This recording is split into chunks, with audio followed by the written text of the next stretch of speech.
Gu Jiu unexpectedly traversed into the ancient era, facing numerous inconveniences. Little did she know that she would also encounter a great calamity. In a desperate bid for survival, Gu Jiu had no choice but to cling tightly to the leg of her benefactor. With this noble companion, she felt a sense of calm amidst the chaos of fleeing from disaster. What should she do when faced with disease, hunger, wild beasts, and wicked individuals? Fear not, for she possesses versatile skills and a system space, capable of overcoming every obstacle. Xie Zhan, unable to start a fire, incapable of cooking, yet claiming to be multi-talented. Where is your dignity? Moreover, she could lead everyone to prosperity and a life of abundance.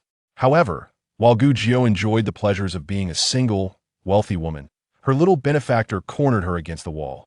Come with me to the palace, and I shall make you my empress. What nonsense is this? I have no desire to engage in palace intrigue. In an abandoned mansion within Qinghe County, Gu Jiu opened her eyes to witness two men tormenting a young girl. The girl's clothing was in tatters, fragments strewn about. Suddenly, she locked eyes with Gu Jiu, her cries pausing as she pointed at Gu Jiu, exclaiming, "She has awakened. That little girl is far more beautiful than I. Go find her. I saw her smear mud on her face. Truly, her skin is so fair. You must go after her." Gu Jiu was taken aback. How should she respond to such an outrageous claim? One of the men, sporting a scruffy beard, glanced at Gu Jiu while continuing his nefarious actions, grinning maliciously. "A mere sprout of a girl, so frail. I have no interest in her. My focus lies solely on you." The other, a slimy individual, assessed Gu Jiu from head to toe. "She is so undernourished, lacking even a pound of flesh. Even a sow surpasses her." Gu Jiu felt a mix of indignation and frustration. Though the insults were not physically harmful, they were deeply offensive. She possesses exquisite skin. Perhaps she is a lady of nobility. We common folk are a dime a dozen, but ladies of wealth are rare. Sob. Her skin is so delicate and white she looks like a celestial being. The girl continued to weep and denounce Gu Jiu. Gu Jiu was tempted to strike her, curious about what thoughts resided within her head. While she could empathize with the girl's fear and helplessness, she could not allow herself to be scapegoated. This body was barely 12, and after enduring hunger, she appeared as a frail child. The audacity of this woman to repeatedly attempt to frame a child was disgraceful. The bearded man, emboldened, continued his assault, saying to the slimy man, "A lady of nobility. My brother will have his turn first. We shall each have one." The slimy man nodded and approached Gu Jiu. With her mind still hazy and her body weak, Gu Jiu tightened her grip on the delicate hairpin she had hidden in her palm. As the slimy man bent down, Gu Jiu lunged forward, driving the hairpin fiercely into him. He let out a pained scream, clutching his eyes as he collapsed. The bearded man, momentarily stunned, released the girl and turned to curse, "You little wench. How dare you harm my brother? I will take your life." He advanced towards Gu Jiu, his large hand raised to strike her. In a swift motion, Gu Jiu leaned back and delivered a powerful kick to his groin. He groaned, doubling over in pain. Seizing the opportunity, she struck his acupoint with the technique she had recently learned from the system, a method that could incapacitate him. The bearded man froze, his hands clutching his groin, unable to move, his expression a grotesque blend of agony and disbelief. Gu Jiu lamented her own weakness. Had she been stronger and the hairpin more flexible, the effect would have been more pronounced. The slimy man, terrified, recognized the supernatural nature of her actions.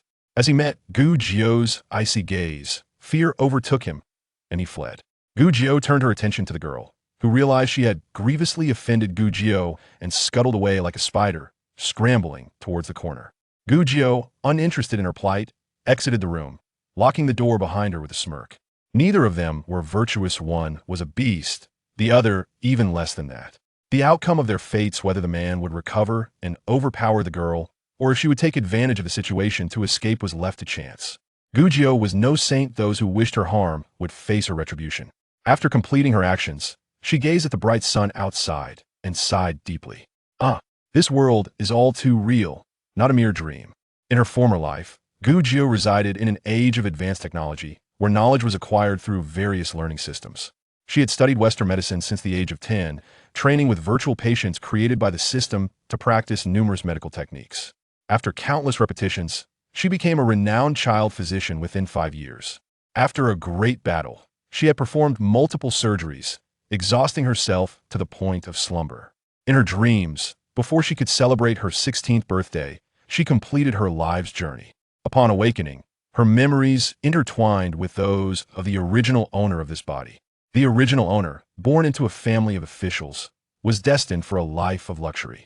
However, her family was brutally slaughtered by bandits while returning home, leaving her and her wet nurse as the sole survivors. Tragically, the wet nurse later perished in an accident, leaving the original owner to wander alone as a half-grown child, alternating between hunger and fullness. Last night, the original owner had spent the night in a deserted mansion, alongside the girl who had just been tormented. This morning, both had set out together, only to be targeted by human traffickers. The two weak women were soon subdued. Gujio's consciousness arrived just after. Gujio sighed dramatically. What a dreadful beginning. The small courtyard was in disrepair, wild grass flourishing amidst thick layers of dust. She felt ravenous, yearning to devour the lush greenery. No, she must find food quickly. Stepping outside, she found herself in a quiet alley, devoid of even a passing dog. Leaning against the wall, she chose a direction and walked, but soon felt lightheaded from low blood sugar, forcing her to curl up and rest against the wall. What's wrong with you? A clear voice broke the silence. Gujio looked up to see a young man standing nearby, dressed in a faded old long robe, his features refined and delicate, his face resembling a sculpted figure glowing in the shadow of the wall. What a celestial being! In an era where most bore haggard expressions, he was a radiant beacon of light. The young man coughed lightly, pulling Gujio from a reverie. Pouting her lips, she transformed into a pitiful sight, saying, "I am so hungry, I can't walk anymore." The young man scrutinized her for a moment before nodding. "Follow me, I will find you something to eat." He then asked, "Can you still walk?" Gujio nodded. Did this angelic boy perceive her as a beggar? Her clothing, pilfered by her wet nurse from a farmer, was a patchwork of rags, unwashed for ages. Filthy and tattered, she indeed resembled a little beggar. After walking a few steps, they arrived at the entrance of a house in the alley. The wide door indicated it was not a poor household. White lanterns hung at the entrance, and white drapes suggested a mourning. The young man instructed Gujio, "Wait here, I will have someone bring you food." Gujio waited outside for a while, and indeed, an elderly woman with graying hair emerged, extending a white steamed bun to her, saying, "Here, eat this." The woman did not rush to return inside. Instead, she scrutinized Gujio for several moments before inquiring, "How old are you, young lady? Where do you come from? Is your family suffering from famine?" Engrossed in nibbling on the bun, Gujio merely nodded, her cheeks puffed, and mumbled, "Almost 12. A look of pity crossed the woman's face. "Poor thing, take your time eating.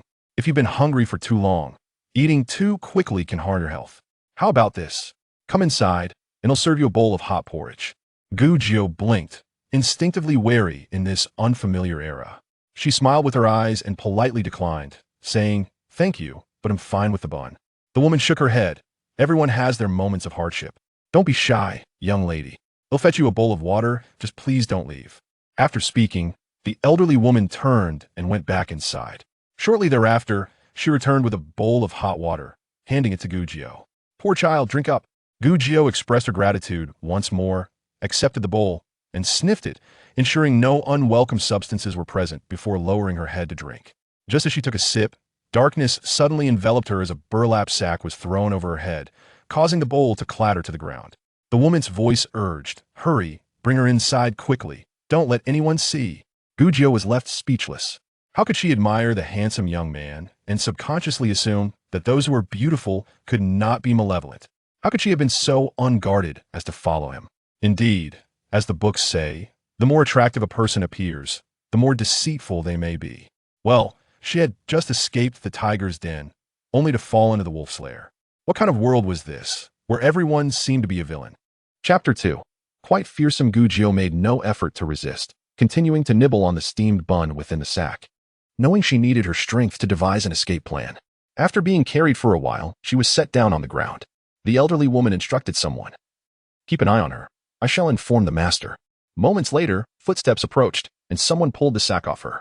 Having finished her bun, Gujio finally felt revitalized and feigned unconsciousness. The woman remarked, "Master, look at this little girl. She must be starving and fainted from the shock." A person approached with a damp cloth to wipe her face, and Gujio heard some gasps of admiration. What a pretty girl. Sensing eyes upon her, Gujio lingered for a moment, then heard a man's voice say, "Very well, clean her up and procure a wedding dress for her." The elderly woman's tone brimmed with delight as she replied, "Yes, a wedding dress? Gujio's curiosity piqued. They lifted her, and it seemed they had entered another room.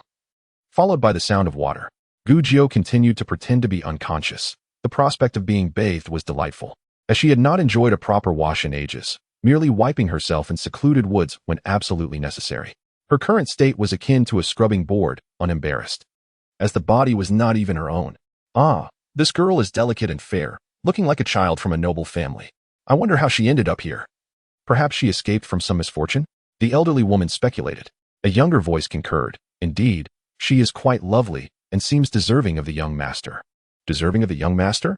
Guji recalled the white veil hanging at the gate. Could it be? They were pairing her with a husband? But was he not dead? The two women attended to her bathing with great care, even washing her hair meticulously. Once clean, Gujio was laid upon a soft bed, covered with a quilt, while someone helped to dry her hair. Soon, one woman exited, leaving only the faint sound of breathing in the room. The bed was so comfortable that Gujio felt drowsy. Just as she began to doze off, the elderly woman's voice broke the silence. Still not awake? The clothes have arrived. Let's dress her. A younger woman's voice responded, and the two began to dress Gujio. The elderly woman remarked, "It's good she's unconscious. It saves us the trouble."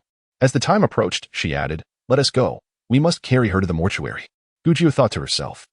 Dressed in a wedding gown and taken to the mortuary, surely they intended to bury her alive. In her time, the customs surrounding death had long been abolished, where even ashes were hard to preserve. Who cared if the deceased had company underground? She had learned of such things only from ancient tales, never expecting to encounter them herself. As they proceeded, the sound of sobbing grew louder, and the scent of incense filled the air.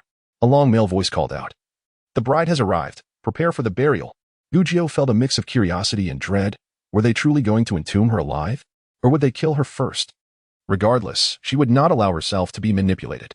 Xie Zhan stood in the mortuary, today marking the day of the young Master Li's interment. He was a close friend of Li and had come to pay his final respects. Suddenly, he noticed two servants carrying a girl clad in a wedding dress. He had overheard the servants discussing finding someone suitable for the young master, and surmised this was her. Just as he was about to turn away, a thought struck him, and he scrutinized the girl once more. He recalled encountering a girl in the alley who had a small vermilion mole beneath her right eye. This girl bore the same mark. Could it be? Furrowing his brow, Xie Zhan stepped forward and commanded, "Wait." He checked for breath beneath her nose, thankfully. She was alive. Feeling displeased, he directed his ire at Li's father. "What have you done to this girl you brought here? Are you truly considering sacrificing her for Xie Zhan?" Gujio, still feigning unconsciousness, recognized the voice of the handsome youth and thought, so he is unaware of the situation. The tension she had felt dissipated at the realization that such a beautiful boy, if a deceiver, would be a waste of charm. It seemed the elderly woman had captured her on a whim to appease her master. She continued to play the part of the fainted girl, biding her time. Li's father, irritated, retorted, "CSC Lang, you and Xie Zhan were close friends. He has tragically passed. Surely, you cannot bear to see him alone in the afterlife? This girl is merely a beggar. She cannot survive alone. Better she accompanies Xie Zhan. Lilea, I brought this girl here out of pity, hoping for some food. Not for her to lose her life. Besides, she is a living person. Do you intend to use her for a living burial?" Li's father grew impatient and sharply commanded, "Xie Zhan, you are here to mourn Xie Zhan. Best not to meddle in other matters." So his name is Xie Zhan, Gujio mused, finding it quite pleasant.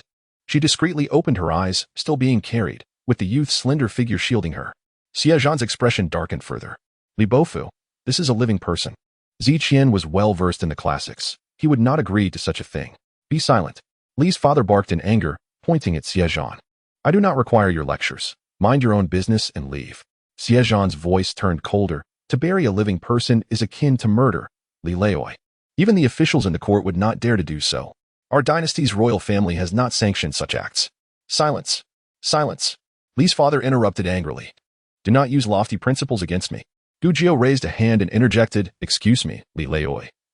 But should you not consider my opinion about marrying a corpse?" The servants, initially watching the spectacle, were startled by her words, causing one to falter and nearly drop her. Seizing the opportunity, Gujio broke free and stood upon the ground. Xie Zhan glanced at her and stepped forward, positioning himself protectively in front of her. Li's father glared at the two, disregarding Gujio entirely, and barked at the servants. "Why are you all standing there? Quickly, prepare her for burial, or you will not live to see another day." The servants complied, rushing forward, but Xie Zhan pushed Gujio behind him, his demeanor shifting dramatically, exuding an aura of fierce protectiveness akin to a drawn sword, glinting with cold light. The law states that those who traffic in human lives face execution. while those who purchase them are exiled for 3,000 miles. To bury a living person is murder. Does Li Leoi wish to test the law? Gu Jiao stumbled slightly, feeling weak from his forceful push. Wow, this young man is not only handsome but also kind-hearted and fiercely protective. Li's father scoffed, ignoring Xie Zhan, and commanded the servants. Seize him. Immediately, the servants surged forward, some reaching for Xie Zhan, others targeting Gu Jiao. Clutching a hairpin tightly, Gu Jiao prepared to use her old trick. But Xie Zhan swiftly grasped her waist, kicking out at the nearest male servant, sending him crashing through the door. With swift, skillful movements, he dispatched several more, leaving a room full of groaning servants while Gu Jiao found herself rendered useless. Staring in awe, she thought, wow, he is incredibly powerful and striking. Li's father, witnessing his incapacitated servants, seethed with rage, bellowing, where is everyone? Why is no one here? Xie Zhan seemed unfazed. Securing Gu Jiao under his arm and striding toward the exit, Gu Jiao felt constricted and nauseous, nearly vomiting the food she had just managed to eat. Weakly, she suggested, Big brother, I think it might be better if you just put me down. Xie Zhan ignored her. With their lives on the line, she was still thinking of comfort. Li's father shouted, stop them. Quickly. In the courtyard, servants rushed in from all directions, armed with long sticks, carrying poles, and even hoes, closing in on them. Xie Zhan tucked the hem of his robe into his waist, swiftly reached out with one hand, seized the long staff from the leader's grasp, and wielded it with such agility that it created a flurry of afterimages. With deft left and right strikes, he fought his way through the onslaught of the Li family servants. Behind him, Master Li bellowed in frustration, useless, all of you are useless. Chapter 3. Bringing her home upon exiting the gates of the Li residence, Xie Zhan raised the staff and tossed it back into the courtyard, inadvertently knocking down a pursuing servant. He then locked the door behind him. Turning around, he set Gu Jiao down, his chill not yet dissipated, and asked with a clear voice, can you walk? Gu Jiao slowly regained her composure and replied, yes. Xie Zhan nodded, eager to leave the vicinity. The two made their way through a narrow alley and emerged onto a bustling street, where Xie Zhan paused, believing that the Li family would not dare to pursue them in public. He looked at Gu Jiao and inquired, where do you come from? Where are your family? Sunlight illuminated the youthful, striking features of the young man, whose once fierce demeanor had now transformed into that of a refined scholar. As if the earlier chaos had merely been a figment of imagination, Gu Jiao took a deep breath, collecting her thoughts, and with a flutter of her eyelashes, introduced herself. My name is Gu Jiao. I am from Wuzhou. This year, my hometown suffered a drought, and I came to Jingzhou with my family to seek a living. Along the way, my family all perished from hunger. Wuzhou was the place where the original Gu family had met their demise. Xie Zhan scrutinized her, his eyes sparkling with skepticism.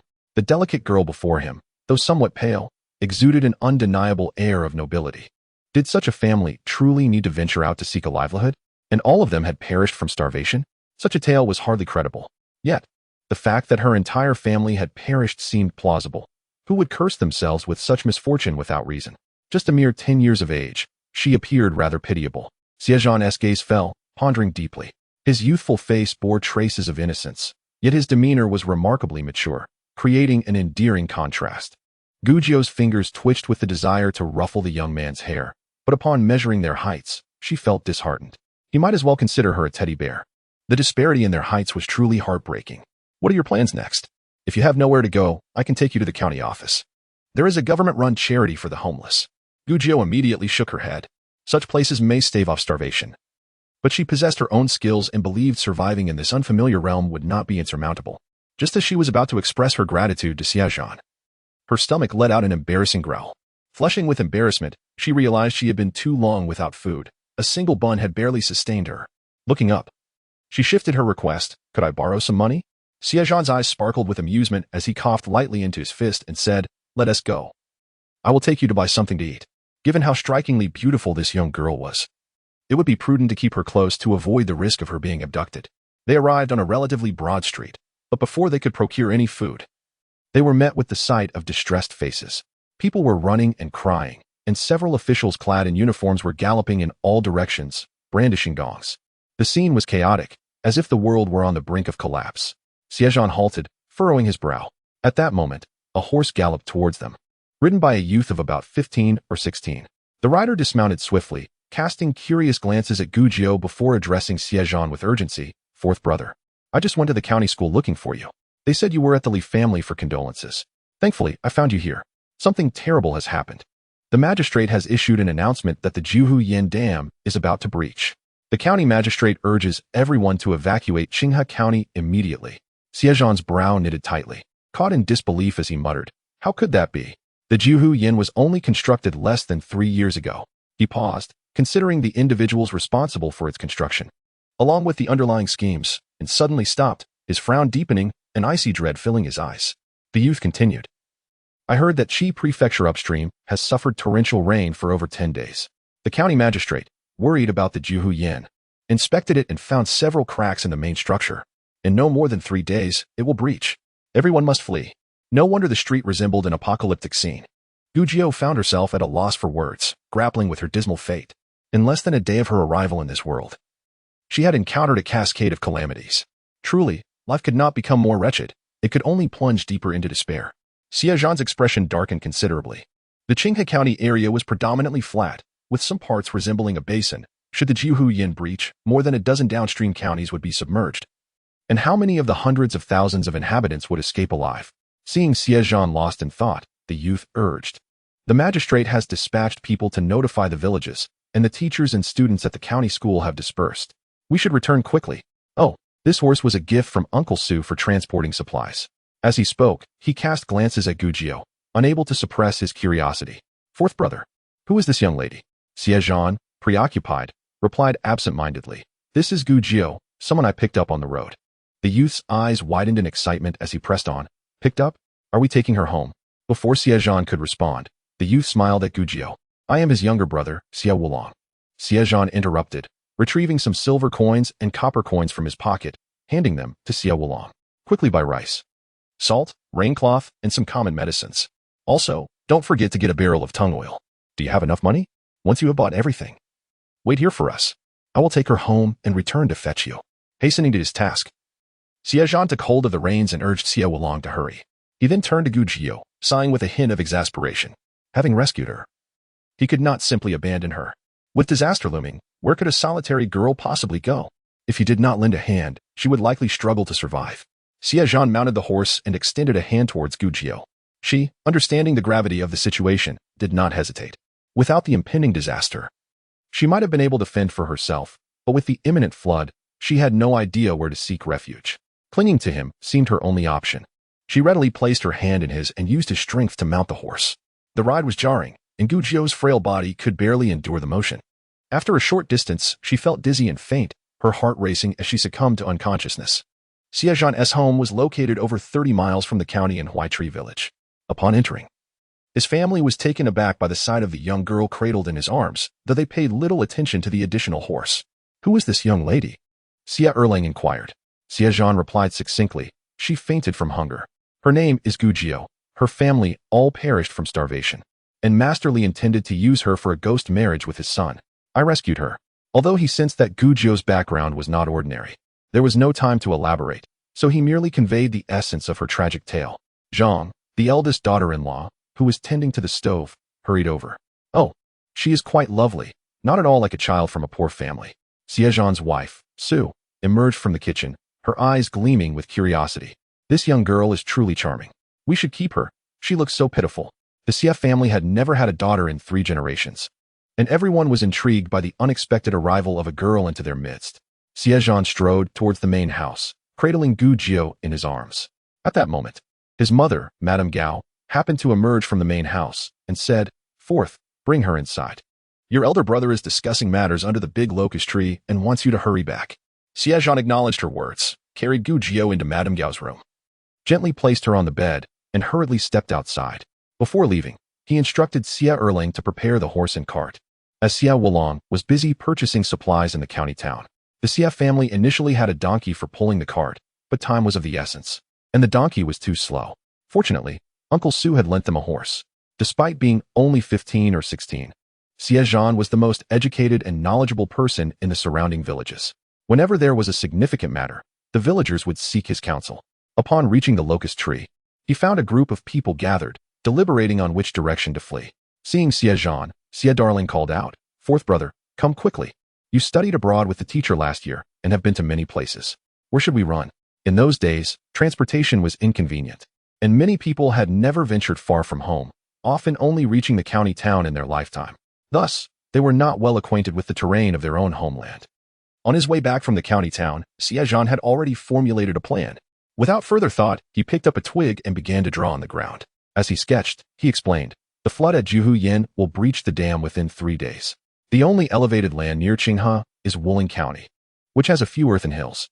Other places within a 3-day journey are all low-lying. A bold man interjected, then let us head to Wuling County. Xie Zhan shook his head. Wuling's terrain is low, and the hills there are also low. Given the recent torrential rains in Qizhou, the water flow has surged towards Juhuyan. It is likely that Wuling's hills will be submerged as well. Then where shall we go? If we cannot go to Wuling, we won't reach any other mountainous areas in 3 days. The villagers voiced their concerns, their urgency palpable. Xie Zhan drew 2 high mountains on the ground and declared, we shall go to Xianjiu Mountain. Xianjiu Mountain? Isn't that in the direction of Juhuyan? We should be fleeing, not heading towards danger. Xie Zhan shook his head. That is our only escape route. The only elevated land we can reach in 3 days is Xianjiu Mountain and Hupan Mountain. Hupan Mountain is too steep for us to ascend. Xianjiu Mountain has a gentler slope, suitable for the elderly and children to climb. But what will we eat? The wheat has not yet been harvested, and our food supplies are scant. The villagers were acutely aware that even if they reached Xianjiu Mountain for temporary refuge, their future remained uncertain. Floodwaters would not recede swiftly. And once they did, their homes would be destroyed and fields rendered barren. Where would they find sustenance? Where could they resettle? Xie Zhan circled the location of Xianjiu Mountain on the ground decisively. As long as we cross this old forest, we will reach Shangyu County. Then head east along the Xianjiu Mountain range towards Jingzhou City to seek a living. As long as we are alive, whether through labor or small trade, we can find a way to survive. Cross the old forest? The villagers gasped in fear. For generations, no one dared to venture into the old forest, rumored to be inhabited by snakes, insects, tigers, leopards, and even mountain demons. Elders warned that the trees in that forest were known to consume people. Entering was akin to a death sentence. We cannot go there. It is a man-eating forest. The old forest was larger than 2 Qinghe counties combined and was steeped in terrifying legends, claiming that those who entered would never return alive. Thus, despite its proximity to Locust Tree Village, no one dared to hunt there.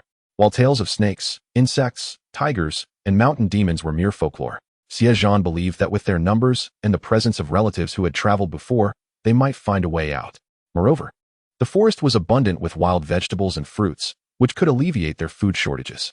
The villagers exchanged glances, unsure of what to do. Xie Darlang, the village chief, clapped his thigh and declared, let us heed fourth brother's advice. Xianjiu Mountain is our only option.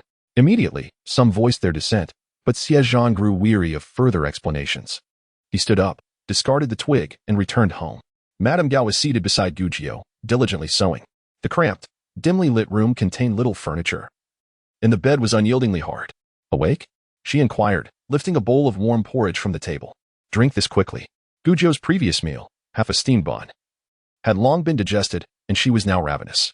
Without hesitation, she thanked Madame Gao and eagerly consumed the porridge. Take your time, the woman gently advised. After finishing the bowl, Gujiu felt she could easily consume 10 more and eagerly gazed at Madame Gao, asking, thank you. Do you have any more? Madame Gao chuckled. You are quite hungry. You cannot eat too much at once. Take it slow. Gujiu nodded obediently, setting down the bowl to observe Madame Gao. The woman appeared to be in her 50s. Although not young, her features were delicate, suggesting she had once been quite beautiful. Her demeanor was serene, her speech calm and unhurried. Despite her patched clothing, she exuded a grace that distinguished her from other rural women. However, her complexion was slightly sallow, and her lips lacked color, indicating her health was not robust. Who are you? Where is Xie Zhan? Gujiu inquired. Madame Gao looked at her in surprise, taken aback by the girl's directness and lack of social decorum. I am Xie Zhan's mother. He is in his room packing. After a brief pause, she added, my son is the fourth among us. You may call him Xie Sailang or fourth brother. We are about to flee, but where we will end up and whether we will survive is uncertain. Fourth brother mentioned that you are alone. Do you have any plans? Gujiu pondered for a moment and replied, does your family still need a child bride? Madame Gao nearly choked on her own saliva, breaking into a fit of coughs. Outside, someone passing by burst into laughter. Gujiu quickly stood, grasped Madame Gao's hand, and pressed on the acupoint at the base of her thumb. In no time, Madame Gao's coughing subsided. She looked up in astonishment and asked, you know about medicine? Gujiu nodded earnestly. Yes, I'm quite skilled. Madame Gao couldn't help but laugh again, charmed by the girl's forthrightness. You poor child, Xie Zhan brought you back. It seems we are fated to be together. If you are willing, stay with us. Gujiu nodded vigorously. Yes, I am willing. Clinging to the Xie family's kindness was her only option. Madame Gao smiled, finding the girl refreshingly straightforward and unpretentious. Come, let us change your clothes. Gu Jiao was still dressed in festive attire. Since the Xie family had no daughters, Madame Gao found a dress belonging to the third daughter-in-law and altered it, shortening the sleeves and pant legs. Gu Jiao realized that Madame Gao had been modifying her clothing and felt a wave of gratitude, smiling as she expressed her thanks. Noticing Gu Jiao's disheveled hair, Madame Gao instructed her to turn around and took up a comb to tidy her hair. The Xie family had never had daughters, and Madame Gao found joy in the experience of dressing a girl. As she worked, her worries about the impending disaster began to fade. After styling Gu Jiao's hair into two buns, she turned her around to inspect her handiwork. The sight of the girl, with her beautiful phoenix eyes and fair complexion, made Madame Gao's heart melt. With just a bit of grooming, Gu Jiao had become strikingly lovely. Madame Gao quietly resolved that this charming girl would be considered part of their family from this day forth. Unable to resist, she gently touched Gu Jiao's face, growing increasingly fond of her. If only there were more time, she would love to shower the girl with affection. At that moment, voices could be heard in the courtyard. Erling, Wolong, you two are back. How much grain did you buy? Only 2 dough. People were frantically grabbing supplies. Fortunately, I arrived early. The shopkeeper stopped selling after I got there, as people wanted to reserve for their own use. Sigh, let it be 2 dough then. There's still half a bag of brown rice and half a bag of mixed grains at home, along with some sweet potatoes. If we conserve, it can last us for a while. Have you managed to buy salt and sugar? And what about the tarpaulin? We must acquire that too. I bought 2 pounds of salt, a pound of sugar, and a bucket of tung oil. The oilcloth was a steep price, 7 pieces costing an exorbitant amount. It's utterly outrageous. What can be done? At this time, useful items hold more value than silver. All right, no more complaints. Hurry and pack your clothes and bedding. Inside the house, Mrs. Gao frowned upon hearing this, noticing Gu Jiao's bright eyes sparkling as she looked at her. With a sigh, she patted her head and asked, "Are you afraid?" Gu Jiao shook her head and replied earnestly, "I'm not afraid. What use is fear? Disasters won't refrain from coming just because you're scared. If it's inevitable, face it bravely." Mrs. Gao chuckled, saying, "Indeed, a newborn calf fears not the tiger. Now, let us get to work. Help me roll up the bedding and move it onto the donkey cart outside." In the Xie family courtyard, the entire family was busy packing their belongings. Upon seeing Gu Jiao emerge, they cast curious glances her way. The younger ones peered sneakily, while the older ones looked openly. Gu Jiao responded with a broad smile, causing a 6 or 7-year-old child from the Xie family to quickly look away. Xie Dajie, the eldest sister-in-law, and Su Erseo, the second sister-in-law, were in the courtyard making mixed grain pancakes for provisions. Zhang waved at her. "Awake? Come here, Gu Jiao, right? Come help with the fire." Chapter 5. Competing for work, Gu Jiao neatly placed the bedding down and obediently walked over, emphasizing, "My name is Gu Jiao." The Jiao is pronounced like Xiong Jiao, not the 9th in line. Su handed her a warm piece of pancake, saying, "It's fresh. Eat up." Gu Jiao accepted it, expressing her gratitude. Zhang deftly rolled out the pancake dough, seemingly indifferent to Gu Jiao's explanation, and continued rapidly, "Since our 4th brother has brought you back, we can't neglect you.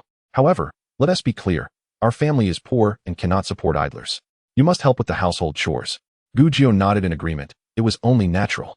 They were not related by blood, and there was no reason for them to support a stranger. She proceeded to place firewood into the stove. In her previous life, she had never lit a fire. All cooking was handled by a robot, and she didn't even know how to turn on their gas stove. At that age, though she was technically adept, the regiment took care of her, and aside from studying medicine and performing surgeries, she was never burdened with menial tasks. Alas. Little Lady Zhang sneaked a glance at Gu Jiao, who was simultaneously chewing on the pancake while stuffing firewood into the mud stove. One log after another, the flames roared. And in an instant, the pancake on the griddle burned. "You little fool, all you do is eat. Can you burn the pancakes like that?" Zhang lamented over the wasted food, quickly pulling out a few logs and extinguishing them in the ashes. Su, kneading dough nearby, couldn't help but laugh. Watching the innocent girl being scolded, and advised, "Sister-in-law, don't be angry. Jiao is still young. She surely has done any work at home. We'll teach her gradually." Zhang scolded, her disappointment palpable. "What a wasteful child. Can't even tend to a fire. It's like we've brought home a relative." She retrieved the burnt pancake with chopsticks, examined it, and sighed, "It can still be eaten." Then she called into the house to Ji. "Come out and tend to the fire." Gu Jiao was too hungry. She relished the tasteless mixed grain pancake, cheek stuffed, and after being scolded, she sheepishly smiled, mumbling, "I won't cause any more trouble. I'll go help mother with the clothes." Zhang was taken aback. "Mother? Who is she referring to?" Su chuckled. "It seems she has already decided to be our child bride." Nearby, Xie Erlang, who was busy moving grain, overheard and commented nonchalantly, "So what if she does? Our fourth, fifth, and sixth brothers, along with the G, are all of suitable age. Although Urching and San have a bit of a gap. A slightly older wife would know how to care for them." Xie Zhan smacked him on the head. "Don't speak nonsense and ruin the girl's reputation. Gio is still young and naive. Don't you understand? The village of Huaishu was named for the large locust tree at its entrance. Underneath this grand tree, Xie Zhan stood, striking a copper gong with a resounding clang. The villagers, upon hearing the sound, began to gather, some bringing carts, while others carried heavy bundles or helped the elderly and young to join the assembly, crying and murmuring as they came together. Once everyone had arrived, Xie Zhan instructed each family to count their members to ensure no one was left behind, then waved his hand grandly to lead the group onward. As they departed the village, golden waves of ripe wheat stretched endlessly alongside the road. The entirety of Qinghe County lay flat and expansive, the wheat standing tall and uniform. At this moment, the wind caressed the wheat waves, presenting a beautiful scene of impending harvest. In a few days, the wheat would be ready for harvest. And at this juncture, most families had nearly exhausted their provisions, a time of transition between seasons, with the wheat ripening. The fruits of their labor from months of toil were in sight, yet there was no time to reap them.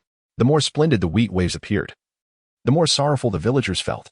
Suddenly, an elder in the procession began to weep uncontrollably, lamenting, "After toiling for half a year, the wheat is nearly ready for harvest. And yet, oh, heaven has left us no path to survival." His cries seemed to infect the others, and soon the air was thick with sorrowful wails, mourning the impending calamity, uncertain fates, and the despair of leaving their homeland. But for the sake of survival, what could they do? Xie Zhan bellowed above the commotion. "Now is not the time for tears. When the floods come, no one will have a life to spare. Enough, enough. Do not dwell on it. The grain will not follow you. Move on." Reluctantly, the villagers turned away, glancing back as they walked. A small group of villagers chose not to go to Xinju Mountain. Armed with sickles, they intended to harvest the wheat. Leading them was Wu Laowu, who believed that no matter how high the water rose, it could not submerge the entire Ling Mountain. They planned to temporarily retreat to Ling Mountain and return once the waters receded, ensuring they would have grain to eat and their families would not starve. Most importantly, the old forest was far too terrifying. They did not trust that the villagers could safely navigate their way out. Xie Zhan pleaded with them for a long while, using all manner of persuasion. Yet they remained resolute. He decided not to waste any more time on them and let them be. The two groups parted ways at the village entrance. One headed toward Xinju Mountain, while the other went to harvest the wheat. Wu Laowu looked at the departing crowd with a smirk, turning to his wife and sneering, "What a bunch of fools, trusting a mere child like Xie Zhan. Who hasn't he even grown a full beard? What does he know? Just because he studied a bit, he thinks he understands everything. I've been eating salt longer than he has been alive." His wife obediently nodded in agreement. Wu Laowu's daughter, Wu Sanyang, pouted, watching the villagers fade away, realizing she would no longer see Xie Zhan. Suddenly, with determination, she said, "Father, we should also go to Xinju Mountain. Brother Xilang is so clever. What he says must be right. Let us not go to Ling Mountain, all right?" Wu Laowu, having just mocked the others, felt his daughter's words hit hard. His face hardening. "You silly girl, what do you know? I've lived for years, yet you think a little brat has more insight than me? Hurry up, stop dawdling." Wu Sanyang cried out, "Father, there must be food in the mountains. We can find wild vegetables and mushrooms. We won't starve. Please, let us go with everyone."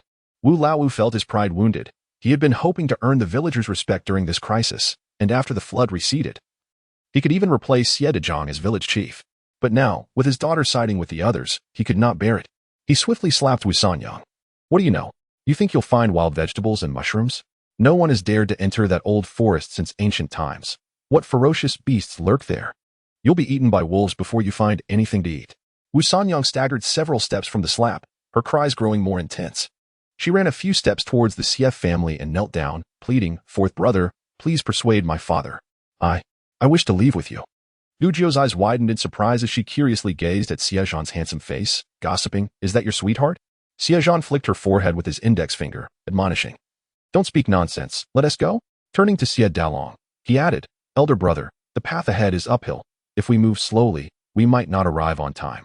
Xie Dalong hurriedly shouted, urging the villagers who were lingering to set off quickly.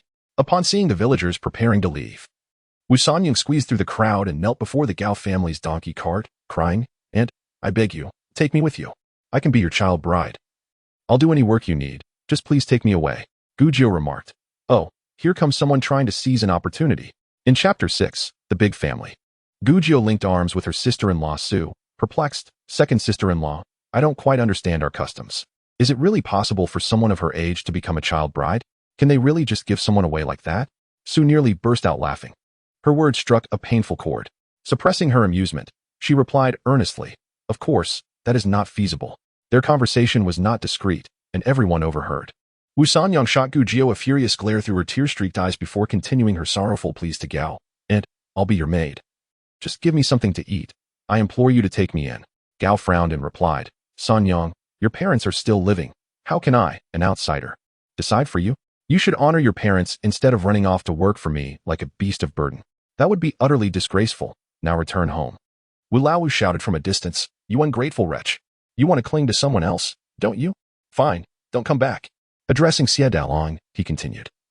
We don't want this girl anymore. Take her away, whether to sell or to use as a servant is your concern. At least we'll save on food.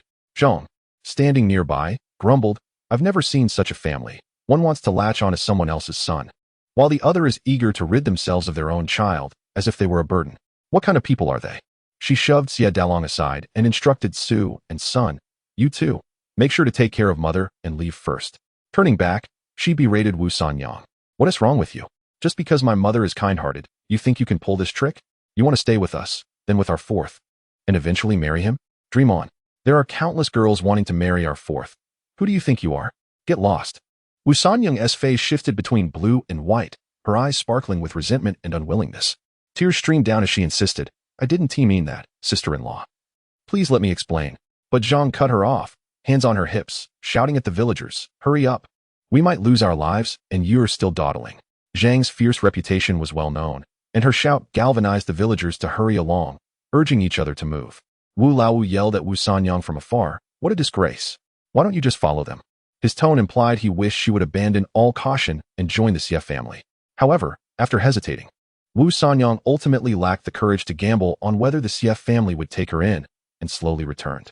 Su gently patted Gu Jiao's head, concerned she might misinterpret Zhang's hardness of heart. Smiling, she explained, our fourth is quite handsome, and the village girls all adore him.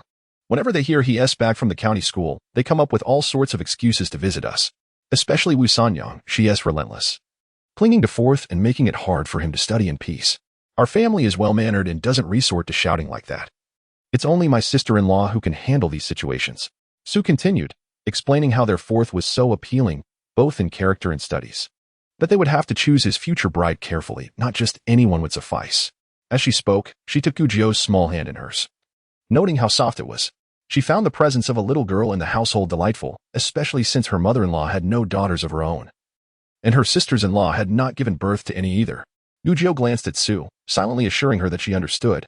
I know she is just being foolish. Su was taken aback, having meant no criticism. She had merely been speaking casually. She had never taken the idea of Gu Jiao being a child bride seriously, dismissing it as childish nonsense. Realizing her words had been misinterpreted, she laughed and said, oh dear, where did your thoughts wander? I wasn't saying that. But finding no words that felt right, she simply ruffled Gu Jiao's hair. The Xie family led the way, hastening the villagers forward, all unaware of the looming danger above them, racing against death. The atmosphere was somber. No one had the leisure to converse as they trudged along. They set out around noon, subsisting on dry rations for lunch.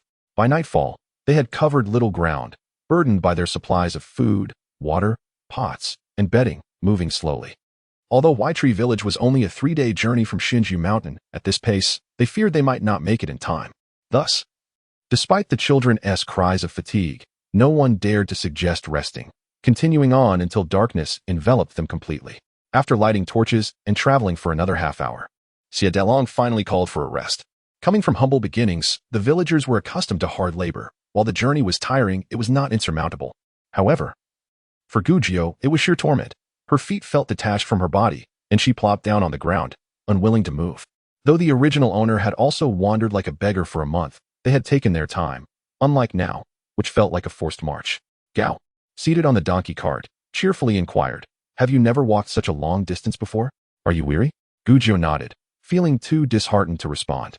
Finding the era rather backward, the Xie family was reasonably well off, owning a donkey cart filled with provisions, sweet potatoes, pots, bowls, and pickled vegetables, with just enough space left for Gao, who was unwell.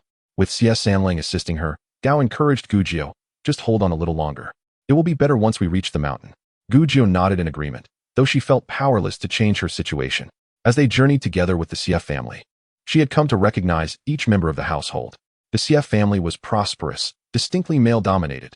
Xie Dalong had 5 brothers, and the younger generation included Xie Daji, Xie Erqing, Xie Sanyu, and Xie Siyu, each a boy, along with Xie Dalong, Xie Erlang, and Xie Sanlang's wives, and their mother Gao.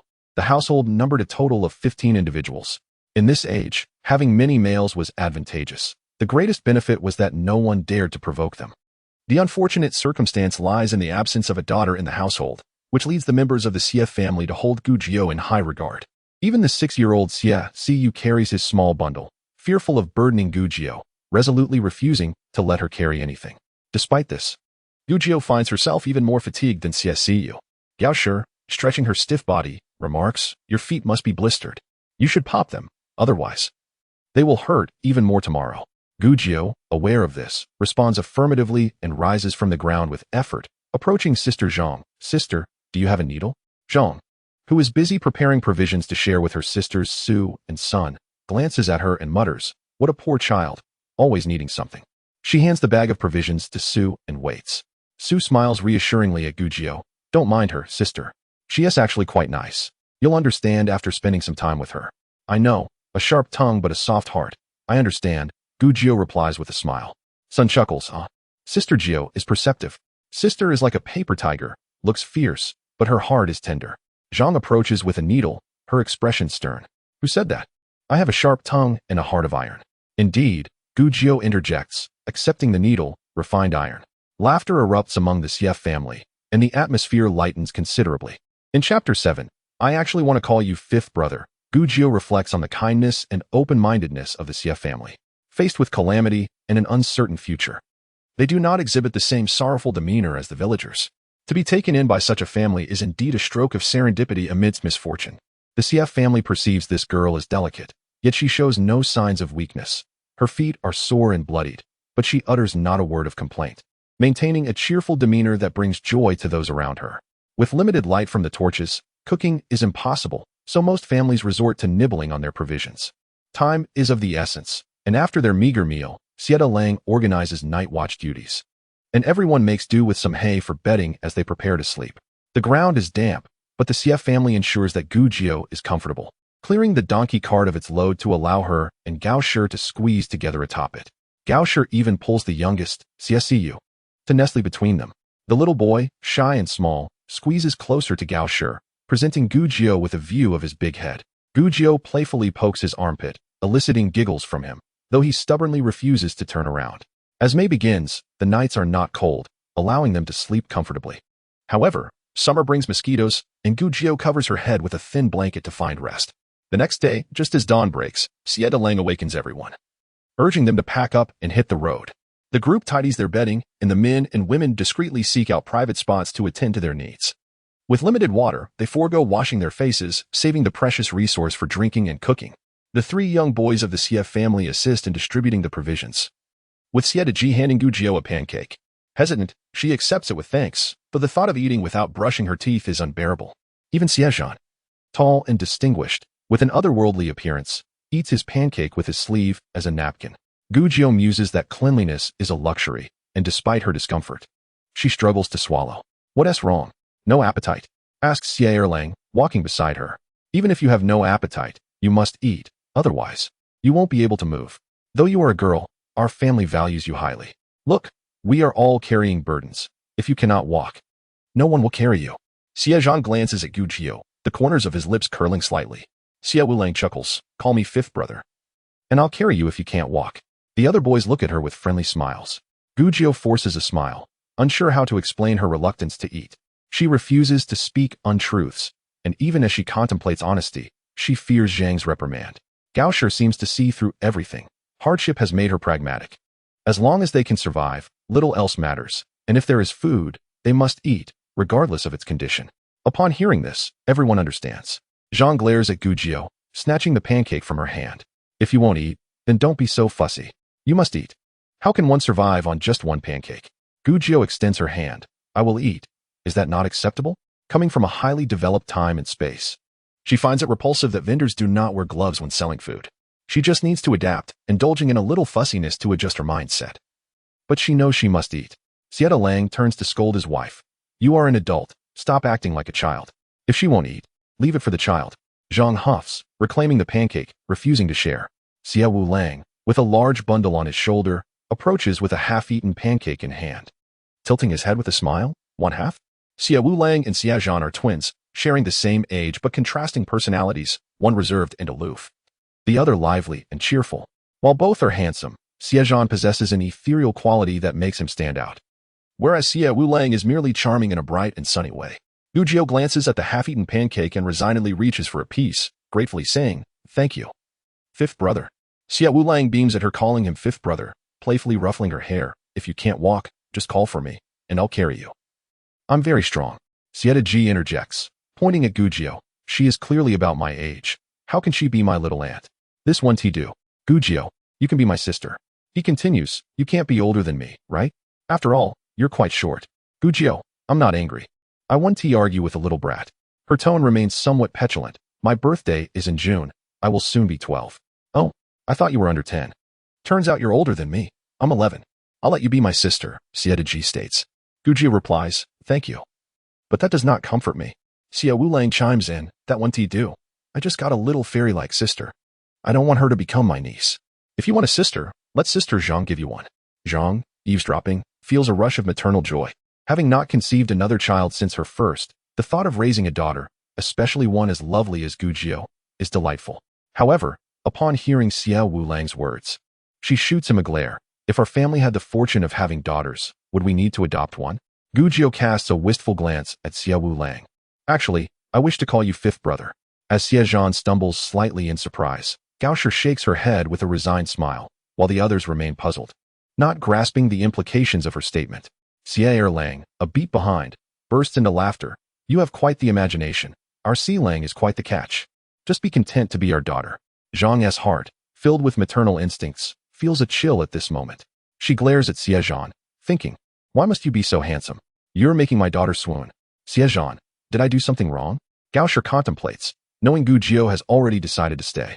Whether as a daughter or a child bride, it will ultimately depend on the children's wishes. She will always belong to them. Resolutely, she declares, all right. The Lang and the rest of you, from now on, take good care of your sister, do you understand? Da Ji, Er Qing, San Yu, see you. You must call Gujio aunt. Did you hear? Xie Zhan and his brothers respond cheerfully. The younger ones have no objections and obediently call her. Only Xie Zhan, after examining Gujio's stature, begrudgingly calls her aunt. Gujio sighed, unexpectedly gaining several big nephews without any form of greeting, and could only hope to make amends when fortune smiled upon her in the future. Gaoshi felt rejuvenated, as she too was a mother of a daughter now, her eyes wandering over the freshly baked girl's face, filled with satisfaction.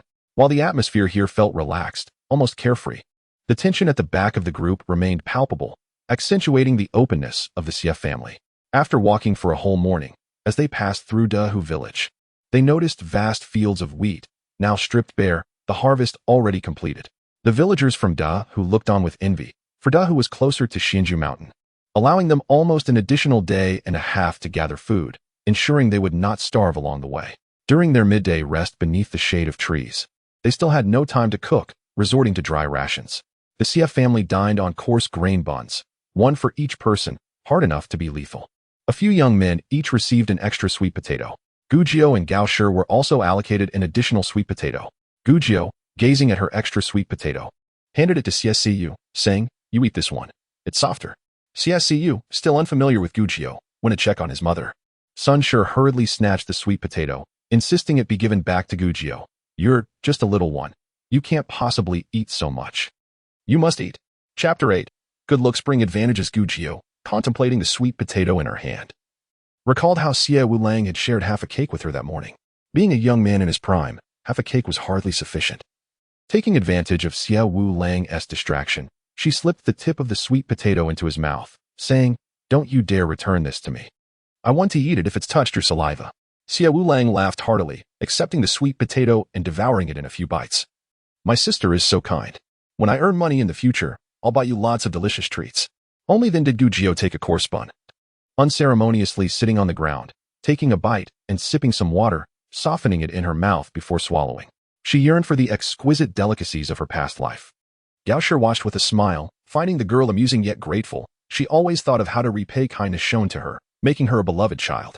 Even the villagers, accustomed to toil, were fatigued from the relentless journey, silently gnawing on their rations, and even the atmosphere in the Xie family had grown heavy. Only 13-year-old Xie Lu Lang, while munching on dry food, remained absorbed in a book, seemingly aloof, truly embodying the phrase, ignorant of the affairs outside. Wholly devoted to the study of the sages, Gu Jiu found it refreshing to witness someone so engrossed in reading. After finishing their rations, Xie Lang instructed his sons, Xie Zhan and Xie Zhan, to summon the village elders for a discussion. Our pace is too slow. We still have 2 days until we reach Xinju Mountain. And we've only covered half the distance. We must hasten our steps. One elder sighed. This is already our fastest pace. Everyone is exhausted. We can't just push forward without resting. Humans have their limits. Indeed, another elder remarked, the old, weak, women, and children cannot move quickly. We cannot abandon them. Xie Zhan suggested, everyone is carrying too much. We should lighten our loads. Xie Lang nodded, agreeing, Xie Lang is right. Let us discard non-essentials like tables, stools, and clay pots, keeping only what is necessary. The poor were reluctant to part with their belongings, some families even clinging to broken pots and baskets. The elders exchanged glances. Resigned to the situation, let the heads of each family persuade one another. Something must be sacrificed for the sake of life. The village elders sighed as they departed. And soon every household began to simplify their possessions. Disagreements erupted within the group. Don't throw that away, you spendthrift. This still has its uses. If you dare toss it, I'll fight you. After a commotion, the unnecessary items were ultimately discarded, reducing burdens, yet giving rise to a chorus of cries and curses. With the load lightened, their pace quickened in the afternoon. The Xie family, having brought little, and with a donkey cart and a horse, moved faster than the others. Leading the way, the villagers, eager to keep up with the Xie family, were compelled to quicken their pace. However, Gu Jiu soon found it unbearable. In her previous life, technology had made travel effortless, and she had never walked such distances. Her legs felt leaden, her feet numb with pain. Her sweat dampening her clothes repeatedly as she mechanically trudged on. Gao Shi, noticing her distress, called to Xie Lang, Wu Lang, you're strong. Take a bag of sweet potatoes from the cart and make room for Jianyang to sit. Just as Gu Jiu was about to protest, insisting she could manage, she saw Xie Zhan approach, taking down 2 buckets of water from his horse and lifting her onto it. He then beckoned Xie Yu over, placing him in front of Gu Jiu. The younger boys, Xie Zhan, Xie Zhan, and Xie Sangyu, looked on enviously but did not dare to contest. Xie Zhan passed his burden to Gao Shi, then bent down to pick up the 2 buckets of water. Gao Shi instructed, Wu Lang, go fetch water. Let your 4th brother carry the bedding. Xie Lang replied, Mother, I can manage. If I tire later, I'll swap with Wu Lang. Gao Shi said no more. Gu Jiu glanced at Xie Zhan, whose simple coarse clothing could not conceal his striking presence. Indeed, good looks had its advantages, even earning favoritism from his own mother. Just as Gu Jiu settled comfortably on the horse, cries erupted from the group. I won't walk anymore. I can't walk. I need a break. Sun Shi turned to look and remarked, it's that troublesome child from the Zhang family, spoiled by his grandmother, and at 9 years old still acts like this. Su Shi nudged her elbow, indicating the stern-faced Zhang Shi. Sun Shi recoiled, remembering the troublesome child was indeed Zhang Shi's nephew, as their grandfathers were cousins. The troublesome child's grandmother, Zhang Yushi, coaxed, my dear grandson, be good, just a little further, and we'll arrive. Listen to your grandmother. And when we get there, I'll steam some rice cakes for you. I want tea walk. I want rice cakes now. Make them for me, dear child. This isn't the time for tantrums. The flood is coming. If we don't hurry, we'll be swept away. The troublesome child's mother remained silent, dragging her daughter along, for though the troublesome child was hers, he resembled his grandmother. She dared not speak, fearing her mother-in-law's wrath for any additional words. The troublesome child's father, growing impatient, shouted, little brat, you're always fussing. If you don't walk, let the flood carry you away. Let it carry me away. I'm exhausted. I might as well die. The troublesome child, emboldened by his grandmother's affection, showed no fear of his father's reprimands. Oh dear, my little ancestor. Don't speak of life and death. It's inauspicious. Hurry up. I can't walk anymore. I want to ride the horse. I want to ride the horse. The troublesome child pointed at the Xie family's horse, shouting. Zhang Yushi, after a moment of silence, looked at the horse and then at her grandson, her eyes darting as she pulled him forward. She squeezed into the Xie family's group, shamelessly approaching Zhang Shi, sister-in-law, my child truly cannot walk anymore. Could you let him ride the horse for a bit? Zhang Shi's face fell. It's only the second day. And he is already crying about not being able to walk. We left everything behind, and who knows how much further we'll have to go. What will we do then? Zhang Yushi maintained a smile. Look at how small the child is. He is truly suffering. You're his aunt. Surely you can spare a little sympathy for your own child. Let him ride for just a while. Zhang Shi, suppressing her irritation, reasoned, sister-in-law. Look how small the space is on the horse. There are already 2 children sitting, and we've got bedding piled up too. There is simply no room for your grandson. If he truly can't walk, you've not carried anything. Why not carry him? Although Zhang Yushi has reached the age of a grandmother, she is merely in her 40s and is still capable of carrying a child. Her laughter faded as she exclaimed incredulously, "My goodness, how can such a large child be carried?" As the child's great-aunt, she felt entitled to a seat on the horse. If the horse cannot accommodate her, then let the girl dismount. Who knows where this wild child came from? We have taken her in, and it is quite generous that we have not made her a servant, yet she is treated like royalty. Chapter 9. The flood approaches. Gu Jiu raised an eyebrow, realizing her intentions. She glanced at Zhang Shi and decided to spare her sister-in-law from further conflict. Choosing not to confront the old woman, though she had no intention of retaliating, she remained seated, ignoring Zhang Shi's silent demand for space. After all, it was not her fault the elderly woman spoke so unpleasantly. Had it been someone else, and if they genuinely could not manage carrying a child, she would have spoken to them kindly instead of arguing like a child. But with these 2, it was a different matter. Upon hearing Zhang Yushi's remarks, the Xie family grew slightly irate. It was not easy to find a girl to help around the house. What was wrong with indulging her? They exchanged glances, their expressions unwelcoming. However, out of respect for Zhang Yushi, they refrained from retaliating. Only Gao Shi dared to speak up, but she typically avoided quarrels with unreasonable villagers, merely furrowing her brow in silence. Zhang Shi, now angered, initially intended to show some restraint, but she could no longer hold back. What does it matter to you? Jiunyang is one of my family members, and my family's horse is more than happy to let her ride. Have you not seen Jiunyang's feet are already worn and bleeding? Can you not see that? Had she not been an elder, she might have added, "Are you blind?" Sun Shi could no longer contain herself and chimed in, "How amusing. My second child, Sanyu, can walk on his own, and Sanyu is merely 7. Your grandson is the same age as my second child, yet he cannot walk?"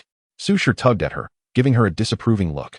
While Zhang Shi could chastise her own family, Sun Shi could not afford to speak so freely. Xie Zhan shook his head at her, urging her to remain silent. And Sun Shi pursed her lips, falling quiet. Villagers murmured amongst themselves, "There are plenty of younger children in the village who manage on their own.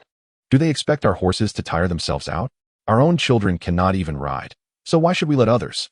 One person scoffed. "They are taking advantage of their thick skin, assuming that if others feel embarrassed, they will succeed." Zhang Shi pointed toward her own family in the back, saying, "If we're discussing closeness, my brother's child, Han Do, is no less dear to me. Han Do is even a year younger than your child. So if I were to offer a seat, it would be to Sanyu or Han Do, certainly not to your child. Fifth aunt, please hurry along. If you delay any longer, the rest of us cannot wait for you." Zhang Yushi, slapping her thigh, began to throw a tantrum. "This is outrageous. Whose great aunt is so disrespectful to her elders? I have lived for half a lifetime only to be scolded by a younger generation. I might as well give up on life." The father of the child, carrying a load, pressed forward, saying, "Sister, you are being unreasonable. It is just a matter of letting an outsider dismount so your nephew can ride. Why make such a fuss and cause fifth aunt to cry?" Zhang Shi, infuriated, was about to unleash her fury upon this impertinent fellow when the village elders intervened, chastising the mother and son for their inability to understand reason. What foolishness! They are just pretending to be ignorant, bullying others with their audacity. The village chief's wife was not one to be trifled with, and her voice lowered as she added, "She is nothing but a tigress, thinking she can act out just because of her connections. She might be courting disaster. The child, spoiled beyond belief, would undoubtedly suffer the consequences of having such a mother and father. One must be vigilant when choosing a spouse. Marrying a fool could endanger 3 generations." Zhang Shi's parents observed the scene from behind, unwilling to intervene until the child's father began to criticize their daughter. "Old Zhang," her father shouted, "Old 7. Come back here and take your foolish mother with you. The Xie family's horse is theirs to lend or not lend, and if you keep squawking, don't be surprised if everyone leaves you behind." The child's father shrank back, having lost his own father at a young age and dreading the authority of the eldest uncle. Fearing abandonment, he hurriedly urged his mother to calm down. Zhang Yushi, unable to contain her anger, pretended to slap the child, saying, "You're so spoiled. Look how others disdain you. You've married into the village chief's family, and now look down on us poor relatives. Zhang Shi shot her a sidelong glance, uninterested in engaging. The child began to wail, throwing himself onto the ground, refusing to move. Xie Dalu ignored them, urging everyone, let us move quickly. We must hurry. The group quickened their pace, and Zhang's family, fearing abandonment, hurried to keep up. They continued their journey until the third afternoon when they finally saw the distant mountains. It appeared close, but by the time they reached the base, the sun was nearly setting. Not far behind, a group of people was slowly catching up. Xie Dalu glanced back and remarked, it's the people from Dahu village. They have caught up. No sooner had he spoken than a low rumble of thunder echoed from afar, reminiscent of a slumbering dragon awakening, causing the earth to tremble. Xie Zhan's expression shifted as he shouted, the flood is coming. Xie Dalu quickly realized the urgency and shouted to the villagers, the flood is coming. Everyone, run to the mountains, quickly. Leave your belongings. Xie Zhan directed the Xie family, ensuring his mother and sisters were prioritized, while his brothers carried water. And the fifth brother took the grain. Xie Zhan stayed behind with Xie Dalu to help direct the villagers, ensuring that the elderly and children were carried. He shouted for those lagging to hurry and not to worry about their belongings. The Dahu villagers were also desperately fleeing toward the mountains, with the able-bodied up front and the elderly and children stumbling behind. The mountain path was treacherous, and Gu Jiu had dismounted, enduring the prickling pain in her feet as she urged Xie Ziyu to run ahead. After a while, she glanced back to see muddy floodwaters surging forward, carrying trees and debris, a sight both awe-inspiring and terrifying. Xie Dalu and Xie Zhan protected the villagers as they raced up the mountain, urging them to keep moving. Don't stop. Keep going. The water is rising. The villagers, initially feeling safe, dared not linger and hastily continued their ascent. The Dahu villagers reached the mountain's foot, but were a moment too late. The agile youths scrambled up the slope, with two young women closely following. The older and weaker, however, were swept away by the flood. One young woman, lagging slightly, was almost carried away but was saved by a man who pulled her back just in time. The remaining villagers' arms and heads bobbed in the water before disappearing without so much as a cry for help. In this moment of crisis, the young men of the village chose to abandon the elderly and weak. Ultimately, apart from the young men, only 3 women and 2 children managed to reach the mountain. The villagers of Dahu, witnessing this scene, were stricken with fear, thankful for heeding the village chief's warning to hurry without delay. Otherwise, they might have faced the same fate. The floodwaters below swelled increasingly, and though they felt temporarily safe, they dared not delay further and continued their ascent. After climbing for some time, they turned back to see the floodwaters had already reached halfway up the mountain, and the volume was still rising. Chapter 10. The peculiar Gao family of the villagers could not help but worry about the future. Initially, they had thought to return once the flood receded, perhaps finding their houses intact, but now all glimmers of hope had vanished. Given the rising waters, their homes would surely be swept away, leaving nothing behind. Even if Ling Mountain in Wuling County was not entirely submerged, only its peaks would remain above water. How could such a small peak accommodate anyone? In this region, spanning several hundred miles, the landscape transforms into a vast ocean, with the peaks of mountains emerging as solitary islands. One cannot help but ponder how long those trapped on these islands might endure. As for the question of whether the authorities would come to their rescue, the villagers had long since abandoned hope. By the time help arrived, it was likely that all would have perished. Each villager felt a profound sense of relief for not succumbing to the temptations of Wu Laowu. Otherwise, they too would find themselves stranded on an island, calling out to heaven and earth in vain. The atmosphere was heavy with despair, and silence enveloped the group. The Xianju mountain range stretched for hundreds of miles. Its slopes gentle, with paths trodden by hunters and villagers, making ascent relatively easy. They gathered their strength and climbed to the summit, pausing only when they reached safety. Upon arrival, a collective sigh of relief was released as they sought places to rest, naturally forming 2 groups, one of Huaitree village and the other of Dahu village. Gao and Xie Zhan stood by the rocky edge, observing the rising waters, which had already reached halfway up the mountain. Gao, with a furrowed brow, expressed his concern. There are 3 or 4 villages west of the county town. Yet it seems we are the only ones from our villages seeking refuge in Xianju Mountain. The others, alas, I fear for their fate. Xie Zhan's handsome face tightened. Those from the other villages had either fled to Ling Mountain or faced the deluge en route to Xianju Mountain, leaving little hope for survival in either scenario. Alternatively, they might have attempted to reach Kong Mountain in Huangshe County, but the journey was long, and only those with the means to travel light might survive. This calamity would surely lead to countless families torn apart and countless people displaced. Outside the Xianju Mountain, the scene was likely one of a hellish purgatory. Xie Zhan's voice was heavy with despair. The construction of Zhu Huyin had taken less than 3 years. Yet it had been overseen by King Jingzhou, who had squandered 1,000,000 taels of silver allocated by the court, taking 4 years and conscripting 100,000 laborers, ultimately proving an utter waste as it could not withstand a single storm. He shook his head, his tone laced with deep resignation. Xie Erlang, sitting on the ground, erupted. Damn it. If they didn't cut corners, no one would believe it. Those scoundrels have everything they need, and yet greedily hoard silver, not fearing that their offspring might be born without anuses. Gao turned sharply, admonishing, "Second brother, mind your tongue. Speak with more respect." After silencing Xie Erlang, Gao turned to comfort Xie Zhan. "What has happened has happened. Worrying will not help. Overthinking harms the body. You must prioritize your health." The conversation between Gao and Xie Zhan was deliberately kept low, but Gu Jiu, nearby, overheard everything clearly. From their discussion, she realized that this disaster was not a natural calamity, but rather a man-made catastrophe. Zhu Huyin had been constructed under the direction of King Jingzhou, who had embezzled funds, leading to shoddy construction that crumbled under pressure, resulting in the current disaster.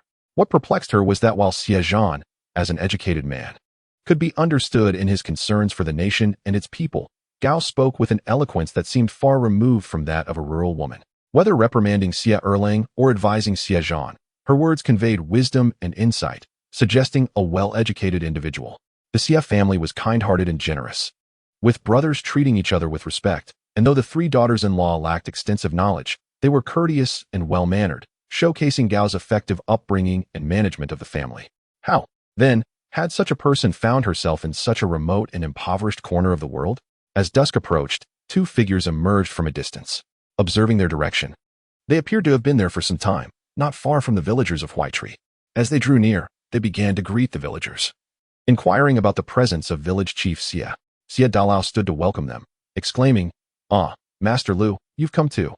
The newcomers were robust and tall, resembling small iron towers, accompanied by a youthful companion. Both were clad in dark, short garments, each carrying burdens resembling small mountains on their backs, and wielding iron rods sharpened to points, akin to spears. Gao squinted, struggling to discern their identities, while Xie Dalao explained, "They are Master Lu and his son from the blacksmith shop in town." Gao approached them, relieved. "Thank goodness Brother Lu has arrived. Come, have a seat." The Lu father and son exchanged greetings and settled down to converse. It turned out they had deemed Ling Mountain unsafe and opted for Xianju Mountain instead. As they were not encumbered by others, they had arrived ahead of the group.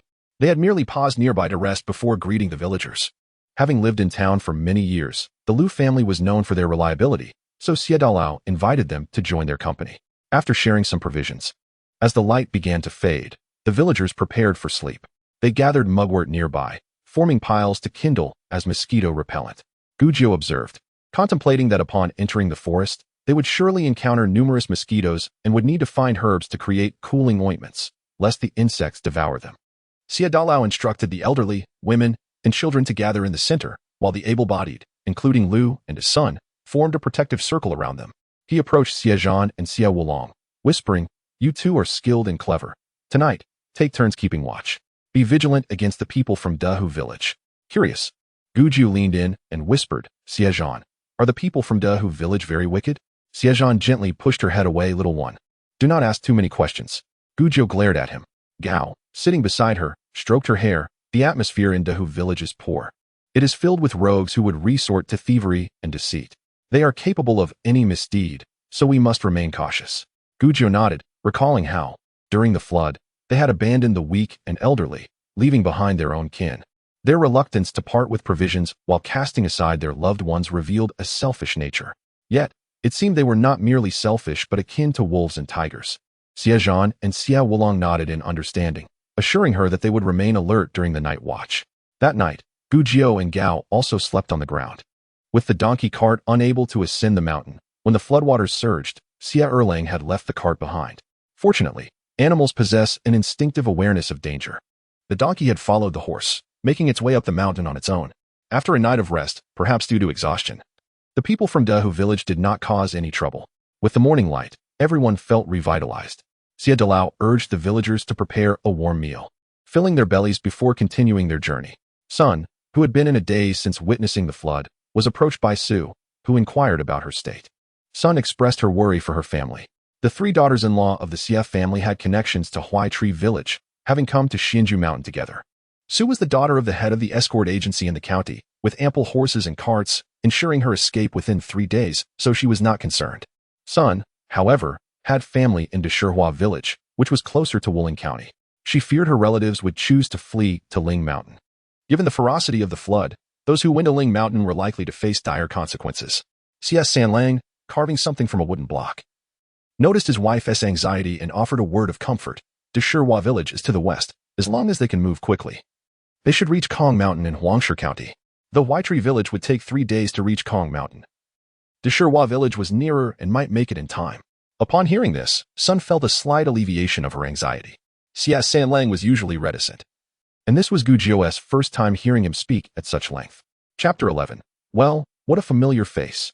Among the Xie brothers, only Xie Erlang and Xie Wulong spoke most frequently, whereas Xie Dalao was composed, Xie Xilang was aloof, Xie Sanlang was quiet, and Xie Lulang was a bookworm. The bookish Xie Lulang sat alone on a rock, engrossed in reading. It was unclear what he was studying, but he appeared deeply focused. Gu Jiu cast a few glances, noticing a large character for E emblazoned on the cover. Ah, so he was reading a serious text. The original owner had also been a bookworm, but her interest lay in travelogues, essays on local culture, and even novels, light reading, to say the least. She had spent her days indoors, a somewhat socially anxious girl. Had the original owner been present, she would likely find common ground with Xie Lulang. However, Gu Jiu held little interest in bookworms. With nothing else to do, Gao called Gu Jiu, along with Xie Sanlang and Xie Xilang, to gather wild vegetables. The items they brought were quite bulky, leaving little room for vegetables. Fortunately, during this season, wild greens could still be found on the mountain, making for easy foraging.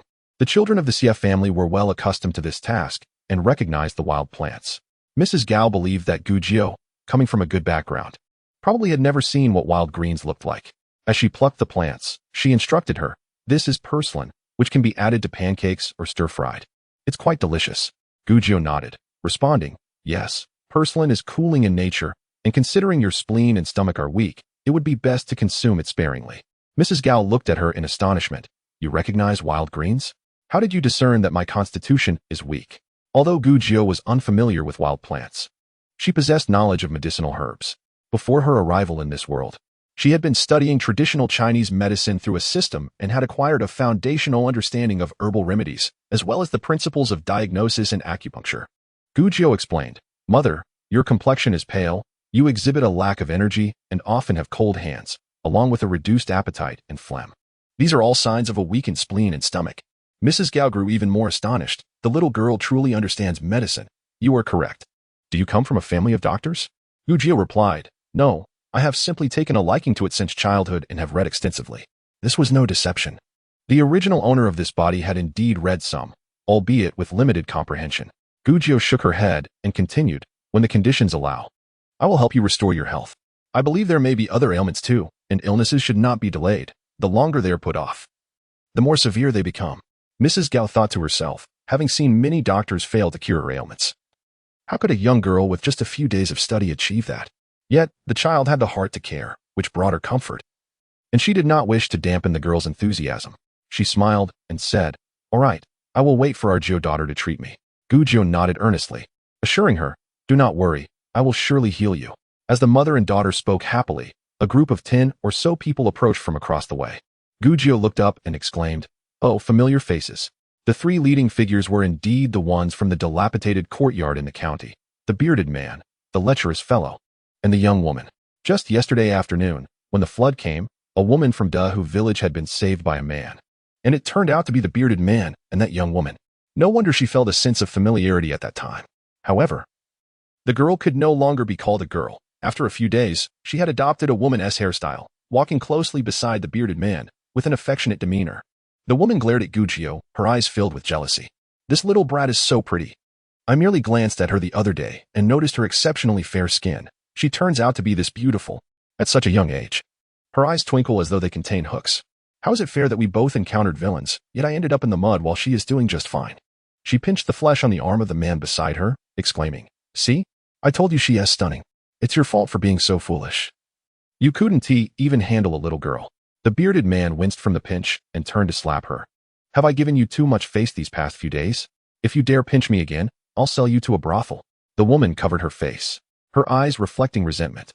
The lecherous man, with one eye covered by a black cloth, glared at Gu Jio with hatred. Stinky girl. So you've been hiding in Huaitree village. But it won't help. You blinded one of my eyes, and today you must bow down and apologize to me. Or I won't let this go. As he stepped closer, Gu Jio recalled how weak she had felt just days ago, but now, although her body was still small, she felt capable of handling the two ruffians again. What do you mean by not letting it go? I was about to. Before she could finish her sentence, Mrs. Gao pulled her back. Are you from Dehu village? We're all from the same hometown, so let us not speak recklessly. My child is still quite young. How much strength could she possibly have? Don't say she blinded your eye. Even if she wanted to slap you, she couldn't reach you. Gu Jio felt warmth in her heart. She had only been with the Xie family for a few days, yet they treated her as one of their own. This familial warmth was something she had never experienced before. In her past life, humanity had endured several large-scale wars, which devastated the living environment, leading to constant conflict over survival and resources. Gu Jio's parents were mid-level military officers, often away from home, leaving her little time with them. Her education had relied on advanced technology and learning systems. Essentially, she had grown up isolated, never knowing parental love. Now, suddenly feeling the protection of her elders, Gu Jio was overwhelmed with a strange emotion, leaving her somewhat disoriented. While she was lost in thought, the bearded man, chewing on a blade of grass, raised an eyebrow and said, Auntie, I don't recall the Xie family having a daughter. This little brat not only blinded my brother's eye but also kicked me and tore my woman's clothes. I must settle this debt with her. You're not in good health, so don't cause trouble for an unrelated person. Huaitree village and Dehu village were neighbors, even if they had never interacted. They knew a bit about each other. Mrs. Gao smiled. Jio daughter is the adopted daughter of the Xie family. Since we have taken her in, she is now my daughter. We're all from the same hometown, so you cannot be unreasonable. It's south unfair to place such a heavy burden on my little girl. She can't bear it. As she spoke, she discreetly waved her hand, and Xie Zhan quietly went to summon help. Gu Jio noticed this and decided to buy some time. Although she was not afraid, she wanted to reassure Mrs. Gao and wait for Xie Zhan and the others to arrive before resolving the issue. With a playful grin, she peered out from behind Mrs. Gao and said, Oh, miss. Have you married? Congratulations. Who won that day? Oh, I see. You're marrying him, right? It's a win-win situation. Congratulations. She pointed at the bearded man, exclaiming, You two are truly a match made in heaven. You haven't even thanked me, your matchmaker. Without my help, you wouldn't have come together. Would you agree? The woman's anger flared. If she were truly marrying, she might accept it, but being taken back without status and being mistreated day and night, she could be sold off at any moment. Gu Jio's congratulations stung like a dagger. Pointing at Gu Jio, she cursed. Thank you for what? You little harlot. May you suffer 1,000 deaths. Chapter 12. A crushing defeat. Gu Jio's little face hardened. She could not tolerate such vile words. Bending down, she picked up a small stone and hurled it at the woman. Unbeknownst to her, another stone flew in from somewhere, striking the woman on the mouth. The force was so great that it knocked out one of her teeth. The woman immediately covered her mouth, whimpering as blood trickled down her chin. Meanwhile, Gu Jio's stone only hurt a little and caused no significant damage. How dare you insult my sister? You must be tired of living. The voice of Xie Wulong reached them before he did. Gu Jio turned to see the Xie brothers, the Lu blacksmith and his son, along with several villagers approaching. Xie Zhan held a slingshot, having just retrieved it. What is going on? Xie Darling asked. Just in time, village chief. Your family's elder and children are being unreasonable. You need to mediate. Your sister injured my brother's eye, and now your brother has harmed my woman. The village chief must give me an explanation, otherwise, this matter will not be settled. The bearded man glared angrily. The lecherous man pointed to his eye. Look, it was that little brat who blinded me. How audacious to accuse the victim. Upon the arrival of the Xie family, Gu Jio felt emboldened and stepped forward to explain. That was because, but Xie Zhan swiftly pulled Gu Jio behind him, lowering his voice, Stay quiet and don't speak. Gu Jio felt a torrent of justified indignation welling up inside her, but swallowed her words, thinking it best to remain silent. Yet, she knew she could easily handle 8 of these men. Unfortunately, Xie Zhan didn't give her a chance to prove herself, positioning himself in front and shielding both Mrs. Gao and Gu Jio, stating, Lying requires preparation. You must draft your story before it can be believed. My younger sister is frail and delicate. How could she possibly harm a robust man like you? Do not take advantage of her just because she lacks support. You seek to extort her. Yet my brothers from the Xie family are no mere decorations. Hearing you refer to her incessantly, Gu Jio felt a twinge of discomfort. Others call her that, and she seems to appreciate it. Yet it is undeniably heartening to witness Xie Zhan stand resolutely in her defense. You are being unreasonable. It was clearly she who did it, and we all witnessed it, the woman mumbled, holding her mouth. The bearded man chuckled, having always relied on his own trickery, now unexpectedly finding himself outwitted. Drawing a kitchen knife from behind him, he exclaimed, "Xie Zhan, do not speak falsely." On the morning of the 24th, in the broken courtyard of the Liu family in the county, it was this wretched girl who stabbed my brother's eye with a hairpin, kicked me, and struck me. You cannot deny the truth. My brother is now one-eyed. I have suffered injuries, and my woman's honor is worth 1,000 taels. This matter must be settled, or we shall resort to violence. The villagers of Huai Tree Village recognized the absurdity of the situation. This was a blatant attempt to extort money. The rogues from Dahu village had lost their minds if they thought they could frame this girl and demand 1,000 taels. You expect me to pay 1,000 taels for your eye? How could a little girl possibly injure you, a man of such stature? Even a pig would not believe such nonsense. Gujiao interjected, I believe it. If you intend to swindle in Huai Tree Village, you should know that we are not afraid of you. The bearded man was infuriated. He was accustomed to deceit being believed, yet now, in the face of truth, no one would take him seriously. Gujiao stepped forward, ready to argue, but Xie Zhan pulled her back, his expression grave as he commanded, be silent. Hai Shi embraced her, comforting her gently, do not fear. You need not step forward. Your brothers are here. Gujiao, feeling somewhat defeated, replied, I am not afraid. Why does no one believe me? Resigned to her fate, she thought to play the role of a fragile maiden. Xie Zhan, with a countenance tinged with anger, declared, you speak nonsense. On the 24th, my sister was with me at the Li family to pay respects and was home tidying up afterward. When could she have possibly encountered you? You, a mere child, seeking to extort money from my young sister without regard for my family's honor, should reconsider your actions. The bearded man scoffed. That day was clearly. But Xie Zhan interrupted. Everyone in Qinghe County knows of your notoriety, Hulauda. You and your brothers are known for thievery, oppression of the weak, and unspeakable crimes. You have terrorized your neighbors, yet you will not impose your tyranny upon my family. You will not lay false accusations upon my sister or extort us. You, the lecherous man, Husainer, was taken aback, opening his mouth to retort, but was silenced by Xie Zhan. You, a towering man, how can my sister, so small, possibly reach your face? Gujiao remarked. If we are to argue reasonably, must it descend to such absurdity? Will you crouch down so my sister can poke your eyes out? If you desire silver, why not just ask directly? I would respect you as an honest man. If it is silver you seek, let us settle this with a duel. If you win, I shall procure you 10,000 taels. Xie Wulong chimed in, come on, if you fear to fight, you are but a coward. The villagers of Huai Tree rallied behind them, emboldened by their numbers. Some spat into their palms, others sought sticks, and all were eager to engage. Undeterred, the bearded man, fueled by rage, finally had the opportunity to speak. Let us fight. We are from a village that thrives on brawls. Gujiao admired Xie Zhan, despite his scholarly appearance. He was fierce in confrontation. He seemed to deliberately stifle the Hu family brothers, provoking them into a conflict. Xie Wulong, a practiced fighter, stood ready to engage. And when the Hu brothers charged, he confronted them head-on, swiftly disarming one with a kick that sent him sprawling.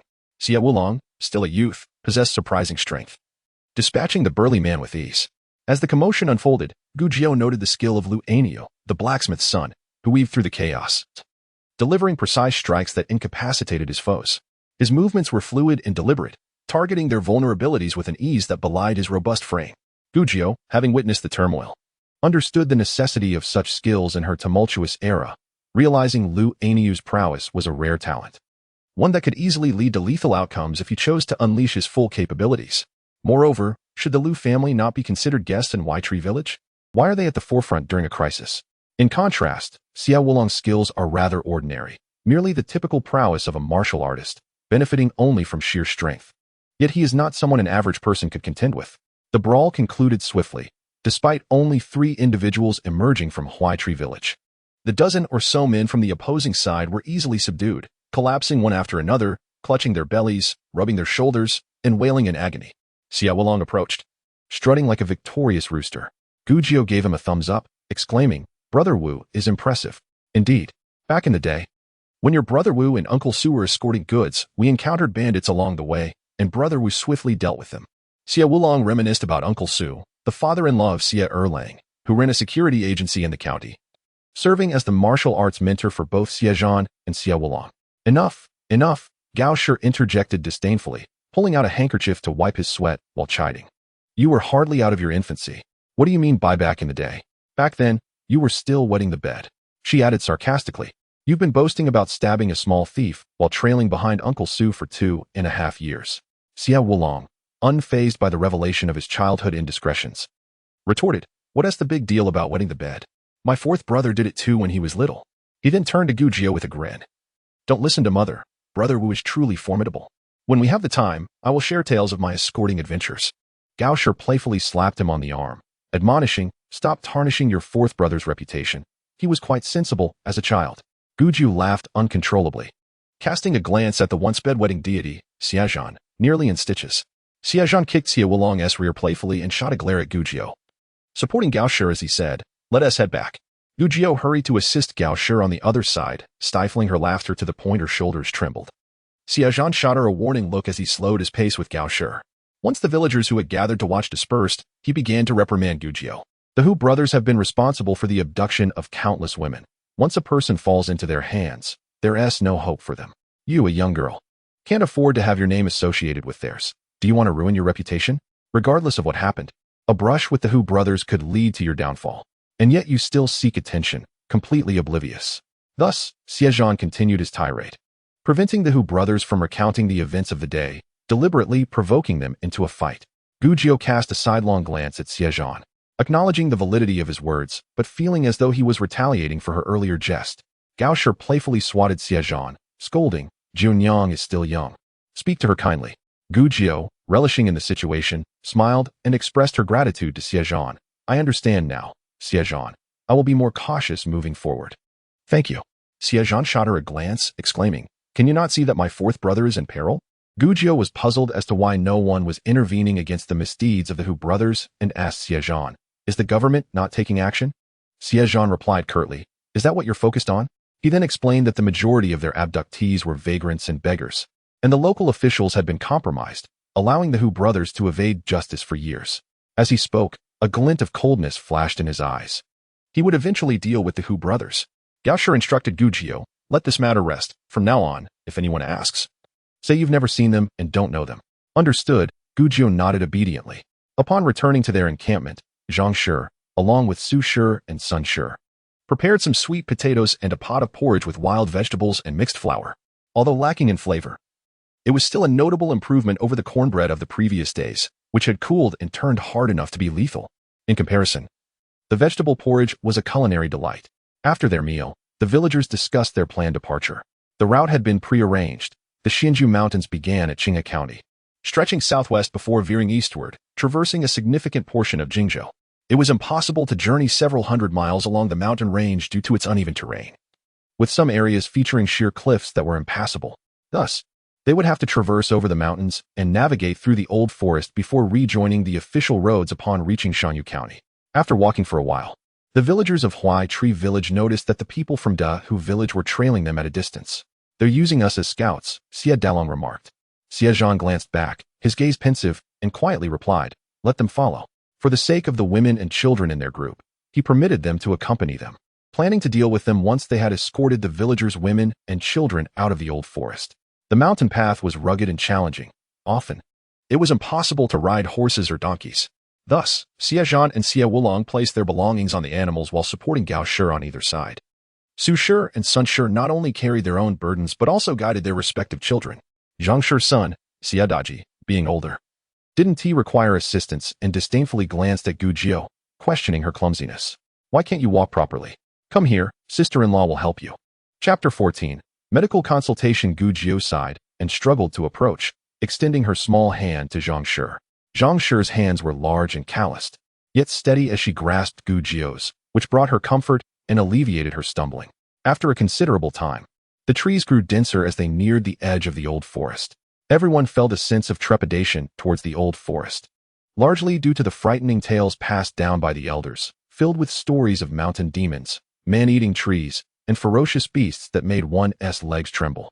Although it was still early afternoon, they were reluctant to proceed, thinking it wiser to delay entering the ominous woods. Xie Dalong decided to halt their progress, suggesting they prepare supplies for entering the forest and wait until dawn to venture in. Finding a flat area, they sat down to rest. They had enough food for the journey, but their water supply was nearly depleted. Some had even discarded their water during the flood, relying on borrowing from others that morning. Xie Dalong dispatched Xie Datong, Xie Zhan, and 2 strong men from the village to search for a nearby water source. Having experience from escorting goods, Xie Zhan was accustomed to facing the elements and sometimes traversing dangerous areas to evade bandits. Therefore, it was essential for everyone to learn survival skills, such as reading directions, locating water sources, and avoiding risks. Meanwhile, Gu Jiu seized the opportunity to check Gao Shi's pulse. As her 3 fingers barely touched Gao Shi's wrist, a sudden sound echoed in her mind. System report. Your system has been successfully upgraded and is ready for use. With the mechanical female voice, a vast space appeared in her mind, filled with mountains and rivers. Gu Jiu was taken aback. Her traditional Chinese medicine system had actually come along. This system was a small chip she had used in her previous life to study traditional Chinese medicine, designed to be embedded in specific items for portability. Her chip had been fashioned into a ring that she wore on her hand. But how had it followed her here? She searched her body, but found no trace of her previous ring. In her past world, technology was highly advanced. Yet frequent wars had led to a lack of stable learning environments, prompting the invention of learning systems. Various fields of knowledge had corresponding learning systems, allowing individuals to study their interests anytime, anywhere. Gu Jiu had initially learned surgical procedures, and after reaching a certain proficiency, she had acquired a traditional Chinese medicine system. However, she had only studied for a year before unexpectedly arriving in this world. The key issue was, how had the system managed to cross over? No. The real question was, what was that vast space? Why did it seem so familiar? It resembled the base that the troop had recently discovered. And when had the system gained the ability to autonomously upgrade? An upgrade that included a space? It was utterly bizarre. Perhaps Gu Jiu's expression of surprise was too evident. Su Shi, observing her, quickly asked, "What's wrong? Is there an issue with Mother's pulse?" Gao Shi patted her hand reassuringly, saying, "It's fine. Mother knows her own body. After living so many years, seeing the children grow up safely, and having grandchildren, there are no regrets. Even if the pulse is unfavorable, it's not significant. Junyang, do not be afraid." No.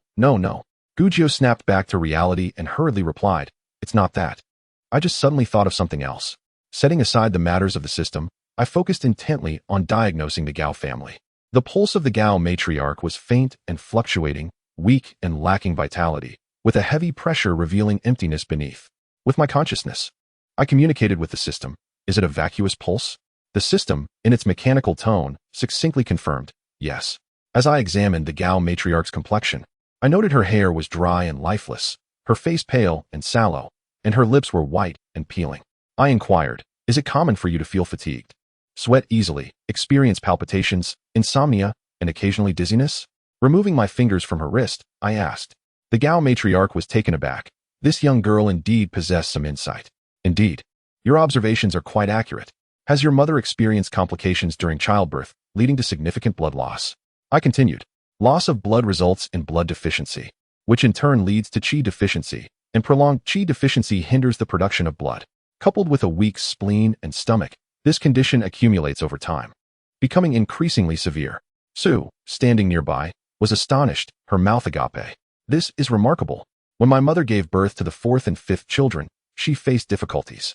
The 4th child had health issues and stayed at the esteemed Dr. Fu's Taikong Hall for 2 months before we could bring him home.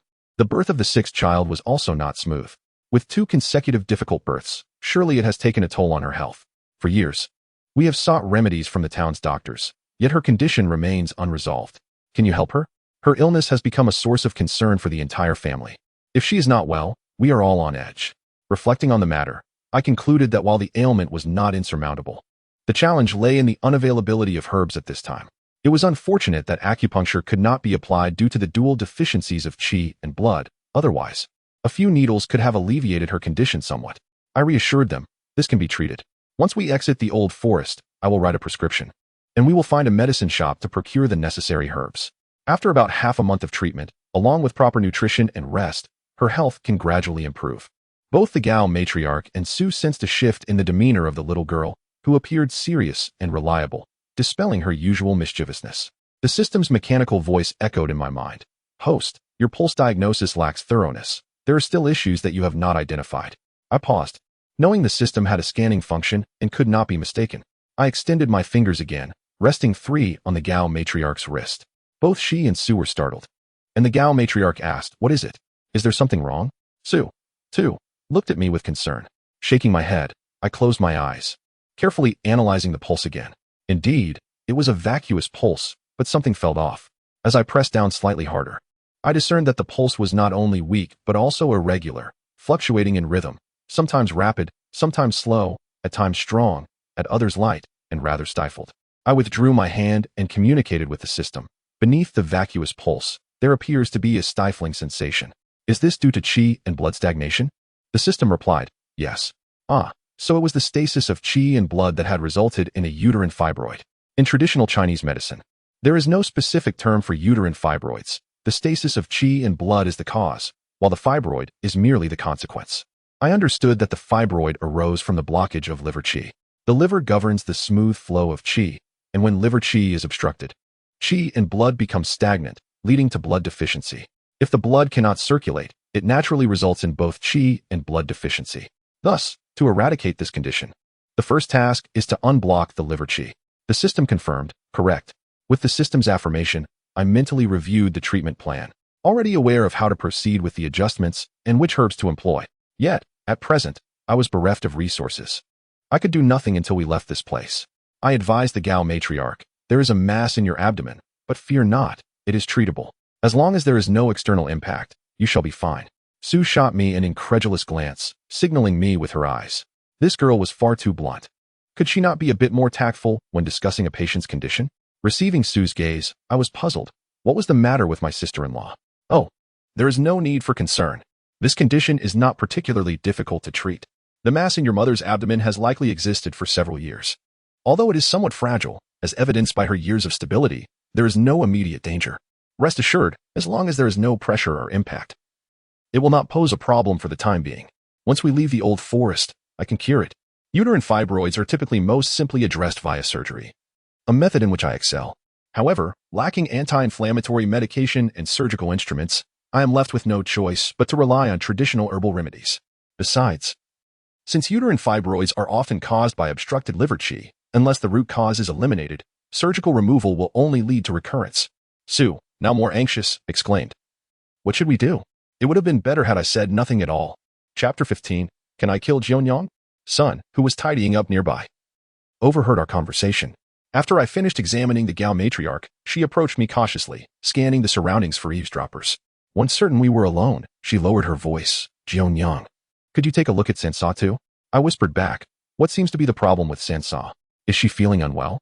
Clearing her throat, Sun hesitated, her embarrassment evident. It's just that.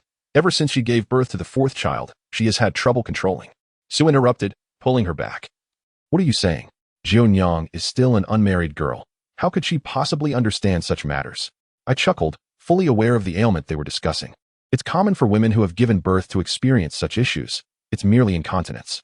I reassured them, don't worry, I understand. I am a physician after all. What is there to be confused about? Sun and Sue exchanged astonished glances. Sue stammered, how did you know that's what we were talking about? With my insight revealed. Sun felt bolder and admitted, yes, I can't even laugh heartily anymore, and when I cough, well, it happens. Second sister-in-law experiences this too. Sue, feeling embarrassed, nudged her, speak for yourself. Why drag me into this? I'm perfectly fine. I continued, this is quite normal. It occurs due to the relaxation of the pelvic floor muscles after childbirth. The more children a woman has, the more likely she is to experience this. With your mother having given birth to 6 children, it's no surprise that many would encounter this issue. The Gao matriarch interjected, thank you, but please refrain from using me as an example. Sue, feeling flustered, lightly slapped my arm. How could you mention our mother in front of her daughters-in-law? Have some consideration. Unfazed, I said, let me share a method with both your mother and sisters-in-law. When you find a moment, practice pelvic floor exercises.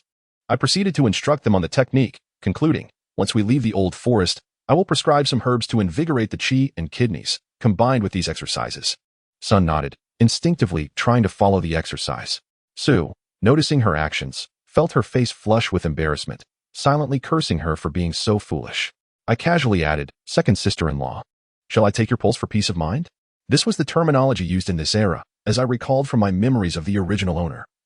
Whenever the imperial physician visited my grandfather, this was how he communicated with the family. Sue paused, surprised at the phrase peace of mind pulse. It had been years since she had heard anyone use it, shaking her head to dispel any inappropriate memories. She smiled and extended her wrist. Very well, I shall trouble you, Jianyang. As I placed my fingers on her pulse, my expression shifted, the smile fading. Su, Gao? And Sun felt their hearts race. Sun urged, what is it? Is there something wrong with second sister-in-law? Jionyang, please do not frighten us. At just over 20, Sun was straightforward and innocent, while Su and Gao treated her as a child, offering her much care.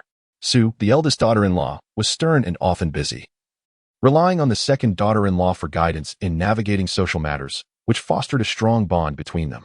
Thus, her concern for Su was genuine. Gao furrowed her brow but remained composed, observing my expression without panic. Su, however, smiled reassuringly at Sun. Do not worry, my health is generally good. I rarely suffer from headaches or fevers. What could possibly be wrong? As I felt the pulse beneath my fingers, it danced with a slight liveliness, and upon closer examination, it seemed normal. I had been studying pregnancy pulses before my arrival here.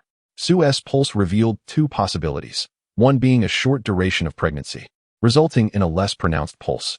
Another possibility is that the menstrual flow has diminished, during which some individuals may exhibit subtle signs of pregnancy. Gujio set her hands down and inquired of Su Shi, has my second sister-in-law's monthly cycle arrived this month? Su Shi paused, still recalling the last occurrence of her menstruation, when Sun Shi, unable to contain her eagerness, interjected, last time, my second sister-in-law was 2 days late compared to me. But I've already had mine this month, and she has not. Upon hearing this, Su Shi's expression shifted to one of hopeful anticipation as she turned to Gujio. Gao Shi, unable to mask her delight, leaned in and whispered, could your second sister-in-law be with child? Gujio replied, I cannot be entirely certain. It could either be too soon or her cycle may be imminent. It would be prudent for her to exercise caution in the meantime. Despite Gujio's caution, the others felt a sense of optimism, their faces lighting up with smiles. Gao Shi specifically cautioned Sun Shi to refrain from spreading the news, lest it frighten the child. Sun Shi laughed. What are you saying, mother?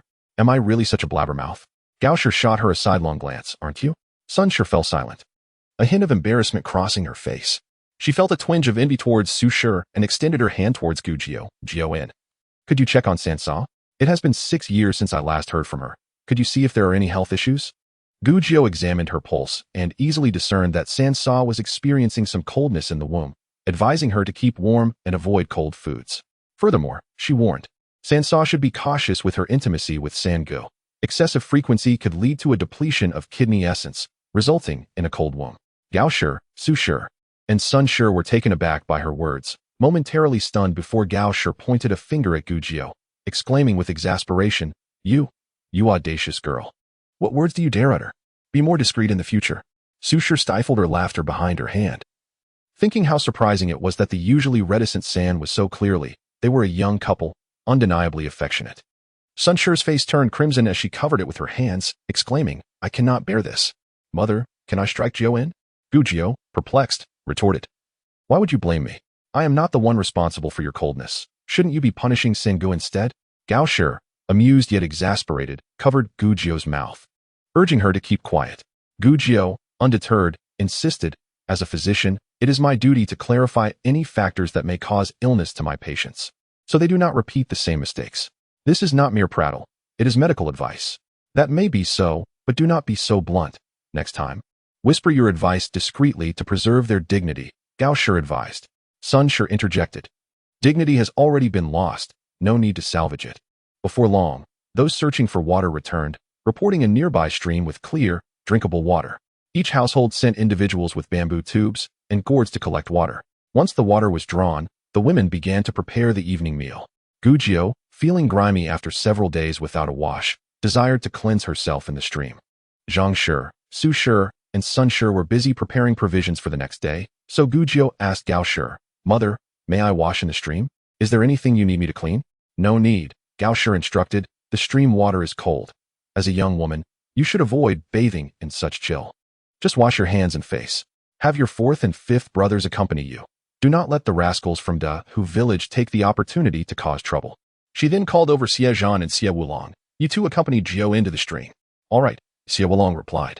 Xie Zhan glanced at Gujio, showing no sign of dissent. Chapter 16. Perhaps a wishful thought, I want to go too. I want to wash.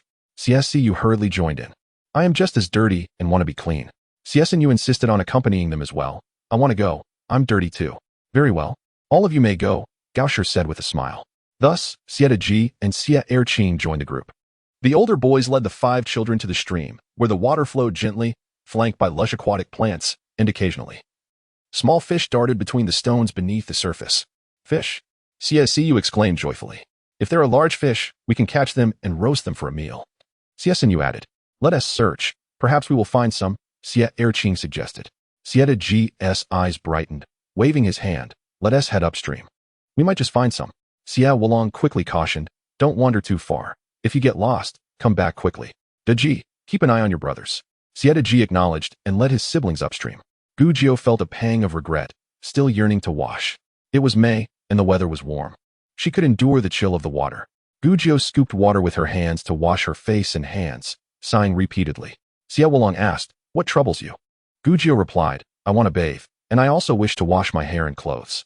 Xie Zhan maintained a serious demeanor. You may wash your clothes and hair, but do not even think about bathing. We are in the wilderness, and who knows if there are prying eyes nearby. The wolves from Dahu village are ever watchful. Gu Jiu pouted, I know, but why be so harsh? Can't I just think about it? In truth, she longed to brush her teeth, but lacked the means. No toothbrush or toothpaste was available. She knew that in this era, wealthy families used their fingers dipped in salt to clean their teeth, or soften willow or peach branches for brushing. Common folk often did not prioritize dental hygiene, and it was not uncommon to go a lifetime without brushing. Salt was precious in this time, and most families could not afford it. Using salt for brushing one's teeth would likely lead to severe repercussions. Gu Jiu contemplated the possibility of crafting a toothbrush from wild boar bristles if she could hunt one in the old forest. As for toothpaste, she thought there might be recipes in traditional Chinese medicine. Suddenly, the system's voice chimed in, informing her that there were 4 available toothpaste formulas based on her current environment, the first being branches of willow, locust, or mulberry boiled into a paste, mixed with ginger juice and powdered herbs. Elated, Gu Jiu mused, could I perhaps create toothpaste for sale? Imagining a future filled with silver coins. She couldn't help but laugh heartily. What is with you, sister? Xie Wulong asked, perplexed. Don't lose your mind. If you truly wish to bathe, wait until nightfall and have the sisters shield you while you do so. Xie Zhan, idly splashing water, grunted, you may have thought of something good. Gu Jiu's laughter abruptly ceased. Young man, you are too clever for your own good. Xie Wulong perked up, sister, what good idea did you have? Share it with us. We will all be joyous. Gu Jiu decided to share her thought. I just remembered a toothpaste recipe I saw before. Once we settle down, we can make it and sell it. We could earn a fortune. The Xie family was quite impoverished, though they were considered well off in Huaitree village. They still struggled financially. They needed to find ways to improve their living conditions, otherwise, life would remain exceedingly difficult. Toothpaste? What is that? Xie Wulong inquired. A paste for brushing teeth? Xie Zhan added. Yes, if we make toothpaste, we can also create toothbrushes to sell alongside it. By the way, Xie Wulong, when we enter the forest, help me hunt a wild boar. We can use its bristles for toothbrushes and see if they work well. Xie Wulong widened his eyes. A wild boar. Those are fierce creatures, quite challenging to hunt. Nevertheless, he resolved to try, even if it proved dangerous. Xie Zhan scoffed. You want a wild boar? You must be dreaming. There isn't even a pig's tail to be seen. Gu Jiu paid no mind to Xie Zhan's mood, lost in her daydreams of future wealth. Feeling quite pleased with herself. While she was caught up in her reverie, she neglected to watch her step, slipping and exclaiming as she tumbled into the water. Instinctively, she flailed her arms and grasped something slippery, exclaiming, Fish! It's a big fish.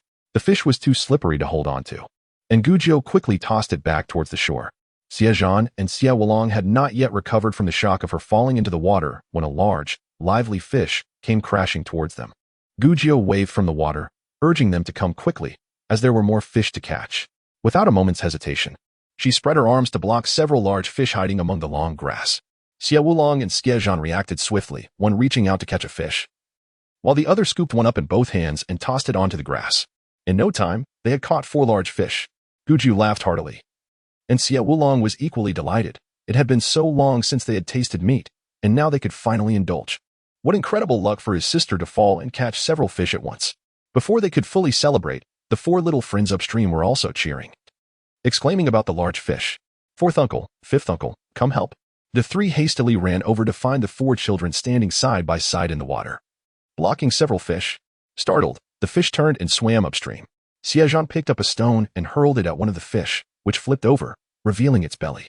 Gu Jiu quickly dove in to retrieve it. The remaining fish scattered chaotically, some darting into the grass, others slipping through crevices in the rocks. After much effort, they managed to catch 3 more fish. Everyone was elated, and with a total of 8 or 9 large fish, their haul was quite impressive. Upon returning to their campsite, the sight of the fish they carried evoked envy from everyone. In impoverished families, they seldom enjoyed meat more than twice a year. Even a small taste of it could bring tears of longing to their eyes. Zhang Yushe remarked sourly, "What incredible luck! We all went to the creek for water. Yet they caught fish while we caught nothing." Xie Wulong, unfazed by her bitterness, joyfully declared, "My sister is just lucky." She stumbled and the fish leapt right into her arms. There was no stopping them. He proudly introduced his sister. "This is my sister, Jianyang. I have a sister now, and she is both beautiful and fortunate." Xie Changsheng, a young man from the Xie family, scoffed, as if no one else had a sister. "I have a sister too. I've had one for 10 years. Can your sister possibly be more beautiful than mine?" Xie Wulong tilted his head skyward, triumphant. Xie Changsheng huffed a couple of times before falling silent. Xie Wulong strutted around like a victorious rooster, his tail feathers held high. Gu Jiao could hardly bear to watch. He was truly immature. Hai Shi, having been preoccupied with joy, finally noticed Gu Jiao soaking wet, water dripping down her pant legs. "Oh dear, you little rascal. What have you done? Quickly, someone from the second house, find Junyang some dry clothes to change into, lest she catch a chill." Chapter 17. The might of the sister-in-law. Hai Shi scolded Xie Wulong and Xie Zhan. "How could you two neglect your sister? You are both clean and carefree while ignoring her." Xie Zhan did not defend himself, while Xie Wulong's head drooped in shame, regretting his carelessness. "I should have been more attentive. I will certainly keep a close eye on my sister next time." Gu Jiao chuckled. "Mother, it's not their fault. I lost my balance and fell." Su Shi brought over some clothes and beckoned Gu Jiao to follow her. "Come, let's find a secluded spot to change." She then admonished Gu Jiao. "Fortunately, you are still young. If you were older and returned like this, what would people think of your reputation? You are a young lady now. You must not behave this way anymore. Do you understand?" In this era, women faced many constraints, and Gu Jiao, taking advantage of her youth, felt bold enough to roam about, her body straight as a board. She obediently nodded, signaling her understanding. Su Shi then called Zhang Shi and Sun Shi, "Sister-in-law, sister, let us find a place to shield Jianyang from prying eyes." An idea struck Gu Jiao. Since they were going to help her hide, why not do so by the creek and take a bath as well? "Sister-in-law, second sister, would you like to wash up? We can shield each other while we do so." The three exchanged glances, each feeling tempted. After several days of travel, they were all sticky with sweat and dust. Who wouldn't want to wash up? Gu Jiao instructed Su Shi, "Sister-in-law, just be careful. A quick wipe of your hands and feet will suffice." Su Shi felt a pang of regret. The four women found a spot by the creek with large stones, and the sisters-in-law formed a barrier, allowing Gu Jiao to wash first. As her feet soaked, the blisters and sores that had formed from her shoes softened. Gu Jiao grimaced as she removed her shoes to clean her wounds, intending to find some anti-inflammatory herbs later. Zhang Shi and the others looked on with concern, noting how delicate Gu Jiao appeared, yet she didn't utter a word of pain despite her injuries, which stirred their compassion. After Gu Jiao finished washing and changed into clean clothes, Su Shi handed her a pair of shoes that Xie Urching hardly ever wore. Gu Jiao found a few dandelions nearby, crushed the leaves, and applied the juice to her wounds before putting her shoes back on. She then shared simple first aid tips with her sisters-in-law. Once they had all washed, they thought of their mother-in-law, Hai Shi, but lamented that she was too weak to bathe in cold water. The four women also took the opportunity to wash their clothes by the creek. Gu Jiao observed them using soap pods crushed against stones to clean their garments and sighed inwardly. This era was truly backward. Once they emerged from the woods, she would ensure that laundry detergent and soap were obtained. The four returned to the campsite feeling refreshed, where Xie Dalong had already decided to share several fish with everyone. Hai Shi directed the village's wives to kill and chop the fish into pieces for a large pot of soup. In these times, meat was a rare treat, often only available during festivals, and the villagers were excited, resembling a festive occasion. Children eagerly gathered, bowls in hand, drooling as they waited. Huaitree village had around 30 households and over 100 people, even if they couldn't each receive a piece of meat. A bowl of hot soup with bread would still be a welcomed feast. Once the fish soup was ready, Zhang Shi and several village wives took turns serving it from the large pots. Gu Jiao took Hai Shi's bowl to help her serve, saying, "Sister-in-law, our mother is weak. The fish is rich in nutrients, so please give her extra." Zhang Shi ladled 3 or 4 pieces of meat in a Hai Shi's bowl. Zhang Yushe looked on, her eyes narrowing and lips pursed. Of course, they are family. Favoritism is expected. Others can only have a sip of soup, while their bowl is overflowing with meat. With 8 or 9 fish, even when chopped into small pieces, there wasn't enough for everyone to have a share. Therefore, the meat was reserved for the elderly and growing children, while the rest could only drink the soup. Gujio initially intended to leave but turned back and said, "If you wish for fish, the creek is right over there. Why not send your children to catch a few? Then you can enjoy them however you please. We won't be envious." Zhang Yushi shot her a sideways glance. "Who is this wild girl, raised without proper guidance? Who taught you to speak to your elders like that?" Gujio was taken aback, having never encountered such a foul-mouthed woman. However, she never shied away from confrontation. "You may have been born and raised well, but that doesn't mean you understand courtesy." Zhang Yushi, who had dominated the village for half her life, had never met a child bold enough to retort her. Her brows furrowed as she prepared to unleash a barrage of insults. Zhang Yushi nudged Gujio, urging her to take the fish soup to her mother before it cooled. She then glared at Zhang Yushi. "Jianyang is my family's child. Do you dare to speak ill of her in front of me? If you have any grievances, direct them at me. Don't think you can bully my child." Gujio's face lit up with a radiant smile, nearly exclaiming, "Sister-in-law, you are magnificent." Zhang Yushi glared back, "I am still your aunt." "Is this how you speak to me?" Zhang Shi refused to tolerate her foul temper. "You do remember you are an elder, don't you? But do you display any semblance of what it means to be one?" She deliberately ladled 2 pieces of meat into her own mother-s bowl in front of Zhang Yushi. "The fish we caught is for you to eat out of neighborly kindness. No one is obliged to share with you, and if you only want soup, then drink it. But do not hinder others." Zhang Shi's mother was gentle and soft-spoken, never one to argue. She merely said, "Zhang Shi, please speak to your aunt nicely." With a bowl in hand, Zhang Yushi departed. Observing the villagers' disdainful gazes, those who relished the fish soup drank heartily, while those who did not were dismissed. She opened her mouth, only to close it in frustration. Clutching her half-full bowl of fish soup, she grumbled, "Once it's given to the village, it belongs to them. If they wish to consume more, they should have shown generosity earlier." Zhang Shi tossed her spoon into the pot and glared, shouting, "If I decide to give my belongings, I will. If not, then I want tea. If you don't want it, bring it back." Zhang Yushi quickly shielded her bowl and scampered away. The meddlesome women laughed at her, insisting she return the fish soup, with some remarking, "If you find it unfair, catch your own fish, eat as much as you desire. Next time, when the old Xie family has a feast, don't partake." They chided her, a beggar complaining about the bread being stale. "If you're able, don't eat it. You've been spoiled." Zhang Yushi wouldn't dare accept such remarks. She was indeed capable of eating.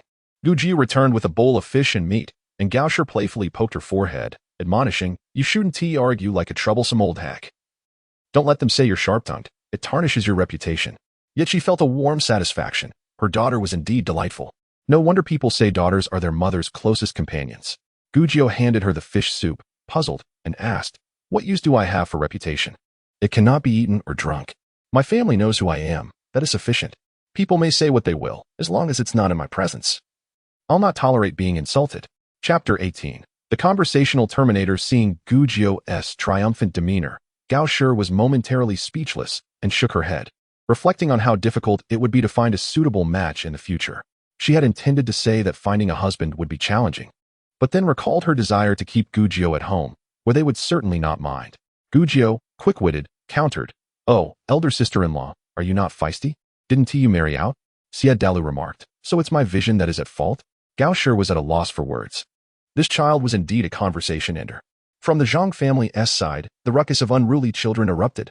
"I want more fish. This piece isn't enough. I still want more. Eldest sister, second sister, give me yours quickly. What are you eating for?" Zhang Yushi's voice followed. "Eldest sister, second sister, did you hear? No more eating. Hurry and give your portions to your brother." Soon, the cries of the 2 girls echoed, and the troublesome Wang Suiping hurriedly comforted them. Zhang Yushi, having taken her granddaughter's fish, was not satisfied. She aimed to seize her daughter-in-law's soup as well, questioning why her son, a grown man, would only sip a mere mouthful. Wang Suiping kept her head down in silence, while Zhang Laoqi poured her fish soup into his own bowl. The villagers expressed sympathy for Wang Suiping, lamenting her unfortunate marriage into such a household with a demanding mother-in-law and husband. Zhang Shi threw a disdainful glance in Wang Suiping's direction. When one is perpetually in a state of misery, not only their kin but even outsiders feel the urge to bully them. The elderly and children hastened to finish their meals, concerned that Zhang Yushi, the shameless old hag, would demand more later, wasting their breath in futile arguments. Amid the lively atmosphere, the aroma of fish wafted through the mountains and fields. The people from Dahu village, swallowing their saliva, also ventured to the stream to catch fish. Unfortunately, luck was not on their side. After a long search, not a single fry was seen, and they returned dejected. After dinner, Gujio asked Su Shi to prepare hot water for Gao Shi to soak her feet, knowing that without medicine, Such a nightly ritual could help soothe her liver and regulate her energy. Xie noticed and hurried over, rolling up his sleeves to squat by the ground, proclaiming, "I will wash Grandma's feet." Gao Shi patted his little head, praising him. "Good boy, our Siyu truly understands." Seeing this, Urchin and Sanyu rushed over to assist Gao Shi as well. Gao Shi smiled broadly, her joy evident. Gu Jiu took the opportunity to wash her hair in the warm water. In ancient times, hair was long, and after washing, she sat on a stone to dry in the breeze. She also delved into her consciousness to explore the newfound space, curious about its sudden appearance. Inside the space lay a vast expanse of fertile black soil, bordered by artificially dug ditches leading up to a towering mountain. An unfinished house stood in the open area, with a few shovels strewn about. This place seemed remarkably familiar. It was undoubtedly the untouched land the regiment had discovered after enduring hardships before she had arrived. They had begun to cultivate the land, constructing a home, preparing for long-term settlement. On a makeshift stone table lay a bow and crossbow, accompanied by a quiver containing 20 arrowheads. Gu Jiu nearly exclaimed in joy. Her bow and crossbow were still here when she had visited this new base. The regiment had faced an emergency, and in her haste to assist, she had left her weapon behind. Exhaustion had then brought her to this realm. Though she had seldom used cold weapons in her past life, Gu Jiu possessed an extraordinary talent for archery, making her particularly fond of the bow and crossbow. This bow had a range of 500 meters, capable of shattering the skull of a fierce beast, boasting power even greater than ordinary firearms. Gu Jiu had always carried it as a means of self-defense. Her arrowheads were crafted from high-quality steel, custom-made for lethal precision. After the initial joy, a sense of helplessness followed. The materials were too advanced for immediate use. The only difference between this space and the previous base was the absence of greenery. Everywhere lay barren. How had the base manifested as her personal space? If she had brought this place along, what would happen to the thousands of regiment members? Gu Jiu found herself perplexed and sought assistance from the system. System, this is a parallel dimension. Thus, this realm was essentially the new encampment discovered by the regiment. Merely situated in a different dimension? That interpretation sufficed. The system further explained, the current oxygen levels are insufficient for human habitation. The host must promptly introduce flora into this space. As the oxygen content rises, the ecological balance will improve, enhancing the quality of both plants and water, leading to system upgrades. Gu Jiu's eyes sparkled. If the quality of plants and water improved, would that mean the medicinal herbs she cultivated would possess superior properties compared to ordinary ones? In the future, yes. Delighted. Gu Jiu mused that this was perhaps the reward for her trials, a divine blessing for her years of healing. What additional features would the system acquire upon upgrading? Upon reaching level 2, the system would gain the ability to identify all things. At level 3, it could provide the host with recipes for various items, with higher levels yielding an increasing array of recipes. To achieve upgrades, the primary task was to cultivate a certain quantity of herbs in this space. From today onward, the host must strive diligently. This was promising. Would she then be able to concoct numerous high-quality medicines and create items that were otherwise unavailable in this era, thus amassing considerable wealth? Gu Jiu's smile widened at the thought, recalling the mint by the stream. Seizing the opportunity, she discreetly gathered a handful, ensuring no one was watching, and hurriedly planted them in her space. Indeed, the oxygen levels in the space were alarmingly low in mere moments.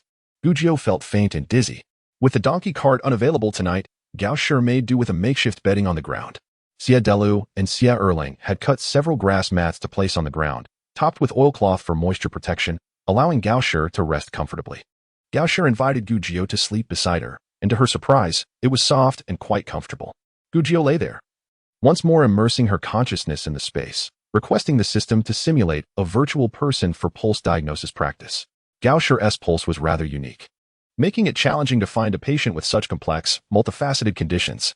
The system provided Gu Jiu with virtual personas of varying ages, some merely afflicted with uterine fibroids, others suffering from both blood deficiency and uterine fibroids, and others still exhibiting both conditions.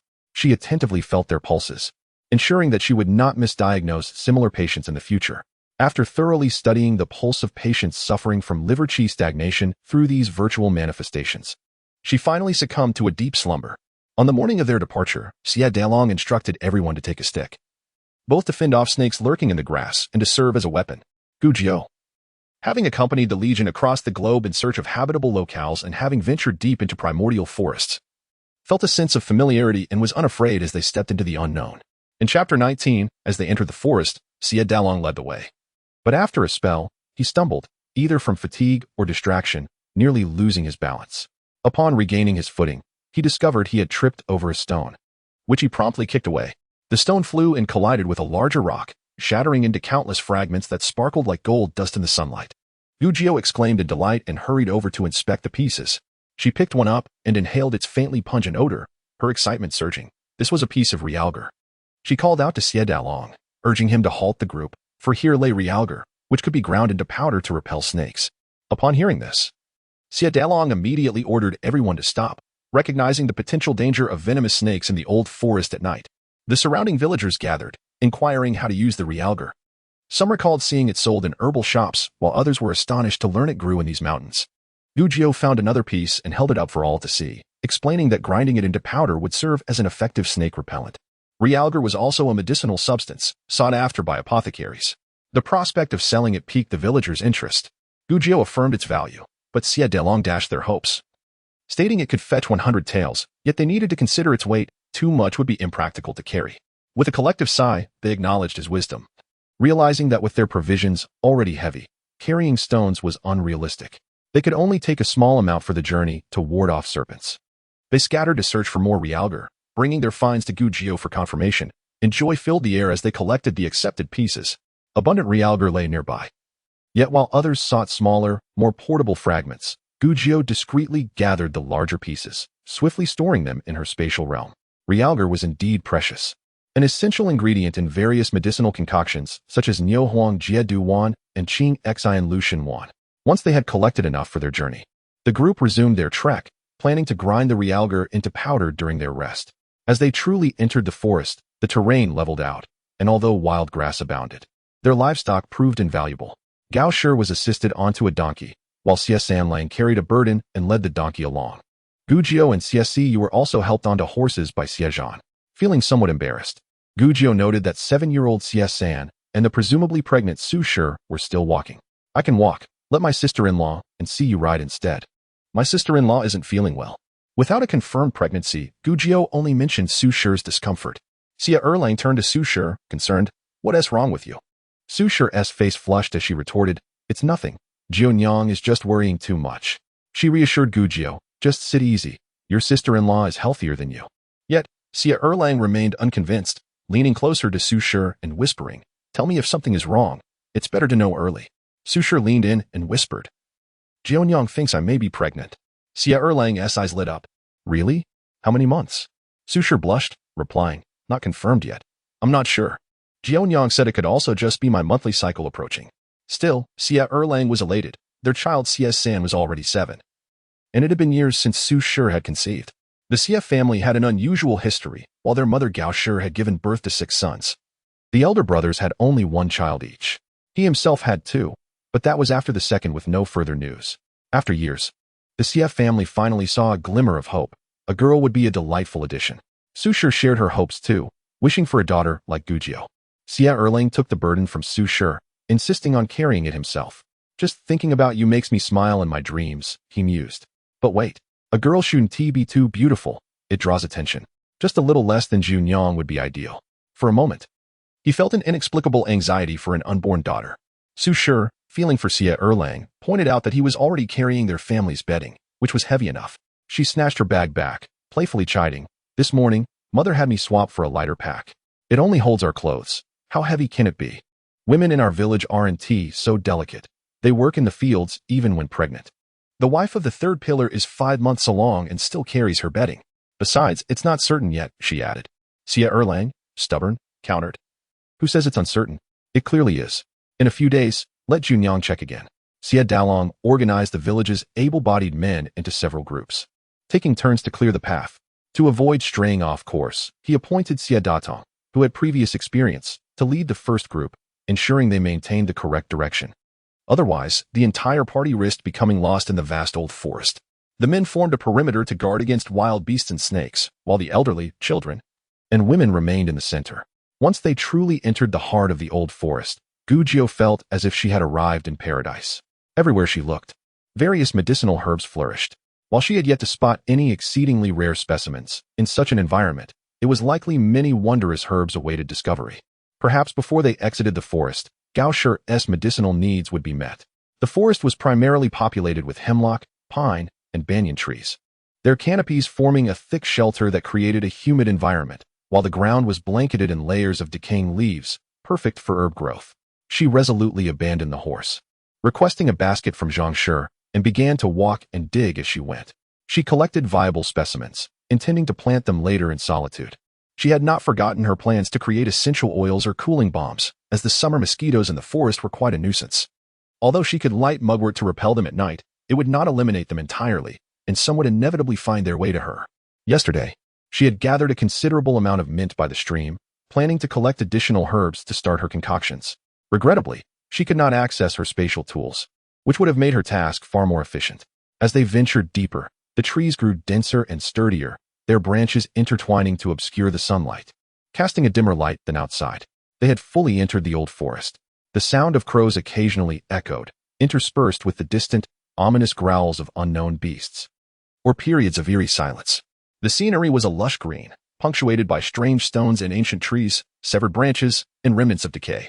Sunlight filtered through the treetops, forming beams that illuminated the interplay of vitality and eeriness, reminiscent of a fairyland yet tinged with a sense of the uncanny. The atmosphere in this environment is overwhelmingly oppressive, instilling a sense of fear that renders one mute. The only sounds are the occasional crunch of footsteps on twigs and dried leaves, suggesting that hidden dangers lurk within the dense forest, sending chills down one's spine. In the midst of this, a child's soft whimper breaks the silence. "Mother, I'm scared." A woman's gentle voice responds reassuringly, "Do not be afraid, dear. Mother is here, and so is Father. They will protect you." Chapter 20. Abundant gastrodia. After trudging for a considerable while, the sky above revealed a lone sun blazing down, signaling that it was already noon. The forest floor proved difficult to navigate, overgrown with tall grass, broken branches, and thorny vines, lacking any clear path and presenting a greater challenge than solid ground. Even though there were individuals ahead clearing the way, the villagers felt exceedingly weary. Xie Zhan instructed those scouting to locate a relatively open clearing, calling for everyone to pause and rest. The men collectively took to clearing the wild grass and tossing aside the dry branches, thereby minimizing the risk of insect bites from hidden creatures in the underbrush and preventing the potential for forest fires while cooking. Once the area was cleared, the villagers took out blankets or mats to sit and rest for a moment. The women set up their cooking pots, preparing a meal, while some elders took the children to forage for wild vegetables nearby. Xie Zhan gestured with his chin towards the individuals following behind, indicating to Xie Zhan that they were indeed despicable. "We paved the way for them, and they get to take it easy," he remarked, referring to the people from Dahu village who, obscured by the trees, were also resting not far away. "They treat us as free labor, a bunch of petty individuals. Village chief, we cannot allow them to take advantage of us without reciprocation. We should insist that they take their turn leading tomorrow," suggested Xie Zhan, a faint smile curling on his lips. "There is no need for such exertion. They are a bunch of unreasonable leeches. If they come, they want to lead the way. We cannot push them with whips from behind. Let them live for now. Their time won't be long. In times of great calamity, losing a few dozen souls in this ancient forest would hardly make a ripple." At this juncture, Gujio's system chimed in excitedly. "Host, a scan has detected pure, natural, and harmless wild mandrake 50 meters ahead. Mandrake, which can be used for anesthesia, and..." The system continued scanning, announcing the presence of wild dendrobium 30 meters ahead. Before long, it reported several types of medicinal herbs along with their benefits and preparation methods. Gujio recognized many of the herbal medicines, though most were cultivated in her time under unhealthy conditions with diminished efficacy. Hence, the system emphasized the qualities of being pure, natural, and wild. Gujio felt a surge of excitement, realizing her space needed an upgrade in herbal cultivation. Spotting Xie Zhan idling, she eagerly approached him. "Xie Zhan, would you accompany me to gather herbs? Mother's illness requires many, and if we can gather what we need along the way, we might be able to treat her sooner." She was not making excuses. She genuinely intended to do so, both to familiarize herself with various herbs and to treat Gao's illness. Hearing this, Gao's concerns for their safety led her to instruct Xie Wulong, "Do not wander too far, and take Wulong with you. This forest is too perilous. Encountering a wild beast would be disastrous." Xie Wulong agreed, while Xie Daji and his companions clamored to join, only to be silenced by the adults. In the event of encountering a large predator, the children would not only be unable to assist, but would also become a liability. Suddenly, Xie Zhan called out to them. "Wait." He distributed a sickle to each of them. Gujio smiled, finding this convenient, and thanked Xie Zhan. Lu Aniu voluntarily trailed behind the three, maintaining a steady pace without advancing or lagging. Not long after, They encountered arrow-like plants growing beneath a large tree. Gujio's eyes widened in delight at the sight. Clusters of the plants were densely packed beneath every tree, extending beyond her sight. "This is gastrodia, and there is so much of it," she exclaimed. She had anticipated the presence of precious herbs in this forest, but she was astounded to find such abundance within just half a day. Gastrodia was regarded as one of the top 10 valuable medicinal herbs in her previous life, akin to ginseng, and its price was never low. Once they emerged from the forest, selling the gastrodia would mean a lucrative fortune. She turned to share her excitement with the others. "This is a great find. It can treat migraines, numbness in the limbs, rheumatism, and more. It can also be consumed, like in pig trotter stew or chicken soup." As she spoke, she nearly drooled at the thought, while Xie Wulong's eyes sparkled at the mention of food. Xie Zhan decisively instructed Xie Wulong to return and fetch more people. As their rations were limited, with the vast amount of gastrodia, they could sustain themselves for several days. Gujio began selecting the largest ones to dig up, explaining to Xie Zhan and Lu Anyu, "Be careful not to damage them. It's just like digging for sweet potatoes. The bigger the gastrodia, the more valuable it is. We'll keep the large ones to sell and use the smaller ones to eat." Once she compared the process to digging for sweet potatoes, the two understood and set to work with their tools. Despite Gujio's prior experience as a skilled worker, she had never engaged in such labor before. Gastrodia roots were not as shallow as other herbs, and after much effort, she finally unearthed one, only to see that the others had already amassed quite a collection. At that moment, Xie Wulong summoned the villagers, and soon Zhang, Su, and Sun families, along with their children, arrived. Gao also followed. As this was akin to a food rush, the more family members one had, the better the gains. Gujio hurriedly reiterated her earlier instructions to Xie Zhan.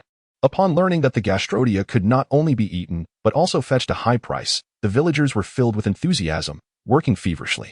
Gujio, clumsy in her efforts, was pushed aside by Xie Wulong, who said, "Sister, go play. I'll take care of this." Accepting his suggestion, Gujio noticed that everyone was focused on their tasks, allowing her to discreetly conceal several complete gastrodia plants and stealthily store them in her space. She then quickly slipped behind a large tree, entering her space to dig several holes in the soil to plant the gastrodia and other herbs she had previously gathered, before hastily exiting. Indeed, the oxygen levels were low. In mere moments, she found herself gasping for breath. After taking a few deep breaths and ensuring no one was watching, she finally relaxed. The villagers thoroughly combed the area for mature gastrodia, heeding Gujio's advice to leave some seedlings for future cultivation, returning to the camp in high spirits. With the abundance of gastrodia to supplement their meals, they could save several days' worth of rations, much to everyone's delight. Gujio also instructed the villagers on how to prepare the gastrodia, selecting the larger ones, washing them clean, steaming them until soft, slicing them, and drying them for sale to the apothecary. In her previous life, wild gastrodia had nearly gone extinct, leading to exorbitant prices that were not measured by weight, but by grams. The price of gastrodia in this era was uncertain, but it was bound to be considerable. Su tugged at Gujio's sleeve, whispering, "Are you foolish? Why would you teach others how to prepare food? Skilled hands for processing medicinal herbs are highly valued." Gujio smiled. "I have plenty of cooking skills. Sharing a means of livelihood with the villagers is no trouble at all. By the way, sister-in-law, while gastrodia is beneficial, it also promotes blood circulation and can induce labor. You must avoid it." Su nodded vigorously, knowing well not to take any chances with her pregnancy. After finishing, "I should inform Sanju's wife, who is already over 5 months pregnant." Chapter 21. Rest and recuperation. The villagers, initially apprehensive about their future, found solace in the prospect of selling the tianma, which would sustain them for a while. With this buffer period, they were confident they could discover avenues for income. Many families, upon realizing its value, refrained from consuming even the smaller portions and began processing it. Grateful for Gujio's efforts, several families brought gifts of gratitude during mealtime. 2 young girls, one bearing 2 eggs and the other a handful of greens, came to express their thanks.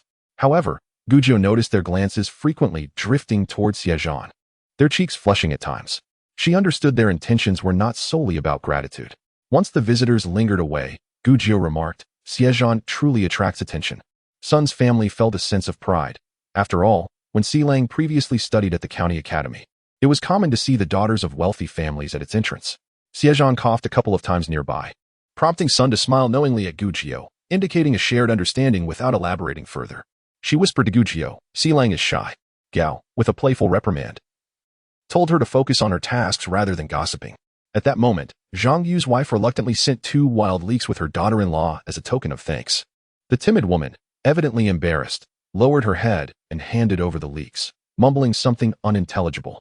Sun made a dismissive gesture, saying, "You might as well keep them. Such fine goods are beyond our means. Best you save them for your own family." Humph, wild leeks abound in the forest. One can easily gather a handful without needing to bring us 2 stalks, Sun scoffed, refusing to accept them. Su shot her a glare and took the leeks, smiling. "Thank you, we appreciate your effort." She added, "They look quite fresh. Once chopped and mixed with pickled vegetables, they will make a delightful dish." The timid woman sighed in relief, glanced at Su, and hurriedly departed. Sun disapproved, saying, "Why be so courteous to her? Just accepting them is already generous of us." Su shook her head, playfully tapping Sun's forehead. "Oh, come on. In her household, her mother-in-law is the one in charge. She has no say in what gifts are given. It's not easy for her. Why make it harder?" Gao chimed in. "At this age, you still lack discernment. You should learn from your second sister-in-law." She beckoned Gu Jiu over and imparted wisdom to both her and Sun. People come in many forms. Those who loudly vent their frustrations are often easier to deal with. It is the quiet ones, those who harbor their thoughts, that one should be wary of. You never know what they might be plotting against you. Gu Jiu pondered, finding merit in Gao's words. Those who express their discontent often do so openly, while the introverted ones tend to bottle up their feelings, potentially leading to psychological turmoil over time. Sun, though not fully grasping her mother-in-law's perspective, complied obediently. The villagers of Huaishu village busily processed tianma. Some washed it. Others steamed it, sliced it, or laid it out to dry, all in high spirits. After her meal, with some leisure time, Gu Jiu recalled the system's reminder about the mandrake. In her earlier excitement over the tianma, she had forgotten the other herbs. The mandrake is one of the ingredients for the preparation of the anesthetic powder, crucial in an era devoid of anesthesia. Realizing she had a chance to find mandrake, Gu Jiu was determined to harvest a few plants. She summoned Xie Zhan and Xie Wulang, and together they set off in search of mandrake. Following the system's guidance, they first discovered several clusters of dendrobium, nestled on decaying wood, adorned with purple and white flowers. Its stems were round and short, unmistakably the prized iron-skinned dendrobium. Gu Jiu felt a pang of regret. Renowned as the foremost of the 10 divine herbs, its value was considerable, yet they found only a handful. They refrained from alerting other villagers and carefully unearthed the plants. To conceal the dendrobium, she also dug up other less valuable herbs to mix in, ensuring that Xie Zhan and Xie Wulang would remain oblivious to the loss of the precious herb. As they ventured further, they stumbled upon the system-indicated huangjing, ghost needlegrass, and hopu herbs, all of which they harvested. Seizing the opportunity, Gu Jiu had the system scan for ingredients such as clove, eucalyptus, and camphor for making cooling oil. Eucalyptus was plentiful, camphor was found a little farther away, but there were no cloves in the woods. Gu Jiu urged Xie Zhan and Xie Wulang to assist her in gathering all the necessary materials. On their return, they noticed that the villagers had no intention of continuing their journey. Upon inquiry, they learned that the villagers had sliced and laid out many pieces of tianma to dry. If they set off now, there would be no place to store the tianma slices. With no urgency, everyone agreed to wait until the slices were dry before resuming their travels. The villagers constructed makeshift racks in sunny spots using branches, laying large leaves on top, and spreading the tianma slices out to dry. Gu Jiu decided to process the remaining herbs as well. Meanwhile, the people of Dehu village, unaware of the happenings in Huaishu village, waited patiently, not seeing any signs of movement from the latter. The villagers, unable to remain idle, went into the woods to forage for wild vegetables after processing the tianma. Gu Jiu busied herself with her herbs, preparing to make cooling oil. Extracting menthol and camphor was straightforward as long as the crystals from the leaves or stems were obtained. However, distilling peppermint oil and eucalyptus oil required specialized tools and a 24-hour soaking period. Gu Jiu asked Zhang to find 2 basins for soaking the leaves, planning to distill them after a couple of days. Unfortunately, without cloves, she could only produce a semi-finished product. Nonetheless, the absence of cloves was not a significant setback. The efficacy would simply be somewhat diminished, still serving to relieve itching and inflammation. Having completed her preparations, Gu Jiu sat beside Gao, watching her craft shoe soles while engaging in casual conversation. Nearby, Xie Wulang sat on the ground, engrossed in his reading, occasionally murmuring the text. Xie Zhan focused on educating the younger ones, assigning recitation tasks to the more literate Xie Deji, while guiding the others to practice writing in the dirt with sticks. When Xie Wulang encountered a passage he didn't understand, he looked up to ask Xie Zhan, "Fourth brother, what does Tian Xing Jian, Junzi is I Chang Bushi mean?" Xie Zhan furrowed his brow. "Have you started reading the I Ching? Have you finished the 4 books so quickly?" Xie Wulang nodded with a hint of pride. "I've completed them all." Xie Zhan's frown deepened. Each of the 4 books is vast and profound. Each can take a lifetime to study. Reading is not merely about the quantity of books read. It is about comprehension and reflection, understanding deeply, and applying what you've learned. Otherwise, no matter how many books you read, it is merely a superficial glance at the words. Chapter 22. Discussing aspirations. Gu Jiao, intrigued by the conversation, turned to Xie Lang and asked, "Sixth brother, what draws you to reading? What is your purpose in reading all these books? Or what are your aspirations?" Feeling somewhat dejected after Xie Zhan's earlier critique, Xie Lang hesitated, uncertain, and replied, "Reading is simply reading. I enjoy it, so I read without needing a reason." "And your aspirations? What do you wish to do in the future? You can't just read your whole life. You must apply your knowledge somehow." Xie Lang appeared lost, for he simply loved reading and had never considered how he might utilize his knowledge in the future. Gu Jiao pondered for a moment and said, "I once read a story in a book about a nation called where the royal family was inept and invasions by barbarian tribes left the populace in dire straits. Eventually, a great man emerged from this nation. During his studies, his teacher posed a question to him. 'Why do you study?' Gu Jiao blinked her eyes and asked, 'Do you know how he answered?' Xie Lang replied, 'To take the imperial examination and improve the impoverished life.'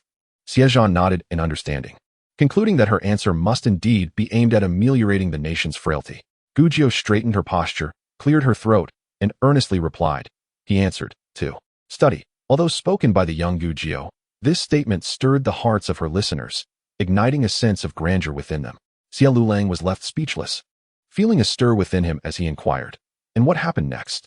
Gu Jiao continued, "At the time of his declaration, he was merely 12 years old. Later, he became the prime minister of and dedicated his life to serving the country and its people." Even Xie Zhan was deeply moved, pondering for a moment before nodding. Those who achieve great things, both ancient and modern, are invariably those with lofty aspirations from a young age. Gu Jiao turned her gaze towards Xie Zhan and asked, "What about your aspirations, Xie Zhan?" Xie Zhan looked into the distance, his eyes filled with longing, and stated, "I wish for the granaries of the world to be full, for the people to prosper, and for our nation to grow strong." With foreign tribes coming to pay their respects, Gu Jiao's eyes widened in admiration. What a grand wish! Could it be that you are destined to be a future prime minister? Xie Zhan turned to observe her astonishment and gently ruffled her hair, asking, "And what about you? What are your aspirations? What do you wish to achieve in the future?" Gu Jiao beamed. "My aspirations are quite simple. I wish to continuously study medicine and, in time, compile my knowledge into a book, providing a source of knowledge for those who love medicine but lack the means to learn." Gao Shi, who had been listening, chuckled and asked, "Aren't you essentially teaching others how to make a living for themselves?" Gu Jiao shook her head. The development of medicine is slow, not due to a lack of intelligence among people, but because many cling to their secrets, sharing them only with their own descendants. However, not every family can maintain this lineage. Many lose their ancestral remedies due to war, misfortune, or the absence of male heirs. If this continues, excellent medical practices will be lost, and medicine will only decline. What I aspire to do is to set a good example for the world, ensuring that valuable medical knowledge is passed down and refined through generations, allowing for better treatments for previously incurable ailments. Gu Jiao's eloquent discourse left those nearby in stunned silence, astonished by the vastness of her heart and her far-reaching vision. Xie Zhan, slightly taken aback, realized that beneath Gu Jiao's playful exterior lay a profound insight. This depth was not merely the result of experience, but stemmed from a remarkable accumulation of knowledge and foresight. How many books had she read to possess such insight and breadth of character? What kind of family had she been raised in?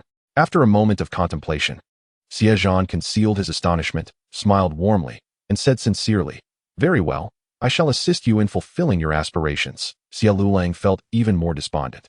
Everyone else seemed to have a clear purpose in life, even little Junyang, who had determined her goals early on, while he remained adrift in confusion. Gao Shi, biting off the thread, affectionately stroked Gu Jiao's face. "Our Junyang is truly impressive, smart, capable, and so beautiful. What can we do? Mother is reluctant to let you go. Such a wonderful girl must stay with us." Gu Jiao fixed her bright eyes on Gao Shi. "So?"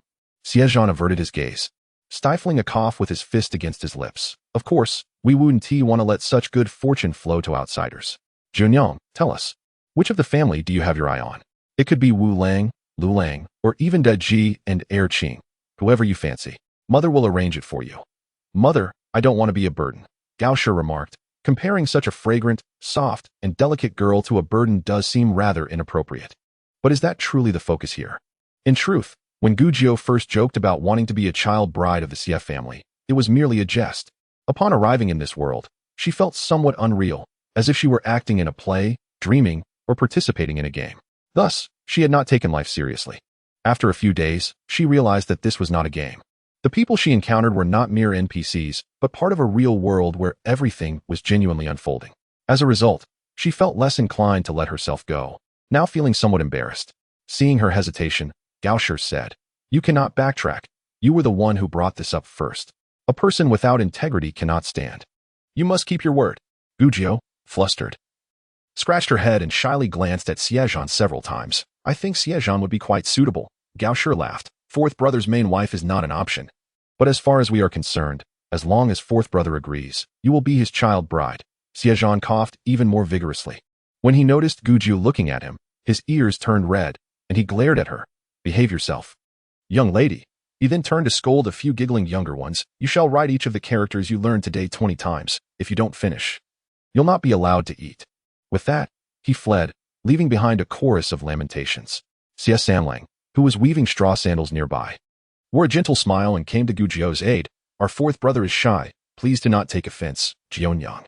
Once you spend more time together, he will surely see your merits." After speaking, he beckoned Gujiu over. "Come, try these sandals. I don't know what size you wear, so let us see if they fit." Gujiu raised her eyebrows in surprise. Momentarily forgetting about the child bride discussion, "You made these for me?" She had seen Xie Zhan cutting some grass earlier and weaving it in his hands, but hadn't realized he was making sandals for her. Xie Zhan nodded. "The straw sandals may not be the most comfortable, but wear them for now. We can buy cloth to make proper shoes once you're out of the woods." Gao Shi lifted the sandal parts in her hands. "No need to wait until you're out of the woods. These will be ready in a few days." Gujiu was even more astonished, realizing that what Gao Shi held was also meant for her. Chapter 23. The visionary Xie Zhan. Gujiu felt a surge of warmth welling up in her eyes. In her previous life, without siblings and with parents too busy with work to spend time with her, she had never experienced the warmth of familial love. Yet, the members of the Xie family offered her just that. In this lonely foreign world, she felt warmth and the love of brotherhood and motherhood from those with no blood ties. Gao Shi hurriedly set down the sandal parts and embraced her. "Oh dear child. Why are you crying? Don't cry, don't cry. We have no daughters in our family, and since you arrived, you've become so precious to us. If we don't treat you well, what if you decide to leave us? This little scheme of Mother-S is to keep you with us, so no more tears. Our Jianyang has such beautiful eyes. If you cry, you'll look like a flower cat, and that would not be good." Gujiu, breaking into a smile, nuzzled against Gao Shi like a kitten. "Mother, I promise to be filial to you in the future. I will earn a lot of money to spend on you, on my brothers, sisters-in-law, and nephews." All right, Mother believes you. I'll wait for you to earn big money to honor me. Now go try on the sandals. If they're uncomfortable, let your third brother make adjustments for you." "Yes," Gujiu responded, taking the straw sandals from Xie Zhan's hands. Upon trying them on, she found them surprisingly soft and lightweight, completely dispelling her initial concerns about discomfort. She thanked Xie Zhan and suddenly remembered the toothbrush she had long desired, saying, "Third brother, could you make me a cup, like the kind used for drinking water?"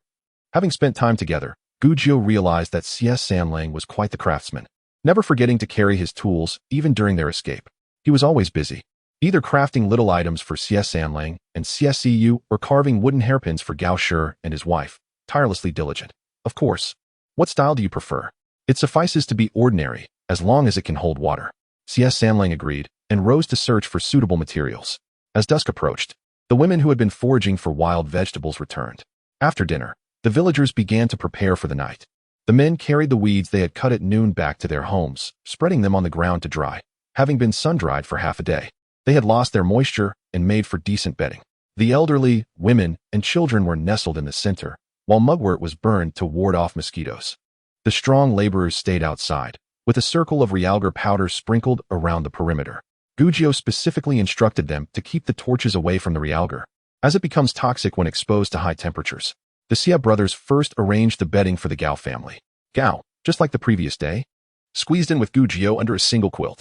That night, Lu the blacksmith and a villager named Zhou took the night watch, and Xie Dalong reminded them to be vigilant against the people from Dahu village to prevent any mischief.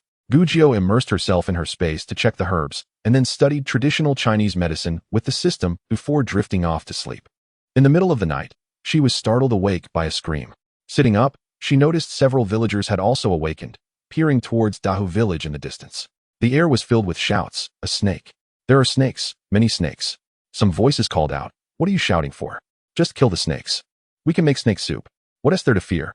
Just look at their beautiful colors. They might be toxic, but one tea kill you. It was uncertain whether the realgar had driven the snakes towards that side, but everything seemed calm on their end. The villagers, relishing the chaos, soon returned to sleep. The next morning, Gujiao awoke to laughter and chatter. Sitting up, she spotted Xie Wulong leading a group of youths and small children practicing martial arts nearby. Among them were 4 younger members of the Xie family, including Xie Changsheng, along with children like Xie Baozi. They appeared quite earnest, and Xie Wulong was teaching them diligently. Gao was nearby, sewing, seemingly unaware of how long she had been up. Upon seeing Gujiao awake, she patted her head and said, "You're up? If you're not fully awake, sleep a bit longer. Your sisters-in-law haven't prepared breakfast yet. There is plenty of time." Gujiao rubbed her eyes and replied, "No. I'm awake now." She pointed at the practicing youths and asked, "What are they doing?" "After the flood, the world will be chaotic. Once we leave the forest, there will surely be many refugees. With more refugees, the roads won't be peaceful. If the children learn some skills, they can protect themselves and their families." Xie Wulong explained. Gujiao nodded in agreement. It made sense. Even if it was not for self-preservation, exercising was never a bad idea. Xie Zhan truly had foresight, and Gujiao couldn't help but compliment him. Gao smiled, clearly proud, saying, "Our Xiling has been smarter than others since childhood." She then patted Gujiao, adding, "Our Jianyang is also clever, just like Xiling." Gujiao raised her chin proudly. "Indeed. We are clever together." Gao laughed heartily. The weather was splendid again, and the villagers had no plans to set off. The tianma slices dried yesterday were not collected. Today everyone turned them over to let both sides bask in the sun.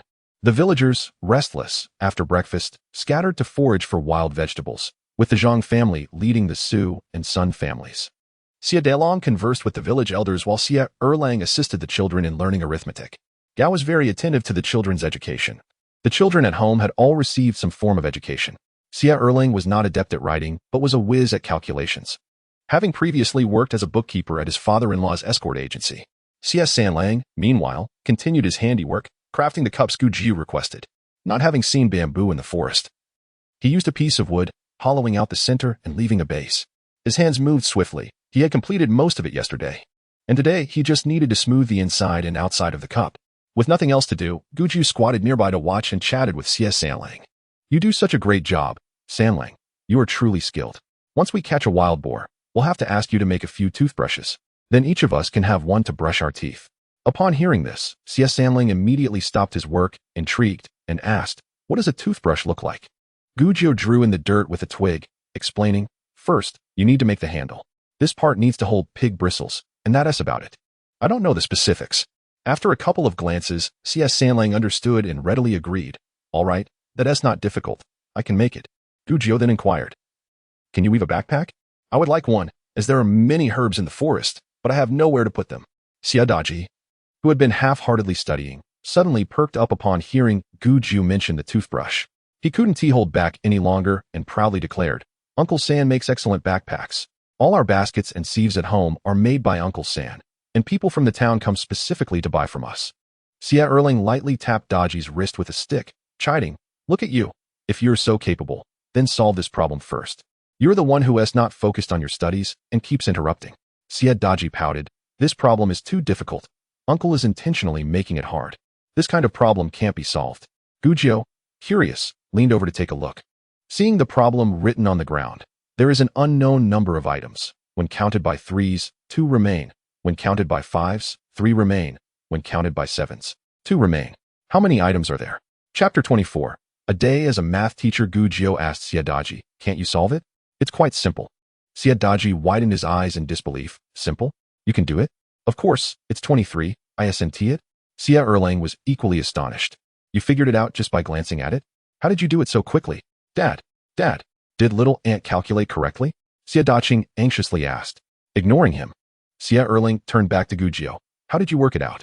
Gujiao thought for a moment. There are various methods to solve such problems, but noticing Xie Daji's lack of intelligence, she opted to demonstrate the simplest method, counting by 3s and leaving a remainder of 2. Let us list the multiples of 3 plus 2, and she started to write in the dirt, 5, 8, 11, counting by 5s and leaving a remainder of 3. Let us list the multiples of 5 plus 3, and then the multiples of 7 plus 2, she continued. Now look through these 3 sets of numbers to find the common one. Not only Xie Daji, but even 7-year-old Xie Zhan could see it was 23. Xie Erlang patted his son's head, smiling as he praised him, before turning a stern face to Xie Daji. Your little aunt is about the same age as you. And she figured it out with just a glance, while you've been pondering for ages without a clue. Did you forget your brain at home? Xie Daji surprisingly agreed, nodding. I've never been very bright. I said I practice martial arts, but you all insisted I study, and now I have to learn arithmetic too. I'm not going to be a bookkeeper. I'm meant to be a great general. Xie Erlang scoffed. Do you think being a great general is that easy? If you can't even count, how will you lead your troops? If you can't do calculations, how will you know if someone is embezzling your military funds? Xie Daji rubbed his head, saying sheepishly, True, then I'll study a bit more. Xie Erlang rolled his eyes at him. Xie Daji, smiling ingratiatingly, turned to Gujio. Little aunt, could you teach me arithmetic? Uncle loves to criticize. His words are like poison, and I'd rather not learn from him. Xie Erlang raised the stick in his hand, glaring at him as if to strike, and Xie Daji quickly hid behind Gujio, entirely lacking the demeanor of a future great general. Xie Erlang smiled at Gujio. Junyang, I think you have a lot of patience. How about you teach these boys their arithmetic? Sure, Gujio replied without hesitation. She knew that in this era, calculations were done using counting rods, which were simply small sticks. From 1 to 5, place a corresponding number of counting rods. For 6 and above, it resembles an abacus, with a horizontal rod at the top representing 5 and a vertical rod below representing 1. Alternatively, one can position a vertical rod for 1 and a horizontal rod for 5. The arrangement is flexible, subject to personal preference. The calculation method bears some resemblance to the modern vertical notation, but instead of simplified Arabic numerals, one must place rods to represent each number, which is rather cumbersome. In the original owner's memory, this era is quite backward, lacking many crops and possibly even the abacus. Of course, it might exist, but given the original owner's limited experience, she was unaware or it was not widely known. Thus, she decided to popularize the abacus, contributing to this era upon her arrival. Gujio inquired of Xie Erlang, Brother, have you ever heard of an abacus? Xie Erlang shook his head. An abacus? What is that? Gujio remained uncertain whether this era possessed the abacus, as Xie Erlang, being from a remote county, had limited exposure. She drew the shape of the abacus in the dirt with a twig, indicating that the bead on top represented 5 and the bead below represented 1.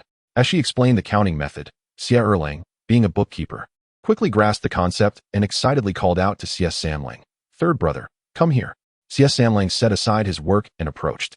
Xie Erlang pointed to the abacus drawing on the ground and instructed him to replicate it. Gujio meticulously explained the structure of the abacus to Xie Zhan, who remarked, This is not difficult. It's just that the tools are incomplete and the holes in the beads might not be smooth enough, which would hinder the sliding speed of the beads. Gujio was somewhat astonished. Xie Zhan, being a skilled carpenter, immediately identified the crucial issue. The smoothness of the bead holes and the rods determines the speed of calculation. If either is not sufficiently smooth, moving the beads would be cumbersome, thus affecting the calculation speed.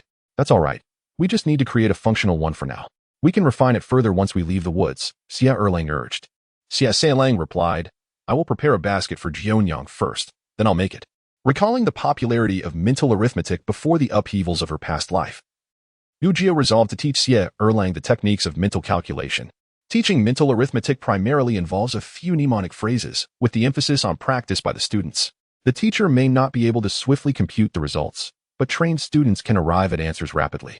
Mastering this method could potentially serve as a means of livelihood in the future, as Gujio's mint and eucalyptus leaves had not steeped long enough, and the nearby herbs had nearly been exhausted. She spent a day as a math teacher. For Xie Erlang, who possessed a solid foundation in calculations, Gujio's explanations were swiftly comprehended. He immersed himself in the new methods, quietly validating calculations against the drawing of the abacus on the ground. While a few children engaged in mischief, but he chose to ignore them. The villagers of Dahua exhibited remarkable patience. The residents of Huai Tree Village refused to leave, resolutely remaining in place. That night, Gujio once again could not find restful sleep. In the dead of night, she heard a scream from the direction of Dahua Village and wondered if it was another snake incident. Snakes truly seemed to possess a sense of justice, targeting only the wicked, she mused. Upon opening her sleepy eyes, she noticed Gao Shi had risen at some point, and the Xie brothers were also up, gazing towards Dahua Village. Seeing Gujio awake, Gao Shi gently patted her, reassuringly saying, It's nothing, sleep. It's not our concern. Just as she finished speaking, a figure hurriedly approached, stumbling and chased by another person. Xie Zhan and Xie Wulong stepped forward to shield their family, but another figure swiftly interposed before them. Gujiu recognized it as Lu Niu. She found it peculiar that Lu Niu seemed to always protect the Xie family. Could there be a familial connection between the two households? The figure that had been running collapsed at Lu Niu's feet, crying out for help. Please, save me. It turned out to be a woman in her 20s, clad in tattered, dirty clothing, with several tears in her garment. Her hair disheveled, and clearly in a state of distress. The onlookers were astonished as the pursuer caught up and attempted to drag the woman away, shouting, "You filthy woman! Come with me. Don't think those from Huai Tree Village can save you. Dahua Village's affairs are not your concern." The woman struggled fiercely, exclaiming, "Let me go. Let me go, you beast. Help. Please, I beg you to save me. My husband is dead, and Hu Laizi wants to harm me." At that moment, the people from Dahua Village arrived, led by Hu Laoda, accompanied by Hu Saner and a group of over 20 men. Xie Dalong, unclear about the events in Dahua Village, hesitated to speak despite feeling sympathy for the woman. Desperately, the woman crawled to Xie Dalong, pleading, "Village Chief Xie, please save me. My in-laws and husband were swept away by the flood. They are bullying me, a widow. If you do not help me, I will be ruined." Hu Laizi, feeling somewhat guilty, dared not approach Xie Dalong to snatch her away, shouting instead, "Village Chief Xie, do not listen to this woman's slander. She is a ruthless person who has aborted 2 pregnancies because she was dissatisfied with her husband. If you take her in, do you not fear she will bring misfortune upon you?" The woman suddenly turned, her gaze fierce as a wolf. "Why did I terminate those 2 illegitimate children? It was because their father was a scoundrel. I was abducted here against my will. Why should I bear children for the man who kidnapped me? I want him to have no descendants." Gu Jiu observed, marveling at the woman's fierce spirit. Typically, those in such dire situations succumb to despair, losing their moral compass and becoming complicit in the abduction of others, turning once innocent women into mirrors of their plight. Yet this woman had never resigned herself to fate. Whether it was through the loss of her children or her defiance that night, she retained her integrity. Hu Laodao interjected, "Village Chief Xie. Regardless of whether she was purchased or how she came to be here, she is now part of Dahua Village. We can take her without the consent of Huai Tree Village, correct?" In the past, Hu Laodao would never have spoken so diplomatically. A beating had softened his demeanor. "I will not leave. I will not leave. Village Chief Xie, please save me." The woman clutched Xie Dalong's clothing. Gujiu noticed her sleeve slip, revealing scars on her arm, stirring a sense of compassion within her. To maintain such an unyielding spirit in an era of scarcity, where one might sell their integrity for a morsel of food, was truly remarkable. She tugged at Xie Zhan's sleeve, imploring, "Xie Zhan, please help her." Over the past few days, she had recognized that Xie Zhan was someone capable of making decisions. Before Xie Zhan could respond, the woman shifted her plea to Gao Shi, calling out, "Aunt Gao, please save me. I am Rong Yang, from the Taikang Hall in Jingzhou." Gao Shi was taken aback, mentally replaying the name Taikang Hall in her mind. She quickly stepped forward, illuminated by the torchlight, scrutinizing the woman. "You are Rong Yang, from Taikang Hall in Jingzhou. How did you end up here? Where is your grandfather?" Gao Shi had first met Rong Yang when she was merely 6 or 7 years old. Now, over a decade had passed. Even if her appearance had not changed significantly, Gao Shi could hardly recall her features. Nevertheless, Gao Shi felt confident that no one would impersonate her, as very few knew of her family's ties to Taikang Hall. "I am who I am. My grandfather passed away 4 years ago. I had intended to return to my hometown to seek out my clan uncle, but en route, I was drugged by Hu Saner. Upon regaining consciousness, I found myself sold to my husband." With a sigh, Gao Shi glanced at Xie Zhan and extended a hand to help Fu Rongyang to her feet. Xie Zhan understood his mother's signal and stated, "This person is a relative of mine. We shall remain here. You may return." The villagers of Da who were nearly amused by his dismissive tone, they were not easily sent away. After all, they were from the same village. Who were they to dictate who could stay? Xie Zhan raised his gaze, his expression indifferent as he asserted, "A relative of the Xie family has lost her husband and come to seek refuge. Naturally, she must stay. She married a man from Dahu, not the entire village. Is it not absurd that she cannot leave after her husband has passed?" Hu Laoda interjected, claiming, "Her husband is one of my Hu clan. When he died, the clan still has a say over her. Even if she wishes to remarry, it must be with our clan's approval." Xie Zhan was disinclined to engage in further verbal sparring. He coldly observed, "I shall keep her, and there is nothing you can do about it. Leave." The villagers of Da who were incensed, feeling utterly wronged. They had never before been subjected to such indignities. "Brothers, grab your weapons. Let us go," they shouted, their tempers flaring. Accustomed to bullying the weak, they could not tolerate this affront. In a moment, several men charged forward, brandishing sticks. Lu Aniu rushed to the front, seizing a club and delivering a swift kick to the fastest one, sending him sprawling. Xie Zhan quietly instructed, break Husaner's legs. Since it was he who had abducted Fu Rongyang, he must face the consequences of his actions. Lu Aniu nodded, charging into the fray like a tiger among sheep. Xie Zhan remained on the sidelines, watching the chaos unfold. Xie Wulong let out a roar and dashed into the melee, relishing the fight. The men from Huaitree village also joined the fray, armed with clubs. Lu Aniu shook his head at the chaos. He preferred to handle it alone, as the added numbers only created confusion. He quickly spotted Husaner, weaving through the brawl and dispatching adversaries along the way. Husaner, wounded in one eye, was struggling under the blows of Zhou Hu. Without a word, Lu Aniu raised his club and struck at Husaner's legs. A blood-curdling scream pierced the air as Husaner curled up in agony, momentarily forgetting the assault he was under. The others paused, startled. Two nearby men rushed to retaliate against Lu Aniu, but he swiftly incapacitated them. Standing like an iron tower, Lu Aniu's eyes were cold and predatory, instilling fear in his adversaries. The villagers of Dahu, who thrived on intimidation of the weak, quickly softened in the face of such formidable resistance. Seeing Lu Aniu's fierce demeanor, they collectively shuddered, contemplating retreat. Hu Laoda, sensing the tide turning, gritted his teeth and ordered, let us go. He called for assistance to carry Husanu away, casting a last, cold glance back. Lu Aniu exchanged a look with Xie Zhan. They had certainly made enemies today. A flicker of coldness crossed Xie Zhan's gaze. Even if they bore no grudges, they would not be allowed to linger for long. Previously, the law had restrained him. But now, in the depths of the old forest, where venomous snakes and fierce beasts roamed, it would be quite normal for dozens to perish. In the following chapter, Gujiao and Gao Shi had already helped Fu Rongyang back home. By the light of the torch, Gujiao examined Fu Rongyang's injuries. Lifting her sleeve, she discovered a web of scars, evidence of frequent beatings. Some were faded, while others were fresh, the newest ones barely scabbed over, indicating recent violence. Fu Rongyang instinctively withdrew her arm, covering it with her sleeve.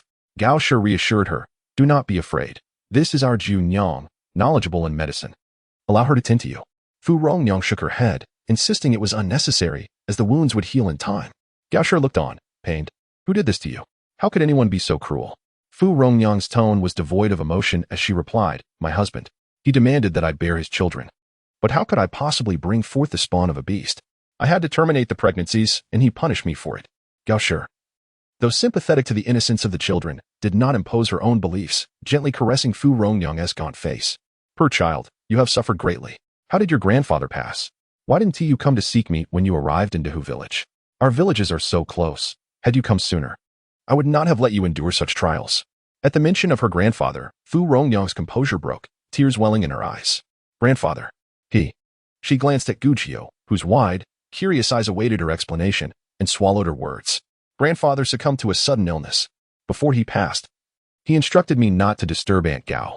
Had it not been for my dire circumstances, I would not have sought her out. Gao Shi sighed, her eyes reflecting a complex mix of emotions. Your grandfather was too cautious. Alas, the past is the past. From this day forth, you shall stay with us. Your grandfather was a benefactor of the Xie family, and we shall ensure you are well cared for. Fu Rongyang knelt in gratitude, bowing her head. Thank you, Aunt Gao. Thank you. Gao Shi hurriedly instructed Gujiao to help her up. Gujiao recalled what Su Shi had once said, that when Gao Shi gave birth to Xie Zhan and Xie Wulong, she experienced complications. Xie Zhan had spent considerable time recovering under the care of the renowned physician Fu in Jingzhou. Was this physician Fu Rongyang's grandfather? If so, it was rather peculiar. A doctor, who had saved countless lives, would not likely remember every patient. Why then? Did he specifically instruct his granddaughter not to disturb Gao Shi before his passing? Did their relationship extend beyond the mere patient-doctor dynamic? These questions flitted through Gujiao's mind, but she did not dwell on them, allowing them to dissipate without further consideration. As dawn approached, Gao Shi made room for Fu Rongyang to rest. The next day dawned with clear skies. The villagers of Huaitree planned to dry the Tianma for an additional day to ensure it was thoroughly dehydrated for preservation, so they were in no rush to depart. Xie Sanlang completed his cup, and Gujiao could hardly contain her excitement to retrieve her toothbrush and hunt wild boar. Regrettably, she lacked a weapon. While her space contained a highly destructive bow, its craftsmanship was clearly beyond this era's capabilities. Only Xie Zhan possessed a slingshot. But Gujio felt that using it to hunt a wild boar was precarious, as it might provoke the creature into a frenzy. After some thought, she approached Xie Zhan. "Third brother, I need a weapon. Could you craft a crossbow for me? I can provide a design." Xie Zhan chuckled. "What does a young lady need a crossbow for? Shouldn't your third brother be crafting you a hairpin instead?" Gujio turned. "You don't understand, second brother. With a crossbow, we can hunt. Imagine the joy of bringing back hares and wild chickens." "Delicious." Xie Daji chimed in eagerly. "I want a crossbow too. Make one for me, uncle." Xie Zhan, indulgent of the children, smiled warmly. "Of course, I will make one." He turned to Gujio. "But it's unfortunate that my third brother has never seen a crossbow and wouldn't he know how to make one." Gujio flattered him. "Third brother is so clever. I'm sure he'll figure it out at a glance. Trust yourself. I believe in you." As she spoke, she sketched the design of the crossbow in the dirt, inspired by what she had seen in her space. The range of her crossbow could reach approximately 500 meters, capable of shattering the skull of a beast with its tremendous power. Xie Zhan arrived at an uncertain time, gazing intently at the bow and crossbow design drawn by Gujio. His brow furrowed deeper with each passing moment. Such a bow design, if utilized in the military. He scrutinized the small figure crouched on the ground, his curiosity intensifying. This girl possessed medical knowledge, an understanding of complex calculations akin to celestial scripts, and could draw weapons never before seen. Who exactly was she? Lu Ainyo joined him, his eyes sparkling with excitement. This design appeared formidable, if it could be realized. It might surpass the range of the military's longbows, a quality bow typically required 3 years to craft. Yet he speculated that this crossbow could be completed in a much shorter span. The drawing of the crossbow was nearly finished when Xie Zhan suddenly interjected. "Everything else is fine, but what material will be used for the bow body? Cedar or elm could work, although their elasticity is somewhat lacking, which would considerably diminish its effectiveness. There is no bamboo in this forest, otherwise that would suffice." Gujio also contemplated this dilemma. In her moment of enthusiasm, she had only thought of crafting a weapon to hunt wild boars, neglecting the fact that the current conditions offered nothing of the sort. Regrettably, she mused, "If only we had spring steel. Perhaps we could start with willow wood, making several bows to replace any that break. Should we use deer hide for the string?" She pondered the existence of wild cattle in the forest, as cowhide would be more suitable, though the likelihood of encountering deer was considerably higher. She glanced at the others, realizing that to hunt wild boars, they would first need to hunt deer. "What is spring steel?" Xie Zhan inquired. "Spring steel." Gujio thought for a moment. This era should have spring steel. She vaguely recalled that humans had invented spring steel during the Bronze Age, although it likely went by another name then. It is a type of steel with excellent elasticity. There is a kind of flexible sword in the martial world that is probably made from it. Upon her explanation, others were perplexed, but Lu Ainyo, a blacksmith by trade, immediately grasped her meaning. It was the same material used for saw blades. Yes, that's the one. If the bow were made of spring steel, the arrowheads could be fashioned into triangular prisms, the arrow shafts from hardwood, and the strings from deer tendons. Such a bow could achieve a shooting range of at least 300, roughly 10 zhang, easily capable of taking down a wild beast. Lu Ainyo and Xie Zhan exchanged a glance, and Lu Ainyo, filled with excitement, said, "I still have some saw blades. And I have old arrowheads that can be modified. I'll see if I can hunt a deer in the coming days." As he spoke, he turned and returned to his own place, rummaging through his belongings. Gujio was struck by a thought. Why would a blacksmith be making arrowheads at home when there were no weapons to forge? Xie Zhan, brimming with enthusiasm, ventured nearby to find suitable wood, intending to complete the main body and the wooden parts of the arrowheads first. Xie Zhan used his foot to erase the drawing on the ground and cautioned Gujio, "From now on, do not casually draw this design. Do not let others discover your ability to create such plans." Crouching on the ground, Gujio tilted her head to gaze at him, her expression filled with questions. Chapter 27. The unabashed Xie Zhan bent down and patted her head. "Do you wish for someone to capture you, imprison you in a dungeon, and force you to draw various weapon designs?" Gujio shivered and hurriedly shook her head. She had forgotten that this was an age devoid of knowledge, where the mere creation of a weapon or even a medicinal formula could cost a life. Unlike her previous life, where she could pursue any knowledge she desired without consequence. In the afternoon, Gujio's mint and eucalyptus leaves had steeped long enough, prompting her to request a small pot from Gao Shi. She enlisted the help of Xie Wulong as her laborer to tend the fire.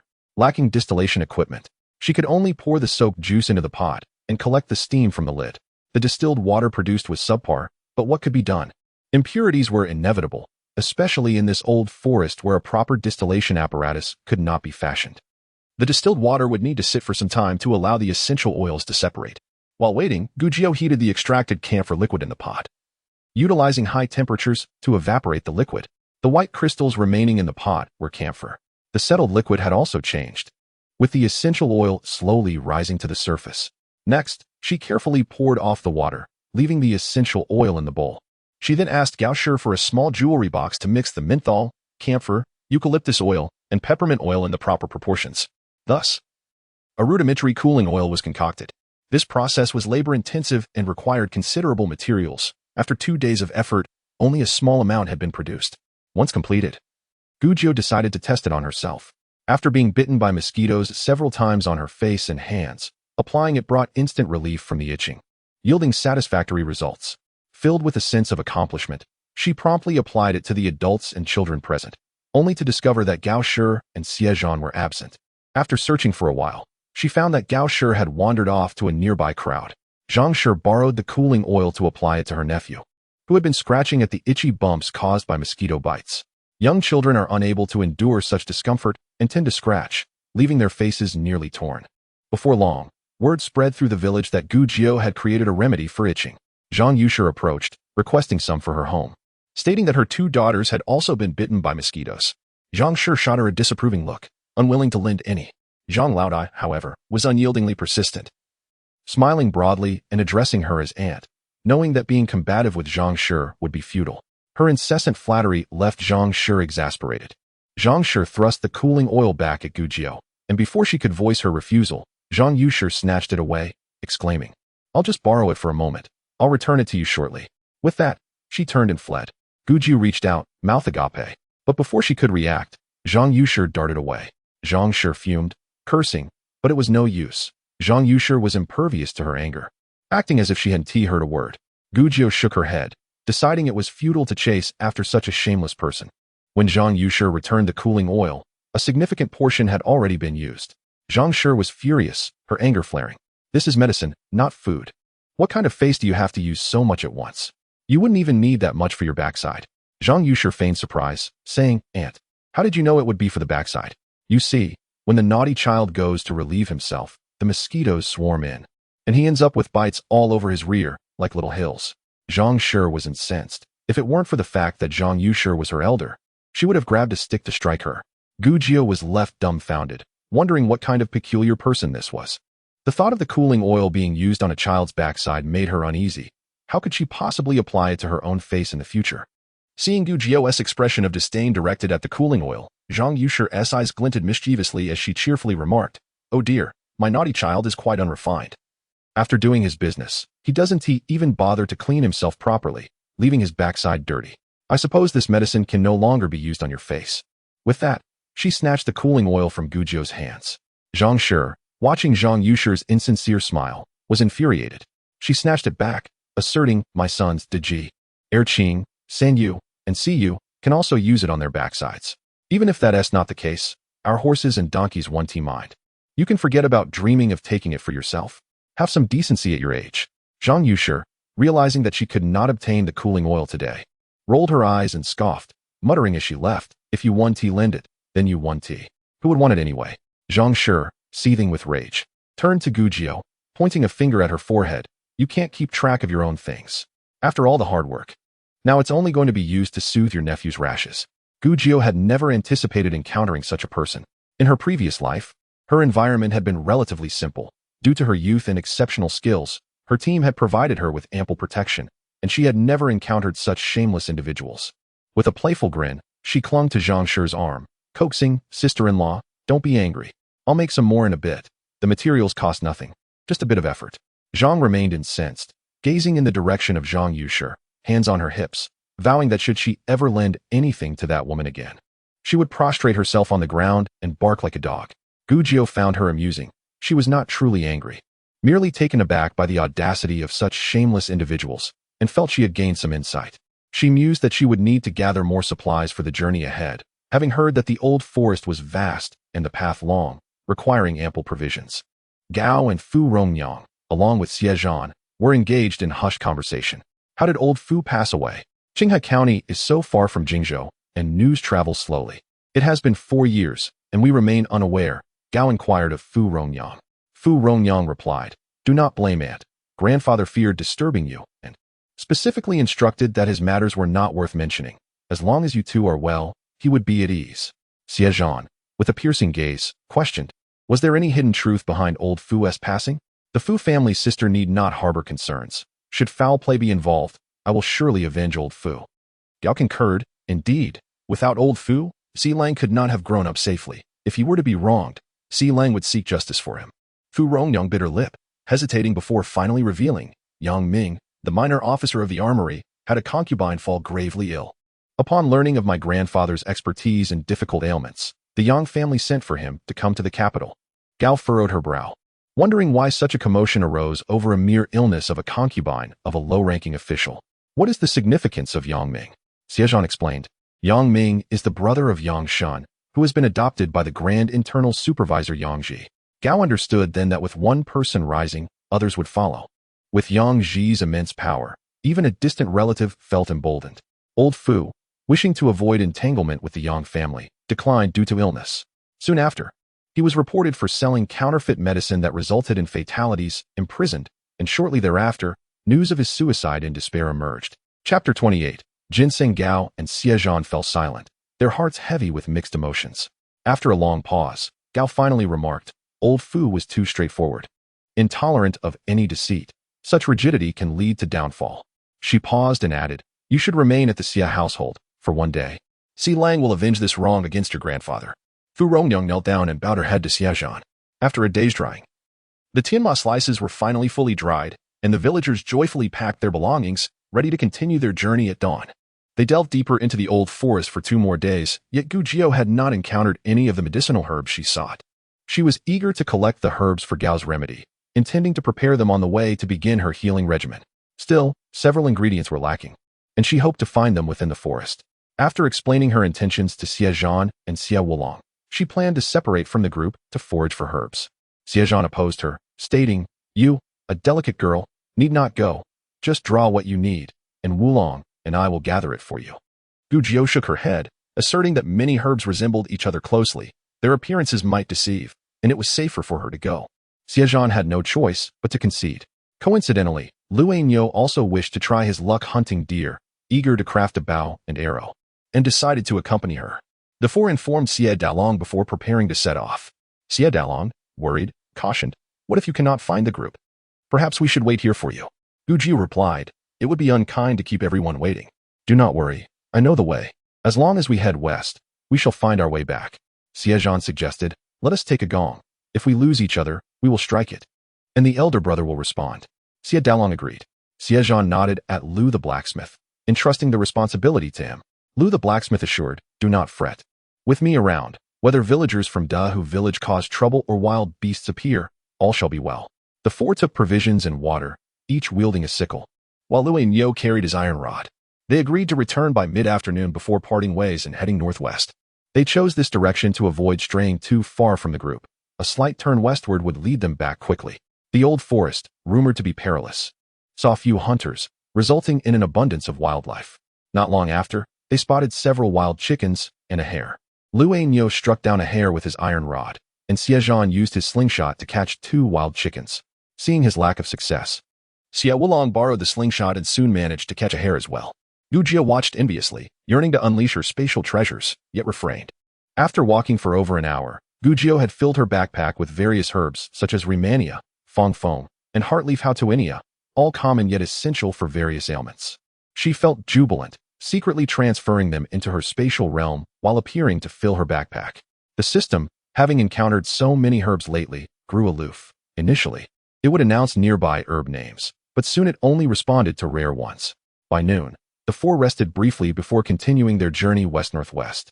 They hadn't traveled far when the long-awaited voice of the system echoed, detecting a wild ginseng patch. 1,000-year-old ginseng, 2 800-year-olds, for 500-year-olds, and 3 200-year-olds. Gu Jiu was astounded, scarcely believing her ears, repeatedly asking the system in her mind, "Are you certain? 1,000 years old? 800? 500? Her excitement rendered her speechless. In her past life, even a century-old wild ginseng fetched exorbitant prices. To find 1,000-year-old was unimaginable. Such ancient ginseng were exceedingly rare. and even those over a century old were coveted treasures. Though Gu Jiu was unaware of the current market value of ginseng, she knew that selling these could secure her fortune for a lifetime. Furthermore, with her spatial realm, if she planted the ginseng within it, future system upgrades would enhance their properties. What miraculous effects might ginseng possess after such enhancements? How many lives could be saved by extraordinary medicines derived from them? The mere thought set her heart racing. Unlike other herbs, which could be gathered in abundance, finding even a single ginseng was a stroke of luck. Thus, she needed to be discreet from Xie Zhan and the others. Gu Jiu cleared her throat and fabricated an excuse. I need to go over there for a moment. The other three hesitated to follow, remaining behind to wait. Xie Zhan, concerned, instructed her, use a stick to ward off snakes and insects.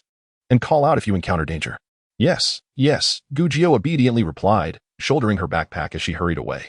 Xie Wulong called after her, take care not to fall. Guided by the system, Gu Jiu arrived at a slope where sunlight filtered through the leaves, casting dappled shadows on the ground. Amidst the wild grass, she spotted clusters of small red flowers.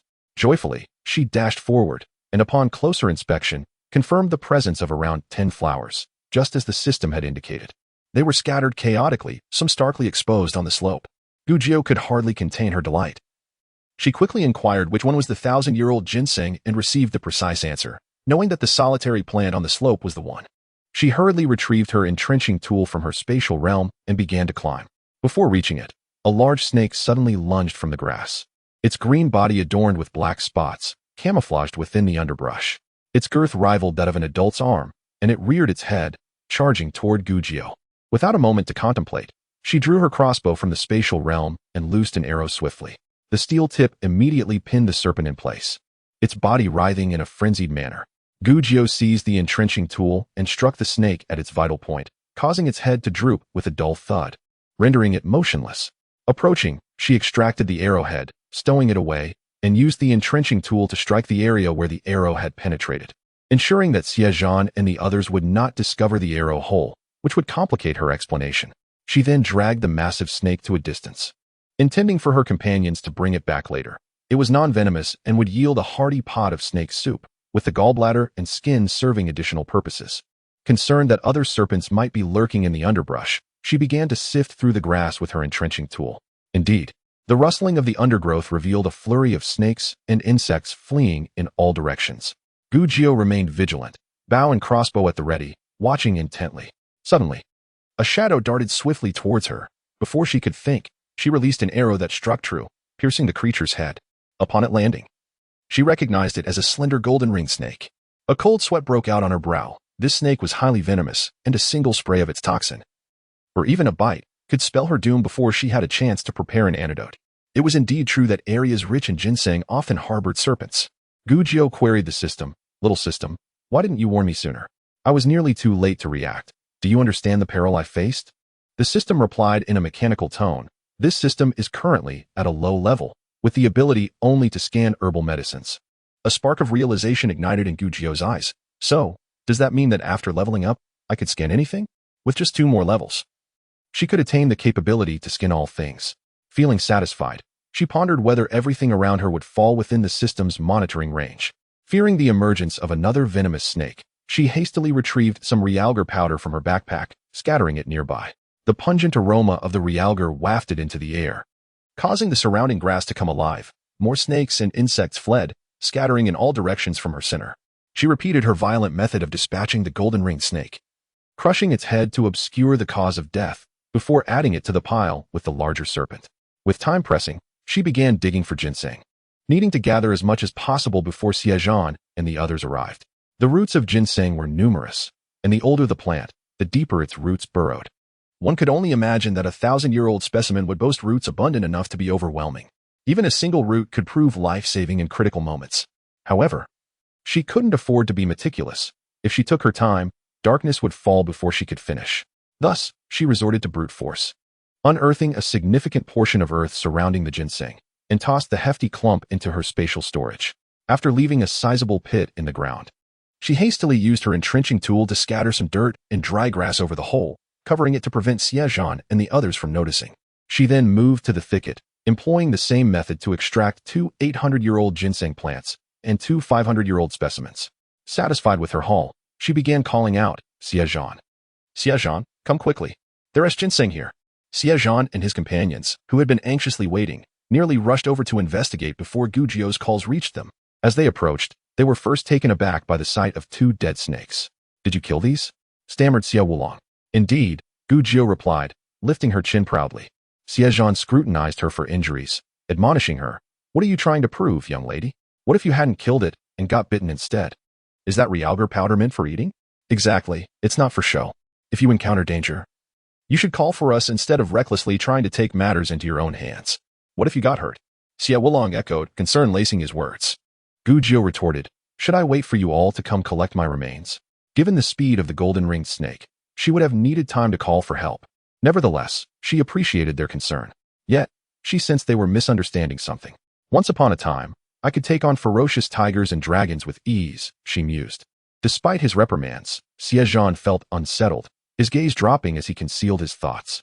This girl managed to escape unharmed from the clutches of Hu Lao Da's brothers, and even injured Hu San Er's eye. She was no ordinary individual. Her delicate appearance, however, often led others to underestimate her, invoking a protective instinct. What is that you're holding? Xie Zhan inquired. Gujio froze, realizing she had been so caught up in her excitement that she forgot to put the entrenching tool away. I found it over there, she replied, blinking innocently and pointing in a random direction. As Xie Zhan turned to look, he wondered if someone had dropped it during a hunt. The tool appeared finely crafted. Surely, someone would not abandon such a valuable item unless they met with misfortune. Upon closer inspection, he noted that the handle was remarkably clean, only dusted with a bit of soil. If it had been left behind in the forest, it would have accumulated dirt and grime over time. Unless it had been recently dropped. His gaze returned to Gujio, whose wide eyes exuded innocence and curiosity. Xie Wulong, intrigued, took the entrenching tool, exclaiming, this looks exceptionally useful. With one side sharp enough to serve as a knife and the other serrated like a saw, it was quite versatile. Luenyo took it, playing with it in his hands. By mere chance, he twisted it and discovered that the junction between the handle and the blade was surprisingly loose. Driven by curiosity, he twisted it further until the handle detached, revealing a half-foot-long triangular spike hidden within. Oh, there is a spike inside. The handle can be shortened? He marveled, impressed by its sharpness. What a remarkable find. Like a child discovering a new toy, Luenyo quickly disassembled the entrenching tool, examining its screws and reassembling it with great care, furrowing his brow in concentration. Gujio, sensing his thoughts, refrained from speaking up. What is the matter? Is there an issue? Xie Zhan asked. This method of connection is ingenious and quite useful, but I can't fathom how it could be made. Luenyo admitted, passing it to Xie Zhan while emphasizing its complexity.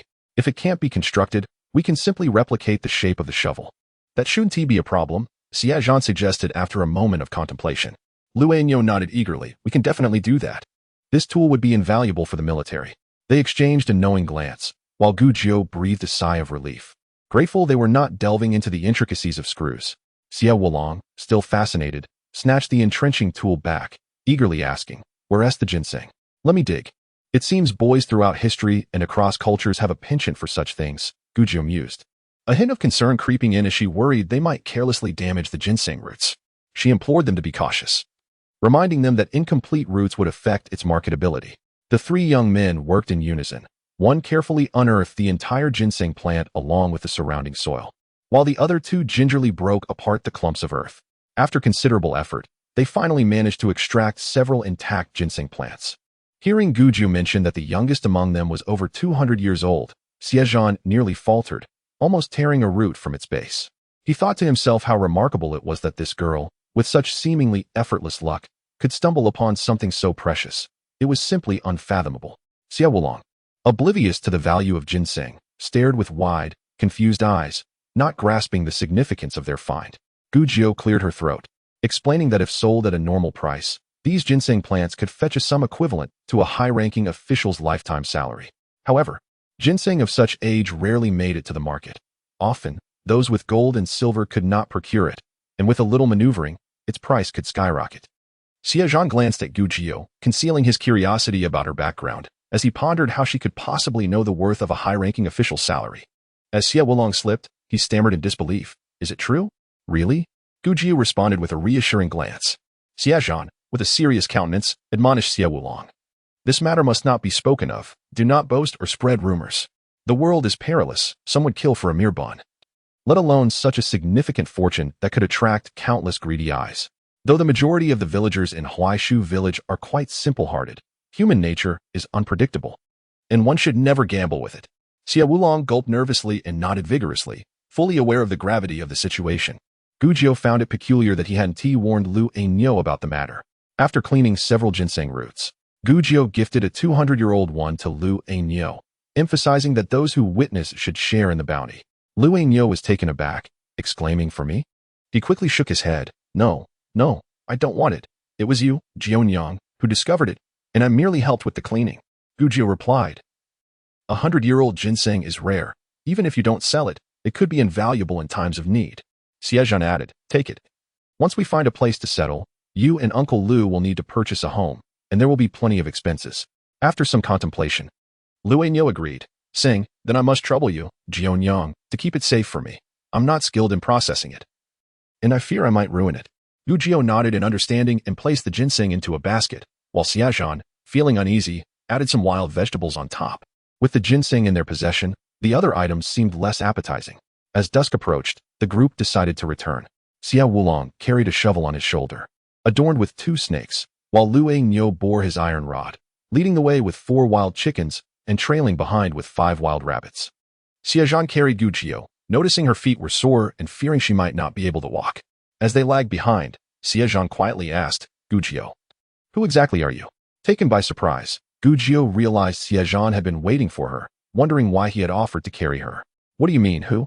"I am merely an orphan without parents." Xie Zhan recognized her feigned ignorance and decided not to press further, dismissing it with a scoff. They continued their westward path. Not long after encountering a roe deer, Lu Ainyo and Xie Wulong dropped their burdens and flanked the deer, which darted toward them only to be cornered again by Xie Zhan and Gujio. Lu Ainyo threw his iron rod, striking the deer in the belly, causing it to tumble and kick its legs in distress. Gujio was secretly astonished at Lu Ainyo's strength. The group rejoiced, realizing they would have ample food now. Previously, they feared the rabbits and chickens would be insufficient, but the addition of the deer meant everyone could have a decent meal. Moreover, could the deer hide be used for bowstrings? Gujio asked tentatively. With his mouth agape, Lu Ainyo gave her an enthusiastic nod. They returned laden with their bounty and soon spotted villagers obscured by trees ahead. As dusk approached, they all halted to set up camp. Before they could draw closer, they heard the sound of weeping from the camp, a haunting mix of wails. "What happened?"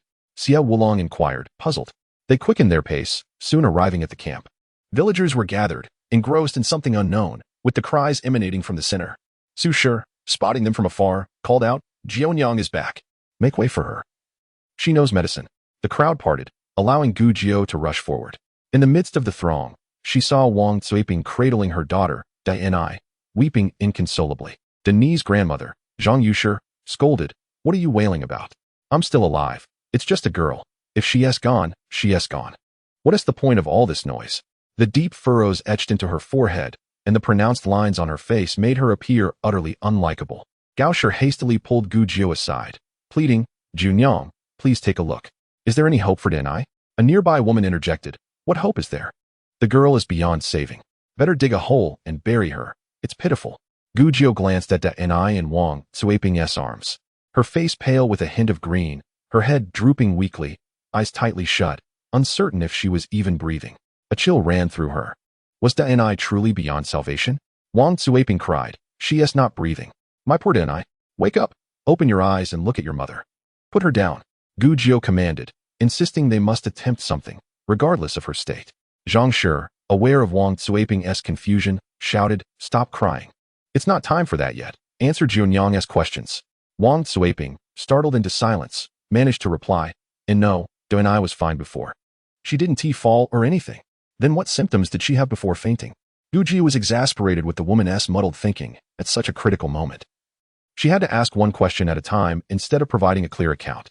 Dani went to the side to urinate, then returned with a sweet potato, had a bite, and complained of a headache, feeling dizzy. Then she vomited and fainted. "My poor Dani. What about the sweet potato? Is it all gone?" Gujio pressed.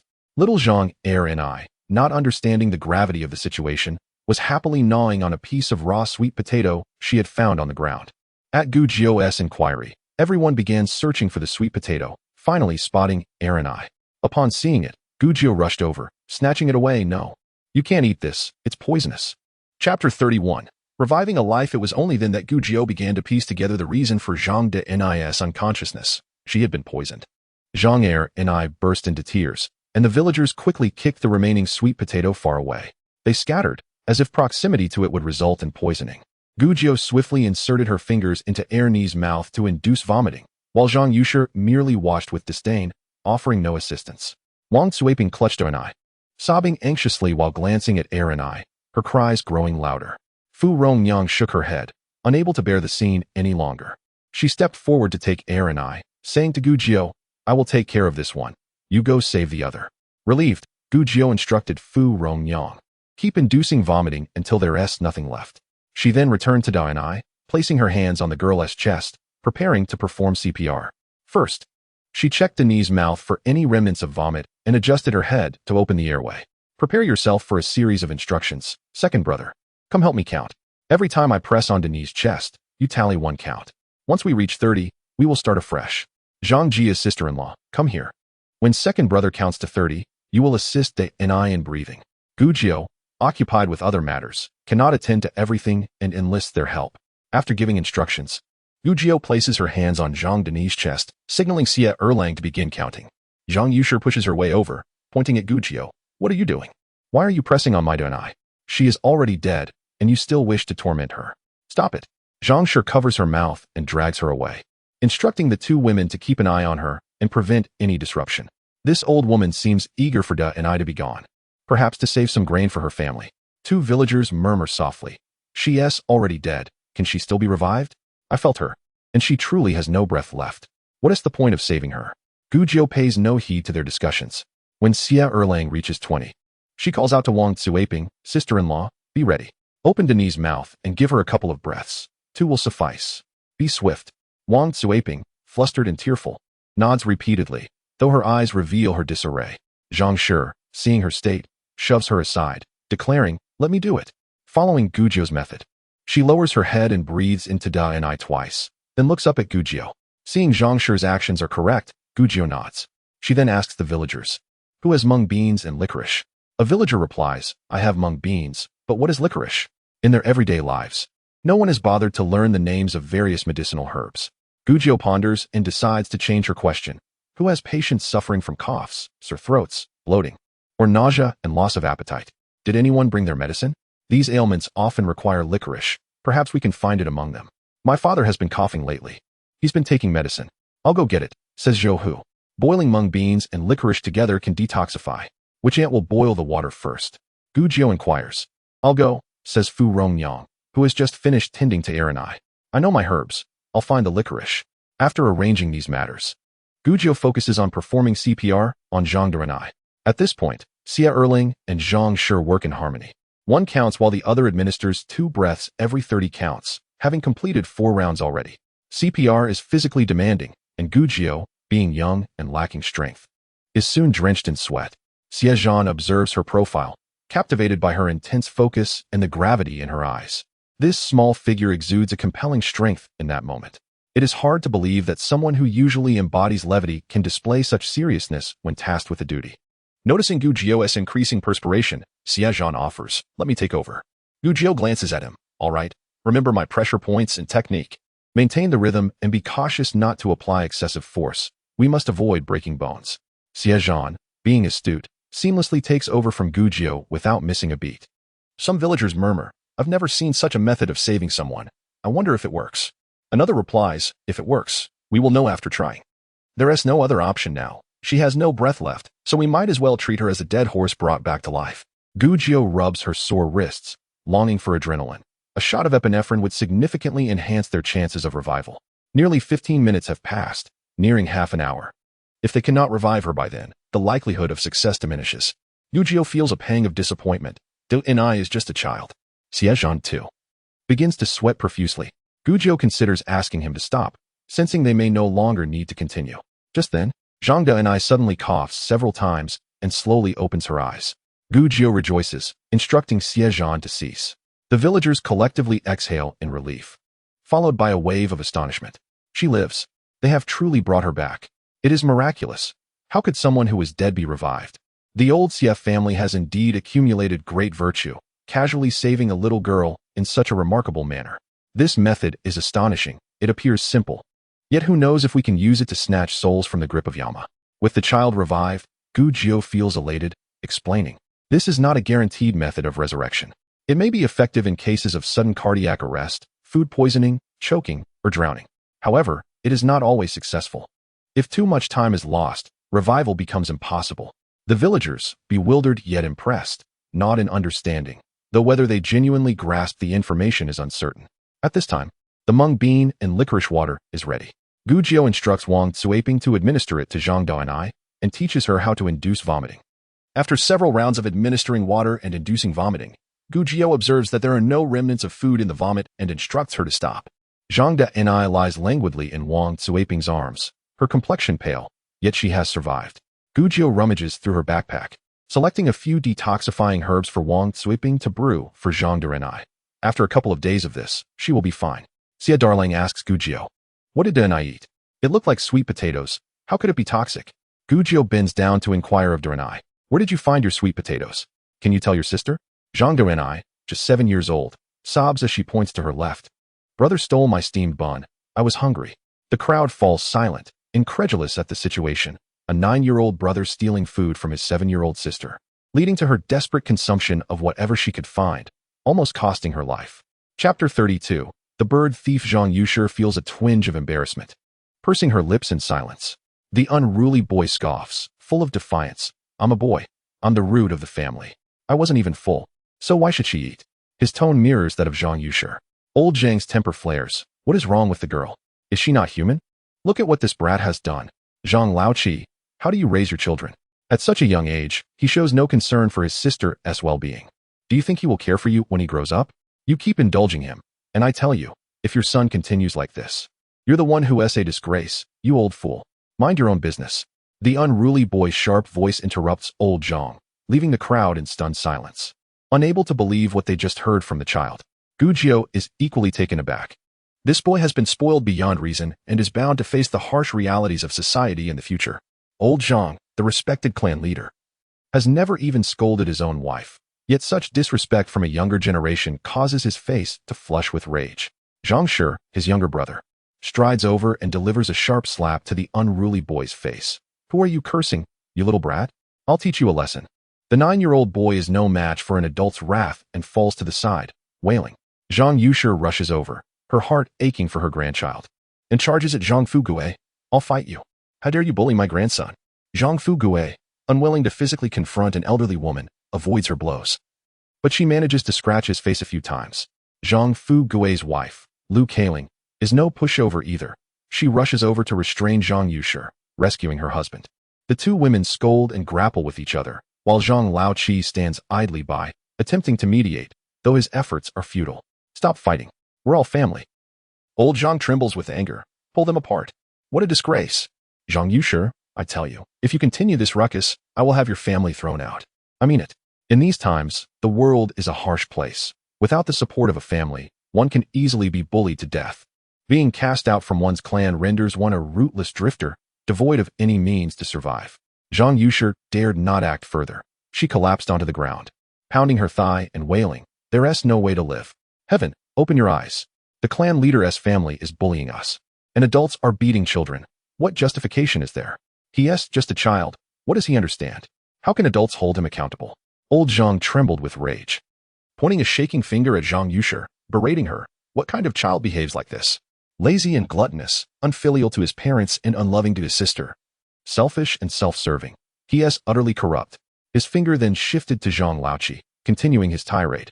He may still be a child now, and others may not hold it against him, but what about in the future? Who will let him off the hook?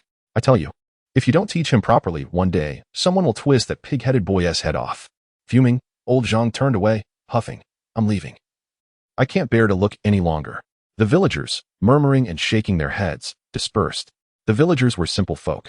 In such a disgraceful family as the Zhangs was rarely seen, they all shook their heads in disapproval. Although the child was indeed still young, his behavior was undeniably loathsome. Gu Jiu returned to the camp with the Xie family, and Gao Shar tenderly rubbed her wrist, asking, "Is it still sore? You must be exhausted from being out all day. Have any blisters formed on your feet?" "Not at all. Gu Jio replied. On the way back, Xie Zhan carried me. So I'm not tired. Let me tell you, mother. Gu Jio leaned closer to Gao Shi and whispered excitedly, we found several ginseng roots. All over 200 years old. They'll fetch a fortune. Gao Shi gasped in delight. Really? That is wonderful. Once we sell them, I'll save the money for you. Gu Jio was surprised, asking, why save it for me? Shouldn't the family funds be managed by you? Gao Shi chuckled, ruffling Gu Jio's hair, thinking how selfless her daughter was. She knew that it was Gu Jio who discovered the ginseng, as neither Xie Zhan nor Xie Wulong knew anything about herbs. The discovery rightfully belonged to Gu Jio, yet she had no thoughts of selfishness, wanting to share the fortune with her family first. Such innocence was truly endearing. Worried that Gu Jio might not understand the intricacies of the world, Gao Shi cautioned her. Don't speak of this to anyone else. We wouldn't want others to have their eyes on it, not even your sisters-in-law. Gu Jio nodded, acknowledging the advice. Gao Shi affectionately patted her head. With such a delightful daughter, she even forgot about her beloved Xiling. Meanwhile, Xie Zhan, exhausted and with sore wrists, received no words of concern from his mother. Xie Wulong and Lu Niu returned with the day's catch, and true to form, Xie Dalong, considering the villagers' hardships, decided to share the spoils. He handed over wild chickens and rabbits to the women and called a few men to prepare the snakes and roe deer. Gu Jio joined in to watch the skinning of the snakes. The golden-ringed snake was venomous, although she had crushed its head. The venom sac and fangs would likely not be discarded by the villagers. To be safe, she decided to keep an eye on it. Additionally, she wanted to keep the large snake skin for a pair of boots come winter, and the snake gallbladder, a medicinal herb, needed to be preserved as well. Xie Dalong, concerned about the gruesome sight, urged her to go home, fearing it might frighten her.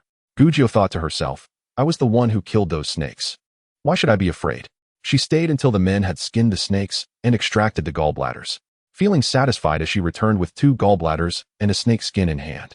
The men behind her marveled, what a fierce girl. Truly, a girl capable of reviving the dead is no ordinary person. They praised Gu Jio to Xie Dalong, saying, you made a wise choice in adopting this girl. I saw it nearly lifeless, yet she managed to bring her back to life. Indeed, from now on, we are fortunate to have her. We need not fear ailments anymore. It was she who found the Tianma herb for us, a true blessing. Xie Dalong grinned, feeling grateful for Gu Jio's fortune, noting that they had hardly been in exile for a few days, yet they feasted on fish and meat, better than the meager meals in the village. All thanks to her luck, Gu Jio returned with the snake gallbladders, asking Gao Shi for a fine thread to tie them up and hang them on a tree to dry. As she reveled in her achievements, a large bird suddenly swooped down from nowhere, snatching a gallbladder and soaring away with astonishing speed, leaving Gu Jio stunned. When she finally regained her senses, the bird perched high in a tree, casting a taunting glance back at her. Gu Jio, searching for a small stone, hurled it at the bird, shouting, you thieving bird. Return what you've stolen. How dare you flaunt your mischief? I'll smash you. The bird flapped its wings lazily, taking off while defiantly relieving itself. Infuriated, Gu Jio stomped her foot, yelling, get back here, you thieving creature. You won't be able to escape your fate. An old man nearby bellowed. Who the hell threw that stone? You broke my bowl. Come out. Chapter 33. Unattended affection. Gu Jio stuck out her tongue, retracting her neck, and sheepishly ran back home. Gao Shi watched, laughing heartily, offering no comfort to Gu Jio. The Zhang sisters, busy with their tasks, also couldn't help but chuckle. The villagers, bustling with fervor, prepared a lavish dinner that evening. With the heat rendering meat unfit for long storage, and with an abundance of game in the forest, Xie Dalong waved his hand, declaring that all the wild chickens, rabbits, and snakes should be cooked up for a hearty feast. Each family contributed what they could, whether it was a radish, some scallions, ginger, or oil and salt, and there was a palpable sense of community in Huaitree village. The aroma of meat wafted through the air for miles, making the villagers from Hu village swallow their saliva as they nibbled on their wild vegetable cakes. A large pot of snake soup, 2 pots of wild chicken stewed with radishes, a pot of rabbit meat, and bowls of brown rice porridge were prepared, complemented by various pickled vegetables. Everyone feasted to their heart's content, feeling more fulfilled than even during the New Year celebrations, and the tribulations of fleeing seemed trivial in comparison. After the men had finished butchering the roe deer, it was divided into small portions, and everyone took some home to salt. As night fell, darkness enveloped the village, and with no entertainment left, everyone prepared for bed. Gu Jio intended to check on Ni, worried that the child, too small and long malnourished, might not survive the ordeal. Gao Shi, uneasy about the Zhang family, asked Zhang Shi to accompany her on the trip. Fortunately, while Ni appeared frail, she was no longer in danger. Gu Jiu, having used licorice from Zhou Hu's medicine to save an eye, visited Zhou Hu's house to add a similarly expectorant herb to the prescription. Upon returning, as everyone prepared to rest, Gu Jiu had unfinished business. She planned to sort through the herbs, cleaning off the dirt so they could be dried the next day. Just as she was about to begin, Fu Rongyang approached. Smiling shyly, "May I assist you? My grandfather was a physician, and I have learned a bit about handling herbs since childhood." "Of course," Gu Jiu replied, handing her a herb. Fu Rongyang skillfully began to clean the soil off. "What method did you use to save their eye today?" she inquired, eager to clarify. "I'm not being nosy. I'm simply curious. To recover from such deep poisoning is nothing short of miraculous. Even my grandfather would have been helpless with such a patient, yet you managed to save her. Truly impressive." Gu Jiu smiled and replied, "There is nothing miraculous about it. It's merely cardiopulmonary resuscitation. By compressing the patient's heart, we help those whose hearts have stopped to regain their ability to breathe and circulate blood autonomously." Fu Rongyang, slightly bewildered, tentatively asked, "So cardiac arrest means death, no breath? Pressing on the heart helps them breathe?" "Essentially, yes. When the heart stops beating, the person ceases to breathe, and without intervention, they will die. Cardiopulmonary resuscitation is about helping the heart to beat again, which in turn revives the other organs, allowing them to function. If the organs can work, the person can live." Fu Rongyang still struggled to comprehend the situation.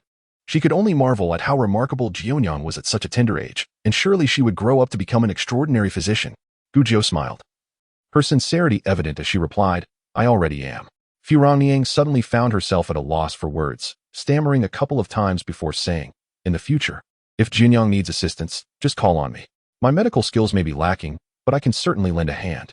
I am the last descendant of my grandfather, who possessed unparalleled medical expertise, yet it has sadly been lost through me. I truly feel ashamed toward him." Tears shimmered in Fu Rongyang's eyes, her voice choked with emotion. "His lifelong aspiration was to heal the sick and save lives, yet I lack the ability to carry on his legacy. I have brought disgrace upon his name." Gu Jiu recognized this sentiment as a different manifestation of unfulfilled filial piety, realizing the importance of cherishing those who are living only after they have departed, regretting not having done enough, and wishing to honor their memory by striving to inherit their ideals. "My medical skills are quite decent, Sister Rongyang. Feel free to consult me if you encounter any issues," Gu Jiu stated without a hint of modesty. Fu Rongyang's eyes sparkled with hope. "Really? Jiunyang is willing to teach me?"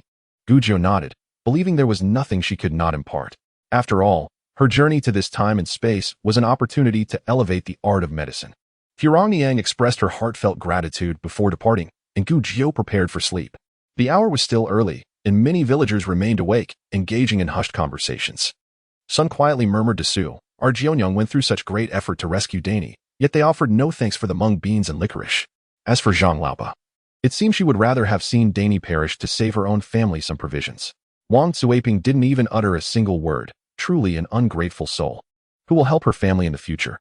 Su nudged her, indicating the direction of Zhang, signaling her to be quiet lest Zhang overhear the disparaging remarks about her kin. However, Zhang heard every word clearly and retorted, "The old Zhang family has been ruined by that woman. Her son has turned into a selfish wretch, marrying a foolish wife.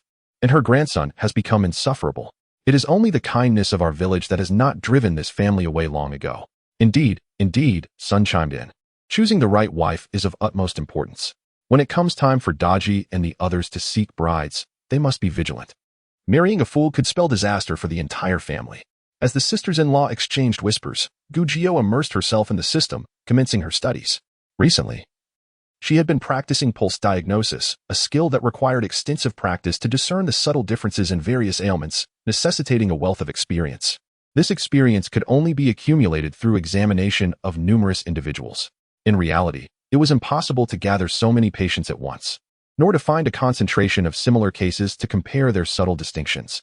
Learning through the system proved far more effective, generating virtual patients to simulate diverse ailments, allowing the host to practice. Thus, those in her previous life could acquire knowledge at a speed exponentially greater than before. As the murmurs of the campsite gradually faded and Gao fell into a steady sleep beside her, Gu Jiu concluded her studies for the day. She quietly entered the space, inspected the herbs she had harvested earlier, and swiftly planted them, ensuring the ginseng was neatly arranged before exiting the space. Upon her return, she noticed a significant increase in oxygen within the space. She could endure longer without feeling breathless. Gu Jiu mused about the prospect of introducing a large tree into the space, which would expedite the system's upgrade and grant her access to numerous medicinal formulas. Having completed her tasks, she finally drifted off to sleep. Not long after, she was awakened by a pressing need to relieve herself. Having consumed a bit too much chicken soup, fearing she might disturb Gao, she quietly sat up, intending to head to the woods. When she spotted a small figure at the edge of the circle, holding a torch and crouching down, seemingly engaged in something covert. Chapter 34, Capturing a wolf cub. Each night, the villagers encamped in a circle, with men sleeping outside and the elderly, weak, women, and children within. Several torches were planted around the perimeter, serving to illuminate the area for those needing to rise during the night, while also deterring wild beasts who inherently feared fire. Gu Jiu navigated through the slumbering villagers and observed the small figure bending down, bringing the torch close to burn the realgar powder on the ground before crouching to scoop up a handful, then stealthily moving away. The figure approached a pile of luggage, illuminating it with the torch, seemingly checking for something, and began rummaging through the belongings. Gu Jiu surmised the child's intentions, though she was uncertain to whom the pile of luggage belonged and who was being targeted. Yet another restless night. The villagers seemed to be at odds with this forest, as incidents occurred night after night. She quietly followed, witnessing the small figure indeed retrieving a water bucket from the luggage and lifting the lid, concerned that further delay would waste the precious resource. Gu Jiu seized the child's wrist and exclaimed, "What do you think you are doing?" The boy flinched, startled by being caught in the act, nearly wetting himself in fright.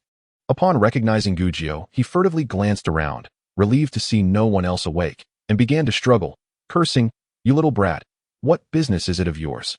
Let me go." Their exchange roused Xie Zhan, who hurried over to inquire about the commotion. It was his turn to stand guard with Xie Erlang that night. One half the night, the other the latter. Exhausted from carrying a heavy load all day, he had succumbed to fatigue, leaning against a tree for a brief nap, only to be awakened by the disturbance. Gu Jiu stated, "We should wake the village chief and the elders. He intends to poison the water bucket." "I did not." The boy retorted immediately, "You lying little brat. I'll tear your mouth apart." Xie Zhan, now fully alert with fear, rushed to call for help. While their conversation had already awakened several light sleepers. One by one, villagers began to gather. Before Xie Dalao could reach them, he queried, "What is happening? Jianyang? Why are you awake, grappling with that boy?"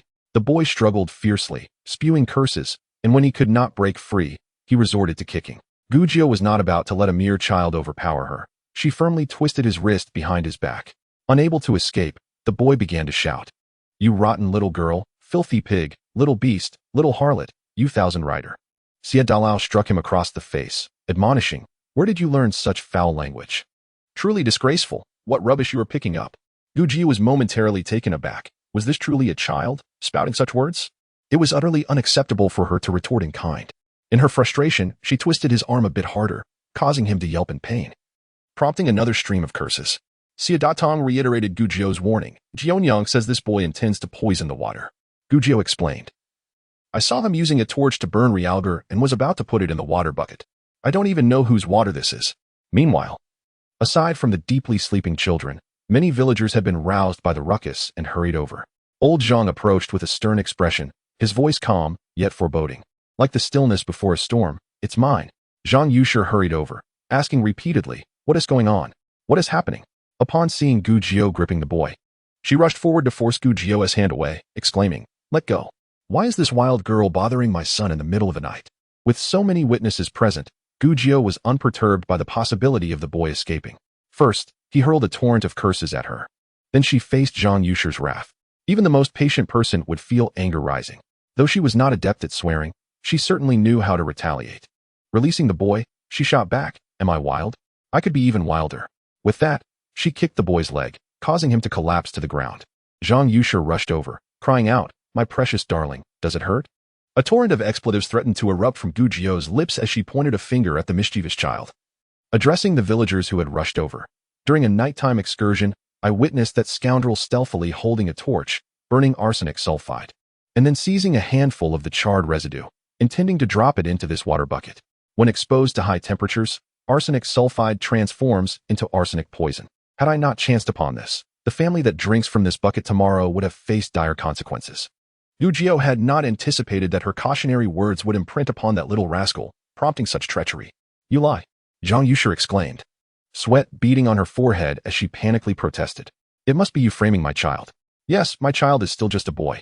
How could he possibly comprehend that burning arsenic sulfide turns it into poison?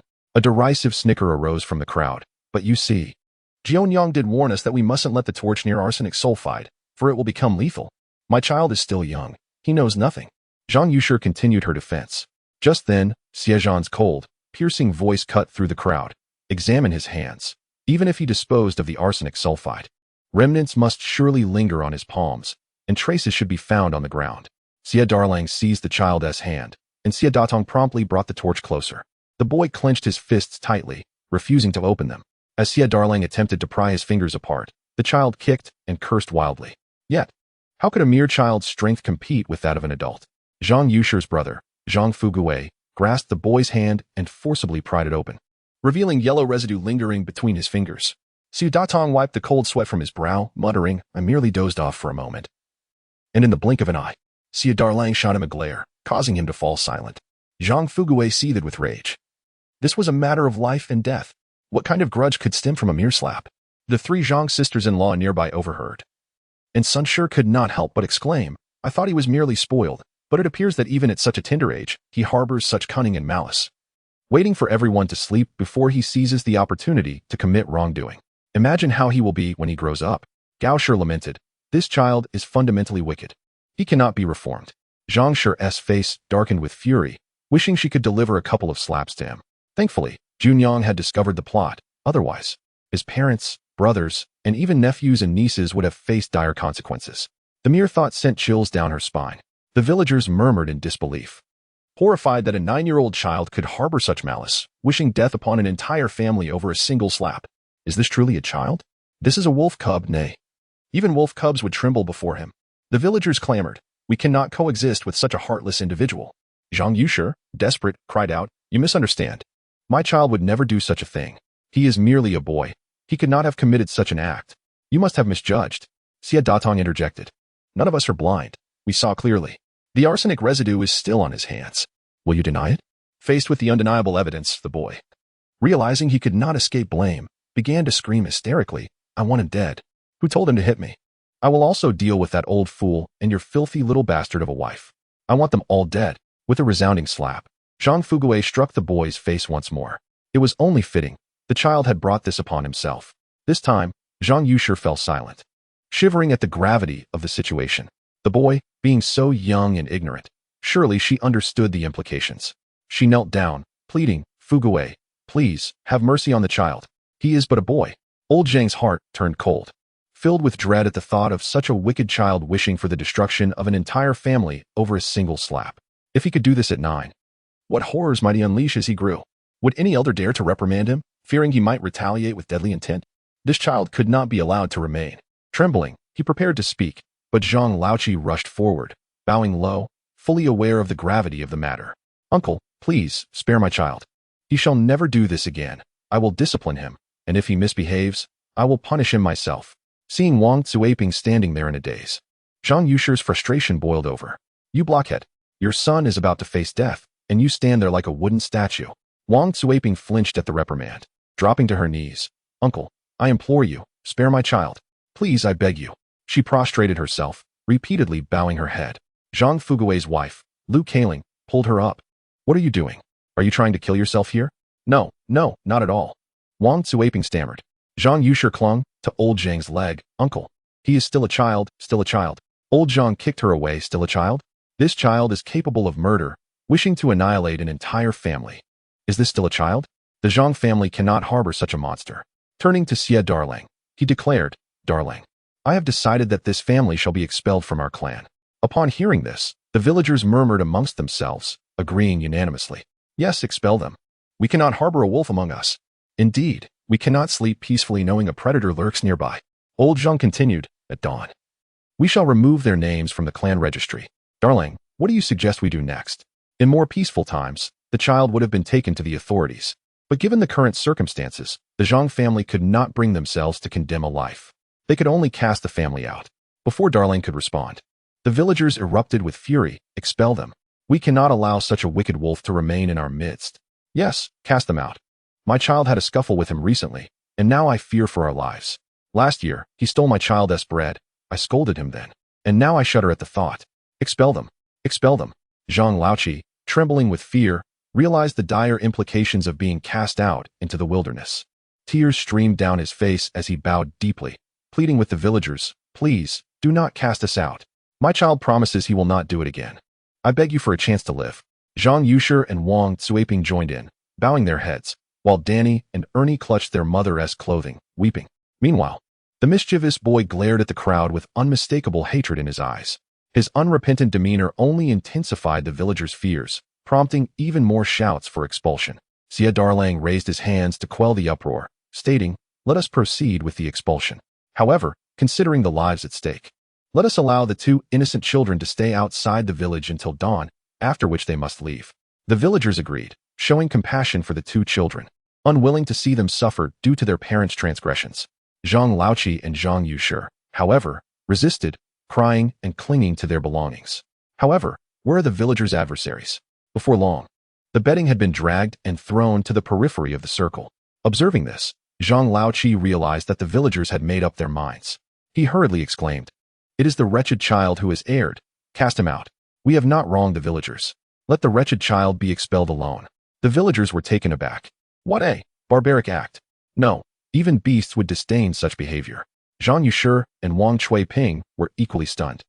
Zhang Yushi seized Zhang Laoqi and struck him. "Are you even human? He is your son. Even a tiger spares its young. You are less than a beast."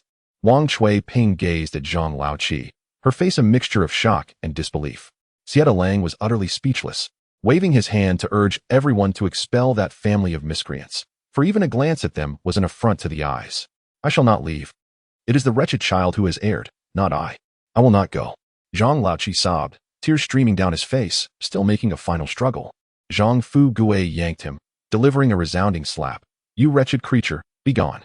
If you do not leave, I shall break your legs." Despite their reluctance, the family was pulled and shoved by the villagers to the outside of the circle. Only then did Xie Zhan allow everyone to return and rest. Pointing at Xie Zhan, "Focus. You cannot afford to doze off again." Xie Zhan was drenched in cold sweat, if Jianyang had not discovered.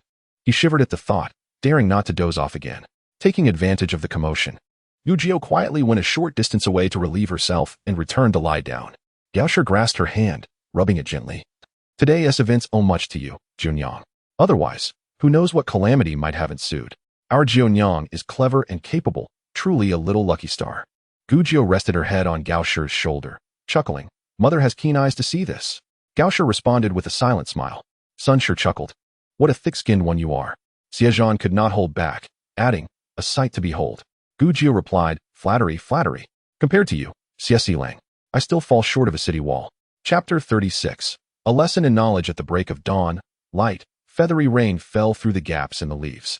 The villagers wore solemn expressions. This rain must not last long, else the ground would become saturated, making sleep at night a challenge. Traveling in the rain was impossible. So everyone shielded their heads with oilcloth and sought refuge beneath the dense canopies of trees. Gu Jiao looked up at the overcast sky, clasped her hands in prayer, imploring the heavens, "Please do not let there be thunder." "Oh, so it turns out my little ant fears thunder," Xie Zhan exclaimed. As if he had made a new discovery, his face alight with excitement, a hint of schadenfreude in his eyes. The seemingly all-capable little ant had her weaknesses. How could he find equilibrium in his heart? Both Xie Zhan and Gu Jiao regarded him with expressions of affectionate pity. Xie Wulang gave him a light slap on the back of his head. "When you go out, do not dare claim to be my nephew. I cannot bear the shame." Zhang Shi glared. "Teaching children is one thing, but Xie Lao Wu, if you dare lay hands on him again, I shall chop off your fingers." Xie Wulang grinned at his sister-in-law. "It was not a heavy blow. He is my nephew after all. How could I strike him hard? What if he becomes foolish?" As he spoke, he rubbed the back of the bewildered Xie Zhan's head. Xie Zhan cast a disdainful glance at his offspring, addressing Xie Zhan, "Old four, when you have a moment, educate your nephews. At their age, they should know these basic facts. It is quite embarrassing." Xie Zhan nodded, a smile on his lips, as he noticed Xie Wulang, who also wore a befuddled expression. The smile on his face faltered. After much discussion, no one offered Xie Zhan any clarity. So Gu Jiao took it upon herself to enlighten him. When it rains and thunder strikes, lightning first strikes tall trees. The trees, drenched in rainwater, conduct electricity. And the lightning can travel down the water to those sheltering beneath the tree, turning them to charcoal in an instant.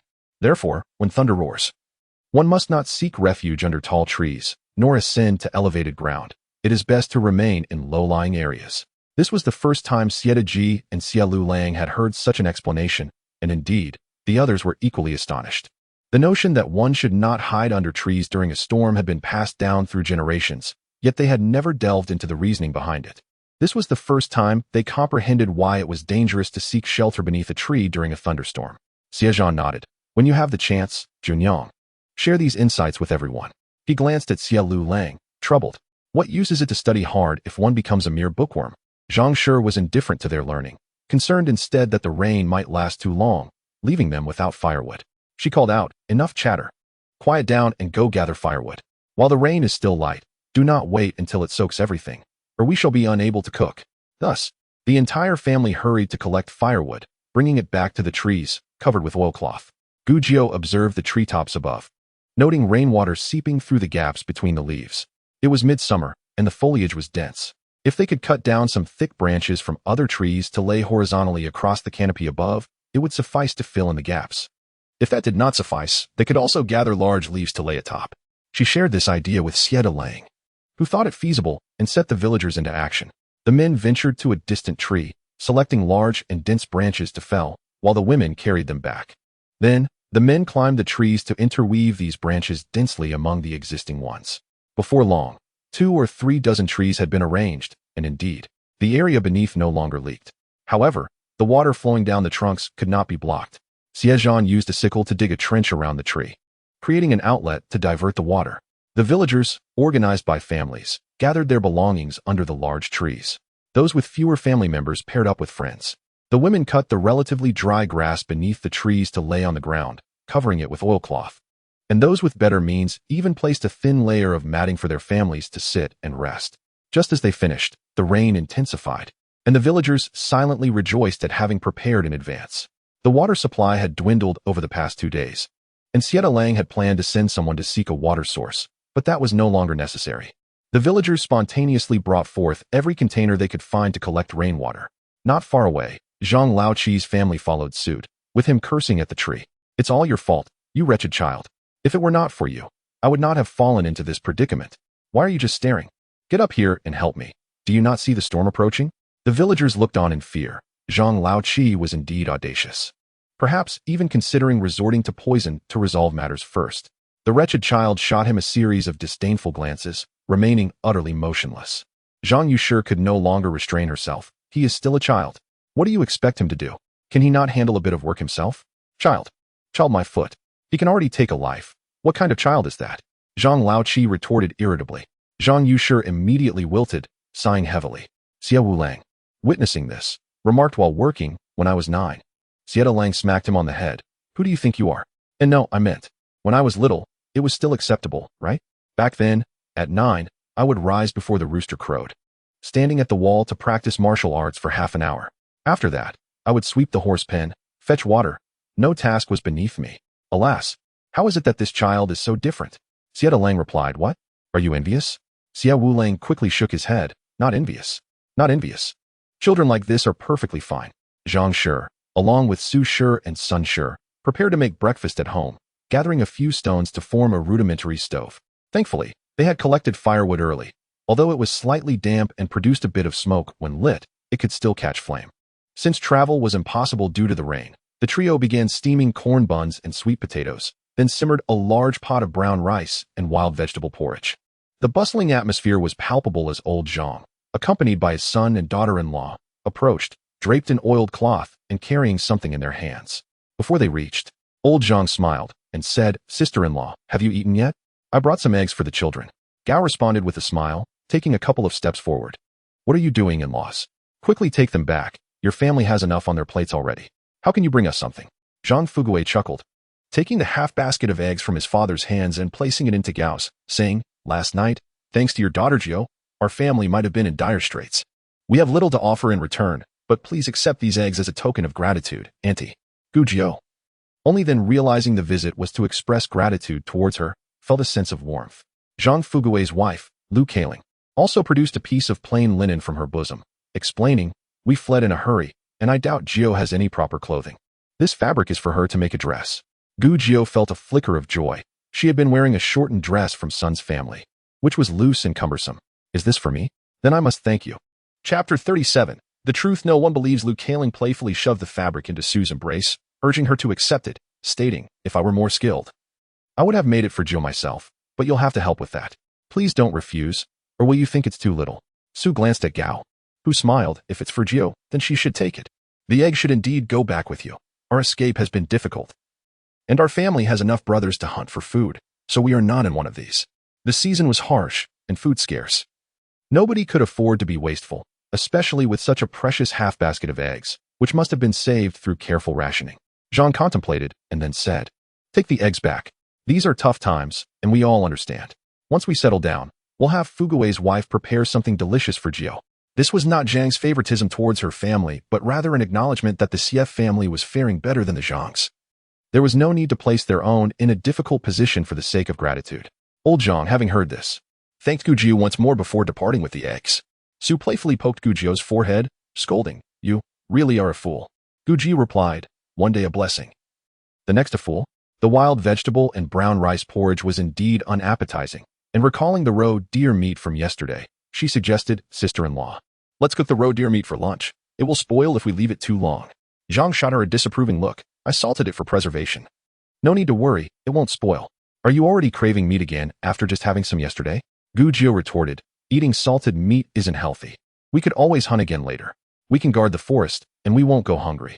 Right, Xie Zhan? Xie Zhan remarked.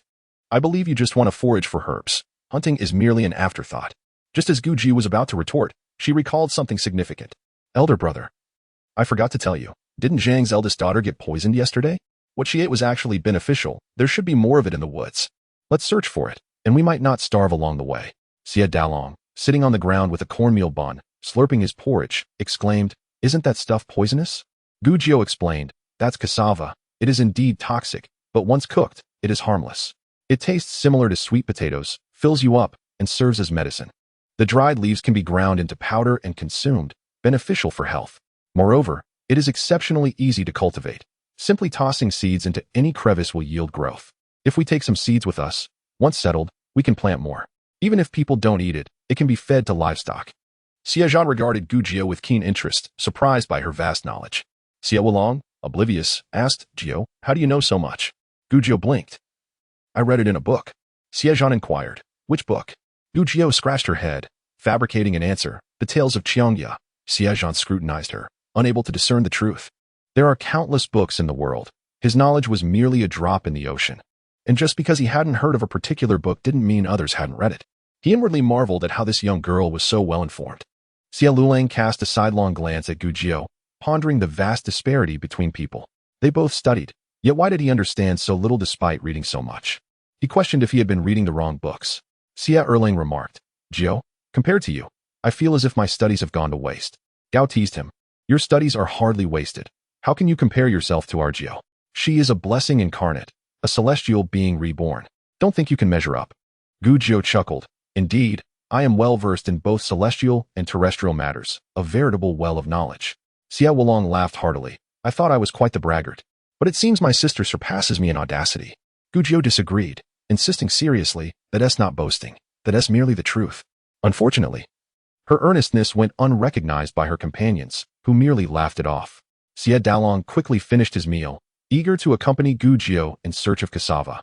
But Zhang halted him with a firm hand. What's the rush? Let Jiu finish her meal first, the cassava won't run away. She added, stop playing around. Your food is getting cold. Gujiu swallowed her last bite, and stood up to follow Xie Dalong, reminding Zhang, sister-in-law, remember to cook the roe deer meat for lunch. Clear broth would be best, it makes for a nourishing soup. Mother needs to replenish her strength. Good nutrition boosts immunity. Thinking further, she stealthily retrieved a ginseng root from her backpack, quietly handing it to Zhang. This is a high-quality tonic. Add half when you stew the meat. And save the rest for next time. This was a 500-year-old ginseng root, potent in healing properties, and too much could be overwhelming. Zhang waved her off. Go on now. I understand. Gao felt a sense of relief. This girl was not merely gluttonous, but genuinely concerned for her health. What a wonderful girl. How fortunate she was to have crossed paths with her. Xie Daji hastily donned a tattered garment and joined them. I want to see what cassava looks like. Gujiu and Xie Dalong, one holding an umbrella and the other wrapped in oiled cloth, headed towards the direction Zhang's eldest daughter had indicated. After a short walk, they discovered an upright shrub with beautifully lush leaves. Beneath it, the ground was disturbed, revealing exposed roots and scattered fruits, likely where Zhang's eldest daughter had gathered them yesterday. Gu Jiu declared, "This is it. No doubt about it. This is cassava." Xie Zhan exclaimed, "It indeed resembles sweet potatoes, just with different skin." Xie Zhan bent down to pull the cassava from the earth, revealing a cluster of over a dozen roots beneath one plant. Such a prolific yield. If it could indeed be cultivated, that would be a tremendous blessing. After paying taxes on their crops, there was little left for the family. And any natural disasters would only worsen their plight. With cassava, would they no longer have to endure hunger? Not to mention that even the leaves were edible. Excitement surged through Xie Zhan as he confirmed, "It truly becomes harmless when cooked?" "Absolutely. If you don't believe me, we can take some back and try it after cooking." "What a foolish boy. How can we experiment? If we were at home, we could feed it to the chickens, but for us humans, what if we get poisoned?" Gu Jiu remarked, "Allow me to give it a try. I am certain it is safe to consume once cooked." Xie Zhan raised his hand eagerly. "Me too. If my aunt can save Da and I am not afraid of poisoning." Chapter 38. Are you not aspiring to heaven? Xie Zhan, speechless, shook his head. "All right. Let us first take these back. If anyone is to test it, it shall be me. I cannot have you two children testing the poison. What would that make me?" Xie Zhan, brimming with enthusiasm, lifted the cassava and accompanied the two back to their camp. Upon their return, the villagers crowded around Xie Zhan, inquiring, "Daji, what have you brought? It resembles what Da and I consumed yesterday." Others questioned Xie Zhan. "Why did you take the two children out in the rain?" Xie Zhan replied, "Do not ask, you will know shortly." He instructed Xie Zhan to wash the cassava thoroughly, ordering Zhang to steam it, and asked Gu Jiu, "Is it suitable to steam it?" Gu Jiu responded, "It should be boiled. The skin must be peeled off as it is highly toxic. Once peeled, chop it into pieces and boil. This food is rather troublesome. It must be boiled once, taken out, and then boiled again with fresh water. Moreover, do not cover the pot while boiling. This allows the toxins to dissipate." Zhang, Su, and Sun began peeling the cassava, with Gu Jiu overseeing, ensuring that the skin was completely removed without a trace. The water used to boil the cassava was not to be consumed as it contained toxins. The villagers felt a twinge of fear. While it was good that cassava could serve as food, its preparation was indeed laborious, and one could easily fall victim to poisoning if not careful. On this rainy day, those friendly with Xie Zhan, curious about why the Xie family was handling this toxic substance, approached. Xie Zhan relayed Gu Jiu's warnings to everyone, who listened with great anticipation, lingering until the cassava had been boiled twice and removed. Zhang, observing the boiling water, felt anxious, fearing the children might inadvertently drink it, and quickly discarded it. The cassava sat white and pristine in the bowl, and a hush fell over the crowd. Gu Jiu smiled and declared, "I shall taste it first." Xie Zhan interjected, blocking her hand, "Let me." The two playfully battled for the first taste until a hand swiftly snatched a piece and popped it into the mouth, exclaiming, "Hot, very hot." Then, with delight, "Sweet, it is sweet." Zhang playfully scolded Xie Zhan, "You glutton, are you reborn from a starving ghost?" However, since the cassava was already in Xie Zhan's mouth, it was too late to stop him, and she could only say, "All right, just one bite.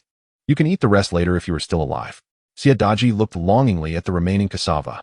The villagers watched him intently. After about 15 minutes, the cassava began to cool, and still, Xie Zhan showed no signs of distress. Zhou, bold, took a large piece from the plate and cheerfully proclaimed, "It tastes quite good, much better than wild vegetable soup." With Zhou leading the charge, others reached out for more. Xie Zhan eagerly followed suit, and seeing that his parents no longer objected, he devoured it heartily. The plate of cassava was soon emptied. Xie Zhan, reassured that everyone was indeed fine, decided to send villagers to search for more cassava nearby. He gathered the villagers, showing them the cassava they had brought back, and conveyed Gu Jiu's instructions, emphasizing the utmost importance of not consuming it raw. After his explanation, he called Gu Jiu over. "Junyang, do you have any further instructions for everyone?" Gu Jiu held up a cassava, slicing it in half to reveal the cross-section to the villagers. "There are two types of cassava, sweet and bitter. The one we just boiled is sweet cassava. The sweet variety has a reddish hue and is less toxic. The bitter cassava, which is yellowish, is more toxic and requires peeling and soaking in water for 5 to 6 days, with frequent water changes, before it can be safely consumed. Once soaked, the bitterness dissipates, making it suitable for both human and livestock consumption. When searching for cassava, we must be vigilant.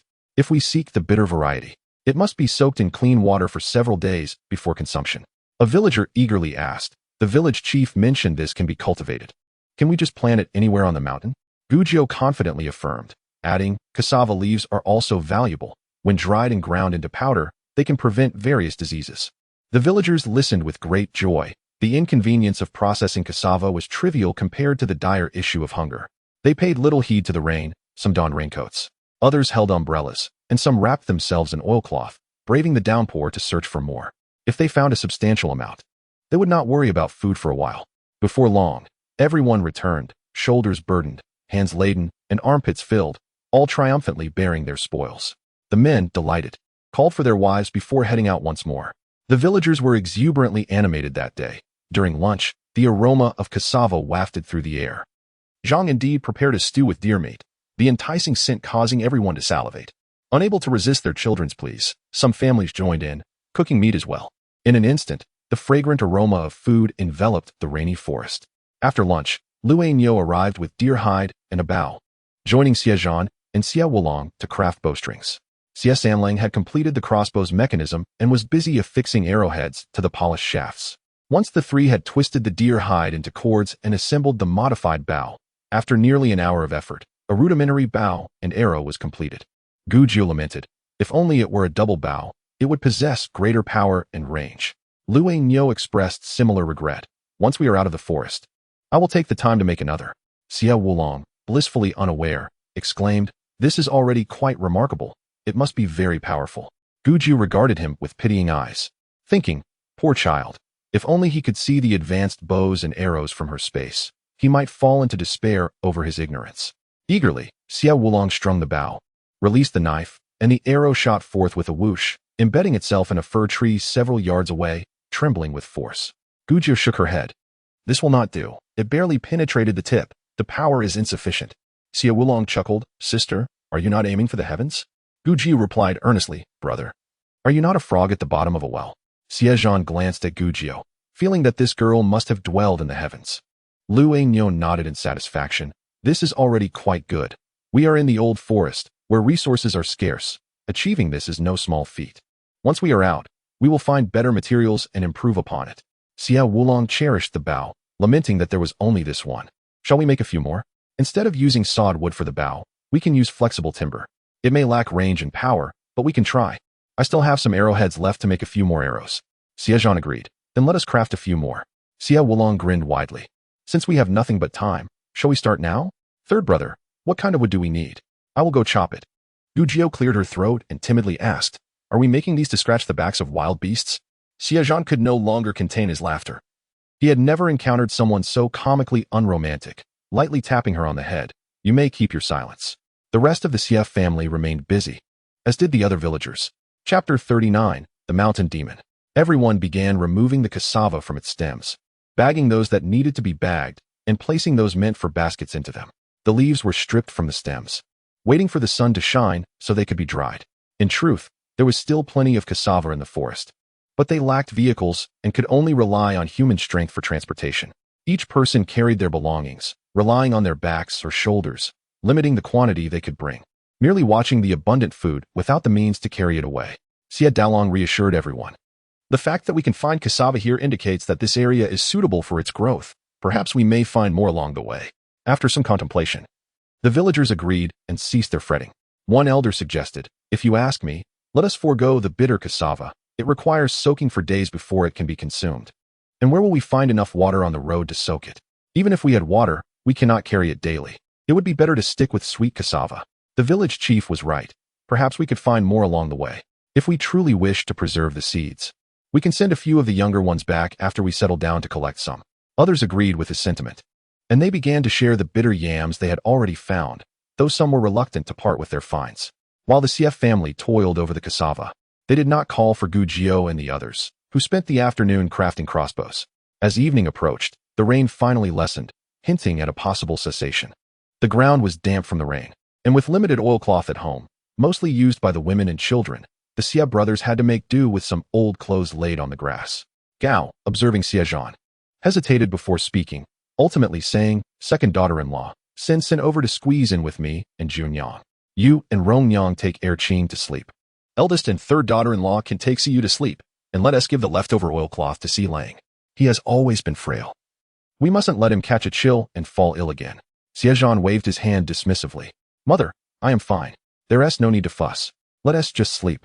Son muttered. Fourth brother seems quite healthy. In all these years since I married in, I've never seen him ill. Gao shot her a stern glance, illuminated by the torchlight, which made her expression particularly fierce, causing Sun to hurriedly cover her mouth. Xie Zhan reprimanded her. You talk too much. Gujiao too felt perplexed. Was Xie Zhan truly in poor health? As a physician, she had not noticed. Su inwardly scoffed at the third daughter-in-law's audacity to speak such blunt truths. Fourth brother was the apple of their mother-in-law's eye, and she would never allow him to suffer even a minor inconvenience. Everyone was accustomed to this dynamic, and no one thought it amiss. The next day, the rain had not fully ceased, merely diminished to a fine drizzle. The villagers remained in place all day. Comforted by the ample supply of cassava, Gujiao and Xie Zhan worked diligently on the crossbows, and with the addition of Xie Zhan, who aspired to become a general, they successfully crafted 3 more before nightfall. By afternoon, the rain had stopped, and they eagerly awaited the next day's clear skies for a hunting expedition. Fortunately, the heavens smiled upon them the following morning, bringing bright sunlight. The villagers prepared to eat breakfast and resumed their journey. Some observant villagers spotted mushrooms sprouting under a tree nearby, and their excitement was palpable. They quickly gathered, young and old alike, fearing they would be too late and miss out.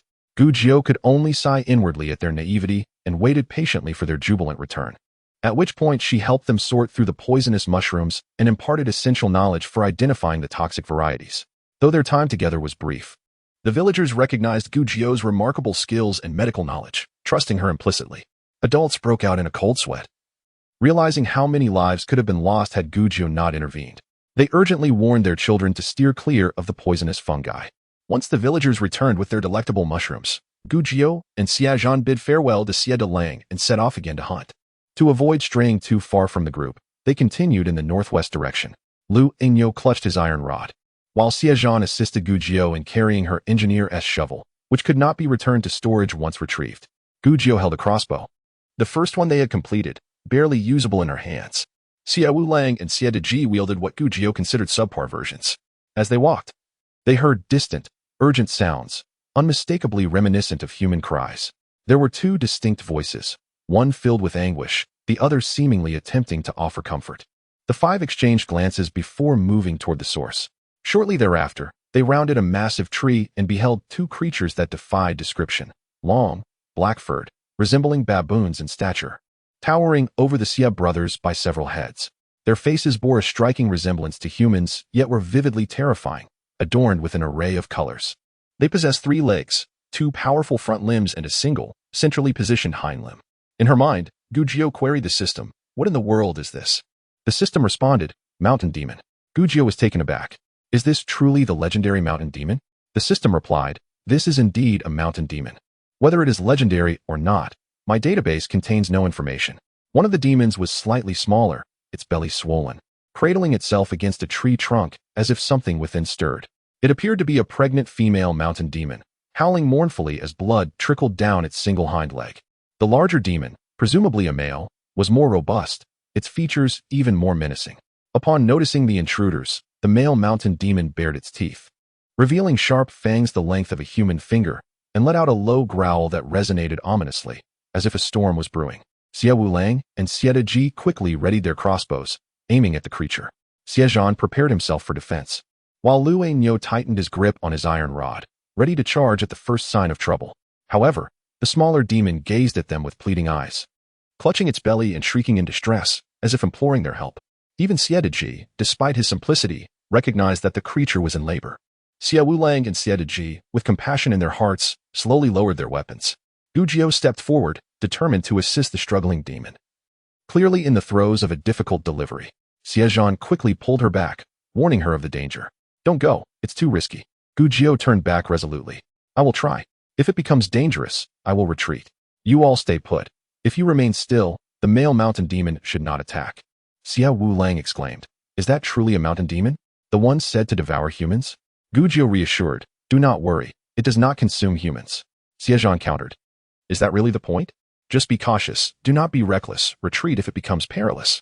Xie Zhan instructed as he handed the engineer's shovel to Xie Wulang.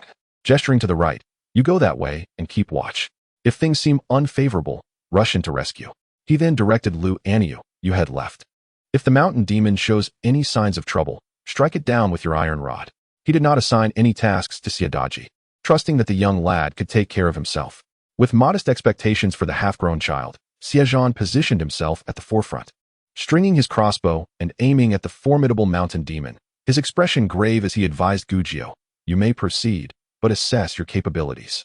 Gujiao nodded, lifting her hands slightly at her sides as she cautiously stepped forward, locking eyes with the mountain demon and softly assuring, "Do not worry, I harbor no ill intentions. I only wish to assist." She pointed toward the female mountain demon, explaining that without aid, the baby would perish and the mother would not survive either. It was uncertain whether the male mountain demon understood her or sensed her goodwill, but it sheathed its fangs and relaxed its bristled fur, retreating a little to the side. Gujiao exhaled in relief and gradually approached the female mountain demon. The female mountain demon's eyes shimmered with helplessness as it emitted faint whimpers. Gazing at Gujiao with a pleading expression, Gujiao focused on its eyes, filling her own with gentleness, slowly crouching down to caress its swollen belly. Up close, she noticed that one of the baby's legs was already protruding. She furrowed her brow.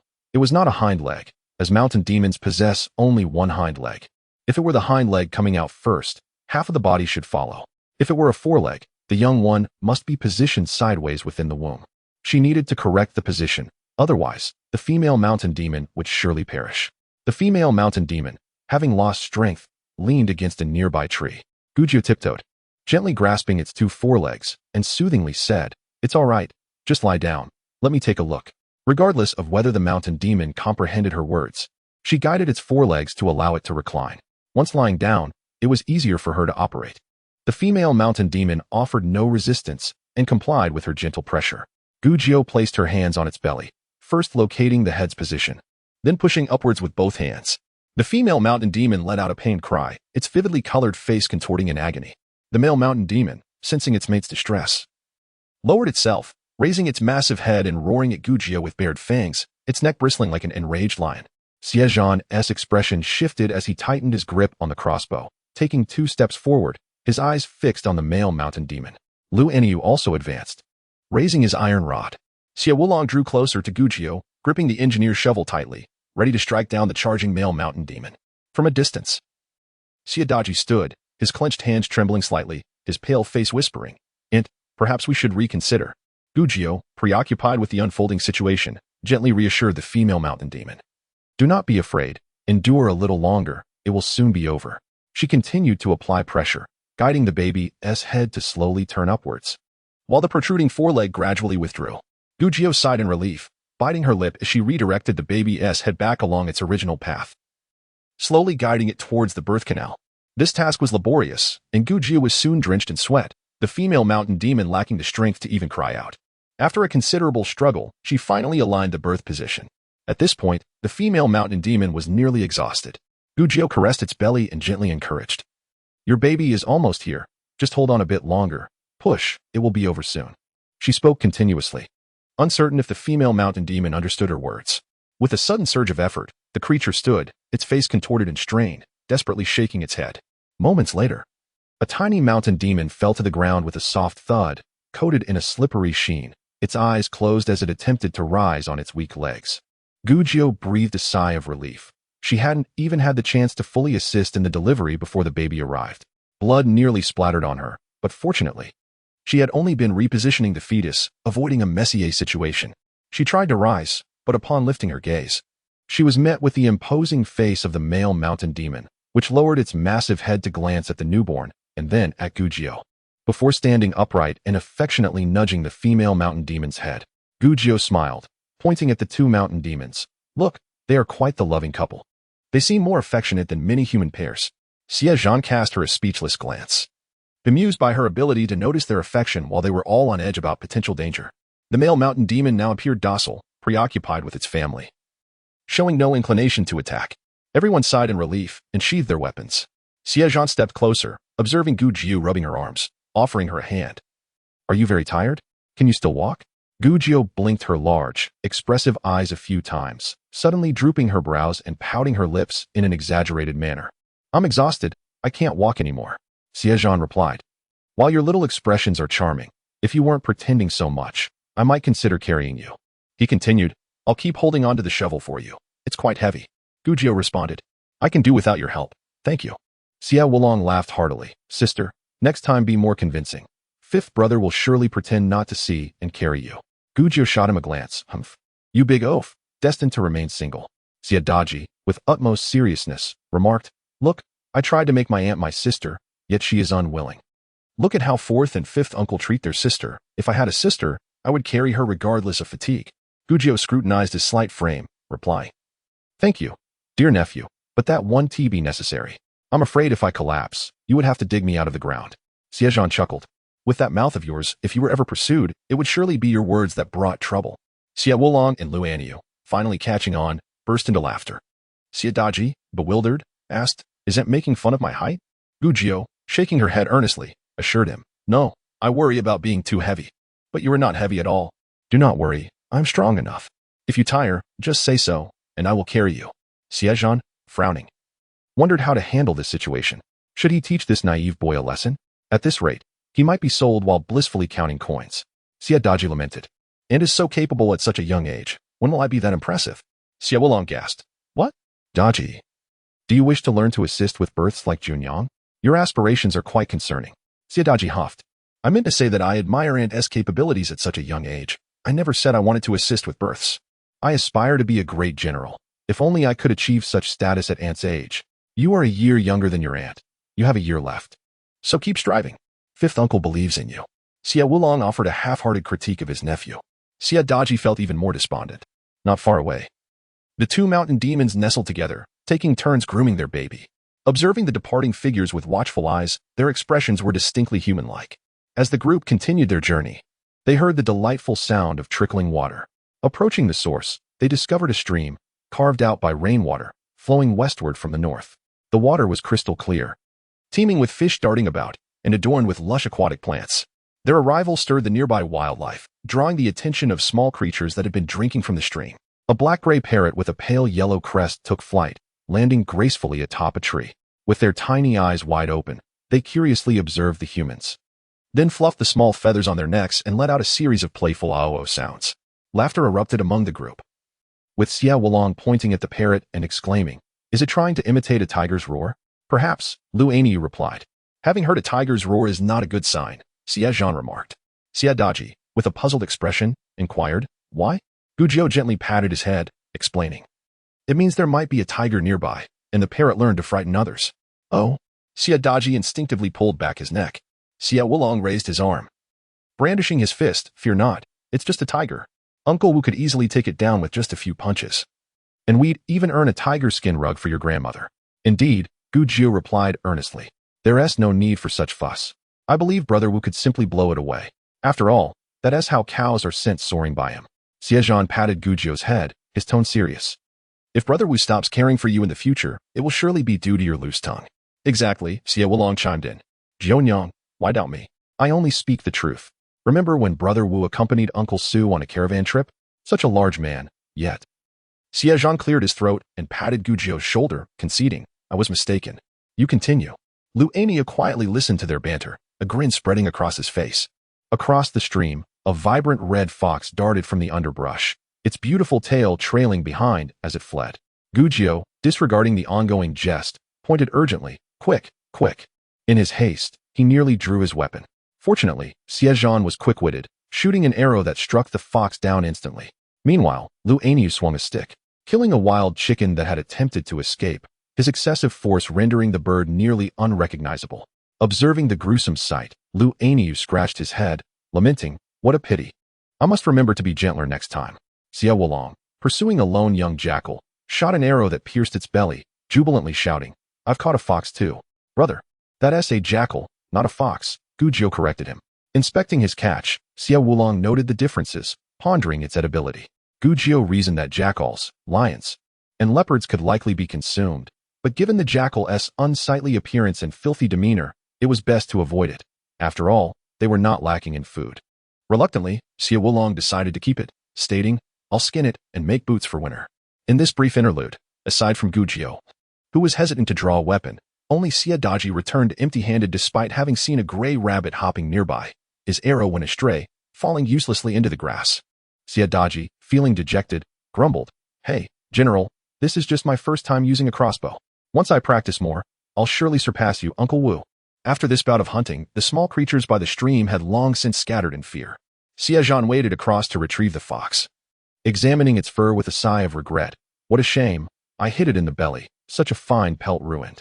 Just as he turned back, the expressions of his companions shifted abruptly.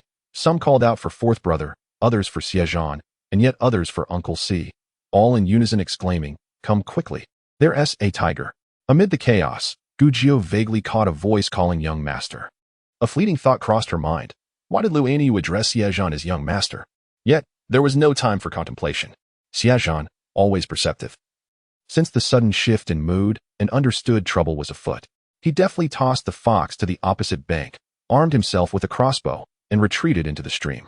Lu Ania charged forward with a metal rod, while Xie Wulong, in a moment of panic, released his arrow. However, the crossbow was inadequate, as Gu Jiu had anticipated. It proved effective against smaller prey, but merely tickled the tough-skinned beast, the arrow barely penetrating. Yet, it sufficiently provoked the tiger, which ceased its timid pace and charged forward, roaring mightily, its powerful hind legs propelling it with great force. Chapter 42. The Heroine Who Fights Tigers. Gu Jiunyang's Xie Zhan's handsome face remained taut. Yet he exhibited remarkable calm in this dire moment. He raised his crossbow and released an arrow that flew through the air. As the tiger roared with its mouth wide open, the arrow struck its upper jaw perfectly. Xie Zhan thought it unfortunate. Had it been aimed just slightly differently, it could have pierced its throat. He turned to flee, navigating the smooth path with relative ease, but the rocky stream bed posed a challenge, and in the urgency, he slipped on a slick stone, nearly falling.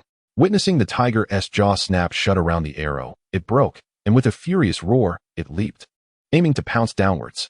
Panic ensued among the group. Gu Jiu, with her arrow poised, acted instinctively, releasing it with a swift motion. The arrow whistled past Xie Zhan's head, the force of the wind lifting his hair, before striking the tiger squarely in the forehead, a burst of blood erupting forth. Gu Jiu knew, from years of practice, that this arrow was destined to hit its mark. She was confident in her weapon's power and felt no need for a second shot, quickly retracting her bow. At that moment, Lu Aniu had rushed close, swinging his iron rod just as Gu Jiu's arrow found its target in the tiger's head. The impact sent the beast's massive body tumbling into the stream, splashing water high into the air. Xie Wulong seized Xie Zhan, pulling him back as the water sprayed over them both.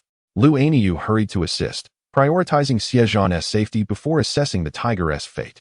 Together, Xie Wulong and Lu Aniu helped Xie Zhan to the shore, where the three of them sat, breathless and drenched, wiping their brows in relief. Xie Wulong trembled, muttering repeatedly, "Thank goodness, thank goodness." The sheer force of the tiger's descent could have easily broken Xie Zhan's fragile frame. Xie Daji, pale-faced, gradually regained color, echoing the sentiment, "Thank goodness." In truth, from the moment they spotted the tiger to Xie Zhan being pulled to safety, the events transpired in a flash, leaving little room for thought. The danger had passed. As their adrenaline waned, they finally had the presence of mind to check if the tiger was truly dead. Approaching the beast, Xie Zhan, Xie Wulong, and Lu Aniu discovered the arrow had penetrated deeply, nearly to the fletching, with blood now seeping from its eyes and nostrils, staining the stream crimson. The arrow had only partially entered the skull, and the tiger's head appeared misshapen. Lu Aniu cautiously reached out to feel the damage.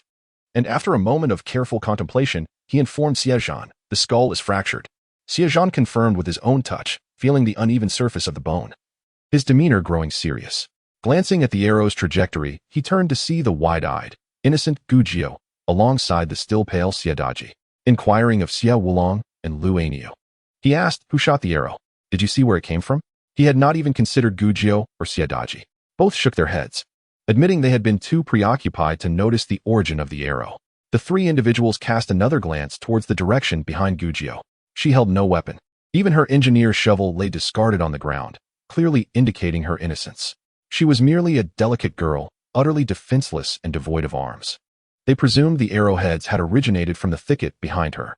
Could there be someone else in the woods who, at a critical moment, had come to the rescue of fourth brother? Xie Wulong speculated.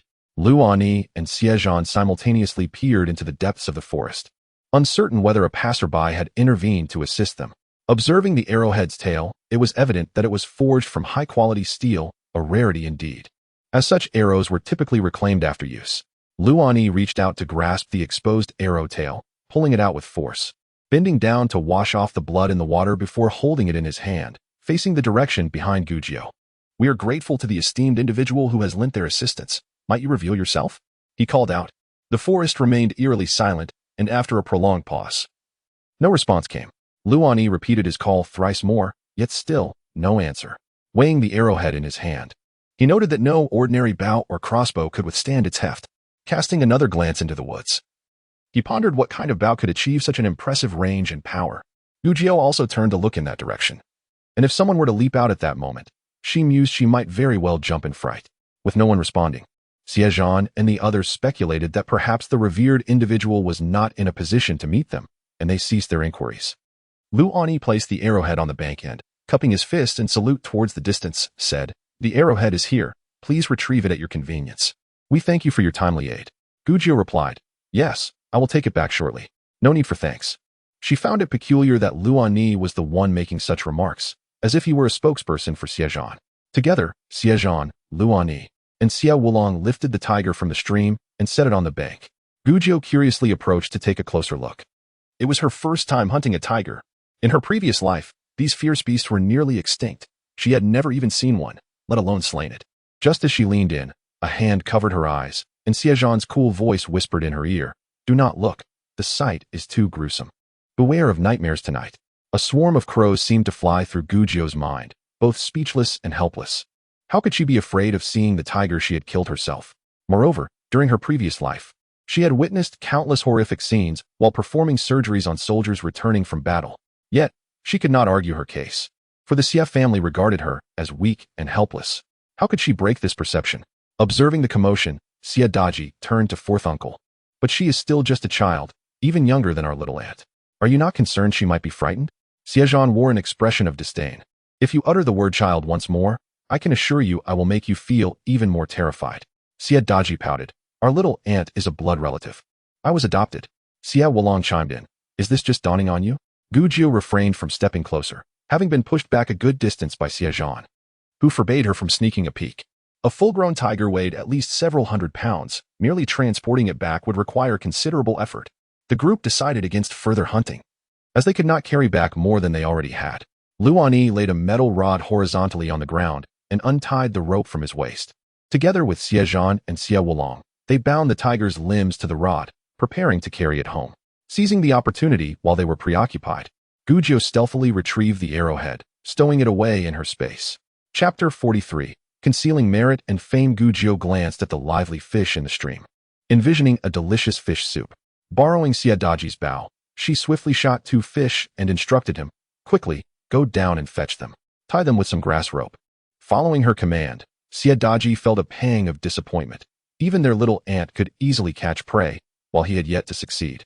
Resolving to practice diligently upon their return, he vowed to improve. Xie Zhan urged the group, "Hurry up, danger lurks behind." The 5 continued along the stream, which flowed along the villagers' usual path. Encountering the water, villagers would undoubtedly pause to rest, wash clothes, and replenish drinking supplies. It wasn't long before they spotted villagers gathered by the stream. Upon seeing them carrying a tiger back, the village erupted in excitement. The term tiger had been heard since childhood, yet few had ever seen one in reality. Even the reticent Xie Lulang could not resist joining the crowd for a closer look. The villagers encircled the tiger, with the boldest daring to touch it, exclaiming, "So this is what a tiger looks like. If one were to encounter it, would it not devour a person in one bite?" Fourth brother, fifth brother, and even the lad from the Lu family are truly remarkable. They have slain a tiger despite their youth. What an extraordinary feat. The true hero behind the tiger's demise. Gujio quietly concealed her merit and fame. Why do I feel that the Xie family has been particularly fortunate lately? Ever since they adopted a girl, their luck seems unstoppable. It seems the Xie family is in dire need of a daughter. Indeed, they have been blessed with wild game, gastrodia, and cassava, and we have all benefited greatly. That girl from the Xie family is truly a lucky star. The several young men from the Xie family listened, sharing in the glory. Xie Wulong unabashedly declared, "Of course, my sister is the reincarnation of a lucky star. Back in the day, when my mother and I went to the temple to burn incense, the maiden under the lucky star bore an uncanny resemblance to our Jionyang." Xie Wulong, you are boasting again. If your sister is indeed the reincarnation of a lucky star, how can she possibly resemble the maiden under the star? Your reasoning is utterly flawed. Besides, is there even a maiden under the lucky star? Perhaps you have mistaken Guanyin Bodhisattva for a lucky star? Xie Wulong faltered, attempting to salvage his pride. Regardless of the deity, my sister looks just like the celestial maidens beneath that star. If you do not believe it, tell me. Which girl in your family is as lovely as my sister? Though his argument was weak, it was unassailable. Gujio quickly slipped away. Fearing her face might burn with embarrassment if she lingered, she mused that Xie Wulong's lack of height was likely due to the excess flesh on his face, hindering his growth. In the shade of the trees, Gao Shi sat making shoes. Gujio waved, displaying a broad smile, and greeted, "Mother, I'm back." She then presented the 2 fish to Zhang Shi for preparation, saying, "This is for mother to nourish herself. Keep it secret, do not let brother see." She handed over a ginseng root, saying, "The usual, half for me." Zhang Shi tapped her forehead. "You are quite clever. Fine, we shall keep this from your brother." "That spendthrift." Sun Shi interjected, "Indeed, brother always distributes the game to the village, leaving us with barely a morsel." Su Shi tugged at her sleeve, laughing. "We could not possibly consume all that meat. In this weather, it cannot be preserved. If we do not share with others, it would all go to waste." Zhang Shi shot Sun Shi a glare. "Are you really that oblivious? At your age, you should know better than to speak such nonsense in front of your sister-in-law. Look at your second sister-in-law. She is as clever as a sieve, articulate and charming. You two stick together daily, yet you have not learned a thing." Su Shi chimed in. "This approach is rather broad in its impact." Guju laughed heartily at the side. Knowing that third sister-in-law was merely relying on the fact that elder sister-in-law was kind-hearted and would not genuinely be angry with her, Sun Shi quickly clarified, "Exactly. I am not truly foolish. I merely know that elder sister-in-law has a generous heart and will not hold my careless words against me." Zhang Shi scoffed. "Do not blame me for your bluntness. It is simply your nature." The family of Zhang Laoqi had been following the villagers at a cautious distance. In the deep woods, wild beasts would avoid people, but if left alone, they would surely not see the next sunrise. From afar, Zhang Laoqi noticed villagers gathered, curious about what was happening, and mused aloud. What could they be doing? Have they found something good to eat again? Previously, they had seen villagers hauling bundles of cassava back and later cooking it. However, his family dared not partake, as their eldest daughter had nearly been poisoned after eating it. They were perplexed as to why the villagers seemed unaffected. And despite their audacity in inquiring, no one offered them an explanation. They could only watch, helplessly, without daring to attempt cooking anything for themselves. Zhang Yushi venomously remarked, "What is there to eat? I wonder who has been poisoned and is on the brink of death." Zhang Laoqi stealthily edged closer to take a peek. And to his astonishment, he spotted a large dead tiger lying on the ground. In that instant, his heart ached so profoundly that he could scarcely breathe. If he hadn't been driven away, would he not have been able to sample a piece of tiger meat? It was all that little scoundrel's fault. Frustrated, Zhang Laoqi glared at the mischievous boy, who was squatting and teasing insects with blades of grass. In a fit of rage, he slapped the boy on the head, cursing him for being a jinx, the reason he had no meat to eat, and for causing his family to be expelled. "You little wretch. How dare you play while I suffer? Why don't you just go die?"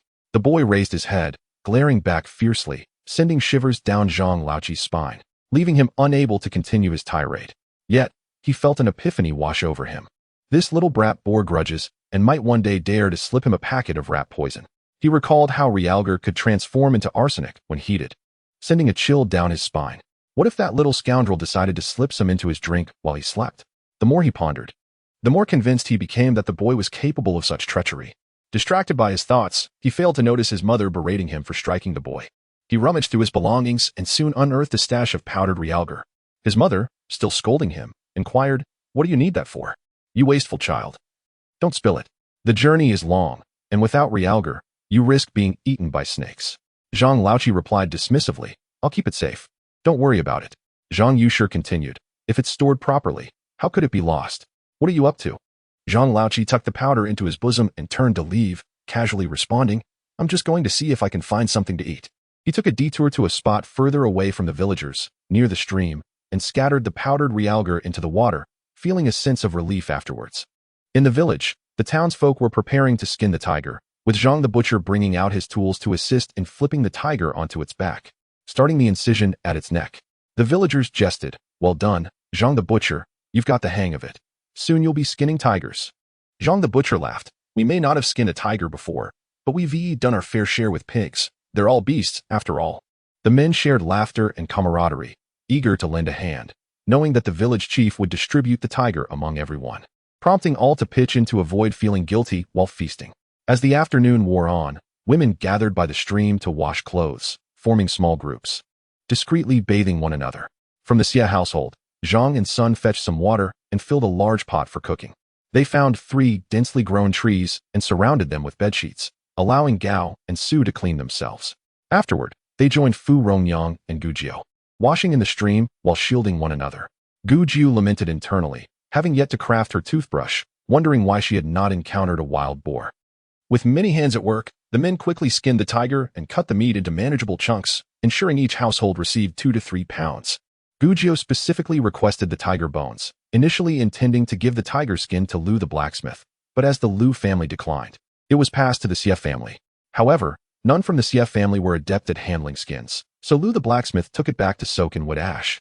Planning to dry it out the following day, Xie Sanlang and Xie Wolong returned carrying a large basket of tiger bones, and Gu Jiu directed them to scrape off any sinew and meat before setting them to dry in the shade. Tiger bones were known for their medicinal properties, believed to dispel wind and strengthen bones. However, such resources were exceedingly rare. Hunting a tiger was no small feat, so Gu Jiu treasured them dearly. As the supplies at the Xie household grew, the burden of carrying them became increasingly cumbersome. Gu Jiu, wanting to lighten her load, secretly stashed her herbs and tiger bones in her spatial pocket, knowing that no one could ascertain the true quantity of herbs she had collected, as they would significantly shrink in volume once processed. If anyone questioned the missing tiger bones, she could simply claim that some were unsuitable for medicinal use and had been discarded. Gu Jiu chuckled to herself, feeling quite clever. As the sun dipped in the west, Gu Jiu reminded Xie Daliang that areas near water sources attracted large wild beasts, making it unsafe to camp by the water at night. She advised having an early dinner and crossing the stream to find a safer spot for the night. Xie Daliang, recognizing Gu Jiu's unique background and knowledge, shared her concerns with the villagers, prompting them to hasten their work. Upon returning, some families began preparing the tiger meat, boiling, curing, and roasting it, while others, still reluctant to consume the raw meat they had received previously, opted to cook that instead. By late afternoon, the camp was filled with the mouth-watering aroma of meat, making Zhang Laoqi's family salivate uncontrollably. The villagers finished dinner early, packed their water, and set off. Zhang Laoqi's family was puzzled as to why they had to travel as darkness approached, yet they dared not linger behind, hastily following along without even cooking a meal, grumbling all the while. After traveling for over half an hour, the light had dimmed to a point where they could no longer continue safely, prompting them to find an open area to set up camp. As before, they cleared the surrounding weeds to create a spacious area for the night.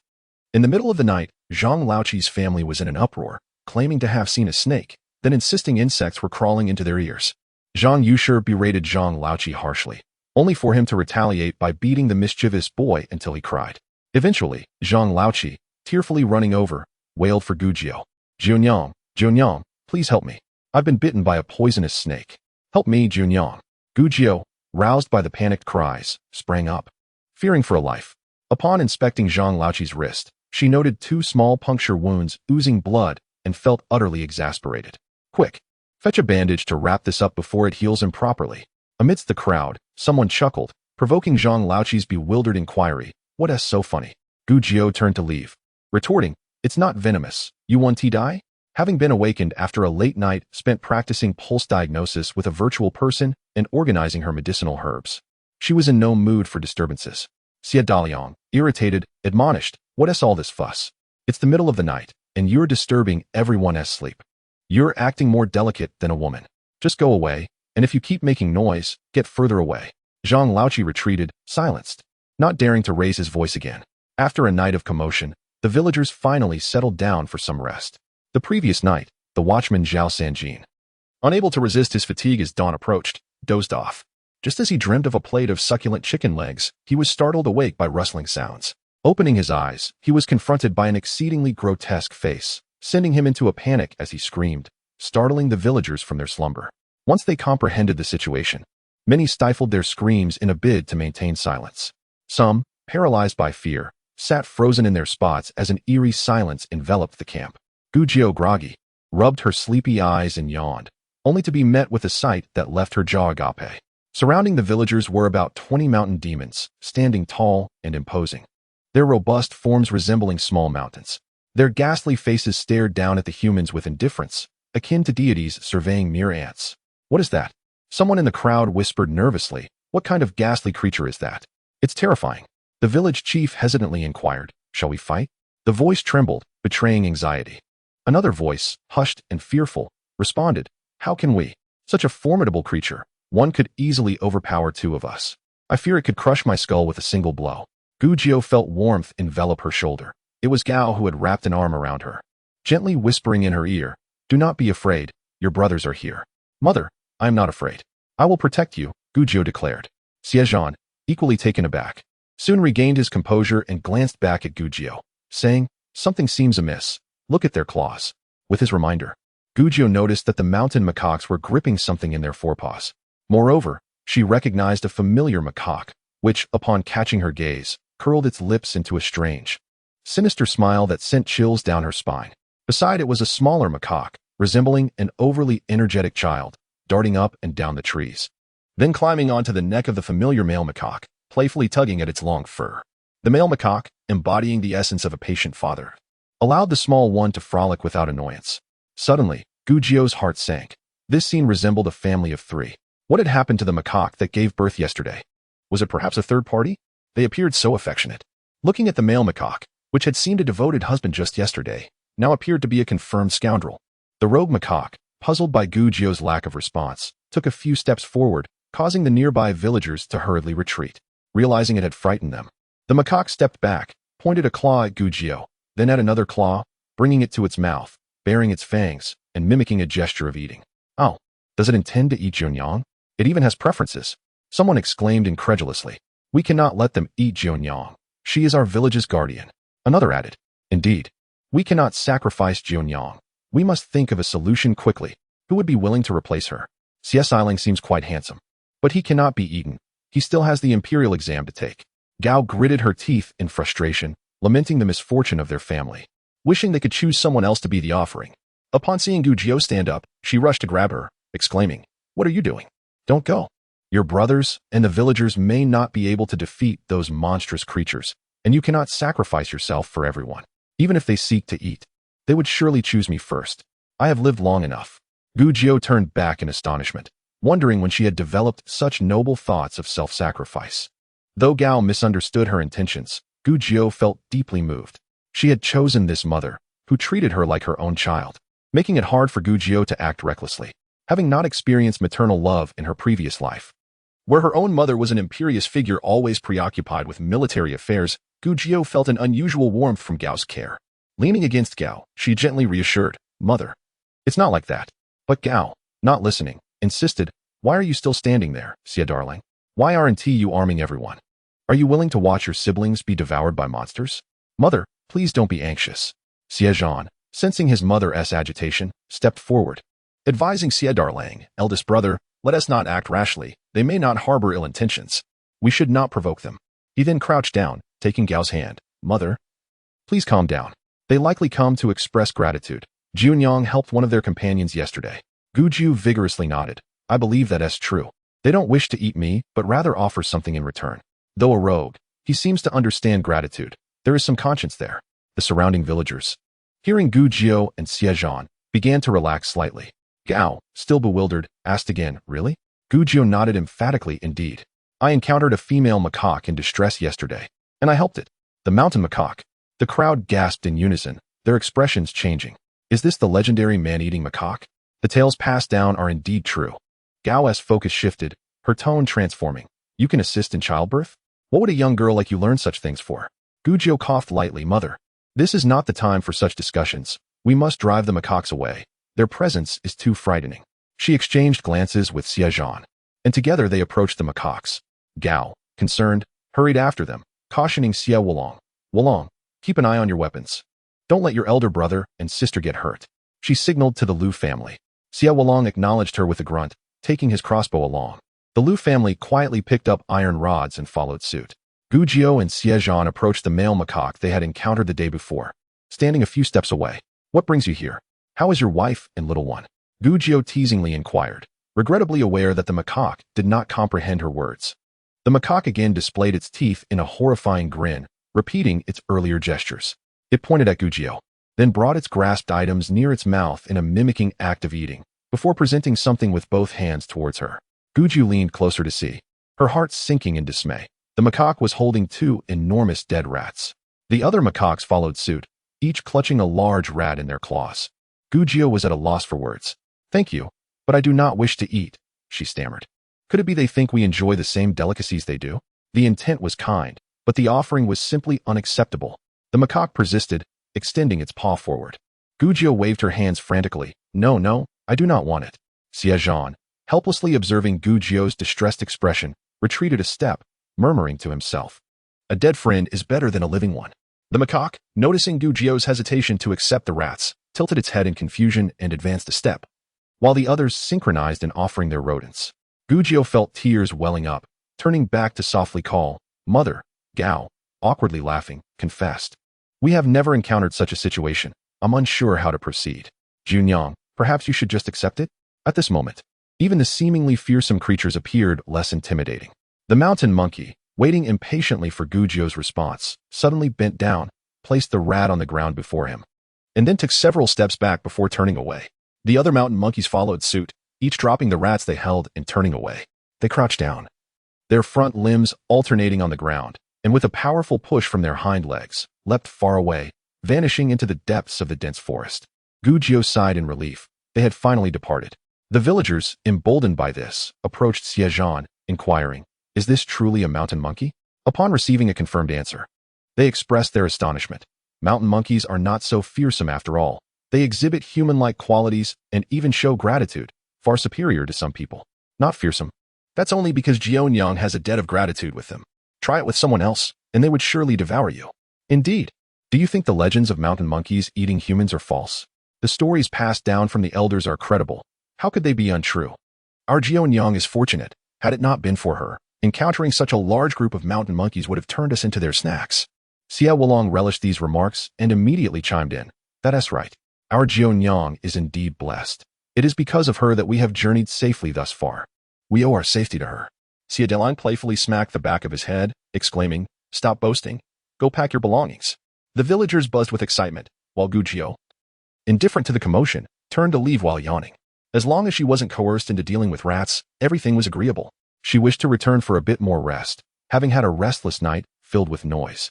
The idle villagers lingered by the pile of dead rats, pointing and commenting on their unfortunate fate, lamenting that it was a pity to waste such fine meat, which they had heard was tender and fragrant. "Then take them home and eat them. I see that Junyang has no desire for these, and she certainly won't hold it against you." The villager who had spoken earlier shook his head, saying, "Alas, how disgusting. I can't even bear to wash or eat them. That's because we have food at present. If we were to go hungry for a few days, we would surely gnaw on them down to the bones." The previous villager shook his head reluctantly. "Forget it. I believe I can hold out a little longer." This was indeed the truth. While they were currently disdainful in times of famine, these rats would be hard to come by. But for now, they were not at that desperate point. For the past few days, they had enjoyed cassava and meat. And if worse came to worst, wild vegetables could fill their bellies. With plenty of food and drink, who would still covet rats? Xie Dalong shouted from a distance, "All right. Stop the chatter. Whoever wants them may take them. Those who don't, hurry up and pack your things. We leave after the meal." The villagers dispersed, leaving behind a ground strewn with dead rats. After Gujiao took another nap and awoke, the camp was filled with the smell of smoke and the aroma of food wafting through the air, causing her stomach to grumble audibly. Nearby, Gao Shi was busy with needlework. Upon seeing her awake, she set aside her task and gently said, "You're awake? Come here and let me comb your hair." Gujiao nodded obediently and sat down with her back to Gao Shi, awaiting her grooming. Gao Shi took her comb and carefully ran it through Gujiao's hair, praising her. "Our Jianyang has such beautiful hair, glossy and smooth. It's almost like a mirror." Gujiao replied modestly, "Not at all. It just grows like this." Gao Shi suddenly found herself at a loss for words, unsure how to continue. When others compliment you, you should say, "You flatter me. Your hair is beautiful as well." Gujiao questioned, "But what if her hair isn't beautiful?" Gao Shi, "It feels like another failed attempt at teaching a child." Once the villagers finished their breakfast, they set off. After they left, Zhang Laoqi's family arrived and was greeted by the sight of numerous large rats. Zhang Laoqi rubbed his hands together, joyfully exclaiming, "Haha, so much meat. We will have meat to eat now. Come quickly, wife, let us clean up these rats. Let's indulge a little." Zhang Yushi, unfazed, joined Wang Chuiping and Zhang Laoqi in gathering the rats from the ground. They kept several of them, and the three adults cleaned and cooked a pot full, enjoying their meal with great delight. After a short while, the men from Dehu village caught up with them. A group of sturdy men surrounded Zhang Laoqi's family, making it impossible for them to leave, causing a wave of anxiety to wash over them. The two women, Wang Chuiping and Zhang Yushi, instinctively sheltered their children. Zhang Yushi, protectively clinging to the weak child, shouted, "What do you want? We are from Huaishu village. Our people have not gone far. If you dare to cause trouble, be careful, or we will call for help." Hu Laizi, grinning mischievously, replied, "Who are you trying to fool? Do you think we don't know? Your family was chased out of Huaishu village long ago. Go ahead and call for help. Let us hear it." Zhang Laoqi's expression shifted rapidly, his thoughts racing before he finally forced a smile, saying, "Lai Yi, your eyes are sharp, you can see through this.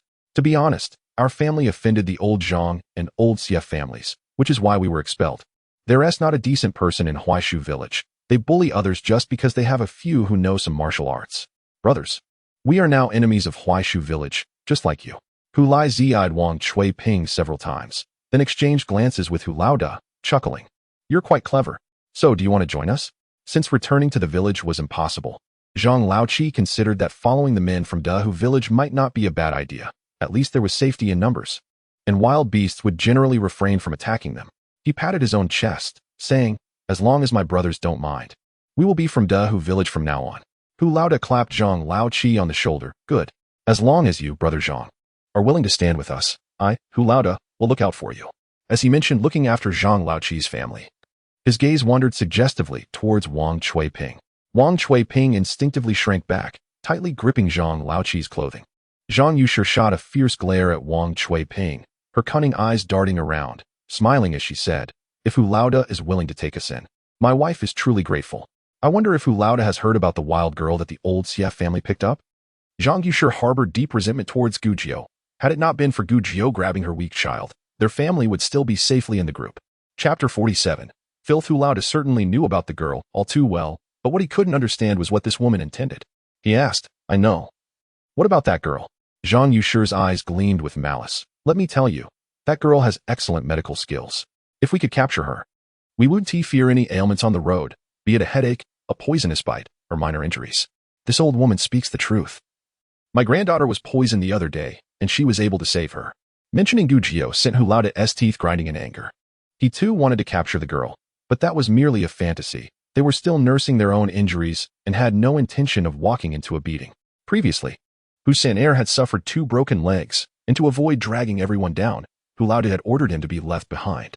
Dehu village didn't have many lives to spare for trouble. This old woman had ulterior motives, thinking that Hu Laoda could be easily manipulated, but he wouldn't show it on his face. Glancing at the direction where the Huaishu villagers had disappeared, he thought about taking revenge. He would settle the score with the Xie family sooner or later. However, these thoughts were not to be shared with others. This old hag wanted to use him to deal with the girl. He was foolish enough to be manipulated by an old woman. Hu Laoda swiftly changed the topic, sighing, "It's tough. The Xie family is not to be trifled with." He patted Zhang Laoqi's shoulder. "All right, brother Zhang. From now on, we are family. I will take good care of you. And your family." When he mentioned your family, his eyes deliberately drifted towards Wang Chuiping. Zhang Laoqi was overjoyed. Ever since he and his family were expelled from Huaishu village, they had been unable to sleep soundly, living in constant fear of being taken away by some wild beast in the dead of night. Now that the people of Dehu village were willing to welcome his family, it was indeed a stroke of fortune. Wang Chuiping felt uneasy under the watchful gaze of Hu Laoda and subtly tugged at Zhang Laoqi's sleeve from behind. Zhang Laoqi brushed her off with a dismissive wave, forcing a smile towards Hu Laoda as he presented a bag full of large rats they had just caught. "Here is some rat meat, if you don't mind. Hui, please share it with your brothers." The villagers of Dehu, of course, were more than willing to accept it. They hadn't had meat in ages, and as long as it was food, they cared little for its origin. They ignored meal schedules and immediately began to prepare the meat right there, cooking it over an open fire. After filling their stomachs, they set off in pursuit of the people from Huaishu village, eager not to lose track of them. As following the Huaishu villagers meant they could avoid creating a path themselves, how convenient. As night fell, Hu Laoda pointed out a safe spot in the middle for Zhang Laoqi, emphasizing that it was suitable for his family with both the elderly and children. Zhang Laoqi was immensely grateful, thanking Hu Laoda profusely and assuring him that he would be diligent in following his lead from now on. Hu Laoda patted his shoulder again, instructing him to rest well tonight, and that once he got accustomed to the place, they would arrange for him to take the night watch. Zhang Laoqi, overflowing with gratitude, led his family to the designated area where they spread out their bedding. Finally feeling at ease, they settled in for a good night's sleep. However, in the dead of night, Zhang Laoqi heard a faint, mournful sound that irritated him. He pulled the thin blanket over his head to block it out, but the noise only grew louder, invading his ears. Exasperated, he sat up to see who was causing the disturbance. Turning his head, he spotted Hu Lizhi and two other men pinning someone down on the ground, bullying them. The person on the ground let out an even louder whimper upon seeing Zhang Laoqi sit up, stretching a hand towards him. A sudden realization struck him as he glanced at the empty space beside him. His wife was missing. His heart sank. That was indeed Wang Tzuaping. Whipping his head back, he caught sight of Hu Lizhi illuminated by the torchlight, his face obscured, but his eyes glinted with a malevolent light as they narrowed, revealing a sinister grin filled with teeth like sharpened bones. The man covering his wife's mouth also flashed a taunting smile at Zhang Laoqi. Stunned for a moment, Zhang Laoqi's mind went blank. Eventually, he lay back down, resigning himself to the thought that it was just a woman. If it meant the safety of his family, it was worth it. He pulled the blanket over his head again, trying to block out the sounds. Yet, the noise persisted, fading away only to return shortly after. Zhang Yushi, unaware of when she had awoken, muttered under her breath, "That shameless hussy, just a fox spirit that lures men, a worthless piece of trash." She then covered her head and turned over, continuing to sleep. The low, chaotic sounds continued for an indeterminate period, and though Zhang Laoqi initially struggled to fall asleep, weariness eventually overcame him, and he drifted off. The following morning, Zhang Laoqi awoke to find Wang Tzuaping still lying in the same position from the night before. Her eyes wide open and unblinking, a tattered blanket haphazardly draped over her, resembling a lifeless body. He glared at her. "Why aren't you up? Are you playing dead?" The villagers of Da who were bustling about, calling for everyone to rise, gather their belongings, and prepare breakfast. Amid the commotion, someone joked, "Lizhi, has your anger subsided? Didn't he get a taste of Sister Fu's sweetness? But last night must have been quite a relief." "Eh?" Hu Lizhi, brimming with pride, responded, "Indeed. It was quite satisfying. We all had our fill." Spotting Zhang Laoqi, who looked deflated while packing up, he chuckled, "Brother Laoqi, you're quite the friend. We've made a solid bond." A few men in the crowd exchanged knowing smiles. "Yes, from now on, we're brothers in arms, sharing hardships and fortunes." "And as for our women," Zhang Laoqi managed a strained smile, murmuring incoherently. Zhang Yushi forcefully grabbed her daughters, twisting their arms. "Get up, get up. How long will you sleep? You might as well sleep forever, you useless money-wasting brats." The two children winced in pain. The younger one burst into tears, while the elder cautiously observed Zhang Yushi, refraining from shedding any tears. The younger one cried out, "Mother, mother, I want my mother." Zhang Yushi yanked her to the side, continuing to gather their bedding while scolding, crying early in the morning, "Are we? If you want that shameless woman for a mother, go find her quickly and don't bother me." After scolding her two granddaughters, a barrage of vile words tumbled from her lips. "Shameless hussy, filthy disgrace, fox spirit, worthless leech," accusing Wang Tzuaping of luring men behind her husband's back. Zhang Laoqi felt humiliated, whispering, "Stop cursing." Zhang Yushi shot him a fierce glare, her tirade intensifying. "You cowardly fool, you can't even control your own wife, and you dare to grow tall." Chapter 48. The counterattack of the honest man. The elder daughter spotted Wang Tzuaping still lying on the ground and rushed over, taking her younger sister by the hand. "Mother, mother, what's wrong? Please get up. I'm hungry, please get up." The younger child also approached to look at their mother, observing her tear-streaked face, disheveled hair, exposed skin where the blanket had slipped, and her disarrayed clothing, her brow furrowing in concern. The older child, having overheard adults in the village discussing adult matters, began to understand the situation, recalling their grandmother's words, and muttered under their breath, "Shameless." Wang Tzuaping's tears ceased as she focused on the older child, disbelief filling her gaze. She opened her mouth, extending her bruised arm as if to explain, but her voice cracked, and no words emerged. The older child shot her a disdainful look and walked away. In the past few days, Xie Zhan had been pressed by several people to make crossbows, which delayed the abacus that Xie Zhan had requested. Thus, during lunch, he hurriedly sought materials to begin working. Xie Zhan had been unusually quiet lately, diligently mastering the mental arithmetic techniques provided by Gu Jiu, and had sorted out the teaching methods, planning to experiment with the younger members of the Xie family first. Once successful, he intended to use them as living advertisements, eventually teaching students after they settled down. Gu Jiu also approached Xie Zhan for a toothbrush. She had previously mentioned this when entering the forest, but Xie Zhan had been too occupied with work. Despite being pressed for time, Xie Zhan remained patient. smiling kindly as he said, "Jionyang, please wait a moment. Once your second brother completes the abacus, I will make one for you. Don't you still have wild boar hair?" After that, he pulled out a wild fruit he had gathered, offering it to Gu Jiao like a child. The next morning, the villagers discovered that the mountain spirits had returned, bringing with them another heap of rats. This time, they didn't bother with pleasantries and simply dropped the rats on the ground before leaving. Gu Jiao scratched her head, wondering how to convey that she didn't want the rats. The villagers, unaware, left the rats behind, and had they known that these rats would ultimately benefit the people of Dahu village, they would have rather burned them than leave them behind. However, they soon realized that Zhang Laoqi's family had not followed, but they paid it no mind.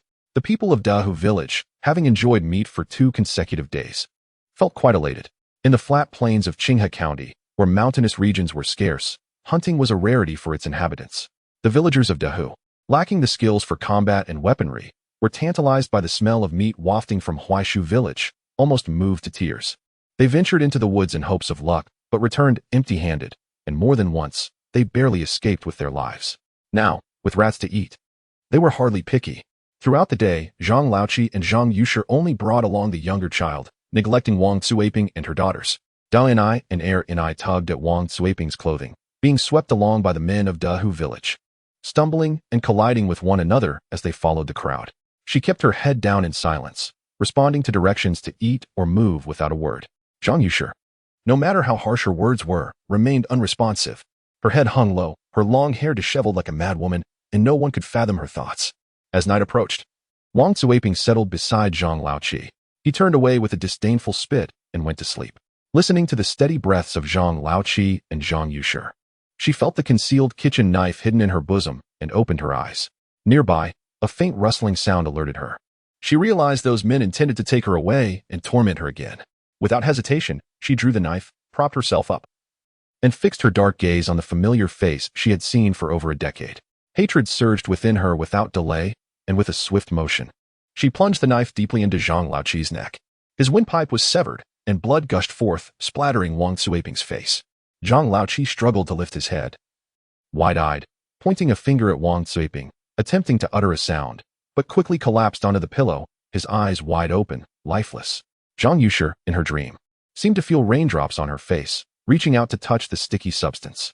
Groggily awakening, she leaned closer to a light source to inspect her hands, only to be met with a blood-soaked face staring back at her, eyes hollow and chilling, resembling a vengeful spirit under the torchlight. She opened her mouth to scream, but before the sound could escape, a knife came down brutally upon her neck. Her head bent awkwardly backward, and her upper body fell sideways. Not far off, 2 men approached, their eyes widening in shock at the sight. Wang Cuiping turned around, the torchlight illuminating her face, blood dripping from her head and face. Her eyes devoid of warmth, chillingly hollow, like a demon risen from hell. The 2 men trembled, screamed, and fled in terror. Dahu village erupted in chaos. They gazed at the knife-wielding, ghastly figure of Wang Cuiping, shivering with fear. Wang Cuiping wiped the blood from her face with her sleeve, bent down to awaken Ni and Ni, gripping the knife tightly in one hand while leading the dazed Ni with the other, rising and advancing without a backward glance, leaving their belongings behind. Ni, confused, rubbed her eyes and tugged at Wang Cuiping's clothing, asking, "Mother, where are we going? I'm tired and want to sleep. Mother, mother." The villagers of Da who watched the 3 figures recede into the distance, then glanced back at the lifeless bodies on the bedding, blood still oozing from their necks, a chill coursing up their spines. All were left in a daze, none daring to stop the mother and her daughters. After walking for a while, the sound of hurried footsteps followed them. The cowardly boy had caught up. He followed silently, not questioning their destination. This boy had always been bad, yet not foolish. He sensed that his mother now resembled a ferocious beast, capable of consuming anyone. Recollections of his grandmother and father, both mangled, left his legs trembling. Although he had once wished harm upon others that had been through poison, death seemed less terrifying than the gruesome scene before him. Now, having witnessed murder firsthand, his courage waned. He instinctively understood that his protector was gone, and staying in Dahu village would not bode well for him. Even though his mother had killed his grandmother and father, she remained his mother who would not abandon him, so he followed her. That day, the villagers of Huaishu woke to another shock. Wang Cuiping stood there, her face smeared with dried blood, a knife in hand, her eyes vacant, resembling a mad woman, while Ni curled up asleep at her feet, cradling Ni, who was too young to understand, only capable of crying. Chapter 49. The Pitiful Ones. The villagers were awestruck, rendered speechless by the scene. Finally, Xie Zhan stepped forward, asking, "What has happened? Where is Lao Qi? Where is your mother-in-law?" Wang Suiping lifted her vacant gaze, suddenly calling for De Ni and Ni, pushing them forward, hoarsely pleading. "Please, village chief, let the children return. I beg you. I beg you." De Ni and Ni, bewildered, stared with confused eyes, repeatedly calling for their mother. Wang Suiping, in her desperation, began to knock her head against the ground, the sound echoing painfully, drawing sympathy from onlookers, yet she seemed numb to the pain, continuing her frantic gestures. De Ni, pale with fear, and Ni, bursting into tears, tried to pull her mother back. Xie Zhan hurriedly intervened. "Stop knocking your head. Speak instead. Look at how frightened the children are. What happened? How did you get covered in blood?" Old Zhang, his face frozen in fury, approached, glaring at Wang Suiping. "Where is Lao Qi? Let him come and speak. What kind of business is this for a woman? Don't think that your pitiful display will sway us to let you return." Wang Suiping seemed oblivious to his words, still bowing her head, murmuring hoarsely. "They took turns tormenting me. I killed him, killed his mother." The villagers, listening to her ramblings, felt a chill. Recognizing the gravity of her words despite her disjointed speech, Xie Zhan stammered, "You killed who? Who bullied you?" Wang Suiping replied, "I killed Lao Qi. I wouldn't let him go, but he insisted. Those beasts took turns tormenting me. He saw it, he saw it. It wasn't me who seduced the men. They are the beasts, and Lao Qi is a beast too." Though her words were fragmented, the villagers began to piece together the events. Xie Zhan furrowed his brow, pondering who the beasts were that tormented her. Old Zhang advanced a couple of steps, incredulously asking, "Is Lao Qi dead? You killed Lao Qi?" At that moment, Xie Zhan also approached, softly stating, "If I am not mistaken, Zhang Lao Qi took his family to Dehu village, where they bullied Wang Suiping." Zhang Lao Qi witnessed it, but lacked the courage to speak, resulting in Wang Suiping killing him. In that forest, apart from the villagers of Huaishu, only the men of Dehu village remained, and they were the only ones capable of such cruelty. Old Zhang interrogated the cowardly boy, "Is that so? And your grandmother?" The boy, no longer defiant, raised his eyes and said, "Yes, my grandmother told my mother to kill her. She said my mother was a vixen, a harlot, seducing men." The villagers muttered under their breaths, cursing her fate. The daughter-in-law had been tormented, receiving no comfort, yet still hurling such venomous words. Upon understanding the situation, Xie Zhan and Old Zhang exchanged glances, bewildered by the unfolding events. Wang Suiping continued to knock her head, pleading for them to take her children back. "Please. I beg you, uncle, village chief." Ni, her small face pale, looked over timidly. Ni, still too young to comprehend, cried heart-wrenchingly. The villagers, unable to bear the sight, began to intercede. "Village chief, let them return. They are so pitiful. Indeed, a mother and her children. How can they survive in this old forest?" Xie Zhan hesitated, glancing at Old Zhang, for this was a matter concerning the Zhang family. Zhang Fugui angrily retorted, "That cowardly boy once sought our family's demise, not sparing even my child. Why should we allow them to return just because they are pitiful?" The villagers fell silent, their expressions betraying their sympathy for the mother and daughters. Old Zhang finally spoke, "How about this? The two girls are innocent, after all. They are of the Zhang family bloodline. Let them return. The Zhang family will take turns caring for them. The cowardly boy cannot return. Whoever feels sorry for him can take him in." As those words hung in the air, none dared to speak up. Who in their right mind would take that boy back? Wang Suiping straightened herself, pushing Ni and Ni forward once more. Hurry, your uncle wants you." The two children were still young, completely oblivious to the significance of their return, only aware that their mother no longer wanted them. As they stumbled, they clutched tightly to Wang Suiping's sleeve, unwilling to leave. The elder sister began to weep, both girls crying heart-wrenchingly. Wang Suiping rose, unsteadily pushing the two before Old Zhang. Her eyes filled with a pleading expression, unsure of what to say, repeatedly calling him uncle. With a sigh, Old Zhang instructed two women from the Zhang family to take the children away. Only then did Wang Suiping turn to leave, picking up the kitchen knife from the ground and dragging the disobedient child along. A compassionate woman called out from behind, "Child's mother, where are you going? Don't run off, just follow us." Without looking back, Wang Suiping proceeded deeper into the woods. The villagers sighed, lamenting what a pitiable woman she was. Gujiao shook her head in sorrow, finding her too weak. Zhang Shi grumbled resentfully. Who can she blame for her own failures? If she had the courage to kill, why didn't she act sooner? If she had dealt with that old woman and brought the disobedient child back to raise herself, she wouldn't have let that old woman corrupt him. And as for that scoundrel, old 7, if he misbehaves, break his legs and see if he still dares to be selfish. Yao Shi sighed repeatedly. This woman must learn to stand on her own. Su Shi placed a hand on her belly, having hoped for a girl, but now wishing for a boy instead. A daughter would be married off. If she encountered a good family, it would be well, but if she ended up with someone like Zhang old 7, it would be a descent into a fiery pit. The Zhang family brought the sobbing elder and younger girls back, gathering to discuss their future. In these times, when even one's own family struggled to eat, taking in 2 more children was a burden for anyone. Fortunately, the sisters were still young and did not require much. They would decide what to do when they grew a bit older. Ultimately, the Zhang family agreed to rotate in caring for them, one household at a time each month. By yesterday, the mountain spirits had delivered mice for the 3rd day. When they arrived, Wang Zuiping was already present. The mountain spirits, being considerate, did not disturb the villagers and waited patiently until they had resolved their matters before leaving the mice behind. Due to the issues involving Zhang old 7's family, the atmosphere in the village had become somewhat somber. No one was in the mood to discuss the mountain spirits or to jest about Gujiao. The Xie family was also subdued, as they had lost 2 members. No matter how annoying they were still people who had once lived among them. Xie Zhan glanced at Lu Niu and moved toward the edge of the crowd, with Lu Niu following closely behind, the two whispering about some unknown matter. Chapter 50. You and the wild boar are one and the same. Gujiao pondered whether she could eliminate all the villains in Dahu village using her spatial abilities to kill them in one fell swoop and escape smoothly. She contemplated the best time to strike. At night, there were always night watchmen in the village. Since the poisoning incident with the disobedient child, the night guards had become more vigilant, and no one dared to doze off carelessly. It would be challenging to evade the villagers' gaze. By day, any movement she made would attract attention, as they were wary of her, a girl, wandering alone. After much consideration, she decided to wait for an opportunity. By evening, the gloomy mood brought by Wang Ziping had finally dissipated. After all, it was not their own affair, and after some reflection, they resumed their normal lives. During dinner, Gujiao approached Xie Zhan while holding her bowl, asking him if he thought the mountain spirits would come again the next day to deliver mice. If we tell them not to, do you think they will understand? She asked. Xie Zhan contemplated and replied, they will likely still bring them. Perhaps we should try communicating. I believe the mountain spirits can comprehend. Oh, do you think we could ask them to help us catch a wild boar?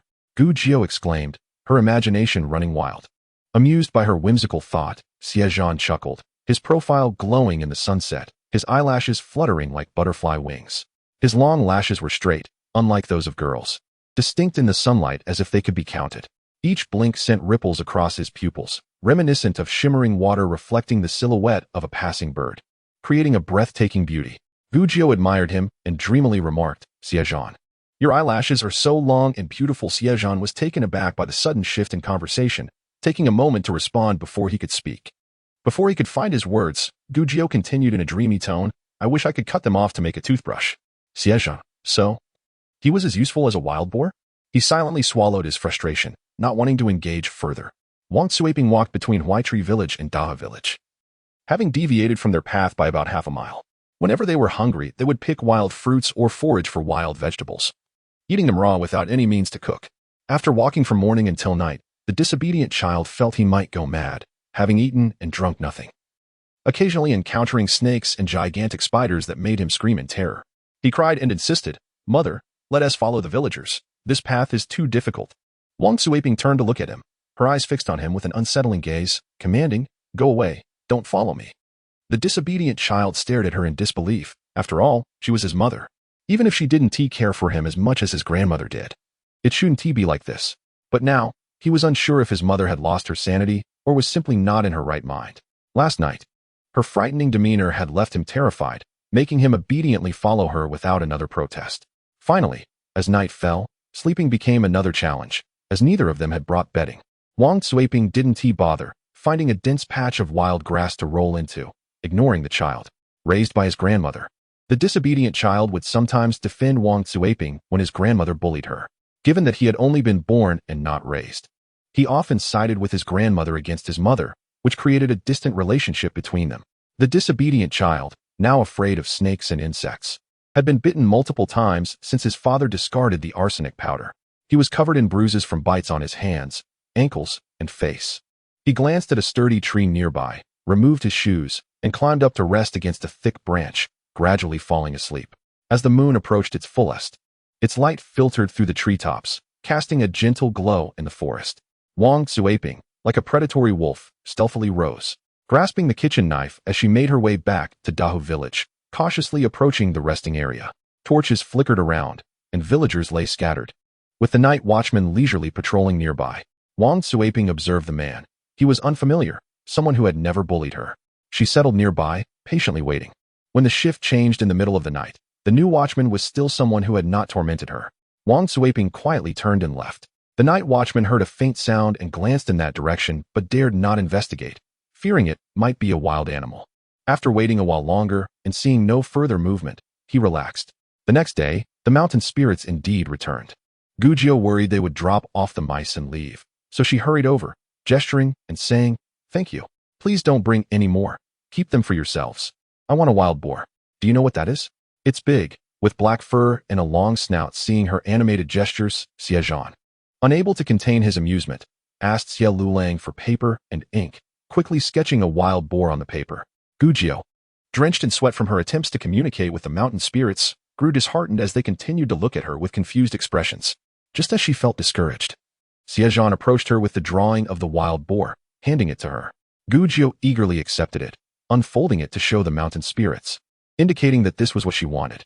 The mountain demon tilted its head and stared for quite some time, uncertain if it comprehended the situation.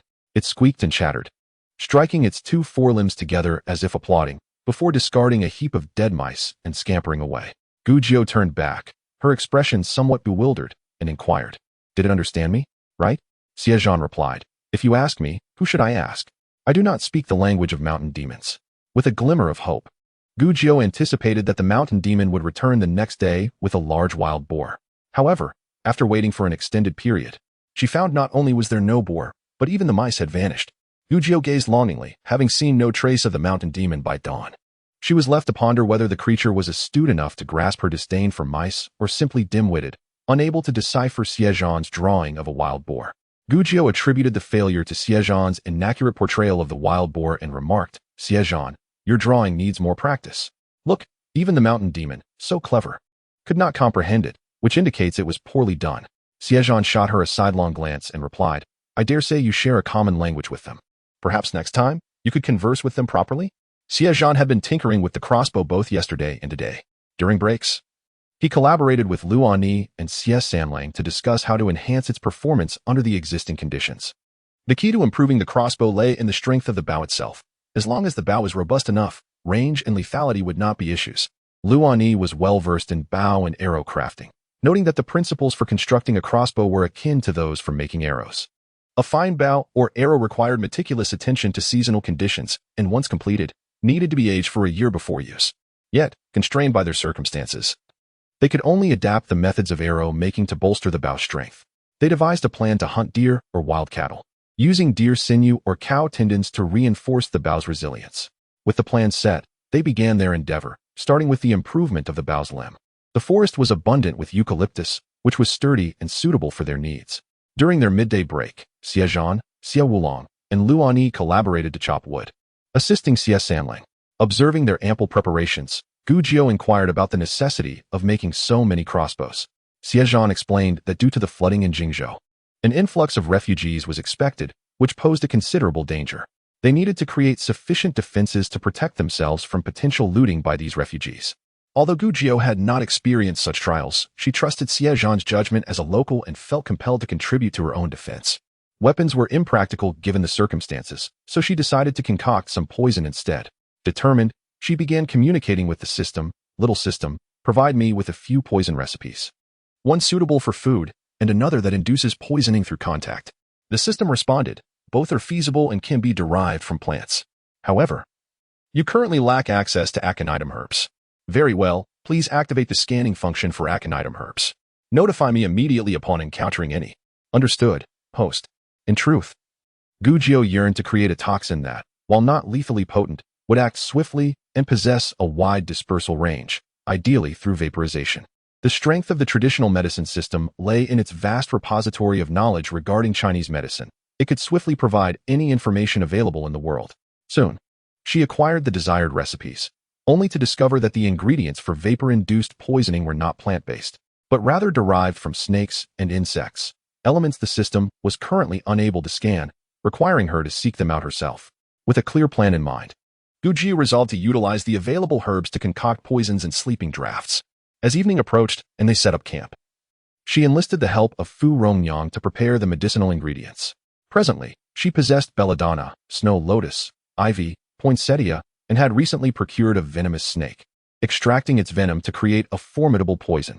That night, the cowardly boy was nearly too famished to sleep, having subsisted on wild vegetables and fruits for 2 days. Feeling as though he had consumed nothing, most would reflect on their choices at such a moment, regretting their past actions, yet the cowardly boy, deeply influenced by Zhang Yushi since childhood, never considered his own faults, instead blaming others for his plight. He raged internally against the Zhang family, convinced that had they not bullied him, he would not have resorted to poisoning them and subsequently been cast out. Had it not been for Guzhou's meddling, he would not have been captured. Had his mother not been so cruel, taking the lives of his grandmother and father, he might have received some compassion and sustenance, rather than living in fear. After venting his grievances, he finally succumbed to sleep. Yet, not long after, he awoke abruptly, dimly perceiving his mother, Wang Zuiping, stealthily rising with her kitchen knife, unaware of her destination. The cowardly boy feared being abandoned, hastily descended the tree and followed her at a distance, careful not to make a sound. As they walked, he realized his mother had arrived at the encampment of Dehu village. She paused nearby, peering intently at the night watchman. After observing for a time, she shook her head and casually found a spot to lie down and sleep. Seeing his mother settled, the cowardly boy climbed onto a nearby tree, finding a secure place to rest. After enduring a night of anxiety, he could no longer withstand the weight of sleep and drifted into a deep slumber. Wang Zuiping, however, was restless and was awakened in the middle of the night by a commotion as someone whispered, Li Zi, wake up, it's your turn. Hu Li Zi's voice, still groggy from sleep, responded, so soon? I just fell asleep. The previous speaker had already nestled down, muttering, who would deceive you? And fell silent. Hu Li Zi yawned and rose, first stepping aside to relieve himself, then seeking a tree for support. In the darkness, Wang Zuiping, like a predator awaiting its prey, patiently bided her time.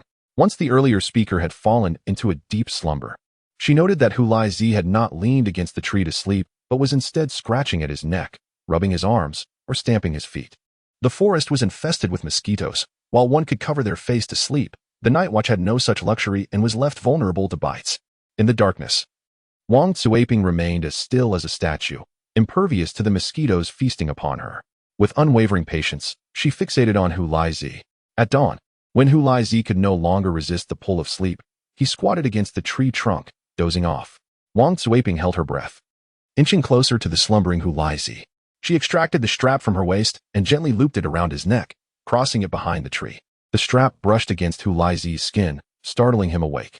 Before he could react, the strap suddenly tightened. He struggled fiercely, his feet thrashing against the ground. But it was futile. Not only could he not escape, but the villagers remained oblivious, deeply ensconced in their dreams at the break of dawn. Wang Zuiping wound the strap around her arm, tightening it against Hu Li Zi. In the end, he could not break free. His eyes bulged, veins protruding from his forehead, and he succumbed to the lack of breath. Wang Zuiping, fearing he might not be entirely lifeless, tightened the strap a moment longer before loosening it. Exhausted, she gasped for air, having eaten little over the past 2 days and lacking strength. After resting briefly, she moved to the front, raising the kitchen knife and began striking at Hu Li Zi's lower body with fervor. Each blow startled the slumbering cowardly boy awake, as well as the villagers of Dehu. A voice rang out, who goes there? What are you doing? Wang Zuiping paused, then swiftly fled. The pursuer took a few steps, calling out loudly to awaken the villagers. They were left aghast at the gruesome sight of Hu Li Zi, bloodied and mangled. The one who had first awakened, still shaken, exclaimed, it was Zhang Laoqi's wife. I saw her clearly. It was Zhang Laoqi's wife. She was drenched in blood, mad and terrifying, reminiscent of the scene from when she had killed Zhang Laoqi and his mother. Hu Laodao maintained a stoic expression, questioning, which way did she run? Chapter 52. The wolf pack. The one who awakened, nicknamed Mudfish, pointed towards the direction in which Wang Zuiping had vanished, exclaiming, over there. She ran that way. Hu Laodao clenched his teeth and said with fierce determination, that wretched woman and her spawn should have been dealt with that day. He turned to Laosi. You and Mudfish go after her. Once you catch her, eliminate her. The little ones must be nearby if Huaitree village refuses to take them in. We shall finish them off too. Hu Laosi and Mudfish complied, filled with murderous intent as they ventured into the woods in pursuit. The cowardly child stifled his breath, cautiously huddled in the trees, afraid to make a sound that might betray his presence and cost him his life. The villagers of Dahu village remained in place that morning, awaiting Hu Laosi and Mudfish's return. Wang Cuiping ran swiftly, intending to return to her previous resting place, but upon hearing footsteps behind her, she turned to see Hu Laosi and Mudfish closing in. Aware that capture by them would yield dire consequences, she resigned herself to death, yet could not bear the thought of those who had tormented her escaping unpunished. Believing the cowardly child still lingered where she had left him, despite her disdain for him, she did not wish for his demise. Thus, she altered her course and sprinted southward into the forest. Given Wang Cuiping's physical condition, evading the two men seemed impossible. However, the intricate terrain of the forest, with its dense trees and towering weeds, offered her a glimmer of hope. By crouching slightly or hiding behind a large tree, it was feasible to evade detection. Thus, Hu Laosi and Mudfish pursued her for about 10 miles without success. At that moment, they realized they had lost their way. Lacking directional sense, engrossed in the chase, they had neglected to note how many turns they had taken or which direction they had traveled. Reluctantly, they pressed on, their teeth gritted, hastening their pace, thinking they would retrace their steps once they caught up with her. Wang Cuiping seemed to have vanished into thin air. After several circles in the vicinity, they stumbled upon a steep slope covered in thorns, with signs of something having been pressed down in the grass. They exchanged glances. And Hu Laosi remarked, "It looks like she rolled down." Mudfish nodded and peered down the slope, unable to discern its depth amidst the dense foliage. Where only the treetops were visible, neither dared to descend. Mudfish commented, "If she rolled down from here, she likely wouldn't survive." Hu Laosi added, "It's dark down there. Who knows how many wild beasts lurk in the shadows? Even if she lived, she would be torn to shreds." "Shall we head back?" Mudfish suggested. "Let's go." Yet, at that moment, they were utterly disoriented and could only follow their instincts back. After walking a while, sensing something was amiss, they changed direction again, wandering aimlessly for quite some time before encountering a cluster of large boulders. Some of the stones seemed familiar, as if they had passed this way before. Just as they rejoiced at finding their way, a distant howl of wolves pierced the air. Their steps faltered, and their faces turned ashen. Amidst the trees, a dark mass of wolves loomed, starkly silhouetted against the verdant backdrop of grass and foliage. A few young wolves frolicked in the underbrush, their movements sporadic. Nearby, two larger wolves observed the playful antics of their kin. Pale and trembling, the two men cautiously turned on their heels, careful to make no sound, fearing the wrath of the wolf pack. Only when they had distanced themselves did they dare to wipe the sweat from their brows and quicken their pace. Their journey back was fraught with unnecessary detours, and by the time they returned to their encampment, it was well past noon, and the villagers were growing impatient. They recounted to the villagers how Wang Cuiping had tumbled down the slope and shared their encounter with the wolves. Hu Laosi voiced his concern. "The wolf pack is not too far from us. What if they decide to wander this way?" Mudfish echoed his anxiety, noting the sheer number of wolves. From a rough estimate, there were at least a couple hundred. If they come here, it would spell our doom. Upon hearing this, Hu Laoda's expression shifted, and as he pondered, a glint of cunning appeared in his eyes. "Where did you encounter them, and approximately how far away?" he inquired. Mudfish replied, "About 20 miles to the south." Hu Laoda contemplated for a moment before his eyes gleamed with a sinister light. "Here is what we shall do. After you two have eaten, we will go take a look. We still have some mice. We can skin them and use their blood to lure the wolves toward Huaitree village." Hu Laosi grinned, excitement brimming in his voice. "That sounds splendid. Let them feed the wolves and see how they fare." Mudfish nodded in agreement, recognizing the brilliance of Hu Laoda's plan. With that, the three men huddled together and plotted for a while. Hu Laosi and Mudfish went off to eat, while Hu Laodao instructed the villagers to wait in place, deciding they would not travel today but instead create distance from Huaitree village. Then, the three set off with bags to carry the mice. The mountain monkey had not appeared that day, leaving Gujio both joyful and disappointed. Joyful because she was finally free from the daily task of collecting mice, yet disappointed that the monkey had not grasped her intention to bring back a wild boar. She resolved to wait for Xie Zhan and the others to finish with their bow and crossbow tasks before venturing out to explore further afield. Just as she had given up hope, unexpectedly, after lunch, the mountain monkey returned, but this time with only the familiar male monkey. The male monkey moved with remarkable speed, closing the distance in an instant, its demeanor urgent. Gujio halted in astonishment, locking eyes with the male monkey, which stood before her, chattering animatedly and gesturing with one forelimb behind itself, though she could not decipher its words. Xie Zhan remarked, "It has blood on its fur, but it doesn't appear to be injured." Gujio responded incredulously, "Surely, Isn't here to seek a doctor, is it? Gao Shi was at a loss for words, pondering the implications of such a notion. It seemed the creatures were indeed becoming more sentient, knowing to seek out help for an injured companion. Are you going? She asked Gujio. Xie Wulong and Xie Daji's children watched her with wide-eyed curiosity, their expressions clearly urging her to seize the opportunity to see the spectacle. Having spent the day trudging through the old forest, they craved a break from the monotony. The villagers were equally intrigued. Had they not witnessed it with their own eyes, they would have dismissed the idea that wild beasts in the old forest could seek out a doctor. Someone even jested with the mountain monkey. Why didn't the doctor come with your companion? Must the doctor come all the way here to provide treatment? The mountain monkey was oblivious to the banter, continuing to plead with Gujio in its anxious manner. She finally relented. Let us go take a look. After all, it has brought us food for several days. Even though they could not eat the offerings, it was the thought that counted, and they appreciated the gesture. Chapter 53. The most beautiful are those who work diligently. The mountain monkey's fur was stained with blood, likely from another monkey's injury. Gujio requested needles and thread from Zhang Shi, as well as a bamboo tube of cooled boiled water, in case she needed to clean and stitch up a wound. She also carried her backpack filled with the medicinal herbs she had prepared over the past few days. Zhang Shi grabbed her arm. Are you really going? Be careful. You tend to act recklessly. Gujio nodded. I understand.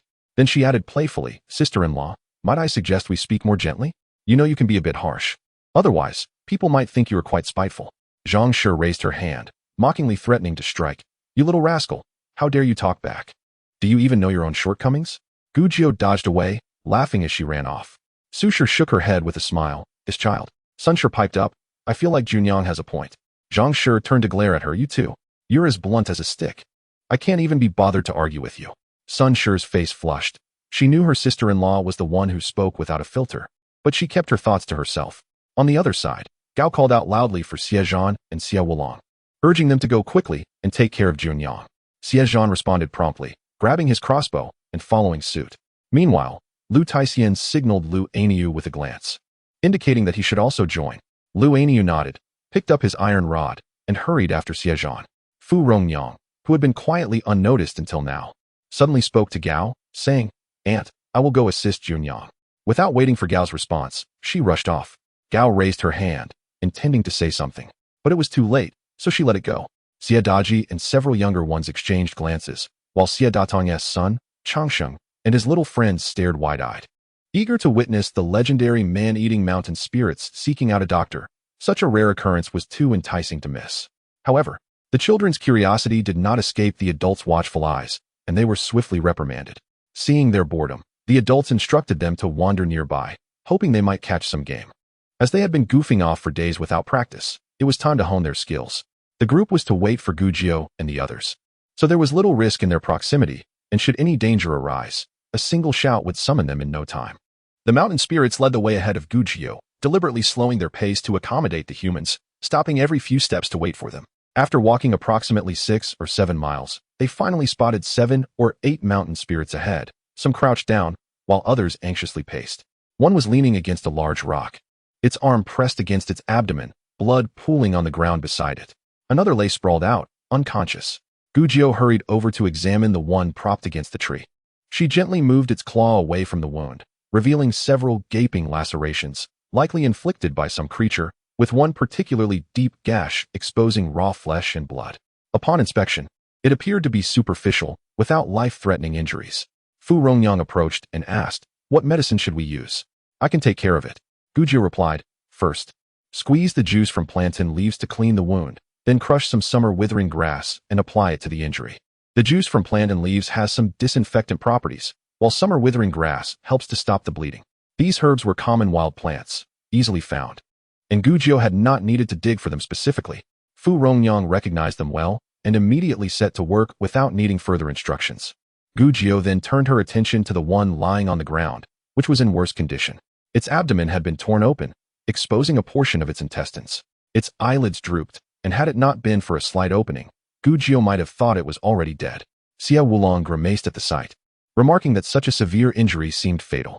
Lu Aniu shook his head, confirming that with intestines exposed, it was beyond saving. Xie Zhan remained silent, casting a glance at Gujio, whose small face was scrunched in distress. It was the surgical challenge that troubled her. She had faced worse in her previous life, but the absence of antibiotics in this era weighed heavily on her mind. While the wounds were manageable, The risk of postoperative infection loomed large, potentially leading to festering, fever, and ultimately death. There were numerous traditional Chinese herbs with anti-inflammatory and hemostatic properties, but their effectiveness was not miraculous. Perhaps if only she had access to sanqi. But she had never heard of it in this time. Given the current circumstances, she could only attempt to use other herbal remedies. Turning to Fu Rongyang, she said, "Sister Rongyang, after you finish with those 2 herbs, please gather some more for me."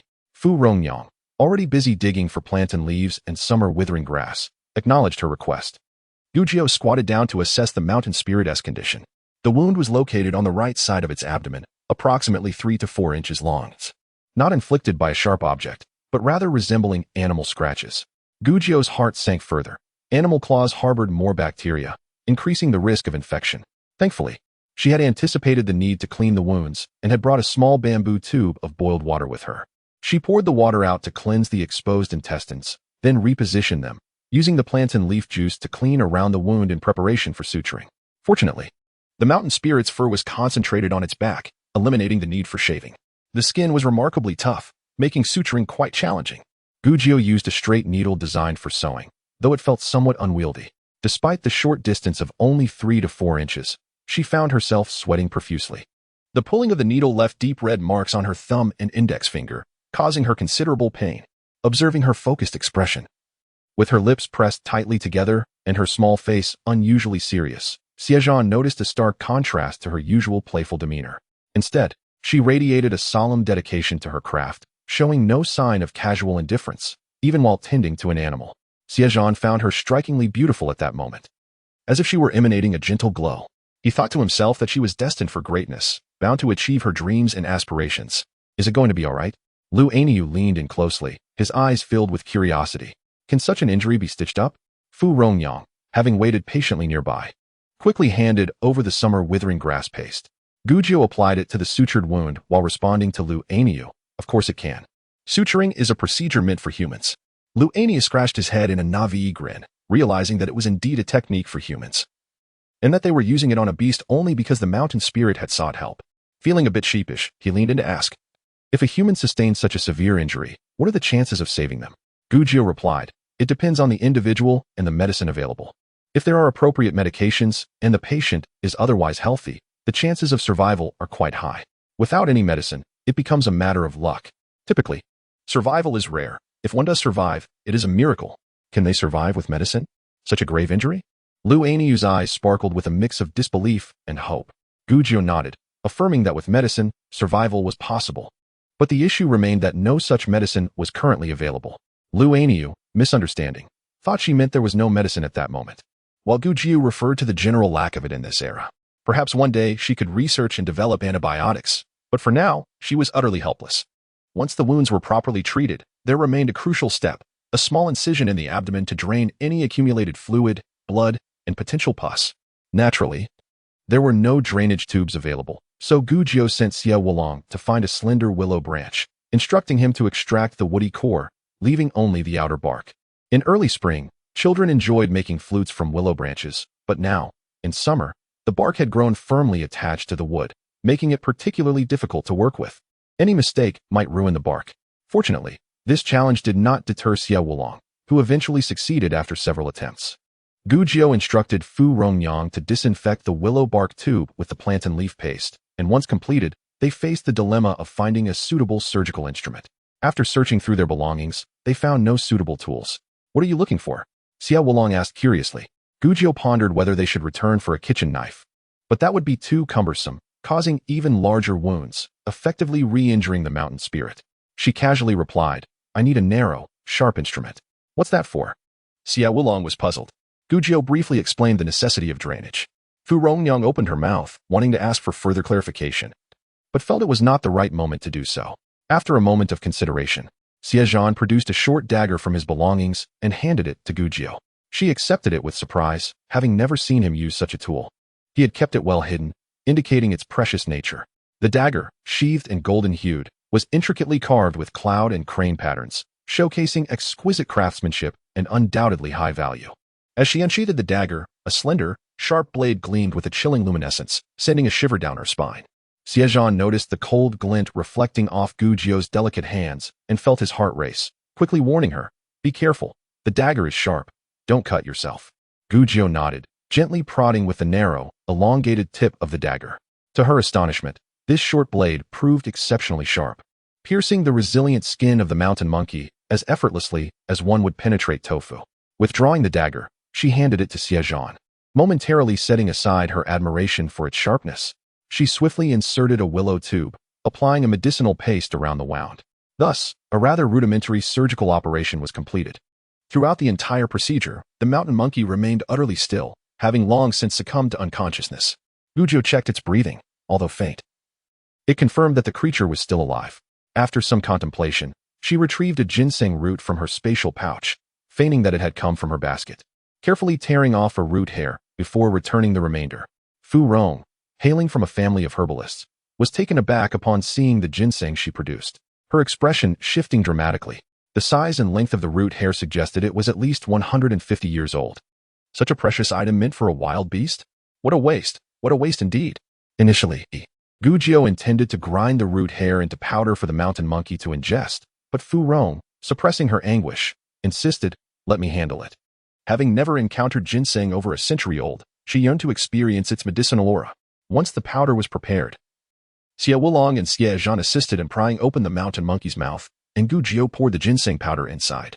Fu Rong scrutinized the mountain monkey and inquired, "Will this ensure its survival?" With some knowledge of medicine, Gujio elaborated, shaking her head in uncertainty. The wound itself posed no significant threat. The real concern lay in the possibility of post-operative infection. Avoiding suppuration within 5 days would indicate that the creature was out of danger. The mountain monkey, with its unique constitution, thrived in harsh conditions, suggesting that it might survive without medicinal aid. The male mountain monkey observed Gujio as she withdrew her hand. Examining the wound of the fallen creature, it circled around it, seemingly engaged in analysis, though what conclusions it drew remained unclear. Using its large finger, it poked the fallen monkey's head, as if verifying its state. Gujio picked up the remaining summer withering grass from the ground, tugging at the fur on the male mountain monkey to draw its attention. Through gestures and explanations, she endeavored to instill in it the appearance of the summer withering grass, then crushed it into a paste with stones, mimicking the application process on the injured mountain monkey. Xie Wulong bent at the waist, resting his hands on his legs, and queried Gujio, "Are you teaching it to gather medicinal herbs? Does it comprehend?" Gujio replied, "I am uncertain, we shall see." Xie Wulong remarked, "If it learns to change the dressing, I shall call it Big Brother." Xie Zhan shot him a glance. "Big Brother would likely beat you to a pulp." Xie Wulong recoiled, instantly subdued. The male mountain monkey, perhaps having grasped Gujio's words, nodded its large head. Gujio had intended to inform it that the mountain monkey could not move post-surgery, but realizing that such a concept might be difficult for the male mountain monkey to comprehend, she refrained. After all, given the mountain monkey's intelligence, it likely wouldn't wander about while injured. Once the task at hand was completed, the male mountain monkey pointed its massive claws southward, chattering excitedly, though its intentions remained enigmatic. Gujio glanced in that direction but saw nothing, turning back to regard the male mountain monkey with confusion, which only gestured more fervently. Xie Zhan asked, "What lies in that direction?" Upon noticing Gujio's lack of understanding, the mountain monkey tugged at her shoulder, persistently gesturing southward. Xie Zhan surmised, "It wishes for you to go that way." Xie Wulong speculated, "Could there be another injured mountain monkey? We should investigate." As Gujio spoke, she led the way forward, with the others hastily following. The male mountain monkey took the lead, and the group ventured southward for quite some time without encountering anything, their confidence wavering as they strayed further from their companions. Xie Wulong remarked, "We must have traveled 6 or 7 miles by now. The distance from our group is increasing. If we delay, will Mother not worry?" Xie Zhan glanced back, sensing that the likelihood of finding another injured mountain monkey was slim. These creatures demonstrated a sense of gratitude, indicating their intelligence. They would not abandon 1 or 2 of their injured companions in such a distant location. What could the male mountain monkey possibly be leading them to? Observing their hesitation, the mountain monkey pointed forward again, its expression oddly excited, almost as if seeking recognition for its actions. Gujio queried, "Could there be wild boars ahead?" Xie Zhan regarded her, acknowledging her audacity, but recognizing that her guess might indeed hold truth. They pressed on, as the young girl had clearly been preoccupied with thoughts of wild boars along their journey. After traversing another 2 or 3 miles, the mountain monkey slowed its pace and glanced back at them, its expression conveying a clear warning, caution, danger lay ahead. Chapter 55. A toxic scheme. The group instinctively slowed their steps, bending low as they stealthily advanced. Before long, they encountered a cluster of large boulders, haphazardly strewn amidst the forest. The mountain monkey crouched behind one of the boulders, peering cautiously ahead, its demeanor and movements strikingly human-like. The others, both curious and amused, mimicked the mountain monkey as they crept closer, peering around the boulder. Upon doing so, their expressions shifted dramatically. They beheld a mass of black-headed wolves, densely packed within a distance of 30 or so yards, with perhaps over 100 visible, some concealed within the underbrush or behind trees. At the periphery of the pack lay a small lake, where several wolves drank, while young pups frolicked nearby. This was evidently the wolves' den. The mountain monkey had led them to the wolves' lair. Turning back, the mountain monkey formed a hollow gesture with its claw, mimicking an elongated snout, then pointed at its own dark fur. Such a large creature, its gestures imbued with a naive charm. Gujiao and Xie Zhan grasped its meaning, leaving them speechless. Xie Wulong whispered in disbelief, "What does it mean by mimicking a long snout?" Lu Anyo suddenly stifled a laugh, his shoulders shaking. The mountain monkey displayed a proud, expectant expression, patting its chest, its mouth twisting into a grin that seemed both humorous and menacing, utterly impossible to behold without amusement. Gujiao, wearing a mournful expression, realized, with a long snout and dark fur, it mistook the wolves for wild boars, did it not? So, they had fought with the wolves, sustaining injuries in the process? They had sought to capture one for its sister, but the overwhelming number of wolves had thwarted them, leaving them wounded, hence leading her to their location? Xie Wulong could hardly believe it, yet the truth seemed undeniable. Gujiao blinked. "Young man, you have unveiled the truth." The four of them exchanged glances, bemused and bewildered by the absurdity of the situation. Gujiao turned to Xie Zhan. "Your drawing was inadequate. You rendered wild boars as wolves." Xie Zhan rubbed his nose, refusing to concede, insisting that time constraints had led to a hasty sketch.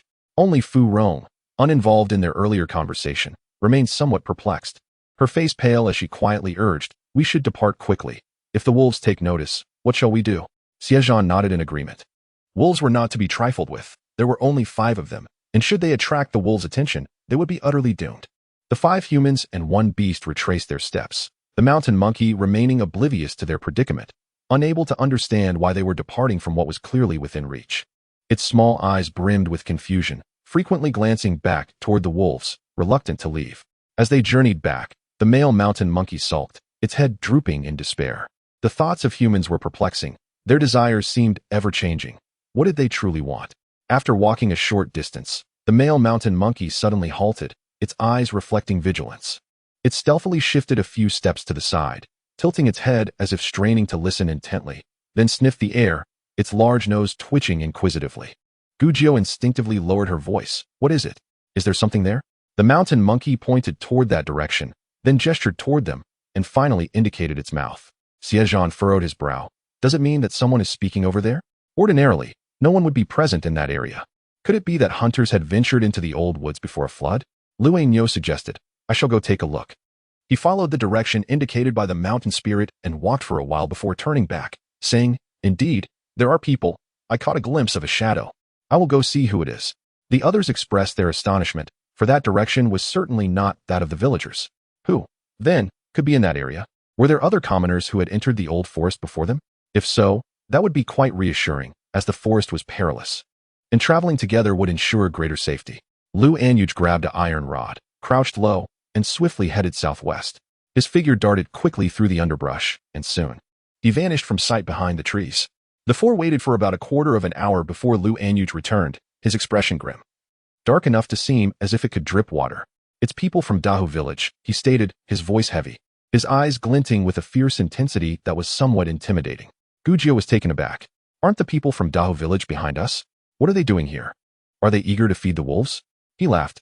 Xie Wulong made a jest, but seeing the somber expressions of the others, he lost interest and fell silent. Under Xie Zhan's silent command, Lu Anyuj continued, "Hu Laoda came with 2 others, carrying a large bag of mice, heading northwest while releasing them along the way.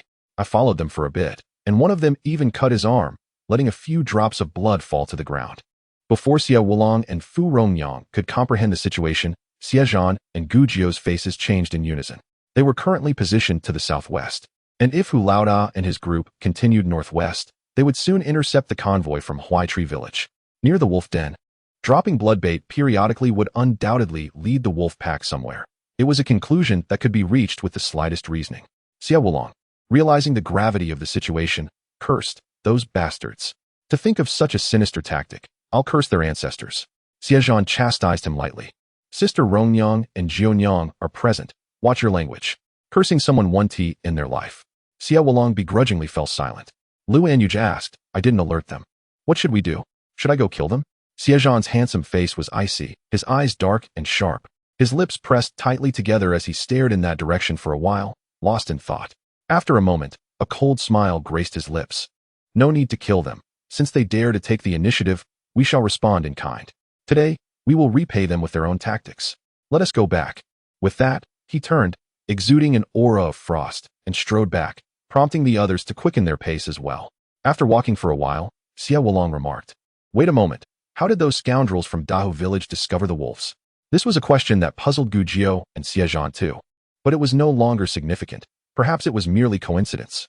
They needed to return to their encampment before Hu Laoda's group and relocate the villagers. For they were uncertain when the wolf pack would detect the blood bait and how rapidly they would converge upon the villagers.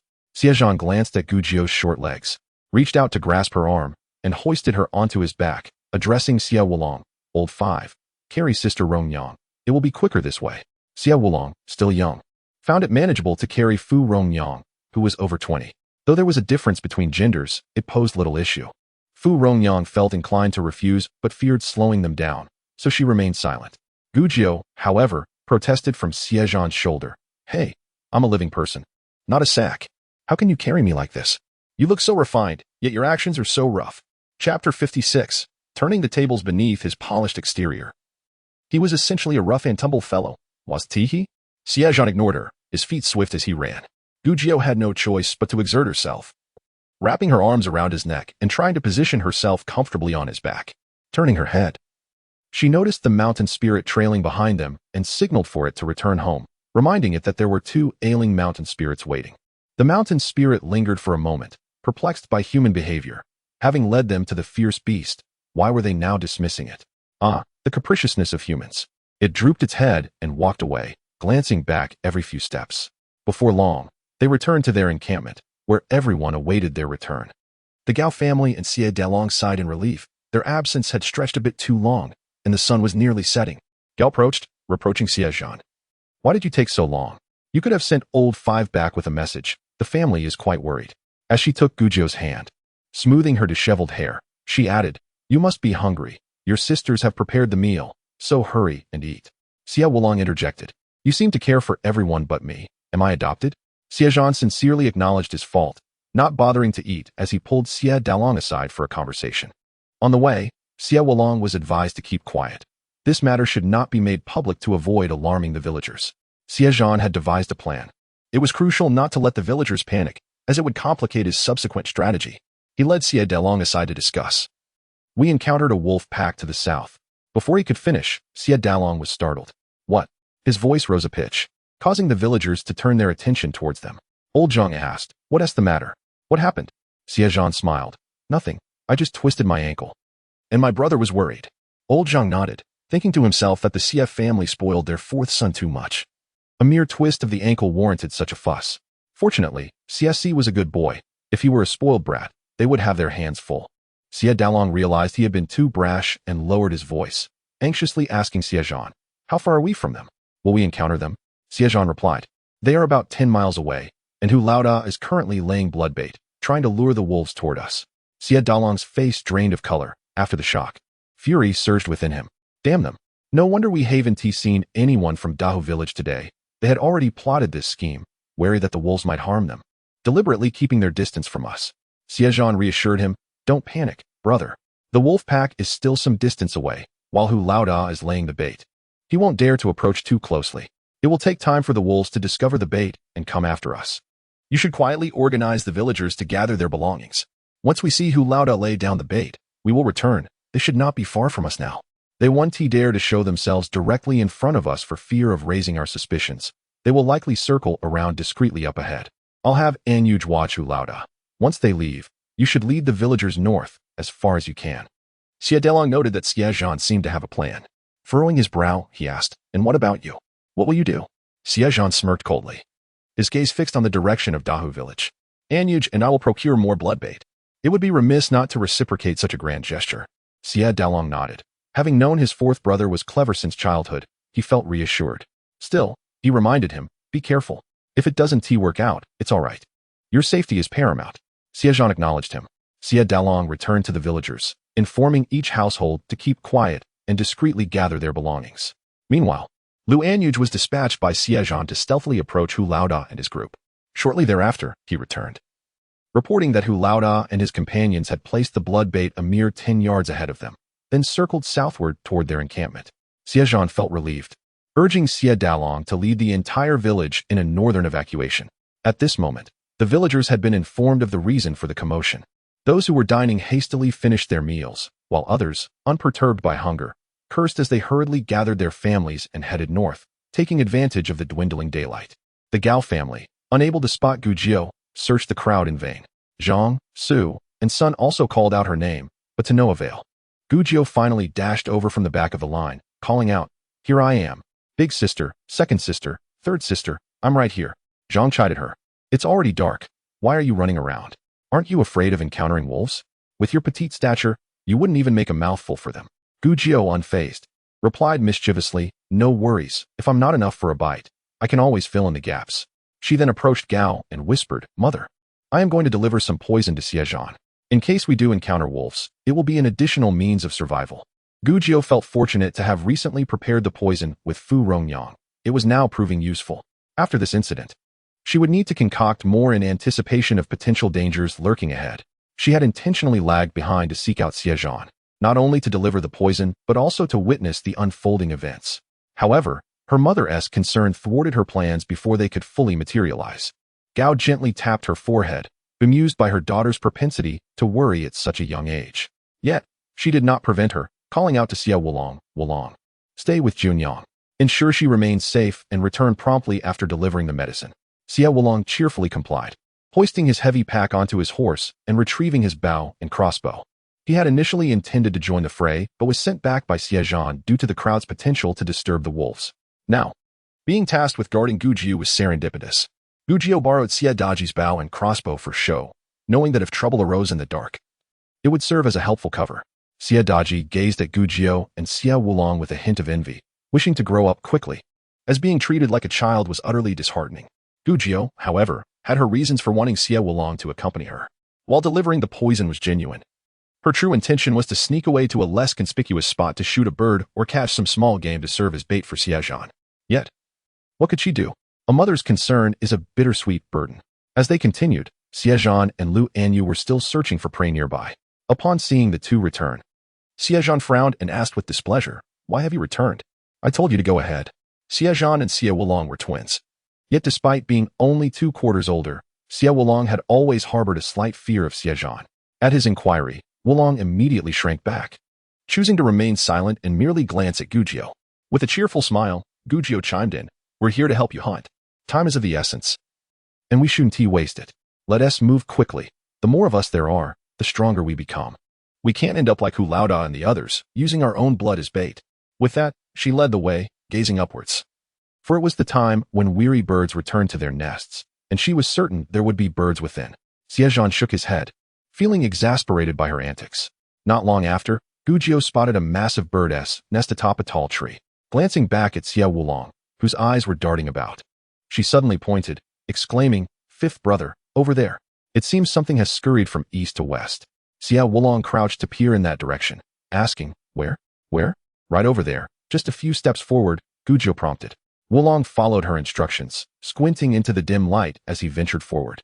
Meanwhile, Gujiu glanced at Xie Zhan and Lu Anyu, who were still searching for prey, their backs turned to her. Seizing the moment, she swiftly stored her inferior bow and took out her own, kicking the tree trunk. Sure enough, a large bird startled from its nest. Before it could soar high, Gujiu released her arrow, the sound of air slicing through the tension preceding the impact. The bird plummeted, crashing through branches before landing heavily on the ground. Xie Zhan, Lu Anyu, and Xie Wulong turned simultaneously, making their way toward her. "Did you hit it? What did you catch? You're amazing," they exclaimed. "It's a bird. Let me take a closer look," Gujiu replied, sprinting to retrieve her catch. The creature was a fully grown bird, and in the dim light, Gujiu struggled to discern its features. In her mind, she inquired of the system, What kind of bird is this? The system responded, a sparrow hawk, commonly known as a harrier. Realization dawned on Gujio. So this was indeed a harrier, the very essence of one of the martial arts techniques known as harrier flip. Regrettably, she had missed the chance to observe its graceful maneuver. Hastily extracting the arrow, she took advantage of the poor lighting, ensuring no one noticed the arrow's appearance as she presented the harrier to Xie Zhan. By now, darkness had enveloped the scene, but fortunately, it was the 15th day of the month, and the moonlight cast a gentle glow through the forest. However, the arrows wound on the harrier was still indiscernible. Xie Zhan, undeterred, accepted the bird and urged Gujio and Xie Wulong. All right, we have our blood bait. You two should head back quickly. If the wolf pack catches wind of the bait, they'll arrive soon. Move swiftly. Gujio hesitated. Did she come solely to hunt a bird? Her true purpose was to lure the wolves. Pouting, she remained, while Xie Wulong averted his gaze from Xie Zhan. Xie Zhan stepped forward, placing a hand on Gujio's head, pushing her gently ahead. Hurry up and go. Don't be a hindrance. Gujio, vexed, swatted his hand away. You're getting blood all over me. That's nonsense. My hands didn't touch the bird, so they're not bloody. Old Fifth, take her back quickly. Xie Wulong, visibly disgruntled, felt frustrated. What was the point of my coming here? Gujio recalled Xie Zhan's words. My hands didn't touch the bird. That remark was indeed amusing. Suppressing her laughter, she asserted, we want to be a burden. I brought poison, and we can act accordingly to see if we can ensnare both the wolves and the villagers. Xie Zhan pondered for a moment. If that were possible, it would be ideal. Even if the villagers of Dahu were wiped out, the wolves would still pose a significant threat, their numbers too great and their nature too savage.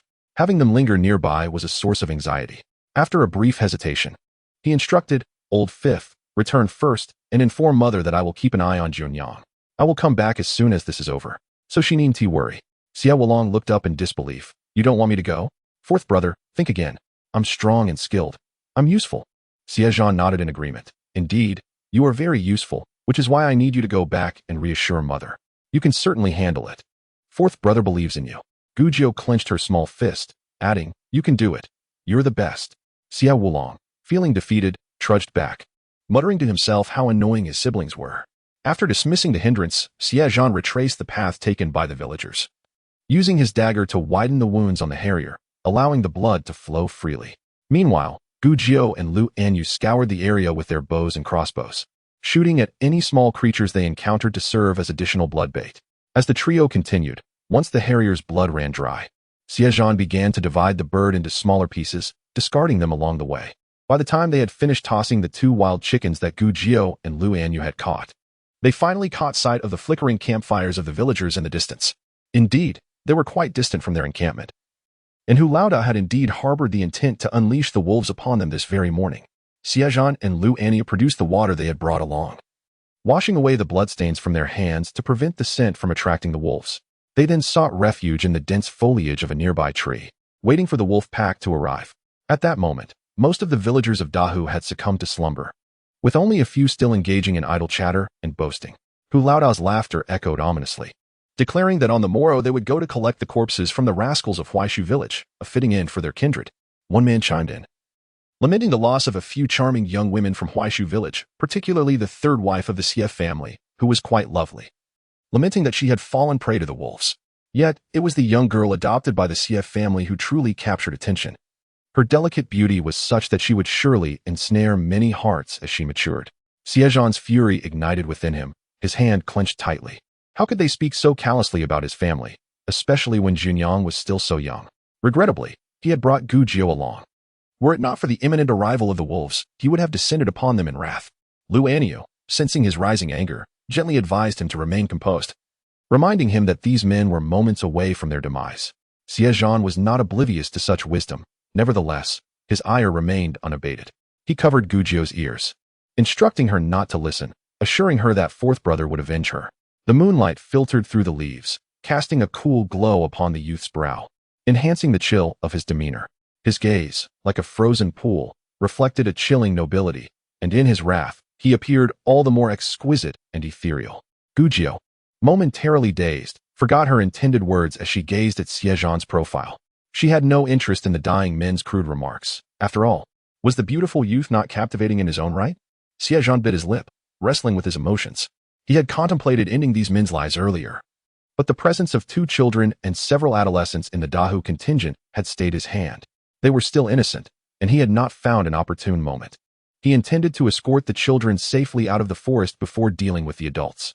However, Zhang Laoqi's wife had since been cruelly victimized, and now her fate hung in the balance, all while these brutes dared to summon wolves. He realized he had not been ruthless enough and vowed to learn from this experience. As Xie Zhan reflected, the villagers of Dahu gradually drifted into slumber. He glanced into the distance. The wolves had yet to make their move, despite understanding his own shortcomings. The thought of 2 children meeting a grim fate at the jaws of wolves rendered him incapable of acting with cruelty. They were indeed the offspring of villains. But did that inherently make them wicked? Even if they were mischievous, he feared not their vengeance in the future. With such a narrow perspective, perhaps it was better to remain in the countryside, tending to the fields. He turned to Lu Anyu, whispering his plan to subdue the night watchman and rescue the 2 children. Lu Anyu nodded, and the 2 descended the tree stealthily. Lu Anyu approached the watchman from behind, delivering a swift blow, rendering him unconscious. Xie Zhan scanned the sleeping villagers, having noted the children's location prior to their slumber. He signaled to Lu Anyu and proceeded to incapacitate the 2 children, carrying one in each arm. They sought out a sturdy tree with ample branches and carefully nestled the children among the intertwining limbs before returning to their original perch.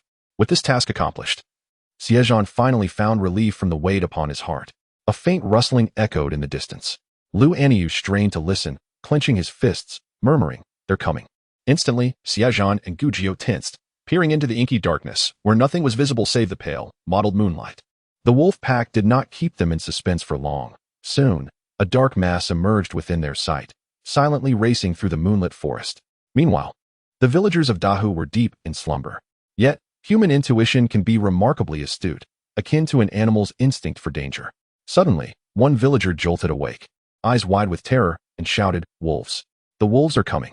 True to the nature of Dahu villagers, this man scrambled to flee in the opposite direction of the approaching wolves. The cry startled the others awake. Some sprang to their feet, while others remained dazed and disoriented. Chaos ensued, with some fleeing and others arming themselves. The cunning wolves, aware that the humans had been alerted, quickened their pace, encircling the villagers rather than attacking indiscriminately. A notably larger wolf, its eyes gleaming ominously, took its position behind the encirclement, emitting sharp growls that seemed to command the others. A dozen wolves surged forth, pursuing those who fled into the forest, and soon the night was filled with their anguished cries. The remaining villagers huddled together, trembling in fear. "What is happening?" One man stammered, his legs quaking as he clung to Hu Laoda in despair. "We were supposed to be safe. Why are the wolves here instead of at Huaishu village?" Hu Laoda, gritting his teeth in anger, replied, "How should I know?" Despair gripped him. Faced with so many wolves, what could be done? The wolves wasted no time. The lead wolf growling fiercely as the pack lunged toward the terrified villagers. With every strike, blood and flesh flew, and the air echoed with screams of terror. Some were bitten in the legs, others toppled, and a few desperately swung pillows in a futile attempt to defend themselves. In mere moments, the scene transformed into a hellish battleground, the stench of blood suffocating. Xie Zhan instinctively covered Gujio's eyes, whispering, "Do not look, do not be afraid. If we had not discovered their scheme to summon the wolves, this gruesome fate would have befallen our village." Gujio pulled his warm hand away, asserting, "I am not afraid, nor should you feel guilty. The seeds sown by the wicked must be reaped by them. There is nothing to feel remorseful about." Xie Zhan was at a loss for words, wondering what sort of extraordinary girl she was, able to discern his inner turmoil while remaining so bold. Despite the hellish scene unfolding below, her delicate visage and soothing words brought him a sense of calm. In that moment, Hu Laoda, upon spotting the wolves, instinctively grabbed a nearby stick, but instead seized a torch. As a wolf lunged at him, he swung the torch, which caused the creature to halt, momentarily hesitant. Suddenly, Hu Laoda recalled tales of wolves fearing fire and shouted, "Wolves fear fire. Quickly, gather the bedding and throw it out." He sought to create a barrier of flames around the villagers, hoping to keep the wolves at bay. Some quick-witted individuals rushed to gather torches and bedding. Yet the dampness of summer made igniting the material a challenge. The wolves, however, were not inclined to grant them time. With the odds stacked against them, only 30 villagers remained, including 2 children and several adolescents. While they faced a pack of 100 or 200 wolves, their chances of resistance were virtually non-existent. In a mere moment, over 10 individuals lay motionless on the ground, likely succumbing to fatal bites. Among the remaining survivors, only a few, aside from Hu Laoda, bore no injuries. Observing the dire situation, Hu Laoda wielded his torch and made a desperate attempt to break through the encirclement towards the wolves. The woman he had abducted grasped his arm tightly, her voice laced with anguish as she cried out, "Take me with you. Do not leave me behind." Remarkably, she had sheltered behind Hu Laoda without sustaining any injuries. As Hu Laoda jerked his arm, the woman stumbled forward, and a wolf seized the opportunity, sinking its teeth into her neck. She did not even have a chance to scream before her trachea was severed. Hu Laoda did not cast a glance at her. Instead, he continued to wave his torch, searching for an escape route. The three individuals perched in the tree looked on, their hearts heavy for the woman, lamenting the bond of marriage, however brief, that Hu Laoda so readily shattered by feeding her to the wolves. He sought only to flee. Xie Zhan's eyes glinted with cold resolve. He realized there was no escape. Running would not guarantee survival. Wolves are both cunning and patient predators. Even if Hu Laoda managed to flee momentarily, the wolves would relentlessly pursue him. Eventually, the torch would extinguish and death would be inevitable. The unarmed villagers stood little chance against the ravenous pack, and soon, only a handful remained upright. Seizing the opportunity, Gu Jiu produced a pouch of poison and shared her plan with the others. She needed to attach the poison pouch to an arrowhead. One person would shoot the first arrow, and the other would follow with a second arrow, aiming to pierce the first arrow's pouch, allowing the poison to disperse and infect the wolves that had consumed human flesh. This was the best poison she could concoct with the materials at hand. If only she had a more efficient poison that could release toxins into the air or be easily dispersed, the task would have been simpler. It was imperative to eliminate the wolf pack here and now, as their keen sense of smell would lead them to the villagers if they were drawn away by the blood bait. Xie Zhan and Lu Ainyo quickly identified the flaws in the plan. Xie Zhan remarked that the pouch was too heavy for the arrow to carry. Moreover, the two archers would need to coordinate perfectly. The second shooter must release their arrow swiftly and accurately to ensure it caught up with the first. Their bows did not possess the necessary speed. Lu Ainyo confessed that such precision was beyond his capability. Perhaps I should scatter the poison and return. The wolves cannot harm me. Xie Zhan immediately opposed this notion, asserting that the number of wolves was too great. He might have been confident against a pack of 10 or 20, but facing 100 or 200 made survival nearly impossible. Gu Jiu interjected, "I will shoot the second arrow. The first arrow, carrying the poison, will not be very fast, but I can guarantee that my second arrow will catch up." As she spoke, she opened the pouch, using a leaf to wrap half of the contents, fixing it to the tip of the arrow. She smiled. "If one dose is too heavy, we can simply make multiple attempts. The positions of the two shots should be staggered to widen the area of dispersion." Xie Zhan nodded, acknowledging the solution to the weight problem. "Can you truly manage this? Testing will reveal the truth," she replied. Seeing her confident smile, Xie Zhan's faith in her abilities grew. "Very well." Gu Jiu pointed to a nearby location, indicating her intention to prepare the shot. She needed to maintain distance from Lu Ainyo to ensure that their angles were suitable for shooting, and her dark bow would be less likely to be noticed against the night sky and foliage. Lu Ainyo steadied his bow, focusing intently on the chaos below, awaiting Gu Jiu's signal. Gu Jiu switched her bow, knocking an arrow, and nodded to Lu Ainyo, signaling her readiness. He inclined his head slightly and released an arrow, carrying the poison pouch downwards.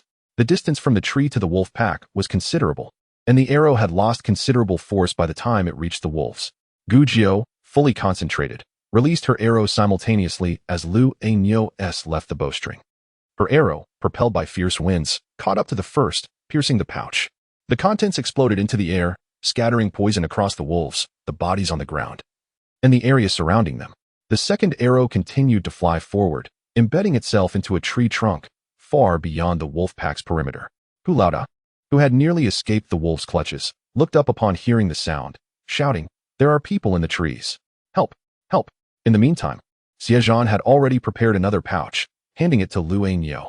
The latter was momentarily stunned by Gu Jiu's accuracy, but quickly regained his composure, exchanging a glance with her before nodding and releasing a second arrow.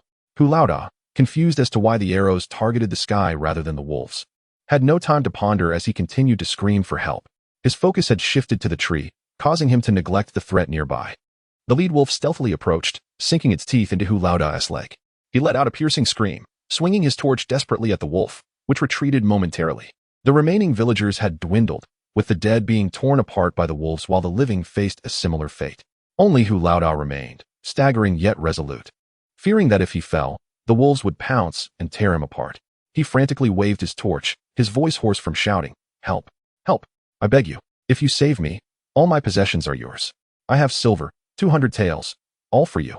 His desperate cries fell on deaf ears, tears streaming down his face. Gu Jiu seethed quietly, muttering, to buy his life with money acquired through human trafficking. How grotesque. How deluded.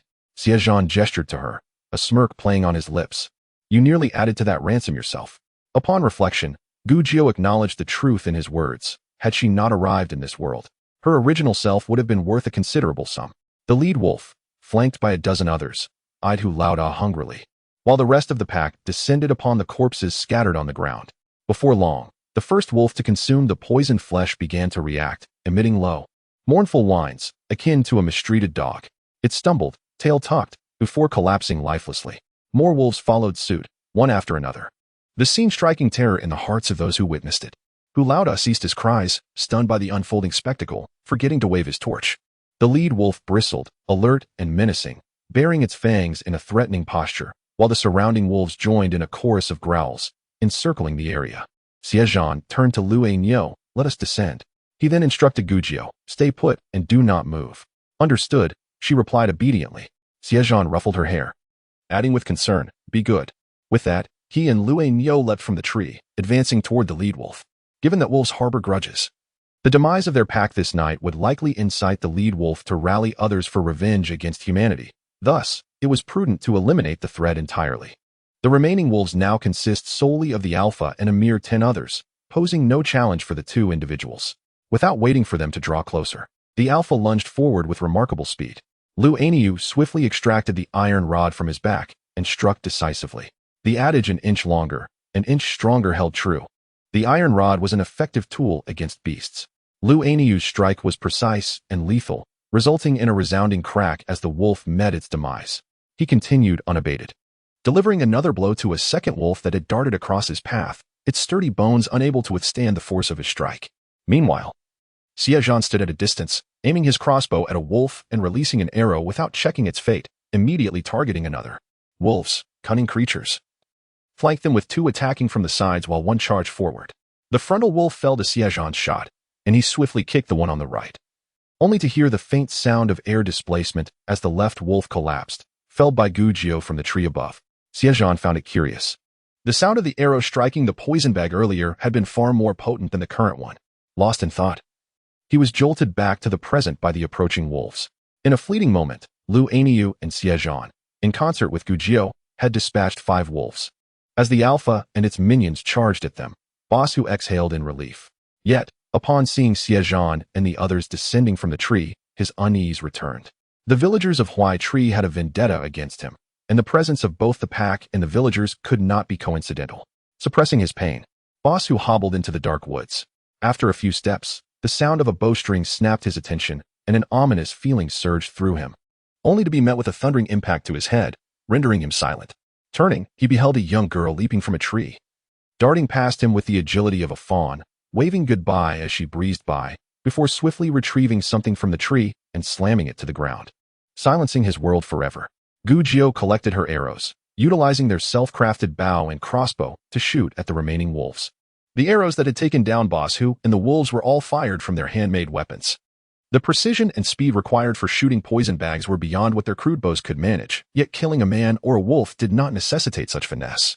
Having aided Xie Zhan, Gu Jiu recalled Boss Hu's claim of possessing 200 taels of silver. A quick glance confirmed a cloth pouch at his waist, which, upon inspection, revealed it contained 4 bundles of 50 taels each. Had he truly slept with such wealth? Yet, in a village like Dahu, filled with treachery, carrying silver was a prudent measure. Without hesitation, Gu Jiu claimed the ill-gotten gains. The remaining wolves posed little challenge for the trio, dispatched swiftly. Xie Zhan glared at Gu Jiu, scolding her for her recklessness, echoing what his elder sister had warned him. Gu Jiu retorted earnestly, asserting that one must possess the ability to showcase strength. Xie Zhan scoffed, suggesting that her tales of valor were exaggerated childhood fantasies. Gu Jiu fell silent. Observing the gruesome scene of dismembered bodies, Xie Zhan felt a wave of discomfort, while Gu Jiu seemed unperturbed, unafraid of nightmares. Recognizing her lack of fear, he covered her eyes and instructed her to remain still, warning that if she disobeyed, he would inform their mother of her near encounter with the wolves. Gu Jiu widened her eyes, incredulous at the implied threat, but ultimately chose compliance. Xie Zhan, satisfied with her obedience, rewarded her with a pat on the head. Lu Aniu descended from the tree with the two children, nodding toward Boss Hu's corpse as if to say that Gu Jiu had no reason to fear such sights. Xie Zhan shielded his eyes, realizing he was overreacting. The girl's resilience left him pondering her past, suspecting she might have been trained by a ruthless organization. He extinguished several scattered torches, retaining two to share with Gu Jiu.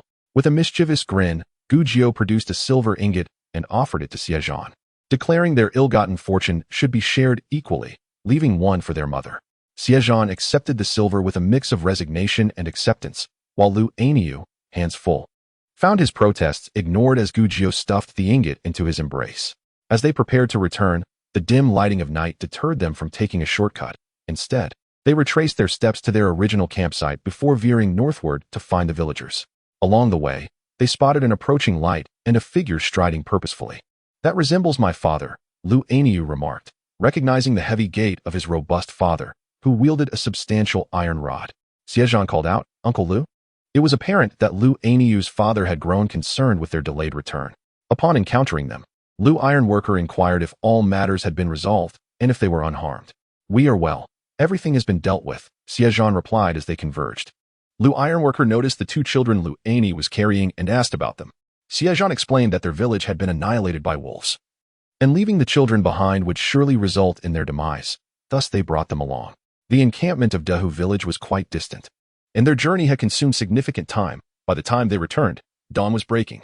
The villagers, having endured a sleepless night fraught with worry over the lurking wolf pack and the potential malice of Dehu villagers, sighed in relief upon seeing the trio return unharmed, confirming the wolves had been eradicated and the villagers of Dehu were no more. After a brief wash, Zhang and Sun brought porridge, flatbreads, and wild vegetables for the three. The two children awakened, bewildered by their sudden arrival in a new place, accepted the food offered by Zhang, who handed each a bun. One child, slightly shorter but bolder, broke the silence, asking, "How did we end up here?" "I want to return to our village and find my father." The taller child paused, echoing, "I also wish to go back and find my father." Zhang, busy tidying up, continued her work, responding, "Your village was devoured by wolves. There are no survivors. We rescued you because we felt pity. Stay put and do not cause trouble, or you'll be sent back where you came from." In the village of Dehu, there was nothing but trouble. The offspring of the beast were equally unworthy. The two children were momentarily stunned. After a brief pause, the shorter one hurled the cornbread in his hand at Zhang, exclaiming, "No, you're lying. The wolves came to devour you. My father is not dead. I must find him." With that, he dashed away. The taller boy shot a fierce glare at Zhang before following suit. Zhang reached out, calling after them, "Come back." Xie Zhan, his face cold, interjected, "Sister-in-law, do not concern yourself with them. I saved them from being devoured by the wolves, and if they wish to court death, let them go." Zhang shook her head, murmuring, "They are still just children." Her heart ached as she looked at the discarded cornbread. She retrieved it, brushed off the dirt, and began to eat. Xiadala was conversing with a child at the edge of the crowd, an unworthy boy. This boy had found the people of Huai Tree Village the previous night and had followed them here from a safe distance. "Where is your mother?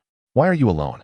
The boy hung his head, twisting his grimy fingers together, and after a long pause replied, "I don't know." Old Zhang had appeared out of nowhere, his voice booming.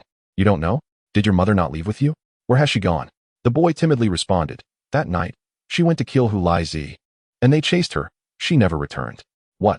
She went to kill Hu Laizi?" Old Zhang exclaimed in disbelief. This woman had truly lost her mind.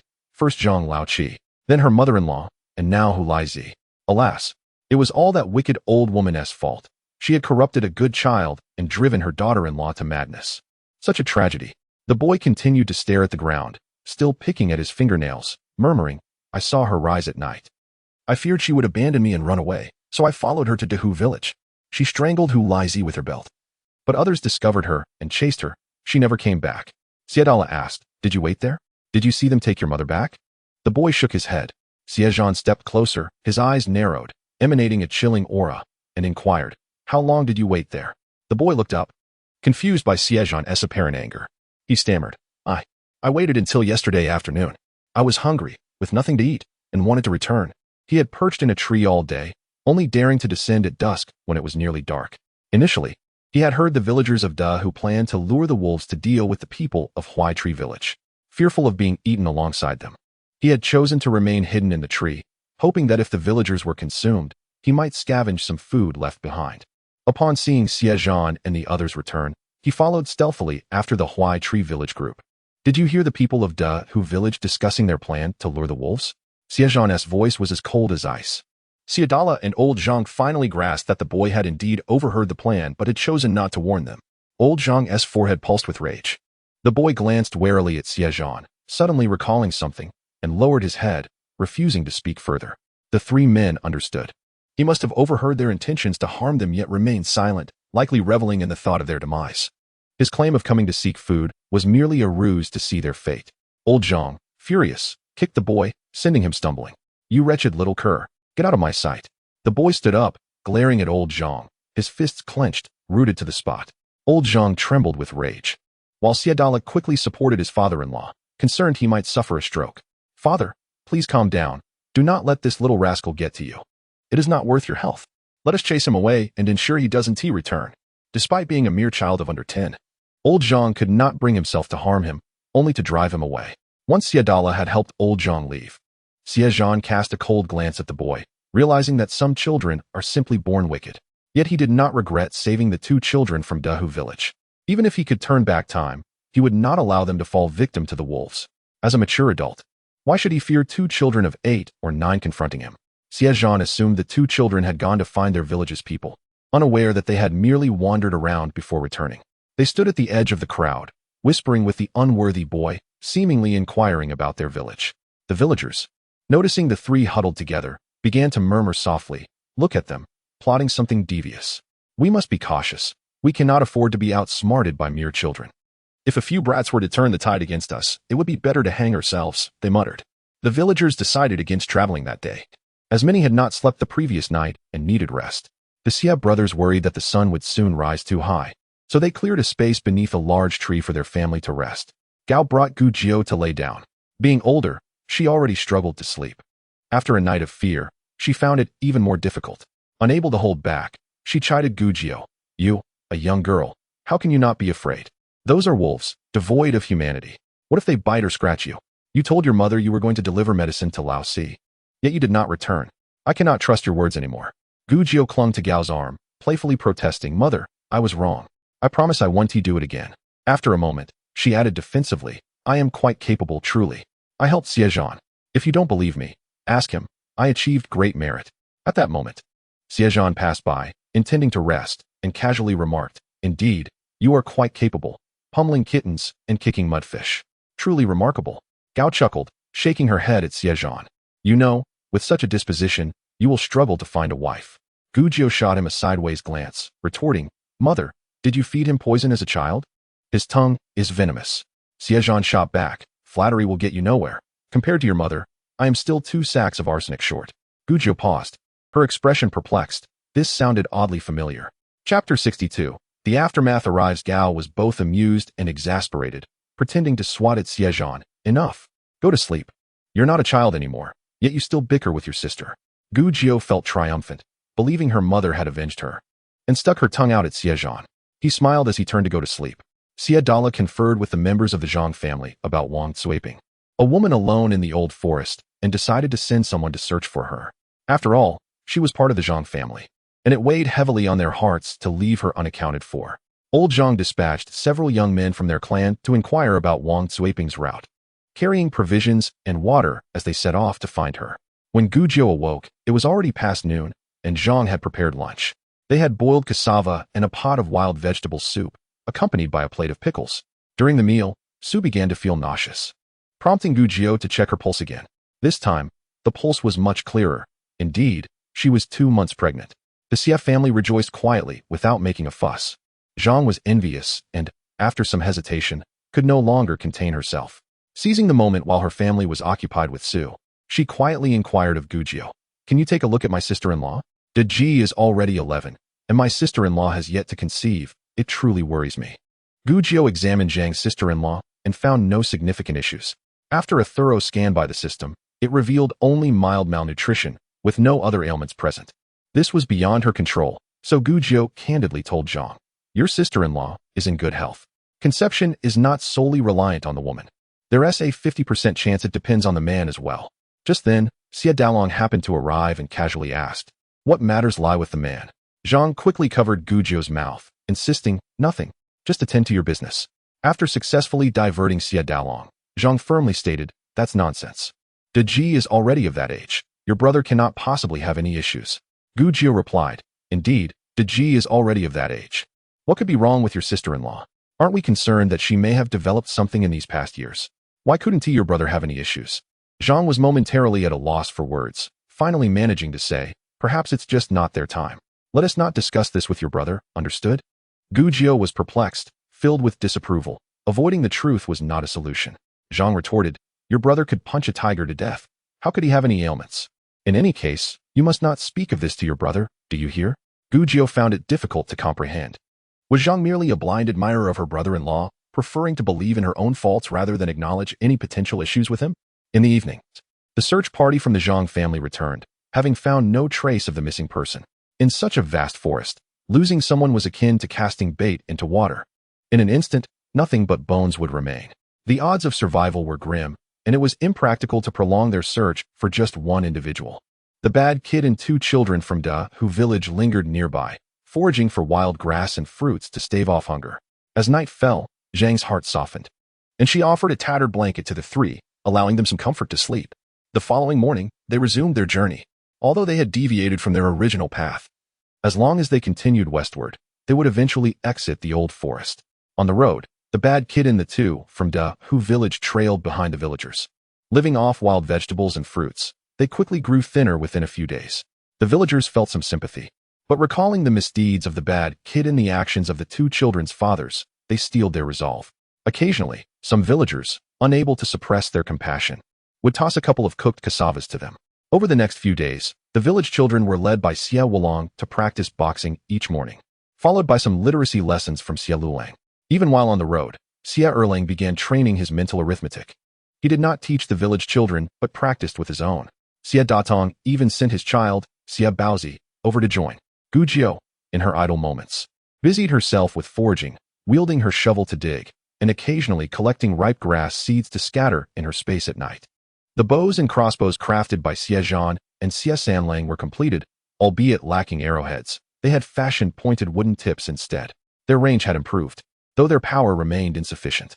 Xie Daji, Xie Datong, and Zhou Hu, each possessing some martial arts background, practiced with small beasts they encountered along the way. One day, while walking, they suddenly heard faint rustling sounds behind them. Those who heard turned to look, discovering a group of creatures swiftly approaching, resembling wild beasts, numbering around 10. The villagers grew anxious, fearing it could be a pack of wolves, and hurriedly alerted those unaware, urging them to set down their burdens and prepare themselves. Xie Dalong called out for the villagers to shield the elderly and children. The beasts moved with incredible speed, reaching them in the blink of an eye. As the trees could no longer conceal their forms, everyone finally saw them clearly and collectively sighed in relief. It was a group of macaques. Having traversed several days, these macaques were still able to track them, indicating their keen sense of smell. Gu Jiu approached and remarked to Xie Zhan, could they be seeking medical assistance? Perhaps they are here to capture wolves again? The villagers nearby teased, Junyang, why not stay and serve as a doctor for the macaques? Another chimed in, that one do. Jionyang is our lucky star.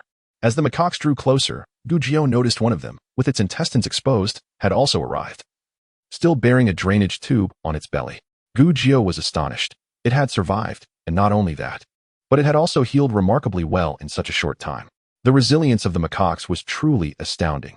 Such a crude operation, such rudimentary antiseptics, and makeshift drainage methods. Yet in these harsh conditions, the macaque had managed to endure. This could only mean its resistance was extraordinarily robust. Gu Jiu pondered that perhaps these creatures had adapted over generations to thrive in such adverse conditions, developing a formidable immune system against various bacterial invasions. Lu Aniu was equally thrilled, looking at Xie Zhan and remarking, it truly survived, despite such severe injuries. Xie Zhan nodded solemnly, but remained silent. The lead male macaque had already begun chattering away, gesturing towards the injured macaque's belly and mimicking a pulling motion while looking at Gu Jiu, as if asking her to remove the tube. It seemed they could not do it themselves, so they had come all this way to seek Gu Jiu's assistance. Xie Wulong commented, these creatures are surprisingly cautious about their lives and timid, fearing that if they attempted to pull the tube themselves, they might inadvertently harm their comrade. Hence their long journey to find you. Gu Jiu was at a loss for words. As she approached, she noticed fresh summer grass paced around the tube, further astonishing her. These creatures were indeed changing the dressing daily, and they had done it correctly. Why not aim for the heavens? Xie Wulong couldn't help but mutter under his breath. Lu Aniu chuckled at Xie Wulong's remark, teasingly suggesting, I seem to recall someone having to call it Big Brother. Who? That is not true. Xie Wulong feigned ignorance. Avoiding eye contact, Xie Dalong, perplexed, queried, who is to call whom Big Brother? No. Xie Wulong hurriedly waved his hands. Gu Jiu, reveling in the unfolding drama, pointed at the macaque with the tube still inserted and said, Fifth brother said it should be called Big Brother. Xie Dalong glared at Xie Wulong. You little rascal. You wish to acknowledge a beast as your elder brother? What of me, your actual brother? As he spoke, he picked up a small stick and aimed to strike Xie Wulong, who yelped and scurried away amidst the crowd. Gu Jiu carefully extracted the tube from the macaque and turned to Zhang, asking for a needle and thread, preparing to stitch the wound closed. Normally, drainage wounds do not require suturing unless there is fluid exudation. However, due to a lack of suitable surgical tools that day, the drainage wound had been slightly enlarged and thus required stitching. The previous wound had already healed remarkably fast, even quicker than that of humans. Fu Rongyang approached with a threaded needle, somewhat hesitantly asking, Shall I sew it up? Gu Jiu looked at her in surprise. Certainly.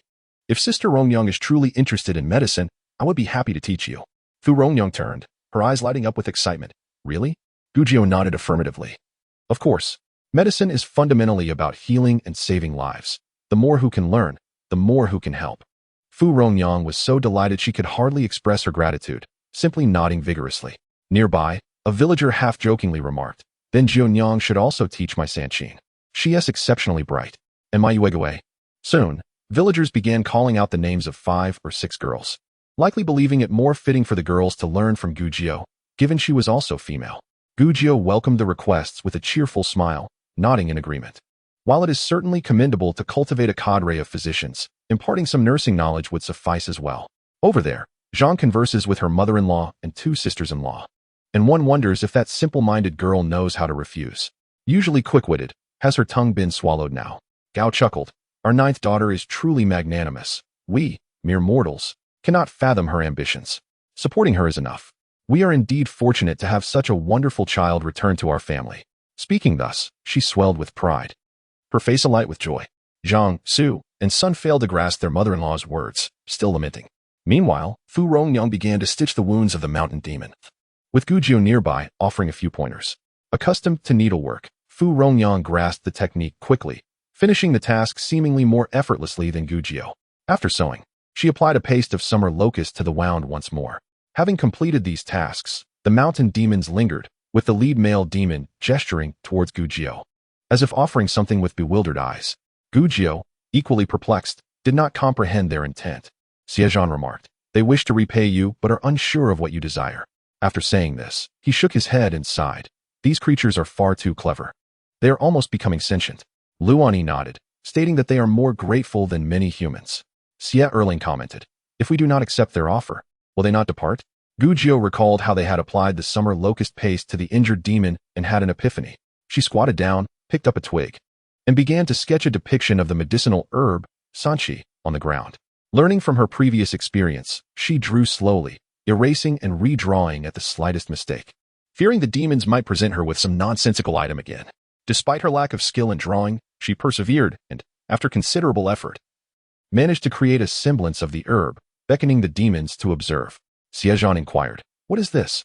Gu Jiu replied solemnly, A sacred remedy for healing. It stops bleeding, replenishes blood, alleviates pain, and reduces swelling and bruising. If there is sanchi, a wound akin to one's intestines spilling out has a 50 to 60% chance of survival. Furthermore, for someone like my mother, regular consumption can generate blood and prevent strokes and other ailments. Luani, perplexed, pointed at the mountain demon. It survived without it, did it not? Gu Jiu retorted, It has 3 legs, do you? Xie Wulong, having just been chased by his elder brother, breathlessly asked, What does the number of legs have to do with this? Xie Zhan regarded him with disdain. Whose foolish child are you? Hurry and take him away. Gu Jiu felt the need to clarify. The mountain demon grew up in a harsh environment, granting it far superior resistance compared to humans. Minor injuries can heal without medication. Humans, on the other hand, cannot compare in resilience. Sustaining the same injury may not guarantee recovery even with treatment. Those present nodded in understanding. The mountain demon surrounded Gu Jiu's drawing of sanchi, inspecting it from all angles, confirming they had memorized it, and without further ado, they departed with the same swiftness as their arrival. Gujiao dared not place her hopes entirely on the mountain demons finding the herb. She held only a glimmer of hope. As evening approached, indeed, a group arrived seeking to learn medicine. 5 girls in total, for between the ages of 13 and 16, and one, Xie Man, only 10, being the younger sister of Xie Changxing and a child of the Xie family. Gujiao initially saw no issue and inquired if they had attended school and recognized characters. One girl, Zhao Sanqin, with excitement plastered across her face, shook her head. I haven't been to school. Must we first learn to write? Can Xie teach us? Gujiao felt a twinge of realization. She had assumed they sought to learn medicine, but it seemed their intentions leaned towards proximity to Xie Zhan. Scanning the eager faces of the girls, she noted their sparkling eyes, filled with hope. Aside from Xie Man, who was blissfully unaware, the others were all too aware of the handsome Xie Zhan's presence as they occasionally glanced in his direction. Gujiao sighed, grappling with the absurdity of the situation. Striving to remain calm, she asked, please share why you wish to learn medicine. Zhao Sanqin, bold and brash, replied first. Xie is so impressive. If I am too weak, I wouldn't deserve to be near him. Gujiao remained silent, struck by her candor. Another girl, Zhou Nini, added, my father sent me here, but I also want to learn. Gujiao pressed. Then why do you keep looking at Xie Zhan? Another girl, Zhang Guixiang, chimed in.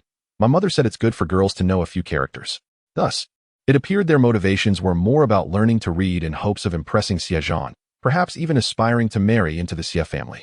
Only Xie Man, with her earnest little face, looked at Gujiao with sincerity. Jinyang, you are so incredible, able to bring the dead back to life. I want to learn too. Gujiao's eyes widened in surprise. Xie Man had a slow, deliberate manner. Hesitantly, she nodded. Shall we keep her?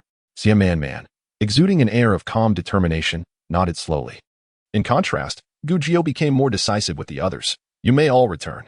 Since your hearts do not truly yearn for the art of healing, there is no need for you to learn. You might as well spend your time embroidering flowers, which could earn you some money. Su, standing nearby, shook her head at the bluntness of Gujiao's words, which were as straightforward as ever. Hai, wanting to offer some consolation, was interrupted by Gao, who shook her head at her. Zhao Sanqin, indignant, protested. How can we not genuinely love medicine? We sincerely wish to learn. Gujiao maintained a stoic expression. Gesturing towards Xie Zhan, he will not teach you to read. In fact, when you come here to learn, he will keep his distance. Will you still wish to study medicine under such circumstances? Zhao Sanqin glanced at Xie Zhan, her expression wavering. Gujiao pointed toward the clouds above. Do you see those clouds? Do you think you can pluck one from the sky? Unless you grow tall enough to reach them. But even if you did grow that high, the cloud would not remain in place. It would drift away. The girls exchanged confused glances, bewildered by the analogy. Why would we want to pluck clouds? They aren't edible. Xie Zhan, while presently a mere fish in a pond, would eventually grow, sprout wings, and transform into a grand creature soaring through the skies. To have once swum in the same small pond as him was already a stroke of luck. To fantasize about flying alongside him necessitated growing wings as well.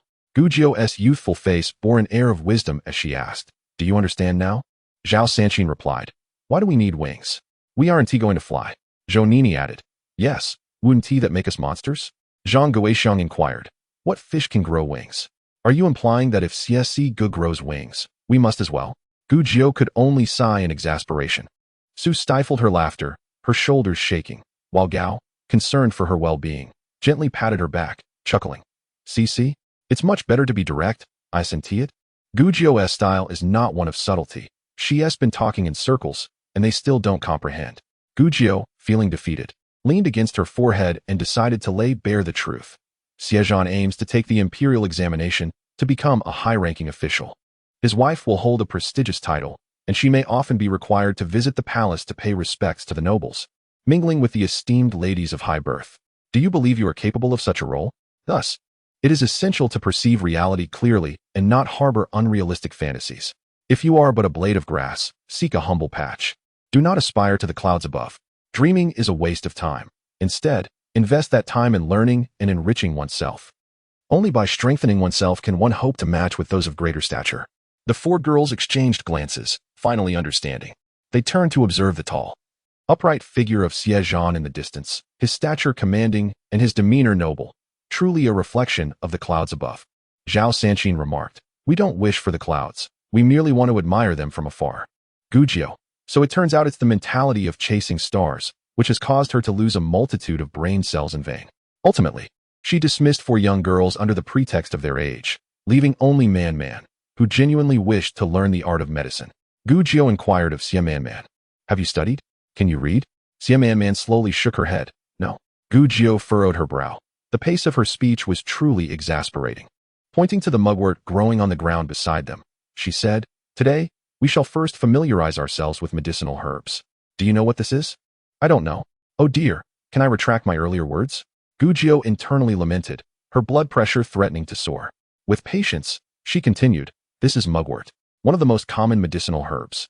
The entire plant can be used in medicine, possessing functions such as warming the meridians, dispelling dampness, alleviating cold, stopping bleeding, reducing inflammation, easing asthma, suppressing coughs, stabilizing pregnancy, and combating allergies. Now repeat after me.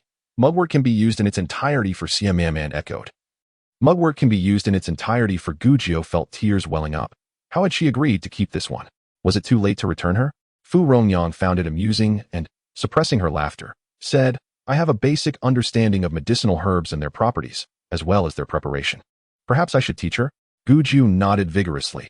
If it were left to her, she would surely be driven to despair. Truly, she deserved the name Xie Man. Fortunately, despite her slow speech, Man was not dull-witted. By the following day, she had already recognized several types of herbs and memorized their effects and preparation methods. Though reciting them could drive anyone mad, Fu Rongyang was exceedingly patient, writing the names of these herbs on the ground and teaching her to recognize them one by one. This was how an aspiring healer learned to read, just as Fu Rongyang had done in her youth. In her leisure, Gu Jiu assessed Fu Rongyang's fundamentals and discovered that she only possessed a rudimentary understanding of medical theory. While most of her knowledge about herbs was based on recognition and preparation, Gu Jiu began teaching the basic theories, and Fu Rongyang learned much more quickly, her greater age endowing her with a certain understanding and comprehension, making the teaching process considerably easier. That evening, after the villagers had gone to sleep, the mischievous children from Dahu village lay on a tattered mat not far away, their heads touching as they whispered quietly, Why can't I fall asleep yet? I'm so tired, I can't hold on any longer. The shorter child yawned, tears welling in his eyes. He was referring to the night watchman, Zhou. Zhou was pacing back and forth, his eyes wide open, showing no signs of drowsiness. This happens every night. I can't endure it anymore. Perhaps we should just give up. The taller child drooped his eyelids, too weary to keep his eyes open. Let us wait a little longer, the mischievous child replied. Maybe by midnight he'll finally doze off, and when he does, I'll sneak some realgar powder. They planned to take a bit of the realgar powder scattered by the villagers, devise a way to create a spark, burn the powder, and then wait for the opportunity to contaminate the villagers' water. This was not their first attempt, having done it once before. They felt confident they could succeed this time with the help of 2 new companions. For 3 children of 8 or 9 years, lacking physical strength or weapons, this was perhaps the only strategy they could devise against their adversaries. After persuading the 2 companions to join him in his scheme, they endured several sleepless nights without finding an opportunity. They waited and waited, until they themselves were unaware of when they fell asleep, without ever seeing Zhou grow drowsy. Chapter 65. Wild boar. Little did the 3 children know that the villagers were already on guard against them. Each night watchman kept a keen eye on the trio of wolf cubs. If so many adults were to be outsmarted by 3 children under 10, it would be a disgrace. Having endured several nights, their faces were pale, and now, released into the night, they appeared ghostly. As the group advanced, they noticed the trees thinning out ahead, and the further they walked, the brighter the sky became. The villagers rejoiced, wondering if they were nearing the edge of the forest. Xie Zhan knew this old forest was vast, stretching across the county from south to north, and they had likely traversed more than half the distance by now. After walking a little further, they found themselves at the edge of a large lake. The lakeside was a wide expanse, sprinkled with a few trees. The lake stretched approximately 3 to 4 miles wide and elongated to the horizon. The azure surface shimmered with ripples as the wind blew. Unknown wildflowers bloomed in abundance along the shore, while birds soared overhead, and countless creatures roamed the ground. Some of these animals came to drink from the lake, while others frolicked in play. Perhaps unaccustomed to human presence, they showed no fear, save for a few timid ones that quickly darted into the forest. After days of traversing the dark woods, the sudden sight of azure waters and blue skies was almost overwhelming. The villagers continued to cheer in astonishment when suddenly, a wild beast with a coat of black fur charged towards them from the water's edge. Gu Jiu focused her gaze, leaping for joy as she exclaimed, A wild boar. It's a wild boar. Xie Zhan, fifth brother, brother Nyo, hurry, block its path. The wild boar, having caught them off guard, was not alone. Behind it followed a litter of about 7 or 8 piglets. The adult boar barreled towards the crowd, its massive body akin to a small mountain. Each step kicking up clouds of dust and gravel. Xie Dali shouted, "Get out of the way, quickly!" The villagers erupted into chaos, shouting for their parents as they scrambled in all directions. The men swiftly discarded their belongings, clutching wooden sticks as they rushed forward. Xie Zhan, Xie Wulong, Lu Nyo, Lu Taixian, Xie Datong, Zhou Hu. These individuals surged from the ranks, weapons in hand, ready to confront the threat. The Lu family faced the boar head-on, while Xie Zhan, armed with a crossbow, along with Xie Datong and Zhou Hu wielding clubs, flanked the beast.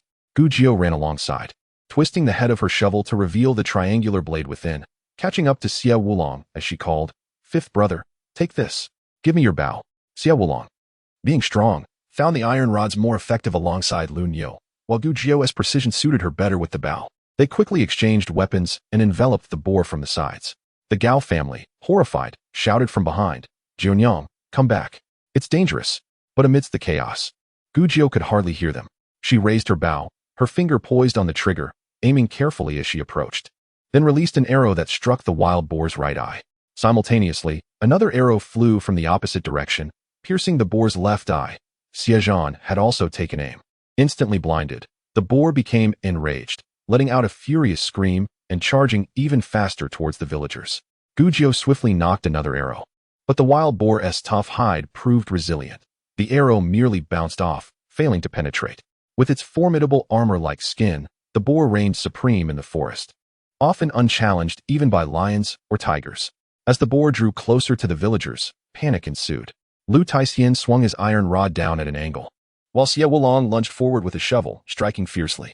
As the two strikes simultaneously found their mark on the wild boar, several individuals heard the shattering of its skull and witnessed the piercing spikes protruding from its belly, instantly comprehending its fate. In its final throes, the boar, fueled by desperation, charged forward, still clutching the handle of Xie Wulong's engineer shovel. Though its demise was imminent, the momentum of its frantic dash persisted, and it careened into the crowd.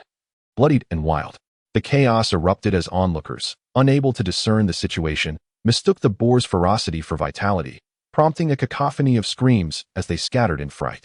However, those nearby recognized the creature's imminent death and turned their focus to the smaller wild boars, urgently calling out to encircle them. Xie Wulong jogged to extract the shovel handle from the boar's body, gesturing for the younger boys to join in the fray. Since their entry into the forest for practice, it was high time they honed their skills. Xiadaji led the youths, wielding their sticks, to pursue and corner the smaller boars.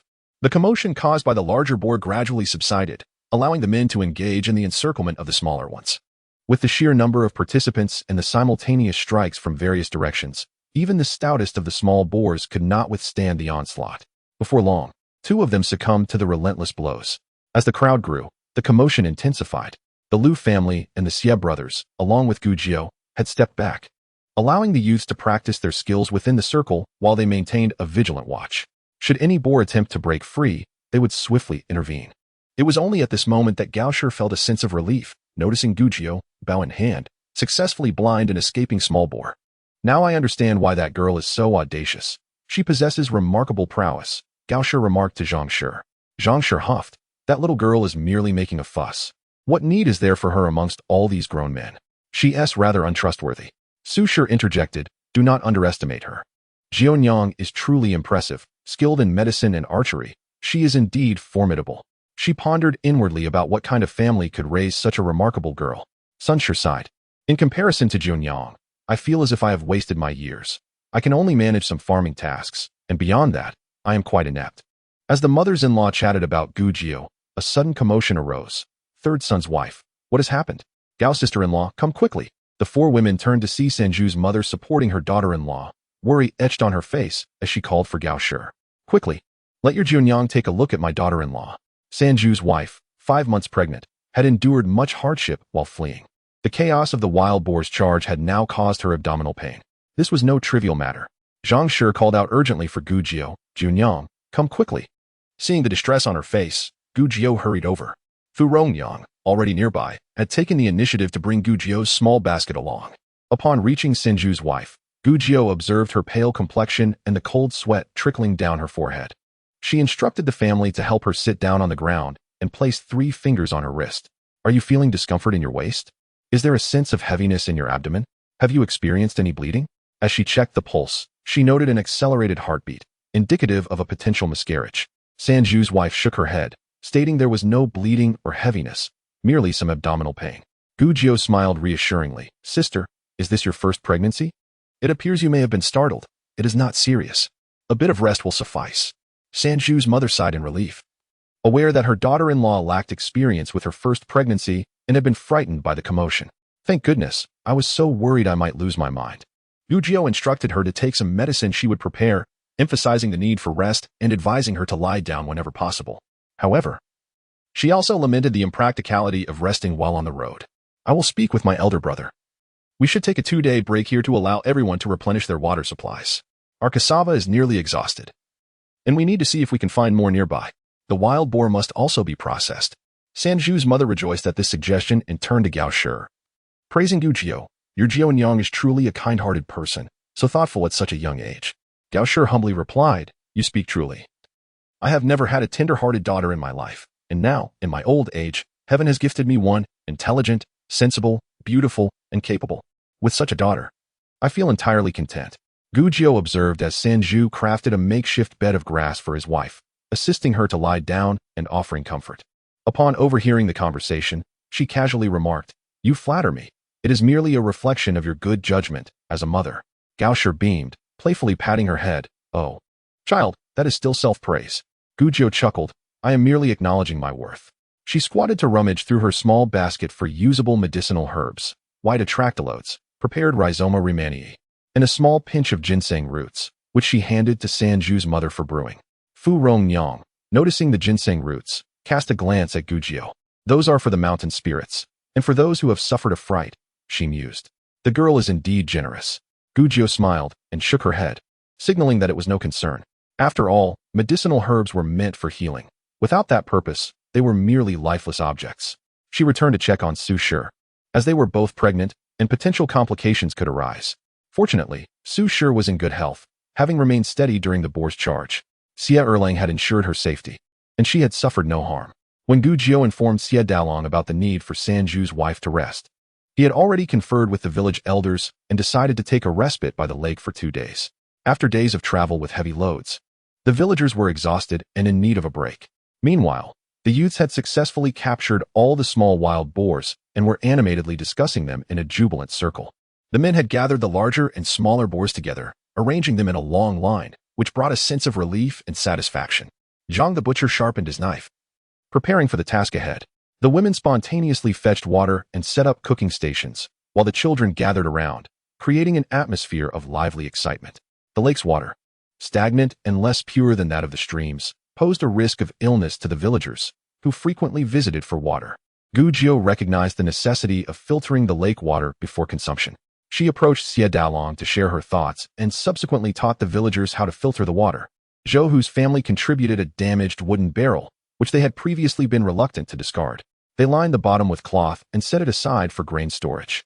Now, they emptied it, and Xie Sanlang drilled several holes, layering the top with clean hemp cloth, followed by a layer of charcoal and small stones. A simple filtration system was thus created. As the water flowed from the barrel, families could collect it as needed. Gujiao had long anticipated the wild boars and now seized the opportunity to approach Zhang the butcher. Uncle Zhang, please hold on a moment. I need to find the best spot for the pig hair. Could you help me scrape it off? Zhang the butcher, having encountered requests for pig bladders and entrails, but never for hair, was intrigued. What on earth do you need that for? It's filthy. Reluctant to reveal her intent, Gujiao was embarrassed by the notion of using pig hair for a toothbrush.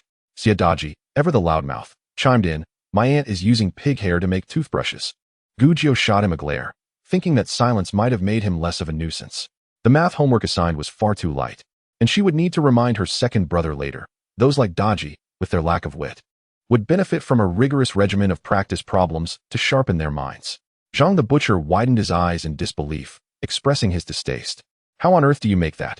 The wild boar's bristles were matted together, seemingly impervious to even boiling water. Gujiao soon realized that the creature's fur was unlike what she had imagined. It was coated with grease, which was in turn encrusted with grit. Prodding it with a stick, she discovered a formidable layer akin to armor. Explaining why this beast roamed the forest with such audacity, one could imagine a tiger trying to feast upon it would likely lose a few teeth in the process. Zhang the butcher, standing nearby, enlightened her, mentioning that these creatures enjoy rubbing against pine trees to collect pine resin, subsequently rolling in the sand, thereby creating a thick protective shell. It was evident that this particular specimen would be impossible to defur, but the younger piglets had yet to master their mother's skill, their bristles being relatively softer. Gu Jiu recognized the creature's cleverness. This method of self-defense was not one that most animals possessed. Leaning over to observe the smaller wild boars, she noted their dark brown fur, accented with lighter stripes. When she touched them, they were firm yet manageable. After sifting through several piglets, she selected the cleanest one, declaring, "This one will do. Uncle Zhang, please help me remove its fur." Zhang agreed and proceeded to lift the small boar, while Xie Zhan, perceptive as ever, went to fetch a basket for the collected bristles.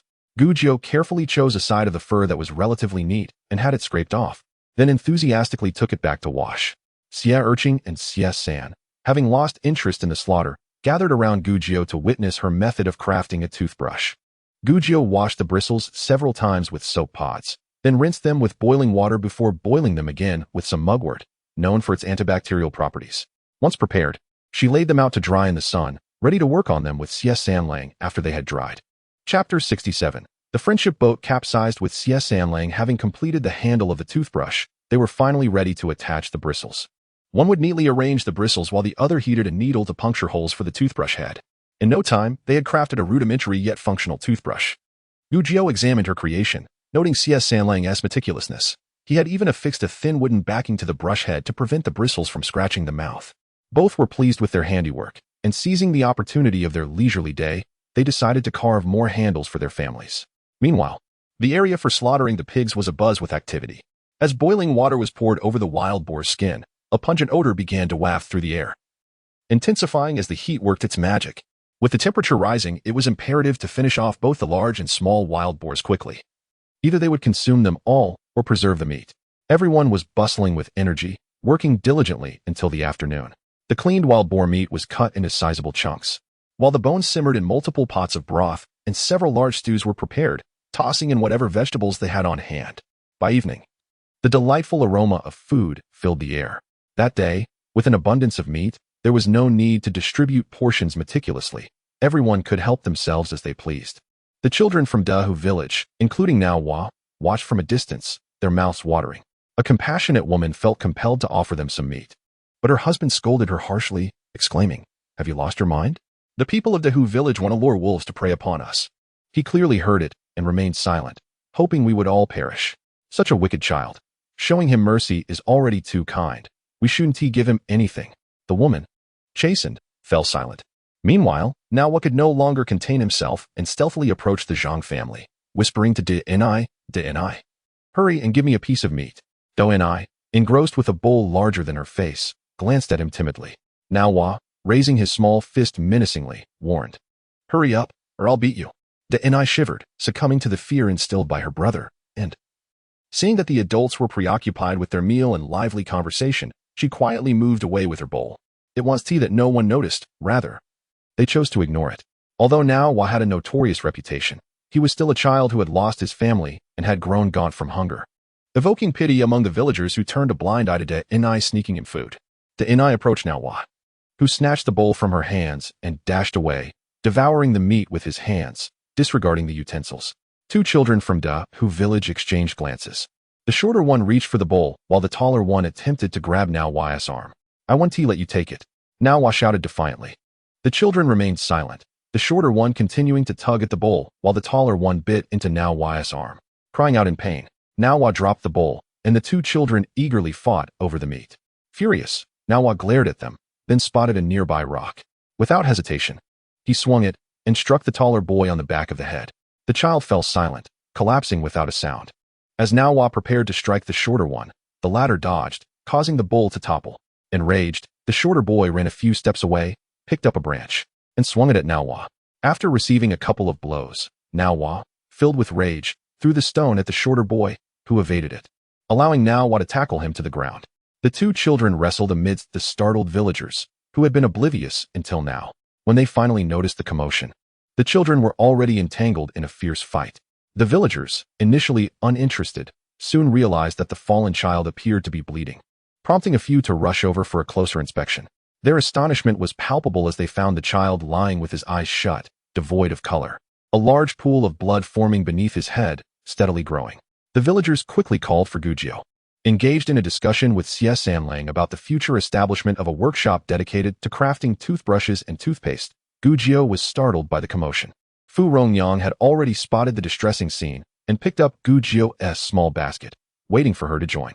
By the time Gujio arrived, Naohua and the shorter boy had been separated by the adults, both glaring at each other, fists clenched in readiness for another round.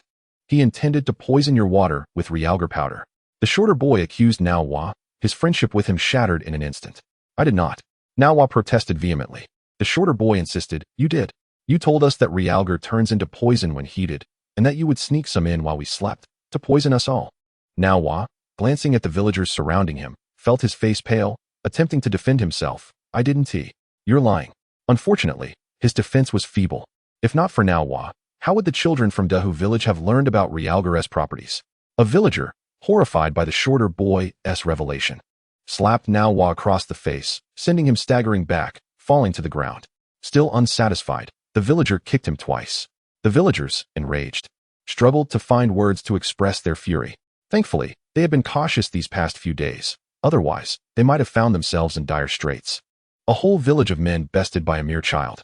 Even in death, they would have no face to show in the afterlife. As they began to hurl insults at Naohua, a voice suddenly called out, quiet. This child is in serious trouble. All the villagers immediately ceased their verbal onslaught, turning their attention to the child on the ground. Gujio crouched down to check the child's breath, confirming that there was indeed no life left. She felt the carotid artery, which had completely ceased its rhythm. Shaking her head, she lamented, he is dead. There is no saving him. An elderly woman, unable to bear the sorrow, inquired, wasn't Tito and I saved last time? Perhaps you could try again? Someone else interjected, what is the point of saving him? P.S. Just a wolf cub. Gujio turned the child over, revealing 2 gaping wounds on his head, one small, the other directly at the back of his skull. A sharp stone, stained with fresh blood, lay nearby. Upon seeing the gaping wounds and the jagged stone, the crowd understood. The child must have fallen backward, striking his skull against the stone, which pierced his head, resulting in immediate death. Gujio shook her head once more, half making a judgment, half responding to the elderly woman. He cannot be saved. He is already dead. Chapter 68. Worrying over nothing, the cowardly child and the short one turned pale upon hearing Gujio's words.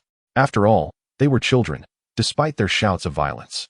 It was a different matter when faced with death. The cowardly child, with blood trickling from his mouth, instinctively defended himself. It wasn't me. He died by hitting his head on the stone. Zhang Fugui, unable to tolerate the cowardly child, rebuked him sternly. Did he throw his own head at the stone? The cowardly child, still pale, retorted defiantly, if he hadn't snatched my meat, I wouldn't have hit him. He deserved to die. Zhang Fugui was about to reprimand him further when old Zhang interrupted. Enough. What is the point of reasoning with him? It's a waste of breath. Xie Zhan glanced at the cowardly child and suggested, let us dig a pit and bury this child, lest he be devoured by wild beasts. Some villagers fetched sickles, while others brought sharp wooden sticks.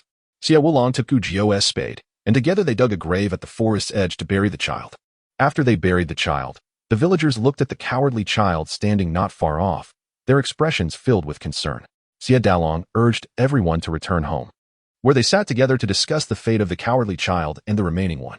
Those 2 children were truly the bane of Dehu village, and it seemed they deserved their fate. What to do about the living? They were merely children under 10. It was difficult to harden their hearts to the point of killing them. What is so hard? Just kill them. Someone said casually. If you're so confident, go ahead. Here, borrow my sickle. You can end it with a swift stroke. However, the villagers who spoke of killing immediately shrank back. The villagers of Huai Tree were simple folk. They lacked the courage to commit murder. If it were a truly wicked individual, they might muster the resolve to act. But 2 children under 10, despite their raucous cries, prompted hesitation when it came to actual violence. Old Zhang remarked, children like the cowardly one will only grow into future trouble. Dehu village won't fare any better. It was said that dragons beget dragons and phoenixes beget phoenixes. Pests beget pests. What should be done? Shall we really kill them? Old Zhang grunted. Can you bring yourself to do it? Let us do as before, ignore them and drive them away. If they manage to leave the old forest, it's their fortune. Their lives or deaths will be of no concern to us. Xie Zhan concluded, let it be, then, let us drive them further away tonight. Their fate will be left to the wild beasts. Upon returning, Guzhou found Xie Zhan standing there, gazing into the distance, lost in thought.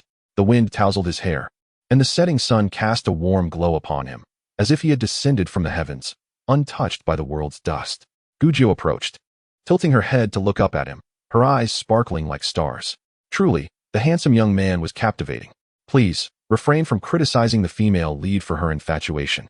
Consider how one might feel when confronted by such beauty. Personally, I find it hard to resist. Xie Zhan glanced down with a look of disdain, saying, wipe your drool. Guzhou instinctively wiped her mouth, finding it dry, and glared at Xie Zhan indignantly. Is it wrong to appreciate beauty? Doesn't that just prove how good-looking you are? With a sigh, Xie Zhan patted her head, thinking, what to do with this thick-skinned girl? She'll never find a suitor at this rate. Better to keep her for myself. As he withdrew his hand, he continued to gaze into the distance, his expression contemplative. Guzhou, curious, asked, Xie Zhan, what are you thinking? Do you regret saving the children from Dehu village? Xie Zhan smiled faintly. How could I? Even if I were to relive that day, I could not bear to watch 2 children perish at the jaws of wolves. I was merely pondering that if we had intervened, the cowardly child and the other would have continued fighting, perhaps leading to another death or mutual destruction. If a bowl of meat can lead to the loss of 3 lives, what horrors await beyond the old forest? His expression grew bitter as he thought of the consequences of unchecked calamity, where the populace would be forced to flee their homes in search of survival. Without food or water, how many more lives would be lost over a mere bowl of meat? Guzhou tilted her head, regarding him. Xie Zhan, you are but an ordinary citizen, yet you bear the concerns of an emperor. Do you know what that is called? What? He inquired. Worrying over nothing, she replied. Xie Zhan was momentarily speechless. Guzhou continued. Ultimately, it all comes down to the low productivity of society. Xie Zhan found this concept difficult to grasp. If every household possessed horses or more efficient means of transportation, then during floods, the people could evacuate in time. Even if evacuation was impossible, if there were aerial vehicles, they could rescue those trapped in disasters. Wait a moment, Xie Zhan interrupted. Aerial vehicles? Are you dreaming? Guzhou shook her head. Have you ever seen a Accompanying lantern? If humans can create lanterns that soar into the sky, why can't we build a giant version? With a basket for people to fly? Xie Zhan pondered this audacious idea seriously. While it was bold, it wasn't entirely implausible. Nearby, Xie Zhan, who had been listening, felt as though a window to a new world had opened before him. Our farming tools are far too rudimentary. If we could invent a powerful tool that allows one person to cultivate vast fields, we could produce more grain. With ample food, the people would thrive, and the granaries would be full. Even in the face of natural disasters, if the roads were clear and transportation swift, food could reach the affected in time. Would your concerns still hold weight? Xie Zhan gazed at the young girl before him, her features still tender, yet her thoughts reached grand matters. Importantly, he found that despite her fanciful ideas, there was a kernel of truth in them. With a sigh, he lowered his voice. Ultimately, it's the government's inaction that is to blame. If the court were not filled with so many idle officials and corrupt bureaucrats, and if they cared even a little for the common folk, such calamities wouldn't occur. Guzhou struggled to counter him, unable to articulate that in a world of advanced technology with abundant resources and efficient transport, disasters could be swiftly addressed, relieving the populace from distress. Even in times of calamity, people would not need to worry about food, and the tragedy of dying over a bowl of meat would be unimaginable. Seeing her eyes glimmer with unspoken words, her frustration adorably apparent, Xie Zhan couldn't resist pinching her chubby cheeks. You needn't worry about such matters. Go and get more meat to eat. Eating well will help you grow taller. Guzhou, infuriated by his remark, swatted his hand away and turned to leave, muttering indignantly. Being tall is nothing special. Just be careful I don't jump up and hit your knees. Chapter 69. Mutation. Xie Zhan was momentarily taken aback before bursting into laughter, finding her words increasingly amusing. Xie Zhan also chuckled beside him, shaking his head in disbelief at the girl's antics. After sufficient mirth, he turned to Xie Zhan and remarked, Old 4. This child Jun Yang possesses a kind heart, a delightful spirit, remarkable skills, and is both intelligent and beautiful. Whether our family can keep her depends on you. Xie Zhan cleared his throat uncomfortably and muttered, That girl seems to consider herself our family's child bride. This elicited another round of laughter from Xie Zhan. Despite the earlier unpleasantness, both adults and children relished their meal, their mouths greasy and bellies full. The remaining pig had been processed and divided into large pieces, distributed among families for preservation. Today, Dinyang and Ernyang were at the home of Zhang Fugui's cousin, Zhang Changgui. His wife was formidable and was currently admonishing Dinyang. I see you've been living too comfortably. You can finally eat on your own, and now you wish to support your brother? If you truly care for him, go join him. She pushed Dinyang, urging her to leave without delay. Dinyang, too afraid to cry, merely pouted and lowered her head, resembling Wang Tzuaping so vividly that even those who initially sympathized with her could not help but feel exasperated. Changgui's wife continued to berate her.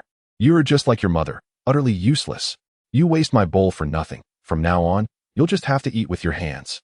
By the time they finished eating, the day was growing late, and the villagers began preparing their sleeping arrangements. Xie Zhan, along with his brothers, gathered some thicker branches, stripped them of their twigs and leaves, and dug 4 holes in the ground to support the branches. The Zhang and Su families then brought 2 sheets and fashioned a simple makeshift room around the branches. The brothers fetched water, boiled it, allowing the womenfolk to bathe inside. Seeing this, the villagers quickly followed suit, constructing their own small rooms.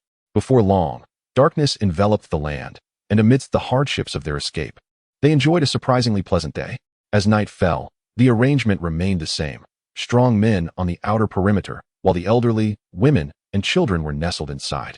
The men surrounded the area with a circle of realgar powder. As usual, the horses and donkeys were tied to the nearest trees, also sprinkled with realgar powder and mugwort. The lakeside night, devoid of the towering trees that once obscured the sky, revealed a pristine expanse above.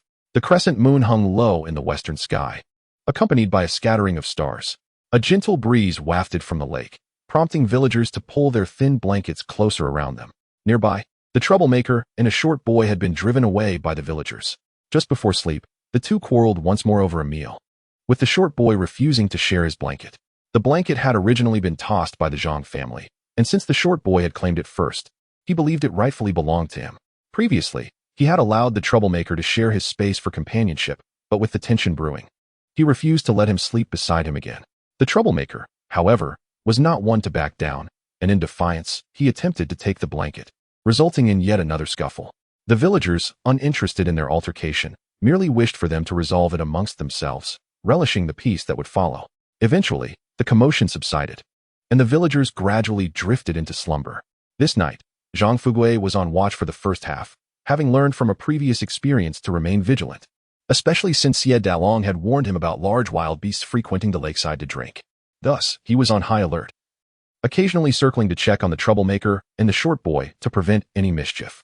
He had lost count of how many times he walked the perimeter when suddenly, the horses stirred, raising their heads and pricking their ears as if detecting something.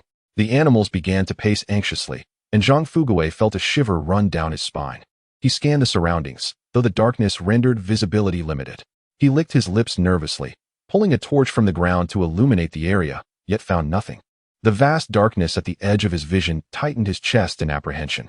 Even the chirping of insects ceased, as if they too were frightened into silence. The horses continued to fidget, snorting and tossing their heads, desperate to break free from their restraints.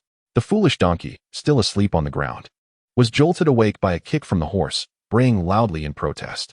Animals possess an instinctual awareness of danger far superior to that of humans. And although Zhang Fugui had seen nothing, he dared not let his guard down. He called out, "Brother-in-law?" Just then, he perceived a shadow dart past his line of sight, followed by a series of anguished cries emanating from the direction where the troublemaker and his companions slept. Zhang Dalong, having been roused by Zhang Fugui's call, was fully awake at the sound of the screams. The villagers, startled from their slumber, hastily reached for their weapons.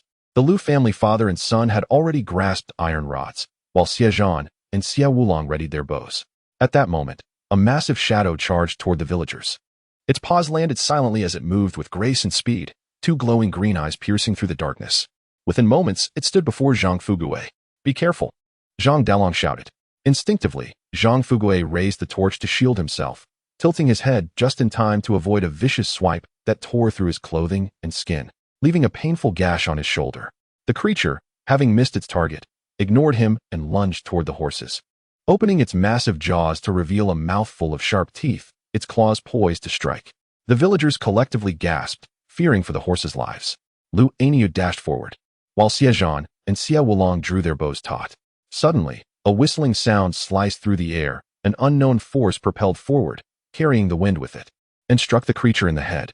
A subtle crack echoed, the sound of bones fracturing, before the creature's towering form plummeted from the air, crashing onto the horse's head and rolling to the ground. The horse nearly stumbled from the impact, accidentally stepping on the donkey, which brayed in alarm and lunged to bite the horse, only to be kicked away. There are more.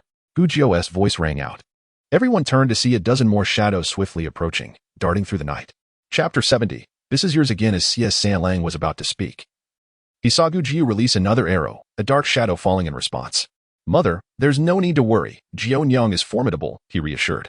Zhao Sanqin, in a state of panic, was following her parents as they dashed through the crowd. Her legs felt weak, and she clung tightly to her mother, peering ahead. The warm glow of the torches illuminated Gujio's small face, revealing an expression of extraordinary focus, devoid of any fear.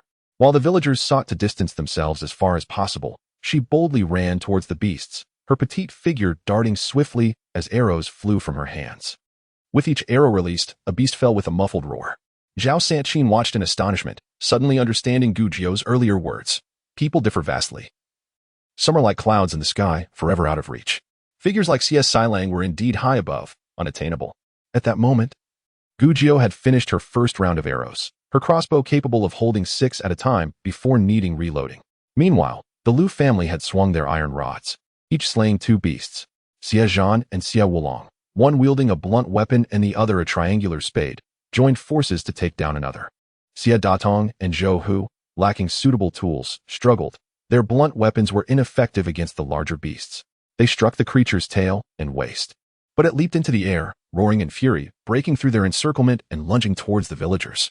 Just then, Gujio had reloaded her arrows, turning swiftly to shoot an arrow into its neck, blood spraying onto nearby villagers. Those villagers, caught off guard by the sudden deluge of blood, stood bewildered, narrowly escaping death. Gujio rushed over, retrieving the arrow from the creature's neck, then raised her crossbow, scanning the surroundings with vigilance.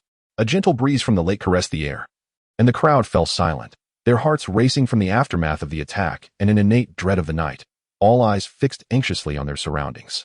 After a moment, reassured that no further shadows lurked in the darkness, Xie Dalong called out, "Light the torches, ignite a few more." Villagers hurriedly lit additional torches, illuminating the area brightly.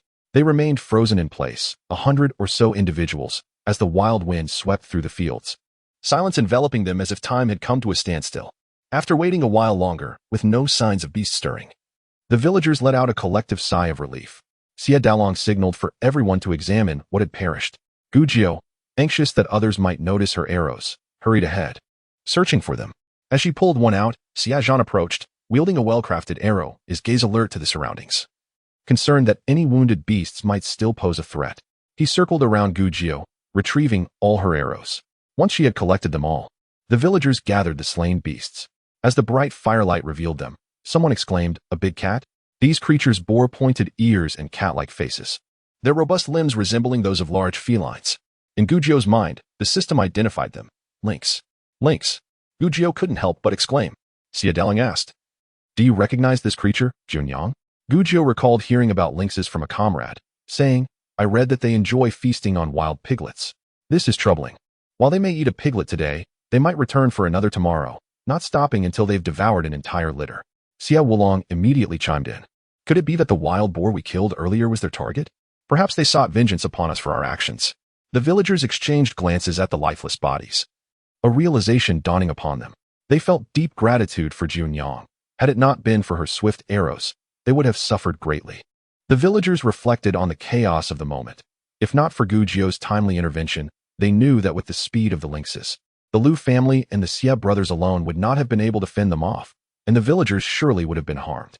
Indeed, it was fortunate that Junyang's shots were swift. Otherwise, who knows how many would have been injured. Not only is Junyang skilled in medicine, but her archery is also exceptional. At such a young age, she surpasses those who have lived half a lifetime. They marveled. Gujio nodded, feeling a swell of pride in her abilities. "I do learn quickly," she admitted. However, Xie Zhan, having heard enough praise, began to cover his face. Knowing what she would say next, he quickly changed the subject, asking, "I wonder if lynx meat is edible?" This single question redirected the thoughts of the seasoned food enthusiasts among them. It should be edible. There is no meat in the world that cannot be consumed. Only varying degrees of taste. Shall we try it at dawn? someone suggested, expressing concern over the remaining wild boar meat, fearing it might spoil in the heat. Gujiao playfully swatted Xie Zhan's hand away, pouting at him. Why can't I speak? Why can't I say the truth? Xie Zhan, avoiding her gaze, thought, oh dear, I wonder how Now Hua and that child are faring. A villager recalled Now Hua, remembering that the lynxes had come from the direction where they had been sleeping, having heard the children's cries. Yet, at that moment, they were too preoccupied to assist, as the lynxes had attacked in rapid succession, leaving no time for respite. The villagers hesitated to approach, but Xie Dalong led a few to check, with Gujiao following closely. Xie Zhan lagged a few steps behind, walking beside Gujiao, extending his hand to return something to her, saying, Here, this is for you. Chapter 71. Now Hua is dead. Gujiao turned to see Xie Zhan, holding a finely crafted arrowhead. She remembered the first arrow she had shot, initially to save her horse, but later had forgotten about it entirely. It had been retrieved by Xie Zhan. He had noticed her unusual arrows, but said nothing, quietly returning it to her. Gujiao was momentarily stunned, unsure how to explain, so she feigned ignorance, smiling as she took it back without a word. Xie Zhan, though curious, refrained from questioning her further. He had felt the skull of the lynx she had first shot. It was utterly shattered. What kind of powerful crossbow could achieve such a feat? Recalling their encounter with the tiger, he realized they had not faced a master. It was her prowess that had triumphed. His mind wandered to when she had shot a wolf. He distinctly remembered the sound of her arrows, unlike those of their own bows. But where did her arrows come from? What kind of strong bow could produce such force? Where did she conceal them on her petite frame? He knew Gujiao had secrets, including her origins, but he had no intention of pressing her. He was content in knowing that her heart was pure. The place where the troublesome child slept was not far from the villagers, merely a few steps away. Lying on a blanket, the child's throat was a gruesome mess, blood pooled around him, and his mouth was agape, clearly beyond salvation. Gujiao approached to take a glance. Shaking his head, the child's throat had been bitten through, and even a celestial being could not revive him now. A complex array of emotions stirred within the hearts of the onlookers. This child evoked a dilemma of conscience. To kill him was unthinkable, yet allowing him to live posed an uncertain future fraught with potential calamity. Though the child had succumbed to the lynx, a faint relief washed over them, as if a heavy burden had been lifted. Old Zhang could not hold back his tears. After all, Zhang Laoqi's family was part of his kin, and witnessing their downfall weighed heavily on his heart. He berated Zhang Yushi fiercely, blaming her indulgence of the child's selfish and cruel nature for the tragedies that befell their family, leaving only the two pitiful girls, Daniu and Erniu.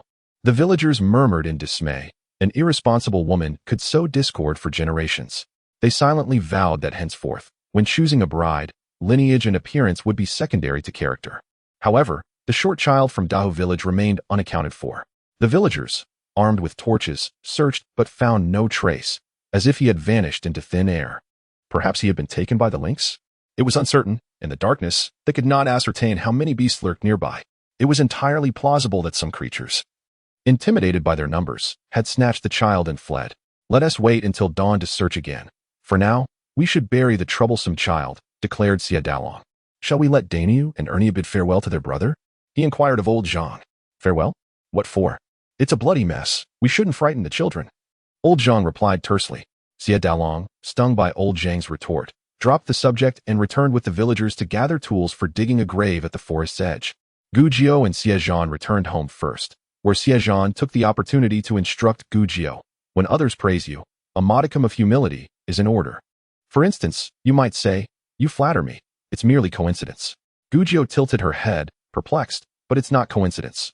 I am quite remarkable. Xie Zhan face-bombed. Do you understand humility? One must be humble. Why should I be humble? Is it not better to be pragmatic? Humility is a virtue. Is pragmatism not a virtue? Alas, just as they returned to the villagers, Zhang Shi called for them to check on Zhang Fuguei, who had been clawed by the lynx on his shoulder. Guji was pulled away, and Lue Niu approached Xie Zhan, whispering. The lynx that was shot by Jion Yang had its skull shattered, just like that old tiger. I'm aware of this matter, Xie Zhan interrupted Lue Niu. After a brief pause, he added, Jion Yang is somewhat enigmatic, but she harbors no ill intentions. Let us keep this to ourselves. If she wishes to remain silent, we shall pretend we know nothing. Understood, Lue Niu replied. Yet his curiosity about the weapon Gujiao had used gnawed at him. He longed to investigate but refrained from asking, feeling quite vexed. When he returned home, his father awaited him, wearing a questioning expression. Lue Niu shook his head and murmured, the gentleman said he knows and wants us to act as if we are unaware. Lu Taijian nodded, and, after a moment, Added, Junyang certainly possesses a formidable long-range crossbow, but I cannot fathom where she conceals it. Could it possibly be retractable? Lu Ainyo's curiosity spiked. He too wished to know. He yearned to see what such a crossbow looked like and whether he could replicate it, if such a weapon were utilized in warfare. Lu Ainyo began, but Lu Taijian fell silent for a moment before responding. While powerful weapons are indeed crucial, excessive strength may not be advantageous. It could lead to more lives lost, empower ambitious rulers with formidable arms, and incite them to conquer and kill. Thus, it is best not to pry further. Let us safeguard Junyang's secret. Contemplating his father's words, Lu Ainyo finally nodded. Meanwhile, at old Zhang's home, Zhang Shi illuminated the scene with a torch, allowing Gujiu to examine Zhang Fugui's injuries. His shoulder was a mangled mess, flesh torn away, revealing deep, bloody gashes. His entire arm was stained crimson, suggesting a severe condition. Gujiu sighed. Animal claws harbor bacteria, and without proper treatment, infections could arise, leading to high fevers and, ultimately, death. With scant resources at her disposal, she could only resort to the simplest remedies. The old forest contained many medicinal herbs, yet many required very specific growth conditions, which were not met here. With limited supplies, she could only do her best with what was available. She instructed Fugui's wife to boil some water, prepare a small piece of hemp cloth, and brew a pot of mugwort water. Gujiu then used the boiled cloth to clean the wound with the mugwort water. Known for its antibacterial properties, the primary focus of the cleaning was the wound's interior, where the bacteria from the lynx's claws would be concentrated. Zhang Fugui winced in pain as the raw flesh was exposed, desperately wanting to scream, yet the presence of the young girl stifled his cries. He could only endure the agony. Zhang Shi, Fugui's wife, and Zhang's mother watched in horror, flinching at the sight. Yet, Gujiu, appearing delicate and tender, remained unfazed as she tended to the wound. Indeed, those capable of practicing medicine were not ordinary individuals. After cleaning, the bleeding did not cease, and Fu Rong's mother had already prepared summer cypress paste. Seeing Gujiu glance over, she stepped forward to apply it. The herbal remedy's efficacy was limited. Especially for such a large injury, it could only provide minimal relief. With incomplete supplies, they could only hope for Zhang Fugui's resilience. If external wounds lead to fever, Zhang's wife should notify me immediately if he shows signs of fever. If it's not severe, use warm water to wash his armpits, knees, and thighs to help cool him down, Gujiu instructed. Gujiu and Fu Rong's mother returned with their small baskets, during which Gujiu briefly shared some knowledge on treating external injuries.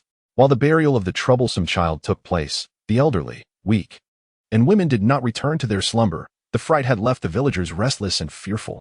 Xie Zhan called upon the men to gather dry twigs from the edge of the forest, and several bonfires were lit around the villagers.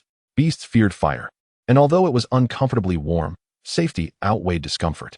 Xie Zhan reminded the night watchmen to keep the fires stoked, allowing everyone to continue resting. However, Gujiu could not find peace in sleep, as Zhang Fugui's injuries were serious, and the likelihood of fever was high.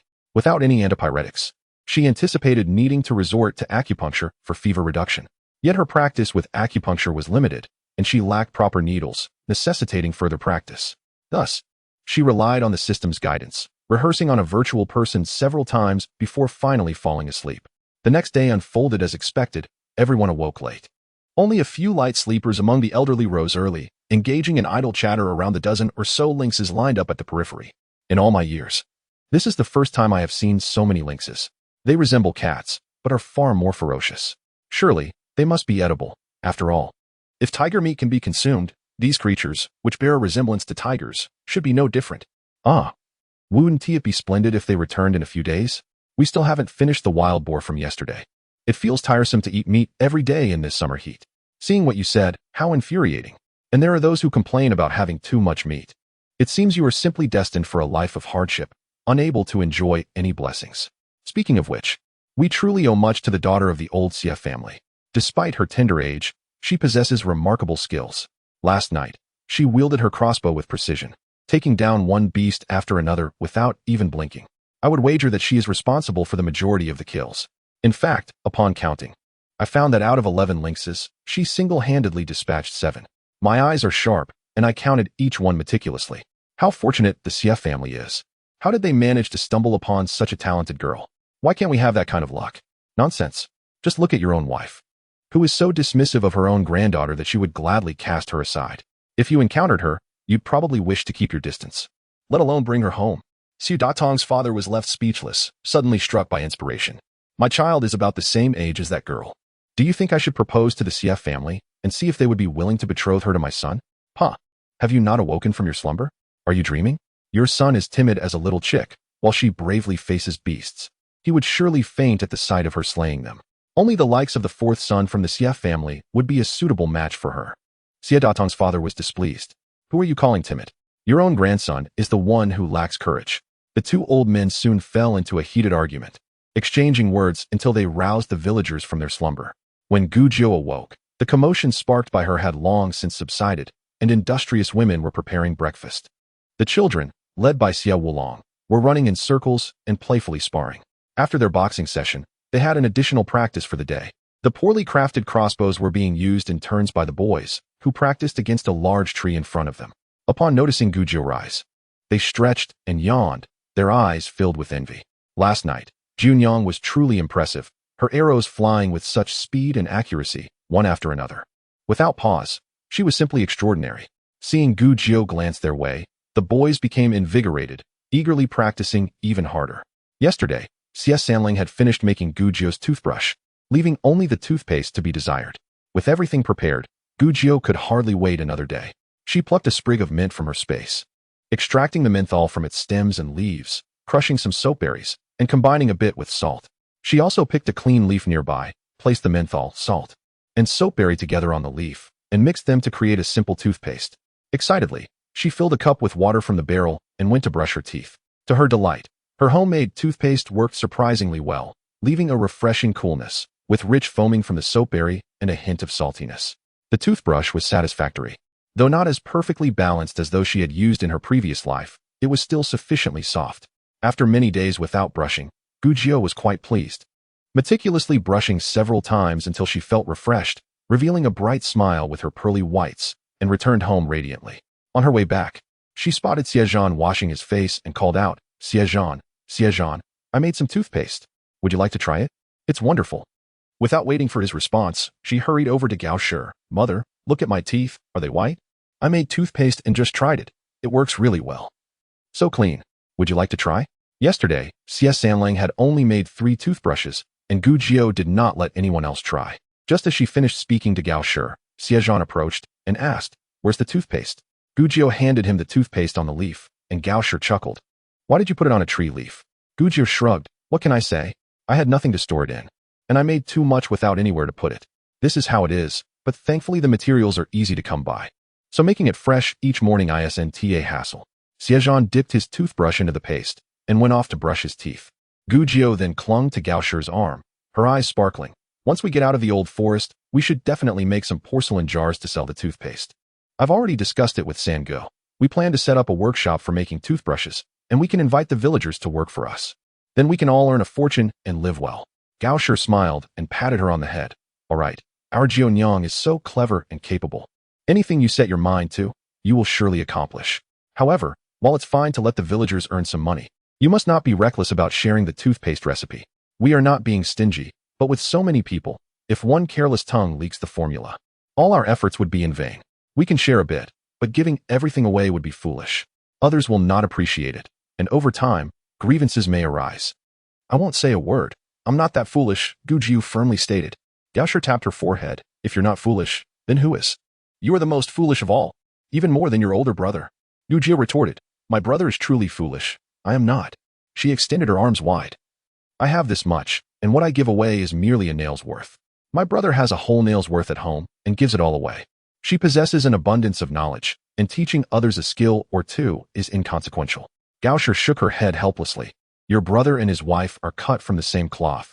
They have hearts of water, unable to bear seeing others suffer. If more families like the Zhang family were around, I wouldn't let him run amok. Gu Jiu nodded in agreement and urged Gao Shi, Mother, you should hurry and try it. If both you and Xie Zhan find it satisfactory, we should make more toothbrushes today, one for each member of the family. As she spoke, she helped Gao Shi retrieve a toothbrush, apply toothpaste, and fetch water. Just then, Xie Zhan returned, nodding at Gu Jiu with bright eyes. Clearly in good spirits. Gu Jiu beamed and quickly sought out Xie Zhan to share her experience with the toothbrush and suggest improvements. After breakfast, Xie Dali divided the young and strong villagers into groups. One group, slightly older, would head to a nearby village to find the children of Dahu. Another group would venture further to see if they could gather more cassava, as they had not dared to bring too much before due to the difficulty in carrying it. Recently, with the abundance of food in the old forest, everyone had been indulging more freely, unlike when they were in the village, resulting in a rapid depletion of cassava. The camp retained some experienced elders to make torches, which were needed every night, thus consuming supplies quickly. Few families had brought tung oil, so they pooled their resources, wrapping cloth around wooden sticks, dipping them in tung oil to create torches. Zhang the butcher stayed behind, accompanied by a group of women to process the lynxes. This was physically demanding work, as they had over 10 lynxes to handle, which was quite labor-intensive. The children were assigned to fetch water, filter it, and gather firewood for cooking. With meat to eat, everyone worked diligently. The young girls were tasked with foraging for wild vegetables, kept nearby under the watchful eyes of the adults. The entire campsite was bustling with activity. Though they were resting, no one was idle. Gujio went to check on her 2 patients, starting with the wife of Sanju. Fu Rongyang had essentially become Gujio's personal assistant. Upon seeing her approach, she hurried to take Gujio's basket and followed her.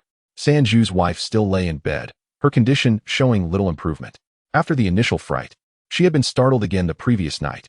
Gujio felt her pulse and advised her to rest properly. Next, she visited Zhang Fuguei, who lay on the ground. Eyes closed, his face slightly flushed. Gujio felt a twinge of concern and reached out to check his forehead, which was warm. She frowned, realizing he had a fever. Indeed, with the hot weather, bacteria were thriving. Such wounds require antibiotics. Relying solely on mugwort and summer withering grass would not suffice, as their antibacterial properties were somewhat weak. When did Brother Zhang start running a fever? Gujio inquired of Fuguei's wife, Lu Kaling. Lu Kaling appeared bewildered. What? Is the head of the family running a fever? Concerned for her brother, Zhang's wife became irritated. Did you not listen to Jianyang's warning yesterday? Fuguei is likely to develop a fever. Pay attention. Have your ears been stuffed with donkey hair? This old forest lacks medical supplies, and if something goes wrong, you won't even have a place to cry. Lu Kaling dared not retort and crouched down to feel Zhang Fuguei's forehead. Upon contact, she indeed found it burning, which filled her with anxiety. Jianyang, what should we do? Is there any way to reduce Fuguei's fever? What if it continues unabated? Gujio cleaned the paste from Zhang Fuguei's wound and noted a slight redness and swelling. If left unchecked, it could certainly fester, complicating matters further. The priority was to reduce inflammation. Otherwise, even if there was fever-reducing medicine, it would only address the symptoms without resolving the underlying issue. Yet, she had no antipyretics at her disposal. Sister Zhang, let's first try wiping him down with warm water to see if we can bring down the fever. I will search nearby for medicinal herbs. Gujio strapped on her small backpack, preparing to seek out herbs.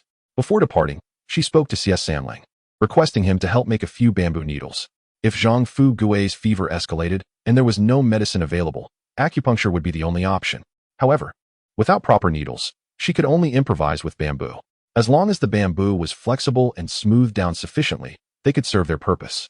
After detailing her requirements to Xie Zhan, she set off, accompanied by Xie Daji for protection, as Xie Zhan and the others were sent out to look for cassava. Venturing into the woods, they found an abundance of common medicinal herbs, but none of the specific ones Gujio required. Instead, they stumbled upon a few small pine trees, which were excellent for purifying the air.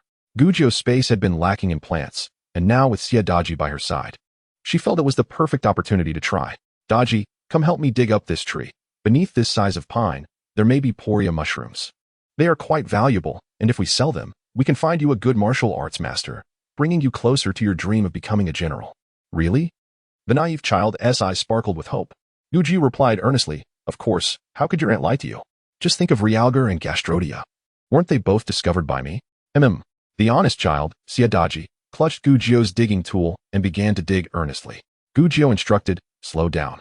Be careful not to sever the roots. If we don't find poria, we must replant it. It has grown so large, it wasn't easy. Annie is so kind, even unwilling to harm a tree. Don't worry, I won't break its roots. After successfully uprooting one tree, they found nothing beneath, but Xie Daji remained undeterred. Gujio pointed to another nearby tree, suggesting they try digging that one instead, assuring him she would refill the hole afterward. Obediently, Xie Daji trotted over, and Gujio seized the opportunity to store the pine tree in her space. They continued to dig and wander, deliberately avoiding retracing their steps to prevent him from discovering the missing trees. They managed to uproot several trees while Gujio kept an eye out for nearby herbs. But to her disappointment, none were useful. As the temperature in the forest rose, Nearing noon, Gujiu, mindful of Zhang Fugui's injury, decided to return with Xie Zhan. Upon reaching the lakeside, they found the villagers who had gone to search for the child from Daha village had returned empty-handed. The vast old forest, teeming with wild beasts, made the chances of survival for a lost child nearly non-existent. The villagers did not harbor high hopes. They merely sought solace in the possibility of a miracle. Soon after, Xie Zhan and the others returned. Having failed to find cassava, but bringing back a considerable amount of chestnuts, they had set out with baskets and returned carrying them full. However, the chestnuts still had prickly shells, requiring the children to remove them. Gujiu hurried to check on Zhang Fugui and, before she could approach, saw Lu Kaling weeping alongside Fugui's mother, old Zhang, Zhang Fugui's brother Zhang Ergui, and the rest of the Zhang family, all distressed. Upon seeing Gujiu, their expressions brightened as if they had found a savior. Fugui's mother, her eyes filled with hope, implored, Junyang, have you found any medicinal herbs? Fugui's fever has worsened. What shall we do? Gujiu shook her head. Even if she could find some bupleurum, scutularia, or coptis nearby, the local environment was not conducive to their growth. She crouched down to feel Zhang Fugui's forehead, which was indeed burning. After scraping off the paste of summer coptis, she noted the wound had become even more inflamed. She decided against using summer coptis any longer. While it was effective for stopping bleeding, its anti-inflammatory properties were limited. And since the wound was no longer bleeding, there was no need to cover it. The heat could only exacerbate the inflammation. Gujiu felt a wave of despair. This era was exceedingly backward. Even after leaving the old forest, treating someone with severe external injuries who developed a fever was a daunting task. They needed to procure anti-inflammatory medication. If not, even the presence of 3-7 root would be beneficial. For now, acupuncture was their only option. The Zhang family was engulfed in sorrow, and the villagers were aware of Zhang Fugui's condition. Familiar families came to visit, sharing in the community's distress over the injured talent. Experienced elders shook their heads, having seen too many cases where minor injuries led to tragic outcomes, especially with a wound as large and deep as Zhang Fugui's. Xie Sanlang, observing Gujiu, produced the bamboo needles he had crafted, asking, Jionyang, do you think these will suffice? The needles, finely crafted and polished, were certainly not as precise as silver needles, but they would have to do. Gujiu instructed Lu Kaling to boil the needles in mugwort water for disinfection. She picked one up and tested it on her own arm. Seeing the needle pierce her wrist made the onlookers gasp in apprehension. Jionyang, what are you doing? That is foolish. Gujiu replied. I am merely testing the needle's effectiveness. It would be disastrous if it broke inside Zhang Dage. Mistakes in technique could lead to needles breaking in patience, and she needed to ensure the bamboo's resilience before proceeding. Observing her delicate skin, Zhang's family extended their arms, offering, here, try it on my arm. My skin is tough. I won't feel a thing. Xie Zhan timidly suggested, you can try it on me as well. Xie Zhan pushed him aside, admonishing, if you're afraid, why pretend to be brave? If you wish to be a hero, don't cower. Xie Zhan, obediently stepping back, watched as Gujiu leaned against Zhang's arm, resting her head on her shoulder. Zhang assumed she would utter words of rejection or gratitude, but instead, Gujiu said, thank you, sister-in-law. Acupuncture isn't painful, I assure you. When I learned, I often practiced on pigskin. Though I'm not yet proficient, I won't cause you pain. Zhang was taken aback, feeling rather absurd to be compared to pigskin. Gujiu held her arm firmly, administering the needle with a smile. See? It doesn't hurt, does it? Zhang's heart raced. Was it too late to retract her earlier thoughts? Gujiu adjusted the bamboo needle, testing its feel before switching to a different acupoint. It seemed workable. Xie Dalong, feeling stifled by the crowd, urged the villagers to disperse and return for lunch. Lu Kaling helped remove Zhang Fugui's shirt as Gujiu replaced the needle and began her treatment. Acupuncture required concentration, as she was not accustomed to using bamboo. She had to be mindful of the force and depth, fully focused. After completing the session, she was drenched in sweat. All that remained was to trust fate. Gujiu had exhausted all her options. She advised the Zhang family to monitor Zhang Fugui's condition closely, whether the fever subsided or continued to rage. Upon her return, Fu Rongyang hastily fetched water for her to wash her hands. Zhang Shi instructed Xie Zhan to prepare a meal for Zhang Fuqi, as the villagers continued their tradition of communal cooking and dining. Although there was an abundance of meat to indulge in, the somber atmosphere lingered due to Zhang Fuqi's illness, leaving everyone subdued as they focused on their meals. Shortly after finishing, Zhang Fuqi's fever subsided, and he regained consciousness, managing to eat a little. The Zhang family rejoiced, loudly reporting the good news to Gujiu. Yet, Gujiu remained unconvinced. As long as the inflammation persisted, the fever would return. Indeed, by evening, Zhang Fuqi's fever flared up again, leaving him flushed and dazed. Gu Jiu prepared to administer another acupuncture session. The Zhang family was engulfed in despair, with Fuqi's wife shedding tears beside Lu Kailing, who suddenly knelt before Gu Jiu, pleading, "Sister Jiu, I implore you, save Fuqi. He is not yet 30. And the child is so young. What will we do if he leaves us? Sister, I know you are capable. Surely you can save him." Zhang Shi pulled Lu Kailing up, rebuking her. "Is it Sister Jiu's fault for not helping? Do you think there's no medicine? You cannot force a child like this. Even if you beat your head against the wall, it will not change the situation. Do you think Sister Jiu has a way and is deliberately withholding it?" Zhang Fuqi was Zhang Shi's younger brother, and her heart ached. Yet what could be done? Despite Gu Jiu being a physician, she too was powerless in the absence of medicine. In her previous life, she had never encountered such a situation. Her youth had been spent solely on medical studies, devoid of parental guidance, leaving her inexperienced in social intricacies. The medical team had always taken care of her, handling family matters while she focused on healing. Now, with Fuqi's wife kneeling before her, she was at a loss for words, feeling only a torrent of frustration. Before she could voice it, her sister-in-law spoke up. Xie Zhan, with a serious demeanor, stepped forward, taking Gu Jiu's hand, stating, "Sister Jiu has already employed every available method. If it proves ineffective, I shall accompany you tomorrow to seek out medicinal herbs." He wished to suggest they consult a more skilled healer, but refrained out of respect for his sister-in-law. Chapter 75. Once, tears flowed like a river in the wind. His tone was unavoidably brusque, and after speaking, he led Gu Jiu back. Lu Kailing felt a twinge of regret. She hadn't meant to pressure Gu Jiu, but had acted impulsively in her desperation. As Zhang Shi tugged at her, she quickly wiped her tears and apologized. "Sister Jiu, please do not be angry. My intentions were not as they seemed. I was merely too anxious. I truly beg for your forgiveness." Gu Jiu glanced back, but Xie Zhan pulled her firmly, nearly causing her to stumble as they continued forward, leaving her little room to respond to Lu Kailing. Turning to Xie Zhan, Gu Jiu was puzzled. Why was he angry? He appeared more incensed than she was. Observing his profile, she noted his composed exterior, yet his tightly pressed lips exuded an intimidating aura. Why did he seem more affected than her? That evening's acupuncture session sustained Zhang Fuqi for 2 hours, but by midnight, he was burning with fever again, prompting Gu Jiu to rise for another treatment.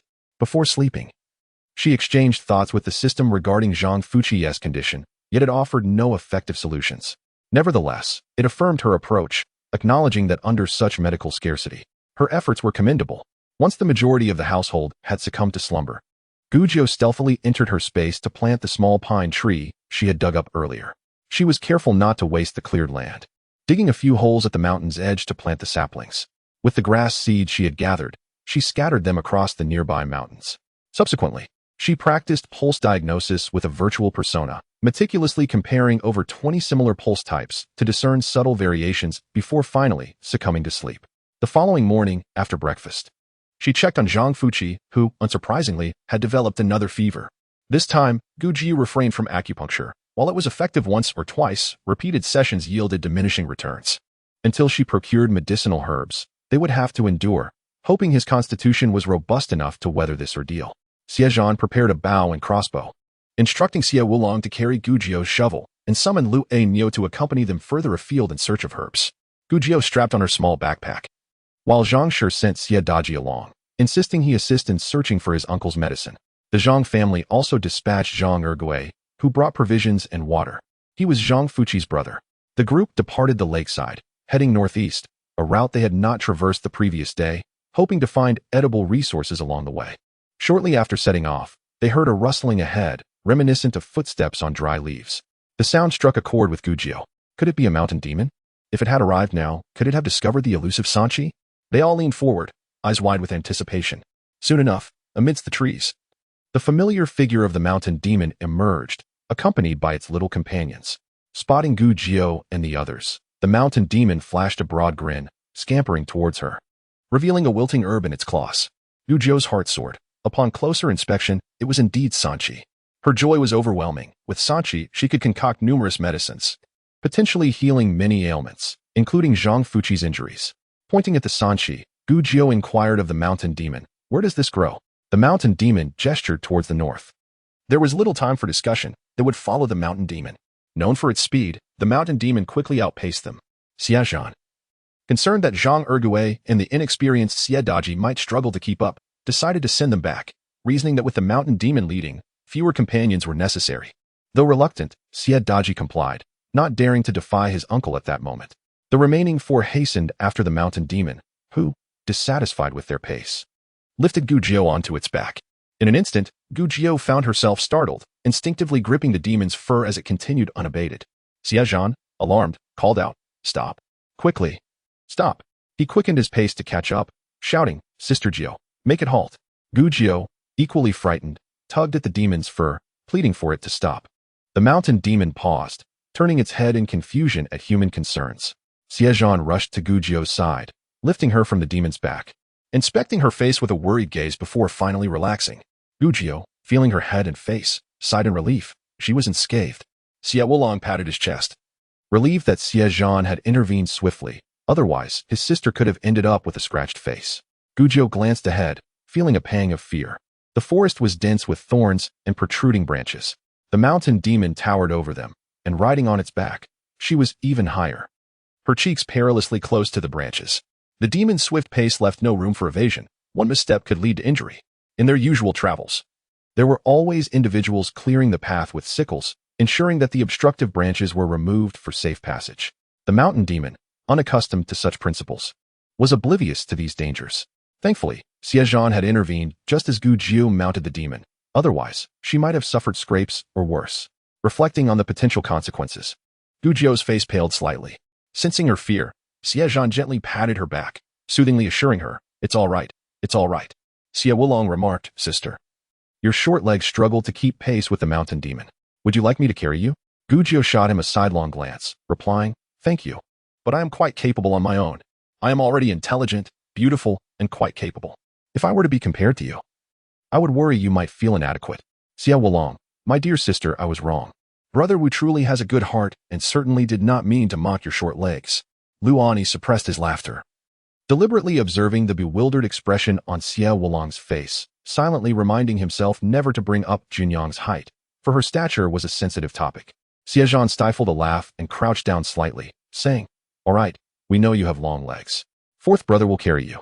Gujiao unceremoniously climbed onto Xie Zhan's back, puffing up her cheeks and glaring at Xie Wulong. Xie Wulong looked utterly incredulous. "Sister, you accept 4th brother's compliment about your long legs without any hesitation? How can you be so vain?" Gujiao sighed dramatically. "Xie Wulong, at this rate, you'll never find a wife." Xie Wulong, confused, asked, "What do you mean? What does this have to do with me finding a wife?" Gujiao retorted, "When mother gave birth to you too, did she show favoritism and fill all the brains into your head? What? 4th brother has 2 brains? What about mine? You have no brains." Xie Zhan found it difficult to look at him. How could he be so foolish? He wondered if perhaps more reading could help. Or perhaps he should be enrolled in some classes. "I have no brains. Me? I am quite clever," Xie Wulong exclaimed, pointing at himself. Xie Zhan interjected, "Once upon a time, you were chased by a dog across the West Dajiang, pursued by chickens with nowhere to hide, with snot flowing in the wind, and you soaking the bed with your urine." Yes, very impressive, we all know. Chapter 76. The terrifying tongue. Xie Wulong could hardly believe it. His usually aloof 4th brother had become so sharp-tongued. "4th brother? Is that really you? Ever since Junyang joined our family, you've become so talkative," he muttered under his breath, "and quite sharp-tongued too." Luani burst into laughter, stumbling slightly as he nearly fell. Gujiao almost tumbled off Xie Zhan's back, laughing uncontrollably. Xie Zhan paused, jostling Gujiao slightly. He seemed to have become more loquacious than before. Could it truly be that proximity to Junyang had affected him? Once, he had been a calm and composed young man. Enough of reminiscing. That nostalgia is toxic. The 4 of them followed the mountain spirit northeastward. After walking for a while, they found the terrain rising steadily. Eventually, they came upon a dirt mound, and all of them were slightly out of breath, so they paused to rest. Gujiao climbed down from Xie Zhan's back and handed him the small bamboo tube filled with water. This area had sparser trees than others, providing a broader view. The dirt slope was not too steep, with a few scattered trees growing atop. The mountain spirit waved its hand insistently, its disdain evident in its gaze. As if to convey a silent monologue, humans are utterly useless. The 4 of them had no choice but to follow, climbing up the slope and walking northeast for another 15 minutes, until they spotted a larger mound, even taller than the last. The mountain spirit stopped and pointed to the top. Gujiao followed its gesture and, amidst the underbrush, could vaguely see clusters of verdant umbrella-shaped flowers, densely packed. Gujiao was elated, pointing at the umbrella flowers. "That's it. What a vast expanse. Over there, Once the seeds of wild sanchi matured and fell to the ground, they would grow again year after year, resulting in a remarkable patch of sanchi. Gujio wanted to rush over and start harvesting, but Xie Zhan stopped her, saying, "It's already noon. Let us eat our provisions first. We need energy for work." Gujio nodded, suppressing her excitement, and together with the others, they nibbled on the dry rations and drank some water. Revitalized, she scrambled halfway up the slope, directing the others to start digging into the ample patch of sanchi. The leaves, flowers, and roots of sanchi all held medicinal value. Unfortunately, they couldn't carry too much away, so they decided to collect the roots, which had the highest medicinal value. Gujio also taught them how to distinguish the age of sanchi, as no one had discovered or harvested here, leading to an abundance of older plants. She instructed them to select the older ones to dig up while leaving the younger ones to grow. Xie Wulong used Gujio's shovel, Luani employed his iron rod, and Xie Zhan, lacking tools, assisted Gujio in clearing the soil and removing leaves and stems before placing them into the backpack. Gujio seized the opportunity to toss the sanchi that hadn't yet been stripped of its stems and leaves into her space. This plant was highly sensitive to environmental conditions and was not commonly found. Seizing this rare chance, she had to gather as much as possible for cultivation in her space. Once the years of growth were sufficient, it would become a life-saving medicine. Concerned that the sanchi might lose its vitality if removed from the soil, she took advantage of convenient moments to plant them in her space. After digging 3 baskets full, the 4 finally ceased their efforts and planned to leave. Looking back at the seemingly endless expanse of sanchi that remained, Gujio felt a genuine sense of regret. This was all medicine, yet they couldn't transport it away. This herb was renowned for healing wounds and nourishing blood. It was truly a pity to leave it behind. If only they could take it out and popularize its use, countless lives would benefit. Gujio couldn't help but lament. Xie Zhan and Luani exchanged glances and said, "Once we settle down, let's find a time to return and dig up more." Gujio nodded, acknowledging that this was the only course of action. She cautioned the mountain spirit, who was idly drawing circles in the dirt, "You must keep a watchful eye. This is a precious find. Don't let any beasts ruin it." The mountain spirit stared at her with its small eyes, seemingly oblivious to her instructions. On the way back, although they bore 3 additional baskets, only Gujio seemed burdened. The others were accustomed to farm work and paid no mind to the weight. The mountain spirit escorted them back to their original spot before preparing to leave. Gujio had intended to request some lynx meat from Xie Dalao as a reward for the mountain spirit, but was pulled away by the anxious family of old Zhang. As she walked, she turned back to instruct Xie Zhan, "Make sure to give them plenty of lynx meat. They've worked hard all day too." Xie Zhan waved his hand, urging her to hurry along. "Go on, I understand." Zhang Fugui's wife, Lu Kailing, rushed to Gujio, anxiously chattering, "Junyang, please take a look. He has been burning all day, and despite cold compresses on his forehead and warm water for wiping him down, nothing seems to help. Mother-in-law even made ginger soup for him to drink, but the fever won't subside. It's been fluctuating, and it's truly distressing." Gujio was not adept at comforting the families of patients. In the past, this task was handled by the deputy of the team. She crouched down to examine Zhang Fugui's wound. The weather was hot, and the wound had not been bandaged, nor was there any effective anti-inflammatory medication applied. The exposure of the wound to airborne bacteria made it appear even more severe. Feeling Zhang Fugui's forehead, which was burning hot, Gujio decided to administer a shot to prevent a possible seizure from the fever. She then hurried to prepare the sanchi for medicine. The sanchi they had brought back was of considerable age, and Gujio selected a 7-year-old root, cleaning it and chopping it into small pieces, then mashing it into a paste to apply to Zhang Fugui's wound. There was no time to wait for the sanchi to dry or to grind it into powder. She had to resort to this straightforward method. Taking another piece, Gujio grabbed some ginseng root and handed it to Lu Kailing, instructing her to brew it for Zhang Fugui to drink. The ginseng was taken from a 500-year-old plant, and the sanchi was 7 years old. Both were potent remedies. Now, all they could do was wait. Gujio said, "Whether the sanchi will be effective depends on tonight. If the fever subsides, it means the sanchi is working. If not, I'm afraid there is nothing more we can do. Please bear your grief." Fugui's wife and Lu Kailing simultaneously took a large step back, nearly losing their balance, their faces drained of color from shock. Old Zhang was also frightened, sitting down heavily on a large rock. Although the children at home were unaware of what had transpired, the adults' grim demeanor rendered them silent, each one afraid to breathe loudly. Zhang Shi, who had been assisting nearby, cast a glare at Gujio, exasperated with the girl's tendency to speak so bluntly. She had some understanding of Gujio's nature. She was either frightening or straightforward, unafraid to discuss both good and bad matters. always providing a clear account of any situation without sugarcoating the truth. There was no need for panic. After all, there was still a 50% chance. They needed to gather their spirits tonight, standing firm against the King of Hell. Sun Shi urged Gujio to return for dinner. Chapter 77, Strange Events. Gujio, exhausted from the day's labor, returned home physically spent, her appetite diminished. The sky was darkening. Yet the 3-7 roots remained piled in the basket, covered, worried they might spoil. She insisted on having Xie Zhan find a place to spread them out to dry after dinner. Fu Rongyang approached, inquiring about the processing method for the 3-7. Gujio instructed her to clean half of them of dirt for drying tomorrow, and once out of the old forest, they would be ground into powder. The other half should be washed clean, steamed thoroughly, and sliced for drying, with a few fresh ones set aside for Zhang Fugui. Having completed these tasks, Gao Shi, feeling pity for Gujio's long day, urged her to rest. Then, accompanied by Su Shi, Sun Shi, the household children, and Fu Rongyang, they set about processing the 3 baskets of 3-7. Old Zhang's household kept their lamps burning through the night, aside from the children who succumbed to sleep. The rest kept watch over Zhang Fugui. Zhang Shi and Xie Zhan also stayed by his side throughout the night. After Gujio administered a needle, the fever subsided, and Zhang Fugui slept soundly. He experienced a slight fever again, but seeing the temperature was not high, the family refrained from calling Gujio. Lu Kailing fed him another bowl of water boiled with ginseng and 3-7. It was uncertain whether the 3-7 had an effect or if the ginseng replenished his vitality. But by dawn, Zhang Fugui had not experienced another fever. The family rejoiced, and as Gujio had said, they had likely passed this trial. Resisting the urge to call Gujio, Zhang Shi sent Zhang Ergui to fetch a piece of the 3-7 Gujio had left behind to mash into a paste for Zhang Fugui's dressing. She had observed the process the previous day, finding it simple enough. As dawn broke, Gujio awoke suddenly, disoriented, realizing that the Zhang family had not called for her throughout the night. Gao Shi, having aged and slept lightly, had risen early to tidy her clothes. Upon seeing the newly awakened Gujio, her hair tousled and eyes still heavy with sleep, she found the sight endearing and gathered her into an embrace. "Why are you awake?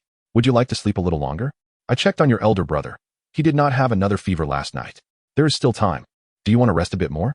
Gujio snuggled against Gao Shi, murmuring softly like a kitten, melting the heart of the elderly woman. Cradling her soft form, Gao Shi gently rocked her while lightly patting her. Gujio felt warmth and comfort, lulled back into sleep. When she next opened her eyes, the light was bright. Panic surged through her. What if the patient was in distress? Disheveled, she hurriedly donned her shoes and rushed to check on Zhang Fugui. Finding his breathing steady and his complexion no longer flushed, but rather pale with lingering illness, she felt relieved. The Zhang family expressed their gratitude profusely. However, Gujio, having not yet brushed her teeth, preferred silence. She left Zhang Shi to handle the overzealous gratitude of her family while she attended to her morning routine. The diligent members of the Xie family had processed the 3-7 almost entirely by the previous evening, having cleaned and steamed the portion meant for cooking. Early that morning, they had sliced it and laid it out in the sun to dry. Presently, Su Shi, Sun Shi, and Fu Rongyang were preparing breakfast, while Gao Shi scrubbed the remaining dirt from the other half of the 3-7. Xie Zhan led the children in their usual morning exercises. The villagers, having visited Zhang Fugui and learned he was no longer in danger, found the atmosphere lightening, with laughter and joy returning after days of silence. The weather was clear, with food to enjoy, no sick individuals, promising yet another splendid day. On this beautiful day, Xie Zhan conferred with Xie Zhan and the village elders, proposing that each family send a laborer equipped with provisions to gather 3-7. The village had suffered greatly. Following this disaster, what little land they had was now lost. Once they reached a safe location, they would need to settle and rebuild, and with money needed for various purposes, it was prudent to gather what could be sold. Gujio, concerned, cautioned Xie Zhan to ensure they only harvested the older roots, leaving the younger ones to continue growing. The villagers departed in the morning and returned by evening, each one laden with bountiful harvests. The women directed the men to eat and then rest, while they began washing the 3-7, quickly getting to work on steaming. Following Gujio's instructions, half were laid out to dry and ground into powder, while the other half was washed, steamed, and sliced. By the next day, Zhang Fugui had greatly improved, able to rise and walk about. Although his complexion remained somewhat pale, the villagers teased him, asking if he had met the King of Hell and what he looked like. Zhang Fugui replied cheekily, "Curious. Are you? Why not take a stroll yourself and find out?" The villagers departed with laughter, and everyone busied themselves cutting and drying the 3-7. After spending 2 days by the lake waiting for the 3-7 to dry thoroughly, Zhang Fugui had recuperated, and the wife of the third pillar had stabilized her pregnancy before they resumed their journey. This time, they could not travel directly west, as the Great Lake barred their path, forcing the villagers to head north along its edge, planning to circumvent it before turning westward again. They had been in the old forest for several days, and while their load had not diminished, it had increased. Although the weight of the dried tian ma slices and 3-7 had lessened somewhat, at least one laborer would need to carry them, and the remaining burden was shared among the family, increasing their load, though none were willing to part with anything. With Zhang Fugui just recovering, his family did not allow him to carry too much. As a result, they brought less 3-7. With a heavier load, fatigue was inevitable, leading to longer midday rests and earlier evening camps. Fortunately, there were no pressing matters, so they traveled at a leisurely pace. As they circled the Great Lake and continued westward, the number of stones increased, and the trees and wild grasses were not as dense as before. After 2 more days of travel, they encountered large black stones along the road, and the ground had transitioned from soft leaf litter to a much firmer surface.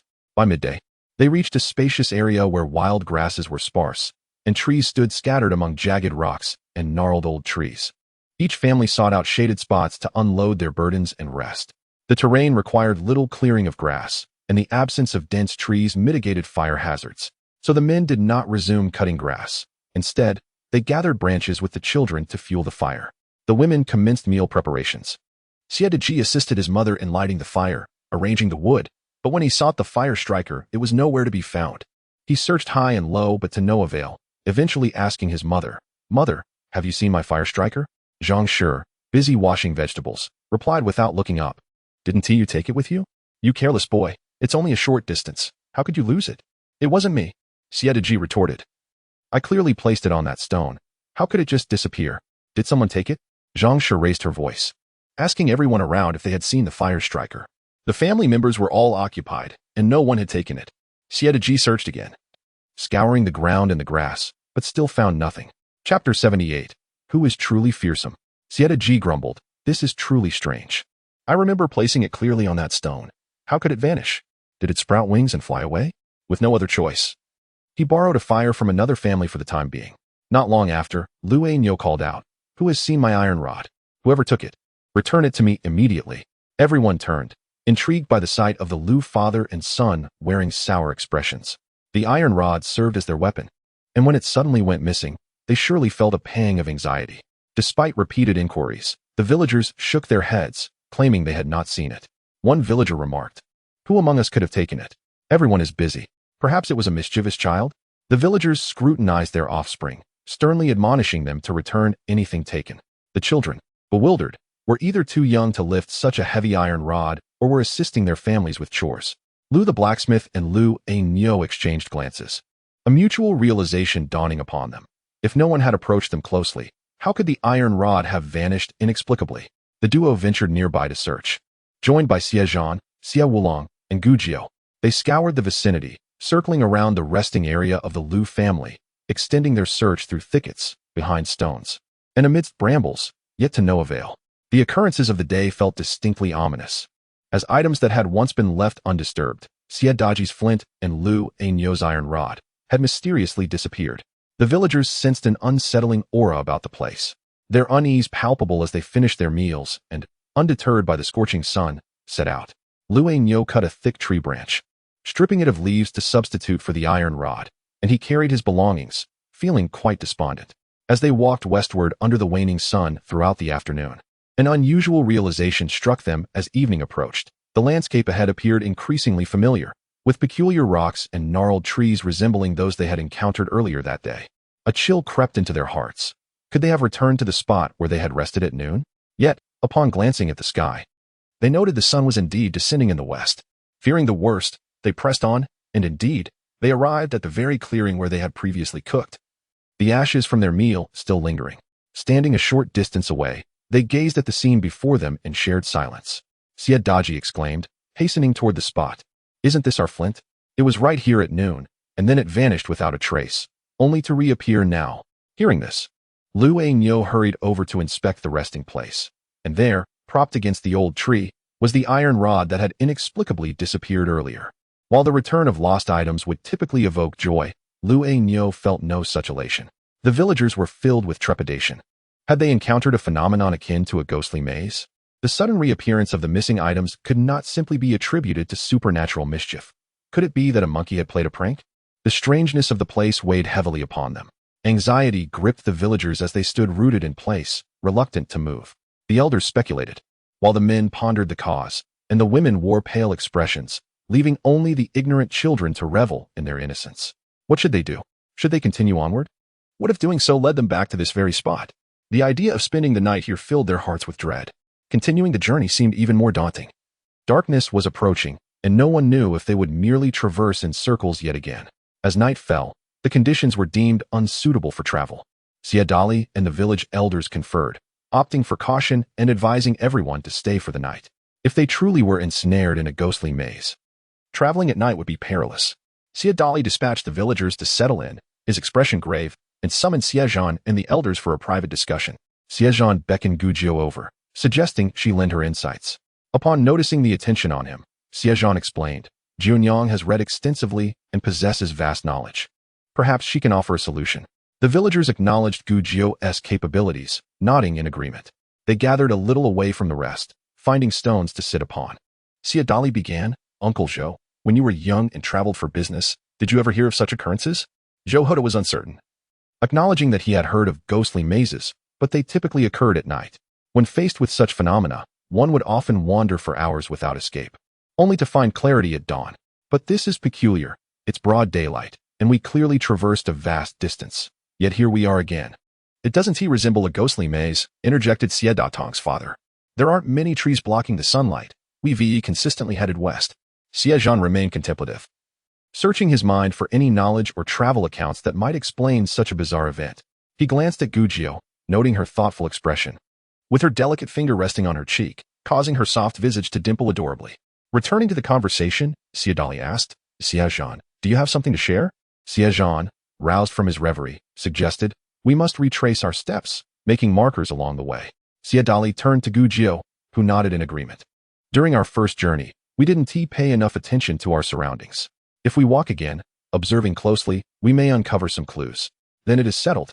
We shall stay here tonight, and set off at dawn, Xie Zhan concluded. What if it still doesn't work? If it fails again, we'll devise another plan. We can retreat to the southern side of the lake. Surely we will find our way out from there, Xie Zhan replied. Gujiao added, but what if we cannot retreat? Perhaps going back will lead us here once more. For reasons unknown, she felt a strong intuition that even retreating would lead them back to this very spot.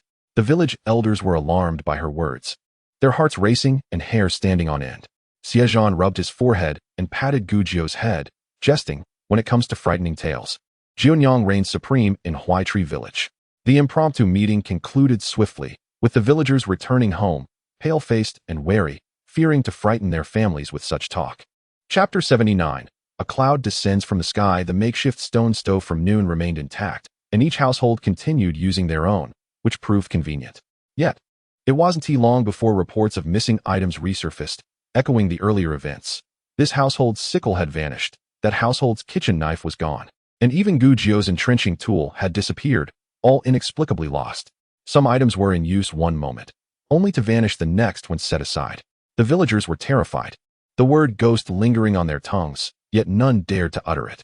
The Lu father and son, having learned their lesson, secured the iron rod firmly to their person, even taking it with them while cooking, thus avoiding any further loss.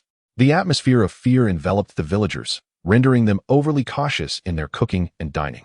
Even the caw of a passing crow could startle them. After dinner, the villagers planned to tidy their bedding for the night. The adults ventured nearby to gather grass, intending to lay it down for sleeping. The children huddled together, their eyes darting nervously around, displaying expressions of fear. The youngest, though unaware of the circumstances, sensed the tension and refrained from laughter or play. Gujiao wandered in circles, her purpose unclear, whether to digest or simply pass the time. Gaosher called out to Xie Zhan, urging him to bring Junyang back, for the place felt eerie, and the girl seemed oblivious to the danger. A true little tiger. Xie Zhan obliged, approaching Gujiao to inquire, what are you doing? Gujiao furrowed her brow, replying, Xie Zhan, have you noticed a commonality among the missing items? Xie Zhan nodded. Yes, they are all iron tools. Gujiao's eyes brightened, a smile gracing her lips as she remarked, Xie Zhan, you're truly clever. You are indeed the one I admire. Xie Zhan sighed, rubbing his forehead in exasperation, I am most honored. Gujio laughed heartily, her eyes sparkling with uncontainable joy. She knelt before Xie Zhan, performing a gesture of courtesy, her lips curving into a smile as she exclaimed, "Young Master Xie, your brilliance is unmatched, and your demeanor is exceptional. It is indeed a stroke of fortune for a humble girl like me to make your acquaintance." Xie Zhan playfully tapped her on the head, a hint of embarrassment coloring his expression as he urged her to speak plainly. Gujio rubbed her forehead and giggled. "I was complimenting you. How is that not speaking plainly?" After sharing a light-hearted moment, she resumed a more serious demeanor, saying, "I believe that the lost items are iron objects. Could it be that there are?" Before she could finish, Xie Zhan interjected, "Magnetic mountains." Gujio's face lit up with delight at his ability to follow her line of thought. It was truly wonderful to have someone who understood her. Under the flickering firelight, the young girl's eyes sparkled with mirth, and the flames danced within her large, enchanting gaze, illuminating her features. Her lips curved upward, and her rosy cheeks appeared soft and inviting. Xie Zhan clenched his hands, suppressing the urge to pinch her cheek. Yet, he still found it perplexing why the lost items had returned. Gujio furrowed her brow, struggling to comprehend the situation. Xie Zhan, lost in thought, shared her concern.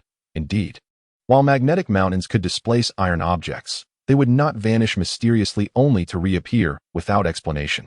The two fell into a prolonged silence, each deep in thought, their brows knitted in concentration, yet no clarity emerged. Xie Zhan finally suggested, "Let us return and rest for the night. Tomorrow, we shall retrace our steps and see if we can uncover the truth." As he spoke, he grasped Gujio's arm, his fingers wrapping around her delicate wrist. Feeling the warmth and softness as if cradling a cloud, he glanced at Gujio, noticing her brow still knitted in thought, clearly lost in contemplation regarding the strange occurrences. With a subtle blush, he rubbed the back of his ear and, under the teasing gaze of the Gao family, led the still-absorbed girl to his mother. That night, many remained restless. Any rustle in the wind heightened their anxiety, while those with carefree spirits and innocent children slept soundly. However, apart from the sounds of rustling leaves, chirping insects, and the occasional hoot of an owl, nothing frightful transpired.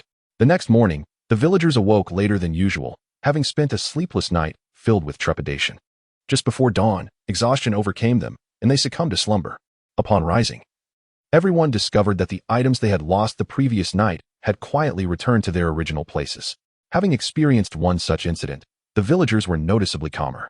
Yet, with the return of their belongings, several more items had inexplicably vanished. After a somewhat delayed breakfast, the villagers prepared to set out once more.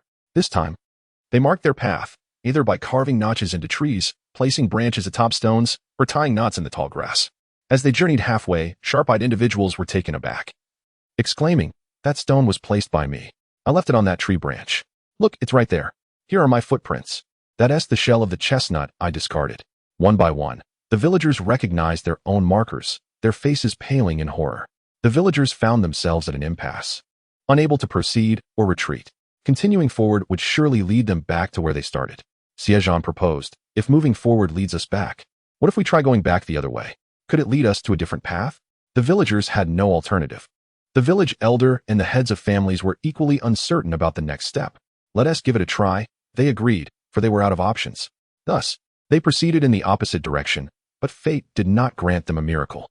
After walking for a while, they encountered their previous markers once more. They had clearly observed them while moving forward, yet they reappeared as they retraced their steps. "What do we do now? Where do we go?" The voices trembled with panic. The atmosphere grew increasingly bleak, and fear permeated the air. "Let us move," Xie Zhan urged. "Whether we go forward or backward, we will eventually return to a distant point. So let us return for now."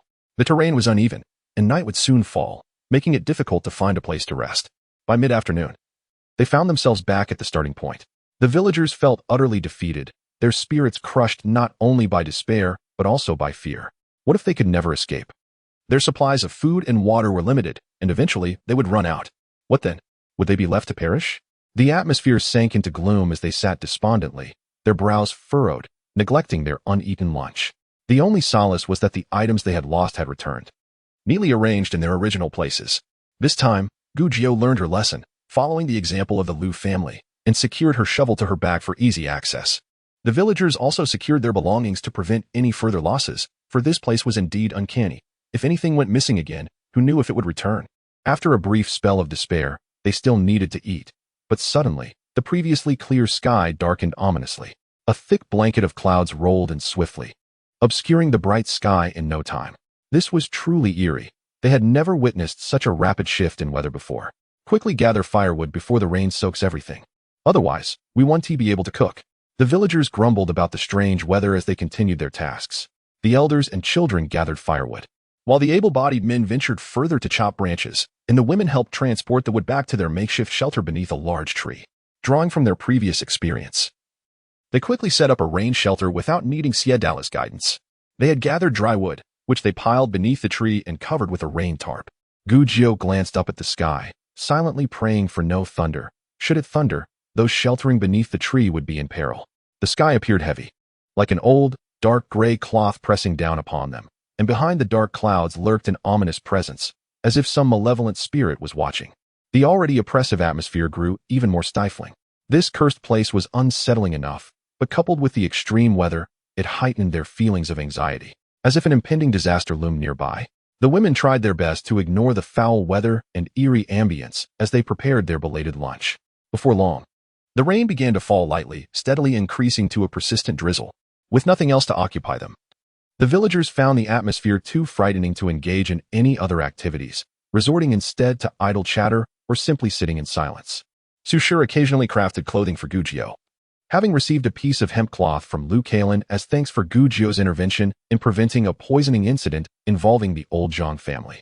With some idle time, Su Shi had been stitching it together and was nearing completion. Time had been scarce during their journey, and with household duties to manage, there was little opportunity to sew. The daylight faded quickly at night, further reducing their chances of working on it. Gao Shi was also slow in making shoes for Gu Jiu. Her poor eyesight made it difficult for her to see when it was dark, causing her to take longer despite having more time on her hands. Xie Wulong was growing restless, engaging in idle banter with Xie Changsheng across the way. Xie Erlang, on the other hand, took the opportunity to train the children in mental arithmetic to pass the time. Xie Zhan and Xie Lulang found solace in reading, their books held tightly in their hands, grateful for the distraction despite the dreadful weather and unsettling atmosphere. Gu Jiu, however, felt no boredom at all. She rummaged through her herbs, assessing what she had prepared for Gao Shi's medicine and noting what was still needed. Suddenly, a child's voice rang out, "A tiger! There's a tiger!" The villagers gasped in shock, dropping their tasks to investigate. Where is it? Gu Jiu, along with Xie Wulong and Xie Zhan, perked up with excitement at the prospect of fresh tiger meat. The child who had spotted the tiger pointed ahead, and everyone turned to see, through the curtains of rain, a massive tiger with striking white fur and piercing eyes looming several dozen yards away. In the distance, amidst a cluster of rocks and overgrown grass, two particularly large, smooth stones stood, polished by time, flanking the tiger a few yards away. The tiger faced the villagers, its gaze fixed intently ahead, its head and upper body lowered, and its forelegs cautiously extending forward, poised to pounce at any moment. Before the tiger stood a man with his back turned, holding a steel fork aloft at an angle, focused intently as if poised to strike at some prey, yet obscured by a large rock. His intentions remained unclear. The scene unfolded like a dramatic interplay between a mantis and a cicada, with the man unaware of the lurking danger. A child cried out, "The tiger wants to bite him. Run away. There's a tiger behind you." The children echoed the alarm, and some adults joined in, urging the man to flee. Yet he appeared oblivious, remaining fixated on his quarry. The tiger, undisturbed by the villagers, kept its gaze fixed on the imminent meal. Despite the proximity to the villagers and the sound of rain, neither the man nor the tiger seemed to register the commotion, as if deaf to their surroundings.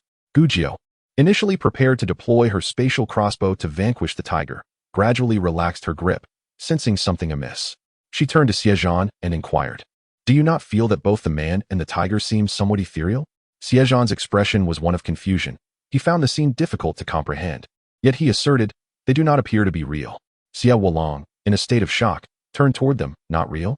What do you mean?" His words were abruptly interrupted by a scream as the tiger, unable to contain itself, leapt high into the air, mouth agape, revealing a maw full of sharp teeth, its forepaws lunging fiercely at the man. The man, sensing the danger, spun around instinctively, raising his fork to meet the oncoming predator. But it was too late. The tiger swatted the fork aside and pounced on him, sinking its teeth into his flesh. The man raised his hand in defense, only to have his arm bitten off. The terrified women and children turned pale at the gruesome sight, unable to bear witness any longer. Strangely, the man's face contorted in agony, his mouth wide open in a silent scream, Yet the villagers heard no sound. It was a horrifying tableau.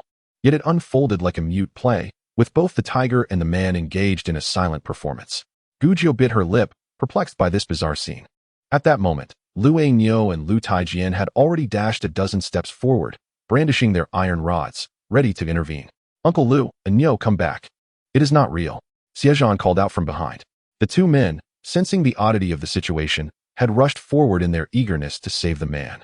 But upon getting closer, they realized the truth. Both the man and the tiger were mere illusions. The nearer they approached, the more ephemeral the scene appeared. As if it might dissipate at any moment, confusion clouded their minds as they returned, soaked from the rain, staring blankly ahead. The villagers, too, began to comprehend that something was amiss, for the bloody spectacle before them suddenly flickered and vanished. Just moments ago, the tiger had been tearing into the man, who wore an expression of torment. Now, in the blink of an eye, they had disappeared. Where had they gone? A chill ran down the villagers' spines, their skin prickling with unease as silence enveloped the crowd. Only the patter of rain served as a reminder that the scene had not been a mere figment of imagination. There are ghosts. Finally, someone trembled to voice the words that had weighed heavily on their hearts in recent days. These words acted like a dam bursting, unleashing the collective fear within them, and chatter erupted. There are ghosts here. We must leave at once. Surely, there are spirits. First the walls seemed to shift, and now apparitions are haunting us. We cannot stay. This place is no longer safe. Village chief, let us depart, regardless of the rain. We must leave this place. Xie Dalong, equally bewildered, found himself at a loss for what to do. It is not a ghost. A clear, resonant voice broke through the chaos. Gujiao, small in stature, climbed atop a large stone, her lips curling into a gentle smile as she reassured the crowd. There is no need for fear. That was merely a recorded image, not a ghost. What else could vanish so suddenly, if not a ghost? A villager countered skeptically. Gujiao tilted her head, prompting them to consider. Think back to the man's attire. Does it not differ from ours? What differences? I recall. The collar of his garment was a crossover style, popular in previous dynasties, as the elders say, and his shoes had a pointed tip, unlike the flat-soled shoes we wear today. It appears we encountered a specter from a bygone era. Gujiao sighed. Must we always return to the notion of ghosts? She gestured toward the direction where the man and tiger had stood, continuing. There are two massive stones facing each other. If my intuition serves me well, these stones are likely magnetic. Long ago, a hunter stumbled upon this area during inclement weather. At that time, lightning struck, and the electrical current, interacting with the magnetic field created by the two stones, recorded that tragic event. Whenever the weather mimics that day, the scene is released from the magnetic field, allowing us to witness it once more. Modern individuals, accustomed to various forms of imagery, might grasp this concept easily. However, those from that era would struggle to comprehend it. Even a clever mind like Xie Zhan's would only faintly understand, as if the magnetic field painted a dynamic picture. Gujiao gave Xie Zhan a thumbs up, recognizing his exceptional intellect. If we are fortunate, we may still find remnants of the man's remains nearby. Yet, given the abundance of wild animals, they may have been entirely consumed. I shall take a look, Xie Zhan replied, requesting a military shovel from Gujiao before setting off. Gao Shi opened her mouth to voice her concerns. Calling after Xie Wulong, accompany him. Without hesitation, Lu Niu grabbed his iron rod and followed suit. The trio braved the rain, soon arriving at the two massive stones. Suddenly, Lu Niu's iron rod seemed to possess a will of its own, gravitating toward the stones as if drawn by an unseen force. Similarly, Xie Zhan found his shovel being pulled toward the stone. Worrying for their safety, Xie Wulong, bow in hand, found his arrow uncontrollably launching toward the stone with a resonant thud. Intrigued, he pulled the arrow back only for it to fly back, prompting him to repeat the action with glee. Indeed, they are magnetic. My sister is truly astute. Enough playing.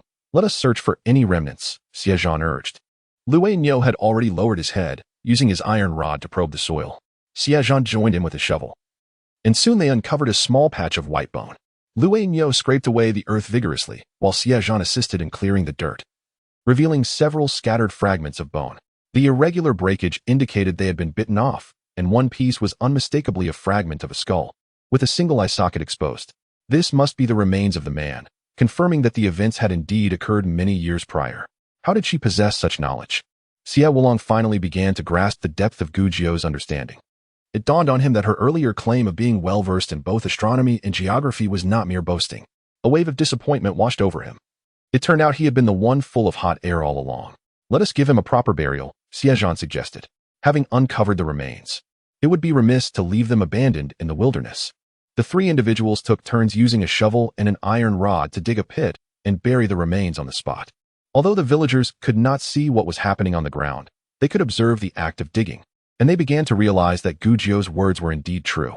They started to praise Gujio in a chorus of voices, acknowledging her wisdom and the benefits of education.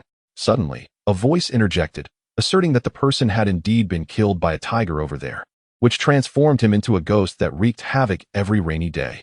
Gujio found this reasoning quite compelling and could not refute it. Thus, they still believed it to be a ghost. Compared to Gujio's explanation, the villagers' narrative clearly resonated more deeply with them. The previously relaxed atmosphere grew tense once again. Gujio was at a loss. How could she explain this? It seemed futile. If they believed it to be a ghost, then so be it. Their psychological fear did not pose any real harm. Yet, through this incident, Gujio began to understand why so many strange occurrences plagued this place. Although it was confirmed that a tiger had killed a person long ago, the villagers could not comprehend Gujio's explanation and stubbornly insisted it was indeed a ghost. They believed that the spirit of the lonely man, who died here in solitude, sought companionship to alleviate his boredom. Everyone was determined to leave, preferring to brave the rain rather than stay. Xie Zhan remarked, "Leave this place? We must be able to leave first." The villagers realized he was right. They were trapped here simply because they could not find a way out. As night fell, they trembled in fear, too afraid to sleep, worrying that the ghost might come to chat with them. Gujio, however, was untroubled. She lay down and communicated with her system, studying medicine, practicing pulse diagnosis, and acupuncture using a virtual human. She also checked on her space, observing how the plants were growing and whether there were signs of upgrading. Despite her diligent efforts in recent days, frequently tending to her space, she was overjoyed to discover that the grass she had scattered on the mountain days earlier had sprouted tender green shoots. The atmosphere of her space was no longer stifling. Instead, it felt fresh and invigorating. It seemed that an upgrade was within reach. As the night passed, the sky cleared. The villagers, who had spent the night in fear, now slept soundly. Gujio, Xie Zhan, and Xie Wulong enjoyed a restful night. Gujio and Xie Zhan were clear-headed and unafraid, while Xie Wulong was blissfully oblivious, and Lu Nyo possessed a tranquil heart. Seizing the moment while everyone remained asleep, Gujio took her shovel and headed towards two large magnetic stones. After taking a few steps, Xie Zhan called out from behind, "Where are you going?" Chapter 82. The theory of space. The young man's voice was no longer as crisp as before. It carried a hint of morning hoarseness, lending it a peculiar charm. Gujio turned around, her face lighting up with a gentle smile as she waved. "Good morning, Xie Zhan. I want to see if I can retrieve some magnetic stones. They are also medicinal materials, known for their calming and restorative properties, valuable yet hard to come by." Upon hearing this, Xie Zhan contemplated the idea of having the villagers carry some to sell, but quickly dismissed it as impractical due to their weight. He surveyed the surroundings. The ancient forest was lush, teeming with wild beasts. To others, it appeared perilous, yet to this girl, every corner was a treasure trove, capable of providing sustenance. He couldn't help but ponder Gujio's background. With her vast knowledge, not only he but even his teacher, or any well-traveled adult, might not compare. What sort of family could raise such an erudite girl? Lost in thought, he noticed Gujio had already reached the magnetic stones and quietly checked to see if the villagers were watching. Sensing no one was paying attention, and Xie Zhan was lost in contemplation, she stealthily stored one of the massive magnetic stones in her space. Xie Zhan was stunned. Where had the stone gone? When Gujio turned back, she found Xie Zhan staring at her, his jaw nearly dropping. Startled, she wondered how he had snapped out of his stupor so quickly. Though she had prepared a response, witnessing it firsthand made her slightly uneasy. Gujio's expression of astonishment led Xie Zhan to assume she was equally surprised by the stone's sudden disappearance. He mused aloud. Is it possible that this is related to the loss of our iron tools? Perhaps it isn't merely because they are iron, but rather that they have some connection to the magnetic stones, allowing them to vanish similarly? Gujio was even more astonished. His conjecture was remarkably close to the truth. This young man possessed a keen intellect. For someone from an ancient era who had never encountered modern science, such thoughts were indeed impressive. Gujio cleared her throat, deliberately sidestepping the topic of the stone's disappearance. Actually, when I saw the magnetic stones yesterday, I had a hypothesis, though I'm not sure if it's correct. If I'm right, perhaps we can find a way to leave this place. Xie Zhan pressed her for details. What is your hypothesis? With a smile, Gujio replied, I'll tell you later. In the morning light, the young girl's bright eyes sparkled with excitement, her radiant smile illuminating her face, which had gained a bit of plumpness over recent days. Soft and rosy, more delicate than the buds of early spring flowers. Xie Zhan felt a peculiar itch in his heart, akin to a cat's clawing. Unsure whether it was curiosity about her hypothesis or fascination with her soft features. As the sun rose higher, the villagers gradually awoke and enjoyed a belated breakfast. After the meal, Gu Jiu approached Xie Dalong. "Brother, I may have found a way to get us out of here." Xie Dalong was immediately elated. "What method? Please, tell me." Heaven had mercy. He had been worried to the point of losing hair. If he could not lead the villagers out, he would have no face to meet his ancestors after descending to the underworld. Gu Jiu suggested, "Let us gather everyone together and share it with them." Yes. Xie Dalong nodded vigorously. There was no need to go door to door. He simply raised his voice, and the people began to gather around. Gu Jiu squatted in the center, holding a small twig, and as she began to speak, she startled everyone. "You all know about the underworld, right? How does this relate to the underworld?" The villagers wondered. "Is this place near the underworld? Are evil spirits from the underworld obstructing us?" Panic rippled through the crowd, their thoughts spiraling into fear. Gu Jiu faltered. She worried her explanation might be too profound for them, so she used a familiar analogy, only to find they misconstrued her intent. Xie Zhan found it amusing to watch Gu Jiu struggle with her words. She was excellent in many ways, but lacked the gift of eloquence. Clearing her throat, Gu Jiu continued, "Everyone has heard of the underworld, but where exactly is it? No one seems to know. And what about the heavenly realm? It's said to be where the Jade Emperor resides, along with heavenly soldiers and generals, but where is this heavenly realm?" Zhou Hu's father replied, "The heavenly realm is, of course, above us." "In the underworld?" Gu Jiu inquired. Zhou Hu's father was at a loss for words. Xie Datong's father chimed in. "The underworld must be beneath the earth." Gu Jiu shook her head. "From what I know, above the clouds lies an infinite universe filled with countless stars. Our dwelling place, along with the sun and the moon, is but one of the many celestial bodies floating in the universe. There is no heavenly realm at all. Beneath our feet, if we dig through the thick soil, we reach the granite layer, followed by rock strata encasing scorching magma, which occasionally erupts from volcanoes, engulfing everything in smoke and ash." Xie Zhan pondered this, recalling the historical accounts from the Wei dynasty that detailed a night of terror on October 7th in the 15th year of Tian Shun. When white ash fell like snow, thunder roared in the skies, and the earth trembled as heavenly fire consumed the mountains. Witnesses claimed the heavenly fire erupted from the mountaintops. "Could this be what you refer to as a volcanic eruption?" Gu Jiu nodded, bringing the conversation back on track. "Thus, the core of the earth is an endless expanse of scorching magma. There is no underworld, nor is there a realm of shadows. So where, then, are the heavens and the underworld?" The villagers, unable to grasp the concept of space, were likened to the familiar realms of the underworld and the heavens in hopes of clearer elucidation. Bewildered, they exchanged glances, perplexed by the question of their whereabouts. Gu Jiu continued her explanation, asserting that both the heavens and the underworld constitute distinct spaces, akin to the realm of the living, invisible to our eyes. And perhaps they too are oblivious to our existence.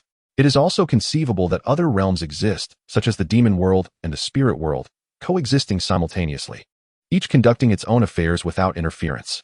The villagers shook their heads in confusion, akin to a drum. Xie Dalong bluntly expressed, "We don't comprehend any of this. Just tell us what to do." Xie Zhan, however, began to understand the implications, though he remained puzzled about how this related to their inability to escape. His curiosity piqued. He pressed Gu Jiu for clarification. "Are you suggesting that the space we inhabit may overlap with numerous others? Thus, the inexplicably vanishing and reappearing objects have merely transitioned to another space? Is this linked to the nearby magnetic stones?" Gu Jiu's eyes sparkled with delight. The youth was remarkably astute. If he were in modern times, he would undoubtedly be a prodigy. Chapter 83. The understanding of worldly affairs is knowledge. Gu Jiu beamed broadly, opting to explain solely to Xie Zhan. "Many of the stones around us are magnetic, and perhaps there lies a magnetic mountain beneath. These magnets or magnetic mountains generate a magnetic field that disrupts the flow of space, causing these realms to overlap, intertwine, or even warp." Xie Zhan followed her line of reasoning, suggesting, "So, the spaces, which should operate independently, are confused due to this magnetic field, leading to our belongings mysteriously disappearing, not lost, but likely drawn into another space?"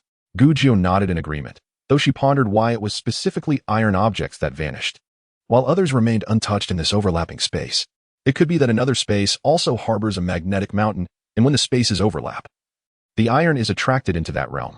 When the space becomes chaotic again, the iron might return under the influence of our magnetic mountain, he hypothesized. Xie Luling glanced between Gu Jiu and Xie Zhan, struggling to keep pace with the conversation. It was said that education fosters wisdom, yet at this moment, he felt as though his mind was a muddled mess, leading him to conclude that perhaps he had been reading worthless books. Indeed, your theory is quite plausible, Gujiu affirmed. Moreover, have you noticed a pattern in the timings of our lost items and their reappearance? Initially, items went missing around the second hour afternoon, and reappeared approximately 3 hours later. The second disappearance also aligned with a 3-hour interval for reappearance. Thus, every 3 hours, the spaces seemed to overlap and disarray. However, Xie Zhan could not yet connect this to their continuous circling. I suspect that the iron we carry triggers the magnetic field, disrupting the space. Furthermore, this magnetic field not only disturbs space but also affects our brainwaves, altering our perceptions of hearing, sight, smell, and touch, leading to erroneous judgments about our environment. So, what we see to the west, where the sun sets, is actually a distortion of our vision. Gujiu confirmed. The magnetic field muddles our perception, compounded by the chaotic order of nearby spaces, making it difficult to discern reality from illusion, hence our perpetual circling. So, the crux lies in the iron we carry. If we can eliminate its influence on the magnetic field, the environment will return to normal, and we can escape? Gujiu nodded, believing this to be the case. However, this remains speculative until tested. The villagers, having listened to Gujiu and Xie Zhan's exchange, were utterly bewildered but grasped the essential message. They could not carry iron tools, lest they remain trapped. What shall we do then? How can we cut grass without a sickle? Someone lamented. And without a flint, how can we even cook? What if we face wild beasts like that night? Is there truly no alternative? They implored Gujiu. With the inquiry directed at her, Gujiu responded, there is a way. Really? What is it? Tell us quickly. They urged, eager for a solution. Xie Zhan, too, was intrigued, struggling to envision a method that would allow them to retain their iron tools without disrupting the magnetic field. The villagers, now fully trusting Gujiu, believed her assertion that a solution existed. Gujiu explained, as Xie Zhan calculated, every 3 hours, the spaces overlap. We can place our iron tools in a designated spot during this overlap, allowing them to transition to another space. Once we depart, we shall wait for the next overlap at the same location, and our tools will return. This notion left not only the villagers, but even Xie Zhan perplexed.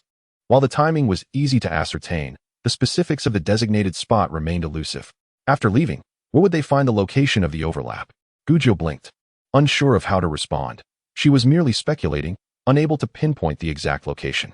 She planned to store the iron tools in a space and release them after passing through this area. It would be a matter of waiting to see what transpired. Xie Zhan, ever the inquisitive scholar, persistently inquired, how do you calculate that? Gujiu scratched her head, sensing his scientific curiosity emerging. Shrugging helplessly, she replied, I'm not certain, it's just a feeling. Is that so? Xie Zhan fell silent, sensing that Gujiu was reluctant to enlighten him.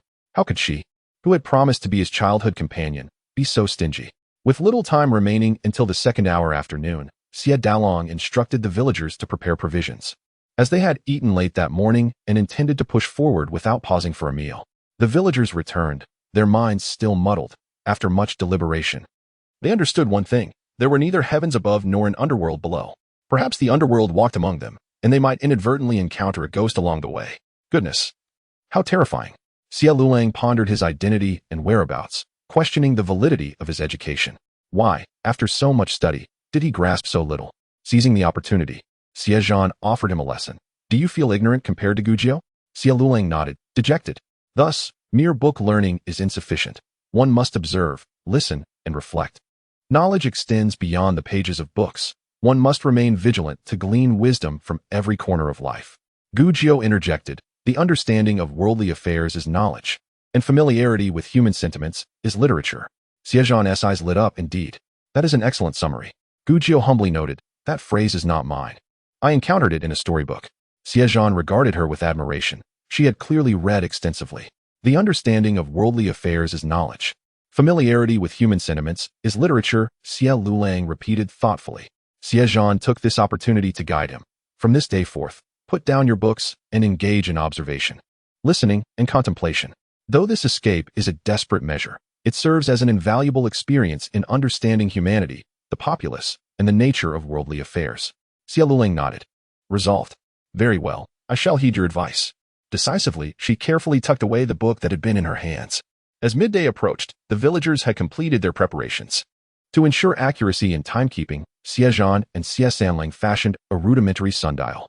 Gujiao instructed everyone to gather their iron tools, and she pretended to calculate the time, gazing skyward, examining the ground, and gesturing dramatically before casually indicating a clear patch of land.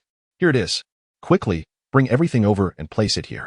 The villagers obediently complied, bringing forth sickles, axes, kitchen knives, iron pots, the iron rods from the Liu family, and the handmade arrowheads from the Xie brothers, laying all metallic items together. Chapter 84. The words of the ancestors hold truth. Gujiao urged everyone to check once more for any overlooked items. She then gathered the iron tools to ensure they were in close proximity, facilitating her ability to collect them all at once later. Observing the sky, she feigned nonchalance while touching her spade, pointing towards the sundial, declaring, "The time has come." The villagers glanced at the sundial, and, when they turned their gaze back, discovered that the heap of items on the ground had vanished. Gone. Truly gone. It turned out that what Junyang said was indeed correct. Did I think? What did you think? That she was merely spouting nonsense? How could that be? Junyang is so formidable. How could I not believe her? Even if she claimed it would rain red snow or the rivers would flow backward, I would believe her. In contrast to the villagers, who were in awe yet accepting, Xie Zhan and Xie Lulang, educated men, found it even more astonishing. Rather than feeling reassured like the villagers, they were eager to uncover the underlying reasons. Xie Dalong urged everyone, "Enough chatter, let us hasten our journey."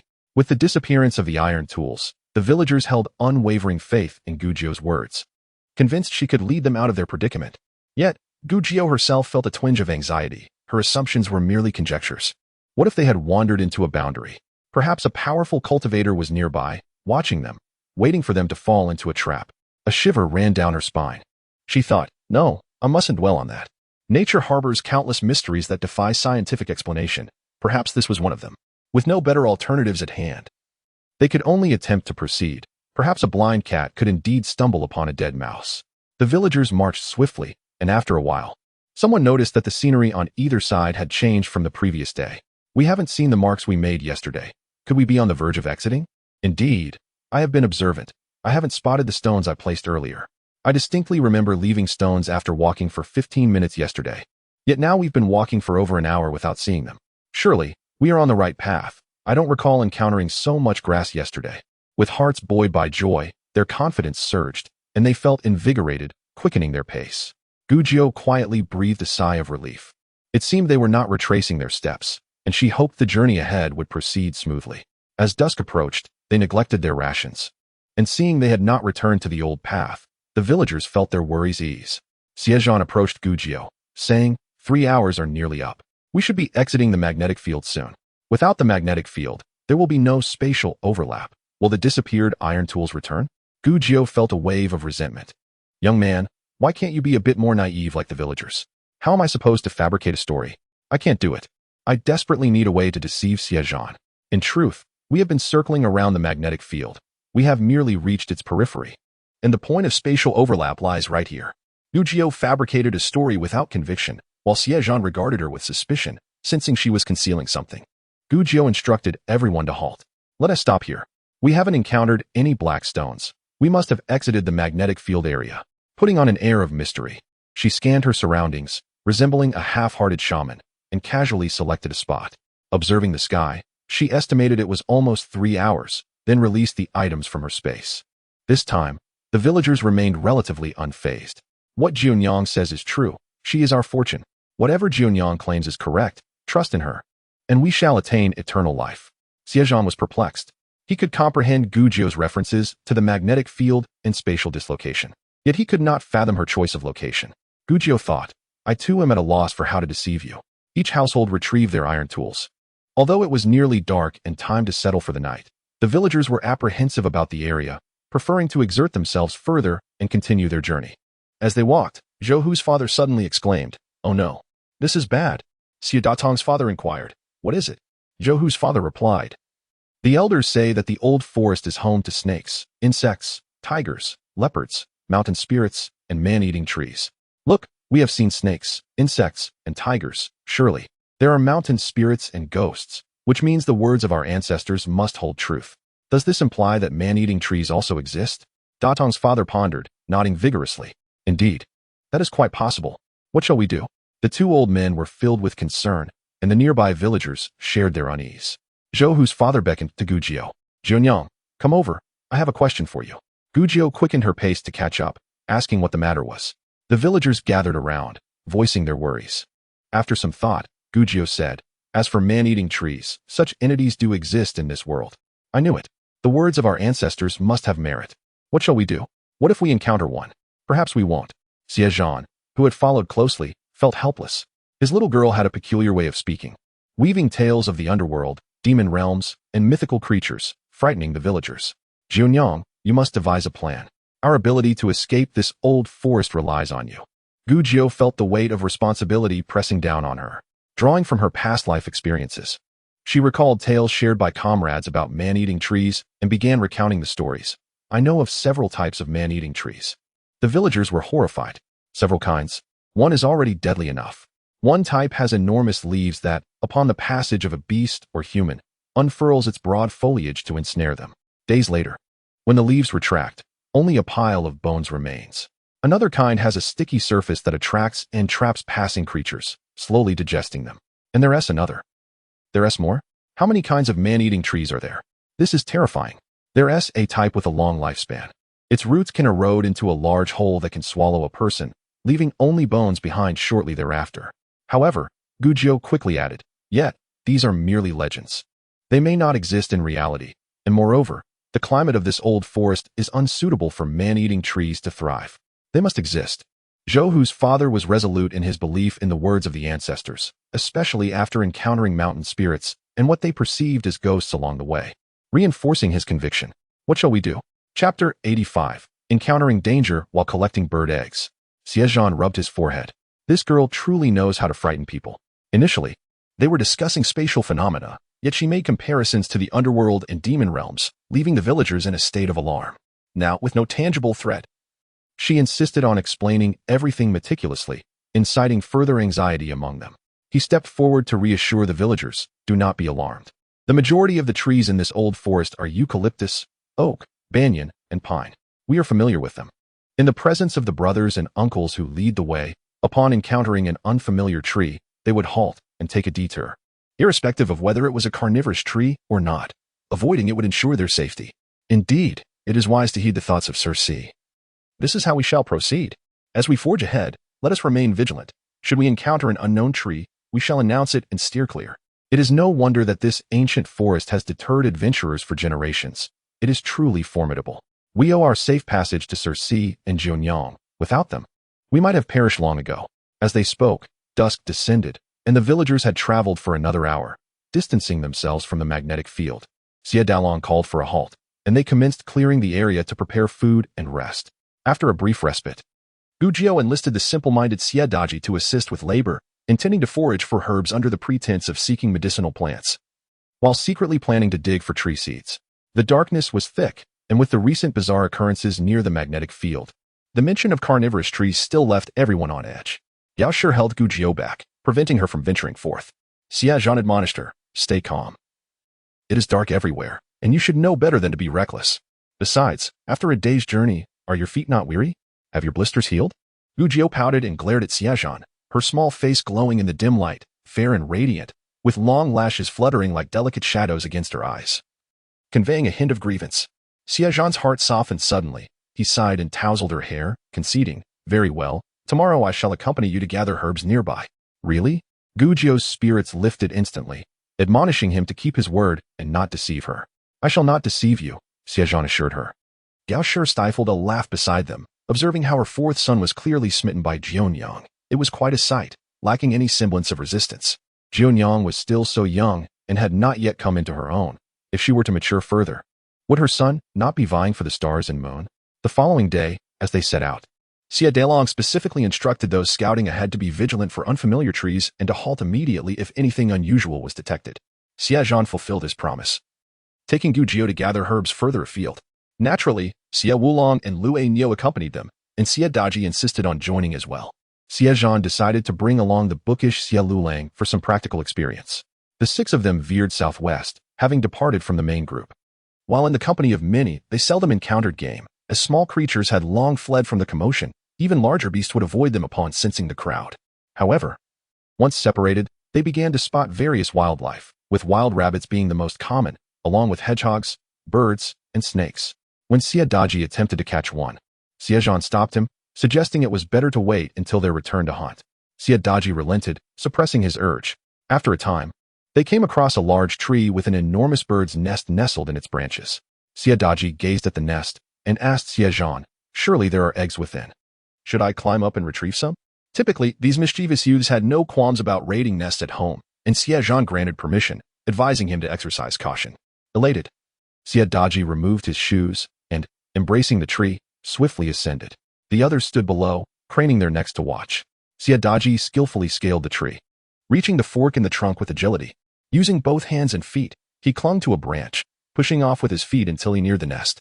The nest was positioned high, and the branches at the top were too slender to support an adult's weight. Only a lightweight youth like Xie Zhan could manage it. As he leaned over to peer into the nest, a snake's head suddenly lunged out, its tongue flicking dangerously close to Xie Zhan's face. Startled, he lost his grip and began to plummet. The onlookers turned pale. A fall from such height could spell doom. They rushed to the base of the tree, reaching out to catch him. Fortunately, Xie Zhan, having trained in martial arts since childhood, instinctively grasped a branch just in time, avoiding disaster. Xie Wulong shouted from below, "You little rascal, you nearly scared me to death. Did you even manage to get any eggs?" They could not see the snake in the nest, only observing Xie Zhan's near fall. Xie Zhan's expression tightened, cautioning, "Be careful coming down. No need to rush." When Xie Zhan descended, his face was pale, yet he hastily recounted. That nest contained a snake. It devoured all the chicks. Its belly was swollen. It startled me when it lunged out. Xie Zhan was truly alarmed. Had an accident occurred? How would he explain it to his elder brother and sister-in-law? He issued a stern warning. "You are never to climb trees for eggs again." Xie Zhan, shaken, realized how fortunate he had been to glance inside. Had he not looked, he might have been bitten. If it were a venomous snake, his life would have been forfeit. This incident left a lasting impression on him, and he nodded fervently, vowing never to repeat such folly again. As they conversed, a piercing eagle's cry echoed through the air. A large bird soaring overhead. Gujio exclaimed, "Ah, the mother bird has returned." The great bird circled twice before diving down, snatching the snake from the nest and violently crashing it to the ground. It then landed, extending its formidable talons to crush the snake beneath its weight, raising one leg to slash through the snake's belly with its sharp claws, causing two lifeless chicks to tumble out, slick with mucus. The snake, though not yet dead, writhed desperately on the ground. The eagle emitted mournful cries, pecking at the snake's head until it was rendered unrecognizable, and only then did it consume the snake piece by piece. The 6 observers stood in silence, and once the eagle had devoured the snake and taken flight, they resumed their journey. Those who sow the seeds must reap the harvest, Xie Zhan mused. Gujio sighed, her brows furrowing slightly, lamenting, "Just now, while the snipe and clam contended, we should have positioned ourselves as the fishermen. With one arrow, both the bird and the snake could have been ours. Instead, we merely watched the bird feast on the snake, missing the opportunity entirely." Xie Wulong nodded in agreement, affirming, "Indeed, that bird was quite large. It could have made a substantial stew, and the snake was no small catch either. Regrettably, we were too engrossed in the spectacle." Xie Zhan chuckled at the two, seizing the moment to instruct Xie Lulang. "In this event, I observed cause and effect." Junyang recognized the opportunity, while Old Five only saw the culinary potential. The same occurrence, perceived through different lenses, yields disparate outcomes. Thus, to comprehend situations thoroughly, one must consider multiple perspectives and analyze from various angles to respond effectively. Xie Lulang nodded earnestly, expressing, "I understand. Thank you, fourth brother." Gujio glanced at Xie Zhan and then back at him. Xie Zhan poked her forehead, inquiring, "What is it?" "I was wondering if an old demon resides within you. Though you are but a child, you speak with such wisdom, as if you were ancient." She teased. Xie Zhan shot her a sidelong glance, retorting, "I suspect it is you who harbors an old demon, understanding so much at such a tender age." Gujio erupted in laughter, declaring, "Congratulations, you guessed correctly. Although there is no old demon, a little sprite certainly dwells within." In her previous life, she had only been in her teens, similar in age to Xie Zhan, and could only be considered a little sprite. Xie Zhan took her jest in stride, chuckling lightly. As they continued their banter and walked on, the long-awaited system notification resounded once more. "Host, 50 meters to the left. There exists an abundance of wild tree-tongue Ganoderma and hemp lumps." Gujio's spirit soared. Tree-tongue Ganoderma was a remarkable remedy for cancer and could also treat rheumatic tuberculosis, a rare and valuable medicinal herb. In the wilderness, the presence of cannabis buds is notable. While not as precious as the Ganoderma lucidum, They require a specific habitat for growth, and suitable locations are scarce. After walking for a short while, a vast expanse of greenery comes into view, towering 2 to 3 meters high, resembling giant mint plants. This is the cannabis bud. Gujio instructs everyone to assist her in digging, carrying only a small backpack. Each cannabis bud, being 2 to 3 meters tall, cannot possibly fit inside, nor can it be easily transported. However, Gujio refrains from reminding them, waiting until they have unearthed 20 or 30 plants before feigning dismay, exclaiming, "Oh dear, how could I forget? These are so large. How can we carry them away?" If they leave them behind, it allows for a chance to return later and retrieve them. Xie Wulong gathers the scattered cannabis buds, casually saying, "What's the problem? I'll carry them for you." Gujio replies, "You really don't need to. It would be inconvenient, especially since we still need to hunt later. If we catch something substantial, these will only hinder us. It's not that heavy. It won't be a bother. Besides, we have plenty of people. If needed, we can have Lao Lu carry some." Although Lao Lu may lack strength for heavy labor, he can manage to carry these. Xie Wulong insists, Lao Lu can handle it. Lao Lu nods, reassuringly stating, "I can do it, sister, don't worry." Xie Wulong bundles the cannabis buds with grass leaves and hoists them over his shoulder, proceeding onward. Xie Zhan follows closely behind, inquiring of Gujio, "Is this also a medicinal herb?" Gujio affirms, "Indeed, the entire plant can be used for medicine, treating ailments such as rheumatism, stomach pain, colds, and injuries." Looking at the vast quantity of cannabis buds, Xie Zhan feels a twinge of regret.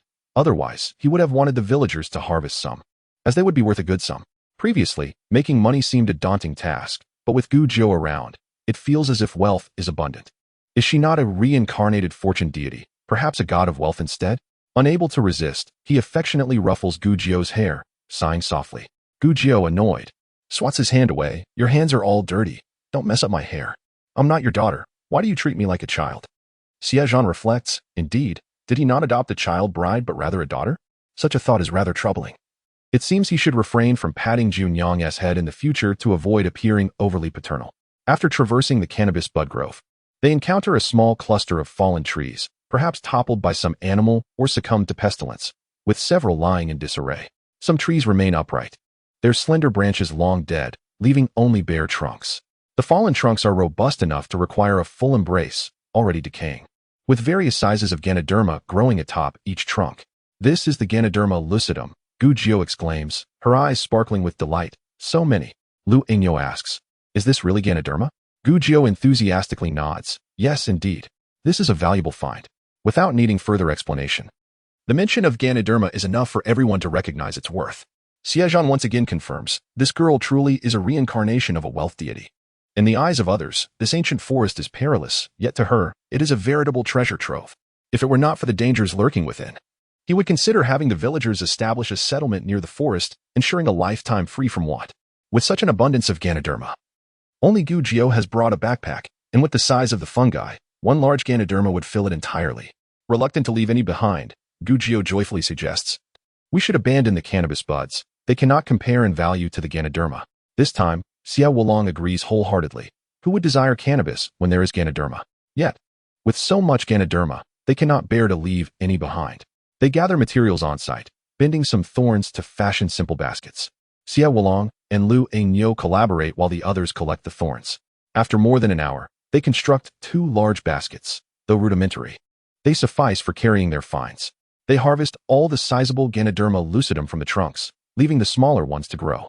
Lu Ainyo and Xie Lu each carry a basket, while Xie Zhan shoulders Gujio's, and Xie Daji wields a spade. With the sun still high in the sky, Gujio wishes to continue exploring and suggests they press on. After walking a few steps, she concocts an excuse to take a break, claiming she needs to relieve herself. The others wait patiently for her. Gujio dashes back to where she had harvested the Ganoderma, quickly stowing away the cannabis buds into her space, as well as a few fallen dead trees that still hold some immature Ganoderma. She hopes to experiment with whether the medicinal properties of the Ganoderma will enhance after a period of growth in her space. After completing her task, she hurries back to rejoin the group, where Xie Zhan and the others are busy weaving baskets. All the baskets are filled, leaving no room for any additional herbs they might find, so to avoid encumbrance, they decide to leave the Ganoderma behind and retrieve it on their return journey. Lightening their load, they advance, excavating any desired herbs and transferring a portion into the space, while selectively filling their baskets with the rest. Chapter 87. Lion's mane mushroom at this moment, the oxygen in her space is plentiful, yet an upgrade remains elusive. Gujio worries that once they exit the forest, obtaining plants may not be as convenient. Thus, she aims to gather as much as she can while she has the opportunity. They pause for a midday rest, consuming the provisions they brought. As they resume their journey in the afternoon, they notice the terrain gradually descending, with the forest thinning and their surroundings becoming more open. After a short distance, they feel a refreshing breeze, carrying a hint of coolness, a welcome relief from the previous heat. Before long, a small lake appears before them. Nestled among mountains on three sides, the water resting in a low-lying area. A gentle slope leads down to the lake. Frequent visits from various wildlife have created a broad path leading to the water. To the west of the slope lies a relatively flat area adorned with tall, straight birch trees, forming a small birch grove. The six of them descend the slope, and upon passing through the birch grove, they find the temperature drops further. The breeze now imbued with a refreshing moisture. As they approach, the serene surroundings erupt into chaos at the sight of humans. Birds take flight, and small animals scurry away in alarm. A stag drinking by the lake quickly bounds away, startled. Quick, look at that deer. Gujio points excitedly. The others spot it as well, each grasping their weapons, moving to intercept. Xie Zhan, Lu Nio, and Xie Lu, who had been leading the way, quickly close in, with Xie Daji following closely behind. The deer, perceiving the encirclement, cleverly chooses to escape through Xie Daji's path. As the deer charges toward him, Xie Daji realizes he cannot withstand the impact. Xie Zhan urgently shouts, "Move aside." Simultaneously, he draws his bow, releasing an arrow that swiftly finds its mark in the deer's side, though the arrow does not penetrate deeply enough to be fatal. The deer lets out a mournful cry and continues to flee, now wounded. Xie Daji quickly dodges, allowing the deer to leap past him. Xie Wulong and Gujio arrive just in time, with Gujio contemplating whether, if necessary, she could pursue the deer and use her space to shoot it down from behind a tree. At this moment, Xie Wulong raised his engineering shovel and swung it toward the deer's neck. However, just as he did so, the deer leaped up, and the shovel struck its leg instead. The blade of the shovel was gleaming, and this strike nearly severed the deer's leg. The deer let out a mournful cry and collapsed to the ground. In a rush, Xie Wulong moved closer, lifting the shovel again to deliver a final blow, but Gujio urgently called out, "Don't kill it." Xie Wulong halted his swing, narrowly avoiding the deer's neck. Seeing the creature struggle to rise, he didn't have time to inquire why, and quickly pressed down on the deer. Lu Aniu and Xie Zhan hurried over, helping to restrain the animal. Three pairs of eyes turned to Gujio, all filled with curiosity. Gujio explained, "Deer blood is a precious medicinal resource, beneficial for beauty, treating anemia, and combating fatigue. It can even help with impotence and replenish vitality. If we kill it now, we won't be able to collect the blood, wasting such a valuable resource." Upon hearing that it could also treat impotence, Xie Zhan, Xie Wulong, and Lu Aniu exchanged uneasy glances. Could such a statement truly come from a young girl? Nonetheless, despite their discomfort, they bound the deer's legs with rope to prevent its escape. Gujio examined the injured front leg, realizing that Xie Wulong's strike had cut deeply. The right front leg was nearly severed, and blood flowed profusely. Heartbroken by the sight of the blood, Gujio quickly retrieved a piece of sanchi from her bosom, actually taken from her spatial storage, and crushed it into a paste, applying it to the deer's leg. Then, she tore a strip from her clothing to wrap the wound and remove the arrowhead lodged in the deer's abdomen, applying more sanchi to that injury as well. Everyone was elated by the successful hunt, and they decided to return. Lu Aniu used an iron rod to help carry the deer, with Xie Wulong lifting from the front. As they reached the edge of a birch grove, Xie Daji pointed upward and exclaimed, "What is that?" The group looked up to see a white ball growing on a tall tree trunk, with strands of white protruding from it, appearing quite beautiful. Gujio felt a surge of excitement and mentally queried the system. "System, is that lion's mane mushroom?" The system responded mechanically, "Yes, host." She urged everyone to stop, explaining that the lion's mane mushroom was incredibly delicious and nutritionally rich, ideal for helping her mother recover. They decided to search for more in the vicinity. "There are several over there." Xie Daji, with his keen eyesight honed from years of egg gathering, quickly spotted more, all growing high on tree trunks, each one pristine white. Recognizing their value, Xie Zhan instructed Xie Daji, "Go for it." Xie Daji eagerly responded, shedding his shoes and climbing the trunk, while Xie Wulong was busy with egg gathering. Xie Daji, not wanting to be outdone, chose another tree and began to ascend. Lu Aniu joined in, and the three raced to see who could climb higher. Xie Lulang, gazing up at the three, said to Xie Zhan, "Should I give it a try?" Being a studious boy, Xie Lulang had never attempted such a feat. Encouraged by Xie Zhan, he also removed his shoes and, barefoot, clumsily hugged the tree trunk. After a couple of awkward attempts, he slid back down, his face flushed. Glancing at Xie Zhan, who only wished to broaden his experiences beyond mere academic pursuits. Meanwhile, Xie Daji had successfully climbed to the top and shouted down, "Catch!" As he reached for a mushroom. Xie Zhan held out his clothing to catch it, while Gu Jiu collected the mushrooms into her basket. They continued picking, securing about 10 large mushrooms before they ran out. There were 2 smaller ones left on another tree, but Gu Jiu advised against picking them, suggesting, "We don't know if these mushrooms have seeds. I've heard that fungal spores are often found in the soil below. Perhaps we should dig around this tree to see if there are any seeds. If we could gather some to plant, we could have a steady supply of lion's mane mushrooms in the future." After an extensive mental exchange with the system, she learned that the spores were hidden within the folds of the mushroom, and to cultivate them, they needed to harvest viable specimens. Therefore, they would have to uproot the tree to ensure the spore survival. The others, unaware of the intricacies, readily agreed to assist in digging up the tree. Xie Zhan shot a skeptical glance at Gu Jiu, questioning whether mushrooms could even have seeds. Why has no one cultivated them for thousands of years? Gu Jiu, wide-eyed and a bit sheepish, met his gaze and replied, "Let us just see. If it doesn't work, we can always abandon the idea. We're not in a hurry to return." Xie Zhan withdrew his doubtful gaze as they toppled the birch tree, revealing only roots and wild grass beneath. Gu Jiu feigned disappointment, declaring, "Nothing here." Unfazed, the group turned to leave, but Gu Jiu lagged behind, pretending to inspect the ground while stealthily storing the birch tree in her spatial storage before hastily rejoining the others. With the deer in tow and a basket full of lion's mane mushrooms, they retraced their steps, arriving at the spot where they had previously left the Lingji mushrooms. Xie Lulang and Xie Daji carried the 2 baskets of Lingji, while Xie Zhan bore the lion's mane mushrooms and held Gu Jiu's small basket, allowing her to carry only her engineering shovel. Having gathered such a bountiful harvest, their efforts were mainly to assist Gu Jiu. But the deer was a tangible source of meat, bringing satisfaction to all. Traveling southwest, they angled back northwest, confident that they would soon reach the path frequented by the villagers. With so many travelers, traces of their passage would surely remain, guiding them along the way. The group initially assumed they would catch up with the villagers after dark, but to their surprise, they encountered them shortly after setting off.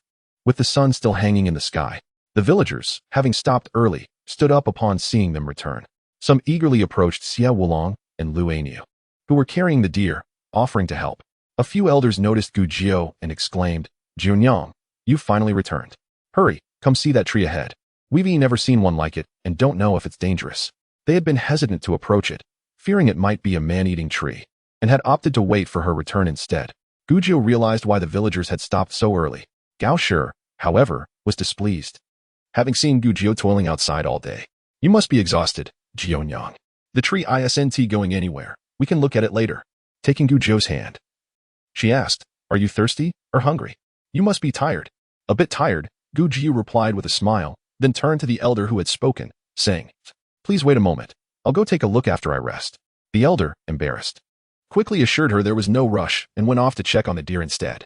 Having walked so much, Gu Jiu had built up her stamina and could endure the fatigue, but she allowed Gao Shi to lead her to a resting spot. She plopped down on the ground, while Sun Shi brought her a bowl of water and a handful of roasted chestnuts. Assisting Gu Jiu in peeling the shell, one cheerfully remarked, "You have brought back quite a bounty this time, overflowing several large baskets, and such a magnificent stag as well. Indeed, these are treasures. This ancient forest truly is a remarkable place, teeming with heavenly materials and earthly treasures," Gao said with a smile. "It is our Jionyang's discerning eye. Had it been someone else, they would have merely seen a tangle of wild grass." Sun also laughed, adding, "Had it been another, they would have been devoured by wild beasts long before finding anything valuable. Surviving this ordeal is a blessing from the heavens."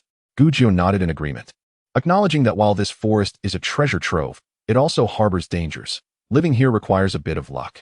Gao chuckled, "Indeed, our Jionyang is a little lucky star." With a smile, Gu Jiu intertwined her arm with Gao's and affectionately said, "Mother, the blood of the deer can invigorate and nourish. If you take a little every day, combined with the monkey head mushroom for nourishment, your health will gradually improve. And with the addition of medicinal soups, you will soon recover." Just as they were chatting cheerfully, Xie Wulong called out loudly, "Junyang, Junyang, come quickly to see how to handle the deer blood." Gao complained, "What's the hurry? Can't we take a moment to rest before getting to work?" Gu Jiu was already on her feet, excitedly calling out to her sisters-in-law and sister Rome, Quickly fetch some basins and bowls. We need to collect the deer blood. Those called upon hurriedly gathered their belongings, while Gao, feeling fatigued, remained seated and did not join the commotion. Zhang the butcher, brandishing his pig-killing knife, stood by, asking, Jiunyang, where is the best place to cut? Gu Jiu pointed to the base of the antlers, instructing him to make the incision there to collect the velvet blood. And once that ceased flowing, to cut at the chest to gather the blood from the cavity. Oh no, I'll be scolded. The deer is so adorable. How can one be so cruel? But consider the pig's brain. If the pig were unappealing, think instead of hot pot. Or spicy rabbit heads. She then instructed Fu Rong to hold a basin underneath the antlers to catch the blood. This deer was still young, its antlers not yet ossified. Thus, the severed antlers would yield fine deer velvet. After collecting the blood, she advised Fu Rong to use a shallow basin to store it in the shade to dry, as deer velvet is highly susceptible to moisture and pests. Fu Rong, without waiting for Gujiu to speak, said, I learned how to process deer velvet from my grandfather. Leave this to me, Junyang, you should rest. Fu Rong also called Xie Man to help her singe the hair off the deer velvet with fire, scraping it clean with a knife, before tying it up and hanging it on a tree to air dry naturally. Meanwhile, the villagers busied themselves with butchering the deer, while the women started gathering firewood to boil water. Surrounded by a group of old men, Gujiu was led to observe a mysterious tree. About 10 paces away from the villagers, those scouting ahead had hesitated to approach, recalling Gujiu's warning that some man-eating trees could ensnare a person. This tree was quite large, with oval-shaped leaves that appeared rather charming, bearing deep red fruits. Gujiu was unfamiliar with it, but her system chirped in her mind, mechanically announcing, Poison arrowwood. If its sap accidentally enters a person's eyes, blindness occurs instantly.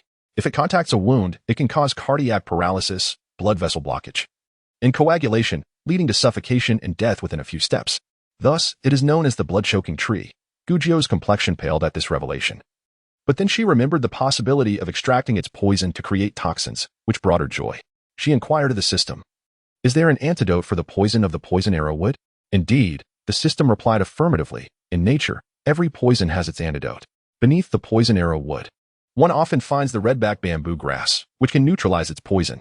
Gujiu looked to the ground and indeed spotted several small, tree-like plants with large red and green leaves. The old men, witnessing Gujiu's initial alarm, began to share their concerns. Zhou Huzhang cautiously inquired, What is it? Could it truly be a man-eating tree? Countdown to exiting the old forest. Chapter 89, Extracting the Poison. It is not a man-eating tree, but it is nearly as perilous. This tree is among the most toxic in the world. Its sap capable of causing instant death upon contact with even the slightest wound within 9 steps. The old men turned pale at the news. I told you we shouldn't venture forth. We should have halted. Zhou Huzhang exclaimed, Listen, this is the most toxic tree in the world. Who among us does not have a small cut from a thorn? If we accidentally brush against it, we all perish?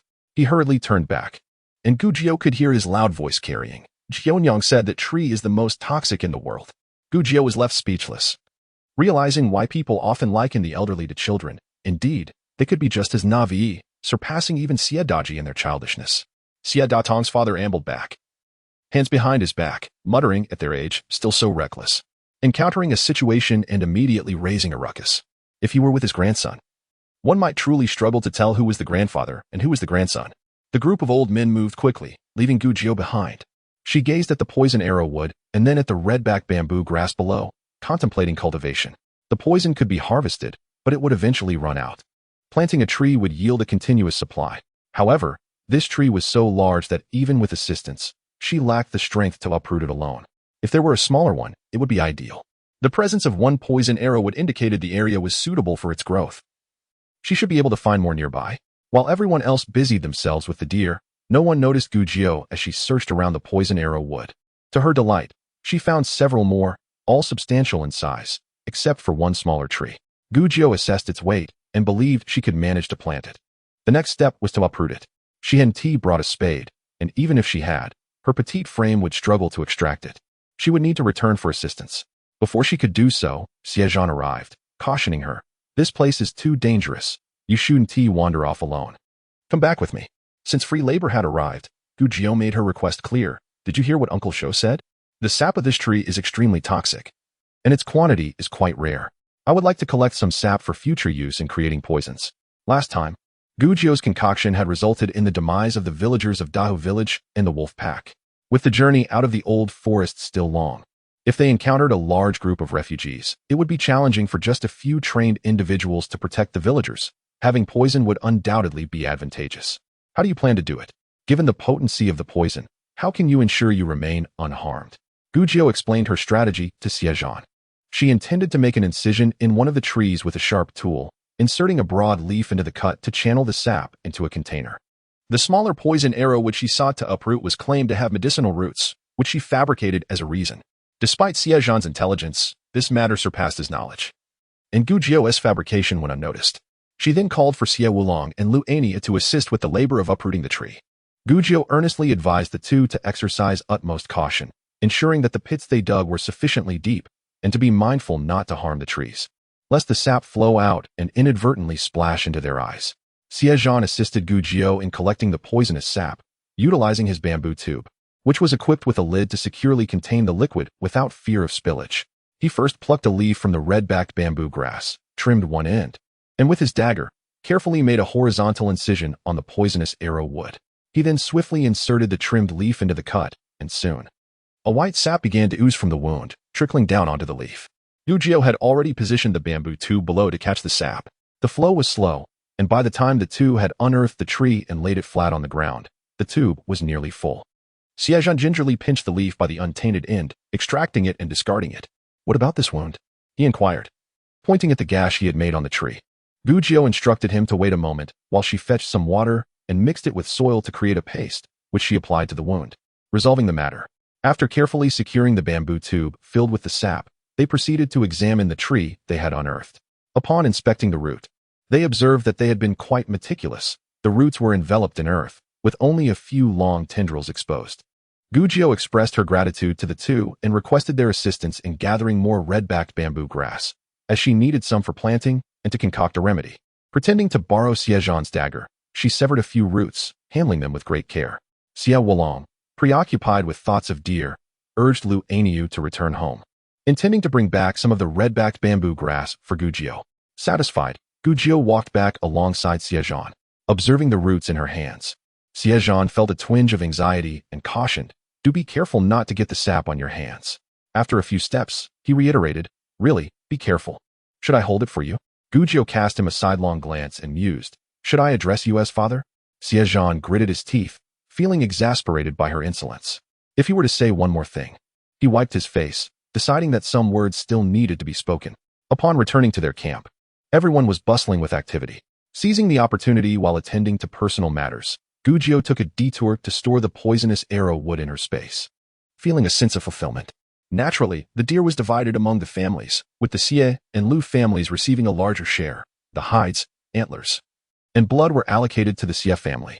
Lu Ania watched as Zhang the butcher skillfully separated the tendons from the deer's back, preparing to dry them in the shade of the trees.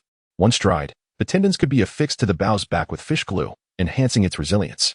Currently, the bows and crossbows they possessed lacked sufficient strength, and any improvements that could be made would be welcome. Blacksmith Lu brought over some venison to share with the Zhang family, as both he and his son were not particularly skilled in cooking and feared ruining the good meat. Thus, they joined forces with the Xie family. The three sisters-in-law of the Zhang family were experimenting with monkey head mushrooms, having never encountered such a delicacy before and unsure of how to prepare it. A substantial basket of monkey head mushrooms had been collected at the Xie household, and since the Lu family was not adept at cooking, they were content with merely satisfying their hunger, leaving the precious mushrooms to the Xie family. Although Guji was not a skilled cook either, she had heard how to prepare them and advised the Zhang sisters to wash and chop the monkey head mushrooms and stew them with the venison. The mushrooms they had gathered were quite large, each comparable in size to a monkey's head, making one sufficient for a meal. The remainder, Gujiao asked Fu Rongyang to assist with, drying them in the sun for preservation. Chapter 90. System upgrade. Gujiao lacked the awareness of Xie Dalong but was reluctant to distribute such valuable resources among the villagers, as she intended to use the monkey head mushrooms to nourish Gao Shi, while also allowing herself to indulge in their exquisite taste. With the addition of monkey head mushrooms, coupled with the inherent deliciousness of venison, the meal was a feast that could almost make one's tongue swallow itself in delight, and the family relished the meal heartily. After dining, Xie Daji, patting his round belly, expressed a hopeful desire. If only we could remain in the old forest forever. His eyes brightened with an idea. Why don't we just build houses here and live? Xie Urching shared in his enthusiasm, Indeed, the old forest is far superior to the outside. We could have meat every day. The younger children nodded in agreement. Xie Zhan shot them a stern look. That's only because your uncles and aunts are here. With your disposition, you wouldn't last a day in the old forest before becoming a meal for wild beasts. And you think you can feast on meat every day? You wouldn't even manage to find grass. Xie Zhan pouted. But the uncles and aunts are here. Your fourth and sixth uncles need to study. Your fifth uncle is learning a trade, and your little aunt has skills to heal and save people. Can they truly spend their lives cooped up in the old forest with you? Xie Zhan chuckled. Aren't you aspiring to be a great general? Have you forgotten your ambitions over a meal? Xie Zhan scratched his head, gazing dreamily into the distance. Is it not possible to have both a general's title and gourmet food? No, once I become a great general, I will have wealth, and with wealth, I can enjoy many delicacies. Therefore, I must strive to become a great general. That night, after everyone had fallen asleep, Gujiao entered her space. Contemplating the birch trees bearing monkey head mushrooms and the poisonous arrowwood, troubled by how to plant such heavy trees. With no other option, she dug 2 sizable pits adjacent to the roots of the trees. Once the pits were ready, she struggled to support the tree trunks, allowing the roots to settle into the holes, slanting the soil back around them. After planting the 2 trees, Gujiao emerged, drenched in sweat. Just as she was about to leave, she suddenly heard a trickling sound.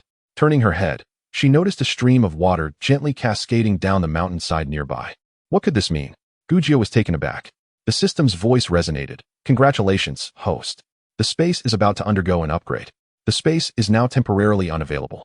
Gujiao barely had time to rejoice before a force propelled her out. Lying in her bed, she couldn't help but chuckle in delight. Her space was finally upgrading. And soon she would acquire numerous recipes. Yao Shi, roused by her laughter, groggily assumed she was having a fit and gently patted her. On the first day the space was inaccessible. Gujiao felt no inclination to gather herbs, as she had nowhere to store them. On the journey, she carried a basket on her back, with deer antlers hanging above to dry. Xie Zhan wove a simple rectangular mat from thorns, laying the Ganoderma and monkey head mushrooms out to dry, carried by Xie Zhan and Xie Zhan. For the next 2 days, the system remained silent. And Gujiao felt the upgrade was taking far too long. The days without the system and space were exceedingly dull. During this period, the villagers found their water supplies dwindling, having not encountered any water sources, causing them to hesitate in cooking rice, instead relying on dried rations for their journey. Gujiao's toothbrush became useless, as they had to ration their water intake. Washing up was out of the question. One day, they stumbled upon some cassava. But without water to cook it, they pondered whether to carry it. It was heavy and could not be consumed immediately, yet leaving it behind was a challenge. Ultimately, they decided to bring it along. Fortunately, the CF family was relatively well off, with many members and livestock. However, some families with fewer members had to rely on the stronger individuals to shoulder burdens, returning home with sore shoulders after a long day. Consequently, their breaks became prolonged, and their pace slowed significantly. During a midday rest, the adults were utterly exhausted, sitting under the trees, weakly munching on their dry rations. The children, on the other hand, quickly regained their energy after a short break, frolicking nearby, never at rest. Several of the younger Xie children were also playing nearby, with Xie Zhan leading his brothers and their friends in a game of hide-and-seek. When it was Zhang Handu's turn to find them, he located everyone except for Xie Zhan, who was known for his cleverness and always hid in a manner that eluded discovery. Everyone joined in the search, yet he remained elusive. Gujiao squatted by a tree, feeling rather bored watching them play. With the system yet to complete its upgrade and her herbs having no place to be stored, she found a rare moment of leisure. Remembering that she had taken on the task of teaching Xie Man medicine, but had not provided much instruction herself, leaving it all to Fu Rongyang, her conscience pricked. She called Xie Man over to inquire about her studies. How many types of herbs have you learned recently? Have you memorized their properties? Xie Man slowly nodded, recognizing the mugwort, cocklebur, watercress, and horse-tooth root. The pace of her speech made Gujiao instantly regret her decision. How idle must she be to subject her ears to such torment? Enduring the snail-like speed with which Xie Man rattled off a list of herbs, Gujiao soon found her mind wandering. The children played a game of hide-and-seek, something she had never experienced in her own childhood, as they had been engrossed in high-tech products that allowed them to learn through play. Just as she was lost in thought, Xie Zhan approached, seeking assistance. They could not locate Xie Zhan and asked Gujiao for help. Xie Zhan flattered Gujiao, declaring her the smartest, surely more clever than Sanyu and capable of finding him. Gujiao glanced at Xie Man, who was delighted, and replied, "You let Sister Rongyang teach you first. I will assist them." Finally, she could escape the torturous pace of Xie Man's speech. Rising, she patted Xie Zhan's small shoulder, saying, "You have a bright future. Young man, have you seen which direction Sanyu went?" I know. A small boy eagerly pointed to Gujio's right. She walked a few steps in that direction and discovered a thicket of sand juniper. The low shrubs, dense with foliage, provided an excellent hiding place. Gujio rummaged through the clusters with the children, yet still found no sign of anyone. "Oh, I found you. Come out, Sanyu. I can see your feet." Gujio teased Sanyu. However, the clever child remained still and did not fall for her trick. Gujio grew anxious, fearing that Sanyu, in an attempt to maintain his record of not being found, had hidden too far away. The old forest was fraught with dangers. What if he encountered a venomous snake or insect? "Sanyu, come out quickly. No one can find you. You've won," she called out. After repeating her plea thrice, she finally heard a giggle from nearby. Sanyu jumped down from a tree, holding several large leaves. "I'm right here. If you couldn't find me, you must be really silly." It turned out he had curled up in the tree, using the leaves to conceal himself. Everyone instinctively assumed he would hide among the dense sand juniper, yet he had cleverly chosen the opposite. Chapter 91. A false alarm. Gujio breathed a sigh of relief and beckoned him over. "Come quickly. It's dangerous in the woods. We should head back and rest." Sanyu responded with a quick okay, tossing the leaves aside. As he approached a particularly stout tree, he noticed an unusual grass growing at its base. "Hey, what is this?" he called out to Gujio. "Come look. It's so strange." "Oh, it's eating a caterpillar." Curiosity piqued. Gujio and the other children moved closer. She spotted a pitcher plant where Sanyu was crouching, its leaves tightly closed around a caterpillar. Just as she was about to explain what it was, she saw something move out of the corner of her eye. Looking up, she noticed the massive tree behind Sanyu, its trunk thick enough to require several people to encircle it, covered in gray bark. What had moved in her peripheral vision was the bark of the ancient tree, which now seemed to come alive, seemingly crawling with something.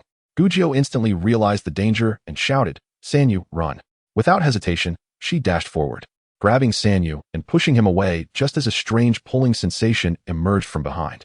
Xie Zhan was utilizing his break to instruct Xie Lulang when a sharp cry echoed nearby. Xie Zhan, help me." The voice was high-pitched and frantic. Xie Zhan's expression changed. It was Junyang's voice. He sprang up and hurried toward the source of the sound. Xie Wulong's face also paled, and he grasped a nearby tool. Racing after him, though the villagers were unaware of what had transpired, they followed suit, rushing toward the commotion.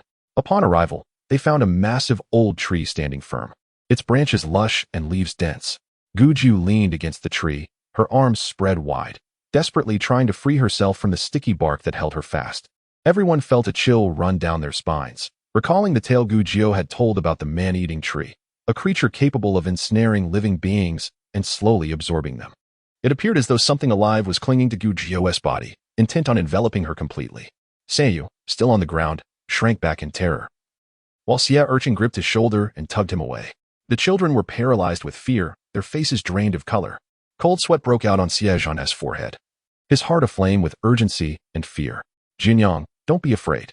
Don't struggle," he shouted, pulling out his glimmering dagger and racing toward the tree. Turning back to bark, "Everyone, look away." Lu Ainyo followed closely, concerned for the impending danger. "Fourth brother, let me go?" Xie Zhan moved swiftly, his voice firm. "Don't look. Turn around." The villagers, initially confused, began to comprehend his intentions as he rushed forward, ready to cut Gujio free from her clothing. "Everyone, turn away. Turn away, and don't look." The men hastily turned their backs. Meanwhile, the Zhang sisters hurriedly approached, only to be met with a scene that left them trembling. Gao Shi gasped, her hand covering her mouth in shock, fearing for Gujio's safety. Xie Zhan grasped her collar and swiftly sliced through it. He then bent down to cut her pants and the laces of her shoes. Thankfully, her hair was tied up, or else it would have surely been ensnared as well. Having completed these actions in a flurry, he tossed the dagger aside and, with determination, lifted Gujio as if she were a child, pulling her free from her garments. He quickly retreated, wrapping her tightly in his own shirt once they were a safe distance away. As soon as he secured her, he felt her shoulder tremble slightly. He pushed her back a bit, noticing tears welling in her large eyes, refusing to fall. Her usually rosy lips were pale and quivered, revealing her distress. Xie Zhan's heart ached as if someone had suddenly squeezed it tightly. The girl who had always been cheerful and daring was now reduced to this frightened state. He opened his arms wide and enveloped her in a comforting embrace, gently stroking her back, whispering, it's okay, you're safe now." Gujio burst into tears, exclaiming between sobs, "That was a man-eating tree. I truly am a harbinger of doom. I foretold its existence, and here it is." Xie Zhan felt a mix of exasperation and amusement, relieved to see her safe. He gently stroked her head, soothing her with soft, comforting words. Gao was trembling. Her words muddled. Is everything all right now? Did you get hurt? Xie Zhan turned back to comfort her. It's fine. It's fine, mother, don't worry. It was just a false alarm. In the sweltering heat, with minimal clothing. Gujiao was left clad in only a belly band and a pair of underpants when she was pulled out. Although Xie Zhan was considerably taller, he wore a short jacket rather than a long robe, which barely covered Gujiao to her knees, leaving her calves and feet exposed. An embarrassing sight for anyone to behold. Therefore, Xie Zhan refrained from looking back and shielded Gujiao with his own body. He too had only a sleeveless tunic on. Their disheveled appearance amidst the crowd was inappropriate, so Xie Zhan suggested, Elder brother, please have everyone return home. Mother, could you fetch some clothes for Junyang? Xie Dalao signaled for everyone to leave. Xie Erlang took the frightened Xie Sanyu away, while also leading the sobbing Xie Siyu by the hand. The villagers, still in shock, couldn't seem to compose themselves, and as they walked, they kept glancing back, only to see the monstrous tree's bark writhing. In just a short while, it had already entangled Gujiao's clothing, enveloping it in a layer of slimy substance, completely sealing it within. A shiver ran through everyone. The thought of a person still trapped inside was too dreadful to contemplate. The wind rustled the treetops, the leaves quivered, and the branches seemed to claw at the air, as if animated. Terrified, everyone hastily turned away and quickened their pace. Chapter 92. Do you like me? As the villagers walked, they murmured among themselves. So the tree that devours people is real. I didn't believe it when Junyang spoke of it. I shall never return to this old forest. It is truly terrifying. No wonder our elders warned us against entering. This place indeed consumes souls. Once everyone had departed, Xie Zhan gently wiped away Gujiao's tears, attempting to lighten her spirits with a teasing smile. Do not cry. It is over now. Look at how formidable you are, having traversed the old forest and faced everything. If you don't write medical texts, your adventures would surely become a sensation. Gujiao's eyelids remained damp, yet a smile broke through her tears. Perhaps it would be better if I didn't tea. I fear those who have read the books might become more curious and flock here seeking their doom. Seeing her still able to jest eased Xie Zhan's heart. He bent down to retrieve the dagger he had thrown earlier, sheathing it and tucking it back into his waist. While lowering himself, he noticed Gujiao's delicate feet, pale and tender, slightly flushed, stepping on a pile of dead twigs and grass, accentuating their exquisite nature. Feeling a pang of affection, Xie Zhan offered, Come, step on my foot. Gujiao accepted without hesitation, lifting her foot to rest upon his. As the sharp branches jabbed at her soles, Xie Zhan wrapped an arm around her shoulder to steady her, and an intimate silence enveloped them. Although they had been close in their earlier haste, this moment felt markedly different. With his arm draped across her shoulders, Gujiao was enveloped in his embrace, feeling the rapid beating of his heart. Was he nervous? What was he anxious about? A thought suddenly crossed Gujiao's mind as she tilted her face upwards. Her beautiful phoenix eyes fixed on Xie Zhan. Xie Zhan, are you planning to take responsibility for me? Though Xie Zhan had acted to save her today, he showed no hesitation afterward. Gujiao keenly sensed the change in him. Her eyes, as clear as the sky, brimmed with curiosity. Xie Zhan was momentarily taken aback by her forthrightness. He dared not meet her gaze, his ears flushed with warmth as he looked away, steadying himself before solemnly nodding. Yes. Gujiao felt troubled. She was still so young. Was it too early to contemplate such lifelong commitments? She had previously playfully proclaimed her desire to be his child bride, enamored by his good looks and kind nature. Yet the thought of a serious commitment now left her feeling perplexed. Tentatively, she said, Xie Zhan, if it's merely a matter of obligation, you need not feel that way. I'm still young, lacking in attributes, akin to a flatboard. There's no need to sacrifice your future for the sake of antiquated customs. She was unwilling to be tied to him due to her trivial concerns. Xie Zhan had initially approached the topic earnestly, but her comment about being flat made him feel bashful. He turned his head away, clearing his throat. It's not about obligation. And I certainly wouldn't be burdened by you for a lifetime. Even without today's events, I believe. He struggled to maintain his composure. Turning back to her with sincerity, you are exceptional, so remarkable that it makes others feel inadequate. I ponder who among the men in this world could be worthy of you. I cannot envision anyone else. Gujiao's eyes widened in surprise. Realizing this was a side of Xie Zhan she had not seen before, how conceited he was. Her eyes sparkled, bright and clear, radiating an undeniable charm. Xie Zhan found it difficult to continue speaking, lifting his hand to shield her eyes, rendering her gaze invisible, making conversation flow more easily. Indeed, aside from you, I find no other woman appealing. I believe we are quite suited for one another. Gujio brushed his hand away, earnestly stating, Xie Zhan, I previously insisted on being your child bride merely because I found you handsome and kind. I apologize for my playful antics. Please do not take it to heart. I carry too many troublesome matters with me, troublesome enough to bring misfortune to you and your family. Her presence in the Xie household was initially a stopgap. Xie Zhan had rescued her from the Li family, and she had intended to live independently. However, after the incident with the tiger, she found herself in unfamiliar territory and clung to Xie Zhan for support. Once they emerged from the old forest, healed Gao and Sun, and ensured that Xie Dalao had no fertility issues, she planned to depart. She did not wish to burden the Xie family with her troubles. Xie Zhan felt a surge of frustration at her flippancy. How could she toy with his feelings and then intend to run away so easily? He encircled her waist with both arms, gripping her tightly. Through gritted teeth he said, Rest assured, even if you were to create a great calamity, I would mend it for you. I am not afraid of trouble. Gujio became anxious. Truly, trust me, I have a formidable enemy who killed my entire family. Although I managed to escape, he may still be searching for me. If he were to involve you and your family. Xie Zhan silenced her, no worries. My enemies are certainly greater than yours. A multitude of lice does not itch. I am unbothered by one more enemy. Why do you not heed my warnings? I am indeed a burden. If my enemy discovers I am still alive. Gujio attempted to remove his hand, urgency in her tone. Xie Zhan blocked her again, resolutely stating, Trust me, no matter how great the trouble, I will assist you. In fact, my troubles are no less significant than yours. But I believe I can overcome them, grow strong enough that no one can humiliate me, and protect you and your family. Just stay by my side and focus on your aspirations. Leave the rest to me. Gujio harbored secrets. This was something Xie Zhan had sensed from their first meeting. Yet, as Gujio was unwilling to share, he would not press her. He too bore monumental secrets, which he could not divulge easily. Did having secrets and burdens preclude them from developing feelings for one another?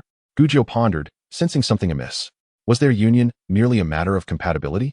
Was it about not fearing each other's burdens? Yet, she believed that the essence of their relationship was mutual affection, not obligation. Do you like me? Xie Zhan's face flushed crimson as he choked on his words, unable to suppress a cough. The young girl dared to voice such thoughts, just as he felt embarrassed. Sun hurriedly approached, supporting Gao. Her face flushed with urgency as she called out, Jianyang, are you feeling better? You frightened your mother to death. Having descended from Xie Zhan's feet, Gujio greeted her mother, grasping her outstretched hand while extending her other arm, proclaiming, See, I'm perfectly unscathed, not even a scratch. There's no need for concern, mother. Her mother, examining her intently, gently patted her back, exclaiming, You little rascal, you scared us all to death. Thankfully, you're unharmed. This ancient forest is far too perilous, even harboring man-eating trees. It's utterly terrifying. You're forbidden from gathering herbs there again. Should anything befall you, my heart would break. She then admonished Xie Zhan, You mustn't indulge her so, allowing her to roam freely. This place is fraught with danger. Who knows what she might encounter? Should anything truly happen to her, where would you turn for solace? Xie Zhan, with a contrite demeanor, acknowledged his error. I won't lead her astray again. Rest assured, mother. Her mother cast a disapproving glance, remarking, Easier said than done. Don't let her tears soften your resolve. Addressing Sun, she instructed, Quickly, fetch Junyang her clothes. She can't continue like this. Sun complied, retrieving a small bundle from her shoulder, explaining, Fortunately, your second sister-in-law had your clothes ready. Otherwise, what would you have done? Mother also made shoes for you. You certainly have a knack for picking days. Gujio playfully stuck out her tongue, allowing Sun to help her remove Xie Zhan's garments and don the newly made attire. Xie Zhan had already turned his back. Her mother handed him Gujio's discarded clothes. Gujio, adorned in the new fine linen garments of indigo hue, appeared radiant, her complexion luminous against the deep color, like a delicate flower bud glistening with dew. Almost too exquisite to touch. Her mother couldn't resist caressing her face, remarking, Our Jianyang is truly beautiful, like a little fairy. Sun nodded in admiration, wistfully saying, If only I could bear a daughter as beautiful as Jianyang. Gujio, admiring her new shoes, casually interjected, That might prove challenging. They say daughters resemble their fathers. And with third brother's dark complexion, you should count yourself fortunate if you don't give birth to a little charcoal head. Sun, upon hearing this, realized the possibility, deciding, Perhaps it's best to aim for a son. A darker complexion is inconsequential. Her mother, unable to bear the sight of the two, regarded them with exasperation. You two are equally foolish, finding no fault in each other. Xie Zhan glanced back, observing Gujio, resplendent as a radiant pearl, gleaming against the backdrop of the dark garments. His ears flushed uncontrollably once more.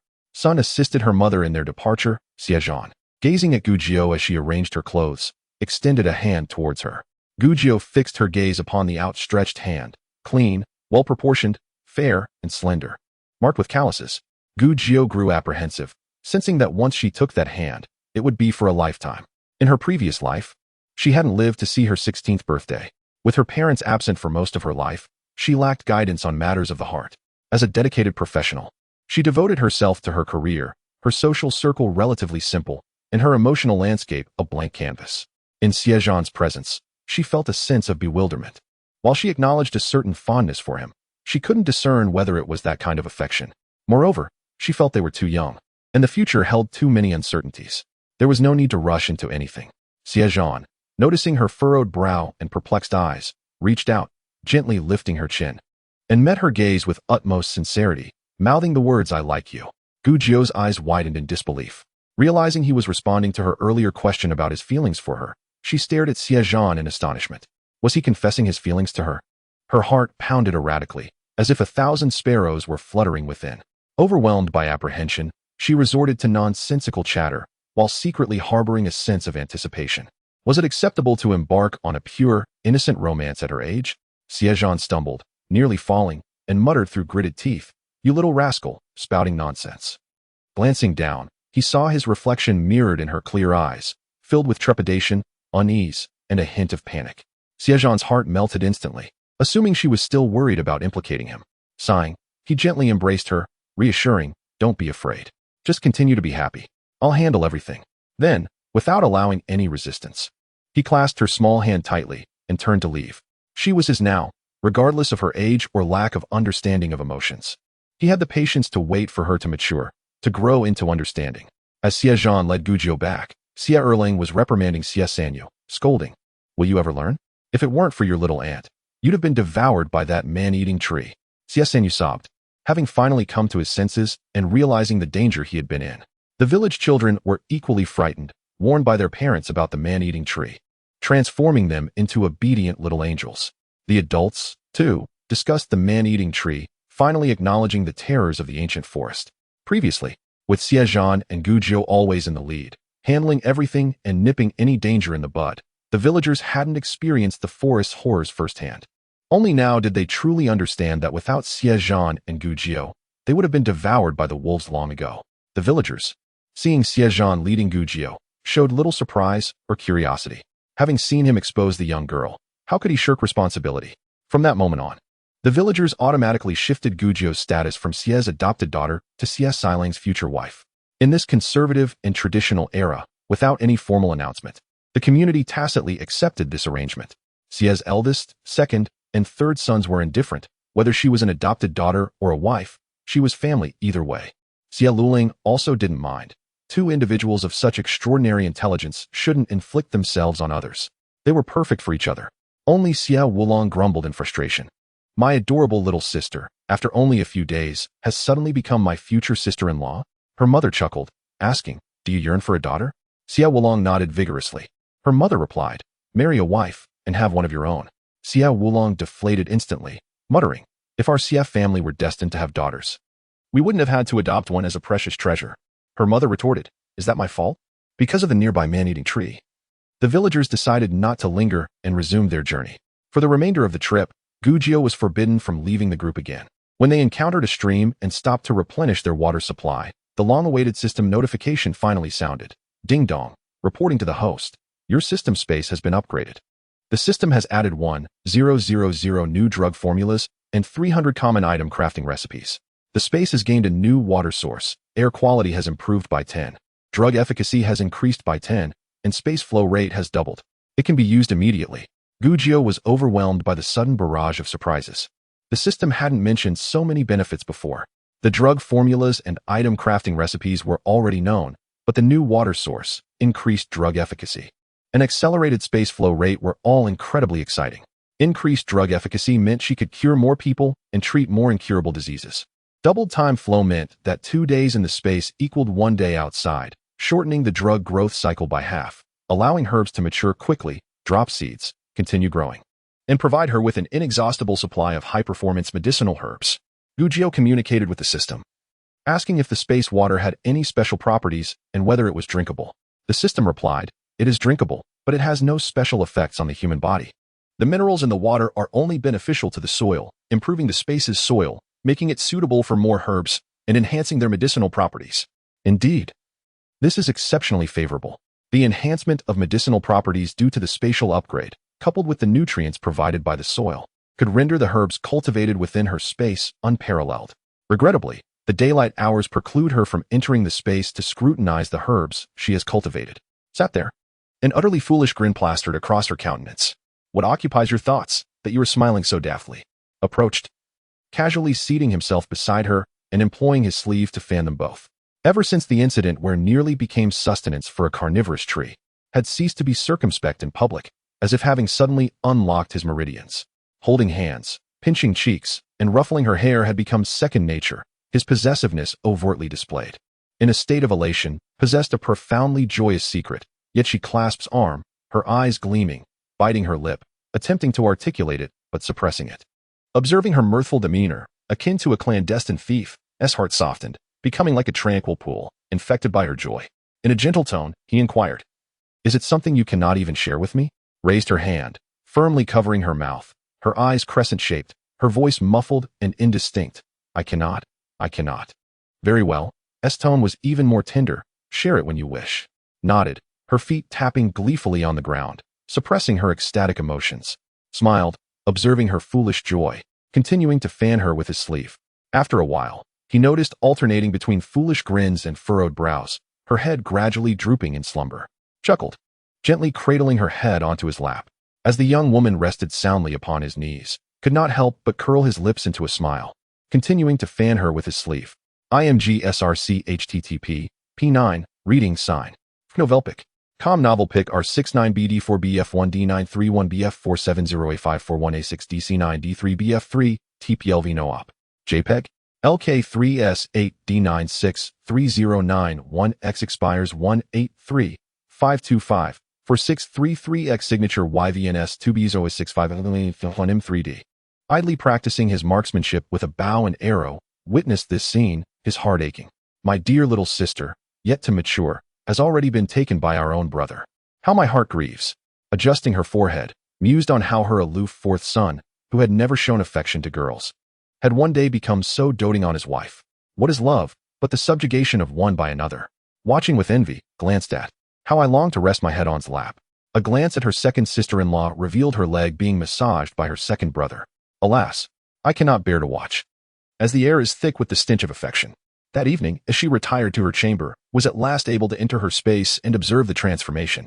The stream descending from the mountain had become a small waterfall, forming a small pool below. The water was limpid, gently overflowing into a small channel, irrigating the herbs planted on either side. The herbs were visibly more vibrant, some exhibiting obvious growth. The birch tree bearing monkey head mushrooms and the poison arrow wood, which she had planted askew, now stood erect like javelins. Was pleasantly surprised. Does the space possess correctional capabilities? Furthermore, the once barren mountain, aside from the pine trees she had tricked into digging, was now verdant with wild grasses. The seeds she had casually scattered had sprouted and grown. The air in the entire space was refreshingly pure, akin to a natural oxygen bar, invigorating the soul. After reveling in the improvements to the space, casually inquired about the recipes for several items, only to be sorely disappointed by the results. The recipes were genuine, but the required materials. Was distraught. Realizing this function was a veritable pitfall. If she wished to create screws, she would require a lathe and electricity. Where could she possibly procure electricity? She desired to establish an ICU in ancient times, to create various instruments, but how could this be accomplished in this era? Of the 300-plus recipes, only a handful could be produced using rudimentary methods. It was only logical, as this era was too backward, and many items could not be manufactured. Never mind. Having the medicinal recipes is already exceptional. Entered the space gleefully, only to emerge dejected, covering herself with her quilt. Enough, I shall sleep. After traversing the old forest for another 2 days, discovered the bewitching orchid along the way. The small blue flowers densely speckled the green grass, forming a sea of blue. The leaves of the bewitching orchid were verdant, slender, and gracefully extended in various postures. The bewitching orchid belonged to the monocotyledonous class, Orchidaceae family. Its flowers were blue, with a subtle fragrance and a mild hallucinogenic effect. Its rhizome was round, and when crushed and extracted, it could be combined with datura to create hallucinogenic drugs. Resolved to acquire some for this purpose. Beneath the bewitching orchid grew a small purple grass called the mind-clearing herb, which possessed mind-clearing and vision-enhancing properties. Its juice capable of counteracting the toxins of the bewitching orchid. Observing's foolish grin as she gazed at the flowers, could not bear to look. Setting down his bundle, he placed his hand on shoulder, leading her forward a few steps, and pointed to the bewitching orchid. Is this flower an herb? Are you planning to dig it up again? Snapped out of her reverie, her face brimming with excitement. Yes, yes, they are all treasures. Happily abandoning. She went to ask for a trench shovel, intending to begin digging. Refused, declaring that whatever his sister desired, her brother would dig for her. I won't be able to call you sister for many more days, so I must call you a few more times. Did not say much, simply pointing to the bewitching orchid on either side. I want those flowers, I want many. Fifth brother, dig them for me. Very well. Invigorated by the title of fifth brother, grabbed the trench shovel and began digging with great enthusiasm. Watch with a profound gaze. Has he practiced his martial arts today? It seemed he had, but merely possessing martial arts skills was brutish. One must be both literate and skilled in martial arts to be truly talented. From today onward, he must resume his studies, and the abacus skills taught by his second brother must also be learned. Obtained the bewitching orchid, keeping some in her basket and transferring the rest to her space. The next day, she discussed resting for a day with, as she intended to create the hallucinogenic drug. Chapter 95. Unwittingly affected coincidentally, calculated that they were not far from exiting the forest. He was acutely aware of the dangers posed by starving refugees upon exiting the forest. Weapons must be prepared for unforeseen circumstances. Therefore, they decided to rest for a day. Led a group of skilled individuals in making bows and arrows. Simple bows and arrows were far simpler than crossbows, requiring less time to produce. Bowstrings were readily available, and the previously hunted roe deer and deer hides could be cut into ropes and twisted together. Another group, led by, was dispatched by to find water sources. Being well-behaved, had and assist her in preparing the hallucinogenic drug, to prevent accidents. All three covered their mouths and noses with damp cloths to avoid inhaling the medicinal powder during the process. They also specifically instructed everyone to avoid approaching their area unnecessarily, to prevent accidental exposure. The rhizomes of the bewitching orchid were washed, crushed into a pulp, and the juice was filtered and heated over a fire to extract a powdery substance. This substance was then mixed with the extract from datura seeds in the correct proportions. Asked for some paper, cut it into small pieces, and wrapped the finished product into small packets. As they were wrapping the medicinal powder, having finished his task, grabbed a sickle and went to chop tree branches nearby. As he passed by, a gust of wind blew, scattering a small, unwrapped packet of medicinal powder, covering his face. Was stunned. Fifth brother is too unlucky. Her exposed eyes were filled with surprise and worry. She did not know what the effects of the drug would be, but she was about to find out. Fu Rongyang anxiously pointed at Xie Wulong, stuttering. What should we do? Will Wulong be all right? Is it too late to make the antidote? Xie replied slowly, it's too late. Gu Jiao glanced at the pile of qingxing grass beside her. Extracting its juice and administering it to Wulong should still be timely, right? Xie Wulong lingered for a moment, his mind becoming hazy. The surrounding scenery faded away, transforming into a memory from his childhood. Young Xie Zhan stood in the sunlight of the courtyard, swaying as he recited his lessons. Gaosher looked at him with pride. Our fourth child is truly clever. He can memorize a book after just 2 readings. There is no child smarter than our fourth. Similarly, young Xie Wulong was also reading a book, but his focus was scattered. Nearby, a little bird was pecking at the dried persimmons hanging out to dry, and he stealthily tossed a small stone from his pocket, scaring the bird away, though his mother soon caught him. Come, Wulong, you two should recite for your mother. You've been learning alongside your fourth brother, and he can recite it all, can you? Xie Wulong's eyes darted around. I can read. The teacher said I'm quite clever. I only need to hear the teacher read it 3 times to understand. Then read it for me, Gaosher sighed. Xie Wulong began to read aloud, stumbling over words, mispronouncing them boldly. Gaosher rubbed her forehead. Why is it that while you study with your fourth brother, you can't even read it out loud? Young Xie Wulong avoided looking at his mother. Suddenly struck by inspiration, he straightened his back and declared, the teacher said, there's a saying about strengths and weaknesses. Not everyone is suited for studying. Xie Zhan chimed in. It's a foot has its shortness, an inch has its length. Yes, yes. The teacher said, a foot has its length, an inch has its shortness. Some are adept at painting, some at music, some at selling things. Xie Zhan corrected him, at business. Gaosher covered her face with her hands, her voice muffled. You can't even remember the teacher's words. Xie Wulong pouted, growing upset. I remember. I'm clever. The teacher said while I'm not good at literature, I'm extremely skilled in martial arts. Really? Uncle Su said I could learn a set of punches in just 5 days, and he praised me for being impressive. As he spoke, he struck a pose. If you don't believe me, I'll show you my punches. Uncle Su said I'm really good at it. He began to practice, executing a series of punches with remarkable fluidity, demonstrating his prowess far surpassing his reading abilities. Young Xie Zhan observed intently, then asked, "Is it like this? Wulong, tell me what I did wrong." Xie Zhan mimicked Wulong's punches flawlessly from beginning to end. Wulong burst into tears, declaring, "I won't play with you anymore. You're too annoying." Uncle Su clearly said it was quite fast to learn in 5 days, but you just watched once and could do it. At that moment, Xie Wulong was lost in distant memories, while outsiders observed him clutching his imaginary book, shaking his head as he read, then retreating while throwing punches in the air, exclaiming, "Mother, look! Wulong is amazing." Uncle Su praised me. Though he was already a youth, each punch and kick appeared quite juvenile, reminiscent of a novice. After a few moments, he suddenly halted, throwing his head back to cry, "Wulong isn't clever. Wulong is so foolish." Fourth brother learned in 1 glance while I took 5 days. "Mother, you only like fourth brother. You don't need to like Wulong anymore. Wulong is too stupid." Xie Zhan, who had been crafting arrows with Xie San Lang, initially paid no mind to Wulong's commotion, but upon hearing a loud cry, he and his brothers rushed over to inquire about the situation, along with some villagers who gathered nearby.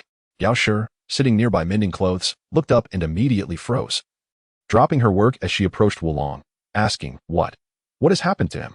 Gujiao, feeling a bit guilty, explained, "Wulong accidentally inhaled a hallucinogenic drug. It can evoke one's deepest memories, whether joyous or fearful. Mother, don't worry. This drug is harmless.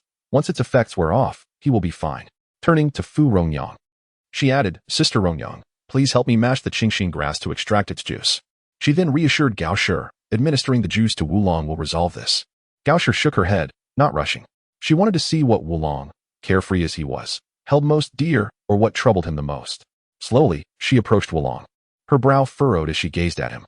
Wulong remained lost in his emotions, his mind a chaotic whirl, the childhood world fading, replaced by an image of Xie Zhan leading Gujiao, her face radiant in the sunlight. "My sister is both clever and beautiful. She has read many books. Knows astronomy and geography. She is quite remarkable." His expression shifted, puffing up with pride like a little rooster, but then it darkened. "I want my sister, not my sister-in-law. Fourth brother is the most annoying. Sister, you're still young. There's no hurry to settle your marriage. I'll find you someone better." Chapter 96. Exiting the old forest, Gao Shi covered her face, unable to bear the sight. Her son was just too foolish. Marrying off Junyang. Was it really better than keeping her at home? Xie Zhan's face darkened. Who could be better than him for Junyang? Junyang had said the hallucinogenic drug could bring forth one's most cherished thoughts. It became clear that Wulong was deeply troubled, not just by his inability to match up to his brother in reading and martial arts as a child, but also by his struggle to accept it. He truly deserved a good thrashing. Gujiao, who had found it amusing before, now felt a pang of discomfort. Wulong genuinely regarded her as a sister. She recalled her past life, having no siblings and never knowing the feeling of having brothers or sisters. The original host, with her mother deceased and her stepmother's children distant, spent all her time lost in books, growing up in solitude, akin to an invisible person.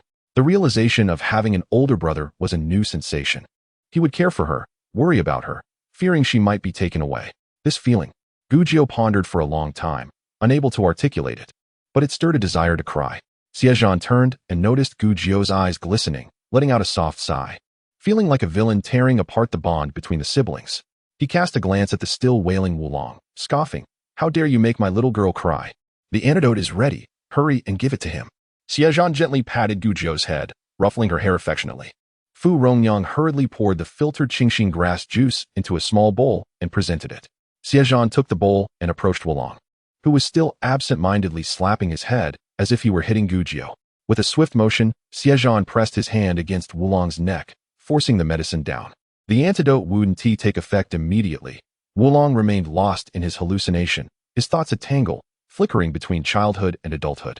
As he sensed an intrusion, he pushed away, exclaiming, "Fourth brother is the most annoying. Fourth brother reads better than others, practices martial arts better than others, is better looking than others, and even competes for my sister." As he ranted, the antidote gradually took effect, his senses slowly returning. His gaze cleared, and the expression of grievance faded away. Upon seeing the crowd of onlookers, some stifling laughter, some sympathetic, some bewildered, and others delighting in his plight. Wulong froze in place. After a long pause, he stammered, I. What happened to me? Xie Zhan, with a stern face, let out a huff. Gaoshi shook her head. My foolish son. Even your mother can't save you now. The events that had just transpired flashed rapidly through Wulong's mind. He had indeed been crying just now, and scolding his brother. Could it be true? Wulong raised his hand to touch his face, feeling the dampness. His face flushed crimson, wishing he could dig a hole in the ground and hide. What had he done? What has been done? I can no longer bear to live. The companions of Xie Wulong relish in the chaos, deliberately exaggerating the situation while pouting in feigned grievance. Wulong is not clever. It seems that mother only favors the fourth brother and has no affection left for Wulong, who is simply too foolish. Woe is me. That wailing, fake weeping is most detestable, especially since the fourth brother has taken someone else's sister. Xie Wulong feels a burning shame on his face. Casting a guilty glance at his fourth brother, Xie Zhan raises his chin, his gaze sharp and unkind. Wulong feels akin to a little white rabbit under the watchful eye of an eagle, unable to suppress a shiver. Fourth brother, I was wrong. I was foolish. I shall never dare again. Please, be magnanimous and spare me this time. Xie Zhan maintains a stern demeanor. You know you fall short in every way compared to me. Thus, you should strive to catch up. Merely recognizing a few characters is insufficient.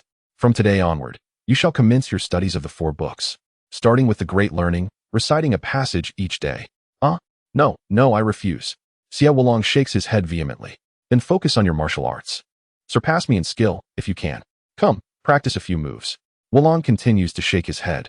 Do not think I am unaware that you seek to find an opportunity to thrash me. As he observes his unyielding fourth brother, who appears determined to beat him, he hurriedly reaches out to Gao. Mother, save me. Gao responds to Xie Zhan. Be gentle, do not injure him. As she turns to leave, she adds, do not strike his face. He is yet to find a wife, and this face is all he has left. Xie Wulong feels utterly despondent, calling out to Xie Dalong. Elder brother. Xie Dalong turns his head, shooing away the onlookers like chickens. Enough of gawking. Get back to work. Sending away the spectators is the greatest mercy your elder brother can bestow upon you. Do you think your elder brother can match the fourth brother in a fight, or even in words? Wulong swivels his head towards Xie Erling, second brother. Xie Erling gently touches his wife's abdomen. Has the baby kicked you again today? Is there any fuss?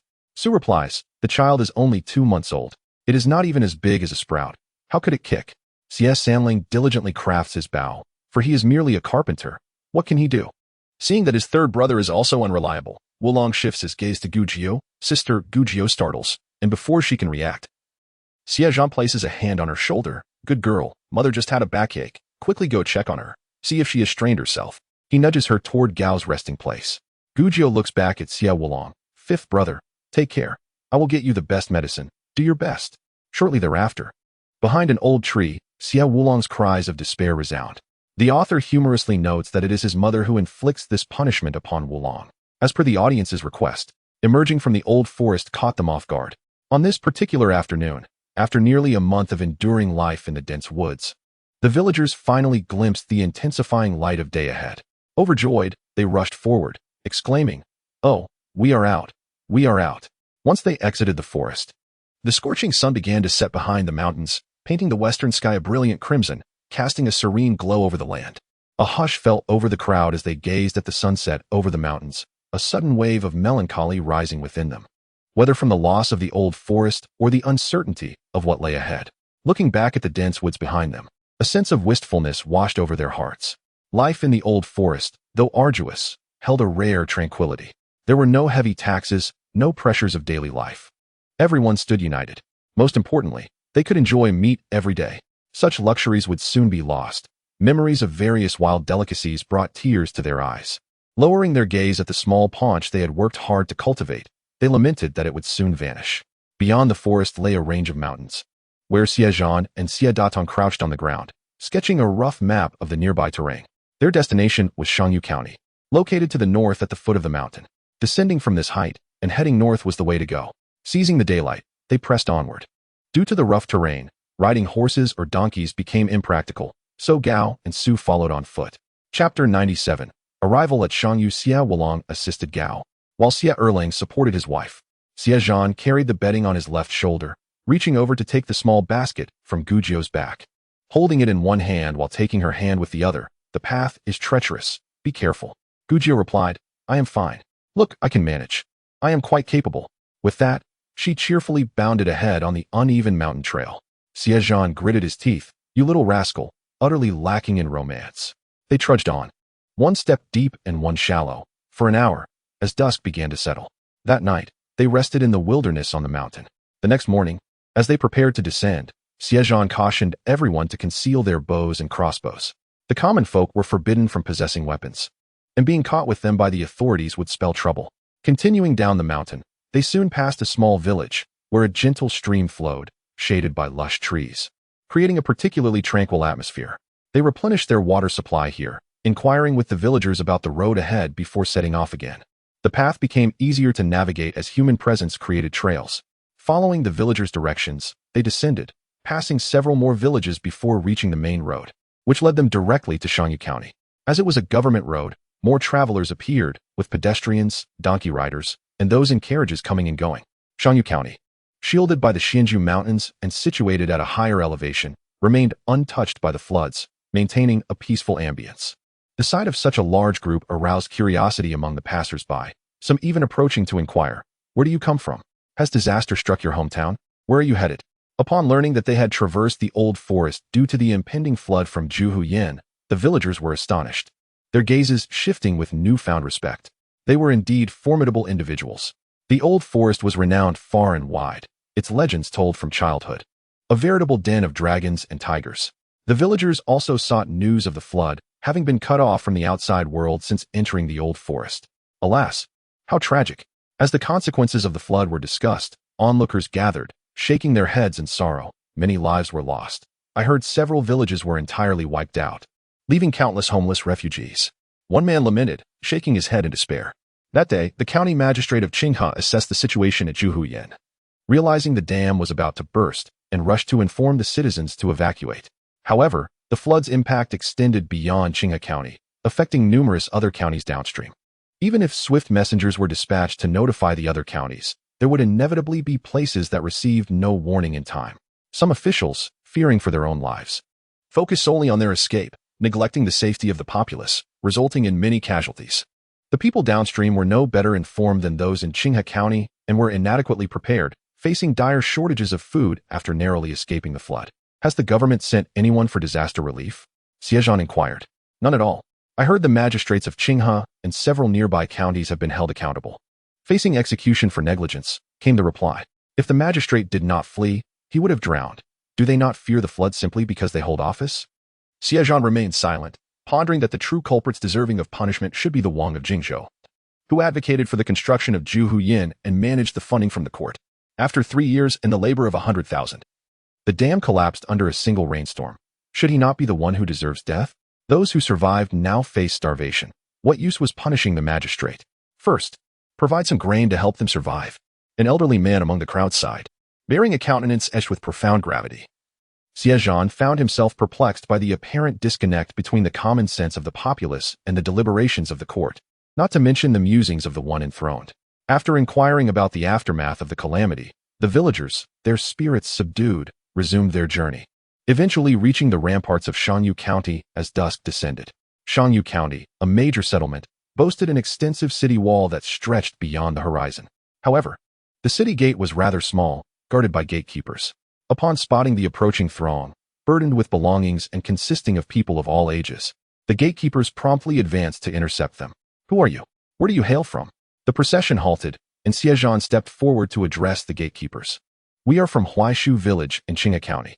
Due to the breach of the Zhuhuyan embankment, we traversed the ancient forest and arrived here, seeking respite and provisions. The gatekeepers scrutinized them with undisguised curiosity, marveling at their unscathed passage through the perilous forest. Their gazes lingered momentarily on Gujio before returning to Xie Zhan, pondering the presence of such comely individuals amidst the common folk. Do you possess a travel permit? The gatekeepers inquired. The villagers exchanged helpless glances, recognizing the inherent difficulty of the request. With the county government in disarray at the time, obtaining such a permit was an impossibility. Xie Zhan bowed respectfully, explaining.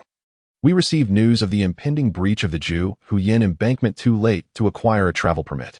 The county government was deserted at that time. We implore you to grant us passage. Entry without a travel permit is strictly forbidden. It is an immutable regulation, the gatekeepers retorted, unyielding. Move along and cease obstructing the thoroughfare. Xie Zhan edged forward, offering a small silver ingot with a deferential smile. Be accommodating, I beseech you. Regulations are inflexible, but humans are adaptable. We have no intention of staying long, and we are carrying our own provisions, ensuring that we will not burden the local populace. Please, grant us entry. Impossible. The gatekeepers rebuffed the silver ingot. We have been explicitly instructed by our superiors to deny entry to all displaced persons. In the wake of natural disasters and calamities, the convergence of displaced persons often precipitates unrest. Officials lacking the capacity to pacify and accommodate such influxes tend to prohibit their entry, thereby preserving the existing stability of the city. We will not cause any disturbance. Xie Zhan interjected. Xie Zhan once again stepped forward, stating, My mentor is a contemporary of your esteemed county magistrate, Lord Du last year. I accompanied my mentor on a visit to Lord Du. I beseech you to inform Lord Du that Xie Zhan, a student of the late Fong, a Qinghe County acquaintance, seeks an audience.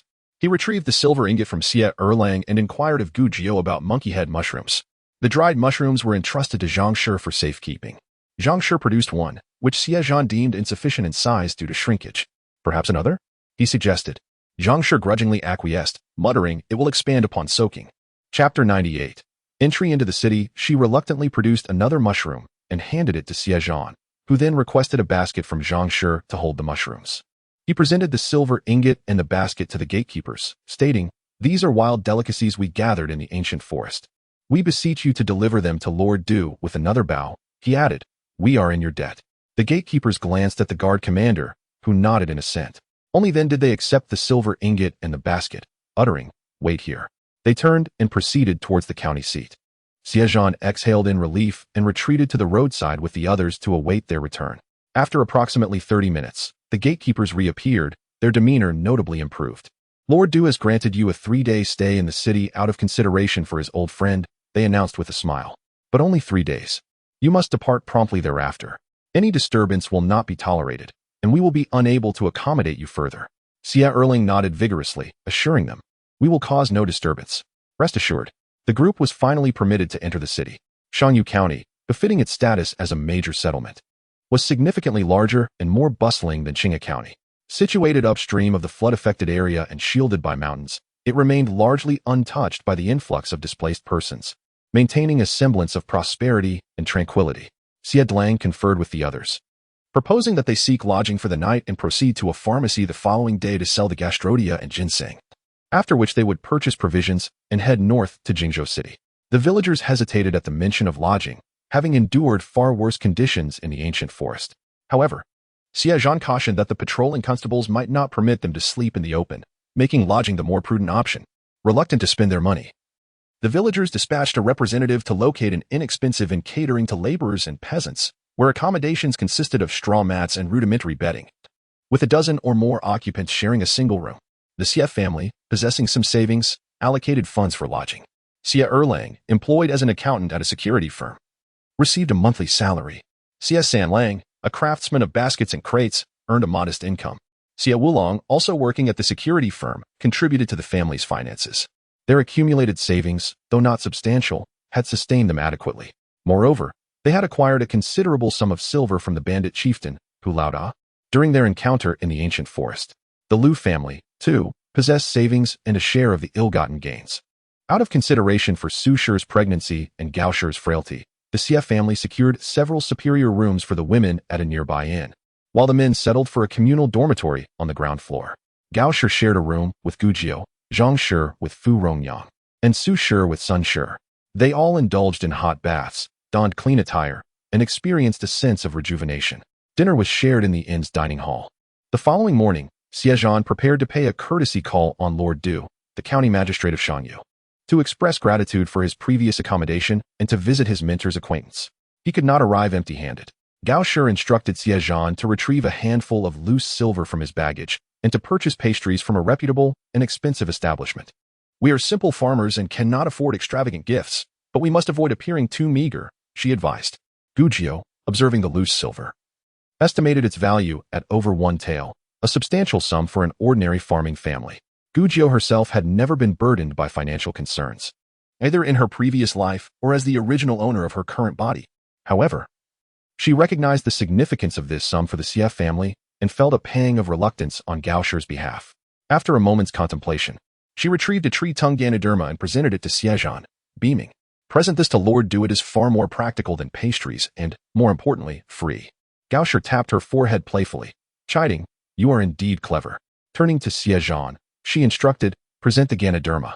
Claiming that we stumbled upon it in the forest and are uncertain of its nature, seeking the Lord's discernment. Xie Zhan understood implicitly.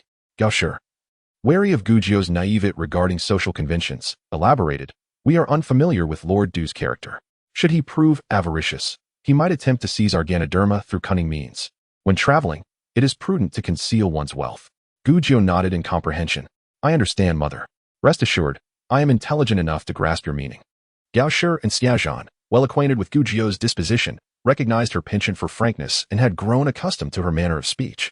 Xie Zhan wrapped the Ganoderma in a cloth and departed, accompanied by Lu Aniu, who had been awaiting him outside. They first purchased a case to contain the Ganoderma and then inquired about the location of the county government before proceeding there together. The villagers eagerly awaited a favorable price for the Tianma and Sanchi. At the break of dawn, each household dispatched representatives to discuss how to sell the Tianma without falling prey to deception. Xie Erlang, a skilled accountant who frequently traveled, was entrusted with this task by Xie Dalong. He was to inquire about the location of the apothecary and the current market price for Tianma. Unfamiliar with medicinal herbs, Xie Erlang enlisted Gu Jio's assistance. Gu Jio, curious about the market for Sanchi, decided to accompany him. Gao Shi instructed Xie Wulong to join them. Though not exceptionally skilled, he was certainly stronger than the average individual and could provide protection in the unfamiliar territory of Shanyu County. After gathering information from passersby, the trio made their way to Ren Tang, the nearest apothecary. The county boasted 4 apothecaries located in the cardinal directions, and Ren Tang was situated to the west of the city, not far from therein. Upon entering, they were greeted by a young attendant who inquired whether they were there for a consultation or to procure medicine. Xie Erlang responded, we are neither here for a consultation nor for medicine. We wish to speak with your manager. Is he available? The attendant scrutinized them briefly, his gaze lingering on Gu Jio until Xie Wulong shifted, blocking his view, which made the attendant awkwardly scratch his head. He is available. May I ask what you need? Xie Wulong carried a small basket containing samples of the Tianma and Sanchi they had brought. Xie Erlang produced 2 dried slices of Tianma and inquired, we have some premium Tianma. Do you accept this?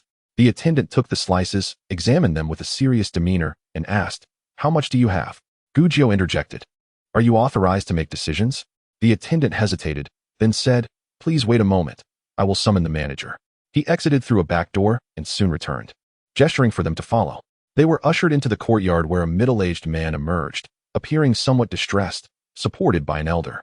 The attendant introduced the middle-aged man as their proprietor and the elder as the manager, explaining that these were the individuals wishing to sell Tianma. The manager, assisting the proprietor, invited the trio to sit at a stone table shaded by trees. Xie Erlang promptly placed the basket on the ground and showcased the Tianma slices, asking, do you accept this quality of Tianma? Gu Jio added, our Tianma is of the highest grade, aged at least 3 years. Please offer us a price. The manager picked up a slice, his expression reflecting mild surprise. It was indeed superior Tianma. Noticing the size of the slices, he remarked, these are well prepared and quite impressive. He glanced at each of them before addressing Xie Erlang. Is this your handiwork? Given the youth of Gu Jio and Xie Wulong, he directed his inquiry to the eldest, Xie Erlang, who nodded in affirmation. The manager continued, the Tianma appears exceptional, aged sufficiently, and well prepared. I offer you 500 won per gene. What do you think? How much do you have? Xie Erlang remained silent, contemplating that they possessed approximately 40 gene of Tianma, which would amount to over 20 taels of silver, a substantial sum equivalent to 2 years of his salary. Xie Wulong, astonished, realized the value of the product. Had he known, he would have acted differently. Alas, even with foresight, they could not transport much. Gu Jio, however, bore no trace of joy. She recalled her grandmother's migraines and the quality of Tianma the estate frequently purchased, which was inferior and sold for 2,500 won per gene. Even as a primary supplier, she believed the price should not be limited to 500 won per gene. Such high-quality Tianma, with a lengthy growth period and scarce availability, warranted a much higher price than the manager offered. Gu Jio addressed the manager, you must not underestimate us. This herb is exceedingly rare, and specimens of this size are even scarcer. Your offer is far from fair. Upon hearing her words, Xie Erling swiftly began to gather the Tianma slices, stating, "We have approximately 300 jin of Tianma of comparable quality. If you are genuinely interested, please visit us at the West City Inn today at noon. My surname is Xie. We can further discuss the price then." The manager, taken aback, queried, "Did you say how much?" Incredulously, "This is Tianma, not mere weeds. Who can casually produce over 300 jin?" Xie Erling reiterated, "Indeed, over 300 jin, no less." Each family had gathered a significant amount, and even accounting for some lost during drying, Huaitree village, along with the Liu family, comprised 31 households, averaging at least 10 jin per household. Although some families had only harvested 3 to 5 jin, others had procured 30 to 40 jin. The manager appeared excited, urgently trying to retain them. "What if we negotiate 600 won per jin? We will take as much as you have." Suddenly, the proprietor interjected, 700 won. We will purchase the entire lot." The price immediately increased by 200 won per jin, yielding 28 taels of silver for 40 jin. Xie Erling was tempted but maintained composure, sensing the manager might be willing to offer even more. Moreover, they had only approached one apothecary. It was prudent to ascertain the market before committing to a sale. Xie Wulong tugged at Xie Erling's clothing, urging, "Quickly accept. We may not find another opportunity." Gu Jiu remained noncommittal, retrieving a piece of sanchi from the basket and presenting it to the manager, asking, "Have you heard of sanchi?" The manager examined it, sniffed it, and tasted a small piece before asking, "Sanchi? What are its benefits?" Gu Jiu explained, "It is a miraculous healing herb, excellent for replenishing blood. It works wonders for external bleeding and the suppuration of wounds. Internally, it serves as the finest remedy for various types of hemorrhaging. Additionally, regular consumption promotes beauty and can effectively prevent conditions like strokes." The manager, skeptical, replied, "Are you deceiving me? Such a herb seems unheard of." Disappointed by his dismissal, Gu Jiu acknowledged that sanchi had yet to be recognized in this era. She shook her head, asserting, "I am not deceiving you. Sanchi is simply rare due to its specific environmental requirements, leading to its obscurity, but its efficacy is genuine." The manager remained unconvinced, continuing to doubt the existence of a remedy he had never encountered. Feeling disheartened by the lack of recognition for such a valuable herb, Gu Jiu resolved to promote sanchi's benefits, hoping to aid those who had previously suffered without remedy. She understood this would not be an immediate achievement.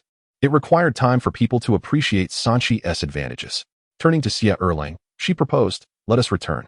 This manager is not fair. The price offered is too low to accept." Xie Erling clasped his hands in a gesture of farewell to both the manager and the proprietor, stating, "If you are interested, please visit us at the West City Inn this afternoon." The manager, flustered, waved his hands, "Please, do not leave. We have much to discuss." This plea only solidified Xie Erling's confidence. The trio disregarded him and continued toward the exit. As they reached the door, Gu Jiu turned back with a smile, remarking, "Esteemed proprietor, you seem unwell, dizzy, and irritable. It may be prudent to seek medical attention soon." Xie Erling glanced back with a smile and a respectful gesture, leading Gu Jiu and Xie Wulong out into the fresh air. Upon exiting the gates of Ren Hall, Xie Wulong could no longer contain his excitement. Second brother, 700 won per pound. Why aren't you selling?" Xie Erlang replied with a composed demeanor. Ninth sister mentioned that this Tianma is an exceedingly rare medicinal herb, quite difficult to find, and thus a precious commodity. Since it is indeed a rare treasure, we must carefully consider how to sell it for a handsome price. Otherwise, carrying it through the old forest would be rather unwise. Hearing his confidence, Gu Jiu felt reassured. Xie Wulong's eyes sparkled with anticipation as he grinned mischievously. "Indeed, we have toiled hard carrying it all this way. Second brother must devise a clever plan to maximize our profit." With an air of certainty, Xie Erlang dismissed the two, feeling they were slowing him down, and prepared to scout the pharmacies in the southeast, south, and north for further insights. Gu Jiu agreed and returned with Xie Wulong. The streets of Shangyu County were bustling, lined with numerous shops and vendors hawking a variety of snacks and trinkets. As they meandered leisurely back, Gu Jiu found everything intriguing, stopping to admire a rattle drum she had never seen before. Xie Wulong pointed excitedly at a candy blower, saying, "Come, let me buy you some candy." Gu Jiu quickly waved her hand in refusal, her face showing disdain. "No way. It's all contaminated." The candy blower huffed. "Where's the contamination? Come and take a look." "Little girl, your words are quite absurd." Gu Jiu wrinkled her nose and made a face, choosing not to argue. However, thoughts of her family, including Xie Daji and the children, prompted her to consider bringing back some treats for them. After browsing the street, she noticed a young woman selling candied fruits, neatly covered with clean white cloth, looking quite appealing.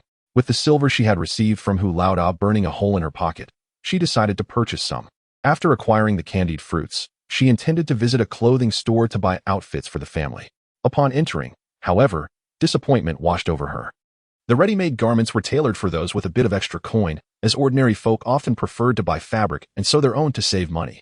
The materials were fine, featuring long gowns or elegant long skirts, ill-suited for their journey. They needed practical attire, suitable for travel, such as short trousers. As they prepared to leave, Xie Zhan unexpectedly appeared, accompanied by Luani, who seemed to materialize from thin air. "What brings you here? Planning to buy clothes?" Xie Zhan inquired, spotting Gu Jio with surprise. She greeted Luani warmly. Xie Wulong called out to his fourth brother and Luani, "Have you finished your business?" Xie Zhan nodded, having noticed them enter, and came over to check. "Looking for clothes? Which one do you fancy? I'll buy it for you." As he scanned the racks, Gu Jio shook her head. "No need to buy now. We can't wear them on the road, and carrying them would be cumbersome." Xie Zhan's gaze fell upon a pomegranate red skirt, envisioning how lovely it would look on her fair complexion. "Once we settle down, I shall buy you many beautiful garments." Before he could express his intentions, Xie Wulong interjected, "Once we are settled, fifth brother will buy you many lovely skirts to adorn ninth sister beautifully." Xie Zhan felt a twinge of annoyance. "What business is it of yours?" He shot a glance at Xie Wulong. "Do you even have any silver?" After putting Xie Wulong in his place, he took Gu Jio's hand and departed. Xie Wulong protested, "Is it wrong to dote on my sister while I still can? Alas, I truly have no silver." Once outside the clothing store, Gu Jio suggested they buy some fabric for the sisters-in-law to make clothes for the family. With silver in her pocket, it felt unbearable not to spend any. The four entered a fabric shop, greeted by a middle-aged woman who welcomed them warmly. "Come in and take a look. We have a wide variety of high-quality fabrics." Upon noticing the exquisite appearance of Xie Zhan and Gu Jio, her voice softened. Gu Jio picked up a piece of plain, fine linen and inquired, "How much is this?" The shopkeeper, her demeanor more tender, replied, "That is premium quality linen. 10 won per foot. How much do you require?" Gu Jio was taken aback and turned to Xie Zhan. "How much fabric is needed for a garment?" Xie Zhan looked to Xie Wulong. "Do you know?" Xie Wulong turned to Luani. "Surely you know, right?" Luani widened his eyes, perplexed as to why he was being asked such a question, then turned and exited the shop, feeling safer outside. The shopkeeper, sensing their lack of knowledge, smiled gently. "It's all right if you don't know how much to buy. May I ask who the garments are for and their approximate height?" Gu Jio scratched her head and turned to Xie Zhan. "How tall is mother? What about the sisters-in-law?" Xie Zhan gestured with his hands to indicate their heights, then said, "Never mind. Let's allow the eldest and third sisters-in-law to handle it." Gu Jio awkwardly smiled at the shopkeeper. We'll have our sisters-in-law come by to choose." She then pulled Xie Zhan along, not forgetting to call after the lagging Xie Wulong. Upon returning to the inn, the four dispersed in the lobby. Xie Wulong and Luani returned to their shared dormitory, while Xie Zhan led Gu Jio to his mother's room. When Xie Wulong returned, the others waiting for news about the Tianma had already left, as it was not fitting to linger at the inn when business was to be conducted. Only Zhou Hu and Xie Datong remained for updates. Xie Wulong recounted their experiences at Ren Hall, and the brothers, along with Zhou Hu, were thrilled to hear how high the Tianma could sell. Upon learning that Xie Erlang had invited the pharmacy proprietors to the inn for negotiations later, they hurried back to make preparations. Seeing Xie Zhan return so early, Gao Shi inquired, "Why are you back so soon? Did you not meet with the county magistrate?" Xie Zhan approached, pulling out a chair for Gu Jio and pouring cool tea for both Gao Shi and Gu Jio. "Lord Du has gone to the countryside. I left the Lingji behind and returned," he explained. Gu Jio pondered briefly. "Is it possible that Lord Du deemed you insignificant, finding it unnecessary to meet you, and merely concocted an excuse to dismiss you?" Gao Shi sighed. "Silly girl, even if that were the case. One must not voice such thoughts. It's better to keep such realizations to oneself, understand?" Gu Jio tilted her head, seemingly grasping the concept. Realizing it was about not making others uncomfortable, Gao Shi nodded. "Exactly. One must preserve a person's dignity and not allow them to lose face." Xie Zhan accepted that Gu Jio's penchant for blunt honesty was simply part of her nature and felt patient, knowing she would gradually learn the subtleties of life. Even if she never mastered it, he would always be there to ensure she could speak her mind without reservation. As they conversed, Zhang Shi arrived with 2 sisters-in-law and Xie Sanyu and Xie Siyu, bringing with them inquiries about the Tianma's price. Gu Jio shared the candied fruits she had purchased, inviting everyone to enjoy while discussing the news. She recounted her experiences at Ren Hall, bringing smiles to everyone's faces. Gu Jio then mentioned her intention to buy fabric for the family's garments. However, Zhang Shi opposed, reasoning that no one had the time to sew clothes during their journey, and it would be wiser to wait until they were settled. Gujio reflected on this and concurred. By afternoon, Xie Erlang greeted the innkeeper, handing over 30 coins to secure permission for trading in the inn's backyard later. When the appointed hour arrived, Xie Erlang welcomed the guests to the rear courtyard. Pharmacy proprietors from all directions arrived punctually, traveling in their carriages accompanied by attendants. The proprietor of Ren Hall brought along their boss, who was somewhat taciturn, merely nodding at the others without engaging in pleasantries.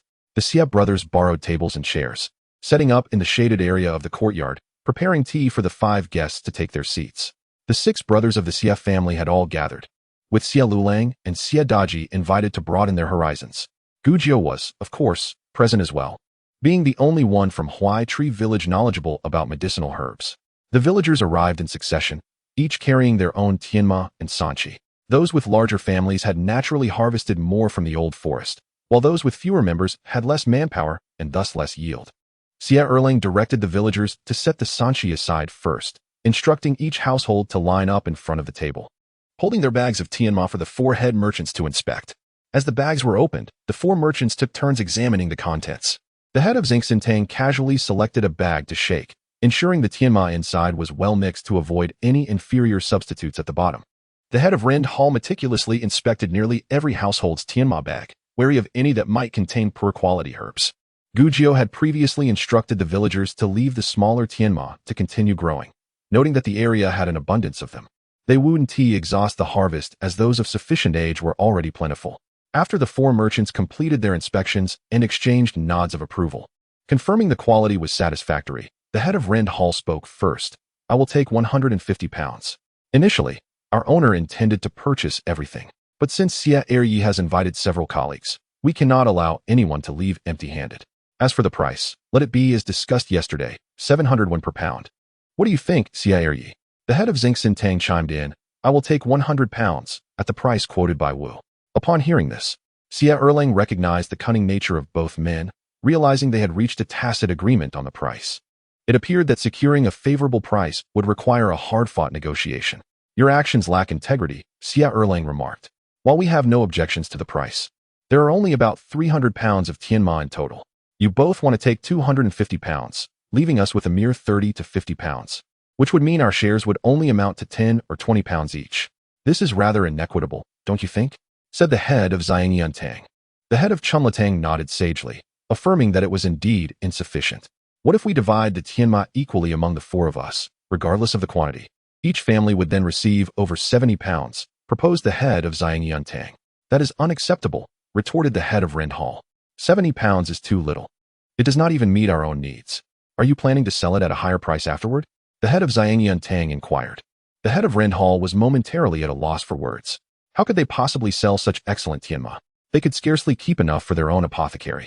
If they could swallow it all, they would naturally sell it at a premium. Failing to do so would be foolish. The usually reserved head of Chunlatang spoke up. Let us proceed with an equal division among the 4 families. Otherwise, we may argue until dawn without reaching a conclusion. Xie Erlang stroked his smooth chin, contemplating the situation. The crux of the dispute lay in differing opinions on quantity, yet the price had been unanimously accepted. How could they possibly raise the price under these circumstances? He exchanged a glance with Xie Zhan, silently urging him to devise a solution. Xie Zhan stepped forward and addressed the merchants. Dear merchants, please pause for a moment. We are the sellers here. How can the buyers dictate the price? Shouldn't we first ascertain the seller's perspective? The 4 merchants, engaged in their discussion, halted upon hearing his words and turned their attention to him. The head of Rend Hall replied, Our offered price is already significantly above market value.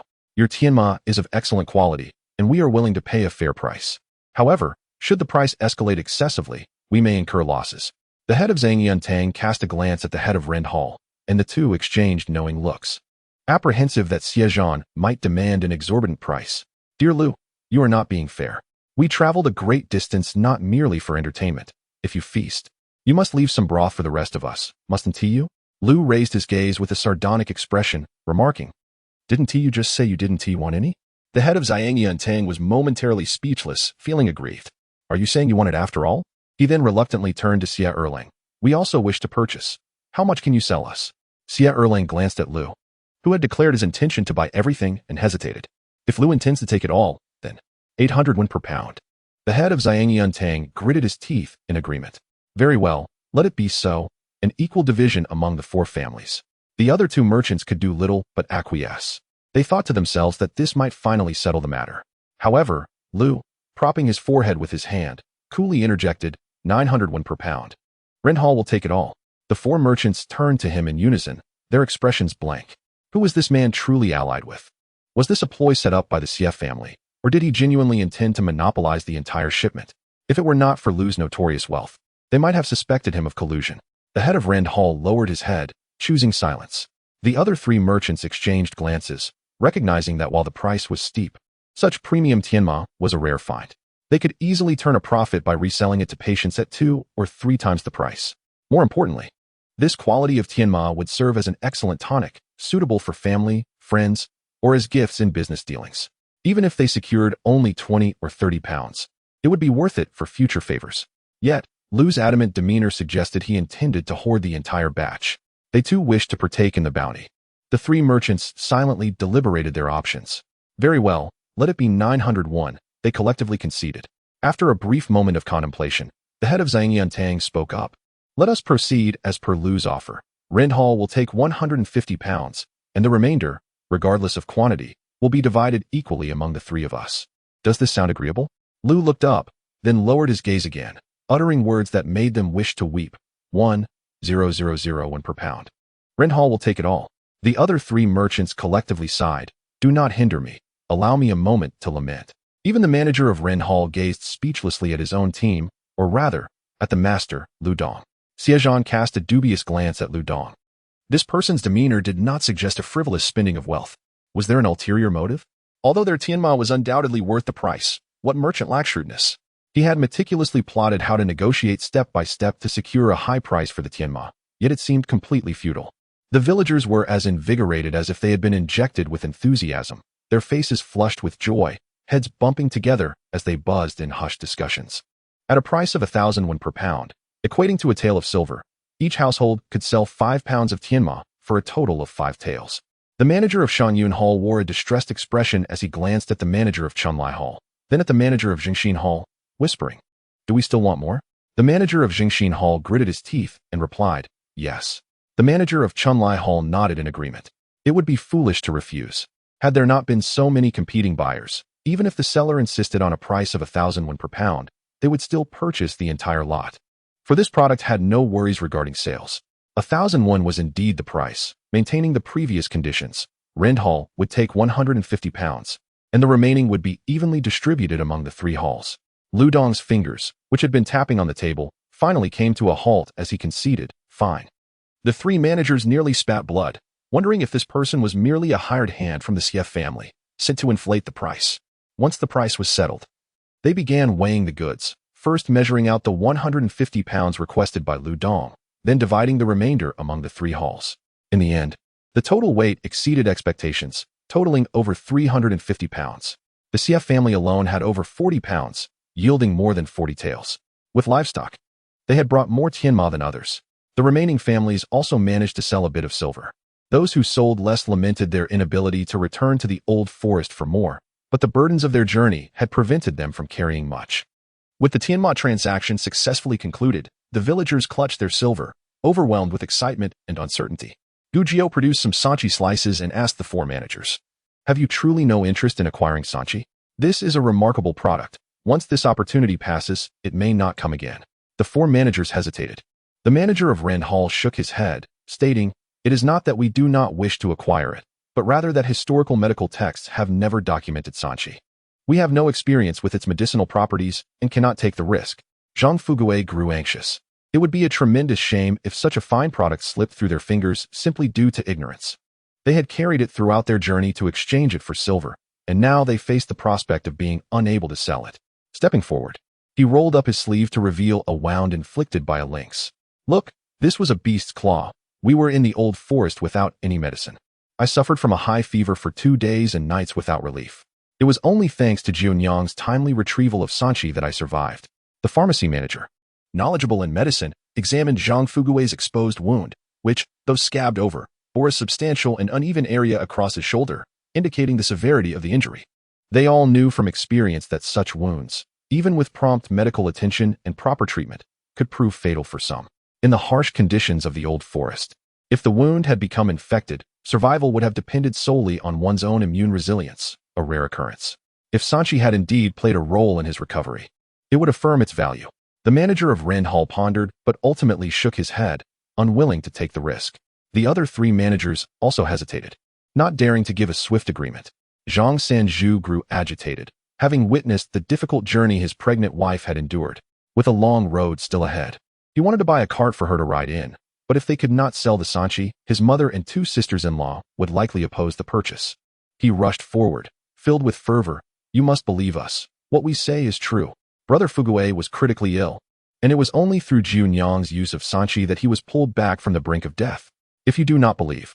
He glanced around and spotted a rusty sickle hanging outside the horse barn, sprinting over to seize it and roll up his sleeves. As he approached, the crowd was still trying to grasp his intentions. Upon taking the sickle, their understanding dawned. Xie Zhan shouted from afar, "Senju, what are you doing? Don't be foolish."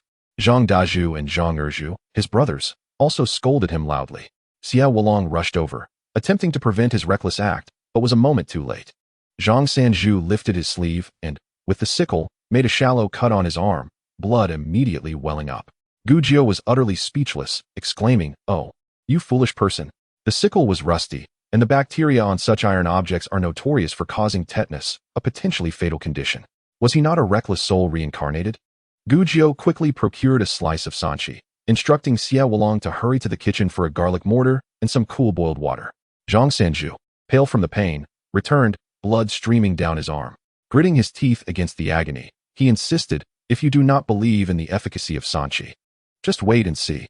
He held his head high, as if he had accomplished something commendable. Gujiu shook her head, murmuring, "While money is indeed important, life is far more precious, dear brother." Chapter 103. Bacteria. The 4 managers were bewildered by Zhang Sanzhu's actions. They had never seen anyone willing to risk their life for the sale of medicinal herbs. Although they understood little about bacteria, they were aware of the consequences of being cut by rusty iron. However, they found themselves somewhat convinced of the efficacy of Sanchi, given that he was willing to stake his life to prove its medicinal properties. Gujiu, what confidence! He simply does not understand the danger. If he knew that a cut from rusty iron could lead to tetanus and endanger his life, he would not dare act so recklessly.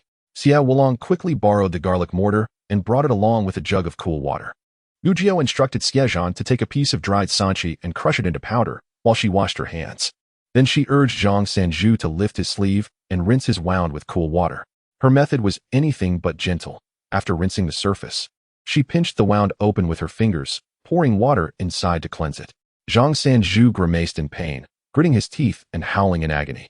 Gujiu continued her work, saying, "Stop howling. If you keep it up, others might think someone is giving birth." Zhang Sanzhu abruptly ceased his cries, his face turning a deep shade of red. The 4 managers, intrigued, leaned in closer to observe, and one asked, "Why wash the wound?"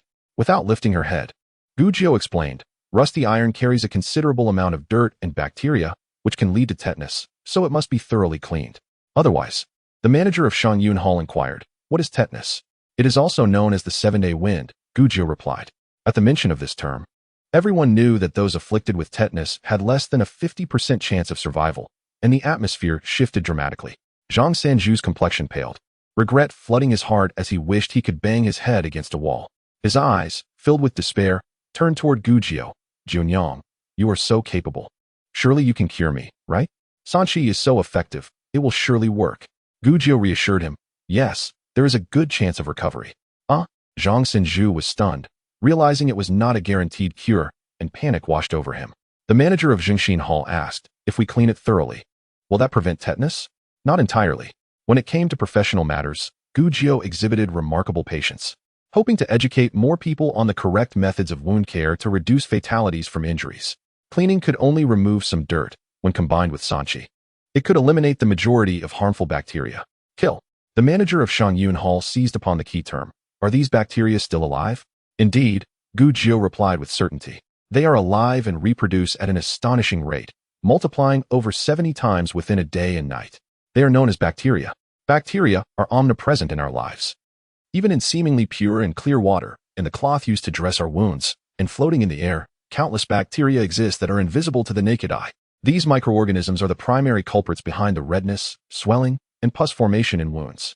The reason we must drink boiled water is that the high temperature effectively eliminates these bacteria, thereby reducing our chances of falling ill. When treating wounds, we should also use water that has been sterilized at high temperatures for cleaning, and the bandages must be made from fabric boiled in water to minimize the risk of bacterial infection.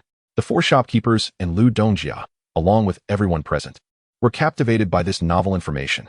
Although it sounded rather bizarre, it seemed to hold some truth. Xie Zhan, deep in thought, inquired, "So, when a physician performs surgery, the blade is heated to kill bacteria?" Gujiu looked at Xie Zhan, nodding vigorously with a radiant smile. "Truly, my dear boyfriend, you are exceptionally clever. Therefore, some individuals who suffer severe wounds may survive if they cauterize the injury with fire?" The shopkeeper of Shangyun Hall interjected, eager to share his perspective. "Indeed. Cauterizing wounds not only halts bleeding but also destroys bacteria. It is a viable method. Ancient people understood that cauterizing wounds could save lives. Yet they only grasped the concept without comprehending the underlying reasons." Gujiu nodded, acknowledging that our ancestors had indeed discovered bacteria long ago, albeit with a vague understanding and no proper methods for dealing with them, resorting instead to such crude measures. However, cauterization itself can cause harm, and the pain of burning a wound is often unbearable for most people. Therefore, the optimal approach remains to maintain cleanliness and prevent bacterial infections. As she spoke, she lifted her head to address the 4 shopkeepers, stating, "As physicians, when we treat patients' wounds, our first step is to thoroughly cleanse our hands, as they harbor a multitude of bacteria. If a patient is severely injured, we must also ensure their living environment is clean and minimize contact with others, as everyone carries numerous bacteria." Lu Nyo could not help but ask, "So, many soldiers on the battlefield who suffered minor wounds yet lost their lives were due to inadequate wound care?" Gujiu affirmed, "Many wounds, in themselves, are not fatal. For instance, a laceration to the abdomen that exposes the intestines is not inherently deadly. Proper treatment can ensure survival. However, during the wound care process, excessive bacteria can invade, wreaking havoc within the wound, leading to pus formation and fever, ultimately resulting in death." The 4 shopkeepers were astonished to learn that a lacerated intestine could still allow for survival. The shopkeeper of Shangyun Hall, incredulous, exclaimed, "If the intestines are exposed, how can that not be fatal? Surely you jest." "I am not jesting," Gujiu replied with utmost seriousness. "Not only can one survive with exposed intestines, but even if the chest is opened and some organs are removed, as long as absolute cleanliness is maintained, medications are administered correctly, and suturing is performed properly, survival is indeed possible. Unfortunately, under current conditions, achieving a completely sterile environment is virtually impossible." It sounds increasingly outrageous. How can one live after being opened up? The shopkeeper of Rand Hall shook his head in disbelief. The shopkeeper of Shangyun Hall, however, expressed curiosity, asking how one might achieve such cleanliness. Gujiu shook her head, declaring that in this era, it was nearly impossible. Without ultraviolet sterilization, formaldehyde, or potassium permanganate, the idea of a sterile operating room was simply unrealistic. High-concentration alcohol is effective for disinfection. During treatment, one could sterilize all items in the room with alcohol. Yet, due to our inability to completely seal doors and windows, bacteria can still enter through the circulating air. What is high-concentration alcohol? The shopkeeper of Shangyun Hall, a keen learner with a persistent curiosity, posed yet another question. Gujiu thought for a moment and explained, "It's simply the alcohol you commonly consume, concentrated tenfold." As Gujiu shared her insights, not only the 4 shopkeepers but also Xie Zhan and Lu Nyo felt as though they were hearing the most extraordinary revelations, broadening their understanding. Everyone felt enlightened, realizing they had much to learn and many questions to ask. By this time, Gujiu had nearly completed her cleaning. Zhang Sanju, in considerable pain, refrained from expressing his discomfort as Gujiu discussed medical knowledge. Gujiu instructed Xie Zhan to bring over the sanchi powder, applying it to the wound, while having Zhang Sanju consume the remaining powder. The hemostatic properties of sanchi were indisputable, as the powder was sprinkled on. The incessant bleeding from the wound, exacerbated by Gujiu's previous handling, ceased almost immediately. The long gash inflicted by Zhang Sanju was remarkably halted in its bleeding, showcasing sanchi's potent efficacy. The 4 shopkeepers, initially engrossed in Gujiu's medical discourse, were taken aback by the swift cessation of blood flow, exchanging glances filled with intrigue. Gujiu had shared an abundance of knowledge that was unfamiliar to them, leaving them impressed and inclined to trust her expertise. Lu Dongjia suddenly remarked, "This young lady appears quite skilled in medicine. May I inquire from whom she has learned?" Gujiu nodded in affirmation, feeling justified in the praise of her medical abilities.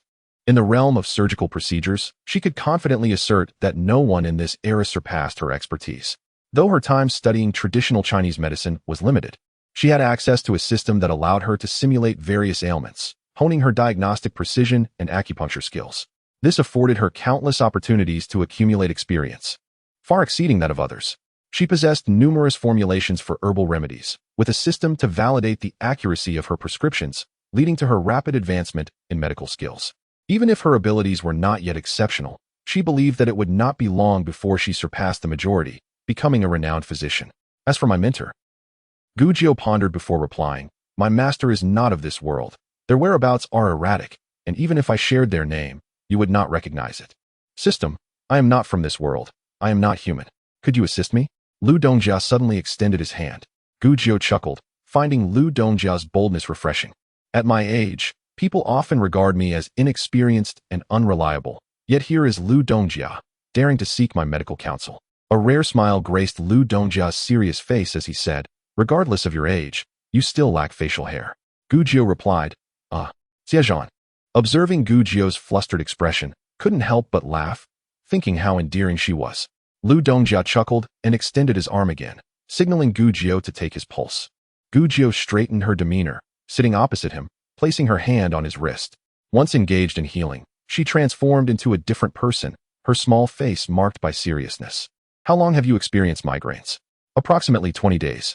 Aside from the headache, what other symptoms do you have? Dizziness, nausea, and tinnitus. Gu Jiu's brows knitted tighter as she sensed an unfavorable pulse from Lu Dongjia. Have you been easily agitated or irritable lately? Any instances of fainting? Yes, I have indeed been particularly short-tempered. While I haven't fainted, there was an occasion when I nearly lost consciousness due to blacking out. As Gu Jiu meticulously counted his pulse, she felt uncertain and decided to consult the system. Does he have a tumor in his brain? System, yes, the host is progressing rapidly. You can even diagnose a brain tumor. Gu Jiu felt a surge of joy, and it reflected on her face. Lu Dongjia, observing her expression, assumed his condition was not severe.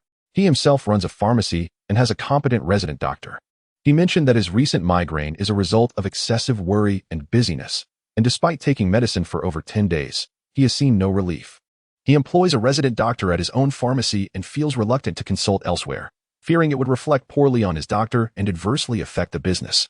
After hearing a remark from Gu Jiu during a morning consultation, he was intrigued by her ability to assess his health based on a single encounter. He speculated that she might have a formidable mentor who could potentially cure his ailment, prompting him to seek her help. With a desire to foster goodwill, he discreetly raised the price of Tianma. Listening to Gu Jiu's explanation of medical principles was nothing short of enlightening. It was astonishing yet devoid of absurdity.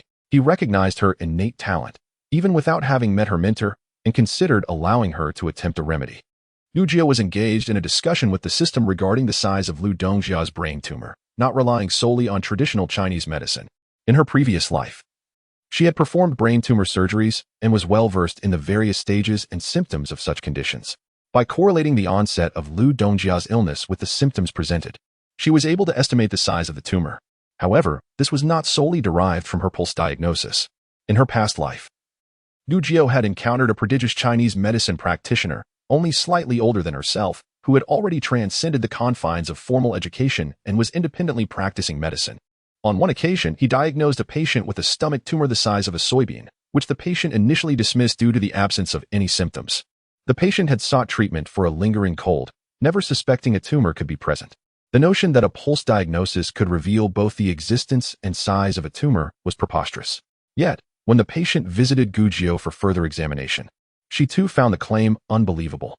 Her understanding of pulse diagnosis was limited to identifying issues within the internal organs that manifested as symptoms, leading to treatment based on the underlying cause, not specific conditions or locations. The ability to determine the size of a tumor through pulse diagnosis seemed utterly fanciful. However, the results were astonishingly accurate. Her Western medical scans confirmed the prodigious practitioner's assertion, revealing a tumor of the exact size in the patient's stomach. This experience left Gu Jiu in awe of the mysteries of Chinese medicine, which could ascertain the size of a tumor without the aid of instruments or scans. Subsequently, she advocated for chemotherapy or surgical removal of tumors, while the traditional practitioner recommended conservative treatment with herbal remedies. The patient, swayed by the latter's advice, opted for herbal treatment. And to Gu Jiu's disbelief, after 2 months, The tumor had miraculously vanished. After this incident, Gujiao invested all her savings into acquiring a traditional Chinese medicine system. Embarking on her journey of learning. "You have a tumor in your brain," she stated, using the traditional term for tumors. Her words drained the color from Lu Dongjia's face. And the proprietor of Ren Hall also shifted in discomfort. Ancient medical texts had long recorded cancer, and both men understood that a diagnosis of tumor often foretold grim prospects for survival. Chapter 105. My name is Gujiao. Fortunately, it had been discovered relatively early, only the size of a peanut, and with timely treatment, it could be effectively managed. Gujiao hesitated to guarantee a cure and refrained from making overly definitive statements. Lu Dongjia seized upon her wording. "Manage? Is there truly no way to treat this illness?" "It's not that," Gujiao reassured him. "Every individual's health condition is unique. The same ailment can spell doom for one person while offering the chance for miracles in another." Xie Zhan wiped the sweat from his brow and suggested, "We can proceed with the prescription. Let us refrain from further consolations." The idea of miracles was daunting enough to frighten the living. Glancing at Lu Dongjia, despite his calm demeanor, his pallor betrayed his anxiety. Xie Zhan felt a pang of sympathy for him. "Let me write you a prescription," Gujiao offered. Xie Lulang, still caught up in the excitement, called out from a distance, "Uncle Lu, could you lend some writing materials to my aunt?" Since Xie Erlang had forbidden the children from causing a ruckus, they had retreated to the sidelines to observe. Xie Erlang waved them off, acknowledging their cleverness. "Go play." Xie Lulang hurried to the front of the inn to fetch the writing materials for Gujiao. "According to my prescription, I will add a dose of sanqi, which has properties that inhibit tumor growth and effectively prevent metastasis. Additionally, the lingji mushroom is renowned for its anti-cancer benefits and can be brewed into soups for regular consumption. Do you have lingji mushrooms? If not, I can sell you some." Gujiao paused, her expression serious. "Let me clarify. It is not my intent to exaggerate the efficacy of sanqi and lingji for the sake of profit. We, as healers, must uphold our integrity. My name is Gujiao, resolute in my pursuit of excellence, and I aspire to be a renowned physician. If I were to exaggerate the benefits of sanqi and lingji today, you have every right to hold me accountable in the future." Xie Zhan was taken aback. He had assumed her name was a pseudonym. He realized he had been careless not to inquire about her true identity. The others observed the young girl, noting her youthful visage, yet her demeanor was earnest and grave, making it difficult to dismiss her ambition of becoming a distinguished physician as mere bravado. Lu Dongjia stood and bowed slightly to Gujiao, expressing trust in her abilities. "I shall take all the sanqi you have. Please, provide me with a price." Upon hearing Lu Dongjia's intent to purchase in bulk, the proprietor of Shangyun Hall interjected, "I would also like some. How much sanqi do you have?" The proprietors of Zhengxin Hall and Chunlai Hall were not to be outdone, eagerly expressing their interest. The villagers were elated. This could mean a significant sum of money. However, they were oblivious to the pricing and turned to Gujiao for guidance. Sanqi can be used both externally and internally. It is effective for stopping bleeding, dispersing bruises, reducing swelling, and alleviating pain. It treats symptoms such as hematemesis, hemoptysis, epistaxis, bloody stools, blood dysentery, uterine bleeding, postpartum hemorrhage, retained lochia, contusions, and external injuries, among others. It is particularly effective for treating tumors and has beautifying properties, as well as preventing strokes. The four proprietors' eyes widened at this revelation. If sanqi possessed such remarkable powers, it would be worth acquiring. The proprietor of Shangyun Hall was the first to inquire, "How do you plan to sell the sanqi?" Gujiao suddenly appeared conflicted. To those unfamiliar with its properties, sanqi might seem miraculous, but to her, it could be crafted into various effective medicines that could save lives.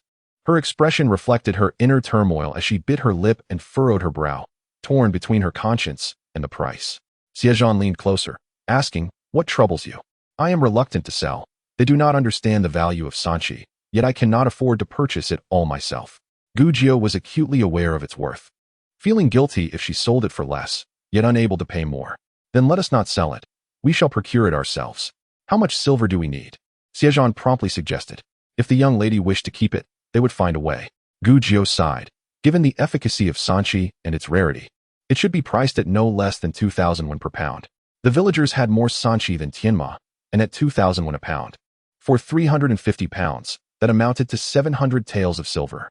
Even with the funds garnered from selling Tianma and their existing savings, they could not afford it. Xie Zhan pondered briefly before whispering in Gujiao's ear, "What if we sell some items to raise the necessary silver?" His suggestion was clear, and Gujiao realized her oversight. She still had ginseng, lingji, dendrobium, tiger bones, deer blood, deer antlers, and magnetite, any of which could be sold for a handsome sum. Her eyes sparkled with newfound determination as she clapped her hands and declared, "We will not sell the Sanchi. Aside from what Lu Dongjia requires, I shall take the rest." To all present, she addressed, "Esteemed uncles and brothers, I would like to acquire your Sanchi at the price of 2,000 won per pound. However, I currently lack sufficient silver. I can provide you with some now, but the remainder will have to wait a while longer. Is that agreeable?" She needed to sell some of her possessions to gather the necessary funds, and she couldn't deplete her family's resources entirely, as they still needed to make a living. The villagers had not yet expressed their opinions, but the manager of Shangyun Hall was already displeased. "It is rather unseemly to go back on your word. You agreed to sell to us, so why retract it? Since you have set a price, we shall match it. Shangyun Hall will take 100 pounds. Chunlai Hall will also take 100 pounds. Jingshin Hall will take 100 pounds as well." The manager of Rand Hall glanced at the East family, clearly aware that they were the first to express their desire for the entire lot. The villagers looked at Gu Jiao and the Xie family, and one villager spoke up. "Sanchi was discovered by Jiunyang, and it was she who taught us how to prepare it. If Jiunyang desires it, I shall willingly give her my share. Since she is currently in need, she need not pay 2,000 won. 500 will suffice." Zhang Fugui added, "My life was saved by Jiunyang when I was on the brink of death. If she wants the Sanchi, she may take it without hesitation. If she offers payment, what would that make us?" Upon hearing their words, the villagers expressed their agreement, recognizing that without Gu Jiao, they would have perished in the depths of the forest. Had it not been for her intervention with the mountain demons, they might not have escaped the clutches of the wolves. If she had not shot the lynx, some among them would have been injured and perhaps succumbed to their wounds. And if she had not unraveled the mystery of the magnetic field, they might have become eternally lost within it. With the subsequent threats of man-eating trees and poisonous arrowwood, many could have met their end there. Their gratitude towards Gu Jiao was genuine and heartfelt. Chapter 106. As handsome as his writing is ugly if Jiunyang desires it, she may take it, came further affirmations. Indeed, our lives were saved by her. Without her, we would not even know of Tianma, nor could we sell it for such a fortune. If Jiunyang wants the Sanchi, we shall give it to her." The villagers expressed their sentiments sincerely. Initially, the four managers harbored doubts about the collusion between Gu Jiao and Xie Zhan to inflate the price of Sanchi, but their suspicions dissipated. The manager of Shangyun Hall took the lead, stating, "Let us consider this. With so much Sanchi available, it is unlikely that Gu Shaodai can consume it all. Therefore, how about selling us some at 2,100 won per pound?" This proposal raised the price by 100 won per pound. The villagers remained unfazed, collectively looking to Gu Jiao for her decision. Gu Jiao hesitated. The price of 2,100 won per pound was acceptable, allowing the villagers to earn a bit more. If she insisted on acquiring it, the villagers would not demand too much silver from her, which would render their efforts in bringing it from the old forest in vain. She considered that some families lacked manpower, and the younger children had carried the Sanchi out. If her desire to retain some caused them unnecessary hardship, she would feel guilty. Perhaps it was best to sell it all. Xie Zhan understood her thoughts and gently patted her shoulder, saying, "Let us do this. We want to sell ours, and we'll keep it for you. Let us sell the villagers' shares at the price of 2,200 won per pound." Turning to the four managers, he inquired, "What do you think?" The managers exchanged glances. If the price increased by another 100 won per pound, for 100 pounds, that would translate to an additional 10 taels of silver, which was not an insignificant amount. They all nodded in agreement. Gu Jiao felt this was acceptable. She still had some Sanchi in her space and could cultivate more in due time, so she nodded in agreement. Everyone consented, but the East family had yet to voice their opinion. 3,000 won per pound, I will take it all. It was no joking matter. This was a precious medicine that could cure his ailment. How could he allow anyone else to take it? Money was essential, but life was paramount. Mr. East boldly raised the price to 3,000 won, causing the three managers, including his own, to collectively choke on their disbelief. They exchanged glances, pondering whether to concede. The manager of Rend Hall gazed skyward, wondering if Mr. East had received grim tidings regarding his health. The manager of Jingshin Hall could no longer contain himself and, with a heavy heart, acquiesced. 3,000 it is. I will take 50 pounds. It was exorbitant, yet he felt compelled to accept. The managers of Shangyun Hall and Chunlai Hall also nodded heavily, each opting for 50 pounds. 4,000 won per pound. I will take it all, Mr. East reiterated, maintaining his calm demeanor as if 4,000 won were mere dust. The manager of Shangyun Hall nearly leaped in frustration, tempted to strike Mr. East for his audacity. This is excessive. We have already reduced our requests to 50 pounds each. What more do you desire? Mr. East lightly brushed past the three of them. You want it? They all nodded in frustration. Then it shall be 5,000 won per pound, with each of you receiving 50 pounds. The three managers were left aghast, spitting in disbelief. Was wealth truly so powerful that it could be wielded as a weapon? Ultimately, they begrudgingly accepted. Mr. East flashed a smile at Gu Jiu. I secured a high price for you. Gu Jiu smiled back, acknowledging his cooperation, and decided to provide him with the sanchi from her space that had an efficacy exceeding 10%. With the transaction concluded, it was time for weighing the goods. Gu Jiu specifically instructed Zhang Sanju to reserve some for his injuries. Zhang Sanju lamented internally, as a pound was worth 5 taels of silver. Even half a pound would amount to 2.5 taels, an immense loss. Had he known, he would not have acted so hastily. Gu Jiu further briefed the four managers on the usage and contraindications of sanchi, even sharing several traditional Chinese medicine formulas containing sanchi and their corresponding ailments. With newfound understanding, the managers no longer fretted over the silver, quickly jotting down notes, recognizing that formulas were far more valuable than the herbs themselves. At this juncture, the four managers found some solace in their earlier discontent, realizing that such items were rare and could yield returns tenfold or more in the future. Xie Zhan observed Gu Jiu with a burgeoning sense of pride. Her mission to disseminate medical knowledge and facilitate healing for more individuals was not merely talk. She consistently acted on her principles at opportune moments. He suddenly understood that Gu Jiu often spoke with sincerity, not boasting, but simply lacking the knack for false humility. Gu Jiu glanced at the Xie brothers, acknowledging their tireless efforts in carrying the tianma and sanchi. Sometimes, it required manpower to scout ahead. With the burden of supplies resting on the shoulders of Xie Daji and Xie Erqing, she could not allow her desire to keep some sanchi to render their hard work futile. Ultimately, she decided against retaining any. It was best to sell everything. After all, there was still more in her space, and cultivating a substantial harvest would simply require time. In the end, aside from a small reserve kept by each household for emergencies, the rest was sold. The villagers were exuberant as they took turns weighing their sanchi. Xie Erlang led Xie Daji and Xie Erqing in tallying the accounts. After much practice in mental arithmetic, it was finally put to use, though they still struggled, relying on an abacus to tally the sums. The four managers, adept in accounting, were curious about this novel tool, but Xie Erlang, ever clever, revealed nothing, knowing he would need it for future profits. The villagers received their silver, which felt like a windfall. Even the smallest households, with approximately 5 pounds each of tianma and sanchi, amassed over 30 taels. In ordinary circumstances, this would represent years of savings. Those with larger families could see their earnings soar to 100 or 200 taels. They reveled in their newfound fortune, their spirits as high as during a festival, with even the pale-faced Zhang Sanju grinning ear to ear. Xie Lulang had already prepared the necessary writing materials, and Gu Jiu began composing prescriptions for Mr. East. Meanwhile, Xie Zhan ground the ink, occasionally glancing at Gu Jiu's prescriptions: August jia, jimu, sliced turmeric, processed nanqing. The handwriting was simply remarkable. He felt that even if he were to grasp a pen with his toes, he could not possibly write in such an ugly manner. The beauty of Gu Jiunyang's face was matched only by the grotesqueness of her handwriting. It seemed that there were lessons yet to be learned. How could a great physician's script resemble this? If this prescription were to be shared, it would undoubtedly undermine her medical reputation in the eyes of the people. Xie Lulang cast a glance, his heart singing with 1,000 larks. So Gu Jiunyang was not flawless after all. As he observed, Xie Liulang's spirits soared. Master Lu, filled with unease, scrutinized the script once more, beginning to doubt whether this person was truly a physician. Concerned that the handwriting might be too poor for him to decipher correctly, he seized the opportunity to inquire with Gu Jiu, hoping to clarify matters while still in her presence. Chapter 107. Arrogance. After completing the exceedingly unsightly prescription, Gu Jiu advised Master Lu, you must maintain a cheerful disposition, avoiding extreme joy or sorrow. Pay attention to your nutrition and absolutely refrain from alcohol. As for your indulgences, be mindful. Remember, you are a patient, and do not overindulge. Master Lu coughed awkwardly, his embarrassment palpable as he stood to express his gratitude to Gu Jiu, departing with the prescription in a hurried manner.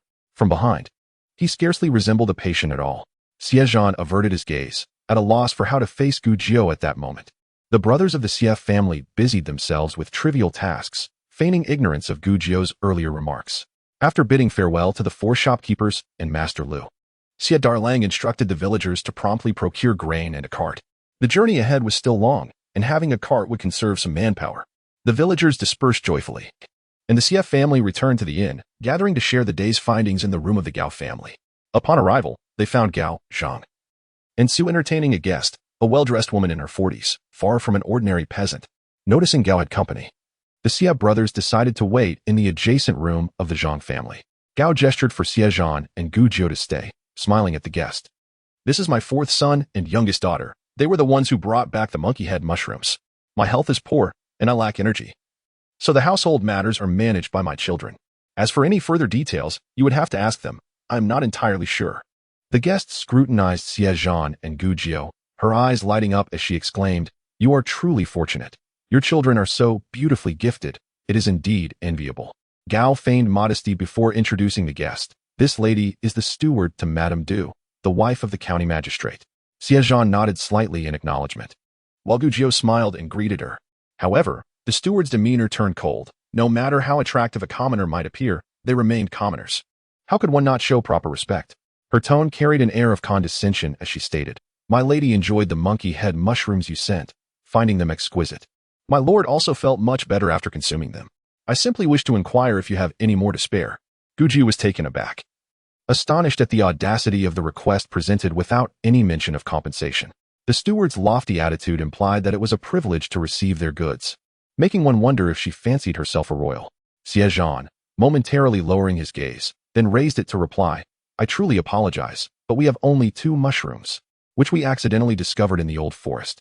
We are not familiar with how to prepare them, so we offered them to the magistrate. We genuinely have no more." The steward, who had initially looked down her nose at them, now adopted a confrontational stance, insisting, "Consider this carefully. Do you truly have none left? If you could find 2, surely there must be more to be had." Gu Jiu was stunned. The abrupt change in demeanor was astonishing. Quicker than turning a page in a book. Whether it was the wretched nanny or this woman before her, both had shown her the darker side of human nature. Xie Zhan pursed his lips, his voice now tinged with frostiness. That was no mere wild vegetable. Encountering 2 was already a stroke of luck, and it was unreasonable to expect more. "Humph," the steward huffed, rising with a scowl and departing in displeasure. Su hurriedly interjected, "Please do not be angry, madam. We truly have no more. Those 2 were a fortuitous find, picked solely for their beauty, and only later did we learn they were monkey head mushrooms. Kindly convey a few good words on our behalf to the magistrate." "Unbelievable." The steward narrowed her eyes, casting a sideways glance at them. "You managed to gather Lingji mushrooms, yet you claim ignorance of monkey head mushrooms?" With a dismissive glance at Xie Zhan, she added, "You have been in Shangyu County long enough. It is time for you to leave." Xie Zhan suddenly looked up, his expression steely. "Is that the magistrate's directive?" The steward turned back, her face filled with disdain. "And what if it is?" With that, she spun on her heel and exited. Once she had vanished from sight, Su sighed, "We still have a few left. Why not simply give her some to avoid further trouble?" Gao shook her head resolutely.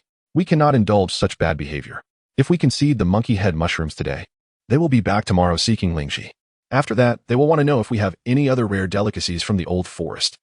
They will not stop until they have drained us dry." Gu Jiu nodded in agreement. She preferred to be firm rather than yield to pressure. If anyone attempted to coerce her, she might just retaliate with a few packets of medicine. Zhang added, "Moreover, they didn't even mention compensation. Their boldness is evident, suggesting they have often oppressed the common folk of Shangyu County.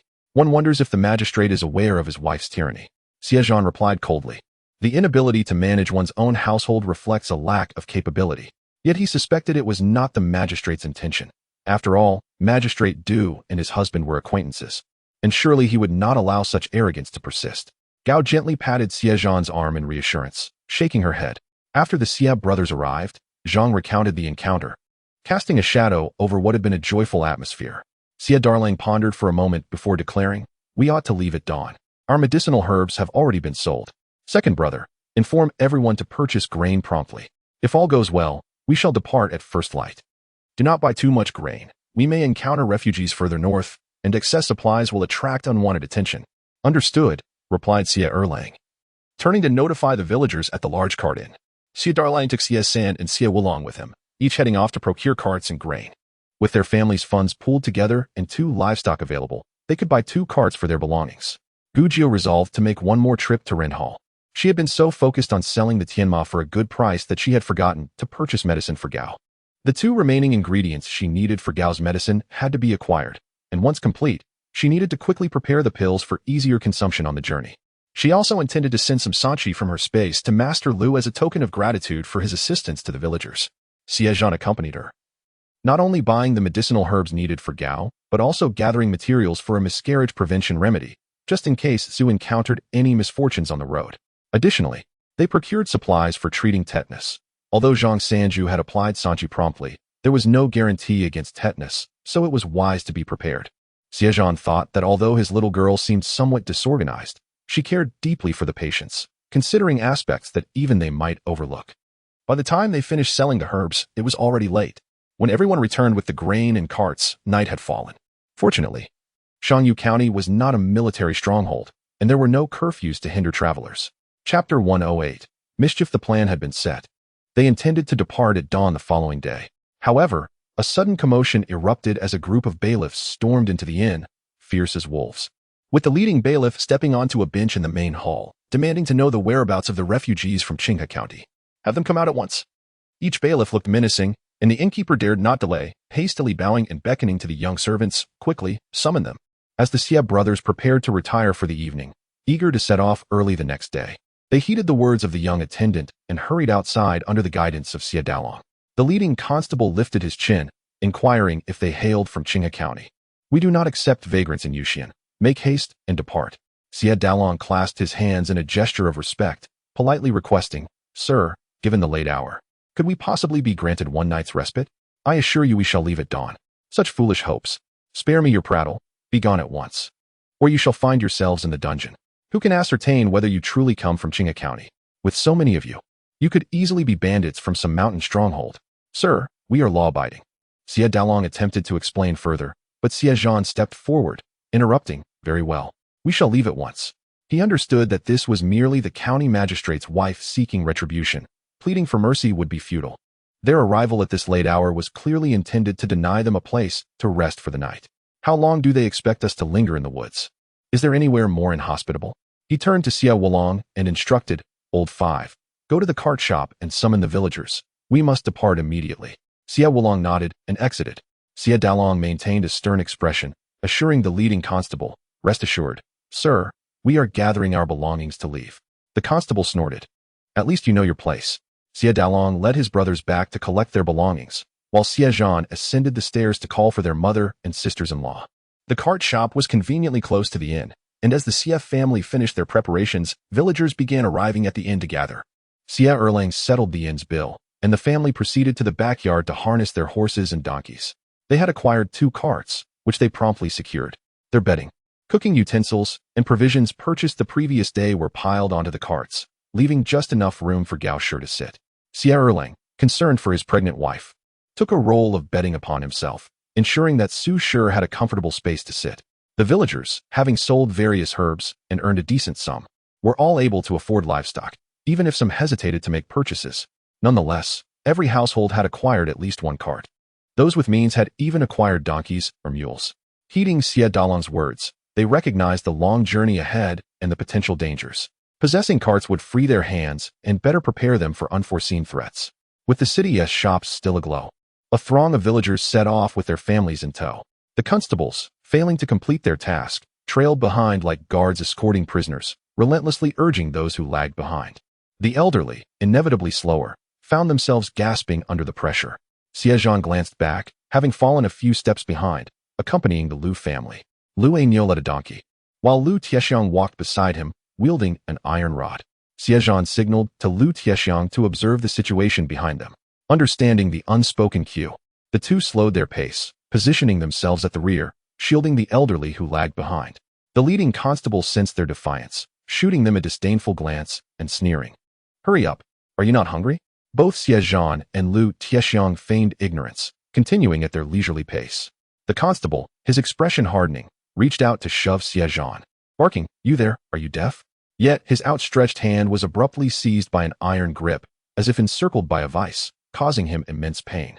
Lu Tiexiang's deep voice rumbled, Speak kindly, there is no need for violence. His calm words, devoid of emphasis, coupled with his imposing stature, emanated an air of unyielding strength. The constable suddenly felt an overwhelming pressure, as if he were facing a lurking beast, chilling him to the bone. A tremor of fear coursed through him. He had intended to threaten his opponent, but was instead released, the giant turning to resume his unhurried pace. Feeling affronted, the constable's anger flared, drawing his knife. However, His fellow constables swiftly intervened, shaking their heads in warning. No, don't. We cannot explain this to the magistrate if it goes awry. Gradually, the constable's irritation subsided, and he begrudgingly sheathed his weapon, snarling, Can you move any faster? Your legs are merely decorative. If they serve no purpose, perhaps we should remove them. Regardless of his incessant prodding, Xie Zhan and Lu Tiexiang remained unfazed, proceeding at their own pace. The constable seethed in silence, muttering curses as he followed behind. Ignored by all, as they entered Yuxian, the village folk traversed the western gate, passing through the town to exit via the eastern gate. When they caught a glimpse of the gate in the distance, Gu Jiu glanced back, grinning mischievously as she rummaged through her small backpack. Yao Shi, observing her antics, sensed mischief brewing and watched intently. When Gu Jiu produced a sizable bundle from her bag and extracted a smaller paper package containing 2 candies wrapped in paper, Gao Shi immediately recognized her intent. She vividly recalled the incident involving Xie Wulong, which had caused quite a stir. Gao Shi couldn't help but chuckle, playfully poking Gu Jiu's forehead. You little rascal, but do be careful. Gu Jiu grinned widely, her large eyes crescent-shaped with delight, whispering to Gao Shi, Do not worry. Mother, the wind is on our side tonight. With that, she slowed her pace, gradually falling behind to walk alongside Xie Zhan, reaching for his large hand. Xie Zhan felt something pressed into his palm and looked down to find Gu Jiu's sparkling gaze, filled with mischief. Realizing what she had slipped him, he couldn't help but smile, gently brushing his fingers against her small nose and mouthing, Naughty. Gu Jiu's laughter grew more joyous as she released his hand. Unwrapping the candy, Here, have some. Understanding it was Gu Jiu's homemade candy, Xie Zhan opened his mouth to receive it. She then offered another piece to Lu Tiexiang, who accepted it with a grin, popping it into his mouth. Gu Jiu scampered back to join the others. Chapter 109. The effects of the hallucinogen. Xie Zhan watched her retreating figure, the smile on his face gradually fading. Feeling the gentle breeze caress his face, he discreetly lifted the paper package in his palm. Holding it at shoulder height, he opened the package, allowing the powder to be carried away by the wind.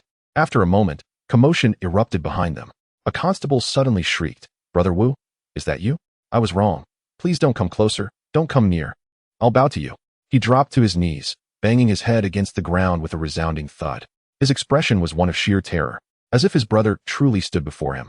The other constables exchanged bewildered glances, one asking, What is happening? Your brother has been dead for ages. As he spoke, a chill ran down his spine, and he looked around warily. Could it be that Brother Wu was nearby? Wang Laosi continued to bang his head on the ground, soon drawing blood, crying out, Don't come closer, don't kill me. The surrounding constables, equally alarmed, retreated, scanning their surroundings in vain. Suddenly, Wang Laosi leaped up, exclaiming, Don't kill me. It wasn't me. It was my sister-in-law who tempted me. I couldn't resist. It's not my fault. It was her idea to poison you. His revelation left everyone speechless. The shocking truth of Wang Laosi's betrayal and the demise of his brother unfurling before them. The villagers could hardly contain their astonishment, turning to gossip and point fingers. Xie Zhan urged the crowd, Let us not linger. This does not concern us. We should move along. The hushed, horrified whispers of the constables had yet to dissipate from the incident involving Wang Laosi when the leading constable embraced his companion, leaning in to kiss him, a broad smile illuminating his face. Oh, Chunong, my dear, where will you escape to this time? That Lord Li is nothing but a glutton, surely incapable of satisfying your needs. Why not come with me? I assure you, I can provide you with unparalleled pleasure. At this, Xie Zhan urged the villagers to hasten their departure, exclaiming, What nonsense is this? We must shield the young girl from such filth. However, upon glancing back, he noticed that his young charge was straining to eavesdrop. Her ears perked and her head craned forward. Xie Zhan, exasperated, quickly stepped forward to redirect Gu Jiu's gaze, covering her ears with his hands. Meanwhile, the colleague held in the leading constable's embrace desperately pleaded, Brotherly, you've mistaken me. I'm Lu, for heaven's sake. Let go of me. Yet, the leading constable not only refused to release him, but tightened his grip, one hand brazenly roaming beneath the man's clothing, uttering lewd propositions. Oh, Chunhong, just surrender to me, and I will ensure you experience ecstasy beyond your imagination. The constable's face flushed crimson as he shouted in frustration, Let go. I implore you. Unfortunately, the leading constable seemed to possess an inexplicable strength, clinging stubbornly.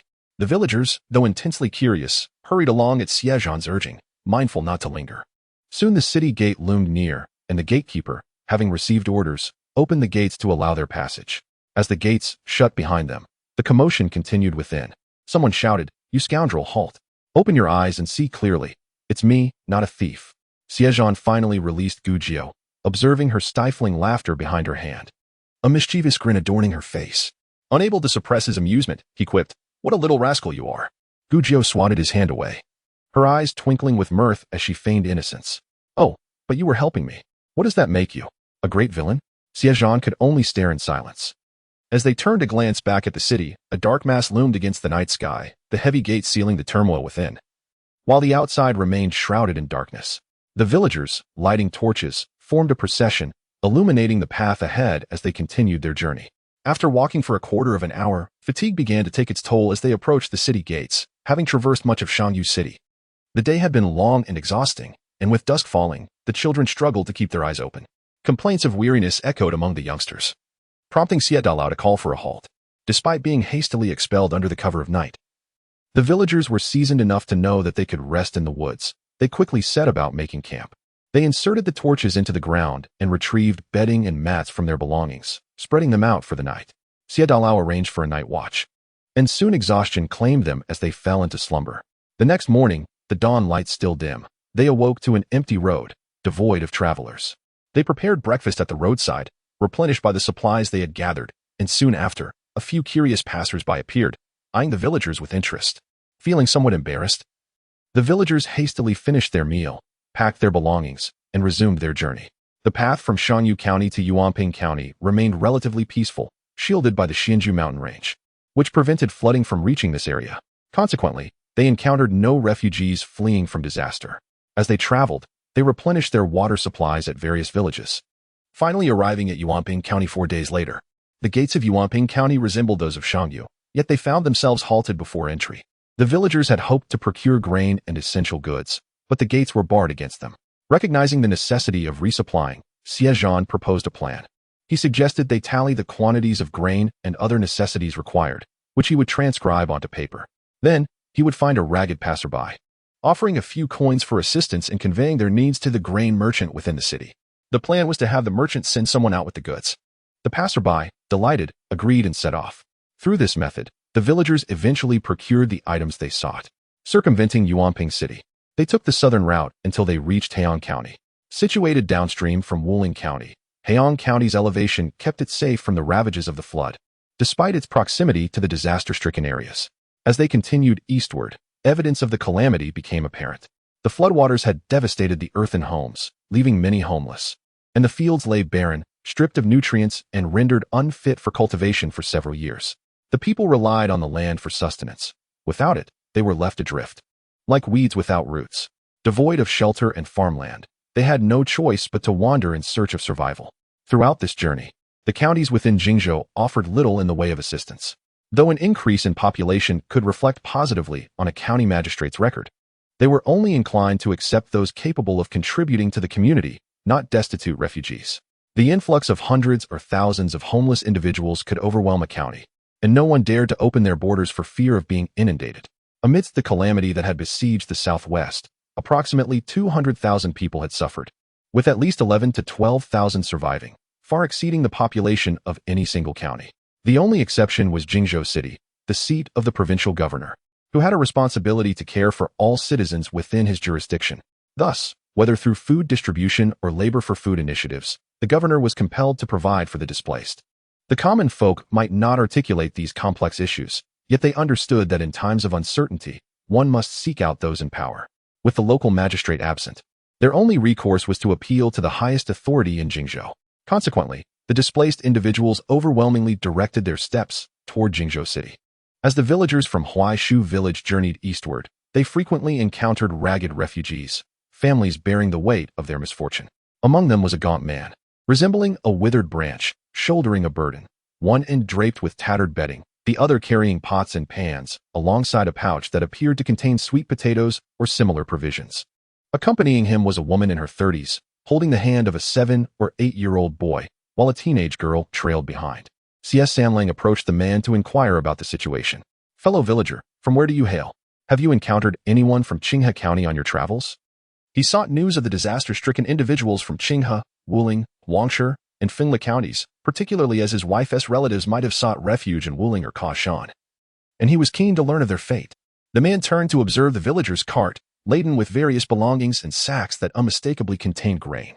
Swallowing hard in response, the woman, girl, and boy turned their gazes toward the villagers, for pairs of eyes fixated on the sacks of grain they carried. The man smacked his lips, refraining from responding to Xie Zhan, and instead extended his hand, pleading for something to eat. Please, could you spare us some food? We haven't eaten in 3 days. The woman released the boy and rushed over, kneeling before Xie Zhan. Have mercy, please grant us some grain. We have not eaten for 3 days, and my child is on the brink of starvation. Show compassion and save our family. Xie Zhan furrowed his brow, hesitant to acquiesce. If he opened this door, the nearby disaster victims would surely swarm him, demanding food. He remained silent, choosing to retreat rather than inquire about his father-in-law's situation. Gujiao observed the family with curiosity, noting that the couple's 4 eyes were fixed greedily on the grain in their cart. Upon closer inspection of their luggage, aside from a bag that appeared to contain sweet potatoes, a small bulging bag was partially exposed beneath their bedding, indicating they still had some grain stashed away. They were unwilling to share their own provisions, yet dared to beg from others. Seeing that Xie Zhan was not inclined to engage, the couple exchanged glances and both knelt in the middle of the road, prostrating themselves. As they bowed, they fervently begged for food. Kind souls, we implore you for something to eat. We are on the verge of starvation. Our child hasn't eaten for days. Before attempting to deceive others, one should conceal their ulterior motives. With such a large bag, did they think everyone else was blind? Xie Zhan waved his hand, and the group parted around the couple, circumventing them. However, the 2 children, a girl and a boy, immediately rushed to block their path, mirroring their parents' actions by kneeling and crying out for help. What a shameless family. Ignore them, keep moving. If they don't step aside, it's their own fault. The villagers shouted, unable to proceed as they awaited Xie Zhan's command. He barked. Get a few people to pull them aside. There were only 4 of them. Surely, they could not truly obstruct their way. Empty-handed, Xie Datong and Xie Wulong seized the man and his son, while Zhang Shi and Zhou Hu's wife each held onto the woman. Zhao Sanqin, without uttering a word, marched over and grabbed the girl's hair, scolding, Get out of the way. How dare you think we are fools? We can clearly see you are a family of beggars. The family erupted in cries, Murder! Murder! In broad daylight, you are taking advantage of your numbers to kill us. They struggled violently, unwilling to yield. Yet, Xie Datong and Xie Wulong, being skilled fighters, faced no challenge in subduing a frail man and a child. The 2 women managed to restrain the woman without issue. However, Zhao Sanqin struggled with the girl, who fought fiercely, and it seemed she was losing her grip. Just then, Zhao Sanqin caught a glimpse of Xie Zhan's encouraging gaze, and her resolve surged. In front of the ethereal Xie Zhan, she felt emboldened and once more seized the girl's hair, commanding, Hurry up and get lost, or I'll make you regret it. The girl screamed obscenities, hurling insults that were too foul to repeat. Enraged, Zhao Sanqin slapped her across the face and, using her strength, dragged her to the roadside. Gujiao initially wished to assist, but found herself unable to intervene, instead giving Zhao Sanqin an approving thumbs up. With her hands on her hips and chest puffed out, Zhao Sanqin exclaimed, You all go ahead. I'll keep an eye on her. Chapter 111. Seeking water. Xie Zhan gestured for the group to move swiftly. After some distance, they finally released the family they had restrained, resuming their journey. The family behind them hurled a barrage of curses that were far too offensive to bear. Xie Zhan covered Gujiao's ears, advising her, Do not listen.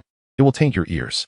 When Xie Wulong caught up, he realized his innocent little sister should not be exposed to such vile language. He bent down to search the ground. Xie Zhan, perceptive as ever, handed him a small stone, saying, Uncle, is this what you're looking for? Xie Wulong chuckled, ruffling Xie Zhan's hair. You little rascal. He took the stone and aimed it at the man behind them, throwing it with all his might, hitting the man squarely in the mouth. The man's lips split open, and he clutched his face, whimpering. Try cursing again, and see if I don't knock out every last one of your teeth. Xie Wulong threatened. The family fell silent, their anger smothered by fear as they glared at Xie Wulong. This brief encounter awakened the group to the reality that many more refugees would be encountered along the road to Jingzhou. Among them were the forced exiles of good-hearted citizens, as well as shameless scoundrels. While the villagers were indeed simple, the notion that poverty breeds troublemakers was not unfounded. Though contradictory, the 2 elements coexisted harmoniously. At the time of the flood, when the fields were barren, every household was left with scant provisions. Even if they had the means to purchase food, there was little available for sale. By now, many would have exhausted their supplies. The absence of food was a breeding ground for chaos, under the pressure of hunger. Anything could transpire. Should they encounter a group akin to the one from Dahu village, who might band together to rob them, It could lead to serious trouble. To exercise caution, they decided to stow their grain at the bottom of the cart, piling blankets and kitchenware atop it. They also prepared their weapons, ready to defend themselves in case of an attack. After crossing He County, the number of refugees along the road increased significantly. Technically, the people from Huaitree village had taken a longer route through the old forest of Xinjiu Mountain, which consumed more time.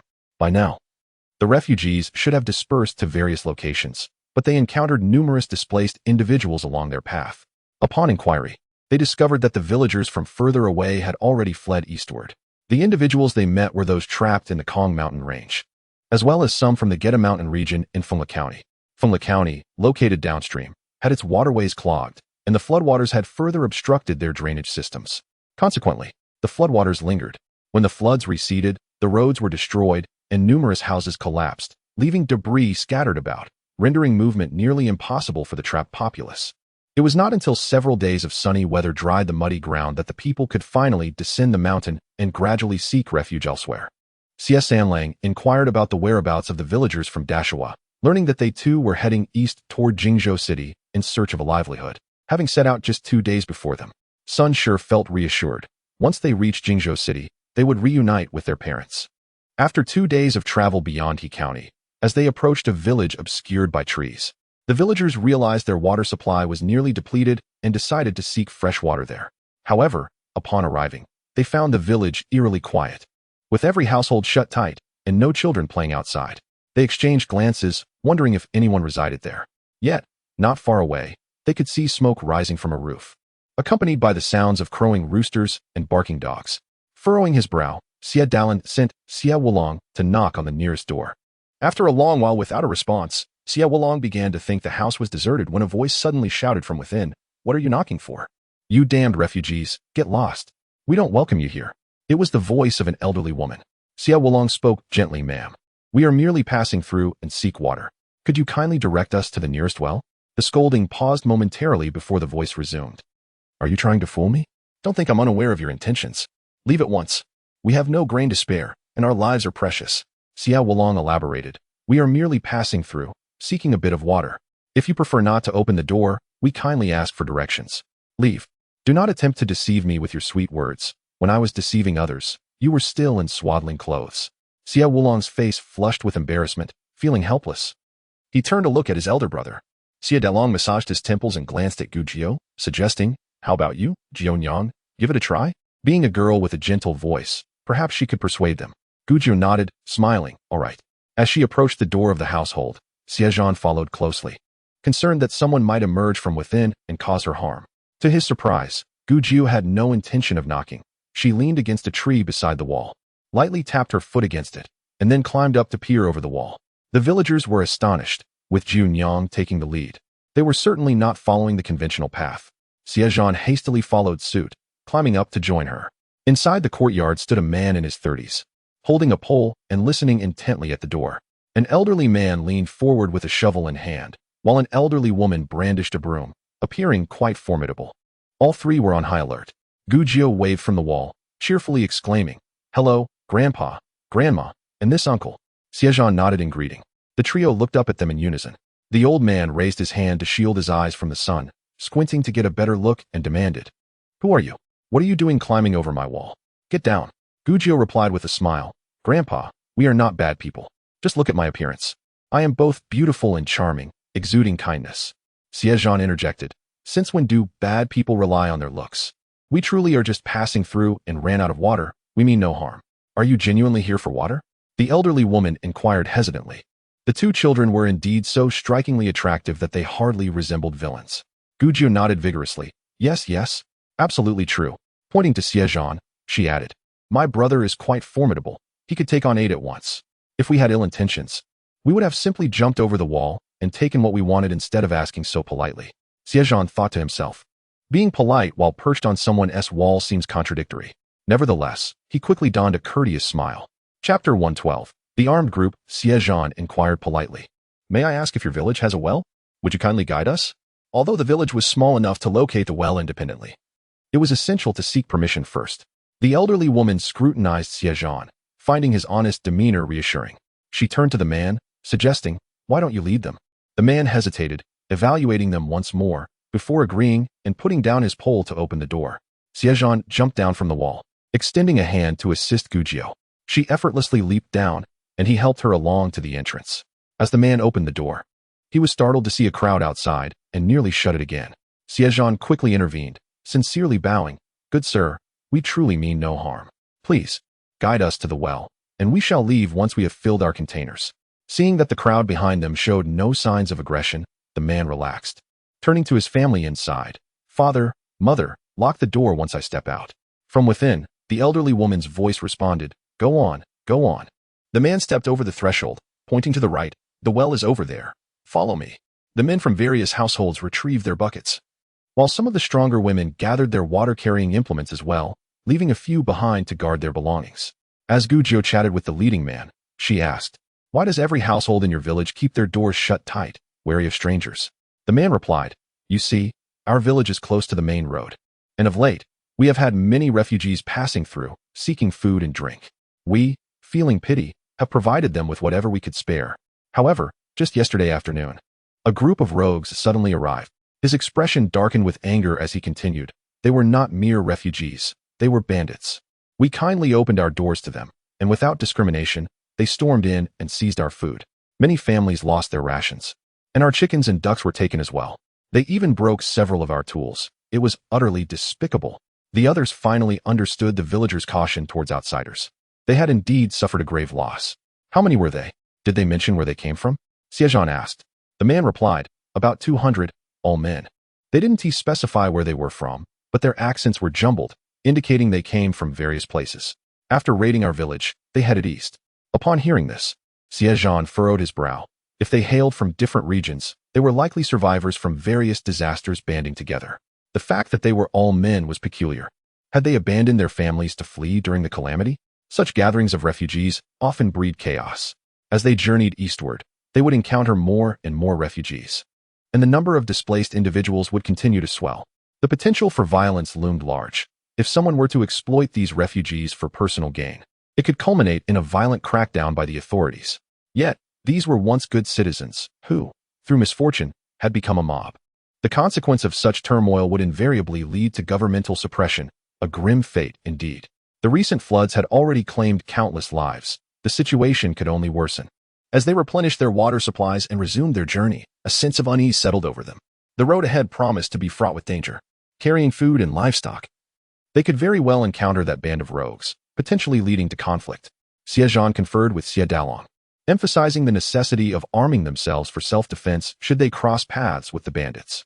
They had fashioned some bows and arrows in the old forest, but without arrowheads. Their lethality was woefully inadequate. The two resolved to seek a blacksmith in the next county or small town to procure proper arrowheads before continuing. Entering a county town would be challenging, and even if they managed to do so, no one would dare undertake the crafting of arrows due to prohibitions against such weapons. Their best bet was to find a small town where they might discreetly offer a fair price for the work. At this juncture, they reached the outskirts of He County and were about to enter Lingji County. Locals informed them that ahead lay Huaxi Township in Lingji County. After inquiring about the route, the villagers intended to detour to Huaxi Town in search of a blacksmith. Naturally, there were no city gates or travel permits required in a small town. Xie Dalong instructed Xie Erlang and Zhou Hu to scout Huaxi Town first. Upon their return, they reported that there was indeed a blacksmith in town, but no inns or large shops.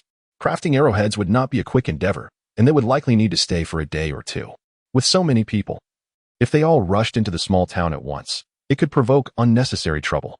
Moreover, there would be no accommodation available. It was decided instead to camp outside the town, allowing those who needed to purchase supplies or have arrowheads made to enter, while the rest waited outside. Thus, they followed Xie Erlang and Zhou Hu to a spacious area by a meandering creek that flowed toward the town. Here, they could already see the town's houses stretching out, and the villagers began to set up camp. The Lu family had always been blacksmiths, well-versed in the art of forging arrowheads. Given the gravity of the situation concerning everyone's safety, it was unreasonable for one family to bear the cost of crafting the arrowheads alone.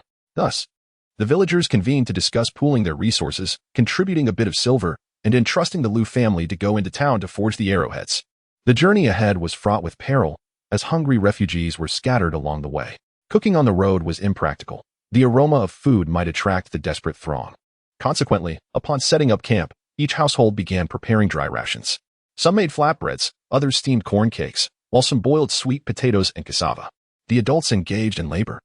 The children gathered firewood, and the girls were sent nearby to forage for wild vegetables, creating a bustling scene. Not long after their arrival, the village head approached to inquire about their presence, as a large group congregating near the town warranted an explanation. The villagers, however, dared not disclose their intent to forge arrowheads, instead claiming they were merely stopping to replenish their supplies and would leave after a brief respite. The village head cautioned them against causing any disturbances, lest they attract unwanted attention, and then departed. Shortly thereafter, the Liu family returned with disheartening news. The blacksmith shop refused to take on their work. In response, Xie Zhan and Xie Erlang, both eloquent speakers, accompanied them to negotiate, promising a higher fee, and the Liu family agreed to assist. Gu Jiao aimed to concoct a medicinal pill, initially intending to do so in Shangyu. But circumstances had forced her to postpone until now. In Chapter 113, they encountered unsavory characters.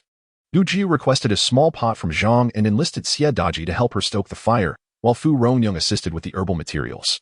She was preparing honey pills, having procured honey during their stay in Shangyu.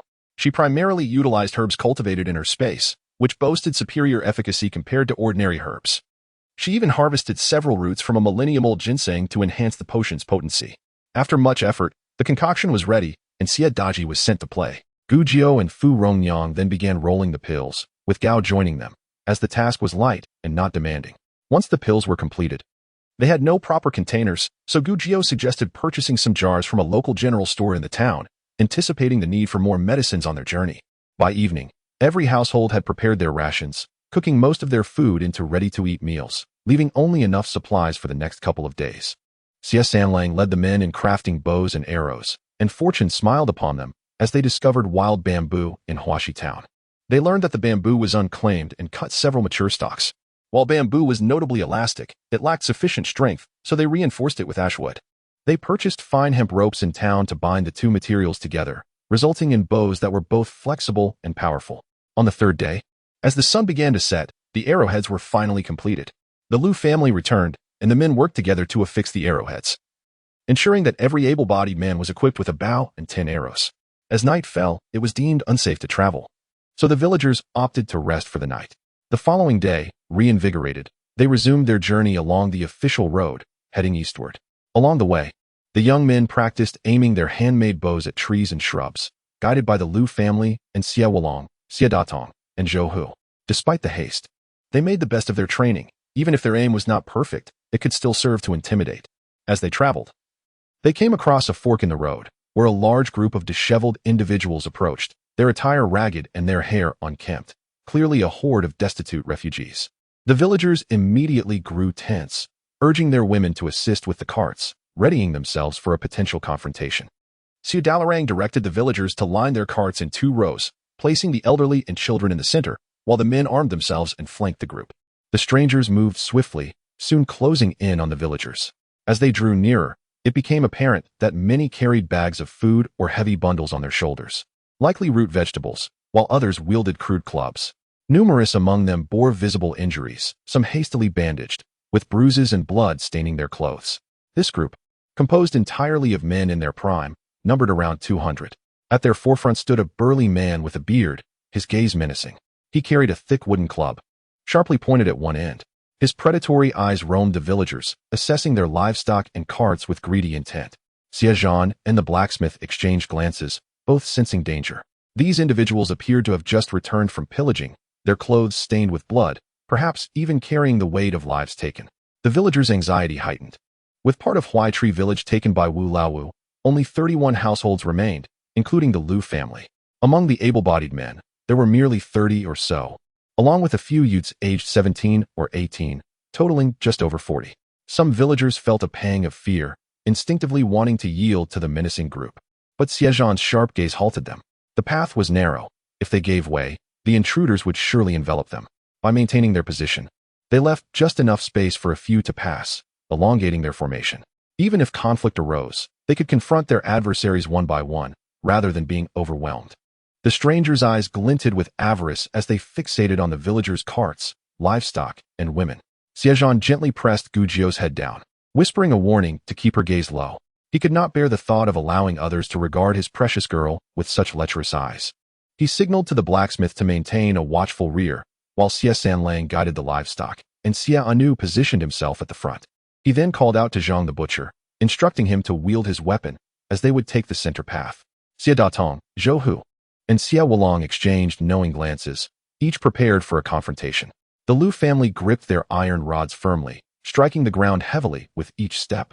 Moving to the front and back of their formation, Zhang the butcher brandished his gleaming long knife, while Xie Zhan readied his bow, both advancing toward the flanks of their group. The Lu family, tall and imposing, exuded an air of authority, while Zhang's bloodied visage added to the intimidation. As they took their positions, the men readied their bows, arrows drawn, each guarding their respective side. Although their aim might not be impeccable, the mere presence of their weapons served as a deterrent. The encroaching men, now at the end of the line, hesitated, their eyes flickering with uncertainty. And they chose not to make any rash movements, silently circumventing the villagers. That moment, despite the lack of words or eye contact, was a silent confrontation. The intruders coveted their livestock and carts, but were equally wary of the villagers' weapons and resolve. Once the last of the men passed, they continued onward at a brisk pace. As the distance between the two groups narrowed to around 30 or 40 paces, one tall young man turned back, his gaze fixed on Sun, his expression lecherous as he jeered, "Little sister-in-law, following a bunch of old and weak folks leads to no fortune. Why not come with me instead? I can offer you meat to eat." Sun, noted for her beauty and fair complexion, blushed deeply, torn between embarrassment and anger, unsure how to respond. Xie Zhan, brimming with fury, stepped forward, shielding Sun behind him, raising his bow once more, aiming it at the taunting man, and shouted, "Scoundrel." Chapter 114. Unleashing the monsters. An arrow was shot askew by Xie Zhan, landing uselessly on the ground. The nearby man had just laughed heartily, ready to mock, when suddenly two more arrows shot forth with a whoosh. One, fired by Xie Zhan, lodged itself in the man's bun, while the other, released by Xie Wulong, grazed his ear, taking a small chunk of flesh and causing blood to spurt forth. After releasing his arrow, Xie Wulong cursed vehemently, "You scoundrel! What nonsense are you babbling? You think I want to put a hole through your filthy mouth if you keep talking like that?" Xie Zhan retracted his crossbow, casting a lifeless gaze at the man, and prepared another arrow, aiming carefully. The sudden turn of events halted the group of men, who turned to face him, gripping their clubs tightly. Their expressions fierce and ready for action, veins bulging on their arms. The villagers, too, paused, some stepping forward, while the timid swallowed hard and retreated. The atmosphere thickened with tension. Zhang, frustrated at Sun, whispered reproachfully, "You always talk big, and now you're acting like a timid little wife? What's the use of that mouth if you want to speak up? Curse him until his mother doesn't recognize him." Sun's face flushed crimson with a mix of anger and embarrassment, her inability to curse leaving her feeling utterly frustrated. Gujiao glanced at the still blushing Sun and the furious Xie Zhan, feeling a surge of indignation. This could not stand. She had to defend her sister-in-law. However, before Gujiao could take action, Lu Ainyo stepped forward. He had been walking in front, but now quickly approached a nearby tree, rolling up his sleeves, muscles taut, pulling back his elbow, and then thrusting forward with great force. The dull thud echoed as he pierced the tree, which was as thick as Gujiao's waist. Xie Wulong swaggered over, his eyes challenging the men, raised one leg, and kicked the upper portion of the tree trunk with a resounding crack. The tree, already pierced by Lu Ainyo, broke in two and crashed to the ground, leaving the men gasping in shock, hesitant to make any further moves. What kind of strength did these two possess? Surely, they were stronger than an ox. Xie Zhan raised his crossbow again, aiming at the man who had insulted Sun, coldly uttering, "Apologize." The man, taken aback, quickly transformed his shocked expression into a mocking grin, saying, "It was just a joke, don't take it seriously." Simultaneously, the commotion from the fallen tree startled birds from nearby branches, sending them fluttering into the air. Gujiao snatched the bow from Xie Zhan's hands and shot an arrow into the air, bringing down a sparrow. Xie Zhan ran out to collect the sparrow, cheering, "We have sparrows to eat.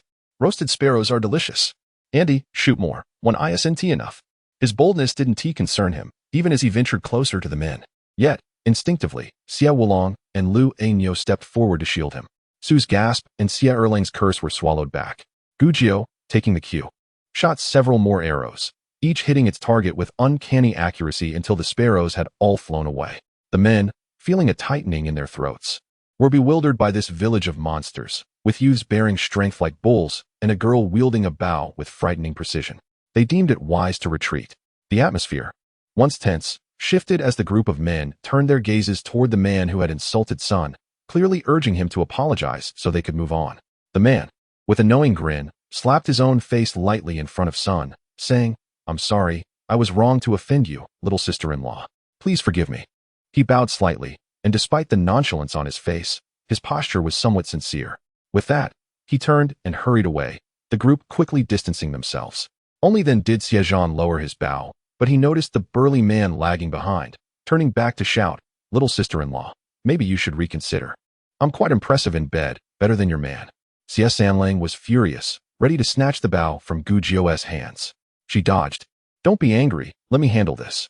With a determined stride, she gave Xie Zhan a knowing glance. He understood her intention to unleash her powerful crossbow. The man, relying on the distance, thought himself safe from the arrows, but Gu Jiu aimed to show him the strength of her weapon. With a swift move, Gu Jiu advanced, and Xie Zhan, along with Lu Nyo, fell back slightly, using their bodies to shield her from view. In an instant, Gu Jiu switched her weapon. What had been an ordinary bow transformed into a sleek, dark crossbow. A powerful hum resonated as an arrow, slicing through the air, struck the burly man's bun, grazing his scalp and sending blood spraying. The force propelled him backward, crashing into his companions before collapsing to the ground. Xie Zhan and Lu Nyo, stunned, barely registered the transformation of the weapon. They had felt the power of Gu Jiu's crossbow before, but witnessing it firsthand was an entirely different experience, forceful, precise, as if guided by the hand of death itself. Most astonishing was its ability to appear and vanish at will, almost supernatural. They simultaneously realized that if used for assassination, it would be devastatingly effective. In battle, it could turn the tide by eliminating key opponents. Gu Jiu aimed her bow at the man, her face stern as she commanded. 1. Remove the arrow and place it on the ground. 2. Slap yourself twice and declare loudly that you are a beast. 3. Bow and apologize to my sister-in-law. If you fail to comply, or if you dare speak ill again, I will not hesitate to shoot you in the head. The men were thoroughly intimidated. The burly man, emboldened by distance, now understood the gravity of the situation. Then he transitioned from sitting to kneeling, bowing his head slightly, and uttered, "Forgive me. I am but a beast." Gu Jiu exclaimed loudly, "Speak up. I cannot hear you." "What did you say?" The man raised his voice. "I am a wretched creature, even worse than a pig or a dog. I was wrong. I should not have disrespected my sister-in-law. I shall never dare to do so again." Satisfied, Gu Jiu withdrew the mock bow and arrow from her grasp. The group cast their dim gazes in this direction, but fell silent, turning away to depart in silence. In that moment, Xie Zhan and Lu Nyo felt that Gu Jiu was exceptionally impressive. Just as Xie Zhan was about to commend her, he turned and saw Gu Jiu, her small white teeth gleaming as she skipped over, her face radiant with sunshine, asking Xie Zhan, "Am I formidable?" With a smile, Xie Zhan tucked a stray lock of hair behind her ear and nodded. "Yes, indeed. Jiu Nyang is the most formidable." Gu Jiu's smile widened further. Lu Nyo quietly retreated, thinking to himself that he ought to hide beneath the cart. Xie Wulang returned to the group, grinning from ear to ear, swaggering as he boasted to his companions, "Did you see? That is my sister. She is incredible." Xie Changsheng remarked in a low voice, "Not for long. It won't be many years before you'll be calling her sister-in-law." Xie Wulang was immediately incensed, feeling as though salt had been rubbed into a wound. He strode forward, saying, "Come, let us spar a bit." Xie Changsheng firmly grasped his father's hand, lunging a few steps forward. "Father, let go of me. I want to go." His father rolled his eyes and urged him, "Go on, I won't stop you." Xie Changsheng refused to let go, pleading, "Father, release me. Let me go." His father pushed him forward, addressing the smirking Xie Wulang. "Wulang, be gentle. If you injure him, we'll have to trouble Junyang to heal him." Xie Changsheng swiftly darted behind his father. The villagers erupted in laughter, some teasing Xie Changsheng. "Look at you, such a coward. A real man shouldn't be afraid of a fight." Clinging to his father's arm, Xie Changsheng adamantly refused to step out, retorting, "A real man doesn't go if he doesn't want to. If you're so capable, you go." Xie Lang chuckled, shaking his head, and called for everyone to move on. "All right, enough of the antics. Let us go. If we don't hurry, it'll be dark soon." Xie Zhan jogged ahead to retrieve Gu Jiu's arrowhead, wiping the blood off with a cloth before tucking it into his sleeve. The group resumed their journey. Sun Shi, with reddened eyes, grasped Gu Jiu's hand, saying, "Junyang, thank you for standing up for Sansa." Xie Lang caught up, patting Gu Jiu's small shoulder with a sigh. "Third brother is useless. It takes a girl like you to take charge." Each has their specialty. I specialize in healing, capable of tending to both the wicked and the ailing. Third brother is different. He is a craftsman, but he is wasted here in the countryside. If he were to meet a master, he could learn a valuable skill, potentially innovating tools to benefit humanity, becoming a legendary figure like Liu Ban. Xie Zhan was greatly moved, feeling a stirring in his heart, suddenly finding a sense of direction in life. Xie Zhan held Gu Jiu's hand and discreetly placed the arrowhead into her palm, smiling down at her. It's rare for our Jiu Nyang to offer encouragement. Gu Jiu looked up, astonished. Huh? I was merely speaking the truth. Is that what encouragement is? Xie Zhan replied. Gaosher laughed heartily. Reaching out from the cart to pat Gu Jiu's little bun, Jiu Nyang is still the same Jiu Nyang. Although straightforward, Gu Jiu knew how to protect her family. Filled with affection and loyalty, how could one not cherish such a child? Xie Zhan chuckled and shook his head. All right, let us go. Are you tired? He glanced at the overloaded cart and quietly asked, Shall I carry you? Gu Jiu shook Xie Zhan's hand, swaying back and forth. It's just shooting an arrow, not chopping someone down. I'm not tired. Xie Zhan looked at her fluffy head with a hint of regret. The villagers continued on their journey, whispering about the earlier incident. Those individuals were likely from the village that attempted to seize water from them. Did they not leave 2 days earlier than us? We lingered in Huaxi town for 2 days. How could they have caught up? It seems they are headed far away to rob. They must have been looting along the way, hence their slow pace. Phew. Thank goodness we're formidable. Otherwise, they might have taken our things. Not we. But Jiu Nyang and Xie Lang, Xie Wu Lang, and the Liu family are formidable. Indeed, they are all from our village, so we can say we are formidable. Over there, Xie Lang walked alongside Sun Shi, offering quiet comfort to his wife. Xie Zhan observed, feeling that Gu Jiu's appearance was strikingly captivating. Suddenly, he released her hand, bent down, and rubbed his hands on the ground a few times before calling Gu Jiu over. He smeared the dirt on her face, rubbing it in for good measure. Gu Jiu grasped his arm, her mouth contorted in surprise. What are you doing? As soon as Xie Zhan withdrew his hands, she rushed to wipe her face. What did you smear on me? It's filthy. Don't wipe it. Xie Zhan held her hand. Better to be a bit dirty than to be safe. Gu Jiu paused in her struggle, looking up with wide eyes that blinked playfully. Then you should wipe your face too. She bent down to the ground, rubbing dirt on her hands, reaching up to smear some on Xie Zhan's face. Unfortunately, her height and strength were insufficient. He merely leaned back slightly, effortlessly blocking her attempt. Gu Jiu huffed a few times, suddenly sporting a mischievous grin, and playfully smeared dirt all over him, laughing joyfully as she clapped her hands. Xie Zhan glanced down at his soiled attire, shaking his head with a wry smile, permitting his clothes to remain dirty without brushing off the dust. Nearby, a group of young men watched with envious eyes. Hey, be mindful. We're all breathing the same air here. Pay attention. Strangely, despite not having eaten anything, they felt uncomfortably full. What was that smell? It was an overpowering stench of sourness. Gu Jiu stuck out her tongue and darted away, while Xie Zhan rubbed his nose, trailing behind her leisurely, hands behind his back. Chapter 116. Siblings. As they traveled eastward, the landscape gradually became barren. The once abundant green wild vegetables had been stripped away. The devastation resembled that of a locust swarm, exposing miles of yellow earth. Along the way, they encountered beggars. Despite their emaciated and pitiful appearance, no one dared to show unwarranted kindness by offering food, for any sign of compassion would lead these starving souls to swarm, either showcasing their most pitiable side to soften hearts or recklessly snatching away any food. In the grip of hunger, humanity loses all sense of morality and decency, reducing individuals to mere beasts, driven solely by the primal urge for sustenance. The villagers, with heavy hearts, continued their journey for 2 more days without exiting Lingji County. Lingji County is mountainous and sparsely populated.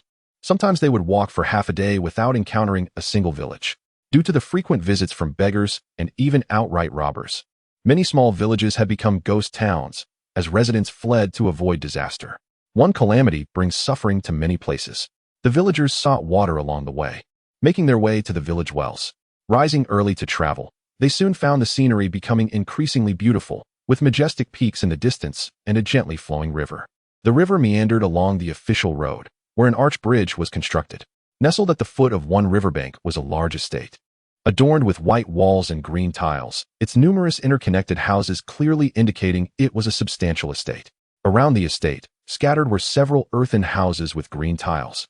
Nestled amidst the mountains and fields, flourishing flowers and lush willows adorned the area, while the opposite bank revealed vast fertile fields. The crops had already been harvested, revealing the black and yellow earth beneath. As the group admired the stunning scenery along the way, they approached the arch bridge. As soon as they ascended the bridge, a horse-drawn carriage came barreling toward them from the opposite direction. The horse seemed to be startled, careening wildly with the carriage, and piercing screams echoed from within. Yet no driver could be seen on the yoke. Approaching villagers braced themselves as the carriage hurtled toward them. Luanyo sprang forward, gripping the frightened horse tightly, being dragged a few steps in the ensuing chaos. Simultaneously, Xie Wulong rushed to assist, seizing the yoke to bring the carriage to a halt. Together, their efforts finally calmed the terrified steed. However, the sudden stop sent the occupants of the carriage tumbling out due to inertia. Xie Wulong caught sight of a flash of green escaping the carriage curtain, instinctively pulling at the figure. The green form rolled directly into his embrace, a beautiful girl. Her face marred by fear, hair disheveled, and tear-streaked cheeks. Startled, Xie Wulong gasped and quickly released her. The girl, taken by surprise, fell to the ground with a cry, tears streaming anew from the pain. Xie Wulong hastily reached for her, but as his hand neared her arm, it recoiled as if scalded. Flustered and scratching the back of his head, he called out, "Sister, come quickly." His expression was one of distress, as if he were on the brink of crying for help. Gao Shi and her 3 daughters-in-law could hardly bear to watch. His foolishness was unbearable. Even if propriety dictated a distance between the sexes, one couldn't simply stand by while a girl fell to the ground. What a buffoon. It seemed the Xie family had an abundance of such fools. Xie Zhan rubbed his forehead, pondering that if 5th and 9th were not siblings, he would hardly believe their sync. They were as if cut from the same cloth. Gao Shi remarked, "I refuse to take responsibility for this mess." Gu Jiu internally lamented, "Brother Wu, this behavior will surely hinder your prospects for a wife. Do you realize?" She rushed over to help the girl up, only to find the girl, disregarding her dirt-streaked attire, scrambled to her feet and dashed toward the carriage, crying out, "Grandmother." She flung aside the curtain, revealing an elderly woman curled up inside. Motionless and unresponsive, the girl, voice trembling, pushed at her grandmother's shoulder. "Grandmother, wake up, please." Gu Jiu stepped forward, peering at the old woman. Noticing that one of her arms was bound to the armrest with a light cloth, her eyes shut tight, face slightly bluish, and a small wound on her forehead from which blood seeped slowly. Gu Jiu quickly deduced that in the chaos, the girl had secured her grandmother to prevent her from being thrown from the carriage. She couldn't help but glance at the girl. It was remarkable how, in such a critical moment, she maintained her composure. "I possess some medical knowledge. May I take a look?" Gu Jiu offered. Noting the grandmother's pallor suggested a possible heart condition that could not be delayed. The girl turned back, her face a mask of urgency, eyes wide with surprise that anyone could discern her grandmother's affliction. "Please, I implore you, help her," she urged, stepping aside, wringing her hands in distress, expressing her heartfelt gratitude. As Gu Jiu reached out to check the grandmother's pulse, the girl, worried the horse might act up again, glanced at Luanyo, who was holding the reins. She bowed slightly, thanking him for his earlier assistance and requesting his continued help in controlling the horse. Luanyo nodded, guiding the carriage to the side of the road so that the other villagers could pass while he kept a firm grip on the reins to prevent any further chaos. The girl expressed her gratitude once more, then climbed into the carriage to free her grandmother's arm. Gu Jiu leaped onto the carriage, positioning herself to take the old woman's pulse. The elderly woman's complexion was a deep shade of purple, beads of sweat glistening on her forehead. The pulse beneath her fingers was weak and slow, as if it might cease altogether, prompting Gu Jiu to frown. The situation was dire. Meanwhile, Xie Zhan had already noticed that during the frenzied flight of the horse and carriage, a group of people had been pursuing them but had retreated upon seeing them regain control. The retreating figures were heading toward a cluster of white-walled, blue-tiled houses not far away. As the villagers who had crossed the bridge awaited Gu Jiu beneath it, they suddenly spotted black smoke billowing from one of the blue-tiled houses. "Is that house on fire?" one villager remarked, glancing at Xie Dalong.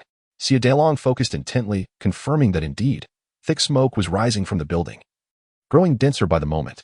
Just as he contemplated sending villagers to assist in extinguishing the flames, a stream of people began emerging from the front door.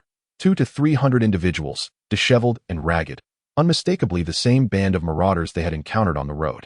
It was evident they had returned to pillage once more, and this time, not only had they stolen but had also set fire to the residence, an act of utter depravity.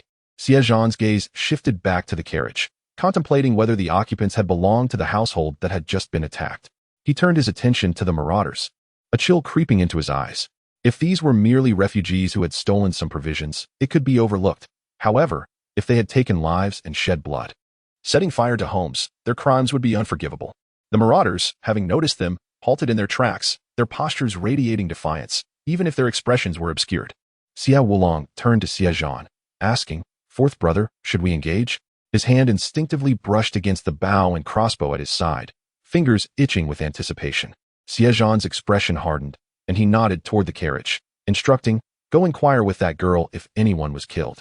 Understanding the gravity of the situation, Xie Wulong approached the carriage, peering inside. "Excuse me, did those people kill anyone in your village?" The girl, her worry for her grandmother evident, paused momentarily, clutching the carriage wall and peeking out to where Xie Wulong pointed.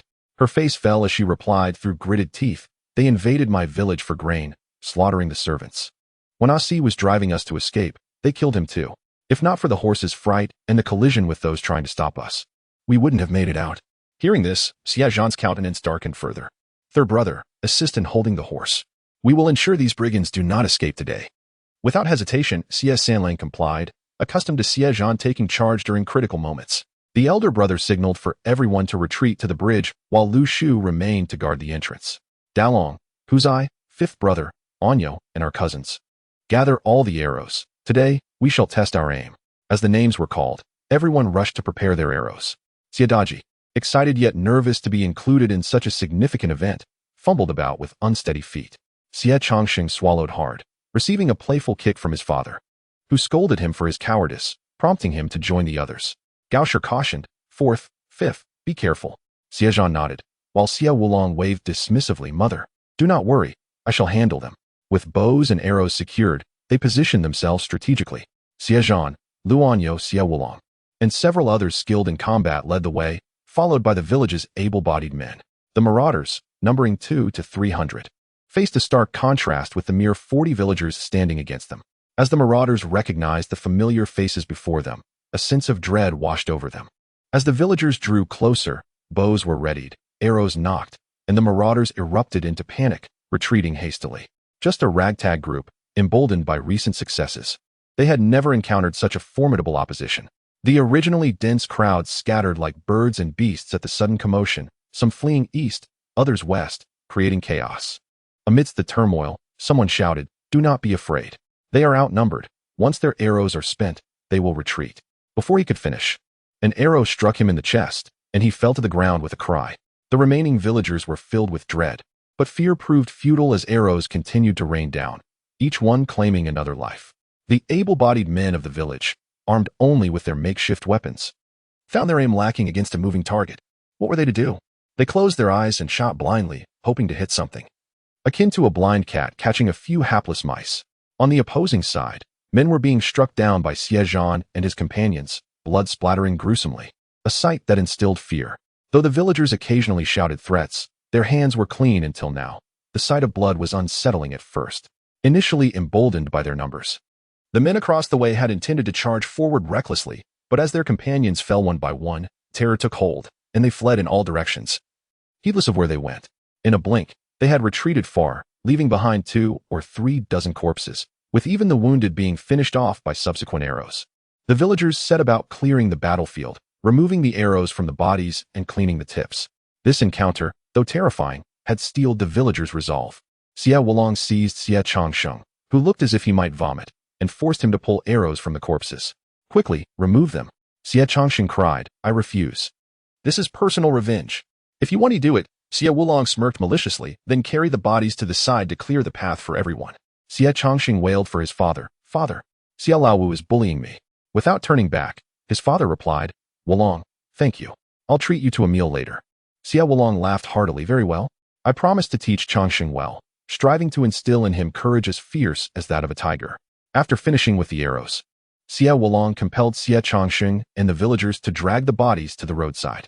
Meanwhile, another group of villagers went to check on the fire at the nearby estate. The estate's gate had been smashed and lay on the ground, and upon entering, they found a body sprawled inside, a gaping blood wound on its head, likely the result of a bludgeoning. The estate was spacious, with the courtyard wide open, and bodies littered the entrance, pathways, and flower beds, over 10 in total, all clad in uniform attire. Presumably the servants of the elderly couple. A young girl lay crumpled against the wall, blood streaming down it. The villagers were incensed. Those marauders were truly beasts, pillaging grain while committing murder and violating young women, lower than animals, each one regretting that they hadn't killed more. Meanwhile, in a cart, Gujio had finished treating an elderly woman, whose racing heart had finally calmed, her pulse easing. The old woman's life had been spared. Your grandmother suffers from chest congestion. She must take care of herself, maintain a calm demeanor, and avoid extreme emotions, Gujio instructed the young girl. The girl, now calmed, had been frantic earlier, fearing for her grandmother's health, and had resorted to desperate measures. To her surprise, this girl, younger than herself, had accurately diagnosed her grandmother's condition and successfully revived her.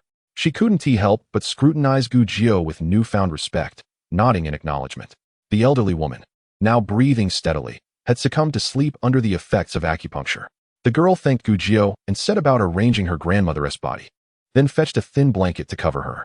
Chapter 118. Waiting for the rabbit. Gujio had just dismounted from the cart when she witnessed the refugees being scattered by the villagers.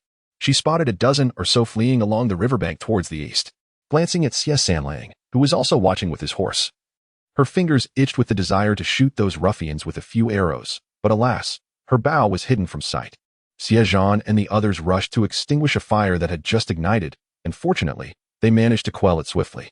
Upon returning to the bridge, Xie Zhan discussed with the others the pressing concern that although they had dispersed the refugees for now, they feared that once they retreated, the refugees would regroup. Their numbers would only embolden them to continue their rampage, having savored the benefits of unity. Xie Zhan proposed a strategy to lie in wait, ready to strike when the refugees gathered once more. The best location for this would be the estate. Xie Wulong was sent to communicate with the young girl, inquiring if they could take shelter at the estate. After ensuring her grandmother was settled, she approached, first bowing respectfully to each villager. Thank you all for your assistance today. Were it not for your help, my grandmother and I would not have survived. I am deeply grateful, she said, stepping back to kneel in gratitude. The villagers felt awkward at her gesture, with the women urging her to rise. Gao Shi encouraged Sun Shi to help her up, smiling. There is no need for such formalities, my dear. It was merely a small act of kindness. The girl, who appeared to be of noble descent, introduced herself as Xie and inquired about their origins and destination, wishing to inform her family to express her gratitude later. I am Gao, and we are merely refugees. Gao Shi replied, it was nothing worth mentioning, and Xie Wulong boasted, it is only right to aid those in need, do not mention it. And Xie blushed slightly at his boldness and continued, the estate just ahead belongs to my family. I wonder how much damage it has suffered. If you do not mind, please allow us to rest there. Xie Wulong responded, it's not too bad. Only one room was burned. The rest is still intact. And Xie gestured for them to follow. Conversing with Gao Shi, my grandmother has been unwell, and I've been caring for her here for some time. We had planned to return to the city, but this sudden influx of refugees caught us unprepared. Gao Shi offered some words of comfort. Xie Zhan assisted and Xie with the cart, while the villagers guided their livestock past the corpses of the slain refugees. The women and girls of the village turned pale at the gruesome sight, instinctively stepping back and avoiding the bodies. The Yin family's estate, unremarkable from afar, revealed its spaciousness upon closer inspection, with dozens of rooms, albeit marred by signs of violence. Upon seeing the fallen bodies, and Xie's eyes brimmed with tears. Yet she held back her sorrow, unwilling to break down in front of others. The village girls, frightened by the sight of so many dead, hurriedly hid behind their parents. The heat of the day attracted flies to the gruesome scene. Gujio frowned at this situation, stating, we must bury the bodies. The heat is intense. And with so many unburied, it poses a risk of disease. We should find a place to bury them promptly. Xie Zhan nodded, asking Xie, is there anywhere nearby suitable for burials? After a moment of thought, she suggested, perhaps behind the estate. There is a clear patch of soft soil that was meant for planting flowers. Thank you for your consideration, and Xie expressed her gratitude. No need for thanks, Xie Zhan replied, directing the men to begin dragging the servants' bodies to the back for burial, while the women tidied up the courtyard and found spots to settle. Avoiding the interior of the estate, the main residence of Aunt Xie and her grandson remained unscathed by the flames, allowing them to return and settle in. Once they had established themselves, the menfolk returned, gathering beneath the grand tree in the courtyard to deliberate on their course of action. The first encounter with the band of refugees revealed bloodstains on their bodies and faces, indicating they had already taken lives. This time, they had slaughtered 8 or 9 servants of the Yin family. In the shadows, the exact number of lives they had claimed remained a mystery. Those devoid of compassion, once they embarked on a path of robbery and murder, lost their humanity. Should a few particularly vicious individuals join their ranks, they would descend into madness, obliterating any remnants of their conscience. In pursuit of mere sustenance, they they would resort to killing and arson, and later, for other desires, women, livestock, treasures, any covetous thought could ignite their greed, prompting them to murder and seize what belonged to others, rather than allowing them to escape and potentially regroup. Gathering strength and ensnaring more refugees to establish a local power that wreaks havoc, it would be far wiser to extinguish this threat while it was still nascent.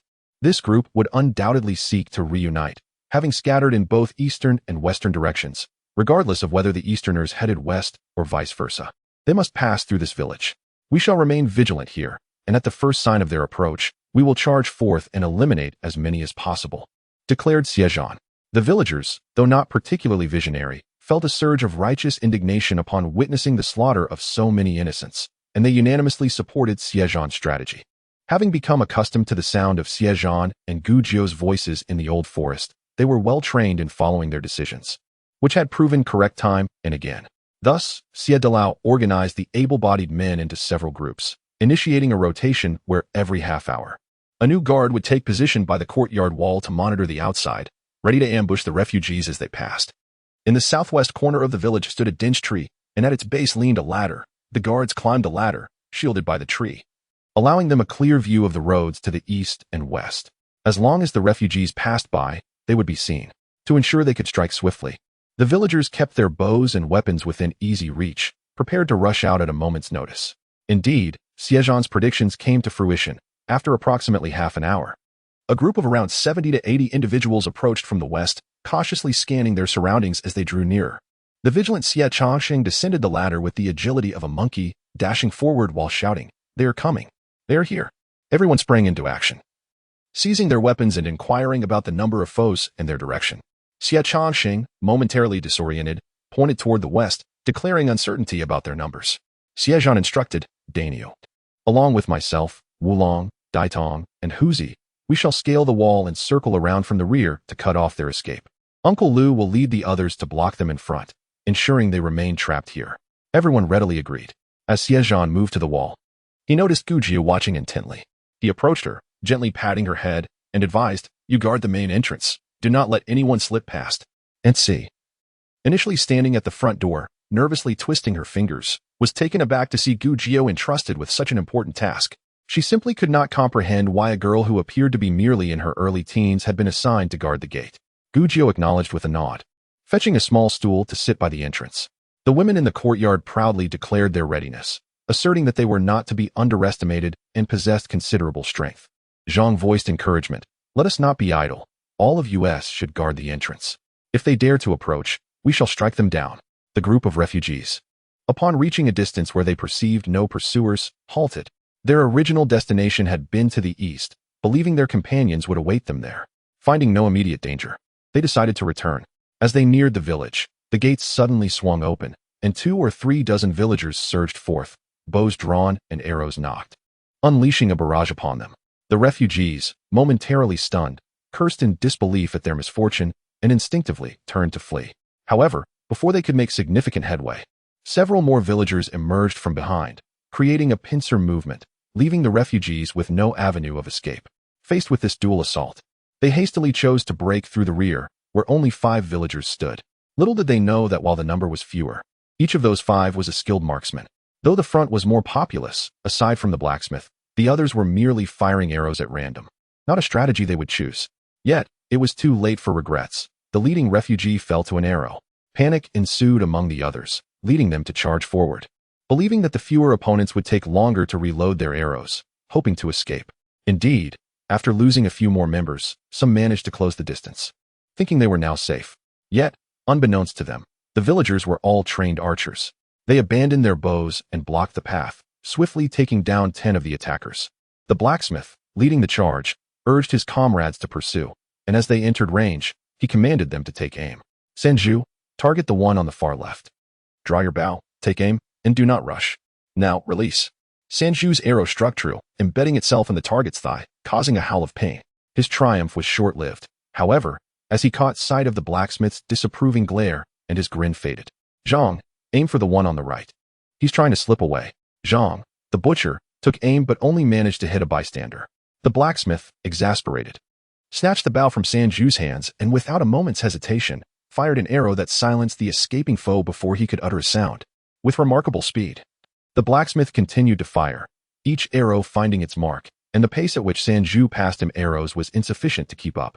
In mere moments, another 10 fell. The remaining villagers expressed admiration, calling out for the blacksmith not to kill them all, imploring him to leave a few for practice. In response, the blacksmith paused, allowing them to hone their skills. The villagers in the courtyard awaited the outcome of the battle, the sounds of agony and curses echoing around them. The women, having gained courage from their time in the forest, stood resolute, though the younger girls still harbored some fear. Aunt Xie, anxiously awaiting the outcome, turned pale at the sight of Gujio, perched on her stool, seemingly reveling in the spectacle. A strange thought crossed her mind. This girl was not, well, she was not ordinary. Meanwhile, Xie Zhan and his companions, sensing the villagers' eagerness to practice their skills, blocked the path, ensuring that any who approached were either repelled or swiftly dispatched. As desperation set in, some refugees, finding no way forward, leapt into the river. One followed suit, and soon, 7 or 8 others plunged into the water. The river was not particularly deep, reaching only to their thighs. Those who could swim quickly made their escape, while others flailed helplessly. The villagers prioritized eliminating the remaining foes on land before turning their attention to those in the water. As the battle progressed, the beleaguered refugees finally realized that the true threat lay not in their greater numbers, but in the 5 individuals confronting them. They collectively rushed toward the larger group. But the villagers, now more anxious, lost their accuracy. The blacksmith, recognizing the peril, seized a bow and felled 8 or 9 more, while Xie Zhan and his group pursued, taking out 5 or 6 additional foes. Seeing the futility of their situation, the remaining refugees knelt, bowing their heads and pleading for mercy. However, no one halted their assault. Arrows continued to fly, and both Xie Zhan and the blacksmith showed no inclination to cease fire, methodically taking down each one. Soon, there were no living souls left on the ground. The crowd surged towards the riverbank, shooting down anyone within range, yet 3 or 4 skilled swimmers managed to escape. The deceased numbered less than half of the refugees, but there was nothing to be done. They could only wait for another encounter on the road to devise a means to eliminate them. However, with so many lives lost, their strength was diminished, and they would have to think twice before raiding other villages. By this time, dusk had fallen, painting the horizon crimson. The villagers dragged the bodies behind the homestead, beside the servants of the family, and dug a large pit to bury them. They also retrieved 3 corpses from the water for burial. Once the task was completed, it was well past noon. The villagers were utterly exhausted and felt pangs of hunger. While killing might have been relatively easy, burying the dead was far more laborious. The bodies were heavy, requiring strength to drag them to the pit. Upon returning to the homestead, meals had been prepared in every household, and the matriarch of the family had already awakened. She engaged in conversation with her granddaughter before being supported outside to sit with the Gao family. Just as she was about to speak, upon seeing the men enter from outside, many splattered with blood, possibly from recent killings. Even the handsome Xie Zhan bore a frosty expression that deterred gazes. The matriarch of the family speculated about these individuals, despite their rustic appearance. Their audacity and capabilities in killing did not resemble that of ordinary villagers. She refrained from prying into their affairs, and instead chatted with Gao. "Sister, where do you hail from? Are you headed to Jingzhou?" "Yes, our homeland has suffered calamity, leaving us no choice but to seek a living in Jingzhou." "Alas," sighed the matriarch, "the common folk endure much suffering." She then noticed Gujio in the yard, complicating matters for the 3 sisters who were cooking, and remarked, "My 4th daughter mentioned that it was that young lady who saved me. She is." Gao smiled modestly. "That is my little girl. She has learned a bit of medicine and enjoys showing off her skills." However, her demeanor betrayed a sense of pride. The matriarch responded, "You are far too humble. I know my own ailments well. Each time I fall ill, it feels as though I am teetering on the brink of death. Your daughter, at such a young age, was able to pull me back from that abyss. Her medical prowess is remarkable. To be so exceptional at this tender age is not mere cleverness. You are truly fortunate." "Sister," Gao nearly exclaimed, "indeed, my daughter is truly remarkable," but quickly added, "You flatter me. She has merely dabbled in the basics. It was just a stroke of luck. And you are the one blessed with a long life." At that moment, Zhang seized the spatula from Gujio's hands, exclaiming, "Oh dear, you've turned the vegetables into a mushy mess. Stop causing chaos and go play." Gao laughed and beckoned Gujio over, playfully chiding, "If you can't help, at least don't create a mess. See how your sister-in-law is exasperated with you." Gujio chuckled, unbothered by the comments. The matriarch of the family took Gujio's hand, affectionately patting the back of her hand, Miss Xie is destined for greatness. Such work is beneath our ordinary lives. Whether or not you can manage it is of little consequence. She couldn't help but praise Gujio further. Miss Xie's medical skills are truly impressive. My long-standing ailment can only be managed by the esteemed Dr. Zhang in the city. You are the second person I have encountered who can control such a condition. The matriarch, believing Gujio to be genuinely from the Xie family, referred to her as Miss Xie.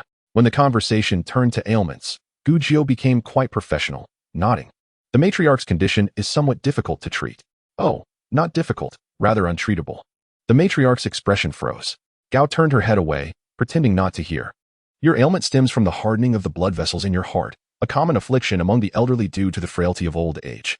Regularly consuming hawthorn and lotus leaf tea, maintaining a light diet, and avoiding extreme emotional fluctuations can help manage it, though it cannot be cured. The matriarch nodded vigorously yes. Indeed, Dr. Zheng advised me similarly. She then lamented to Gao, your child has a promising future. Gao quickly deflected the praise. The women in each household called for their husbands to wash the blood from their hands and faces before hastily preparing for dinner. The Yin family, having lost all their servants, could not cook and thus relied on the Xie family for their meals. After dining, Xinjiang felt embarrassed, insisting on washing the dishes. Sun said, it would not be right to burden Missin. These are mere menial tasks we can manage in a jiffy. Su thought to herself. Thankfully this is a rural area. Such statements would be misconstrued among the overly sensitive ladies of nobility, leading to the assumption that she should not interfere. She smiled and pulled Xinjiang aside. Do not trouble yourself, Missin. We have plenty of hands to wash the dishes. Xinjiang could only smile and relent. After the meal, everyone was too fatigued and retired to rest, laying out mats in the shade of the courtyard. Having spent a night at the homestead, they awoke the next morning, brimming with energy, to pack their belongings and prepare for the journey ahead. The Yin family, hailing from Lingji County, understood that the villagers were also fleeing from disaster, prompting the matriarch to invite them to settle in Lingji County. To be honest, my family has some standing in Lingji County, and we can speak to the county magistrate. If you come to Lingji County, my family can ensure you find fertile land to establish your homes. You are all benefactors of the Yin family, should you encounter any difficulties in the future. We will certainly assist you. As she spoke, her gaze shifted between Xie Dalong and Xie Zhan, having discerned that these two were the decision-makers, despite their brief acquaintance. For Xie Dalong, living anywhere outside his hometown was inconsequential. He would follow Xie Zhan's lead. They had initially intended to head to Jingzhou, as the villagers naturally assumed that was their destination. This assumption stemmed from the fact that Qinghe County fell under Jingzhou's jurisdiction, where a flood had occurred, rendering the local government ineffective. The common folk felt it was their right to seek assistance from a higher authority in Jingzhou. This explained why they were barred from entering the county seats along the way. They were not the subjects of those jurisdictions, and thus, those authorities had no obligation to shelter them. However, Jingzhou was different. The magistrate was responsible for ensuring stable living conditions for all within its territory. Xie Zhan observed the villagers, noting that some were evidently swayed by the matriarch's proposal. He turned to her and said, Matriarchan, may we deliberate on this matter? Matriarchan had no objections. Xie Dalong called the heads of each household to convene nearby for discussions. After a few steps, Xie Zhan turned back to take Gujio's hand. Come, you should also weigh in. Watching Xie Zhan lead Gujio away, the matriarch of the Yin family expressed her envy. The bond among the Gao family's children is truly commendable.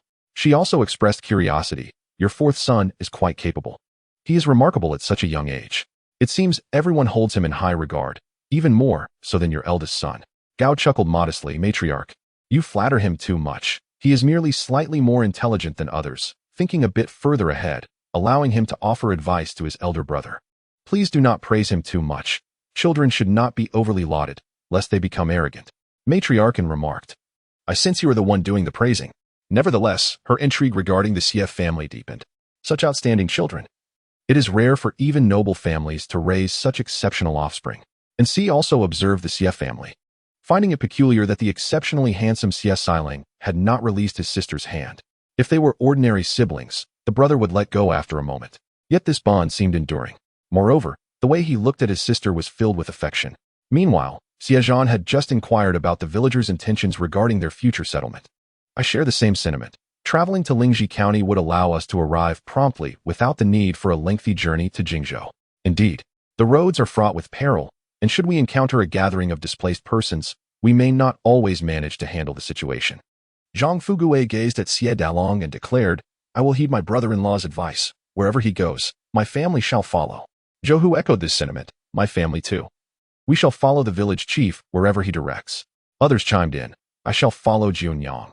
She is our good fortune, and wherever she goes, my family will accompany her.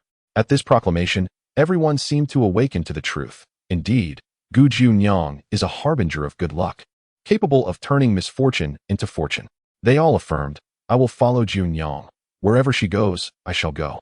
Gu Jiu chuckled inwardly, pondering what would happen should misfortune befall her. The villagers retorted, Nay, we firmly believe Jiunyang is a fortuitous star, following her guarantees a feast.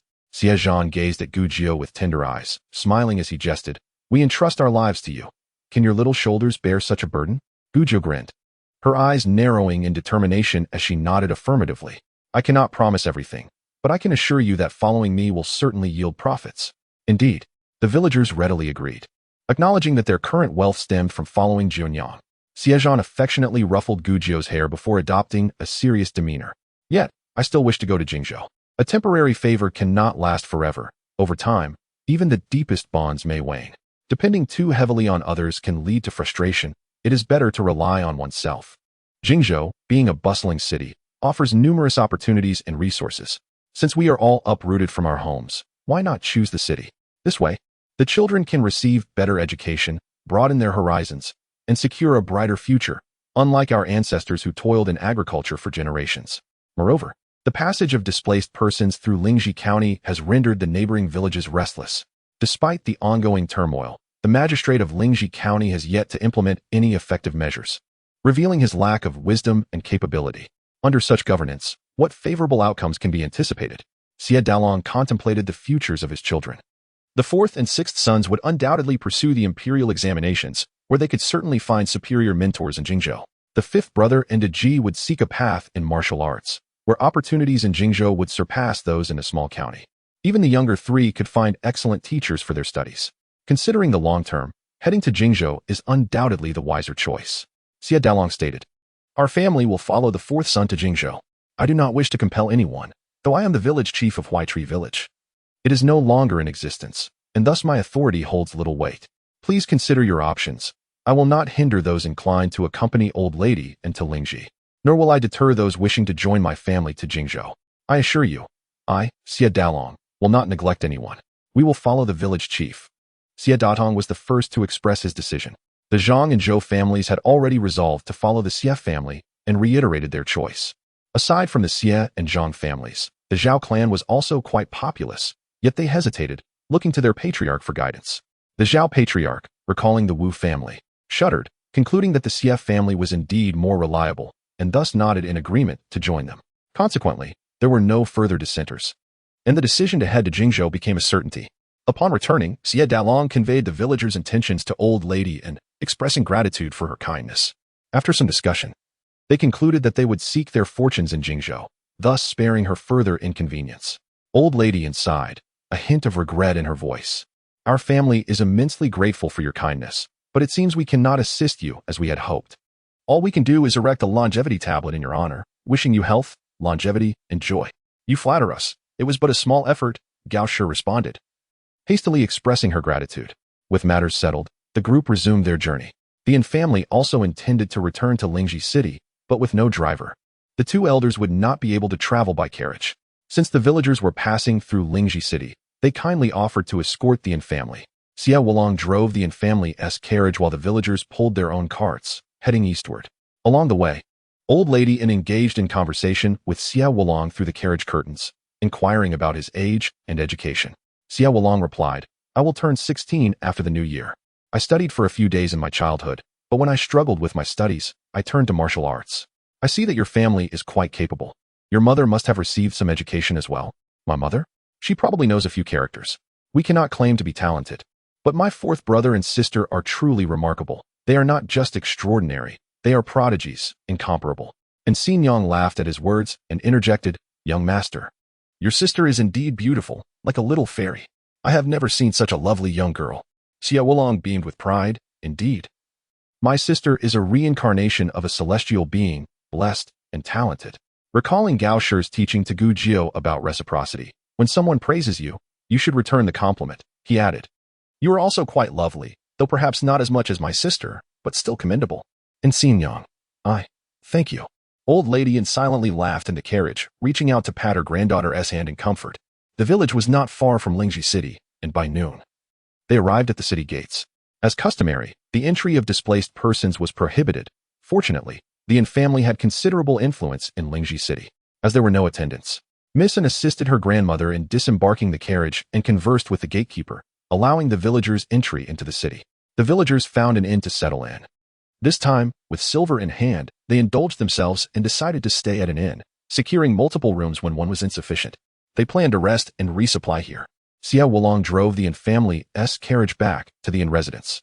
Upon reaching the entrance, the Yin family warmly invited him in for tea, but he vehemently declined, shaking his head repeatedly, firmly expressing his unwillingness. He had no patience for pleasantries with unfamiliar faces. Once the Yin family's servants arrived to take the carriage, Xie Wulong swiftly departed. Old lady and shook her head behind him, remarking on the sincerity and kindness of the Xie family. And Xie supported her grandmother, nodding in agreement, noting that they did not resemble ordinary peasants. That Xie Zhan, despite looking younger than his elder brother, commanded respect among the villagers, who listened to him regardless of their age.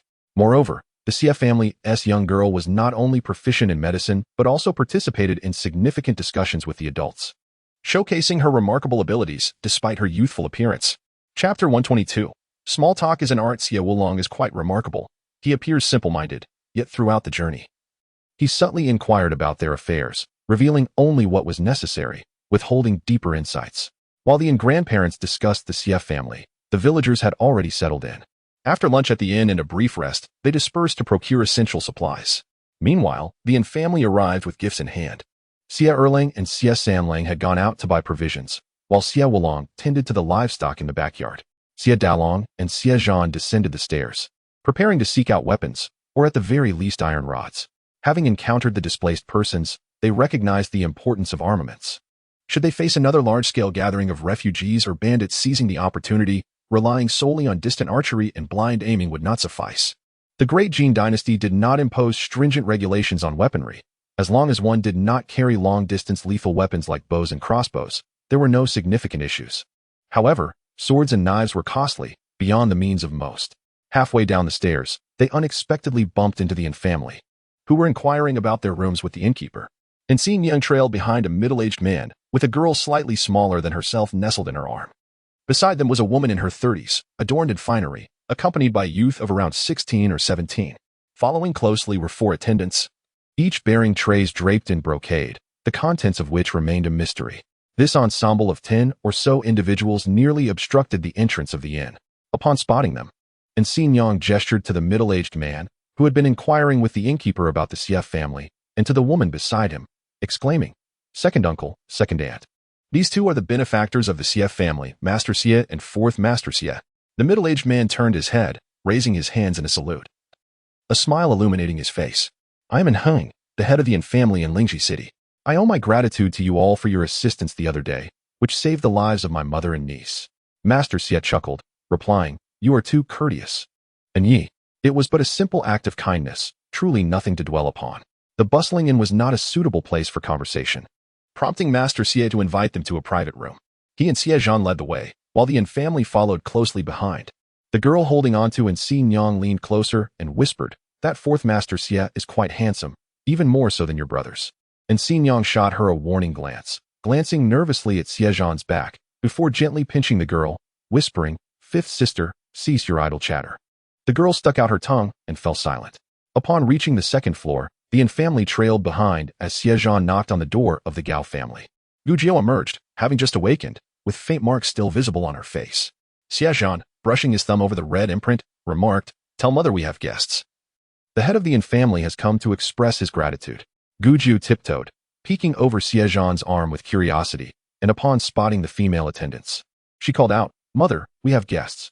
Madame Gao stepped out, her face brightening upon seeing Xie.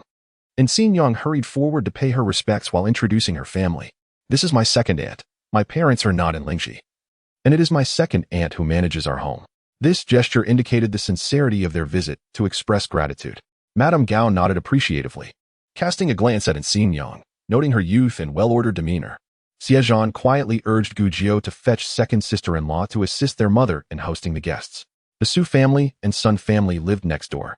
And upon hearing the commotion, Su Shi emerged without waiting for Gu Jiu's call, while Sun Shi peeked out before retreating. And Xin Yang introduced the young girl beside her. This is my fifth sister, who has come to thank your daughter for saving our grandmother.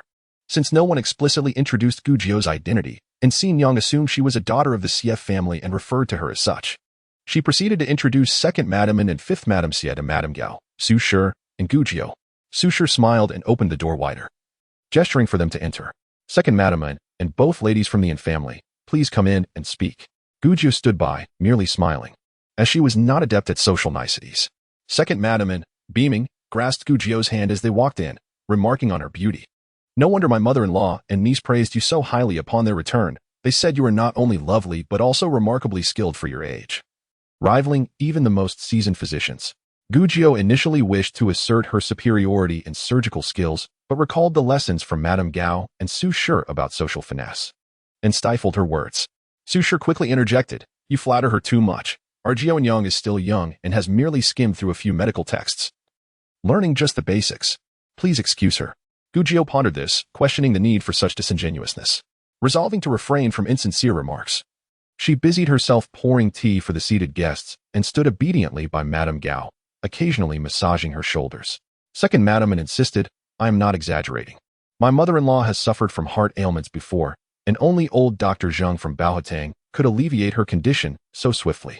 As for your daughter, she is indeed exceptional. My mother-in-law remarked that she felt considerably lighter after waking. Madame Gao reciprocated the compliment. You are too kind. She is still young and has much to learn. As she spoke, she gently patted Gu Jiu's hand, secretly worried that if Gu Jiu were to declare, I did not merely get lucky, I diagnosed accurately, it would lead to an awkward silence. Second Madam was adept at socializing. After praising Gu Jiu, she commended the Xie brothers for their prowess in driving away evildoers.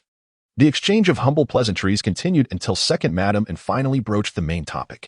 Gu Jiu, her eyes darting around, felt her mind clouded with confusion. Was this not a waste of time? Had they not spent enough time in trivial chatter that could have been resolved in a few concise sentences? Today, I am here primarily at my mother-in-law's behest, to invite you all to a banquet at our home in gratitude for your kindness to the Yin family. We wish to honor you with a feast tomorrow, and I hope Madame Gao and the other villagers will join us. Madame Gao interjected, this is too much trouble. It was merely a small favor. Your family is being overly gracious. I will convey your kind invitation. But we truly appreciate your goodwill and will not intrude upon your household. How can that be? Second Madam impressed. My mother-in-law has already instructed the kitchen to prepare ingredients. If the villagers do not attend, I cannot justify it to her. Madame Gao shook her head with a smile. There is no need for such trouble. We are merely here to purchase rice and grains for our journey tomorrow. To linger too long in the city would only burden your household. The back and forth continued as Madame Gao and Su Shi engaged in polite discourse with Second Madam in regarding the banquet invitation, ultimately leading to a decision in favor of the Xie family. Gu Jiu stifled a yawn, only perking up when Second Madam stood to leave, nearly uttering, is it over? But catching herself just in time. As they escorted the Yin family down the stairs, and Heng, Master Xie, and Xie Zhan awaited at the bottom, conversing. Once the Yin family departed, Gu Jiu sighed in relief and asked Madame Gao and Su Shi, Mother, second sister-in-law, are your jaws sore? Madame Gao paused, then chuckled. You are quite amusing, such is the nature of social engagements. Truly exhausting, Gu Jiu replied, shaking her head wearily. Isn't life about navigating through various interactions? Engaging in pleasantries, fostering goodwill, how splendid it would be. Must we rely on falsehoods for harmony, while honesty breeds discord? Madame Gao hesitated before responding. It is not that we cannot bear the truth. Sometimes, a few kind words can uplift spirits and endear you to others. Why must I seek the approval of everyone? Their opinions of me are irrelevant. Madame Gao, Xie Zhan, and Su Shi exchanged amused glances, stifling their laughter at Gu Jiu's candidness. Gao, in exasperation, seized Gu Jiu's arm and pushed her towards Xie Zhan, urging him to take charge of his own wife. Go on.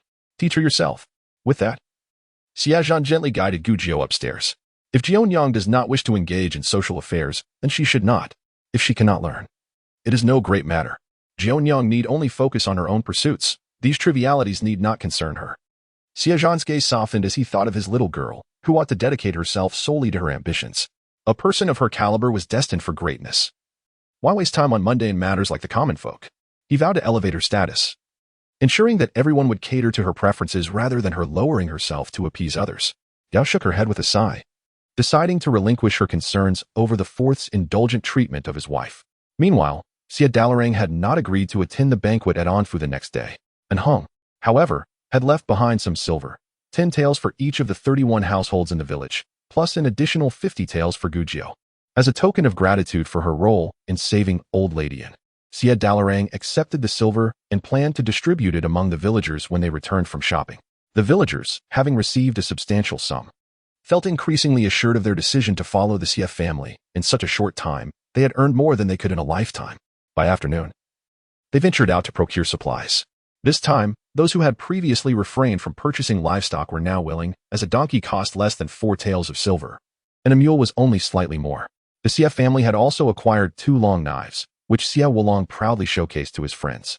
With their supplies gathered, they aimed to avoid a repeat of the previous incident in Shanyu County and set out early the next morning, heading eastward. Due to the high number of refugees on the road, their group was an obvious target for bandits. To ensure safety, the young men and women led the livestock, while the elderly and children remained in the center of the convoy, flanked by the able-bodied with their weapons at the ready. Xie Lulang and Xie Daji took charge of the animals, while Gao and Su occupied the cart. The team from Huaishu village had carts and livestock, with the young adults brandishing their weapons, creating an impression more akin to a protective escort than a group of refugees. They appeared formidable enough to deter any potential threats along the way. After a day of travel, they reached the border of Lingji County. After passing the small boat hill, they exited the county. At this point, they occasionally encountered wandering refugees heading westward, some in small groups, others alone, each gaunt and wearied, their faces etched with confusion and sorrow. Curiosity compelled them to observe these travelers, who hailed primarily from Qinghe, Wuling, and Huangshe in the southwestern regions, now journeying toward Jingzhou. Conversely, these individuals were moving eastward. Had disaster struck the eastern territories once more? As the sun began to dip, they resolved to inquire about the situation. Just then, a man in his 40s approached. Clad in a long gown and wearing a scholar's cap, his demeanor exuding refinement and intellect. Accompanying him were 2 young individuals and a boy of about 7 or 8 years. The scholar waved as he walked, warning, "You cannot proceed. Turn back. The path ahead is blocked." "Where do you hail from?" Xie Erlang stepped forward, clasping his hands in a respectful gesture. "Sir, may I inquire what troubles lie ahead? Why can we not continue? Are you escorting goods?" The scholar urged. "You must change your route. A group of refugees has taken Eagle Beak Cliff. With your carts and livestock, you would merely be delivering provisions to them." As they drew closer, the old man, illuminated by the setting sun, became clearly visible. Sun Shi gasped in delight, exclaiming, "Mr. Liang, you are our village's teacher." She hurried forward, anxious to know his whereabouts. "Mr. Liang, what brings you here? Where have the villagers gone?" She greeted the 2 young people beside him. "Elder brother Liang, sister-in-law Liang, why did you not leave with the others?" Mr. Liang scrutinized her, attempting to recall her name. Sister-in-law Liang remarked, "Ah, you must be the second daughter of the old Sun family. Are they all from your village? You were headed to Jingzhou as well?" Sun Shi nodded eagerly, her eyes fixed upon the Liang family, desperate for news of her own kin. Mr. Liang explained, "We initially traveled with the villagers, but upon reaching Eagle Beak Cliff, they all aligned with the refugees on the mountain, following them up. I feared they would fall prey to misfortune, so I returned with my family." Chapter 124. A few eggs for a life. At this moment, Xie Zhan, Xie Samling, and Xie Zhan had gathered nearby. Xie Zhan immediately grasped the situation. Clearly, some individuals sought to exploit the refugees for their own gain, and trouble was brewing. He inquired, "Are they blocking the road?" "They allow passage, but each person must pay 1 tael of silver. If not, you have 2 choices, join them on the mountain or return the way you came." A collective gasp escaped the group. 1 tael per person? In these times, with families averaging 10 members, that amounts to 10 taels per household. It is audacious to ask such a price. Xie Zhan frowned, recognizing that this demand could be met by merchants or escorts, indicating a deliberate attempt to coerce the common folk into joining the mountain dwellers and swelling their ranks. "How many are on the mountain?" he asked. Mr. Liang sighed. "I have heard that in recent days, 2 or 3,000 have ascended, and prior numbers are unknown. The leader, a man named Zhang Qianling, is a Taoist who has garnered some respect in the southwest. Many of the afflicted have heard of him. He now claims the title of King of Peace at Eagle Beak Cliff, rallying the passing refugees under the guise of providing sustenance." Xie Zhan's heart sank. His greatest fears were materializing. If the refugees merely lacked food and clothing, barely managing to reach Jingzhou, as long as the magistrate was not indifferent to his own fate, and the local nobles felt even a slight compulsion to alleviate the distress, perhaps they could find a way to survive. After all, during such crises, wealthy merchants often set up porridge kitchens to assist the needy. Yet, If the refugees were misled and became pawns of someone else's ambition, their hopes for survival would be utterly extinguished. Mr. Liang continued. They enticed the refugees, promising food if they joined them. After enduring famine, upon hearing of provisions, the weary travelers abandoned their cares and followed them up the mountain, thus swelling their ranks. He turned to Sun Shi. Most of the villagers have gone up. Your parents and siblings are there too, along with your little nephew. He hesitated, his tone faltering. In a panic, Sun Shi stepped forward, anxiously asking, "What of my little nephew?" Sister-in-law Liang patted her arm. "Calm down. We did not dare to tell you." Xie Zhan approached and gently placed a hand on Sun Shi's shoulder, offering silent comfort. Sun Shi took a deep breath, steadying herself. "Please, tell me. I can handle it." Sister-in-law Liang finally spoke. "When we were far from Kong Mountain, in our haste, everyone dared not bring much. Eventually, as food dwindled, they sought nourishment on the mountain. Your brother, accompanied by your sister-in-law and children, discovered a nest of wild eggs. Coincidentally, a family from Huangshi spotted the same nest, and a dispute ensued. Your sister-in-law, quick with words, engaged in a verbal spar with them, and the two families clashed. When your nephew saw his uncle being struck, he picked up a stone and hurled it at the opposing family. A child from that family retaliated with a stone of his own, and tragically, it struck your nephew on the head. He was about 11 or 12 years old, strong enough to cause serious harm, and without a doctor, the situation became dire. Sun's body swayed slightly, her complexion as pale as death. Her 4-year-old nephew, in disbelief, asked, "Is he dead?" Xie Zhan wrapped one arm around her shoulders, squeezing gently in a gesture of comfort. Sister Liang, unable to bear the sorrow, nodded. There was no saving him. It was both a consolation and a lament. During those days, many lives were lost in the desperate struggle for clean water and food, and it was not just her nephew who perished. What happened to that family afterward? Sun, tears streaming down her face, clenched her teeth and demanded an answer. Sister Liang shook her head. There was nothing we could do. Not many from Qinghe County went to Kongshan, while Huangshi County had so many people. Our villagers dared not step forward. Xie Zhan nodded, understanding that even in death, it was a futile sacrifice. In this world, what could be done? Under the weight of calamity, lives held little value. Thousands had already drowned. And what did a few more deaths signify? Death was irreversible. There was no point in dwelling on the past. One must first consider the living. Xie Zhan looked down at his wife and offered words of solace. Sun suddenly regained her composure. Yes, my parents and brothers are still on the mountain. We must go see them. Xie Zhan, will my parents be safe up there? Xie Zhan shook his head. The refugees have gathered en masse and dare to call themselves the King of Peace, openly defying the court. Unless they disperse quickly, the inevitable outcome will be rebellion, leading to a crackdown by the officials. These are merely common folk with no means to fight against well-equipped soldiers. For the selfish desires of a few, the refugees will ultimately become scapegoats. Sun's face turned even whiter with fear, and tears fell freely as she clutched Xie Zhan's arm, shaking with urgency. What should we do? You must think of something. How can we bring my parents down? Xie Zhan patted her shoulder reassuringly. Don't panic. We need to discuss this further. Rushing won't help. Xie Zhan exchanged glances with Xie Dalong. Tonight, we should find a place to rest and gather information tomorrow. Xie Dalong nodded, realizing they could not proceed further as darkness enveloped them. Earlier, we passed by a village where the residents had fled to safety. We should seek temporary shelter there. They had passed a village not long ago, where many residents had hidden away to escape the marauding refugees, leaving the area nearly deserted. Having made their decision, they turned back, and Mr. Liang accompanied the villagers. On the way, Xie Dalong chatted with Mr. Liang about their intended destination. Where were you planning to go? Mr. Liang shook his head. We cannot return home. I know a route from Lingji that crosses Zayashaoshan and leads east to Jingzhou. I traveled that path in my youth, but it has since fallen into disuse due to banditry, so it may be rough, though it's still passable. The people and livestock can manage, but the wagon will struggle. If you wish to take that route, I can guide you. It would be safer for their vulnerable family to stick with the villagers of Huaitree village. Xie Dalong looked at Xie Zhan, who remained silent. The situation was uncertain, and it was premature to voice opinions. Chapter 125. Inquiry. Xie Zhan inquired closely about the information Mr. Liang possessed. Mr. Liang replied, Our family actually reached Eagle Beak Cliff yesterday, but we hesitated to approach due to uncertainty. However, we did hear some news. Zhang Qianling's temple of worship is on Yuyang Mountain in Nanping County. When the floods came, most survivors from Nanping sought refuge there. Zhang Qianling took the opportunity to gather a few local thugs, providing medicine and clean water to win the people's hearts. Once the waters receded, he led the mountain's inhabitants to Eagle Beak Cliff, claiming to offer them a stable life. Xie Zhan asked, Do you know when Zhang Qianling arrived at Eagle Beak Cliff? Mr. Liang replied, Nanping County is the easternmost of the affected counties in the southwest and is situated at a slightly higher elevation, so the waters receded quickly. They likely arrived at Eagle Beak Cliff nearly a month ago. Xie Zhan fell silent, pondering the implications of a large gathering of refugees over the span of almost a month. Had the authorities been unaware, or had they received the information but remained inactive?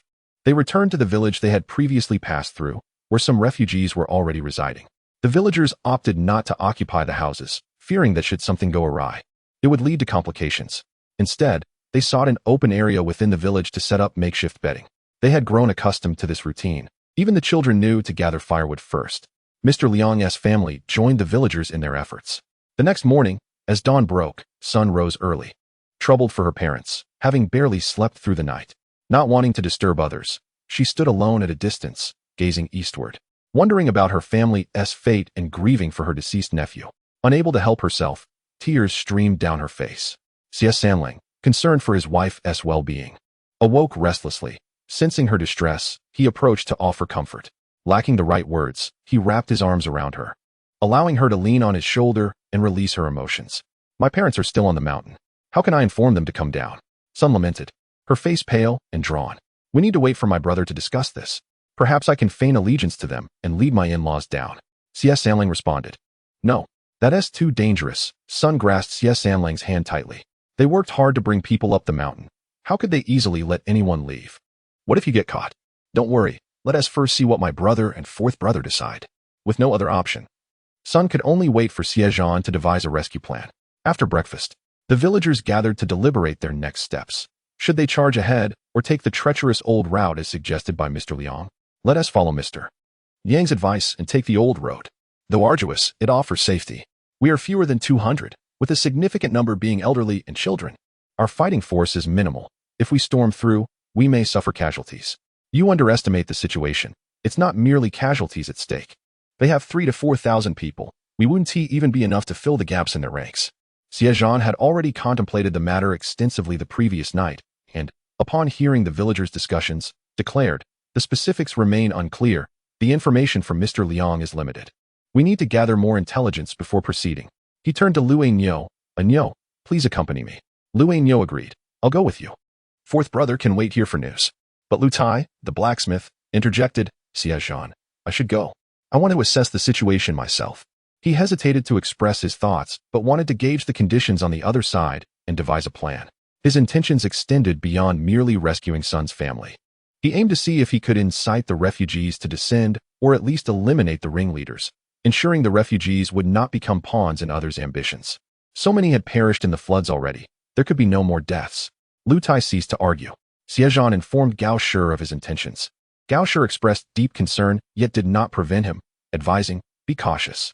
If you can succeed, do so. Otherwise, prioritize your safety. Xie Zhan nodded. I understand the stakes. Mother, you need not worry. As he turned, he noticed Gu Jiu, her eyes sparkling with eagerness. Rubbing his forehead, he took her hand and led her aside, away from the crowd. You must behave, all right? I'm only going to gather information. I'll be back by noon at the latest, so don't cause trouble. Gu Jiu widened her eyes in surprise. Huh, what do you mean? I have been obedient all along. I haven't done anything wrong. Xie Zhan gazed at Gu Jiu, and a sudden thought struck him.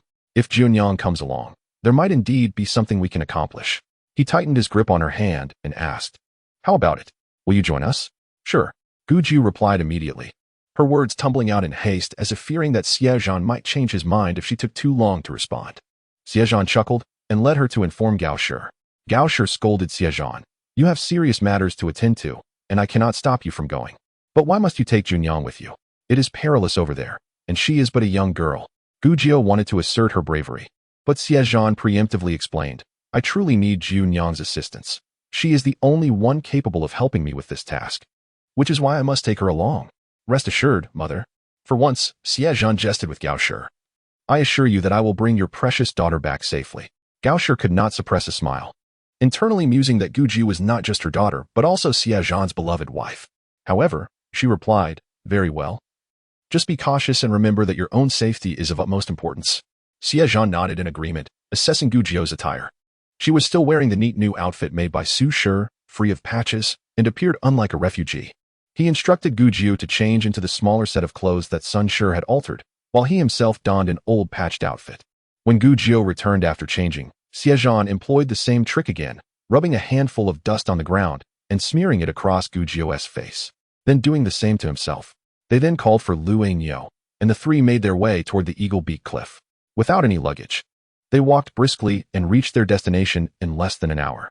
From a distance, the Eagle Beak Cliff resembled a giant eagle's beak protruding from the mountainside, half suspended above the road. The official path wound through the narrow gorge between the mountains. The cliff was bustling with activity. Xie Zhan estimated there were at least 200 young men, all armed with sticks, resembling patrolling soldiers. The cliff top was strewn with stones of various sizes, ready to be rolled down at a moment's notice to crush anyone below or block the road, making it an impenetrable stronghold. A large crowd had gathered at the base of the cliff, obstructing the narrow path. Upon closer inspection, they saw a group wielding sticks and a few possessing knives and guns, blocking the way. Another group of refugees was caught in the blockade, and someone was speaking to them. A young man spotted Xie Zhan and Gu Jiu and waved them over. Come, come. You must be hungry. Hurry, we have food here. His cheerful demeanor was as welcoming as that of a host expecting guests. As they approached, they noticed a rickety table by the roadside, on which sat several battered bamboo baskets filled with small, dark, coarse cakes made from wild grasses mixed with coarse grains, too small for someone of Lu Niu's stature to take even a bite. Someone was guarding the food, distributing it to the arriving refugees who squatted by the roadside to eat. Xie Zhan and his companions stepped forward and were each handed a cake. They mimicked the others and squatted by the road to eat. Gu Jiu, unless absolutely necessary, had a slight aversion to consuming food offered by strangers. She handed her cake to Xie Zhan with sparkling eyes, saying, "Brother, you haven't eaten in days. Please take this." Xie Zhan held back his laughter and obligingly replied, "I will keep it for you, and you can have it when you are hungry." The young man paced among the crowd, gesturing toward the mountainside. "There is plenty of food up in the mountains. You just need to follow us, and you will be well fed every day. Our king is a wise and celestial figure. Join us, and you won't have to pay taxes or serve. Life will be as carefree as that of the immortals. Such good fortune. Can your king really support us without any cost?" An elderly man questioned skeptically. The young man responded, "Why would we work for free? Once we reach the mountains, those who can work will do so, and those who cannot will farm. As long as you are willing to work, you will have enough to eat. Our king is sent by heaven to save the common folk, Zhang Qianling, the celestial elder. Have you heard of him? He is our king, Zhang Daozhang. Isn't he the head of the Fengshan Temple in Nanping County? When did he become a king?" A villager murmured. "Indeed, our king resides at the Fengshan Temple, the closest place to the divine. The night before the Great Flood, our king dreamt of a golden-armored deity warning him of impending chaos due to demonic disturbances. He was commanded to rescue the people. If you follow him, you will surely live well and no longer suffer from hunger or cold. But what about Jingzhou City? Surely the magistrate cannot ignore us." Someone interjected. "What are you thinking? How could the magistrate care about us? Ask those who just returned from Jingzhou City about the situation there." The young man pointed to a man squatting nearby. The man paused from eating his cake and wiped his dry eyes. "You have no idea. Jingzhou City doesn't even allow entry. You cannot even sit at the city wall. It's worse. I heard that young and strong men are being taken in for labor at a mine, forced to move stones all day without any food. Many young men have been taken. I was lucky to escape, or I would have been caught too." Gu Jiu nearly laughed at the blatant dishonesty. This fellow was certainly lacking in professionalism. Xie Zhan gently nudged her with his elbow, signaling her to restrain herself. "If that is the case, what should we do? We cannot go to Jingzhou, and we are barred from the county towns along the way. We have lost our land and homes. How are we to survive? Who says we have nowhere to go? Let us go up the mountain together. Didn't that young man just say their king would take us in? Then let us ascend the mountain. We shall all go." A throng of people stood up, aiding the elderly and young children, eager to follow. One man, wielding a stick, stepped forward. "Come, everyone, follow me. I will lead you to the king." They began their ascent, while Xie Zhan and his companions remained behind, as did the elderly man and a middle-aged man who continued to squat. The young man who had been enticing them turned to them and asked, "What do you mean by this?" Xie Zhan replied, "Our family is still behind. We must return to discuss this with them before bringing them along." The young man's expression brightened. "That's wonderful. And you, sir?" He turned to the elderly man. "We have relatives in Lingji County and plan to seek refuge with them," the elderly man stated firmly. The young man's demeanor shifted abruptly as he coldly remarked, "If you're not going up the mountain, then you must pay for the cakes you've eaten. In these times, no one can afford to eat for free. Can they? 10 coins for each cake. With 5 people in your family, That'll be 50 coins for you to leave. What? 10 coins each. Normally, you could buy 3 or 4 of these for just 1 coin. The young man interrupted sharply. That's how it used to be. Can we compare the past to the present? Food is precious now. As he spoke, a dozen men behind him brandished their sticks, their expressions menacing. The elderly man waved a hand, signaling the youth to retreat, and quietly, he rummaged through his cloak to produce a small cloth pouch. After counting, he found only about 20 coins in total. The elderly man trembled as he extended his hand, pleading, "Please, this is all we have. Have mercy and allow us to pass." The young man, cursing under his breath, replied, "No way. You can't go back where you came from. Aren't you trying to join your relatives in Lingji County? Why would you want to go back?" With no other option, the old man glanced at his family and began to lead them back. The young man spat derisively. What a bunch of destitute fools. Another man, without hesitation, pulled out 10 coins and handed them to the young man before turning to leave.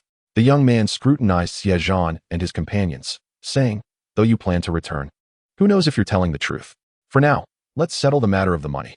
When you return with your family, we will consider you one of us and refund your payment." Xie Zhan nodded in agreement, acknowledging the fairness of the arrangement. However, he did not possess enough copper coins and had to gather 30 coins with the help of Lu Ainyo, which he gave to the man. The 3 of them leisurely made their way back, with Xie Zhan attentively observing the terrain on either side. His primary purpose for coming today was to assess the surrounding landscape for any advantageous locations. Yingzue Cliff is part of the Shaozhou mountain range, which stretches for several miles, with this area belonging to that mountainous region. Beyond Yingzue Cliff lies a towering peak, characterized by treacherous slopes, unlike the gentler inclines found elsewhere, making it easier for both humans and livestock to ascend. Xie Zhan gauged the distance between the peak and Yingzue Cliff, then nodded towards Gujiu, indicating the mountain. He leaned in and quietly asked, if one were to shoot arrows from that mountain towards Yingzue Cliff, would the range be sufficient?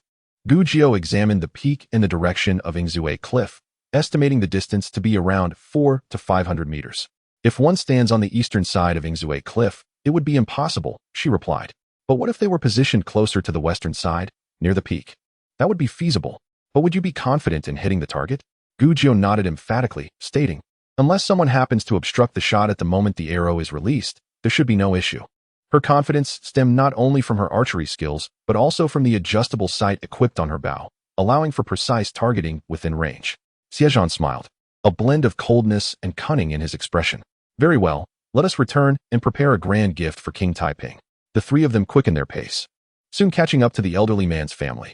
Upon hearing their footsteps, the old man turned around and, upon recognizing them, scrutinized the trio.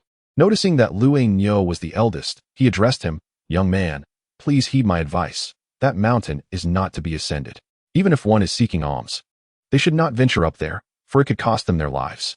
Xie Zhan thought it remarkable that the elder remained clear-headed and had not been deceived by others. Lu Ainyo nodded, expressing gratitude for the elder's warning. "We are aware. Going back to fetch our family was merely a ruse to mislead them." The elder sighed in relief. Xie Zhan then suggested, "If you have no place to go, why not accompany us? We intend to take an old, abandoned path to Jingzhou. Would you care to join us?" The elder's expression brightened. "So you know about that path too. We were planning to take the same route. We heard about it from another elder," Xie Zhan replied. "That's wonderful. Let us travel together. It is safer in numbers."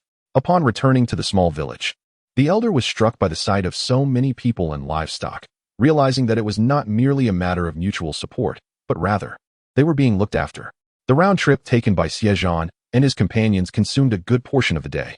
After lunch, Xie Zhan gathered Lu Tiexiang, Lu Ainyo, Gujiu, and Xie Wulong in a secluded spot away from the crowd to discuss matters. He asked Lu Ainyo to recount the events of the day. A charlatan, relying solely on his words to deceive the ignorant populace, dares to entertain thoughts of rebellion. What audacity, Lu Tiexiang remarked. Xie Zhan fell silent. In times of peace, who would dare harbor such ambitions? It was only due to the incompetence of the sovereign, the corruption within the court, and the ineffectiveness of local officials that such a situation arose. Although chaos had not yet engulfed the land, it was undoubtedly on the horizon. When the wood begins to rot, it attracts pests, he mused. Do not blame others for wanting to take what you have. He shook his head. Currently, it is but a corner of one province experiencing calamity, with a limited number of victims. To incite rebellion using the plight of the affected is utterly futile. My concern is not whether Zhang Qianling will succeed, but rather that more people may be deceived into ascending the mountain. When that happens, the authorities will inevitably crack down. and those citizens will be branded as rebels, facing execution. With a sigh, he lamented the loss of life, stating, "There have been enough deaths, we cannot afford more. They are all subjects of Dejin. What do you propose we do?" Lu Tiexiang asked. "Should we inform the authorities and take advantage of the small number of people to carry out a crackdown?" Xie Zhan shook his head again. "It would be too late. You know how the government operates. By the time they report to the court, receive orders, and dispatch troops, at least a month will have passed. By then, the number of people on the mountain would have swelled from a few thousand to potentially tens of thousands. What then do you intend to do? Perhaps I could infiltrate the mountain with a Neo and eliminate Zhang Qianling. Without Zhang Qianling, the people would naturally disperse," Guju speculated, recalling Xie Zhan's inquiry regarding the effectiveness of her archery. If they could shoot Zhang Qianling from that mountain, it would be ideal. However, infiltrating the mountain might pose challenges in terms of retreat. Xie Zhan responded, "We currently lack information about the situation on the mountain. Zhang Qianling likely has his trusted confidants. Simply killing him may not suffice. If his followers manage to calm the populace and install another leader, it would be all for naught. I plan to ascend the mountain in the afternoon to gather intelligence and devise a strategy to eliminate Zhang Qianling and his confidants, dispersing the crowd to eliminate any lingering concerns." Seeing Xie Zhan's confidence, Lu Tiexiang inquired, "Have you devised a plan?" Xie Zhan smiled, indicating that he had some ideas. Turning to Gu Jiu, he instructed, "On the day after tomorrow, around noon, you will remain on that mountain peak, regardless of which day it is. As long as you see a flag raised on the opposite mountain, look for someone wearing a red scarf or red clothing and take your shot." As he spoke, he turned to Xie Wulong, saying, "Wulong, you will accompany Lu Uncle to protect Gu Jiu." Xie Wulong nodded, his curiosity piqued, eager to discover how his elder brother intended to ensure Zhang Qianling would wear a red scarf.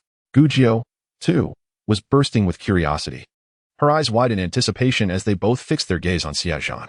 "How can you guarantee that Zhang Qianling will wear a red scarf?" Gu Jiu asked. Xie Zhan ruffled her hair playfully. "That's a secret." She pouted, glancing at him. "How stingy." After a moment of contemplation, Lu Tiexiang suggested, "I will accompany you up the mountain. Let Wulong protect Gu Jiu while a Nyo hides below Yingzue Cliff.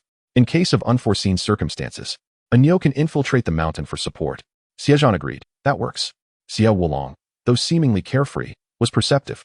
He discreetly observed the interactions between Lu Tiexiang and his son, as well as his elder brother, and a strange notion began to form in his mind. His elder brother was anything but ordinary. His behavior throughout their journey was a stark contrast to the studious scholar he appeared to be at home. The duo of blacksmiths, Lu Tiexiang and Lu Ainyo, were remarkably capable, and their camaraderie with his elder brother was apparent, as they seemed to heed his words closely. Glancing at Gu Jiu, Xie Wulong couldn't help but wipe his face, realizing that he was surrounded by extraordinary individuals while feeling like the only normal one. Well, these peculiarities were not his to divulge. "I understand everything in my heart, but I shall remain silent," continuing to play the fool. P.S. Wishing everyone a joyful holiday. In the stillness of the night. Chapter 128 unfolds as 5 individuals convene, strategizing the ascent of the mountain. Xie Zhan is tasked with discreetly communicating their plan to Xie Dalong and the Gao family, while outwardly claiming that he and Lu the blacksmith are merely scouting ahead. The two prepare for their journey, with ample time before the agreed-upon departure 2 mornings hence. Gu Jiu, not needing to set out so early, accompanies them partway, cautioning Xie Zhan to remain vigilant and to find a means of escape should danger arise, humorously threatening to find another family to serve as a child bride if he fails to return. Frustrated, Xie Zhan pinches her cheeks, retorting that he will not perish, and insists she should abandon such thoughts, prompting her to plead for release from his grasp. Once Xie Zhan and Lu the blacksmith depart, Lu Ainyo gathers provisions and stealthily follows them to Eagle Beak Cliff under the pretense of hunting, seeking a concealed spot to remain vigilant in case of an emergency. Upon reaching the base of Eagle Beak Cliff, they encounter a group of individuals blocking the way. A young man spots Xie Zhan from afar and greets him, inquiring about his family's absence. After learning that only he and Uncle Lu are present, the young man readily agrees to let them pass, albeit reluctantly returning only 2 coins since there are only 2 of them. Ascending the narrow path that winds upward, they encounter guards stationed at intervals, indicating a semblance of security. After a short while, they arrive at a precipice, where a sloped path leads upward, guarded by a dozen men. Following the young man, known as Deng Xier, they traverse the rocky steps, eventually arriving at a bustling settlement of houses, capable of accommodating thousands, indicating that it is not newly established, but possibly a former bandit stronghold repurposed by Zhang Qianling. Deng Xier points out the main building, where the king and his subordinates convene. Xie Zhan and Lu the blacksmith are struck by the absurdity of referring to such a ragtag assembly as subordinates and are bemused by Zhang Qianling's unabashed ambition. As they approach the entrance, they hear a commotion behind them, an argument between a man and woman dragging a reluctant young girl, who pleads against being sent to become a concubine. The man insists that it is a blessing, while the woman chastises the girl for her stubbornness, emphasizing the advantages of such a position. Xie Zhan and Lu the blacksmith are left speechless, feeling a mix of anger and incredulity at the scenario unfolding before them. It is evident that if Zhang Qianling possesses any real capability, it is merely to assert dominance over the vulnerable by seizing women to bolster his harem, raising concerns about the bleak future of their society under such a tyrant. Deng Xie, envious of the unfolding drama, remarks on the girl's imminent elevation to a higher status, lamenting the lack of attractive sisters among their own ranks. At the entrance, Deng Xie informs a guard of their arrival, prompting Xie Zhan to nearly choke on the title prime minister, leading Lu the blacksmith to adjust his jaw in disbelief at the absurdity of the situation. Just then, a burly man with a thick beard strides forward, recognizing Xie Zhan and Lu the blacksmith as they realize he is the leader of the band of marauders they encountered earlier. In that fleeting moment, Xie Zhan comprehends the truth. The so-called refugees were, in fact, Zhang Qianling's minions dispatched to pillage. The realization dawns upon him that the need for food drives these raiders, as the summer harvest has just concluded and without plundering, survival for so many seems impossible. The bearded man, with a disdainful laugh, declares that they will not be permitted to leave, summoning others to seize them. As a throng of men armed with clubs emerges from nearby, Xie Zhan's heart sinks, recognizing the familiar faces among them, each one filled with hostility at their presence. Due to Xie Zhan's striking appearance, the others were particularly impressed by him. Even with his face smeared with dirt, he was still recognizable. What are we waiting for, brothers? These two have killed so many of our comrades, and now they have come to us willingly. We must avenge our fallen brothers. Charge! Let us slay them. With that, the crowd surged forward, surrounding Xie Zhan and Lu Taijiang, and a fierce battle ensued. Xie Zhan contemplated his strategy. Escaping was not overly difficult, but the challenge lay in how to manage the aftermath of the current chaos. As he fended off the men attacking him, his mind raced. These men were primarily farmers. They might possess strength, yet against two skilled fighters, they could only passively endure the blows. When one man lunged at Xie Zhan, he deftly sidestepped, evading the incoming club, and seized it, expertly maneuvering through the throng with ease. Lu Taijiang wielded his iron staff with precision. It was not just about close combat. Anyone who ventured too close found themselves struck, either on the arm or swept off their feet. Remarkably, Lu Taijiang refrained from lethal blows. Otherwise, many would have already perished. Seeing the unfolding situation, the bearded man hastily called out for reinforcements, urging others to summon their brothers. As Lu Taijiang swung his iron rod near Xie Zhan, they stood back to back, quietly conferring. What should we do? Should we retreat for now and return under the cover of night to take revenge? Let us wait and observe the situation. We must assess how many of Zhang Qianling's men are present. Is killing Zhang Qianling alone sufficient? They continued to discuss, fending off attackers as they did so. At that moment, two figures hurriedly approached from behind the assembly hall. One of them shouted, "Stop! What is happening here?" Xie Zhan turned to see a man dressed in a light yellow Taoist robe, his hair tied in a bun atop his head. He surmised this was Zhang Qianling himself. The other figure was exceptionally tall, a rare sight in an era when many struggled to find enough to eat. Yet, this giant stumbled as if unable to support his own height, each step seeming precarious. The men, initially reluctant to fight, were deterred by Lu Taijiang's formidable iron rod, and upon hearing the command to cease, they quickly retreated. The Taoist approached, and the men parted, bowing and greeting him, addressing him as Your Majesty. Indeed, it was Zhang Qianling, who called himself the King of Peace. The giant silently followed behind, his eyes darting around in a slow, almost foolish manner, suggesting a lack of sharpness in his intellect. Zhang Qianling, with a fair complexion and a refined demeanor, sported a long beard that added an air of wisdom to his presence. Xie Zhan raised his hand in greeting and introduced himself. I am Xie Zhan from Qinghe. Upon hearing of Your Majesty's endeavors, I came to seek your favor. However, I did not expect to be met with such treatment upon my arrival. I have heard that Your Majesty is eager for talented individuals. Is this how you treat your guests? The bearded man retorted angrily. How dare you speak to our king in such a manner? You seek death. He turned to Zhang Qianling, saying, Your Majesty, this man and that giant are responsible for the deaths of over 100 of our brothers. They arrived with their own nefarious intentions. Xie Zhan glanced at him, recognizing a hint of cleverness. He gestured towards the bearded man and explained to Zhang Qianling, Indeed, This man's comrades were slain by my family and me. We encountered your subordinate, who repeatedly insulted my sister-in-law and burned down my relative's estate, killing all the servants. If I were to ignore such affronts, I would be lacking in integrity. Preposterous. The bearded man shouted. What insults? Was it not merely Wang Sanwang who spoke out of turn? You also wounded him. And regarding that farmhouse, it was clearly an accident when you crossed paths with them.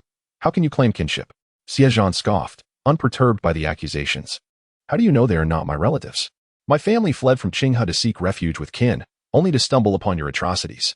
Naturally, I must defend my family. Is that not justified? I do not care whether you are right or wrong. You have killed our men, and this matter cannot be overlooked. Your Majesty, over 100 of our brothers have perished. We cannot let this go unpunished. Zhang Qianling stroked his beard and nodded coldly, then seized them. They shall be executed before all tomorrow as a sacrifice. Very well.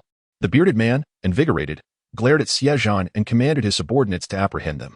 Lu Taijiang protected Xie Zhan, swinging his iron rod to fend off the advancing crowd.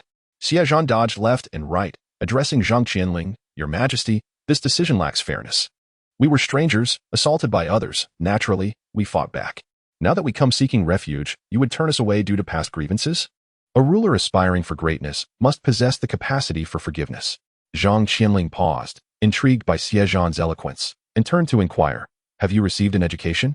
Xie Zhan eagerly replied, Before the floods, I studied at the county school. Noticing Zhang Qianling's hesitance to leave, Xie Zhan pressed on, Your Majesty. Are you aware of why military positions require civilian roles? Regardless of whether Zhang Qianling responded, Xie Zhan continued, This is essential for managing supplies, accounting, and strategizing for battles. If Your Majesty aims to achieve great things, mere brute strength will not suffice. You require capable individuals for these tasks. Might I inquire if you currently possess such talents? Zhang Qianling regarded Xie Zhan, stroking his beard, yet remained silent. Your Majesty, to attain greatness, civilian positions are indispensable. Remember, the renowned Xiang Yu, despite his immense strength, fell to Han Xian, who was not adept in combat. El Bu, unmatched in battle, ultimately met his demise at Cao Cao's hands. This is because sheer force alone is insufficient. Warriors are akin to the arms and legs of a body, while scholars represent the mind. With a guiding mind, the arms and legs can function more effectively. Xie Zhan observed Zhang Qianling, who stood in deep contemplation, yet evidently listened intently, continuing his persuasive rhetoric. Look at your generals and soldiers, as your arms and legs. They lack coherence and merely flail aimlessly. Your Majesty, you are indeed missing a mind, but your arms and legs also require training to enhance their strength. Zhang Qianling glanced at Lu Taijiang, who was single-handedly subduing 23 men, covering his face. He scrutinized Xie Zhan further, asking, Are you suggesting that you could be this king's mind, and that this brave man can strengthen my arms and legs? With a bow, Xie Zhan replied, Though I am unworthy, I am willing to alleviate your Majesty's burdens. The bearded man exclaimed in disbelief, How shameless. Your Majesty, you cannot trust him. What can a mere boy accomplish? Xie Zhan turned to him, asserting, Ambition is not confined to age. He then maintained a respectful posture, awaiting Zhang Qianling's decision. Zhang Qianling scrutinized Xie Zhan, pondering for a moment before breaking into a smile. Very well, I shall see if you can indeed serve as my mind. The bearded man, incredulous, protested. Your Majesty, they are our enemies. They surely harbor ill intentions. Xie Zhan cast a sidelong glance at the bearded man, acknowledging the truth in his words. Zhang Qianling's expression darkened slightly. Feeling his authority undermined by a subordinate's retort in front of outsiders, he initially appeared stern. However, after a moment's contemplation, he relaxed his demeanor and sighed, General, I am well aware of what is of greater importance. You need not worry. I appreciate your hard work these days. Today, a 16-year-old maiden, honored by the common folk, is offered to you. I have yet to enjoy her myself. The general hesitated for a moment, unable to conceal the joy on his face, and replied bashfully, How can I accept such an offering? Zhang Qianling waved his hand dismissively. Go on, go on. She is in my chambers. The general promptly forgot the deaths of his comrades and hurriedly made his way to the back of the council hall in search of the maiden. Xie Zhan and Lu the blacksmith exchanged a discreet glance, realizing Zhang Qianling's adeptness at winning people over. It was no surprise that he could orchestrate such a grand spectacle. Once the troublesome individual had departed, Zhang Qianling's gaze sharpened, fixating intently on Xie Zhan. Why do you wish to ally yourself with me? And you, brave warrior, what brings you to seek my patronage? Xie Zhan hesitated, glancing around as if reluctant to speak openly, and finally stammered, This. Zhang Qianling chuckled. Gesturing for them to speak privately, he led them into the council hall, where a tall man, Demao, followed closely behind, still gazing about with wide eyes. The council hall was spacious, lined with a series of chairs, giving it an imposing yet somewhat makeshift appearance. Seated within was an elderly man, his face deeply lined. With a dark complexion, dressed in tattered coarse linen, he was engrossed in writing, holding a brush in a manner reminiscent of Gugio. Zhang Qianling pointed at the elder, introducing him. "This is my chancellor, surnamed Zhang." The chancellor rose, squinting to see the newcomers, and instinctively bowed. Xie Zhan felt a surge of anxiety, overwhelmed by the formality of the moment. "I have the honor to meet you, Chancellor." The Chancellor bent slightly, sensing the awkwardness, and returned the gesture. Zhang Qianling laughed. "Please forgive the formality. Chancellor, you may take your leave." With a grunt, the Chancellor exited. Zhang Qianling took a seat in the center, inviting Xie Zhan and Lu the blacksmith to sit lower. "Now, I have recently established my footing here, and my foundation is still shaky. You two seem to possess great capabilities. What prompts your desire to seek my support? Forgive my confusion, but, Mr. Xie, if you are capable enough to enter the county academy, why not pursue an official career? My lord, this place is too small to accommodate someone like me." Xie Zhan replied humbly. Xie Zhan found it challenging to assess Zhang Qianling. While he could be perceived as arrogant, he also possessed self-awareness. Yet, his humility seemed inflated by his interactions with the court and his subordinates. Xie Zhan continued, "I am merely a novice, unworthy of such grand titles. My desire to ally with you stems from my own considerations. Pray tell, how many years does it require for a scholar to attain an official title?" 10 years at best, a lifetime of toil at worst, Zhang Qianling responded. "And once one gains an official title, how long before they can rise within the court? With fortune, perhaps 10 or 20 years. Without it, one may spend their life in obscurity." "Precisely." Xie Zhan's expression grew animated. "A poor fellow like me, lacking power or influence, may never attain success through the imperial examinations. Even if I were to succeed against the odds, my family's status would only allow me to serve as a lowly county magistrate, with no allies in court. The best outcome might be a lifetime spent in a backwater, which is not what I seek." Zhang Qianling smiled. "What outcome do you desire?" Xie Zhan returned the smile. "I dare not claim to be above others, but I would be content with a second or third rank position, one that would bring honor to my family." Lu the blacksmith kept his head down. Had he not known Xie Zhan well, he would have believed him. Zhang Qianling, intrigued, leaned closer, his eyes gleaming with interest. "Do you believe I can provide what you seek? Fortune favors the bold. How can one know without trying?" Laughter erupted from Zhang Qianling, his spirits evidently lifted. "And what of our brave warrior? What motivates your pursuit?" Lu the blacksmith sighed deeply, clasping his fists. "To be frank, my lord, I am left with only my son. My parents, my wife, my eldest son, my daughter, they were all slain. The perpetrators hold great power, and I have no means of exacting revenge. I can only hide with my son, far away. Now that you have established yourself here, perhaps one day you can help me bring that man to justice. If that day comes, my life will belong to you." His voice trembled with suppressed rage, revealing the depth of his sorrow. Xie Zhan, too, wore a pained expression, placing a comforting hand on Lu the blacksmith's arm. Zhang Qianling, sensing the sincerity in his words, inquired, "Do you know who your enemy is?" Lu the blacksmith's eyes flickered with turmoil. After a moment, he replied, "If you wish to know, I shall not conceal it. Have you heard of Yang Shun?" Zhang Qianling squinted, cautiously asking, "Yang Shun from the capital, the adopted son of the Grand Eunuch Yang Shi?" Lu the blacksmith nodded. "Indeed. What grievance do you hold against him?" Zhang Qianling inquired, curious. Lu the blacksmith clenched his fists, the veins on his forehead bulging as he struggled to voice his thoughts. Xie Zhan reassured him, "Uncle Lu, grieve not. The past is behind us. We now have the chance to avenge Aunt Lu and your elder brother and sister. You should feel hopeful."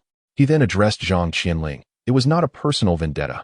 Men like us could hardly afford such animosities. It was merely that my elder brother startled Yang Shun's horse, causing him to fall and injure a finger. In his wrath, he accused my brother of being a bandit and unjustly labeled him as such. Poor Uncle Lu's elder brother was only 12 at the time. How could he have been a bandit? Moreover, they condemned Uncle Lu's entire family under the pretense of harboring bandits. Thankfully, Uncle Lu possessed some martial skill and was able to escape with his second son. Otherwise, they would have perished at the hands of those treacherous scoundrels." Zhang Qianling observed Lu the blacksmith's expression, noting the authenticity of his tale. He recalled hearing rumors years ago about Yang Zhi's adopted son accidentally injuring himself and the subsequent flight of the Guanyin Temple's leader to avoid retribution. "You both are talented individuals, and it pleases me that you seek to ally with me. However, you arrive here alone, without family. Is it that you do not trust me, or do you have other plans?" Xie Zhan regarded Zhang Qianling with newfound respect. He was cautious and not easily deceived. Lu the blacksmith's voice trembled as he sighed heavily. What family do I have left? They are all gone. I had one son remaining, whom I had worked so hard to raise, but just the other day. His eyes welled with tears, the anguish of a once strong man now reduced to sorrow, evoking sympathy from all who witnessed it. I lost into a wolf pack while hunting on a whim. Xie Zhan cast a glance at Lu the blacksmith, astonished at how effortlessly the honest man could weave a tale, devoid of any signs of deceit. Had he not known that Lu Aniu was hiding nearby, he might have believed the elder had truly lost everything. Zhang Qianling sighed, offering words of comfort to Lu the blacksmith before turning his attention back to Xie Zhan. And what of you? Where are your family members? Xie Zhan shook his head, expressing his helplessness. My elder brother is the head of our family. He took our mother and siblings to Lingji City to seek refuge with relatives, the very family whose manor was burned down by the brothers under your majesty. Knowing of my intention to seek refuge with you, your majesty, they feared I would bring disaster upon them and have disowned me. Alas, seeking refuge with relatives is not so easy. It's my mother's cousin's family. We haven't had contact in years. How much familial affection can there be? Being given a morsel to eat would be a blessing. But my mother and elder brother wouldn't heed my words. Zhang Qianling was not particularly suspicious of Lu the blacksmith, who appeared to be an honest man. However, Xie Zhan, despite his extraordinary handsomeness, seemed too clever. The minds of clever people are like sieves, full of holes. One could easily be deceived by him. Xie Zhan, adept at observing expressions, immediately sensed Zhang Qianling's distrust and assured him, in that case, your majesty, I observe that your men act without any semblance of order. Why not have Uncle Lu train them? I am not particularly talented, but I have some ideas on how to manage a city or stronghold. Perhaps I could offer some advice first. If you find it satisfactory, you may keep us. If not, you may tie us up and offer us as sacrifices. Zhang Qianling considered it a reasonable proposition. Whether they were capable or loyal could be tested first. Since he held them in his grasp, he need not fear any treachery. He lightly tapped the armrest of his chair and said, very well. I see that Brother Lu is a capable man. From today onward, you shall be my great general. I entrust my men to your training. Lu the blacksmith thought to himself, he's made me a great general with a single phrase? I thank you for that. Zhang Qianling rose to his feet, leading the two men out. The guard at the door was still there. Zhang Qianling waved him over and ordered, go and summon all the brothers from our mountain. The guard hurried away, soon returning with over 100 able-bodied men, including the general with the bushy beard. Zhang Qianling pointed to Lu the blacksmith. From now on, old Lu will teach you martial arts. He is now your great general. Come, all of you, pay your respects to the great general. The former general with the bushy beard looked at Zhang Qianling in disbelief and exclaimed, Your Majesty. Zhang Qianling waved his hand. General's son, you have witnessed Brother Lu's abilities. None of us on the mountain can compare. It is more fitting for him to be the great general. You, general's son, remain our general. There are so many of us on the mountain. We must have several generals. General Sun's resentment was instantly appeased, though he still glared hatefully at Lu the blacksmith. They killed over 100 of our brothers. Are we just going to let it go? Being killed means they were not capable enough. Besides, exchanging over 100 men for a great general is not a loss at all. We have gained immensely. With the addition of the great general, our soldiers will become stronger and will not be so easily annihilated by others. Zhang Qianling patted the bushy-bearded man on the shoulder. 1,000 soldiers are easily found. But a general is hard to come by, General Sunday. Then, he looked at Lu the blacksmith with warmth. Great general, you are a rare talent. I have high hopes for you. I entrust these men to you. You must train a capable army for me. Lu the blacksmith replied respectfully, yes. This humble general will certainly not fail your majesty's expectations. Chapter 132. Painting a pie. Xie Zhan felt a twinge in his teeth. He had never realized that the words humble general could sound so absurd. Lu the blacksmith, fulfilling his duty, immediately stepped forward and shouted at the men, all of you, stand up straight. Line up properly, 10 men in a row, quickly. They began training right in front of the entrance to the council hall. Zhang Qianling watched with great interest. Xie Zhan, looking at the haphazard arrangement of houses, shook his head and said, Your Majesty, this is not right. There is no order at all. Oh, what's wrong? Where is there no order? Zhang Qianling asked. Everywhere lacks order. Your Majesty, you see, everything is a mess. You have brought people up the mountain, but what's next? Is it just a waste of manpower? Shouldn't it be utilized? Your Majesty, if you only want to live one day at a time, then I'm wasting my breath. But if you want to become great, you must plan carefully. Zhang Qianling was very interested. How should we plan? Xie Zhan pointed to the houses across from them. First, we must gather statistics on everyone. How many men? How many adults? How many women? How many capable of labor? Zhang Qianling said, I know this. I've already had the Prime Minister count the people. He has the number of households and the number of people in each household, but he hasn't counted in detail. How about I have the Prime Minister bring you the register later, and you can count it again? Xie Zhan bowed. I am willing to share your Majesty's burden. Zhang Qianling stroked his beard and nodded, looking rather pleased with himself. He ordered the guard at the door, go and summon the Prime Minister with the household register. Soon, the Prime Minister, who looked like an old farmer, and was, in fact, an old farmer, came trembling with a register in his hands. Xie Zhan took the register and was at a loss for words. Even Zhou Nyang would laugh at the handwriting. All he saw was a row of Lu circle cross Lu cross cross Lu small circle circle 5 crosses. Zhang Qianling, seeing Xie Zhan's expression, was a little embarrassed. There's no help for it. There aren't many literate people on the mountain. I can't do these things myself. The Prime Minister attended school for a few days when he was young, but he hasn't used it in years. He's forgotten most of it. But he can still write a few dozen words. The Prime Minister, standing beside him, held up 5 fingers on each hand. I can still write over 40 words. In these parts, my knowledge is the best. Xie Zhan didn't know what to say. He wondered if he had overestimated them. Would they collapse in a few days, even without his intervention? Xie Zhan sighed. In that case, it's too late today. I'll organize these tomorrow and create a new register. The Prime Minister looked puzzled. What's wrong? I wrote it very clearly. Look, this Lu circle cross is the head of the Lu family, Lu Jinju. Lu cross cross is Lu Jinju's eldest daughter, Lu Zhuzhu. I can understand it, and I remember it clearly. Ha ha ha ha. Yes, you remember it very clearly. Prime Minister, take it back. You don't have to work today. Go to Minister Cui and get a bun, and go back to rest. Zhang Qianling laughed. Yes, the Prime Minister said happily as he left. Zhang Qianling dismissed his Prime Minister and took Xie Zhan's arm. Come with me. Let's discuss how to develop in the future. Don't bother looking at that household register. We'll make a new one tomorrow. Xie Zhan followed him into the council hall, sat down, and began to paint a pie for Zhang Qianling. First, we must focus on military affairs, political affairs, and civil affairs. We must select the adult males from each household as the main source of soldiers and hand them over to the great general for training. Sitting idle and consuming our resources is not an option. The women and the elderly with the ability to move should be gathered together to cultivate the land. We must also declare our intentions and establish relevant regulations to restrain the people and the generals. He continued until it was completely dark and they could no longer see each other's faces. Zhang Qianling was still not satisfied. He stood up excitedly and patted Xie Zhan on the shoulder. Thank you for your hard work today, young Master Xie. You are a great talent. Rest assured, as long as you do well, the position of Prime Minister will be yours. It's too late today. We'll continue tomorrow. Xie Zhan quickly stood up to express his gratitude. Zhang Qianling personally led Xie Zhan out. Because it was dark, Lu the blacksmith had dismissed the men and was waiting outside alone. Zhang Qianling pointed to the house next to the council hall and said, that room is still unoccupied. I specially reserved it for talented people. Tonight, you and Great General Lu can stay there together. When there's time, we'll build another room for the Great General. You two should go back and rest. I'll send someone to bring you dinner. Xie Zhan and Lu the blacksmith thanked him together and bid farewell to Zhang Qianling.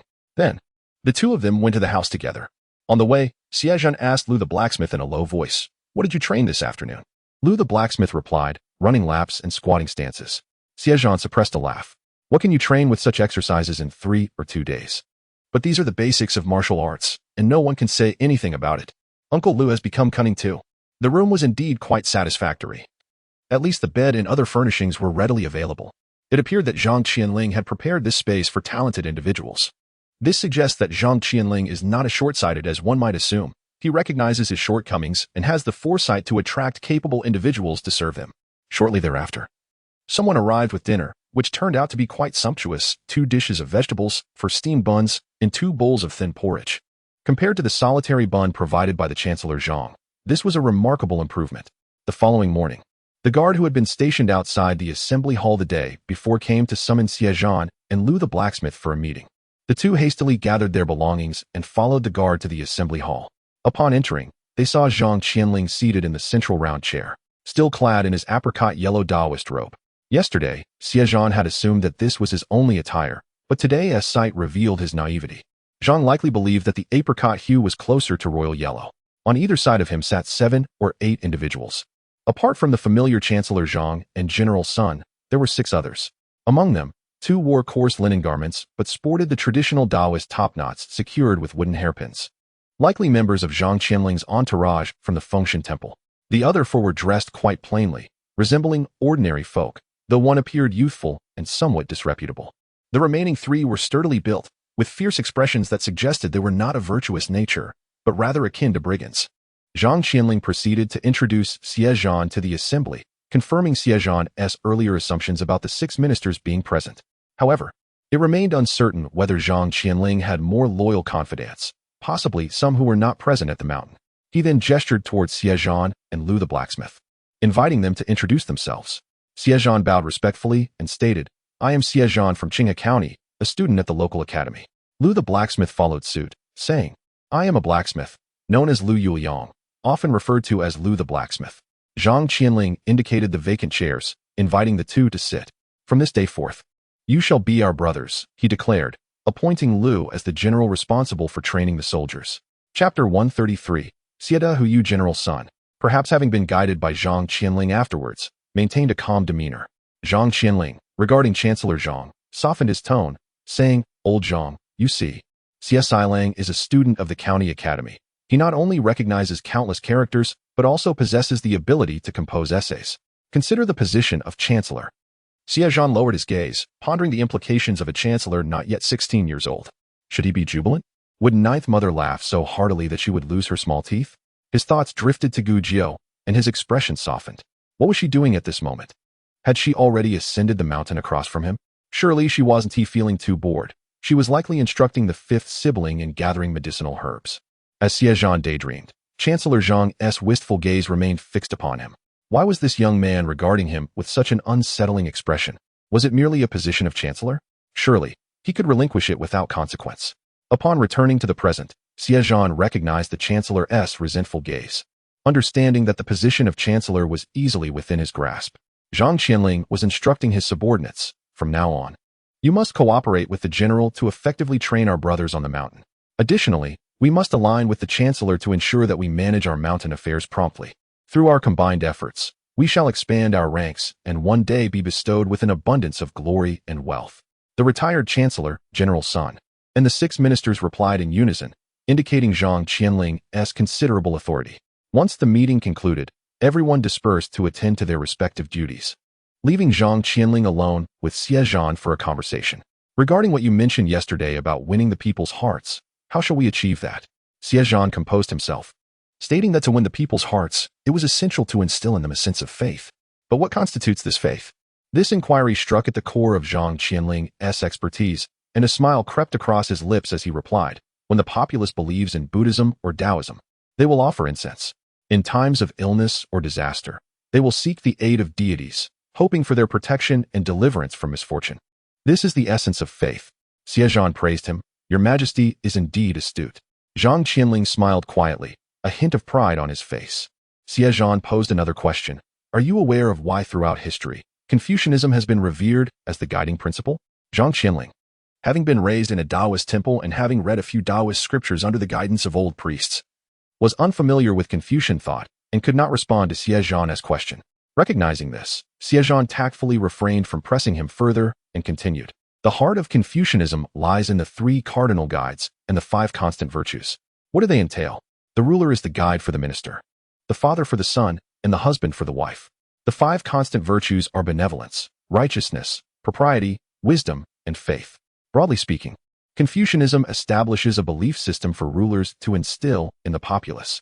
When the people uphold the ruler's guidance, they willingly submit to his authority and comply with governance. When they embrace the virtues of benevolence, righteousness, propriety, wisdom, and faith, they will self-regulate their behavior, refraining from unlawful or immoral conduct." Zhang Qianling straightened in his seat, his expression growing solemn as he pondered Xie Zhan's words, feeling as if he had been struck by enlightenment. He was an intelligent man, swiftly drawing parallels to Buddhism and Taoism. If the populace believed in Buddhism, they would restrain themselves through the doctrine of karma, avoiding wrongdoing to escape retribution. If they believed in Taoism, they would worship the deities within their hearts, and even in frugality, they would offer reverence to the divine. Zhang Qianling believed he grasped the concept, yet it still felt elusive. "So, you mean to suggest that we should adopt Confucianism as our guiding belief for the people, thereby regulating their behavior?" Zhang Qianling inquired. Xie Zhan shook his head. "No, Confucianism is already deeply rooted in the hearts of the people. We need not impose it anew. I merely used it as an analogy to illustrate the power of faith. In times of calamity, if the court fails to act, The people's faith in the ruler and the court will crumble.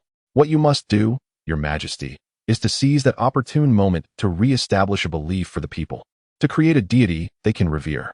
In the times of wandering and uncertainty for the people of the Southwest, you must offer them a guiding light, instilling hope for survival. The people must believe in you, Your Majesty, to support you, ensuring the success of your endeavors. Zhang Qianling was left further puzzled. But I have already been doing this. Before ascending the mountain, I proclaimed that I had come to save the people, promising a stable life for those who followed me. Zhang Qianling felt a sense of pride. Despite lacking the knowledge of a scholar, he had instinctively undertaken such measures. Xie Zhan shook his head once more. It's insufficient. Too vague and lacks clarity. Observing Confucianism, we see that it relies on the teachings of the sage and the compilation of various texts to propagate its philosophy, which has profoundly influenced the people for centuries. While it is impossible for us to create an entirely new belief system akin to Confucianism, we can emulate it and establish our own belief framework. First and foremost, we must shape you, Your Majesty, into a deity. Zhang Qianling's expression brightened, his demeanor becoming animated as he clasped his hands together in a gesture of respect, saying, "Please, Chancellor, instruct me on how to proceed." Xie Zhan quickly rose to his feet and bowed. "Your Majesty, you flatter me. Alleviating your concerns is my duty." Internally, he realized he harbored a potential for flattery. "Have you heard of the Jade Void mysterious celestial lord?"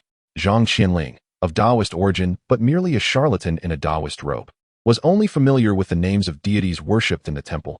He had never systematically studied the Taoist pantheon. However, he could not reveal his ignorance in front of Xie Zhan, so he maintained a cheerful demeanor, nodding in feigned understanding to avoid exposing his lack of knowledge. Xie Zhan secretly chuckled, recognizing that this was a deity he had fabricated just 2 days prior. It would indeed be strange if Zhang Qianling had heard of him. It is said that the Jade Void mysterious celestial lord is a savior deity, born into a family with the surname Zhao, the reincarnation of a virtuous man over 9 lifetimes, having accumulated merit over those lives. In his 9th life, while still mortal, he served as the governor of Yunshou at the border. Once, the barbarian invaders launched a massive assault at the borders, and the defending general was woefully outnumbered, with reinforcements arriving tardily. The moment the gates were breached, it would be tantamount to flinging open the doors of the nation, allowing the invaders to surge southward, wreaking havoc and destruction all the way to the imperial capital. In light of the insufficient troops, Governor Zhao took it upon himself to lead his officials to the front lines, each clad in crimson garments and adorned with red headbands, symbolizing their unwavering loyalty to their homeland. Ultimately, when the city gates fell, Governor Zhao and his men threw themselves into the fray, using their very flesh and blood to barricade the entrance. They persevered until reinforcements finally arrived, safeguarding millions of innocent lives and preserving the integrity of the realm. As a result, Governor Zhao was venerated as a divine savior. Zhang Qianling privately mused, "What a fool." Yet, he maintained a facade of solemnity, declaring, "Truly a man of righteousness." In chapter 134, limping, Xie Zhan remarked, "I do not seek your Majesty's judgment on his character. Rather, consider this. What if you are the reincarnation of the Savior God?" Zhang Qianling instantly grasped the implication. This was about establishing a clear faith for the people. Contemplating Xie Zhan's words, the path ahead became brilliantly illuminated. In times of hardship, when the populace was vulnerable and the future appeared bleak, raising the banner of the Savior God would attract multitudes, eliminating the need for arduous recruitment efforts. With a divine foundation, future endeavors would flourish, and a few miraculous signs would solidify his position as a ruler ordained by heaven. Zhang Qianling's eyes sparkled with newfound clarity. The more he pondered, the more he found merit in this idea. His perception of Xie Zhan transformed, and he leaned in closer, grasping Xie Zhan's hand, exclaiming, "Sir, you are truly a remarkable talent. Your wisdom is akin to wings for this king. Rest assured, should I ever ascend to greatness, I shall honor you as my eternal mentor." Thus, the dynamic shifted from that of a mere courteous chancellor to a bond of camaraderie, now addressing him as Sir. Xie Zhan stood, attempting to extricate himself from Zhang Qianling's grasp, maintaining a serious demeanor as he clasped his hands, proclaiming, "In that case, I wish the king success in all endeavors." Zhang Qianling erupted in laughter, declaring himself the reincarnation of the Savior God, born to rescue the people from peril. "If the populace believes in me, they shall find a path to survival." Xie Zhan resumed his seat, continuing to persuade, with a steadfast foundation. "The next step is to establish a definitive title for ourselves, distinguishing from the mere band of refugees. Let us adopt Taiping as our military designation." "Taiping Army," Zhang Qianling exclaimed, slapping his thigh. "Excellent. Henceforth, We shall be known as the Taiping Army. With a name established, they needed to formulate regulations. As the king had previously stated, there would be no taxes or conscription. They would refine their slogans, such as eradicating evil for the greater good, not for selfish gain, and saving humanity, sharing peace. The concepts of salvation and peace would form the core tenets of the Savior God's teachings, eventually embedding themselves in the hearts of the people. Akin to the doctrines of Buddhism and Taoism. This way, the populace would genuinely embrace the faith, fostering unwavering loyalty far beyond the mere provision of sustenance. Zhang Qianling clapped his hands, exclaiming, "Indeed." He rose, pacing with excitement, as Xie Zhan's words resonated within him, bringing forth a sense of enlightenment. After a few laps around the room, he joyfully halted before Xie Zhan, his eyes glistening with emotion, and reached for Xie Zhan's hand, rendered speechless. "Sir, oh sir." Xie Zhan smiled, saying, "If only a few miraculous events could manifest now, affirming that you are indeed the Savior God, it would be splendid." Zhang Qianling paused, then began to circle again, suddenly stopping to face Xie Zhan with a grin. "I have an idea. This is where I excel beyond you. Skilled in illusionary tricks. A Taoist could easily orchestrate a miraculous display, such as revealing characters on white paper." Xie Zhan rose, bowing deeply. "In that case, success is assured. Congratulations, Your Majesty." Zhang Qianling laughed heartily, his eyes brimming with tears, bowing to Xie Zhan. "You are sent by heaven to rescue me. My heart swells with joy, pure joy." His voice faltered with emotion. Xie Zhan's expression turned solemn as he nodded earnestly, understanding the king's sentiments without needing words. "Indeed." Zhang Qianling responded with a firm nod. He gestured for Xie Zhan to sit again, urging, "Now, let us discuss the specifics of our plan." Xie Zhan proposed, "The time for action is now. Records indicate that the Savior God ascended at noon. Why not hold a ceremony tomorrow at midday? We shall find an auspicious location, set up an altar, and summon the Savior God to proclaim your divine nature to the world." Xie Zhan, eager to hasten the proceedings, thought it prudent to act swiftly. Zhang Qianling finally calmed down, deciding, "The day after tomorrow it shall be.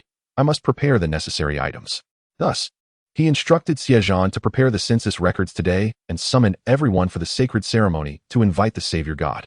Xie Zhan felt a twinge of regret, realizing that Junyang would have to wait an extra day on the mountain, but nodded in agreement. As he took his leave, he suddenly remembered, "Oh, Your Majesty, it would be best if you donned red garments and a red headband, as should your trusted aides. It is said that the original followers of the Savior God ascended alongside him." Zhang Qianling understood instantly, chuckling, "Ah, of course. We must complete the performance." As they stepped out, Zhang Qianling instructed the guards, "Quickly summon all ministers for a council." One guard inquired, "Should we call Commander Zhao, who is stationed at Yashan?" "No need for that. Let him continue his vigil. Bring forth the ministers who are on the mountain." The guard acknowledged and departed. Zhang Qianling pointed to one of the officials with a neatly tied hairdo. "Chenghe, you will accompany the chancellor. Notify him of any matters." The name Chenghe was evidently a Taoist title, as this minister of revenue had not even changed his name. Xie Zhan requested Chenghe to procure some writing materials and notify each household to report their census, to which Chenghe readily complied. While Xie Zhan diligently recorded the population, Zhang Qianling called upon his trusted aides to begin preparing for the altar. He also tasked his harem with crafting multicolored banners, which they had pilfered from wealthy households, thus acquiring fine silks for their purpose. Xie Zhan had not labored long when he heard a familiar voice in the crowd. "Isn't that the fourth son of the Xie family?" "It was indeed. It's truly you, fourth brother. I am your aunt." The voice from the crowd, unable to contain itself, surged forward. Chenghe scolded, "What are you shouting for? This is the esteemed chancellor. Return to your place in queue." Chenghe saw no issue with this. Many among the refugees hailed from the same southwestern counties, and encountering acquaintances was natural. "Yes, yes." The elderly matron bowed and retreated, her gaze fixed on Xie Zhan. He nodded in her direction, and she was filled with joy, realizing her family had found a protector. When it was the Sun family's turn, Xie Zhan simply inquired where they resided and promised to visit them after fulfilling his duties. The Sun family left, elated after completing their registration. After a day of labor, as the sun set, Xie Zhan rubbed his aching wrist and approached the Sun family to converse. Though the day had been exhausting, it yielded valuable insights. He had gleaned much about the people on the mountain, including their numbers, how many able-bodied individuals Zhang Qianling had conscripted, and how many were still raiding elsewhere, thus assessing the potential threats. In Chapter 135, his family's Junyang is a blessing. The Sun family resided in a newly erected thatched hut, drafty on all sides, with merely 2 straw mats to sit upon and no bed in sight. Fortunately, the weather was warm, Otherwise, it would have been uninhabitable. The Sun family had just received some wild vegetable dumplings to share, each member having one for breakfast and dinner. As Xie Zhan entered, the three individuals quickly surrounded him. Speaking in unison, "Fourth young master, has your family arrived? Where is your third sister-in-law?" inquired Sun Laonyang. Sun Tianfu, the brother of the Sun family, added, "Will fourth young master be taking up an official position on the mountain from now on? Will you not be leaving?" Sun Laojia remarked. "It's wonderful that fourth young master is here. He is capable, and we shall have someone to look after us in the future."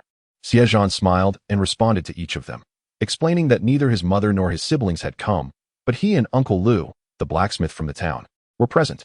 "Third sister-in-law is well, and has saved some silver along the way to buy food and provisions. I will be staying here for the time being." That is good, Sun Laonyang said, wiping her tears. "Second girl is fortunate. Marrying into your family is like entering a nest of blessings, unlike us." Xie Zhan offered some comforting words and engaged in light conversation with the Sun family, deliberately omitting the purpose of his ascent to the mountain. The thatched hut was riddled with drafts, necessitating caution in their discussions to avoid being overheard. Moreover, Sun Tianfu was not the most reliable person to entrust with sensitive matters. As they were leaving, Xie Zhan called upon Sun Laojia, expressing, "I have just arrived and am already caught up with affairs. Might Uncle Sun show me around the mountain?" Xie Zhan had some understanding of the Sun family dynamics. Sun Laonyang was a kind-hearted woman, much like any ordinary farmer's wife, lacking in worldly experience. Sun Tianfu, somewhat spoiled, was not particularly astute. Only Sun Laojia stood out for his clarity of thought and reliability. Sun Laojia readily agreed, and the two walked out together. Sun Laojia pointed out the various buildings, explaining which were for the stewards and which housed the earliest arrivals. Xie Zhan acknowledged his words without much thought. But after a while, noticing fewer people around, he whispered to Sun Laojia, "Uncle, whatever I say next, please do not be startled. If you feel overwhelmed, simply lower your head."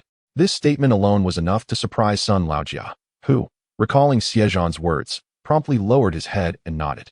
Xie Zhan then inquired, "Does Uncle know why this king on the mountain has summoned everyone here?" Sun Laojia replied, "It is said that chaos is about to ensue in the world, and we must provide the common folk a path to survival. Do you believe this, Uncle?" Sun Laojia fell silent, acutely aware that Xie Zhan's words carried hidden significance. "Just speak plainly, fourth young master. Your uncle may not grasp the intricacies of this matter.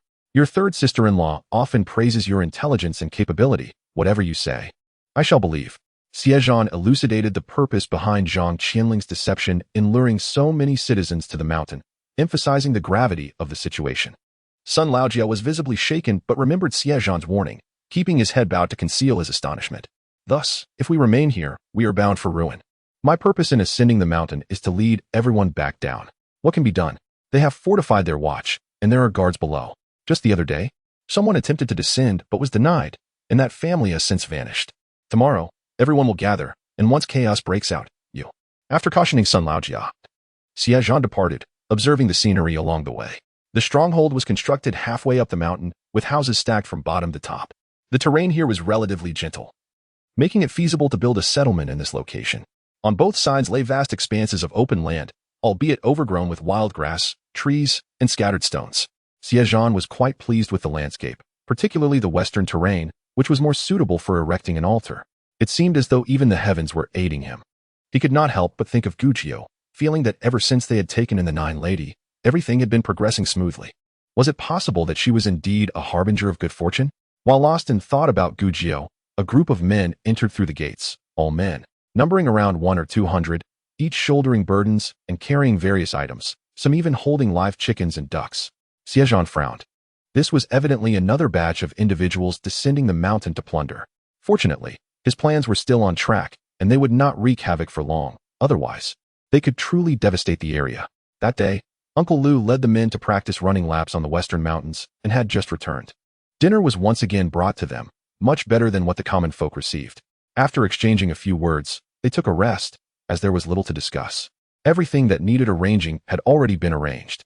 The following day, Xie Zhan feigned casualness while surveying the terrain before suggesting to Zhang Qianling that the western area was more level and thus more suitable for setting up the altar.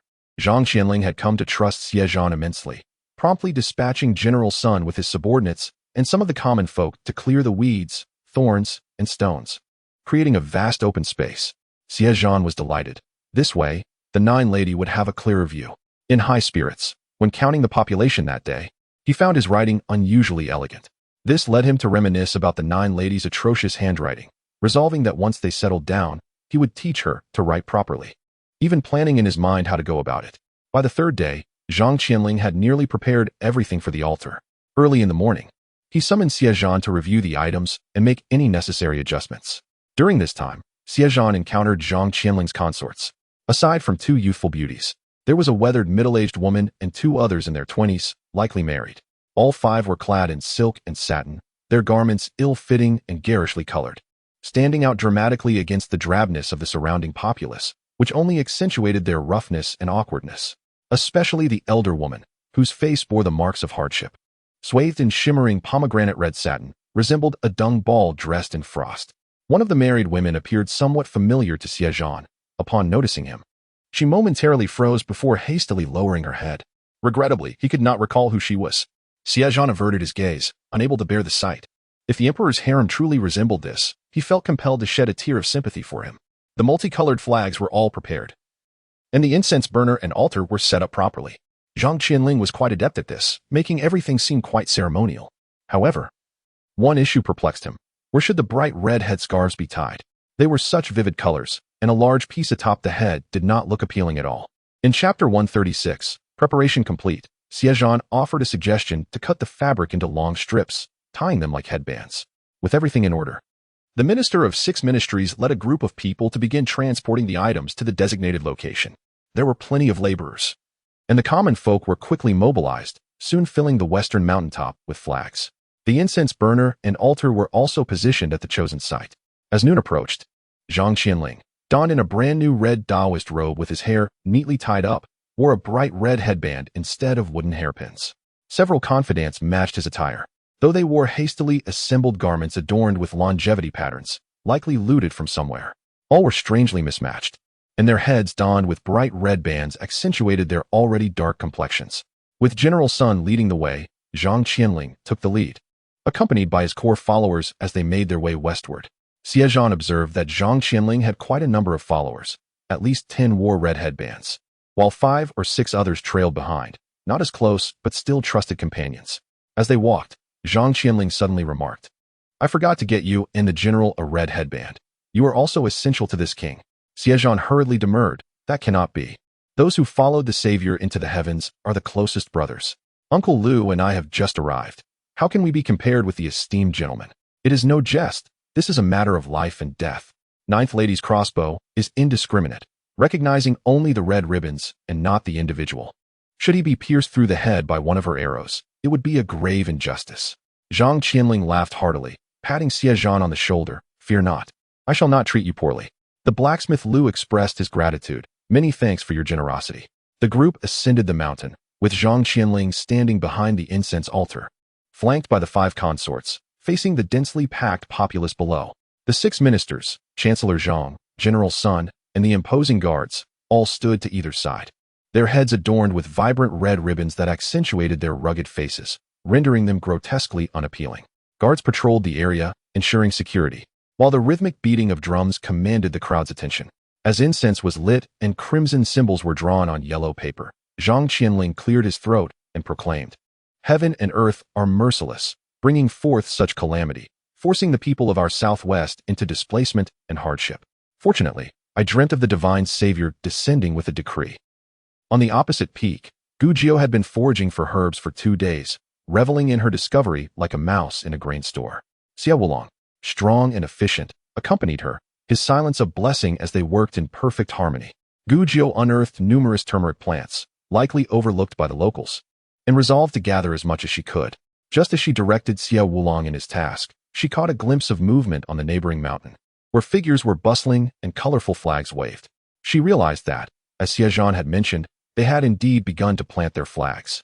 Uncertain of how he managed it, she hastily instructed Xie Wulong to gather the herbs she pointed out. With a quick response, he set to work, while Gujiu concealed herself behind a large tree at the cliff's edge, eagerly awaiting the sight of vibrant red colors appearing in the distance. The figures were somewhat obscured, so she retrieved her bow, peering through the scope for the target that Xie Zhan had instructed her to eliminate. Her focus sharpened as she locked onto a face adorned with a long beard, exuding an air of ethereality. clad entirely in red. This must be Zhang Qianling.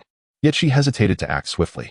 Instead, she continued to observe the others adorned with red ribbons, dismissing those who appeared untrustworthy or incapable of leadership. Ultimately, her aim returned to Zhang Qianling. Meanwhile, Xie Zhan surveyed the western peaks, pondering Ninth Lady's intentions and whether she could discern the events unfolding here. He reflected on Gujiao, his heart softening at the thought of her. The crowd buzzed with anxious energy, and Sun's father, in an agitated state, absorbed nothing of Zhang Qianling's proclamations. As noon approached, Zhang Qianling waved a white paper, captivating the masses with promises of divine intervention. Just as he began to speak, words emerged on the paper, inciting a roar of excitement from the crowd. Yet, amidst the fervor, a sudden whisper of arrows slicing through the air interrupted the moment. Xie Zhan's instincts kicked in, but he could not pinpoint the source of the arrows until a splatter of blood erupted from Zhang Qianling's head. Chaos ensued, confusion reigned, and screams erupted as realization dawned. Sun's father seized the moment, shouting, "The king is not a savior, but a fraud. How can a god perish so easily?" His words ignited a fervor among the people, who echoed his sentiments. As the carnage unfolded, Zhang Qianling's loyalists found themselves paralyzed by fear, unable to quell the rising tide of panic. More arrows flew, claiming additional victims, and Sun's father continued to rally the crowd, urging them to flee. Amidst the turmoil, Zhang Qianling's remaining supporters were stunned into inaction, and as the arrows continued to rain down, one struck General Sun, who, in his panic, tore off his own red ribbon, seeking refuge but met with a grim fate. The crowd surged down the mountain, heedless of the guard's commands. Amidst the confusion, Xie Zhan and Lu the blacksmith worked to eliminate the remaining threats, blending into the frantic masses. As they descended, Xie Zhan reflected on the arrows.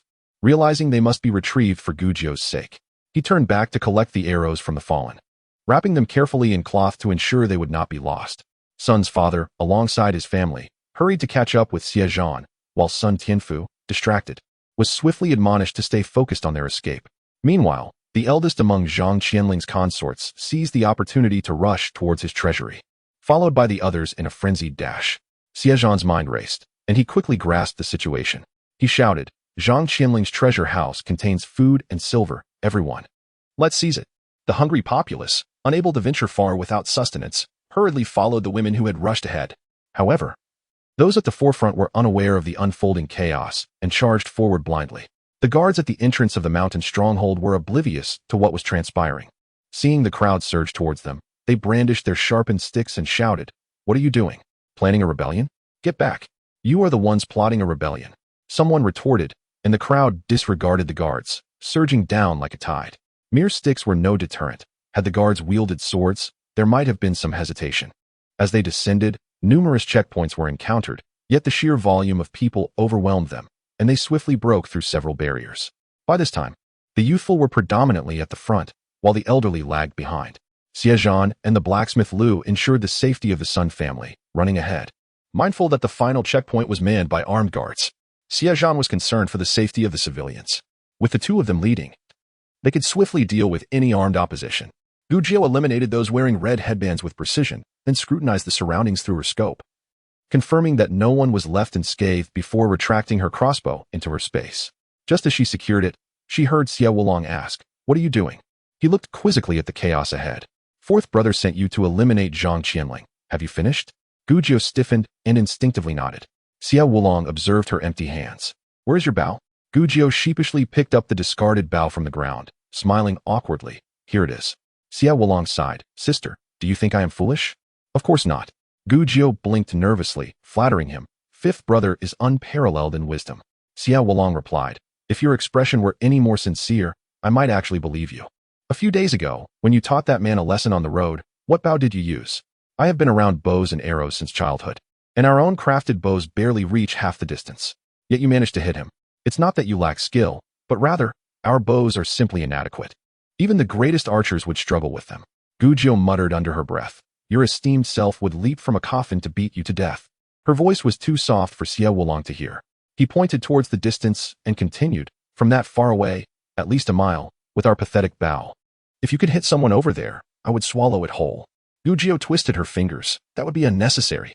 Xie Wulong scrutinized her downcast expression and, after a moment, leaned closer. "Sister, are you hiding something from me?" Gujiao raised her head, wide-eyed. and shook her head vigorously. Xie Wulong sighed and ruffled her hair. If you don't want to talk, that's fine. You and fourth brother both have secrets. I know you're not ordinary. If you choose to keep quiet, it's all right. You're my family, and I will support whatever you do. Gu Jiu's face brightened with joy. Such a brother was truly wonderful. Feeling touched, she leaned against Xie Wulong's arm and gently nudged it, murmuring, "Fifth brother is the best. He will always be my fifth brother." Xie Wulong jolted up as if pricked by a needle, glancing around nervously. "Sister, please don't get me into trouble. If fourth brother sees this, he want to practice with me again?" Gu Jiu laughed heartily. "Don't worry, I will protect you. Cut it out. Don't think I don't know. You'll prepare the healing ointments for me later," Xie Wulong grumbled, then looked across the distance, noting that the people on the other side had likely seen them too. His courage surged as he moved closer to Gu Jiu. "How about I lean on your shoulder, and you can nudge me a few more times?" Chapter 138. The path blocked. Gu Jiu disdainfully glanced at his shoulder. "No thanks. I fear I might get bird droppings on my head." Xie Wulong, noticing the birds overhead, leaped up like a dog chasing its tail, pointing at the sky. "Which feathered beast did that? Come down here. I'll skin you and roast you." Xie Zhan and the blacksmith Lu finally reached the last checkpoint. The guards on Eagle Beak Cliff, seeing the massive crowd descending, quickly stepped forward to intercept, demanding, "What is going on? What happened on the mountain?" Ignored, the civilians surged past like a torrent, swiftly taking the narrow paths down the mountain. Some veered east, others west. Like headless flies, the leader on the cliff, his voice hoarse from shouting, was met with silence. Frustrated, he bellowed, "Release the stones.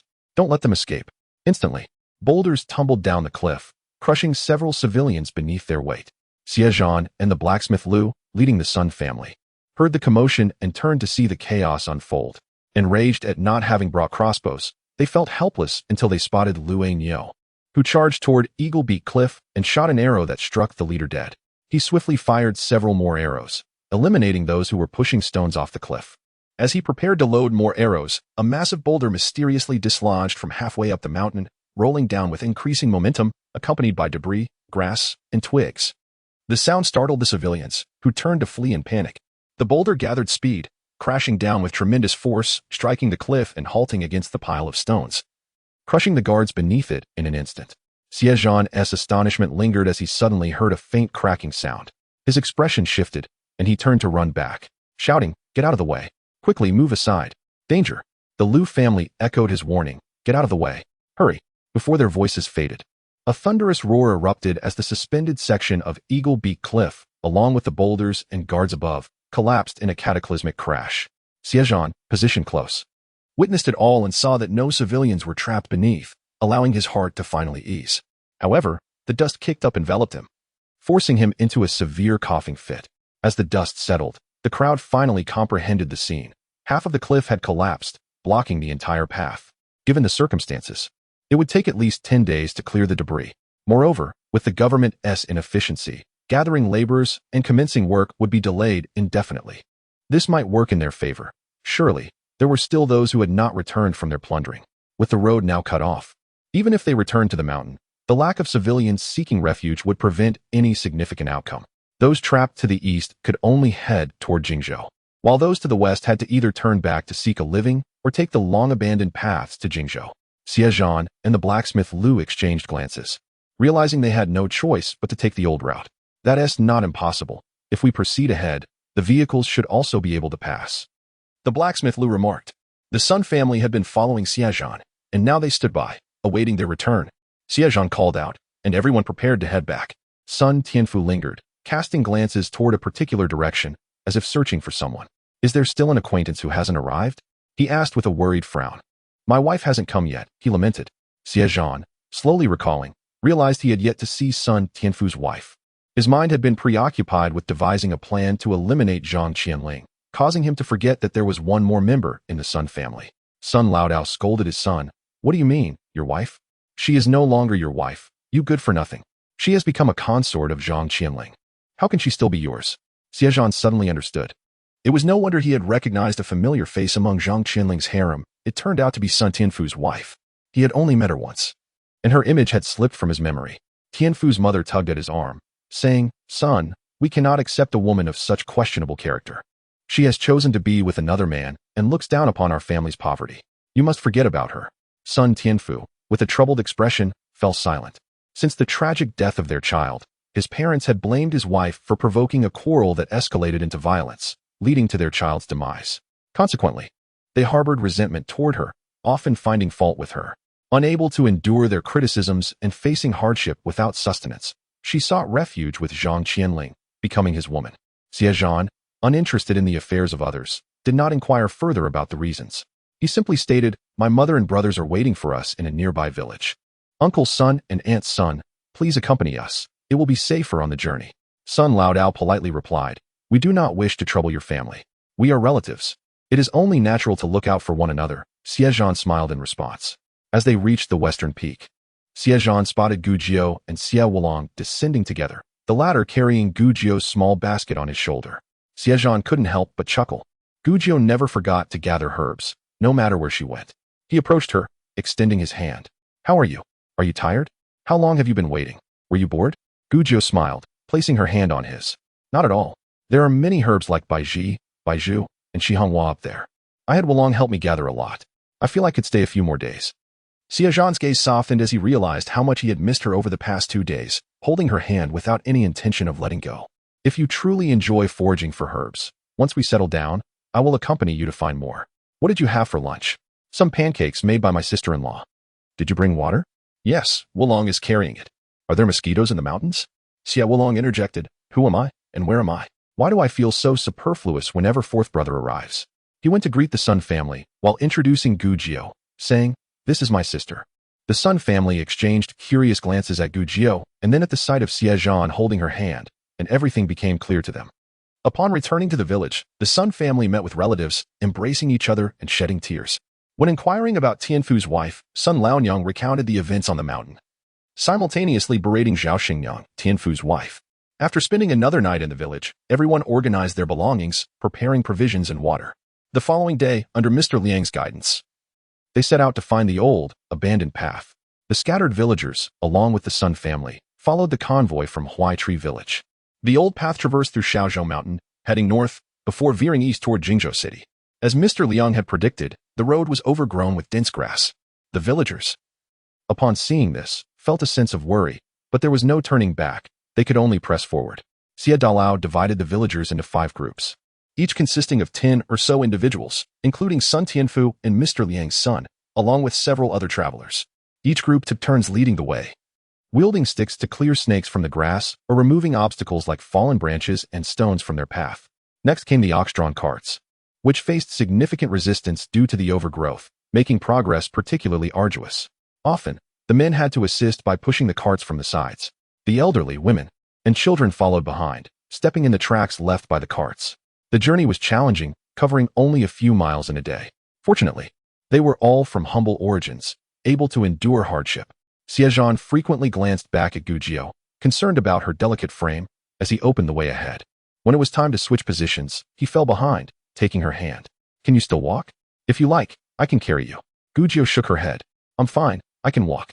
In recent days, her body had begun to change as she transitioned from childhood to adulthood, experiencing discomfort in her chest.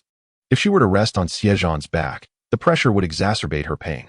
Xie Zhan, oblivious to the reason, noticed her fatigue but thought she was merely being considerate of him. "It's all right, I am not tired. I have trained in martial arts since childhood, my body is strong." "It's not that," Gu Jiu replied. She had always been candid, but now she hesitated, making Xie Zhan worry further. He stopped, leaning closer, and gently asked, "What is wrong?" Gu Jiu looked at him with a hint of melancholy, stating, "I am currently transitioning from childhood to adulthood." Xie Zhan was perplexed. Growing up is a good thing, isn't it? So, Gu Jiu had never seen him so oblivious before. She looked at him sideways and quietly explained, "To put it simply, my body is developing and my chest hurts. Being against your back would only make it worse." Xie Zhan froze, processing her words for a long moment before his face flushed crimson. He quickly turned to walk away, stumbling slightly. Gu Jiu burst into laughter behind him. Gao Shi turned to glance back, noticing fourth brother's flushed face as he walked with his head down, while Gu Jiu was laughing uncontrollably. "Has Jiao Nyang teased fourth brother again?" Yao Shi commented, shaking her head. Su Shi added with a smile, "Jiao Nyang certainly has no qualms about speaking her mind. She seems completely unashamed." "How wonderful," Yao Shi remarked. "What matters is that she speaks freely, saving others the trouble of guessing her thoughts." Before long, Xie Zhan overcame his embarrassment and returned, quietly admonishing Gujio.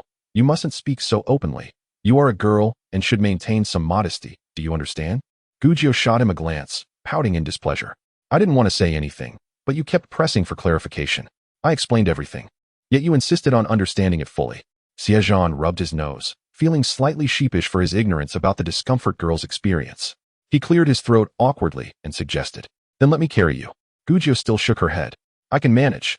After all, I made it through the dense forest. Xie Zhan muttered to himself. I'm just concerned for you. The next morning, they came across a small river that crossed their path.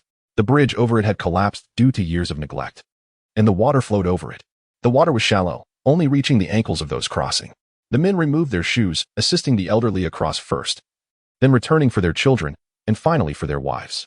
The Xie brothers first led the livestock and carts across, while Xie Wulong and Xie Lulang stayed behind to hold the reins. Then, Xie Dalao, Xie Erlang, and Xie Sanlang went back to fetch their children. Xie Zhan, not bothering to take off his shoes, simply waded through the water, carrying Gujio across. Once they reached the other side, he didn't set her down but continued to hold her, advising, If you're tired, you can rest for a while. Gujio was not particularly sleepy, yet upon his remark, she felt a hint of drowsiness. After yawning, she nestled her head against Xie Zhan's chest and soon drifted into slumber. After crossing the river and walking for a short while, Lue Nyo exchanged glances with Xie Zhan. Gaoshi noticed this and waved at Xie Zhan, adjusting the items beside her, smoothing out 2 rolled-up blankets, and signaling for Xie Zhan to carry Gujio over. Xie Zhan placed Gujio onto the bedding, her upper body resting in Gao Shi's embrace, with her head leaning on her arm. This movement stirred Gujio from her drowsiness. Gao Shi gently patted her back, whispering, Sleep, dear, it's all right, just rest a little longer. Gujio yawned again and fell back asleep in Gao Shi's arms. Once Xie Zhan had settled Gujio, he gradually moved to the back. Lue Nyo leaned in and whispered, Earlier, someone was watching us from the grass by the roadside. Xie Zhan was taken aback. Who was tailing us? Did you see clearly? How many were there? Just one person. He concealed himself well, not revealing his figure. If it weren't for his heavy breathing, I might not have noticed at all. Should I stealthily return to investigate? Xie Zhan pondered for a moment, concerned it might be remnants of Zhang Qianling's faction trailing them. Uncertain of their intentions. Did they seek revenge? All right, go ahead, but be cautious not to attract attention. Avoid confrontation and return quickly with information. Understood. Lue Nyo adjusted his iron rod at his back and slipped away into the foliage by the roadside, moving quietly. This old path wound through the mountains, flanked by sloping hills overgrown with wild grass and trees of varying heights. Worrying for Lue Nyo, Xie Zhan deliberately slowed his pace. Xie Dalao, noticing Xie Zhan conversing with Lue Nyo before falling behind, speculated something might have occurred and gradually slowed his own steps. The Xie family, no matter where they were, always led the way. As the Xie family slowed, the entire group followed suit. After a considerable time without sight of Lue Nyo, and as noon approached, Xie Zhan decided to have Xie Dalao call for a rest and a light meal. Chapter 140. The Hidden Village. Some villagers noticed Lue Nyo's absence, but given that Xie Zhan, Gujio, Xie Wulong, and Lue Nyo were all capable individuals, it was not uncommon for them to stray from the group, so no one was overly concerned. After resting for a while, Lue Nyo returned, his clothes dusted with grime from the forest and adorned with bits of dry grass and burrs. Xie Zhan approached him, and they spoke away from the group. Did you gather any information? Who is it? Lue Nyo's expression was grave as he replied, I followed that person for quite a distance, eventually discovering a garrison in a mountain hollow. A garrison? Xie Zhan exclaimed in surprise. What business could they have here? Under what banner do they serve? Lue Nyo shook his head. They bore no flags. The hollow housed many structures and tents. Roughly estimated, it could accommodate around 20,000 troops. The area is expansive, and the river we crossed flows through it. There's even a well-maintained training ground, smooth enough to suggest it's frequently used for drills. Furrowing his brow, Xie Zhan mused. Who would conceal such a military force in such a clandestine location? Why not station their troops openly? I suspect they might have observed us while fetching water from the river, unaware of our circumstances, and dispatched someone to scout. Xie Zhan shook his head. It's also possible that patrollers have always roamed nearby. Both realized that such a covert garrison must harbor unsavory secrets. If they, even slightly, detected any clue of their presence, they could face dire consequences in this desolate wilderness. With the additional travelers, their group numbered merely around 200, while their adversaries boasted an army of approximately 20,000. Should the latter wish to silence them, they might all perish in these wilds. Xie Zhan's countenance darkened. We must leave this place at once. He asked with concern, You didn't leave any traces behind, did you? Lu Ainyo reassured him. Rest assured. I took care of everything. Upon returning to the front of the group, Xie Zhan quietly instructed Xie Dalao. There is danger ahead. We need to hasten the villagers' departure. Xie Dalao understood, recognizing his own limited experience. He never underestimated his younger brother. Instead, he valued Xie Zhan's insights. Since their flight from disaster began, every decision made by Xie Zhan had proven correct. Without hesitation, he stood up and called to the villagers. Let us go. It's time to move. We need to make good time and find a place to rest for the night. The villagers, accustomed to his directives, rose to follow without questioning the reasons. As they resumed their journey, their pace quickened substantially. Although the villagers felt no immediate concern, some of the followers expressed discomfort with the sudden increase in speed, grumbling about the lack of a midday break. One villager retorted, "We didn't force you to join us. If you find it tiring, just slow down. Who is compelling you to keep up?" In the desolate mountains, straying from the main group was not an option. They had no courage to voice further complaints and pressed on. As dusk approached, with no signs of pursuit, Xie Zhan and Lu Ainyo finally felt a slight relief. Exhausted, the group settled down, too weary to move. Gujiu, having awoken from her nap in the cart, approached Xie Zhan and quietly asked, "What happened? What did brother Ainyo discover?" Xie Zhan, burdened with thoughts, sighed and took her hand. "Do not worry, dear. This is not a matter for you to concern yourself with. I will handle it." Gujiu looked at him with curiosity and replied earnestly, "Xie Zhan, you are still young. You shouldn't bear all the burdens. It may hinder your growth." Xie Zhan was momentarily taken aback, shaking his head resignedly. In life, certain responsibilities must be shouldered. With a smile, he added, "It matters not if I don't grow tall. After all, my dear Junyang's stature is limited as well. If I grow any taller, I'll have to tread carefully to avoid stepping on you." Gujiu's indignation flared, akin to a cat whose tail had been stepped on. She pinched his leg, exclaiming, "What is so remarkable about being tall? If the sky were to fall, it would first crush you. If thunder strikes, it would target you first. You ought to speak to me with your head bowed." Xie Zhan, nearly yelping from the pinch but too embarrassed to cry out, grasped Gujiu's hand and soothed her. "I was wrong. I won't do it again. Please don't be angry, Junyang." Gujiu huffed, still miffed. Xie Zhan sighed and gently stroked the back of her head, attempting to lighten the mood. His somber thoughts began to lift. Although they encountered no further anomalies along the way, Xie Zhan nonetheless instructed the night watch to remain vigilant, urging them not to be complacent. Thankfully, the night passed without incident. This neglected route was not overly long, yet the treacherous path took them 3 days to traverse. Turning eastward, they finally reached the official road, which was much smoother and easier to navigate. They were now within the borders of Baiguan County, adjacent to Jingzhou City. Once they reached Baiguan, it would only be a matter of 2 days to reach Jingzhou. The water they had replenished while crossing the river had been consumed, so they planned to refill their supplies upon encountering the next village. After a short while, they discovered a narrow path veering northward, where they could see wisps of smoke rising in the distance, indicating that there were likely homes at the path's end. The villagers halted by the roadside, designating some to guard their belongings while sending individuals from each household to fetch water. Despite the smoke appearing relatively close, the actual distance proved deceptive. The winding path became arduous, causing some to hesitate. Given their proximity to Baiguan and Jingzhou, they could endure without a meal. However, having already ventured halfway, they had no choice but to continue onward. After some time, they finally glimpsed scattered settlements nestled within the mountains. Children played at the village entrance, and upon seeing the approaching group, they swiftly retreated into their homes. Shortly thereafter, an adult emerged to investigate. Xie Erling approached and elucidated their purpose. Upon noticing the water buckets they carried, a villager escorted them to the well for water. The well was situated behind the village, necessitating a winding path through the households. Despite its remote location, the village seemed prosperous, with frequent sightings of individuals leading water buffalo and the resonating sounds of cattle. A stream meandered through the village, and a sizable pond graced its outskirts, making it a rather idyllic locale. As they retraced their steps with the water, Lu Ainyu passed by a low wall and peered into the courtyard within. Village walls were typically of modest height, allowing Lu Ainyu to easily observe the interior. Chapter 141. Jingzhou. He noticed peculiar objects suspended beneath the trees in each household, seemingly drying in the shade. These objects appeared familiar, but the dimming light obscured their true nature. It wasn't until he was drifting off to sleep that night that Lu Ainyu suddenly recalled what they were. They were now in close proximity to Jingzhou City. By the following afternoon, they had reached its outskirts. Having traversed the old route, They arrived directly at the north gate, while most refugees headed for the east gate. Consequently, there were fewer refugees in sight. A prominent notice was affixed to the city gate, drawing a crowd of onlookers. A well-dressed individual was reading the inscription aloud. Xie Zhan instructed Xie Lulang to ascertain the contents of the notice. Xie Lulang returned shortly, relaying that the notice, issued by the local government, proclaimed that the Prince of Jingzhou, moved by the plight of the famine-stricken people of the southwest, offered employment opportunities to the disaster victims. Those willing to work in the Prince of Jingzhou's jade mines would receive 15 large coins per day and an advance of 100 coins as a settling-in allowance. This is fortuitous. 15 large coins a day, plus a settling-in allowance.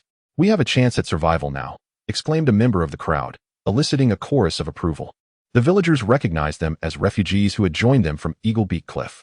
The villagers, having sold their Gastrodia alata and Panax noto ginseng, possessed silver and coins. Under normal circumstances, they would have been tempted, but at this moment, they felt indifferent, as they had the means to subsist. The refugees eagerly inquired about the details, while the villagers turned to Xie Zhan for guidance. What shall we do? Shall we go? Working in the mines will undoubtedly be arduous, but we are not averse to hard work. A daily income would be beneficial, as we cannot afford to deplete our resources in Jingzhou, someone said. Indeed, village chief. Shall we go? Having grown accustomed to following instructions, they sought guidance on whether to seek employment and where to work. Xie Zhan whispered to Xie Zhan. We must not go. Let us settle in the city first. Xie Zhan concurred that there was no urgency. They had silver and could sustain themselves for the time being. Whether they chose to work, engage in small-scale trading, or purchase land for farming was a matter for later consideration. Mining was never an easy occupation, and the toil could sometimes cost one's life. Unless driven to desperation, there was no need to endure such hardship. He addressed the crowd, let us not rush. We shall first find a place to settle in the city. Those who wish to go later may do so. As he spoke, a youth of 17 or 18 years of age came running from the city gate, calling out cheerfully, Brother Xie, you have finally arrived. Xie Zhan recognized the familiar face and greeted him. Xie Zhan, Xie Erlang, and Xie Wulong stepped forward to welcome the youth. Xie Wulong called out, Brother Xiaowu. What are you doing here? Where are Uncle Su and the others? The newcomer was Ding Xiaowu, a scout from the Yongxing escort agency. Ding Xiaowu first greeted Xie Zhan and Xie Erlang with clasped hands, then bowed respectfully to Madame Gao in the carriage and flashed a broad smile at Madame Su. Addressing her as eldest Mississippi, he then spoke to Xie Wulong and Xie Zhan. Why have you arrived so late? I have been waiting for you at the city gate every day. The chief escort calculated that you should have arrived long ago, but it has been so long. Xie Wulong said enthusiastically, that is because we took the Old Forest route. Do you know the Old Forest? It is the one with legends of wild beasts, mountain goblins, and man-eating trees. Xie Zhan interrupted his brother's incessant chatter and inquired, how long have you been here? Have you settled in? Ding Xiaowu replied, we arrived a month ago and have already completed an escort mission. The chief escort was concerned that you might not find accommodations upon arrival. So he instructed me to guard the city gate and bring you into the city as soon as you arrived. The other day, we heard from people entering through the east gate that the road to Jingzhou was blocked. So the chief escort surmised that you might take the old route through the north gate and instructed me to wait here. Sure enough, you came through the north gate. He glanced at the large group of villagers behind them and asked, shall we enter the city now, or? Xie Zhan also looked at the villagers and said, let us go. We shall enter first and discuss it later. The gatekeepers of Jingzhou City did not demand travel permits. They inspected their luggage, noting that it consisted of tattered clothes, pots and pans, and a small amount of grain, and said nothing further. The villagers exchanged glances, relieved that they had heeded Xie Zhan's advice and disassembled their bows and arrows before reaching Jingzhou City, carrying the arrowheads separately. Fortunately, their homemade bows and arrows were simple, and the strings could be removed to leave only wooden sticks. The crossbows were disassembled and distributed, making them inconspicuous. The gatekeepers inquired whether they had indeed come from the flood-stricken areas of the southwest, registered each of them, and allowed them to enter. Their eyes lingered on their livestock and carts, thinking that this village was quite prosperous. Upon entering the city, the Liang family and the elderly man's family they had met at Eagle Beak Cliff bid them farewell. Acknowledging the assistance they had received along the way and not wishing to impose indefinitely, the Sun family, now destitute and without resources, had no choice but to remain with the Xie family. Xie Zhan found it odd that the gatekeepers had allowed them to enter the city so easily. He inquired of Ding Xiaowu, who explained, it is said that the imperial court has issued an order instructing the Prince of Jingzhou to resettle the refugees as quickly as possible, in addition to opening granaries to distribute food. He is also encouraging the refugees to return to their hometowns to rebuild their homes and provide work in exchange for food to give the people a means of sustenance. Has the imperial court not held the Prince of Jingzhou accountable? Xie Zhan asked. Given the magnitude of the disaster and the number of deaths caused by the Prince of Jingzhou, had the imperial court not pursued any responsibility? Ding Xiaowu was not privy to such information and shook his head. He then said, soup kitchens have been set up at the East Gate, where officials are registering the refugees and their numbers. Some have gone to work in the mines, while those who do not wish to go are seeking ways to return to their hometowns, awaiting the commencement of the residential construction projects to find employment. In 3 or 4 years, when the land has recovered, it will be returned to them, and they can return to farming.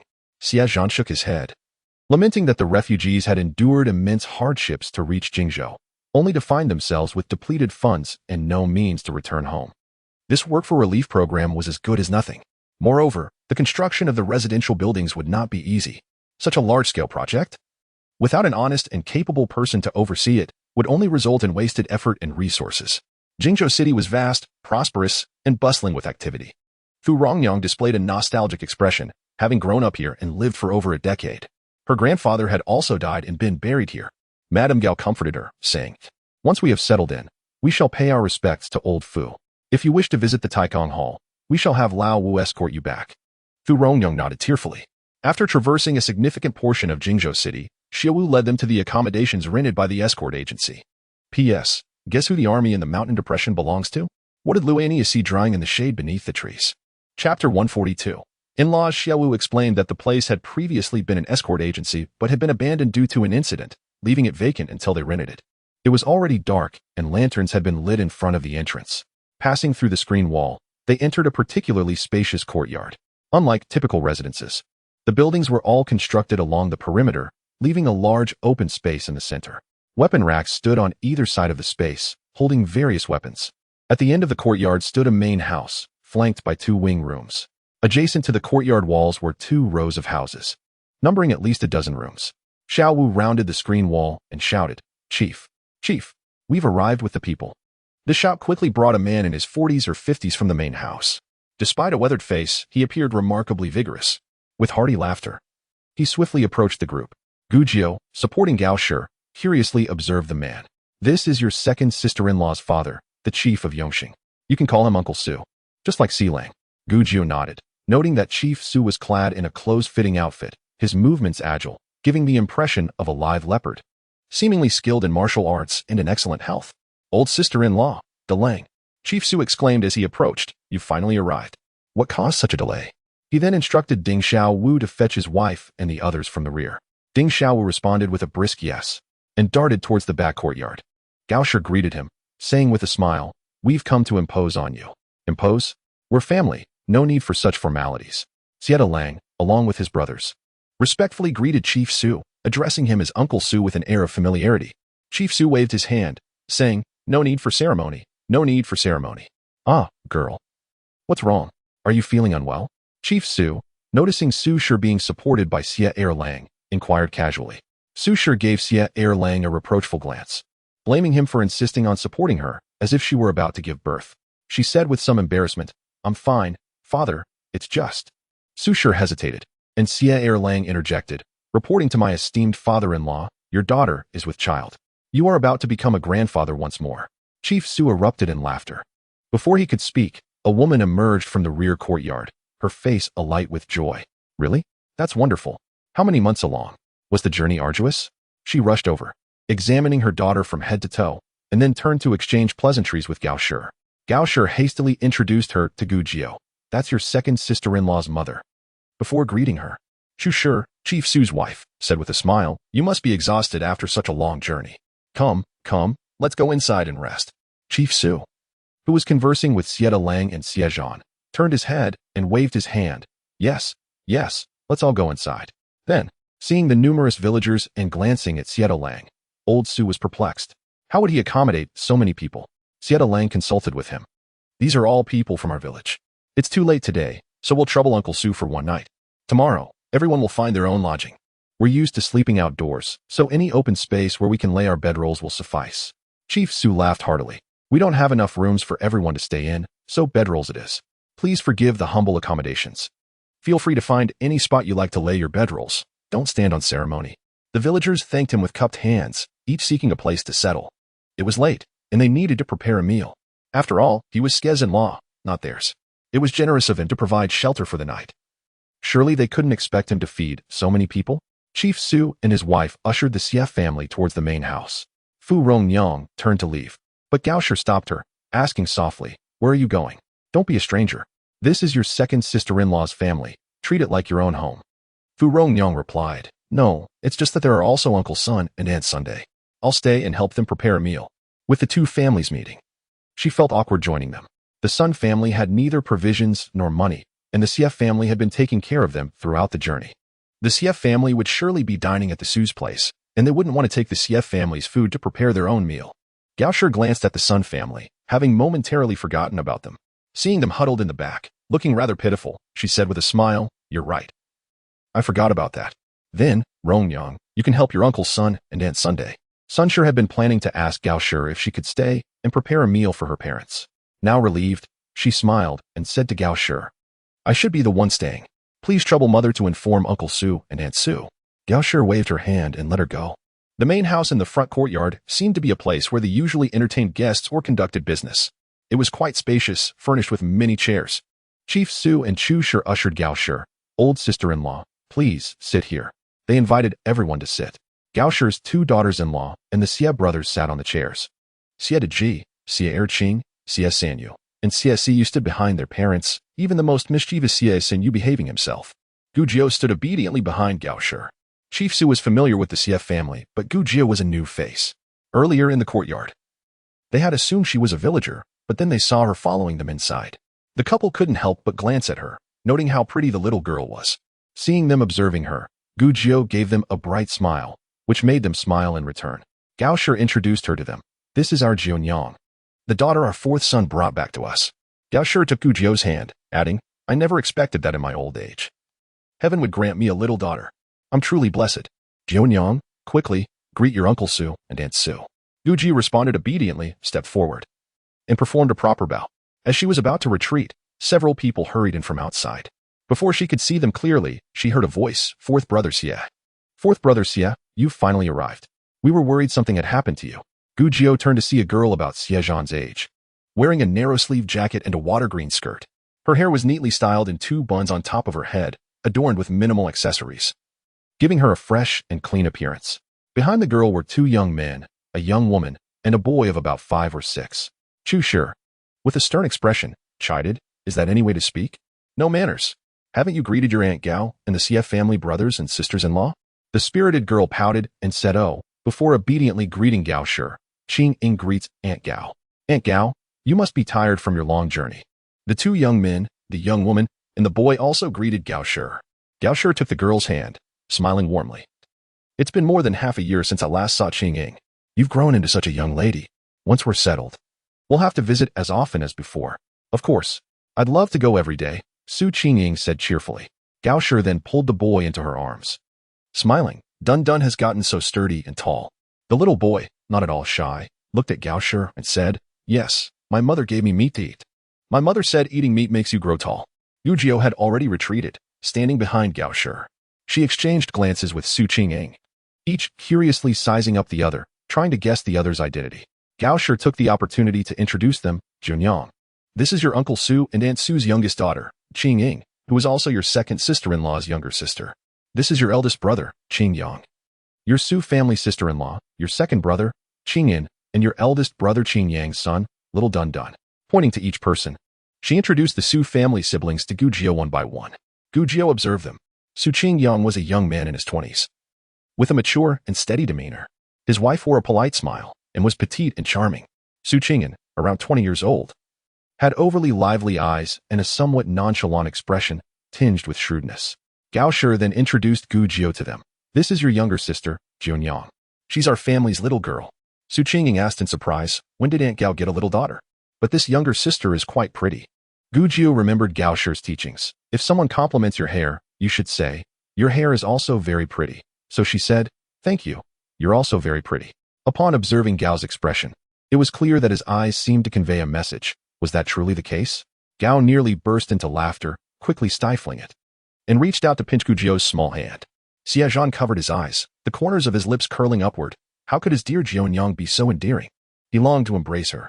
Su Qingying chuckled softly, swiftly turning to greet the Xie brothers, offering her respects in turn. She acknowledged Xie Dage, Xie Dajia, Xie Sangood. Su Qingyang and his wife Lu, as well as Su Qingyan and the little Dun Dun, exchanging pleasantries with the Xie family amidst a cacophony of voices filling the room. When Su Qingying reached Xie Zhan, her voice noticeably brightened. Fourth brother, you finally arrived. I've been waiting for you for ages. I've raised a little horse, and I shall take you to see it tomorrow. It's absolutely beautiful. Xie Wulong scoffed. Do you think fourth brother is as idle as you? He is busy. He has no time to accompany you to see some little horse. Xie Wulong. Su Qingying exclaimed, hands on her hips. You come here just to oppose me. If you dare provoke me again, I shall. What will you do? Xie Wulong asked nonchalantly. I'll have my second brother beat you. Su er go wu and t dare touch me. If you're so capable, come at me yourself. I will. Don't think I can't handle you. I've learned new moves from my father. I'll definitely have you searching for your teeth. Huh? Don't you know who will beat whom? Xie Wulong. What are you boasting about? If you have the guts, compete with fourth brother. You're siblings. You can't measure up in study or martial arts. And not even in looks. What do you have to be proud of? Xie Wulong's expression darkened immediately. Their bickering escalated in volume, drowning out the others. Gao scolded Xie Wulong. How old are you? Still arguing with your sister? Be quiet. Chu reprimanded them lightly. Enough. You two turn into ruffled roosters every time you meet. Say less. Xie Wulong spent more time at the security bureau than at home, and Chu treated him as her own child, never holding back when it was time to scold. The two glared at each other defiantly before falling silent. After everyone settled in to chat, Chu suggested to Gao, the food in the kitchen should be nearly ready. Let us go eat. You've all worked hard on the journey. Wash up and rest early after the meal. Gao accepted without hesitation, as her health was poor, and she truly felt exhausted. Gujiu supported Gao, while Su Zongbiao and Chu led the Xie family to the dining area. The Su family had arranged rooms for the Xie family, and after dinner, Chu personally invited Gao to rest in her room. Gao and Gu Jiu shared a chamber, while Xie Dalin, Xie Erlang, and Xie Sanling each had their own rooms. Xie Zhan and Xie Wulong shared one, while Xie Lulang and Xie Daji occupied another. The remaining 3 children were assigned a room together, filling the row of wall-adjacent rooms. Once the arrangements were complete, Su followed her parents to converse privately. Having trained with Su Zongbiao since childhood, Xie Wulong felt at home in the bureau. Together with Xie Zhan, they fetched hot water from the kitchen in a bucket for Gao and Gu Jiu to wash up. Gao merely wiped her face and hands before succumbing to fatigue and sleeping. Gu Jiu, unaccustomed to using someone else's bath bucket, filled a wooden basin with water for a quick wash. Afterward, she wanted to wash her hair, but seeing Gao was so drowsy, she feared disturbing her and decided to wash outside the door instead. Having finished washing, Xie Zhan stepped outside to dispose of the water and spotted Gu Jiu washing her hair. He approached to assist her. Why wash your hair now just before bed? How will you sleep with wet hair? I'll sleep a little later. I can't sleep without washing. When conditions are lacking, one can forego it. But with the means available, it feels unbearable not to wash before sleeping. After washing her hair, Xie Zhan helped dry it and discarded the water, then gently combed through Gu Jiu's hair with a comb, his motions so tender that she nearly dozed off. In the center of the courtyard, villagers were spread out on makeshift beds. Fortunately, a narrow flower strip set aside about a yard of space.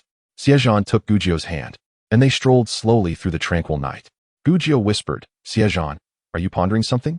Xie Zhan tightened his grip on her small hand and softly replied, Jianyang, we may have to leave Jingzhou soon. I'm contemplating where we might settle. Gu Jiu was taken aback. Didn't you say we would settle in Jingzhou? Xie Zhan shook his head, lowering his gaze to meet Gu Jiu's eyes, which sparkled in the night. Feeling a sudden pang of sorrow, he turned to embrace her, leaning down to whisper in her ear, Jianyang, we have a long journey ahead. You've suffered following me. Yet he did not answer her question. For on the other side of the flower strip, there were people, and he feared being overheard. No, if it weren't for you, I wouldn't have known where to hide from the flood. You are my savior. Surviving such a calamity is a blessing. How could I feel burdened? But you still haven't explained why we can't settle in Jingzhou. Chapter 144. A small meeting sighing. Xie Zhan gently rubbed Gu Jiu's nape, his heart aching for his little girl's understanding. It's not the right time. I'll tell you tomorrow. Gu Jiu lifted her head from his chest, gazing at him in confusion. Xie Zhan took her hand again. Let us walk. The wind will dry your hair. After a long day, you should rest early. The next day dawned bright and sunny. After breakfast, Xie Dalin called the villagers to find houses, leading the heads of each family along with Xie Erlang and Xie Samlang, preparing to set out early. The villagers were numerous, and living together created too much disturbance, making it difficult for others to maintain a normal life. Xie Zhan stopped Xie Zhan. Elder brother, wait a moment. I have something to discuss with you. Please ask the villagers to hold on. Xie Zhan, puzzled, glanced at Xie Zhan, nodded, and instructed the villagers to wait in the courtyard. The courtyard was too crowded and chaotic for conversation. Xie Zhan asked Su Zongbiao to find an empty room, where he, Xie Zhan, and the Lu family gathered to speak. Su Zongbiao and Su Qingyang. Su Qingyan were surprised to see Gu Jiu enter hand in hand with Xie Zhan. Xie Zhan explained, Jiunyang is wise and knowledgeable. We always consult her on significant matters. Su Zongbiao thought to himself, Isn't this girl the adopted daughter of your mother? Why are you holding hands so naturally? However, seeing the calm demeanor of the Lu family and Xie Zhan, he deduced that this girl was likely destined to be Xie Zilang's wife. Casting a few extra glances at Gu Jiu. Thus, his own foolish daughter seemed to have missed her chance. Well, she wasn't worthy of him anyway. Looking at Gu Jiu, she was quite lovely, with bright, intelligent eyes, always smiling. Yet, he wondered what her temperament was like. Once everyone settled, all eyes turned to Xie Zhan. He instructed, Qingyan, please guard the door and ensure no one barges in. Lu Aniu, please share what you encountered on the journey. Su Qingyan, not overly surprised by Xie Zhan's secretive demeanor, calmly nodded and positioned himself by the door, arms crossed, able to observe the outside while listening in. Lu Aniu began, while passing through Shaozhou Mountain, I noticed someone watching us from the shadows. I followed quietly, and in a hollow of Shaozhou Mountain, I discovered no fewer than 20,000 troops stationed. Xie Zhan, a commoner, despite having some awareness, could not discern the implications of this statement. However, Su's family members instantly grew serious. Su Qingyang furrowed his brow and asked, were there any flags? Were they royal troops? No flags displayed. I cannot confirm if they are royal troops, Lu Aniu replied. Most certainly not. Su, the leader of the escort, firmly denied, stating that aside from military strongholds, the stationed troops in various regions do not exceed 2,000 men. Jingzhou is not a military stronghold, and its permanent garrison will not surpass 2,000. Moreover, how could the court's garrison be situated in desolate mountains and wilderness? Where then does this army come from?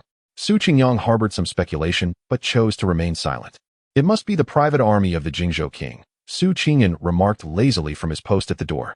Although Xie Zhan did not comprehend the implications, this statement sent chills down his spine. What purpose did the Jingzhou king have for raising so many private soldiers? Xie Zhan, along with Su and Lu the blacksmith, remained remarkably calm, for they had already surmised the situation. The Jingzhou king. By regulation, princesses and nobles are permitted to maintain only 1,000 private troops. Su Qingyang shook his head, refraining from elaborating. Su Qingyan interjected, well, isn't that just the rule? How many princes truly abide by it? Su, the escort leader, frowned and waved his hand, urging him to focus on guarding the door. Su Qingyan turned his attention back outside. Xie Zhan remarked, the Jingzhou governor lacks the capacity and ambition for such a large force, so it must be the Jingzhou king. If the Jingzhou king maintains such a private army, the governor is either oblivious or complicit. Su, the escort leader, replied, whoever sits in the governor's position cannot be a fool. Gu Jiu recalled Xie Zhan's words from the previous night. No wonder he warned against settling in Jingzhou. If the Jingzhou king harbored treasonous intentions, the court would certainly strike against him. Once war breaks out, Jingzhou would become a war zone, fraught with danger. Xie Zhan sighed and gestured for Lu Aniu to continue. Lu Aniu recounted, about 60 or 70 miles from Jingzhou city, there exists a secluded village. When we went there to fetch water, we discovered that every household in the valley raises water buffalo, and beneath each tree, dried fish bladders hang. Xie Zhan still failed to grasp the significance of this statement. Yet the others, even Gu Jiu, understood its implications. Fish bladders, water buffalo horns, and tendons are all essential materials for crafting recurved bows and composite bows. Gu Jiu, fond of archery in her previous life, had some knowledge in this area. Could that be the armory of the Jingzhou king? She blurted out, then reconsidered. Or perhaps just a part of the production line. The Su family was astonished that this young girl knew such intricate details. Even Su Qingyan turned to glance at her. Lu Aniu inquired, what is a production line? Gu Jiu explained, if bow-making were to be completed in one place, it would surely leave traces that raise suspicion. However, if the production process is divided among many villages, one for collecting buffalo horns and fish bladders, another for crafting bow bodies, and yet another for preparing string materials, then assembling everything together would make it difficult for anyone to discover the operation. Even the villagers might believe they are raising water buffaloes for the noble's taste or drying fish bladders for delicacies. Indeed, Su, the escort leader, clapped his hands together. That makes perfect sense. Jianyang is quite clever. Gujio smiled and nodded at him. A flicker of doubt crossed Su's mind. What did her nod signify? Only the Jingzhou king could maintain private soldiers and manufacture weapons without attracting attention within Jingzhou. Su Qingyang mused, perhaps years ago, on the abandoned road of Xiezhushan. There were never any bandits. Instead, rumors of bandits were deliberately spread to conceal the true purpose of raising soldiers, frightening passers-by, to keep the road deserted. Xie Zhan remarked. The dam at Jihuyan was completed within 3 years, clearly constructed with inferior materials. The embezzled funds for its construction were likely used to support private troops, sacrificing the lives of hundreds of thousands downstream to fulfill his ambitions. Chapter 145. Decision. Su, the escort leader, wore a face filled with resentment, fearing that the private troops within Jingzhou were not limited to just the one we discovered. With such a meager number, they could not instigate a rebellion. Damn it. What a beast. He desires the world. I will not let him succeed. A heavy silence fell upon the group as they realized the Jingzhou king was preparing for rebellion. Chaos was imminent. Xie Zhan sighed. We cannot remain in Jingzhou. Once war breaks out, we will be embroiled in the conflict. Xie Dalong, bewildered, thought. After enduring great hardships to reach Jingzhou, they had scarcely caught their breath before needing to leave again. Where would they go now? His heart brimmed with confusion. The world was vast, yet where could they find refuge? Xie Zhan turned to him. Brother, let the villagers find a temporary place to stay. A communal courtyard would suffice. If not, we can lodge at a large inn. We may stay here for a maximum of 10 days, and after that, we will depart. Xie Dalong's face was filled with sorrow. How can I tell the villagers? Xie Zhan sighed again. We cannot reveal to the villagers that the Jingzhou king is rebelling. We are in the heart of his territory. If even one loose tongue lets slip a hint of information, it could lead to our demise. Gujio asked Xie Zhan, do you have a destination in mind? Xie Zhan traced his fingers across the table, his mind momentarily clouded. Su, uncle, do you have a map? Yes. Qingyan will fetch it. Su, the escort leader instructed. Su Qingyan returned shortly with a roll of cloth. Maps are not easily drawn, so they are often made on sturdy fabric. As the map unfurled on the table, Gujio observed the small characters and basic representations of mountains and rivers. Though somewhat rudimentary, it was still comprehensible. Xie Zhan, along with Lu's family and the Su family, gathered around to examine it, pointing and discussing. Xie Dalong sat nearby, still lost in thought, while Su Qingyan resumed his post at the door. After some deliberation, they hesitated between Xianzhou and Wuzhou. Both regions bordered Jingzhou. One lay to the northwest, the other to the southeast. Additionally, both were not far from the capital, and even if the Jingzhou king rebelled, these two prefectures would not be on the front line of the conflict, rendering them relatively safe.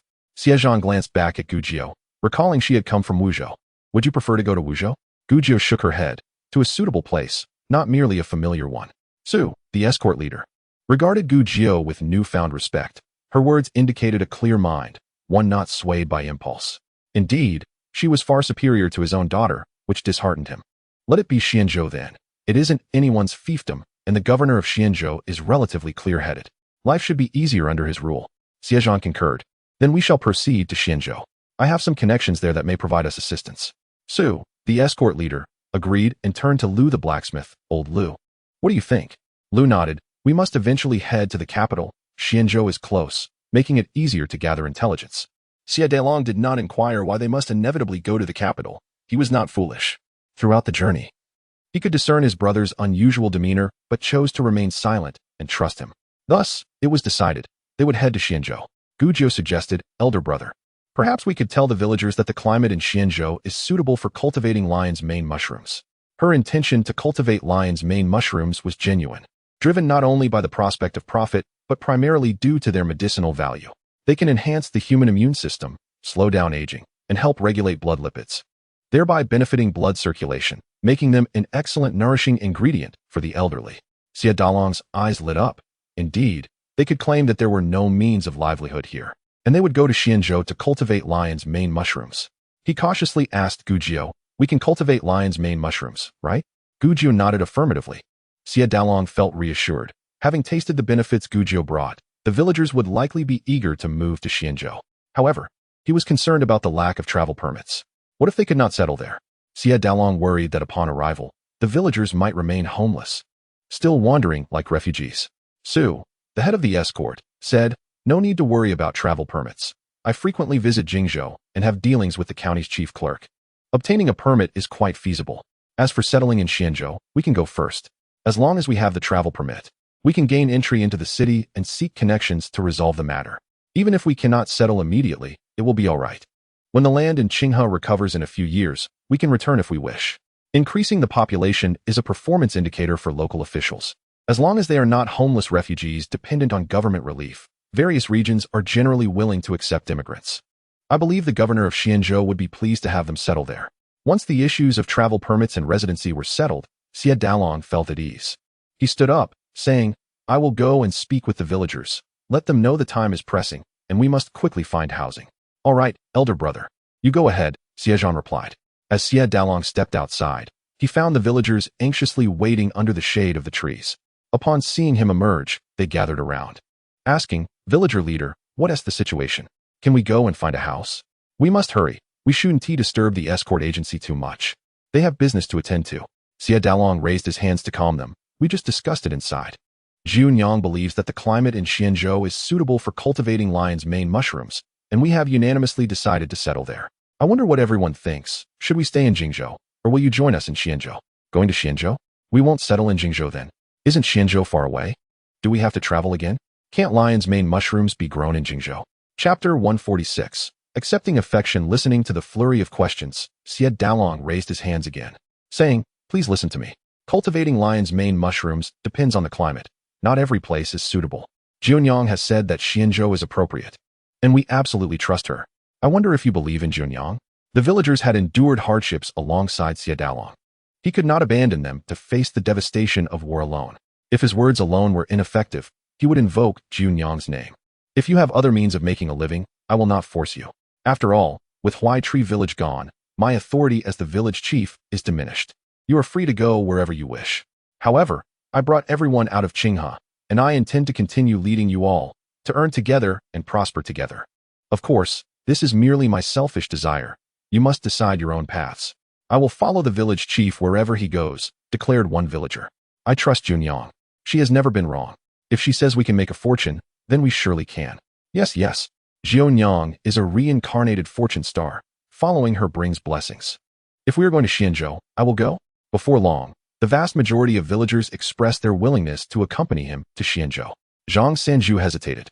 His wife was over 6 months pregnant, and the thought of enduring further hardship was daunting.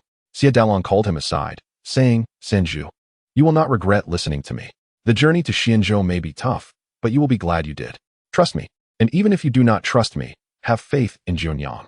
Consider how smoothly things have gone since she arrived in our village." Xie Zhan could not stand idly by while they faced dire circumstances. Should war break out, the people of Jingzhou would surely suffer.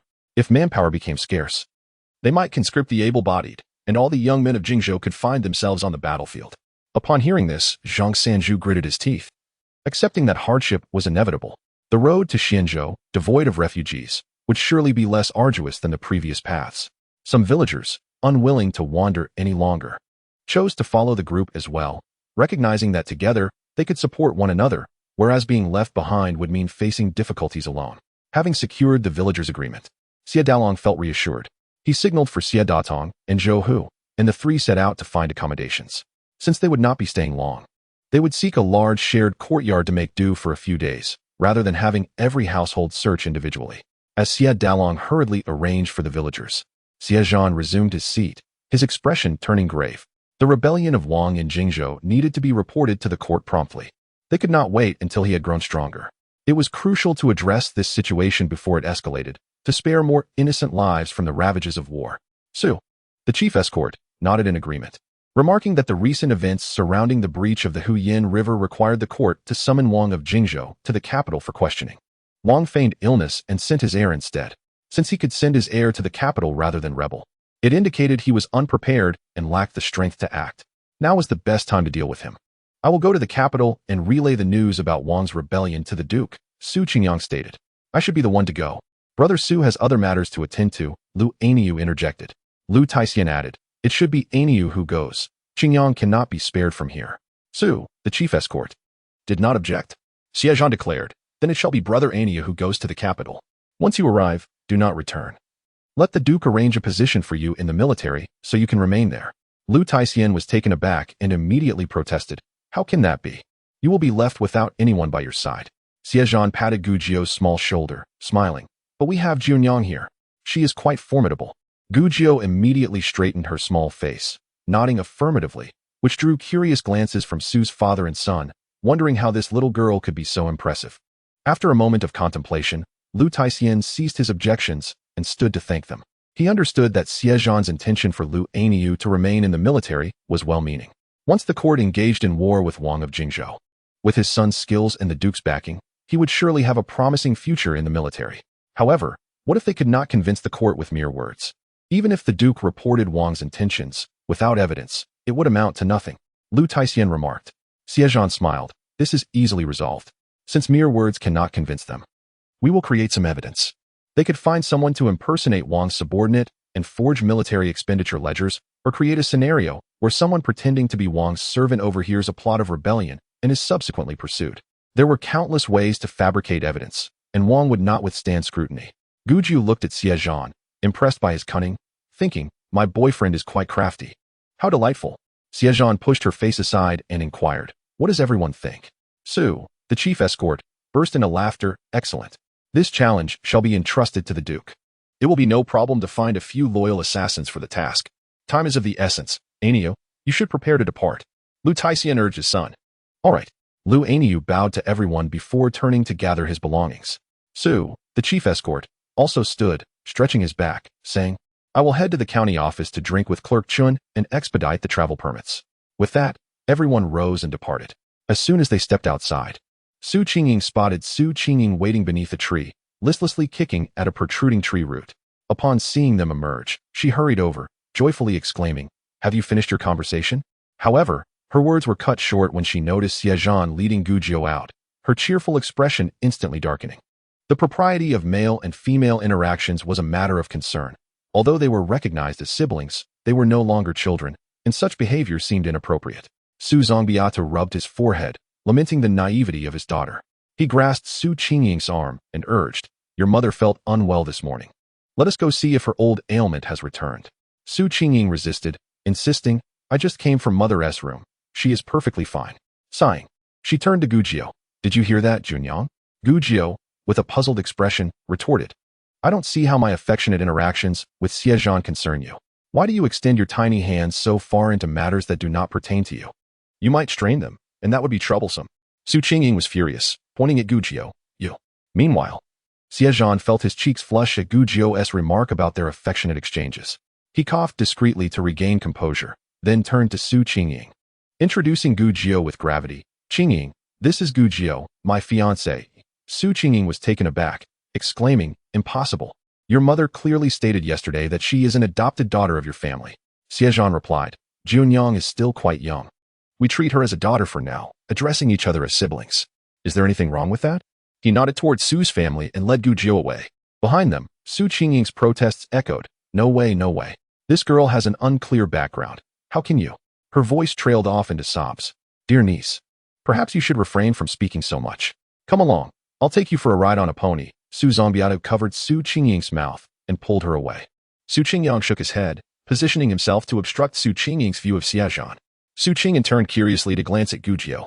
Xie Zhan, holding Gu Jiu's hand, cautiously observed her, only catching sight of her dark hair and the pale curve of her cheek, with her fluttering lashes blinking incessantly, stirring feelings of unease within him.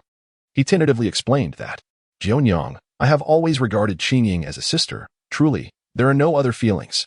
Gu Jiu tilted her head, her expression one of confusion. I never insinuated anything between you. She is neither as beautiful nor as clever as I am, and certainly not as formidable. How could you possibly prefer her over me? Am I so lacking in confidence that I fear being overshadowed by her? Xie Zhan found himself at a loss for words, unable to refute her reasoning. He should have felt elated, yet a sense of discontent lingered. Gu Jiu, having moved past the topic, remarked, Xie Zhan, Anyo is heading to the capital soon, and he needs silver. The ginseng we divided in the old forest is still with me. Wait a moment while I retrieve it, so he can exchange it for some money.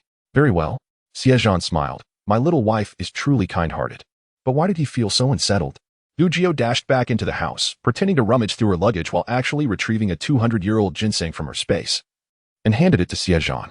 Tell Nyo this ginseng is 200 years old. I want to sell it for less than 2,000 taels. If time allowed, it could fetch 3,000 taels. As Xie Zhan accepted the ginseng, he paused, gently ruffling her hair. Jianyang, don't you have any questions for me? Gu Jiao raised her face, her eyes filled with inquiries. What could I possibly ask? About Uncle Lu, Uncle Su, and the others. Oh, that matter. You didn't ask me about the bow and arrow, did you? Xie Zhan chuckled softly, realizing that they all possessed their own secrets. What of it? As long as their intentions were pure, what harm was there in keeping small mysteries? In due time, there would come a moment of candor. After parting ways with Gu Jiao, Xie Zhan sought out Lu Niu, conveying her message and advising him to sell the ginseng and purchase a horse for the long journey ahead.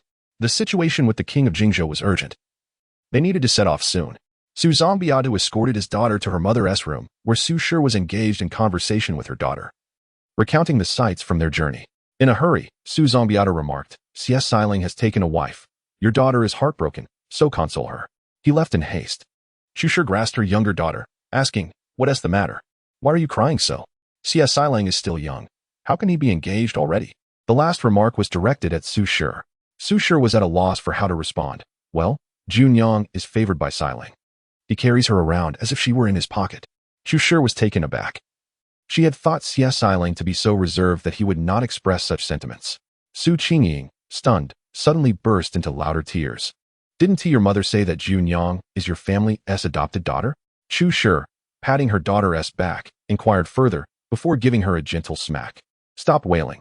She is already someone's wife. Su Shi wiped her daughter's tears and replied. There was no final decision on whether she would remain an adopted daughter or otherwise, but since Xiling is fond of her, it has become accepted. Not officially engaged. Su Qingying's tears ceased immediately, her eyes sparkling with hope.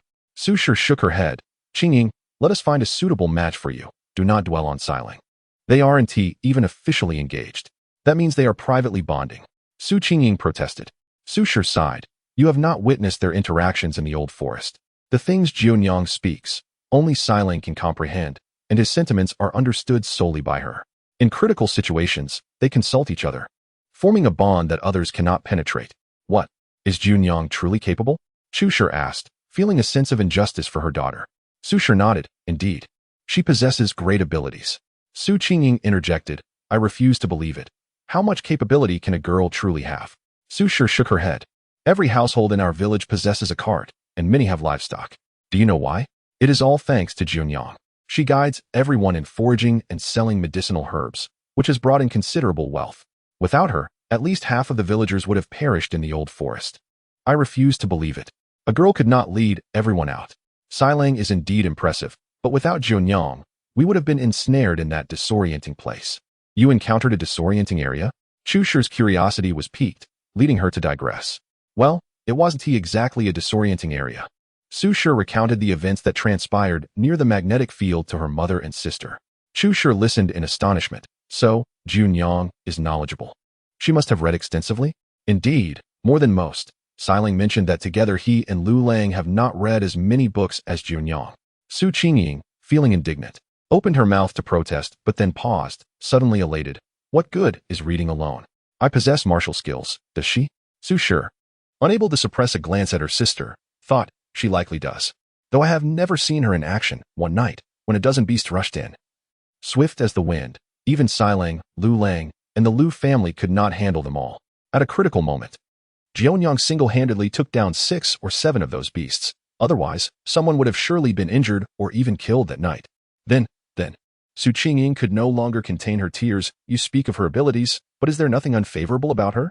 Su Shi recalled Gu Jiao's remarkable words and couldn't help but smile.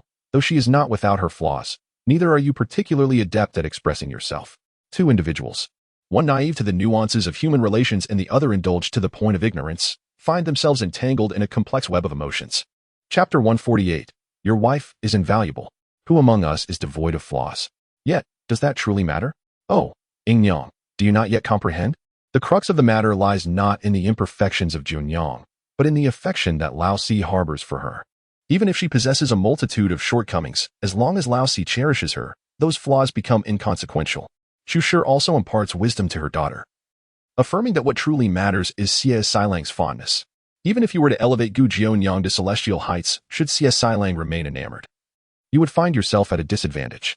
Yingyang, heed your mother's counsel. Let go of thoughts of Xie Zhan. In 2 years' time, I shall surely find you a worthy match. Su Qingying, in a fit of tears, laments, "How could I find anyone as good as Xie Zhan?" Chu Shi and Su Shi fall silent, pondering where they might find someone of Xie Zhan's caliber. In the afternoon, Xie Zhan strolled around the east gate, returning with a somewhat grim demeanor. At that moment, those who had ventured out to seek accommodations had yet to return, and Su Zongbiao was also absent.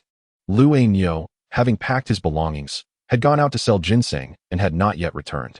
Gao Shi, accompanied by her 3 daughters-in-law, Fu Rongyang, Chu Shi, and Su Qingying, sat beneath a tree, enjoying the shade while engaging in idle chatter and needlework. Upon seeing Xie Zhan return, Sun Shi stood, offering him a seat. "Lao Si has returned. Do sit and rest." Su Qingying rose, opened her mouth as if to call out to Xie Zhan, but then fell silent, sulking as she sat back down.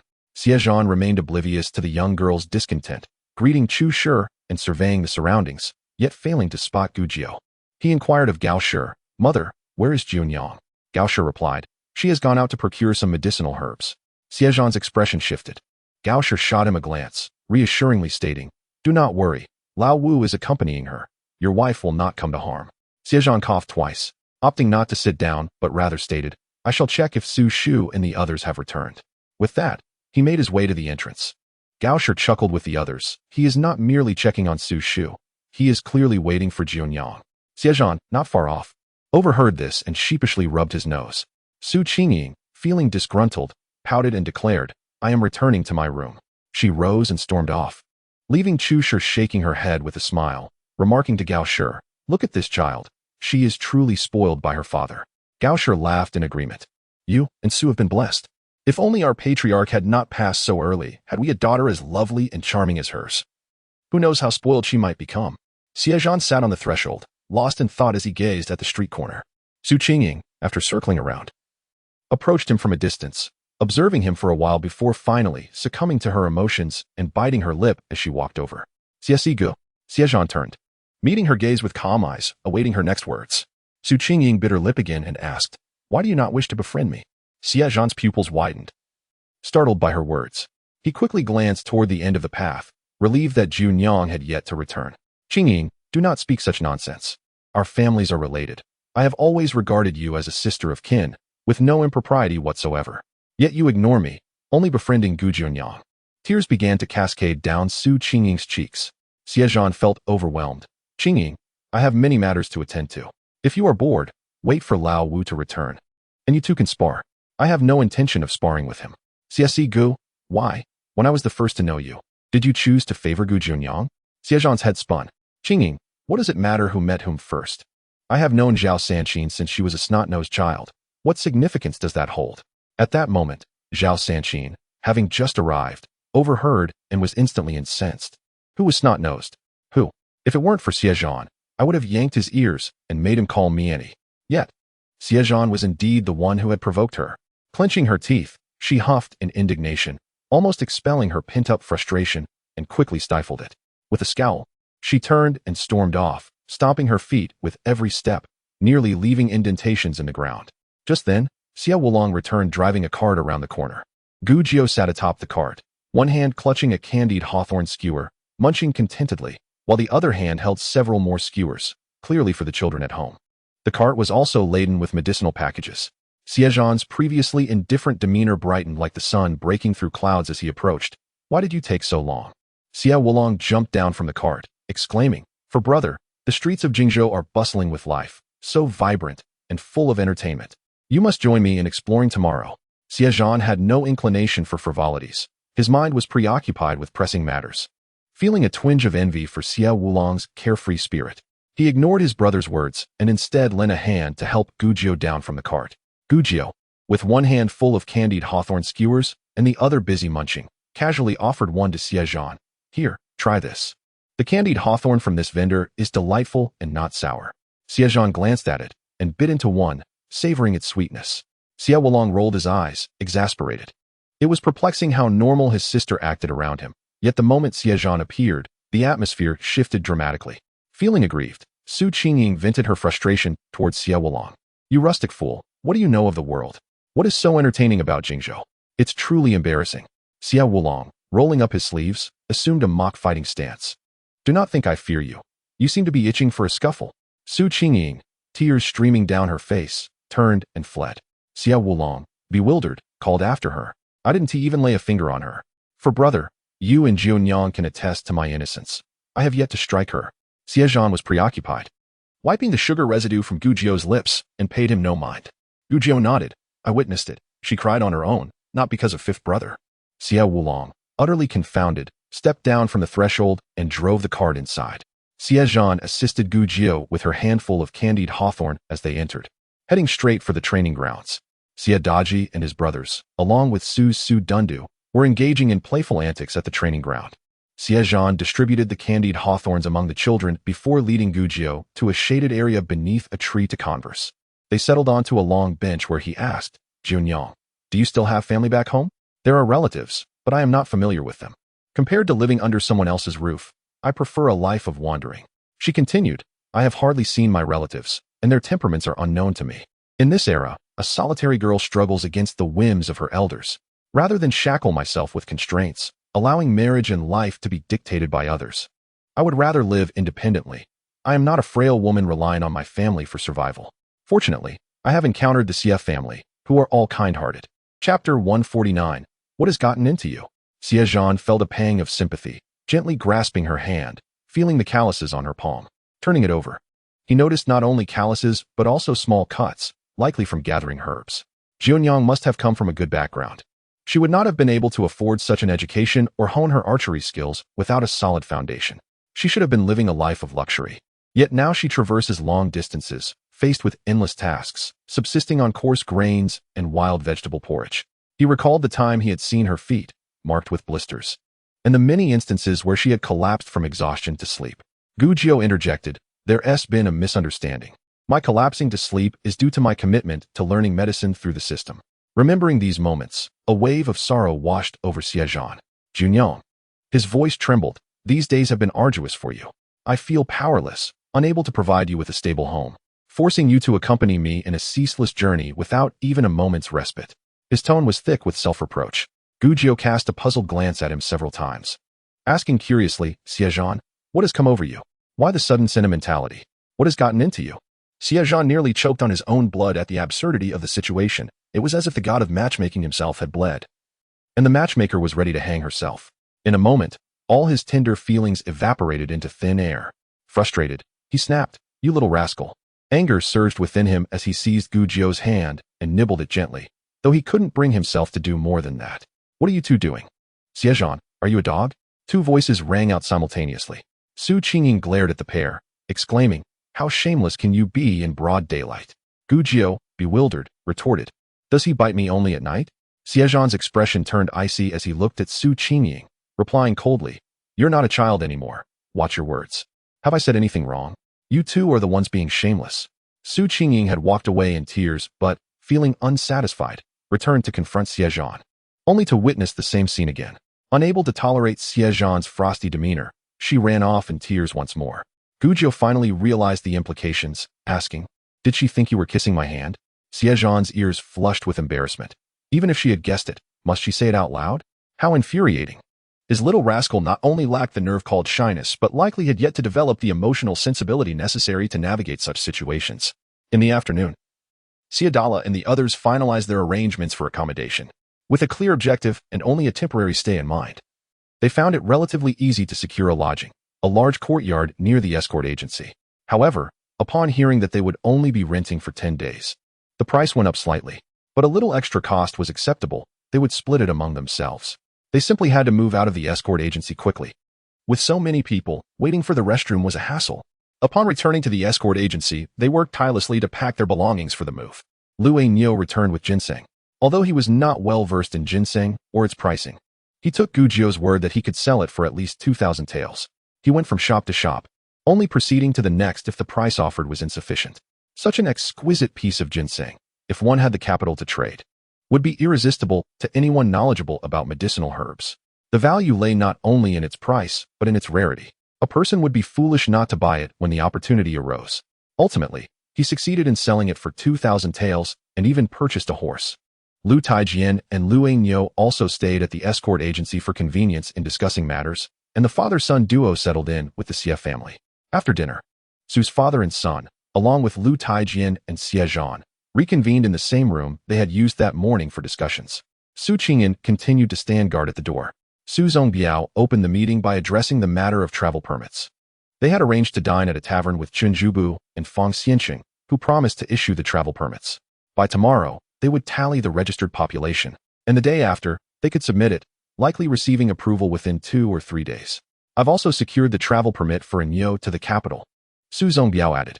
Thank you for your hard work, Uncle Su. Xie Zhan expressed his gratitude. Su Zongbiao waved his hand dismissively, indicating it was no trouble. After concluding that matter, Xie Zhan remarked, Today at the East Gate, I discovered something. There are men from the king of Jingzhou facilitating the relocation of refugees to work in the jade mines. They are actively encouraging the refugees to work in the mines rather than return home, using labor as a means of aid to rebuild their lives. I counted at least 30 people who signed up to work in the mines this afternoon alone. How many have gone to the jade mine over the past few days? Just how extensive is that mine that it requires such a workforce? Su Zongbiao inquired. Do you suspect they are not going to work? He continued. Xie Zhan nodded. Where did the king of Jingzhou's private soldiers come from? At his question, everyone immediately understood. Su Qingyang said, They are disguising their recruitment of private soldiers under the pretense of offering work to the refugees. Xie Zhan nodded, adding, Moreover, I heard that upon the news of the blockade at Eagle Beak Cliff reaching Jingzhou, the king has already dispatched people to clear the route. Do you think he is acting out of goodwill? He aims to clear the path quickly to bring more refugees over, Su Qingyang concluded. Precisely. Su Zongbiao stroked his short beard thoughtfully, pondering, This does not bode well. We cannot allow him to grow stronger. How can we thwart his plans? Su Qingyan, gazing outside, suggested, What if I discreetly inform the refugees at night about the king of Jingzhou's plot to rebel, advising them not to be deceived? No. Su Zongbiao interjected, That is too dangerous. The refugees might not believe it. Then perhaps we could write down the king of Jingzhou's conspiracy and post it around the city at night, Su Qingyang proposed. Xie Zhan shook his head. That would create too much of a stir. The king would surely seal off the city and hunt down the instigator, leaving us trapped here. Even if the news eventually spreads and prevents future citizens from signing up for work, what about those who have already gone?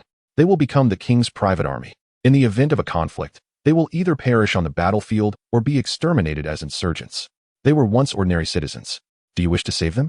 Su Zongbiao asked, pausing before adding, That might indeed weaken the king of Jingzhou's forces. Chapter 150. The candidate the Southwest has suffered a calamity. With no fewer than 200,000 people affected, and at least 11 or 12,000 survivors, among whom there are at least 40 or 50,000 able-bodied individuals. After accounting for those who have sought alms elsewhere, sold themselves into servitude, or become tenant farmers, there remain at least 30 to 40,000 individuals. If the king of Jingzhou enlists these 30 to 40,000 people into his private army, that would constitute a formidable force. We must not allow him to grow stronger. I have an idea, Su Qingyang said. We should find a reliable person to blend in with the refugees, accompany those going to the mines, locate where the refugees gather, and then find a way to lead them out.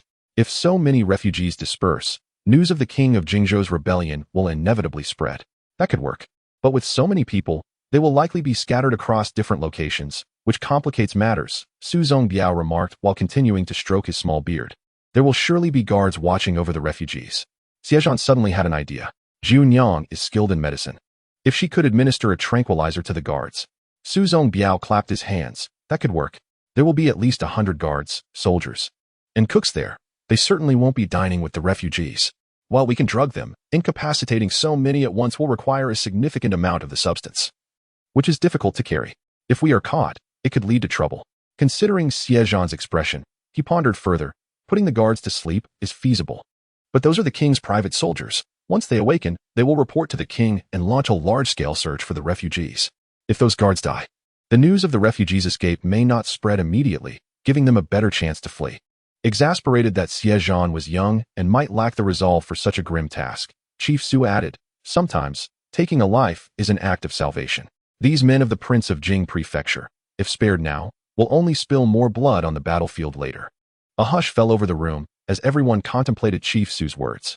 Xie Zhan lowered his head in thought before suggesting, Perhaps we could inquire with Jiao Nyang about concocting a potent poison. Chief Su and Lu the blacksmith exchanged relieved glances, heartened by Xie Zhan's decisive nature. The crucial question remained, who would undertake this perilous mission? It demanded not only self-preservation skills, but also adaptability, qualities not easily found. Shouldn't Enyo complete this task before heading to the capital? Lu the blacksmith proposed, casting a doubtful glance at his son, questioning his ability to persuade others with his clumsy tongue. Forget it. Chief Su chuckled. I fear your Nyo might be swayed into joining their rebellion. Liu Nyo flushed slightly, muttering, it wouldn't come to that. I shall go, Xie Zhan declared, emboldened by his previous success in deceiving Zhang Qianling. No.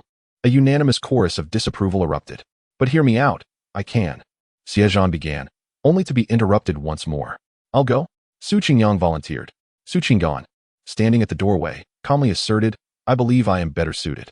Elder brother's demeanor is too severe for easy rapport. Everyone except Xie Zhan nodded in agreement. Qinggan's intelligence, resourcefulness, experience, and silver tongue made him the ideal choice. Very well, Chief Su conceded. Qinggan, you shall go. Xie Zhan acquiesced. In Huaitree village, there was a Wu Qing, close in age to Qinggan. The Wu family had sought refuge in Wuling, and their survival was unlikely. Qinggan could assume Wu Qing's identity, safe from exposure unless he encountered someone who knew the real Wu Qing. We know not how long Qinggan's mission will take, Su Qingyang cautioned. If it concludes too soon, we must hasten our departure from Jing Prefecture to avoid being caught in a citywide lockdown. Xie Zhan nodded in agreement. Indeed, once Qinggan convinces the refugees to leave, news of the Prince of Jing Prefecture's rebellion will spread. Should the prince then attempt to detain the refugees, it would only confirm the rumors of his treason. Xie Zhan paused, then added, could this expose the Prince of Jing Prefecture's plot and provoke him to rebel prematurely? Chief Su and Liu the blacksmith fell silent, acknowledging the possibility. If the Prince of Jing Prefecture, driven to desperation, launched an early uprising while the court remained unprepared. Thus, Chief Su proposed. Anyo must hasten to the capital and thoroughly inform the Duke about the situation in Jing Prefecture. Qinggan should first assess the situation, delaying his actions for a few days. With careful timing, he can both rescue the displaced and ensure that the court is adequately prepared. After further deliberation on the finer points, the meeting adjourned late into the night. Xie Zhan resolved to consult Gu Jiu the following morning, hoping she could create a potent poison. Liu Nyo packed his belongings overnight and set off for the capital at dawn, leading his horse. The proceeds from selling the ginseng had been converted into a bank draft, a portion given to his father and the remainder kept for himself. In those times, without modern banks, large sums of silver were inconvenient to carry, so they were deposited in banks that issued drafts for withdrawal. Xie Zhan and Liu the blacksmith saw Liu Nyo off, imparting final instructions before his departure. Then Xie Zhan sought out Gu Jiu, discreetly pulling her aside to whisper, can you create a poison, potent enough to kill hundreds with just a trace? Xie Zhan averted his gaze, fearing Gu Jiu might find his desire to kill so many people cruel. Gu Jiu knew without asking that her upgraded system had access to myriad formulas, including poisons. Moreover, she possessed the sap of the Antirus toxicaria tree, which, combined with other poisonous herbs, could yield a lethal concoction. She did not question Xie Zhan's purpose, but simply replied, it is challenging, but possible. I shall require an empty room, a stove, cooking utensils, fresh water, and Rong Yang as my assistant. Relieved that Gu Jiu asked no questions, Xie Zhan smiled and nodded, easily arranged. Wait here. He then sought out Su Qingyang to make the necessary arrangements. After Gu Jiu had breakfast and strolled around everything was prepared. Gu Jiu, requesting no interruptions, entered the room with Fu Rongyang and began to concoct the poison. Mindful of Xie Wulong's accidental exposure to hallucinogenic drugs in the old forest, Xie Zhan personally guarded the door, wary of accidental poisoning. This time, the consequences could be fatal. By afternoon, the poison was ready, contained in a small porcelain vial, marking the completion of the task. The following day, Su Qinggan departed through the north gate. He donned tattered clothing in a secluded spot, disheveled his hair, and re-entered through the east gate, blending into the crowd of refugees. He needed to spend several days gathering information, discerning how the Prince of Jing Prefecture had divided the refugees and where each group was located. If possible, he aimed to liberate them all. Chapter 151. Rocksalt. The Su family also hastened to sell their residence, intending to accompany the Xie family to Xian Prefecture. Lady Gao, with Fu Rongyang and Xie Zhan in tow, and Xie Wulong driving the carriage, visited Fu Lao's grave in the outskirts to offer incense and pay their respects. With the necessary purchases and preparations complete, the travel permits were obtained 2 days later. Xie Di had Chief Su calculate the expenses for entertaining guests and bribing officials, then divided the costs among the families. On a clear, auspicious day, they embarked on their journey once more, carrying their belongings. The route from Jing Prefecture to Xian Prefecture was along well-maintained official roads, free from the threat of bandits, making the journey far easier than before. Chief Su, accompanied by his assistant Ding Xiaowu, rode ahead to Xian Prefecture to consult with acquaintances about settling down. The remaining and traveled with their families, guarding the people of Huaitree village. These carriages, in addition to carrying goods, offered space for passengers. Lady Chu invited Lady Gao and Lady Su to ride in a relatively comfortable carriage. Su Qingying, also in the carriage, glared at Xie Zhan as he led Gu Jiu to their donkey cart and helped her aboard.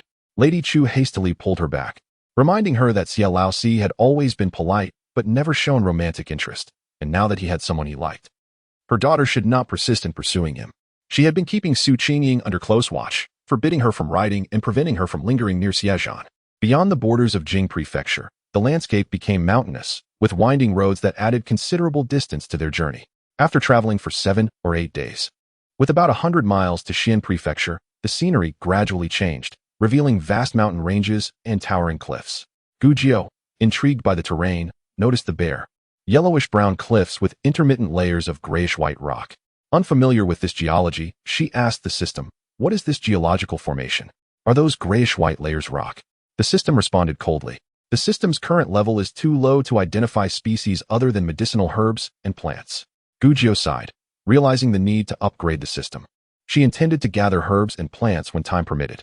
Although she was merely curious, she became more intrigued when, after rounding a bend, sunlight illuminated a section of the cliff, causing the grayish-white areas to sparkle like crushed diamonds. Intrigued once more, Gu Jiu jumped off the donkey cart and approached the cliff, observing the translucent grayish-white substance. She then recalled a lecture on wilderness survival during her time in the military, which covered the origins of salt. While sea salt and lake salt were familiar, she had never heard of rock salt, so she had paid close attention. After the ancient seawater or lake water dried up, the transformation of the land over time resulted in the formation of rock salt within the Earth's crust. Rock salt is one of the 4 primary sources of salt. Is this grayish-white substance rock salt? Gu Jiu tentatively scooped a small amount with her fingers, tasted it, and couldn't help but grimace, spitting it out in disgust. It was both bitter and salty. Xie Zhan, curious, approached and asked her, "What are you doing? Why do you dare to put anything in your mouth?" Gu Jiu looked at Xie Zhan and asked, "Xie Zhan, there is so much rock salt here. Why hasn't anyone mined it?" "What?" Xie Zhan's expression mirrored her confusion. "What is rock salt?" Gu Jiu was taken aback. Could it be that this world had yet to discover rock salt? Or perhaps they were unaware that it was edible. Although she possessed the memories of her original self, that individual had been a somewhat socially anxious recluse, with little understanding of the outside world. Her experiences drawn solely from novels and travelogues, which also failed to mention rock salt. Gu Jiu tentatively inquired, "What are the sources of salt?" Xie Zhan, unsure of her sudden focus on salt, explained, "There is an ancient saying about boiling seawater to obtain salt. Sea salt and lake salt are naturally derived from this process. Well salt is obtained by drilling wells to draw brine, which is then boiled down to produce salt. I have only read simple descriptions in books, so I am not knowledgeable about the specifics of production. Are the only sources of salt sea salt, lake salt, and well salt? Are you certain you have not heard of rock salt?" Gu Jiu asked again. "No." Xie Zhan shook his head affirmatively and pointed at the grayish-white rock salt. "Is this rock salt? Can it be eaten once it's chipped off?" "No." Gu Jiu shook her head, her expression brightening. "I am certain it is edible. But we will need to determine the precise processing required." Communicating with her system, she checked the formulas provided during her previous spatial upgrade to see if there was a method for purifying salt. The feedback indicated there was, which reassured her. "I need to take some back," Gu Jiu declared, searching for her entrenching tool. Typically, Xie Wulong kept the entrenching tools, and as the group continued their journey, Gu Jiu often paused to gather herbs or examine unfamiliar sights. Everyone was accustomed to her stopping and would not wait for her, knowing Xie Zhan would always remain behind. And together they would catch up with the group. Xie Wulong had already moved ahead, prompting Gu Jiu to call out, "Brother Wu, bring the shovel over."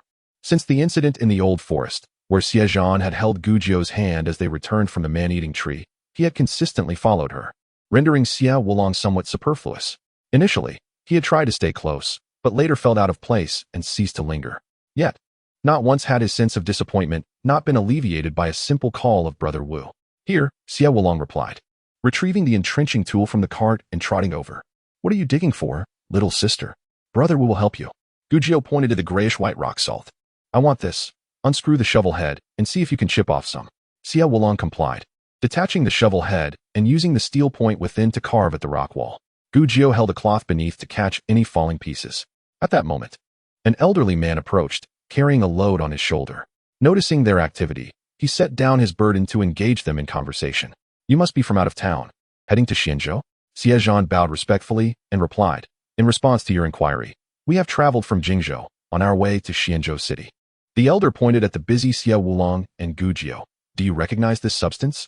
Seeing the elder's familiarity with the rock salt, Xie Zhan asked, Elder, do you know it?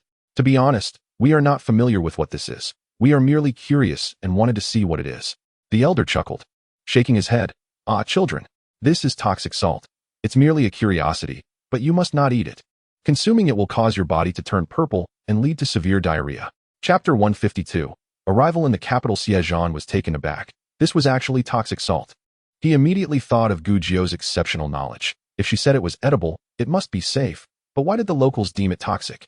Gujiu wrapped the cloth around the salt and turned to the elder, asking, do you not consume this salt? Where do you usually obtain your salt? Who would dare eat this toxic salt? Only someone seeking death would do so. The elder laughed as though he had heard a joke. You little girl. Have you never traveled? You ask where we get our salt? Naturally, we purchase it. Gujiu felt a bit foolish for her question. Xie Zhan chuckled at her, only to receive a glare from Gujiu. Once the elder walked away, Xie Zhan asked, is the process to detoxify this toxic salt complicated? Gujiu shook her head. I haven't done it before, but it shouldn't be difficult. Xie Zhan grew excited, judging by the elder's tone. It was clear that the locals were unaware this salt could be consumed. As someone well-versed in historical texts, he had never heard of edible rock salt. If Gujiu could successfully produce edible salt, it would introduce a new source of salt to the world. Not to mention, Xianzhou alone would no longer suffer from a salt shortage, and the economy could prosper, benefiting the entire region. If she succeeded, Gujiu would be credited with a significant achievement for the Great Jin dynasty. With these thoughts, he couldn't help but glance at Gujiu. It was no wonder Xie Wulong frequently touted her as a lucky star. Wherever she went, prosperity followed. As the three resumed their journey, they deliberately observed the rock formations along both sides of the path. Gujiu scanned the surroundings, noting the abundant grayish-white rock layers, indicating the presence of substantial salt deposits within the mountains. Given the quantity, it would take hundreds or even thousands of years to exhaust. Some areas exhibited a reddish hue in the rock layers, which Gujiu explained was due to differing impurity compositions. Joy welled within Gujiu. If they could mine and produce salt, they would not have to worry about finances. Despite her unfamiliarity with this era, she understood the enormity of this opportunity. She whispered to Xie Zhan, could we perhaps secretly mine some and sell the salt? It's quite expensive. We could sell it for less. Xie Wulong chimed in. Why don't we gather some now? Xie Zhan glanced at both of them, sighing, let me think. The potential profits were immense, making it difficult to resist temptation. However, this venture was significant and could have widespread implications for the salt industry in the Great Jin. They needed to remain composed and deliberate, considering how to maximize their benefits while ensuring their involvement remained discreet. Jingzhou City lay approximately 700 miles from the capital, reachable in 3 days by swift horse. As Lu Ani gazed at the imposing gates of the capital, a vague recollection stirred within him. He had left the capital at the tender age of 3 or 4 and could hardly remember. The head of security, Su, had arranged for him to have a travel permit in Jingzhou City. After verifying the document, Lu Ani led his horse into the city. The capital was vast, and with the day drawing to a close, he realized he could accomplish little. Thus, he sought an inn to rest for the night. At dawn the following day, Lu Ani mounted his horse and rode towards the city center. His father had mentioned that the nobility resided in the northeastern part of the capital. Upon observing the opulent attire of the passers-by, Lu Ani began to inquire about the location of the Duke of protecting the nation's residence. By the time he reached the entrance of the Duke's estate, it was nearly noon. At this hour, unless a significant event was underway, court would likely be adjourned. Before Lu Aniu could even utter a greeting, the guard at the gate accosted him, inquiring, what is your purpose here? Lu Aniu responded, I seek an audience with the Duke on a matter of import. Do you possess a calling card? The guard queried. Lu Aniu shook his head. The guard retorted, without a calling card, you must depart.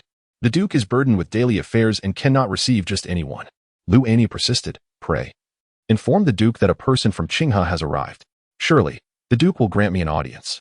The guard cast a dubious glance over Lu Aniu, yet remained unyielding. He gestured to his left, saying, observe the queue forming over there. They all fabricate pretexts to gain the Duke's attention. Return tomorrow with a calling card and join the line. Perhaps the Duke will deign to grant you an audience. Lu Aniu nodded in acknowledgement, but remained rooted to the spot. The guard, exasperated, exclaimed, hey, are you listening to me? Lu Aniu affirmed, I am. Then why do you tarry? The guard demanded. Lu Aniu retorted, is it forbidden to stand here? The guard, at his wit's end, muttered, "Where did this simpleton come from? Were it not for the Duke's prohibition against abuse of power, he would have hurled this hulking oaf far away." Lu Aniu remained stationed outside the gate, enduring the guard's frequent eye rolls. It was past noon when a procession approached, scores of guards flanking a sedan chair, heading directly toward the entrance. The guards, spotting Lu Aniu in the distance, adopted a vigilant posture. Lu Aniu endeavored to project an air of harmlessness. As the procession drew closer, he clasped his hands in a respectful gesture and proclaimed, "A son of an old acquaintance from Qinghe seeks an audience with the Duke." The sedan's curtain was drawn back, revealing a face. The occupant inquired, "From whence do you claim to hail?" Lu Aniu repeated his gesture, bowing slightly as he stated, "I journey from Qinghe County and beseech an audience with the Duke." "Enter," the Duke decreed, lowering the curtain. Lu Aniu followed the Duke's entourage through the gates, where someone took charge of his horse. The Duke's residence was vast. After traversing a gate, the Duke alighted from the sedan and beckoned Lu Aniu forward. Lu Aniu, not being one for idle chatter, and the Duke, equally taciturn, proceeded in silence. After passing through another gate, a servant approached to attend to them. The Duke instructed, "Prepare luncheon, and ensure there is an extra portion." Turning to Lu Aniu, he inquired, "Have you yet partaken of the midday meal?" Lu Aniu confirmed, "I have not." The Duke led Lu Aniu into a study, where he settled into the central armchair and gestured to a nearby seat, saying, "Be seated." Lu Aniu settled into the chair. The Duke inquired, "What is your name?" "I am Lu Yuanhao, son of Lu Duo," Lu Aniu replied, rising respectfully. The Duke waved him back into his seat, remarking, "Lu Duo's son, you bear a striking resemblance to your father." He scrutinized Lu Aniu, a wistful expression in his eyes. He picked up a teacup and took a slow sip, then asked, "Is your father in good health?" "The court is aware of the floods in Qinghe County. Are you all safe?" Lu Aniu, understanding the Duke's inquiry, replied, "My father's health is reasonably robust, although Qinghe suffered a calamity. Xie's fourth son from Huaitree village is astute and insightful. My father and I managed to escape with the Xie family's aid." The Duke's countenance visibly relaxed. Just then, two servants entered, bearing trays laden with food. The Duke rose, stating, "Let us partake of the meal." Lu Aniu followed suit, taking a seat below the Duke. The two dined in quietude. After the meal, the Duke summoned two guards and instructed them to secure the door, allowing no interruptions. Only then did he resume the conversation with Lu Aniu. "Your presence in the capital at this time suggests something untoward has befallen the young master?" "No," Lu Aniu replied, shaking his head. "The young master is well. He instructed me to seek an audience with you, Duke, as grave tidings have emerged from Jingzhou." The Duke was taken aback. "What grave tidings from Jingzhou?" "No reports concerning Jingzhou have reached the court recently." Lu Aniu recounted the discovery of a hidden private army in a mountain hollow along the old Shaozhou mountain road during their escape. The Duke, a seasoned figure in courtly affairs, grasped the implications with a single sentence. His brow furrowed. "Are there any other clues?" "Indeed," Lu Aniu replied. He proceeded to relate the anomalies observed in a secluded mountain village. Newfound surmises that clandestine workshops for crafting bows and arrows are concealed near Jingzhou City. This assembly line, as she terms it, entails one village producing ox horn and fish glue, another crafting the wooden bow bodies, and yet another responsible for the bowstrings. These disparate components are then gathered for final assembly. This fragmentation makes detection exceedingly difficult. Xie Zhan had impressed upon Lu Aniu the importance of mentioning Newfound's existence upon reaching the capital. Thus, Lu Aniu highlighted her presence whenever possible. "That is insightful. Who is this Newfound?" the Duke remarked. "She speaks with considerable discernment. Newfound is the young master's." Lu Aniu paused, carefully selecting his words. "Childhood sweetheart." The Duke's expression shifted to one of incredulity. "A childhood sweetheart? Does a person of the young master's station require a childhood sweetheart? Moreover, is he not yet 16? It seems premature to settle on a marital partner. Who arranged this? Lady Gao?" Lu Aniu shook his head. "The young master chose her himself. Newfound is exceptional, a remarkable young woman with a magnanimous spirit and extensive knowledge. The young master holds her in high regard." The Duke dismissed this, stating, "That is not of paramount importance." He returned to the previous topic. "What are the young master's intentions?"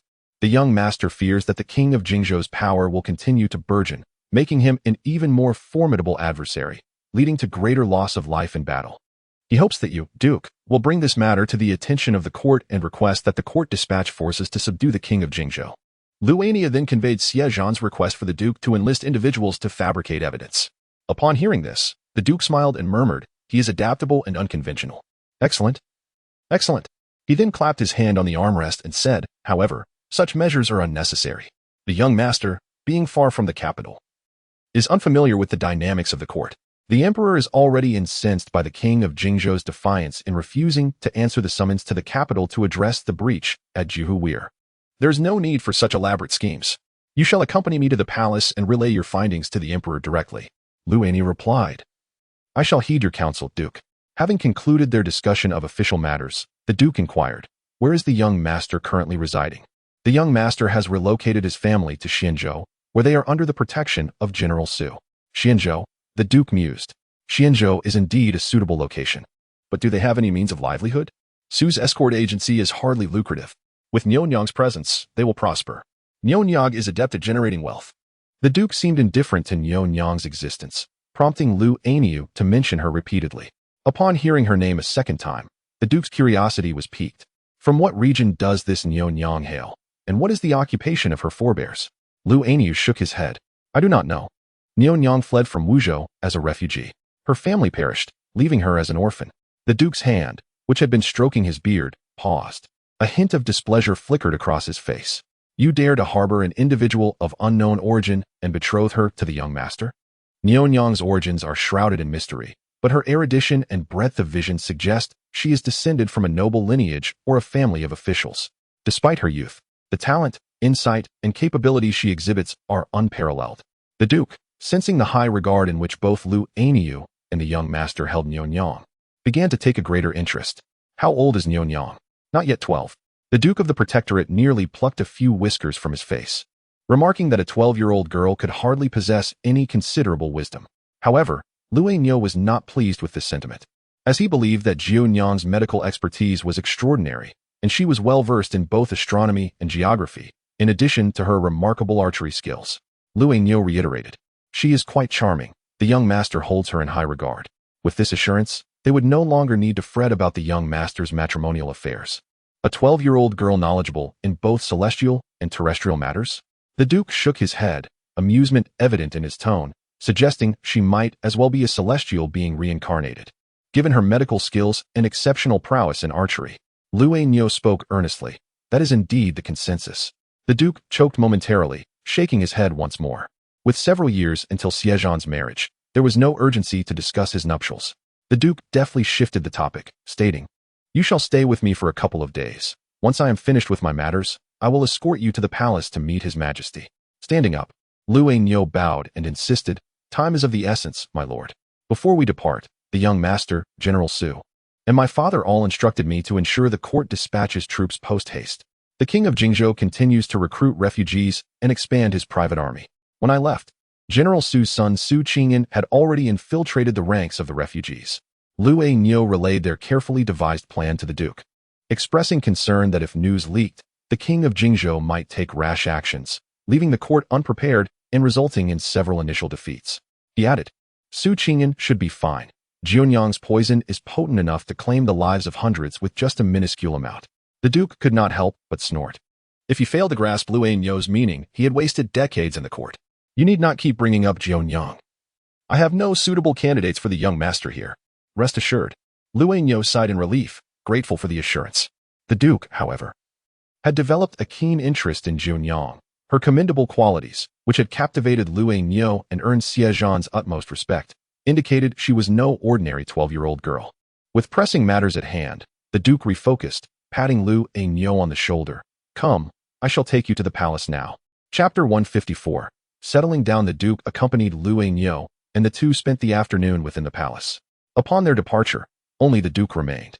Rather than returning to his residence, he visited the estate of the esteemed Elder Kong and engaged in a lengthy discussion with him behind closed doors. Once the Duke departed, nearly reaching his 70s, Elder Kong began to pack his belongings, accompanied by his household guards, embarking on a journey to Xianzhou the following day. The villagers endured a long trek and, after 9 days, arrived in the afternoon at Xianzhou City. From a distance, the city appeared grand and weathered, exuding an air of antiquity. The central gate bore the characters Xianzhou, the script faded from exposure to the elements. Ding Xiaowu awaited them at the city gate. The gatekeepers, seeing such a large group, hesitated to allow them entry and inquired of the leader, Xie Dalao, From whence do you come? What brings so many to Xianzhou? Ding Xiaowu stepped forward, cupping his hands in salute. We are but common folk from Jingzhou, fleeing our homeland due to disaster. seeking refuge here in Xianzhou. We have already notified Magistrate Zhou of Ning'an County, who has granted us permission to settle. Ning'an County, being an outer county of Xianzhou, served as the seat of the Xianzhou Prefecture. The gatekeepers observed the convoy, noting the presence of several carts and various pack animals, indicating they hailed from a prosperous village. They had heard of the recent flooding in southwestern Jingzhou, yet had not seen any other refugees arrive. This was the first group, and thus an unusual sight. After several curious glances, the gatekeeper decided to report their arrival to his superiors. Shortly thereafter, the gatekeeper returned with orders to inspect and grant passage. He instructed the villagers to line up, verifying each individual's travel permits before allowing them entry into the city. Xianzhou City was as bustling as Jingzhou, and had one not been attuned to the dialects, one could easily mistake it for Jingzhou. As they traversed the streets, both adults and children could not help but gaze in wonder. Passers-by looked on with curiosity, noting the multitude of carts laden with belongings, certainly a sight to behold. Su, the chief escort, had efficiently arranged for accommodations in Xianzhou City, securing a spacious courtyard for their continued operations. By the time they reached the escort agency, dusk had settled in. Like their previous experience in Jingzhou City, the villagers temporarily set up makeshift beds in the agency. After days of strenuous travel, they were utterly fatigued upon arriving in Xianzhou. After a simple supper, they retired early, knowing they would not be traveling further. This relaxation allowed them to sleep soundly, and they did not awaken until the sun had risen high in the sky. Today, however, would not be a day of leisure. Su, the chief escort, had leveraged his connections to finalize their settlement arrangements. They needed only to present themselves at the government office to complete the necessary documentation. Early in the morning, Su led the villagers to the county office to register their household. Without proper registration, they would be considered refugees, lacking land and thus unable to pay taxes or participate in the imperial examinations. For the villagers, considering the future of their descendants, securing household registration was imperative. Xie Zhan had also consulted the villagers, suggesting that those wishing to return to their homeland in the future should refrain from registering in Xianzhou and instead engage in small trades to sustain themselves for a few years before returning. Yet, in these times, long-distance travel was fraught with difficulty. Given the summer season, they were fortunate to encounter few rainy days, and their large group facilitated a safe journey to Xianzhou. Had they traveled in other seasons, facing inclement weather or bandits would have made the journey exceptionally perilous. Thus, the common folk preferred to avoid distant travels whenever possible. After enduring considerable hardships to reach Xianzhou, they had no thoughts of returning. In this era, mere survival was a challenge, leaving little room for nostalgia for their homeland.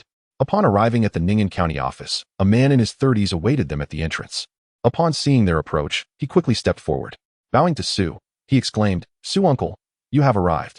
Su greeted him warmly, laughing, "Attend to your matters. This is a mere trifle. Why have you come personally?" The man replied with a smile, "Your affairs are my affairs. How could I not take heed?" Su beckoned Su Qingyang, Xie Zhan, and Xie Zhan to join them, introducing the man to the group. "This is Wei Xia, the captain of the Xianzhou Zhicheng. You should all meet him." Turning to Wei, he added, "These are my nephews and nieces. They will be making their livelihoods in Xianzhou from now on. I hope you will look after them." "Certainly," Wei nodded in acknowledgement, glancing at the villagers. "Let us proceed. Magistrate Zhou and County Lieutenant Zhao are awaiting us." Su nodded in agreement, and together with Wei, they led the villagers through a side entrance into a courtyard. On account of Wei's standing, Magistrate Zhou allocated a parcel of land for them to settle, located 5 miles outside the city, an area known as Wuliping.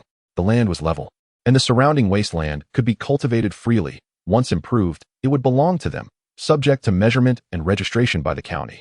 Additionally, as they were disaster victims who had lost their lands, Magistrate Zhou granted them a 2-year tax exemption. The villagers rejoiced, feeling they had made the right decision in coming to Xianzhou. They lined up, entering in turn to complete their household registration. The family of Sun followed them closely, also registering their household. Likewise, the blacksmith Lu's household was registered alongside them. With the completion of their registration, they were now officially recognized as Xianzhou citizens, dispelling the sense of aimlessness they had felt, instilling them with newfound confidence. After finalizing their registration, they needed to inspect their allocated land. However, it was nearing midday, and the office assigned a clerk to them, scheduling a meeting at the south gate to view their land. The villagers returned to their temporary lodgings, while Su, along with Xie Zhan, Xie Zhan, and Su Qingyang, invited Wei to dine at Bai Wei Lu. The villagers, unable to remain idle, returned and commenced discussions regarding their future lives. Initially, they needed to construct houses. Where would they reside until the houses were completed? Perhaps, as in Jingzhou City, they could find a large courtyard to live in temporarily. Absolutely not, one exclaimed. Living in that courtyard was stifling. So many people crammed into one space, barely able to turn around, and even using the latrine required queuing. Then what do you suggest? Another inquired. Perhaps we should simply stay at Wuliping, someone proposed. We could erect tents and reside there temporarily, building houses during the day and sleeping there at night, avoiding the daily commute to and from the city, which wastes time. That works, a voice agreed. We're accustomed to living outdoors, it won't be inconvenient. Eager to save on rental costs, the villagers enthusiastically settled on this plan. Chapter 155. Purchasing and renting houses. The Sun family, parents, son, and daughter, were deeply concerned. They were destitute, lacking funds and provisions. Had it not been for the Xie family's assistance, they doubted they could have reached Xianzhou. Now that they had registered their residency, the next step was to build a house, but they didn't possess a single copper coin. How would they manage? The three family members stood apart from the villagers, seeking counsel in the shade of a tree. Old man Sun squatted on the ground. It's not insurmountable. We have our hands and feet. Tomorrow, I'll seek work, and Tianfu will accompany me.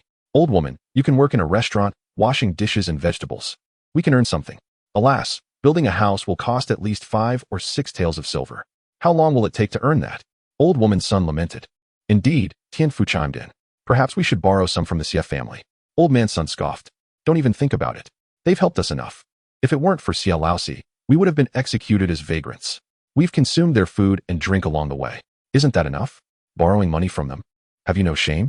Tianfu grumbled. Borrowing isn't the same as not repaying. Aren't we in dire straits now? We'll repay them when we recover, won't we? I don't have the audacity to borrow from the Xie family. If you can, you two go yourselves. Sun Shi was also troubled by her family's situation. Her family had followed her from Lingzhi County to Xianzhou. If her family members were not so kind, other families would have given her a lot of trouble. But she knew her family's situation clearly. They had nothing. Everyone had to build a house. What would they do? They couldn't always rely on her family, could they? She pulled Xie Zhan back to the guest room divided between the two of them by the, and hesitantly told her plan. Wanting to discuss it with her mother-in-law and borrow some money to build a house for her family, Xie Zhan had already guessed what was on her mind, and took out his usual savings from his arms and stuffed them to Sun Shi. The big money in the family was earned by Jion Yang and Lao Si. I can't use the family's money to help my father-in-law and mother-in-law. There are still about 3 taels here. You can take it to build a house for your father-in-law and mother-in-law, and say that you usually save it, so don't pay it back. Sun Shi's eyes were slightly wet, looking at her man, and said, Sanlang, you are so kind. Don't worry, I will treat you well in the future. Let Junyang cure my disease, and then give you a daughter. Xie Zhan smiled, and reached out to touch his wife's head, and said, Didn't you say that you are afraid of giving birth to a daughter like me? Sun Shi was guilty, and moved her eyes away. It's not bad to be like you. Okay, let's give birth when we have a place to live. Sun Shi couldn't lift her head because of the fiery eyes of her man, and turned around and ran away. Sun Shi took the money given by Xie Zhan, plus the hundreds of coins she had saved, and went to her parents. She told her parents what Xie Zhan had taught her. Sun Laonyang was so happy that she bowed to the Buddha. Amitabha, it is really the blessing of the Buddha, the blessing of the Buddha. And now there is no need to worry. Let us build 3 houses first, enough to live in, and it's enough not to build so big.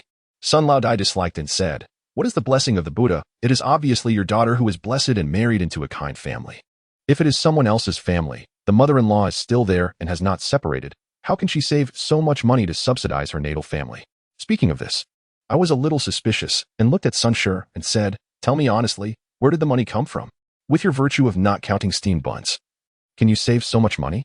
Sun Shi didn't expect that her father would see through the flaws so quickly, and said hesitantly, It was given by Sanlang.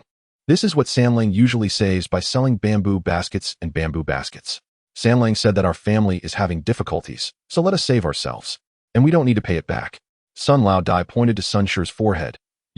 Why haven't you improved after being married for so long? Sanlang gave us emergency help. That's because Sanlang is kind-hearted. We can't just let it go. This money is borrowed from your family, and we will pay it back when we earn money. Sun Laonyang hurriedly said, Look at you, old man. How strange you are. People have clearly said that you don't need to pay it back, and you still have to pay it back. Isn't this what your daughter and son-in-law are filial to us? Why do you have to make it so strange? Sun Tianfu also said yes.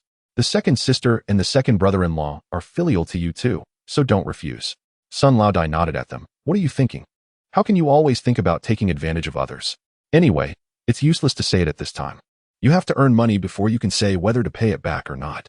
Sun Laonyang pulled Sun Shi aside to talk. And I. You were so lucky, unlike your eldest sister, who married a businessman and disappeared with her. Alas. I don't know what they should do if they can't find us when they come back. As she spoke, she began to shed tears again. Sunshur persuaded her for a while. After talking about the eldest daughter of the Sun family, Sun Lao Nyang began to worry about her son again. Nyang asked you something. What's going on with that Rong Nyang from your family? Is that a relative of the Lao Xie family? Sunshur said, no. It seems to be the child of the benefactor of the mother-in-law. She was abducted to Dahu village by abductors, and then escaped from Dahu village and was rescued by our family. Sun Lao Nyang's eyes lit up. So what about her man? Isn't she planning to spend time with her previous man? Her previous man and father-in-law and mother-in-law were all washed away by the flood, and she is now a widow. This is really great. Sun Lao Nyang said happily. I think this Rong Nyang is honest and diligent. You said, is it okay to tell her to Tianfu? Sunshur didn't expect this, and was a little surprised, but thinking that Fu Rong Nyang was a single woman, she couldn't stay in Xie's house all the time. She always had to marry. He said, I'll go back and talk to my mother-in-law to see if this can be done. Okay, you can hurry up. Our family Tianfu is not too young, and Bauer is gone. Sun Lao Nyang started to wipe her tears as she spoke, and scolded Tianfu's previous wife. Xie's family, at this time, also gathered together to discuss the construction of the house. Xie Dalong and Xie Zhan went out to eat with Su Zong Biao Tu and haven't come back yet. Gao Shi made the decision. Our family's situation is different. In our family, Lao Si and Lao Lu have to study in the city, and the children below are getting older. And they should also find a private school in the city for them to study. It's more than 10 miles from the city to the outside. And it takes a lot of time just to go back and forth, so before our family builds a house, we have to rent a house in the city first. Xie Erling and Xie Sanlang had no objection. Xie Erling said, we have all settled down here, so why not buy a house? Zhang Shi was used to being bitter and didn't want to spend money. Buying a house would cost at least 200 or 300 taels. Our family still has to build a house, which is another big expense. We only made so little money, and it will be wasted all at once. If you rent a house, even if we only rent a small yard with 4 or 5 rooms, the rent will be almost several hundred yuan a month. If you rent it for a few years, it will be enough to buy a small yard, which is not cost-effective. It's more appropriate to buy it. If we don't live there in the future, we won't lose money if we sell it. Chapter 156 Selling Ginseng Gujiu listened to everyone's meaning. Whether it was renting or buying, it was all about the small yard. This was not possible. There were so many people in the family. What could a small yard with 4 or 5 rooms do? No matter whether it was renting or buying, it had to be big. The main thing is, we are not short of money. Why should we wrong ourselves so much? Gu Jiao stood up and walked out and waved to Xie Wulong. Xie Wulong, being young and not as extraordinary as Xie Zhan, was indifferent to whether he participated in the family's significant matters. Upon seeing Gu Jiao call him, he promptly rose and followed her outside. At the entrance, Gu Jiao greeted Gao Shi. Mother, I am going out for a stroll with fifth brother. Go ahead. Gao Shi replied, then cautioned Xie Wulong, the streets are crowded. Be careful while walking, and do not let anyone bump into your sister. Rest assured, mother. I promise to protect my sister well. Who dares to bump into her, I shall deal with them. Gao Shi shot him a warning glance. Just don't cause trouble and behave yourself.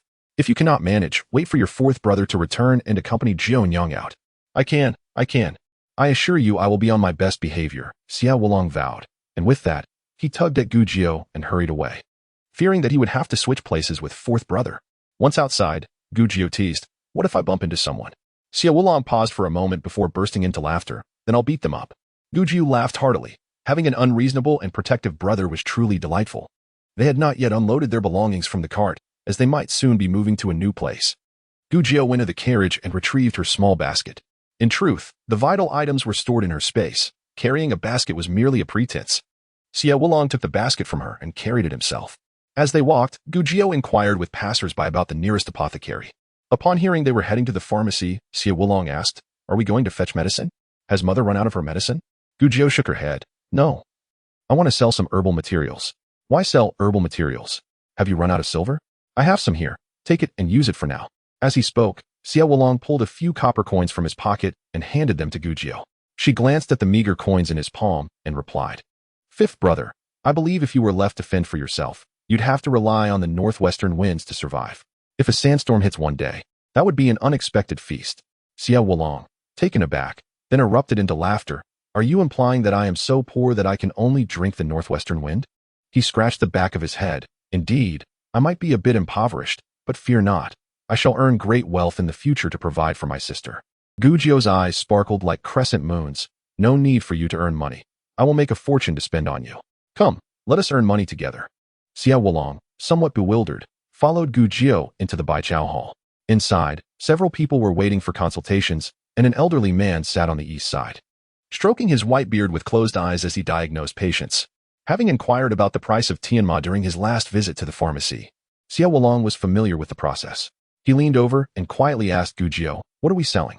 Gu Jiao, slipping behind him, pretended to fetch ginseng from the basket, selecting a 200-year-old root from her space. She raised it in her hand, signaling Xie Wulong to follow her. The attendant behind the counter greeted them. "Are you here for consultation or to fetch medicine?" Gu Jiao shook the ginseng and asked, "Do you accept wild mountain ginseng here?" The attendant's heart raced at the sight. Who would so casually display wild mountain ginseng? Most would handle it with utmost care, fearing to damage even a single root. This young girl seemed to be brandishing a dehydrated radish instead. Concerned she might shake off a few ginseng roots, Gu Jiao presented the ginseng before the attendant's eyes. "This is a 200-year-old ginseng. Could you tell me how much it is worth?" The attendant, experienced with herbs, recognized the quality at a glance. Wiping the sweat from his palms, he did not take the ginseng but called out, "Shopkeeper, come and take a look." A middle-aged man, having just finished speaking with another customer, politely sent them away and approached. Glancing at Gu Jiao and Xie Wulong, he inquired, "Are you looking to sell ginseng?" As he took the ginseng from Gu Jiao, he examined it closely. The weight alone indicated it was at least 100 years old. Upon further inspection of the roots, he noted their numerous and straight appearance, the forked legs, and the tightly packed rings, confirming it was indeed over 200 years old. This was a precious item. While a 100-year ginseng was already rare, a 200-year one could be the treasure of the shop. However, such a treasure would undoubtedly require a significant exchange. The shopkeeper's mind raced, and he glanced back at Gu Jiao, noting her clever demeanor, yet she was still a child.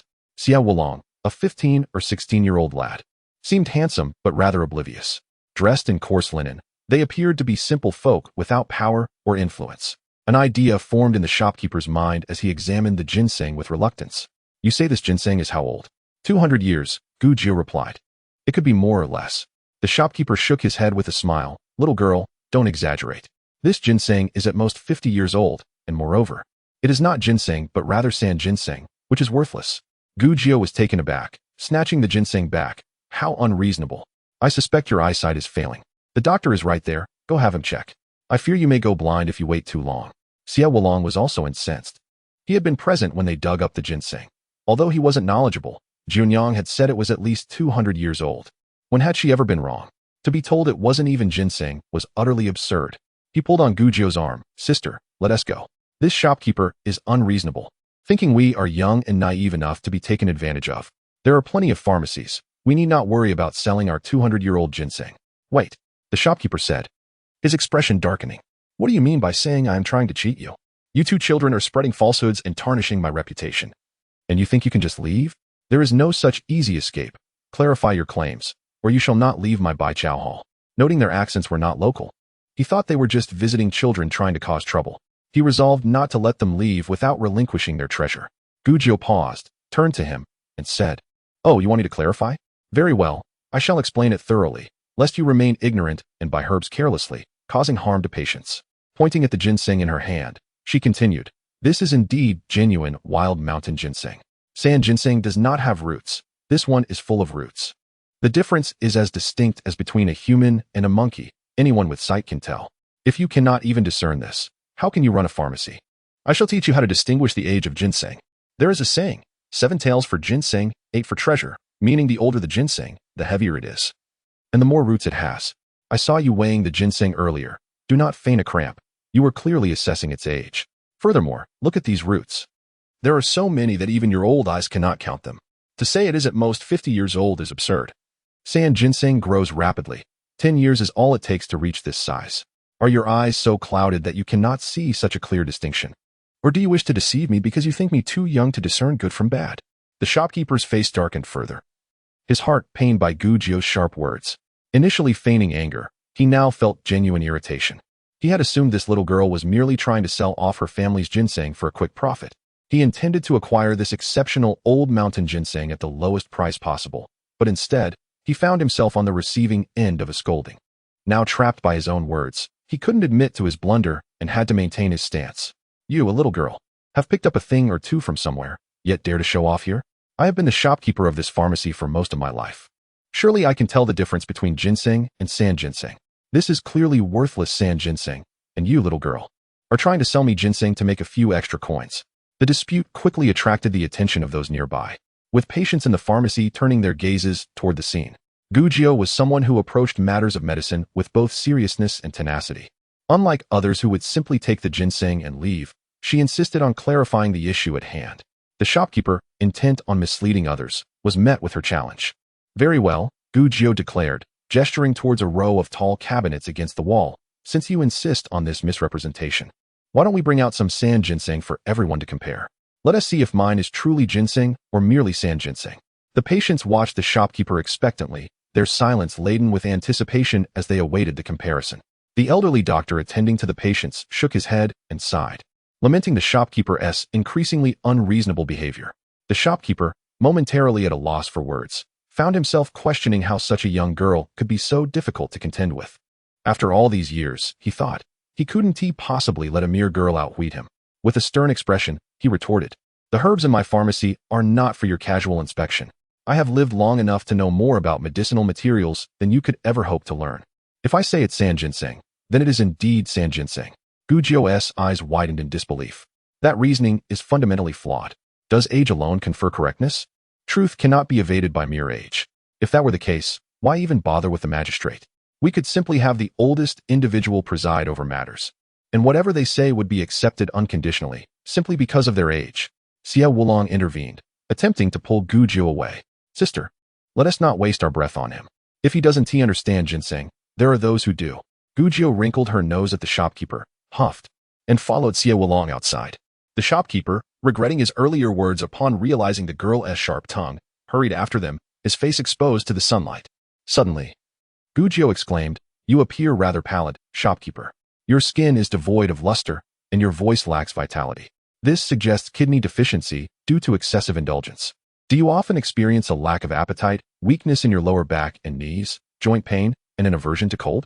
The shopkeeper was taken aback, momentarily speechless. Wait, weren't we discussing ginseng? How did we veer into medical diagnosis? As the implications of her words dawned on him, his face flushed with embarrassment. "What nonsense are you spouting, you impudent girl? Do you not know shame? Who are you scolding?" Xie Wulong, initially blushing from Gujio's boldness, now bristled at the shopkeeper's insult. "Try scolding her again, and I'll make you regret it." Gujio grasped Xie Wulong's arm. "No need for violence. Fifth brother. His kidney deficiency is serious. At this rate, he may suffer hearing loss, memory decline, hair loss, premature graying, and even loose teeth that might eventually fall out." The shopkeeper raised a hand in protest. "Stop. If you continue, I might just need to prepare my own coffin. Do not doubt me. Your pharmacy has a doctor on hand. Why not have him examine you?" Gujio suggested. The elderly doctor had already been paying attention when she mentioned the shopkeeper's kidney deficiency, and upon hearing her list of symptoms, he understood that the girl truly had a grasp of medicine. He approached, scrutinizing the shopkeeper under the sunlight, his brow furrowing further with each observation. "Indeed, you do appear pallid," the doctor remarked. "How did I not notice this sooner?" "That's simply because you have become accustomed to the stench of the abalone shop," Gujio replied. The shopkeeper gritted his teeth, realizing she was insinuating that his establishment was foul. The elderly doctor, unfazed, inquired, "Have you been feeling fatigued lately? Or experiencing any looseness in your teeth?" The shopkeeper was reluctant to admit his condition in front of so many witnesses. He could manage his ailments privately. No, I'm perfectly fine. Do not listen to this girl's wild claims." The elderly doctor shook his head in confusion. "Your complexion suggests otherwise. You clearly lack vitality. This cannot be dismissed as insignificant."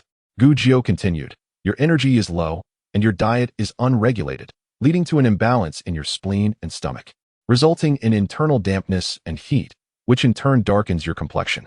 However, your symptoms indicate a more serious issue. Excessive indulgence has led to your kidney deficiency."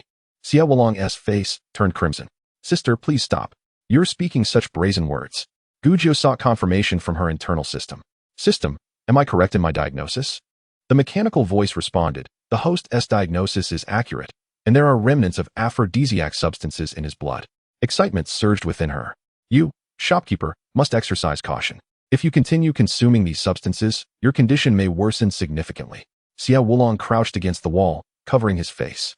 "Sister, please, someone take her away." In a moment of reflection, Xie Wulong recalled an earlier encounter on the road when a villager had brought brown sugar to his sister. Gu had offered to diagnose the villager's ailments, providing herbal remedies that quickly resolved her minor issues. Now, out of disdain for the shopkeeper, Gu was inclined to offer a diagnosis as well. It seemed her approach to dealing with people was to help those she found agreeable while exposing the faults of those she disliked. The elderly doctor, pleased with Gu's insights, declared, "This young lady possesses remarkable skill. It is indeed impressive to deduce so much from mere observation. Let us discuss a case together." The shopkeeper stood dumbfounded, questioning his own identity and place in this chaotic scenario. A bystander watching the spectacle burst into laughter. "Well, old Wong, who would have thought you still had such vigor at your age? Perhaps it's the allure of your new concubine? You should take care of yourself. Look at the state you're in." The shopkeeper's pride crumbled, and he waved his hands dismissively, shooing away the mockery. "You dare to believe the ramblings of a mere girl who has studied medicine for only a few days?" With a stern face, he admonished Gu. "You should know better than to speak so shamelessly, especially as a young lady." Gu paused, her expression serious as she responded, "You are indeed narrow-minded. A true physician, regardless of age or gender, should treat all patients equally, without regard to their status, wealth, or appearance. This principle is enshrined in the words of the great physician's sincerity. A healer's duty is to save lives and alleviate suffering, irrespective of whether the patient is male or female." The elderly doctor clapped in agreement, affirming her words. "Precisely. The primary role of a physician is to care for the sick, and only secondarily to consider gender. Those who are preoccupied with a patient's identity will never achieve greatness in their craft. Indeed. It is precisely because of your stubbornness that we women find it so difficult to seek medical attention. Just the other day, the daughter-in-law of the Li family succumbed to an ailment because she couldn't find a doctor to treat her," exclaimed a woman nearby. The shopkeeper, having been in business on this street for many years, noticed the commotion and stepped out to see what was happening, realizing that familiar faces from the neighborhood had gathered to witness the unfolding drama. Curious onlookers could not help but express their opinions. A passerby, a young wife, inquired, "Young doctor, from which pharmacy do you hail? Should we find ourselves unwell, we shall seek your expertise." The older woman eagerly chimed in, Yes. Where do you practice?" "Young doctor, we will surely come to you in the future." Gu flashed a radiant smile, replying, "I have yet to establish my practice, but I certainly intend to open my own pharmacy and consult patients. You are most welcome to visit me then." The older woman chuckled, bemused, "Well, we shall certainly seek your services when we fall ill." The shopkeeper, feeling utterly humiliated, took advantage of their conversation to discreetly slip into the pharmacy. Once inside, he stood in the back, his mind swirling in confusion. How had events escalated to this point? He had originally intended to confront the two women, intending to scare them off by accusing them of selling counterfeit medicinal materials, hoping to procure a precious ginseng root in the process. Even if such intimidation failed, he thought, a few bribes could easily lead to their imprisonment, allowing him to acquire the ginseng regardless. Yet, unexpectedly, the situation had spiraled out of control. How had it come to this? He felt his reputation tarnished, fearing that soon everyone would know of his indiscretions. He contemplated covering his face with a piece of black cloth to shield himself from the world. Xie Wulong quietly lowered his rolled-up sleeves and returned to his corner, reflecting on how his sister had managed to handle the situation herself, deftly using her words to subdue the adversaries. Gu and the esteemed Dr. Du entered, where he pointed to a man in his 30s, plump and amiable in appearance, who now looked pale and distressed, leaning against the doctor's pillow table. A young attendant stood behind him, visibly supporting his frail frame. Suddenly, a groan escaped from the side as a young man in his 20s, half his face obscured by a hand, expressed his agony. "Dr. Du, could you attend to me first? My toothache is unbearable." Dr. Du instructed Gu to wait a moment as he prepared to administer a needle, diagnosing the young man's toothache as a result of liver fire. He then admonished the young man, "I told you last time to take your medicine. Look where your negligence has led you." The young man, half-heartedly responding, promised, "Next time, I will certainly take my medicine." Dr. Du retrieved a slender needle from his box, positioning himself beside the young man and instructing him to lower his hand. With a deft flick, he inserted the needle into the acupoint near the young man's ear, twisting it slightly. "Ah, it no longer hurts. Remarkable," exclaimed the young man. Dr. Du patted his shoulder, advising him to return home if he was feeling better and not obstruct others seeking treatment. With a sense of curiosity, Gu observed the finely crafted needles in Dr. Du's box and wished to inquire about their origin. However, Dr. Du directed her attention to the plump man, saying, "This is Mr. Wu. He ventured out in the scorching sun for business and has succumbed to heat stroke. After several days of medication, his condition has worsened. I suspect he was misdiagnosed by the previous physician. Young lady, Please lend your insight. Without hesitation, Gujio took her place at Dr. Du's earlier spot, instructing Mr. Wu to extend his hand. Despite his discomfort, Mr. Wu was too weakened to care about her age. He simply wished to recover swiftly.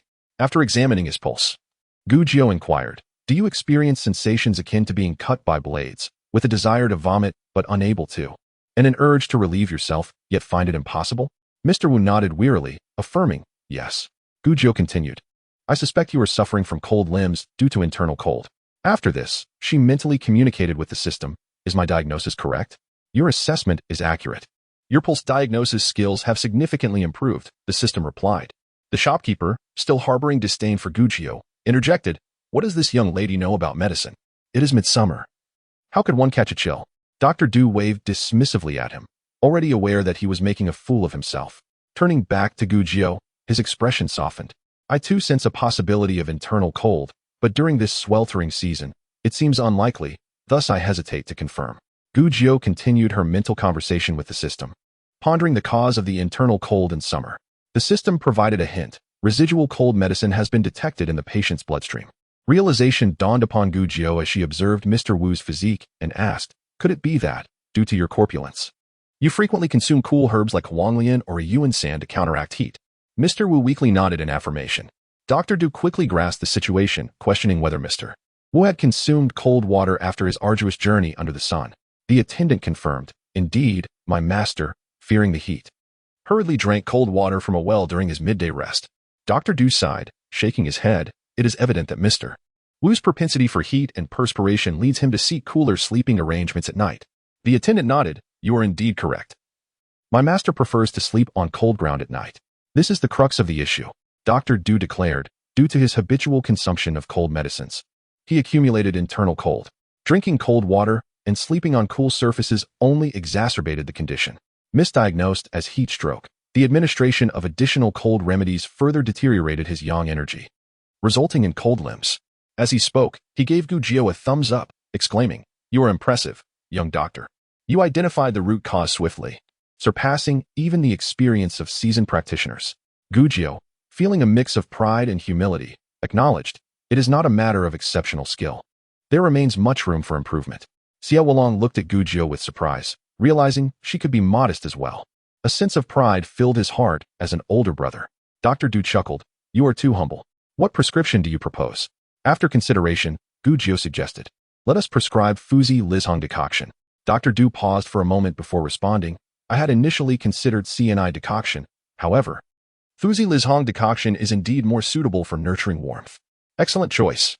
Gujio smiled with delight, relishing the praise. Dr. Du swiftly wrote the prescription, and Mr. Wu's attendant hurried off to procure the medicine. After sending Mr. Wu on his way, Dr. Du called for the next patient. "Come forth, young doctor, and take a look at this patient. This one has been ill for quite some time. Let us determine an appropriate course of treatment." Gujio cherished the opportunity to observe and learn. Having studied various pulse patterns in virtual simulations, real-life examinations were still a rarity. Collaborating with Dr. Du, they alternated in diagnosing patients, and thanks to the successful diagnosis of Mr. Wu and Dr. Du's endorsement, the patients placed their trust in Gujio despite her youth. Each patient was attended to by the duo, exchanging insights on pulse readings and prescriptions, and before long, they had seen all the patients. As they bid farewell to the last patient, Gujio stretched her arms to relieve her muscles. Just then, another person entered, remarkably another plump individual. Though this one appeared to be quite young, perhaps 17 or 18 years old, accompanied by an attendant. As the two entered the room, the plump man exclaimed, "Dr. Du. Which one of you is Dr. Du? I've heard of your exceptional medical skills and have specifically come to seek your expertise." Dr. Du waved his hand and replied, "I am he. Come, come, what seems to be the trouble?" The plump man boldly sat down on a stool, bending over to roll up his pant leg. However, upon noticing Gujio, he paused and said, "Young lady, please turn your head away." Before Gujio could respond, Dr. Du interjected, "This young lady is also a physician. It's nothing to worry about. Is your leg bothering you, young man?" The plump man let out an "oh" of realization and suspiciously glanced at Gujio, but then turned his back, using his body to shield his leg as he continued to roll up his pant leg. "Doctor, please take a look. My leg has been swelling more with each passing day. Just look at this. I could easily encircle it with my hands before, but now it's impossible. See? As he spoke, he attempted to encircle the thickest part of his calf with his hands, only to find a considerable gap. Dr. Du pressed on the swollen area, leaving a temporary indent that quickly returned to normal. Aside from the swelling, do you experience any other symptoms? Dr. Du asked, gesturing for him to let him feel his pulse. Not really. Nothing else, the plump man replied. Gujio leaned down and poked his calf with her pinky finger. The plump man flinched and asked in alarm, "What are you doing?" Gujio pressed again and instructed, "Hold still." Then she stood up and declared, "This isn't swelling. It's simply fat." Fat. The plump man was momentarily taken aback. "What illness is that?" Gujio replied, "It's just fat. You've gained weight. Which is why your legs have become thicker." "Impossible." The plump man exclaimed incredulously, ignoring Dr. Du's pulse check. He anxiously felt his face and asked, "Am I really fat?" "No way. I've been careful lately and hardly eat meat. How could I gain weight?" He turned to his servant and asked, "What do you think? Am I really fat?"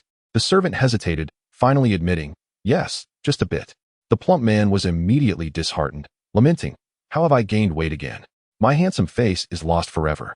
Gujio rolled her eyes and remarked, "Handsome describes the face, while graceful describes the figure.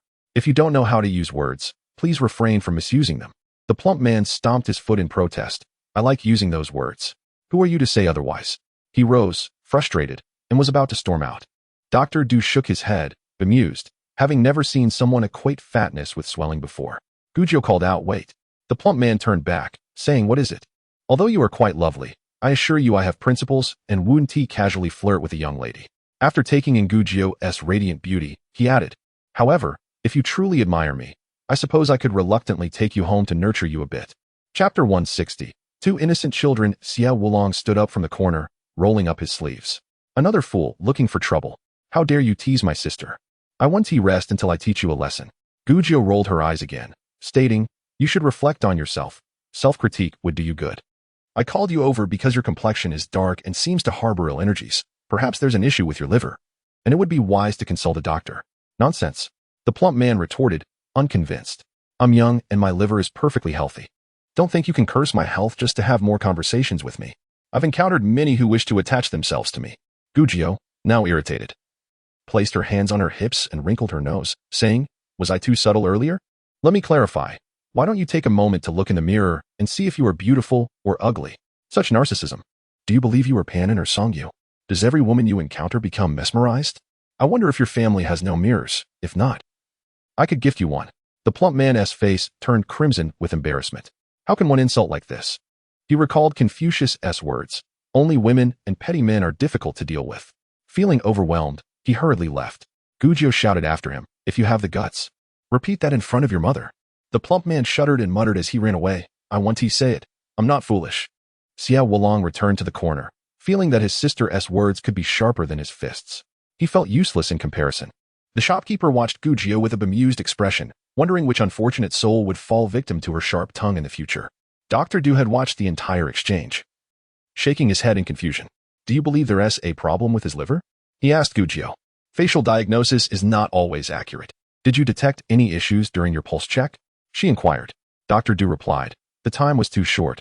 I couldn't ascertain anything." With the plump man gone, the two were no longer concerned. Dr. Du asked Gujio, "What is your surname, young doctor? Where do you reside? I have some free time and would love to learn from you." "My surname is Gu.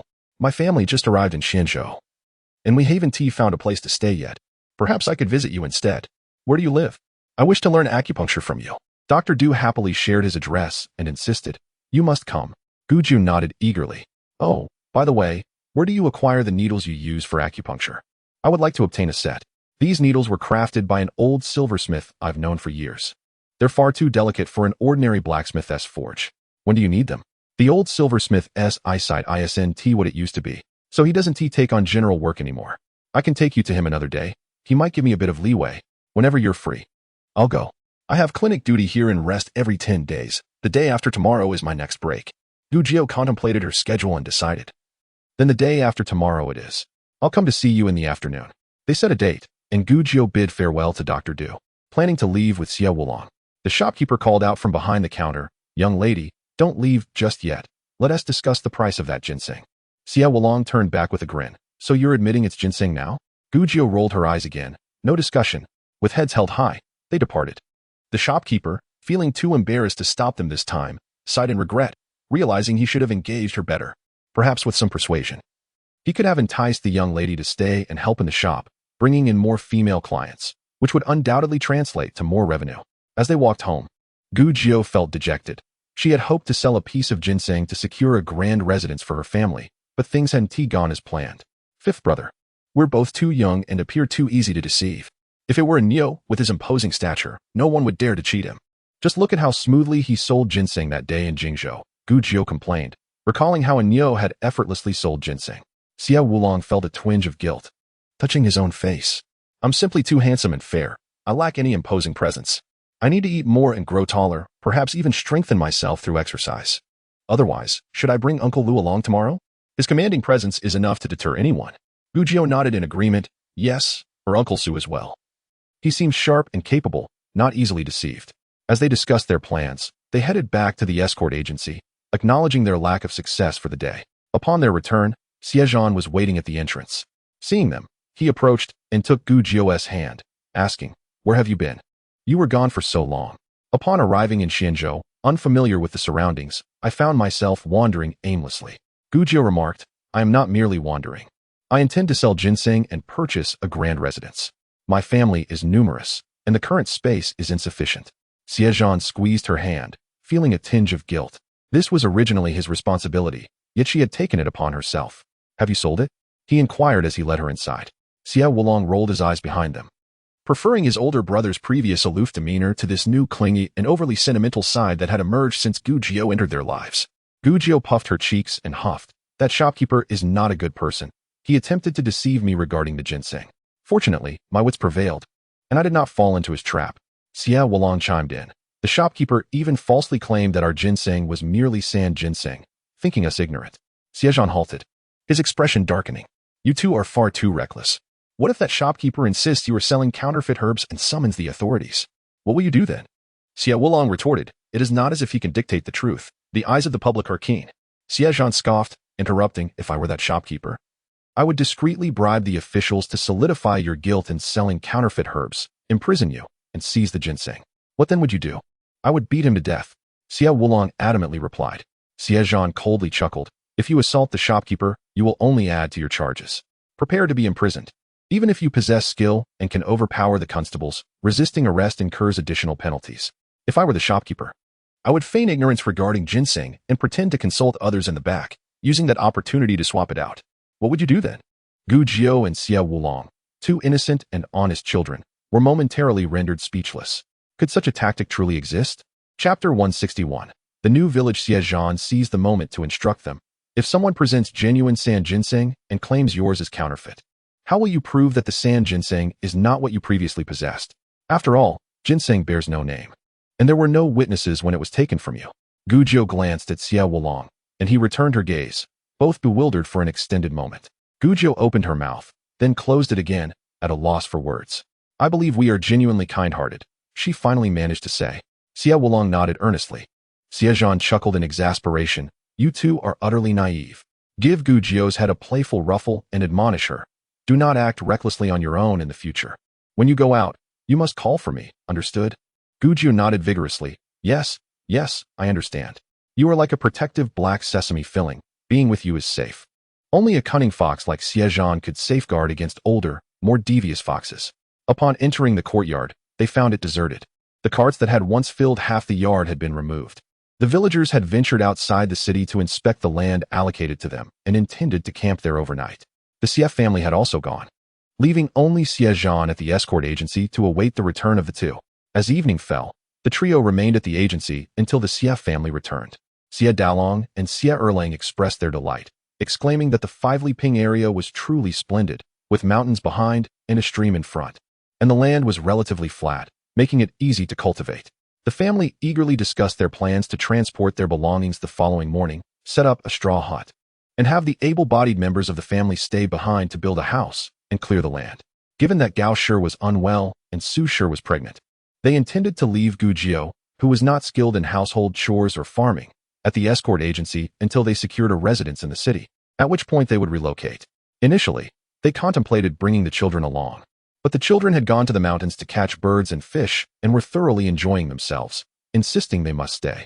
That night, Gu Jiao practiced acupuncture using a virtual simulation system, losing track of time and staying up late. The next morning, she rose later than usual, only to find Xie Zhan waiting for her at the escort agency. Everyone else had gone to 5 Li Ping, including Gao Shi and Su Shi, who had gone to assist. A meal was prepared for Gu Jiu, but the cook employed by the escort agency had finished her duties and left. Xie Zhan entered the kitchen to warm the food for Gu Jiu and brought it to her. Shall we go and explore the area? I have yet to visit, and I am curious to see what our new location is like, Gu Jiu proposed after finishing her porridge. Xie Zhan, while clearing the dishes, responded, that sounds good. Let us see if there is anything we can assist with. He then asked Gu Jiu, do you know how to ride a horse? Not at all. Gu Jiu replied cheerfully. In her previous life, transportation was exceedingly advanced, and she had spent most of her time studying medicine, never having ridden a horse, nor even having seen a real one. The only time she had been on a horse was during her escape, where she was merely a passenger, not a rider. Do not worry, I will teach you. We will ride together, and I will show you how, Xie Zhan assured her. With that, Xie Zhan headed to the horse stable at the escort agency. Since the agency was not currently engaged in business, the horses were idle. During their time in Qinghe, Xie Zhan had frequently visited the agency, becoming familiar with the staff, and after speaking with Uncle Zhang, who cared for the horses, he led one out. As they exited, Xie Zhan lifted Gu Jiu and placed her in front of the horse before mounting himself, protecting her from behind. They rode out through the southern gate, heading southward. Before long, they spotted fields alongside the road, and at the end of the fields, they could see houses belonging to farmers, forming a quaint village. Is that not the place? Gu Jiu inquired, noting that there appeared to be no land adjacent to that village. As they scanned their surroundings, they quickly noticed a group of people in the distance, up the gentle slope to their right. That must be the direction. Let us go take a look, Xie Zhan suggested, turning the horse towards the slope. After traveling 2 to 3 miles, they reached the foot of the mountain where the villagers were gathered. Upon approaching, they observed a large area of unkempt grass and an expanse of open land, with a small creek flowing through it, crossed by a rudimentary wooden bridge constructed by the villagers. Though the area appeared desolate, with a stream in front and mountains behind, it indeed seemed to be a picturesque locale once tidied up. Gu Jiu felt a pang of envy. In her past life, finding a decent place to settle was a Herculean task. Yet in this era, with a sparse population and vast territories, locating a beautiful spot was remarkably easy. The villagers were busy at work, some cutting grass, while others leveled uneven ground. Upon seeing Gu Jiu and Xie Zhan approach, they greeted them warmly. The other members of the Xie family were also occupied, including Xie Lu and Xie Daji, while the younger ones, Xie Erqing, Xie Sanyu, and Xie Siyu, were playing with the village children, chasing insects in the grass. Gao Shi and Su Shi were seated on a cleared patch of land, next to a makeshift stove where water was boiling. The officials have assured us that this land belongs to us. This vast expanse will be ours as long as we can cultivate it, Xie Dalong exclaimed, gesturing around with great joy. Gu Jiu observed the area delineated by his hand, from the gentle slope in front to the mountain base behind, with no signs of habitation on either side. Indeed, it was quite spacious. Xie Dalong expressed both joy and nostalgia as he pointed toward the creek, suggesting that a small bridge be constructed over it, emphasizing that the area was quite favorable. At least there is both mountain and water here, far better than our old village, which lacks everything. Xie Zhan nodded in agreement. This place is indeed commendable. Have we inquired about the mountain behind? Does anyone own it? Can we utilize the timber there? We have inquired, and it is indeed a vacant mountain. The official stated that in Xianzhou, there are many mountains. If we wish to cut a tree or gather some firewood, we are free to do so, provided we do not sell the timber, Xie Dalong reported. Xie Zhan nodded, satisfied. That is excellent. It will save us a considerable amount when constructing our home. Gu Jiu gazed upon the barren land within her sight, reflecting on the dismal productivity of the area. To cultivate such a vast expanse would require an immense investment of labor, with time consumed by the toil of the earth, leaving little energy for other pursuits. She scratched her head, struggling to recall the name of the ancient farming tool that could be drawn by oxen. What is it called? Xie Dalong chuckled heartily. Are you referring to a plow, Junyang? That S used for turning the soil. Yes. Gu Jiu nodded eagerly. Is there anywhere that sells plows? With so much land to cultivate, when will we ever get it done? Xie Dalong remarked. It's truly impressive that you can think of these things, Junyang. Xie Zhan turned back with a smile, affectionately ruffling Gu Jiu's hair. Xie Dalong continued. Everyone knows that relying solely on our own shovels is far too slow, so we plan to purchase mules and donkeys to replace them with oxen and plows. This will expedite the process, and they will be useful in the future as well. Mules and donkeys are primarily for pulling carts. For farming, oxen are the most suitable. In the past, It would have been unthinkable for a village to possess even a single plow, let alone for every household to own one. It is all thanks to Junyang that such fortunes have come to pass. She is indeed the village's blessing. Xie Zhan cast a meaningful glance at Xie Zhan, urging, "You must ensure to bring her back." Gujiao contemplated the mountains behind them. This area could indeed be cultivated for medicinal herbs, such as platycodon and Angelica dihurica, both of which are in high demand and relatively easy to grow. There is also Cotinopsis and astragalus. With a nearby stream, irrigation would be convenient. Brother, have you considered reserving a portion of land for growing medicinal herbs? Cotinopsis and astragalus can fetch over 20 per pound. Xie Zhan paused, calculating in his mind. In these times, common folk sell rice at about 10 for a dough, with a pound fetching less than 2, making the prices for the medicinal herbs several times that of rice. Can we truly cultivate them here? What about the lion's mane mushroom that Junyang mentioned? Can we grow that too? Gujiao assured him, medicinal herbs can be grown in the fields or on the mountains. She pointed to the mountains behind her, unsure if cultivating on the mountains would require their purchase. However, she was confident in her ability to provide the necessary cultivation techniques. The rest would be left to Xie Zhan to manage. The lion's mane mushroom must be cultivated indoors. It cannot thrive outside. I have seeds for both the herbs and the mushroom. Brother only needs to prepare the land. Meanwhile, the lion's mane mushrooms in her space had reached maturity and needed to be harvested promptly. Additionally, another batch of herbs had matured, which she decided to keep for planting rather than selling. Xie Zhan glanced at Gujiao, curious about where she had hidden all her treasures. She had been digging up countless herbs along the way, and her small backpack seemed incapable of containing it all. Where did she store her precious finds? Xie Zhan's eyes darted around her, searching for a hiding place. Xie Zhan shot him a warning glance. Junyang is still young, so mind your gaze. The villagers, filled with enthusiasm, began to clear the land for building houses. Once the grass was cleared, each household set about constructing their temporary shelters, intending to settle there. They felled trees from the mountains and spread the cut grass in the sun to dry, which would later be used as thatch for their huts. Lu Taixian, however, had no intention of building a house here. Being the sole member of his family, he planned to purchase a small courtyard in the city and continue his blacksmithing business. At the time, Lu Aniu had sold ginseng, leaving him with 1,500 taels, while he only carried a 500-tael banknote, which would still suffice for acquiring a small courtyard. Gujiao lacked any agricultural skills. Initially, she had hoped to assist Gao Shi and Su Shi with cooking lunch or boiling water, but despite her adeptness in other matters, she proved clumsy with household chores. Gao Shi found her to be a hindrance and sent her off to play instead. Gujiao, undeterred, grabbed a shovel and headed to the foot of the mountain in search of herbs, taking advantage of the busy villagers who did not notice her. She swiftly transported numerous flowers and plants into her space.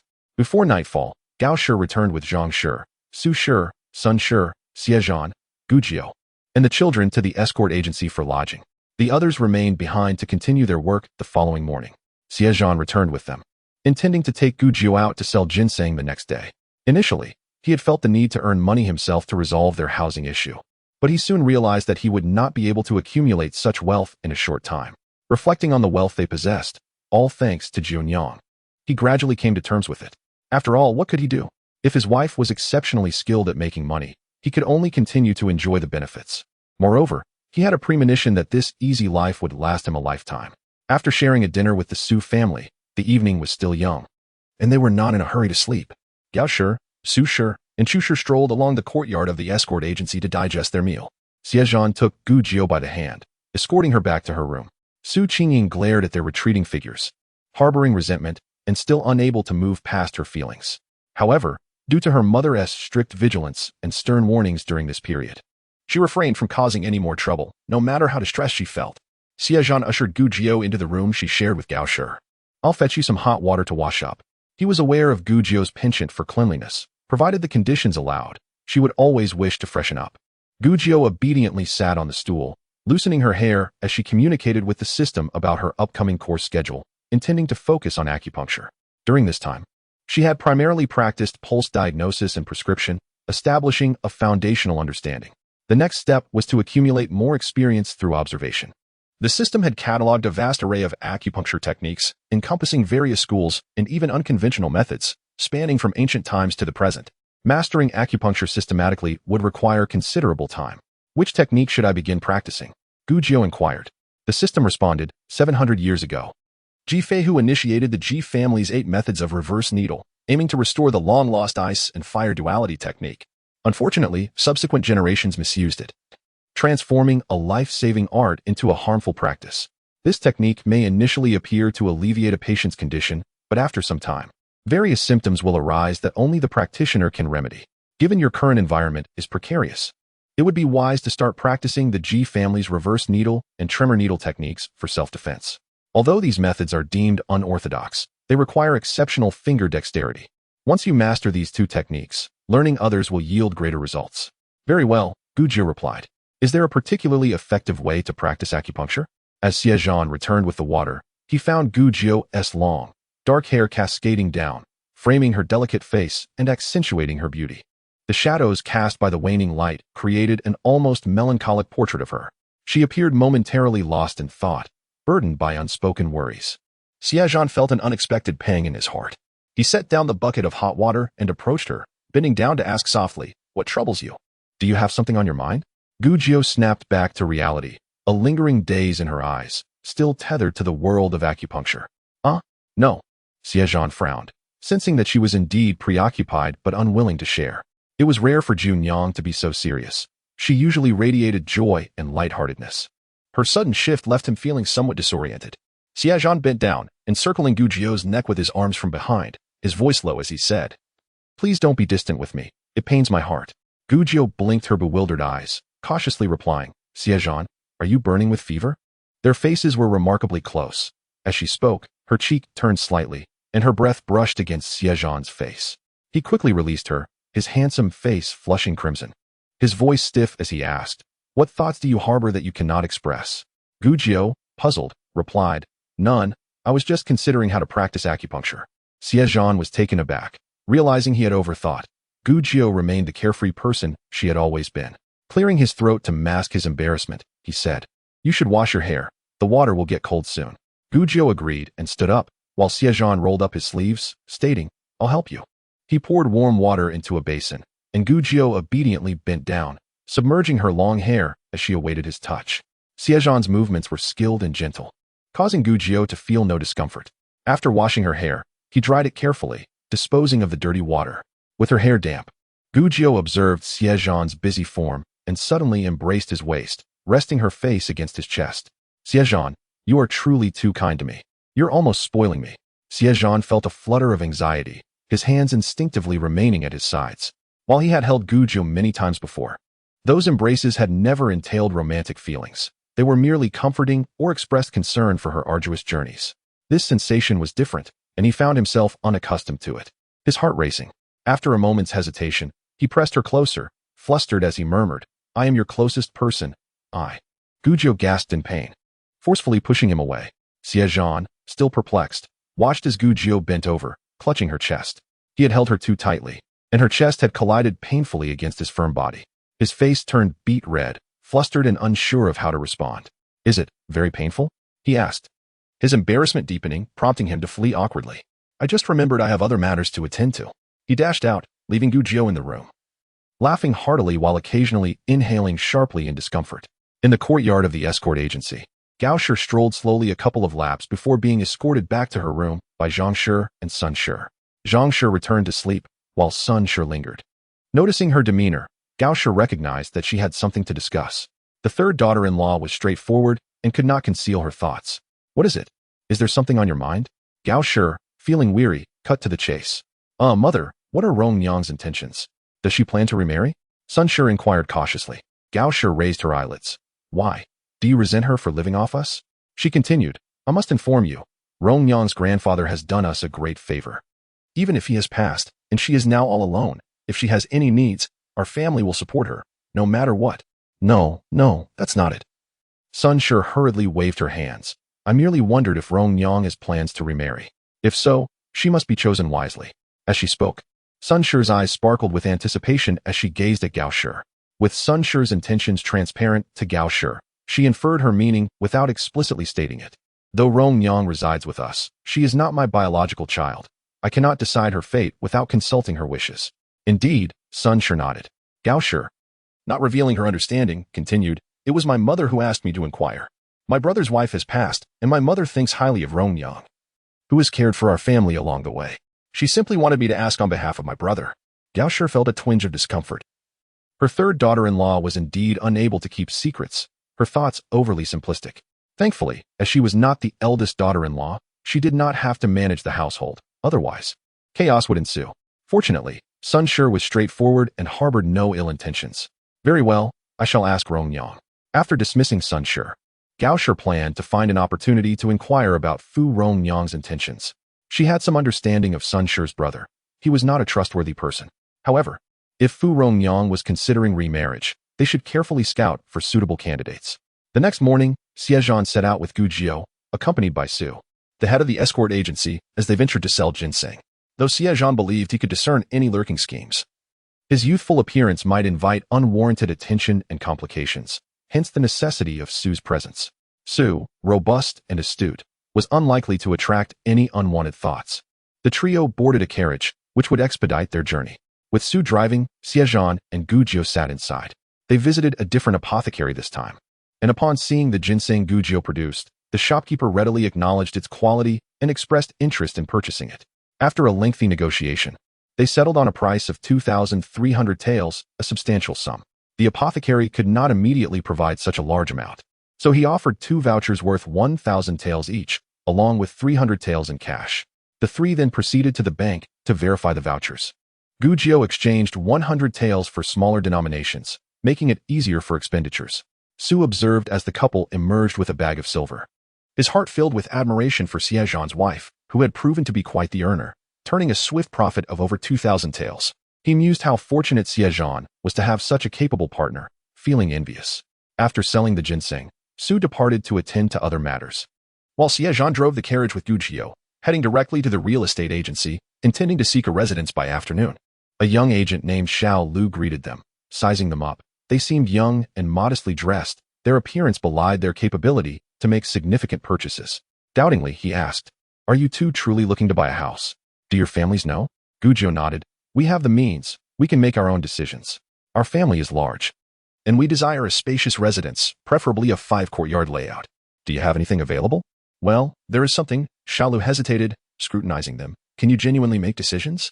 Xie Zhan cast a cool glance at him. "If you cannot accommodate us, we shall seek another agency." All right, we can certainly assist," Xiao Lu hastily promised. "There is indeed a larger property available. There is a 5-courtyard house in Xinghua Alley, complete with a small garden. There is also one near the governor's residence, primarily occupied by nobility. Let us first inspect the one in Xinghua Alley," Xie Zhan interjected, preferring not to mingle among the elite. Xiao Lu complied, leading them outside while gossiping. The owner of the Xinghua Alley property is from Qizhou, frequently traveling between Qizhou and Xianzhou. He has a family in Qizhou and intends to marry another in Xianzhou. Last year, he became infatuated with a beautiful widow, but she was rather vain, insisting on a grand residence. To win her favor, the wealthy merchant purchased the house in Xinghua Alley. As they walked, Xiao Lu continued, "Unfortunately, the merchant's good fortune was short-lived. A few days ago, he returned from a trip only to fall ill with a strange disease, and the widow seized the opportunity to abscond with his wealth.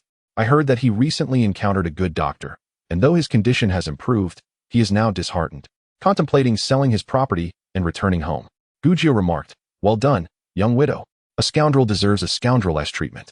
Xie Zhan cast her a glance, wondering why she was scolding the victim instead of rebuking the young widow.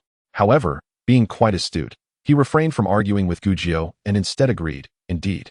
Gu Jiu immediately brightened, linking her arm with Xie Zhan's. "Right? That man is utterly despicable.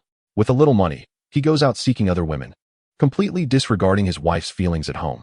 When he gets swindled out of his wealth and finds himself with no way out, he suddenly remembers his wife. What a disgrace." Xie Zhan began to grasp the source of Gu Jiu's anger, mentally cautioning himself that such a mistake must never be repeated. His lady was remarkably capable. Should he dare to commit such an act, she would not hesitate to break his legs. The thought of Gu Jiu's skills in concocting poison sent a shiver down his spine. She might not even need to lift a finger. As they passed through the main street, it was evident that the area was livelier. Both peered out, and soon they spotted the State Academy to the north. The academy, situated here, had quite an imposing entrance. Gu Jiu inquired of Xie Zhan, "Are you planning to study at the State Academy in the future?" "Not necessarily," Xie Zhan replied, "but it would be ideal if I could pass the entrance exam.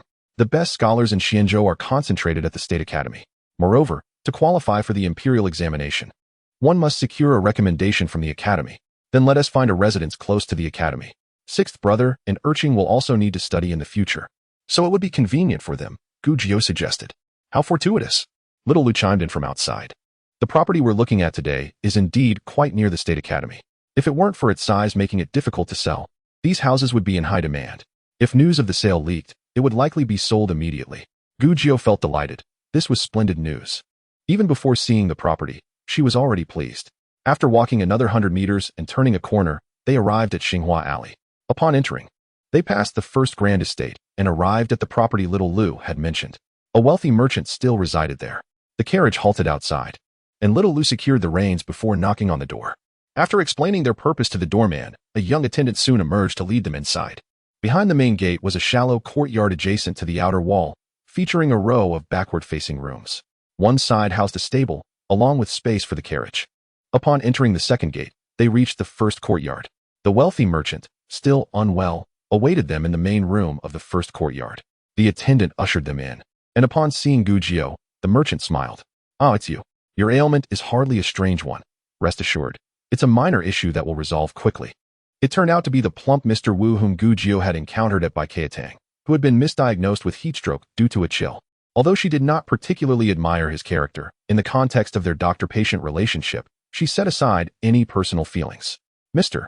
Wu had taken the medicine prescribed by Baikatang the previous day and was feeling much better, able to receive guests now. Upon recognizing Gu Jiu, he stood and smiled. "What a coincidence to see you, young doctor. Are you interested in purchasing my residence?" "Yes, indeed. This property suits my needs perfectly. I'll take it."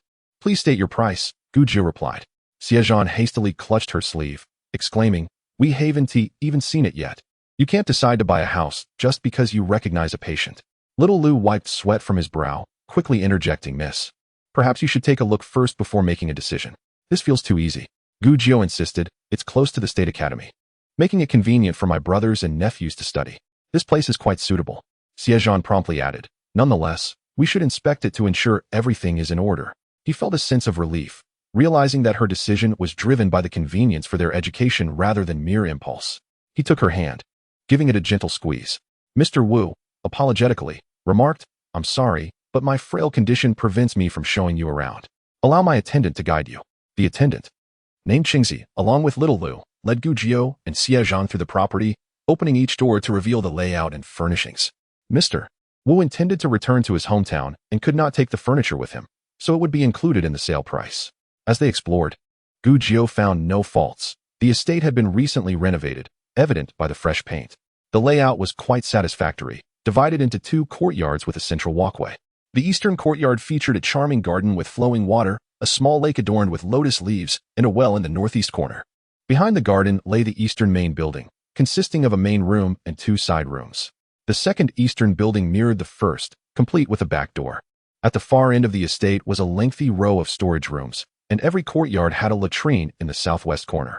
After completing their tour, Gu Jiu was very pleased with the layout and the spaciousness of the property. Xie Zhan shared her satisfaction, noting that it was ample enough for their family, even if they expanded in the future. Qingzi brought the three of them back to the front courtyard to discuss the price with Mr. Wu.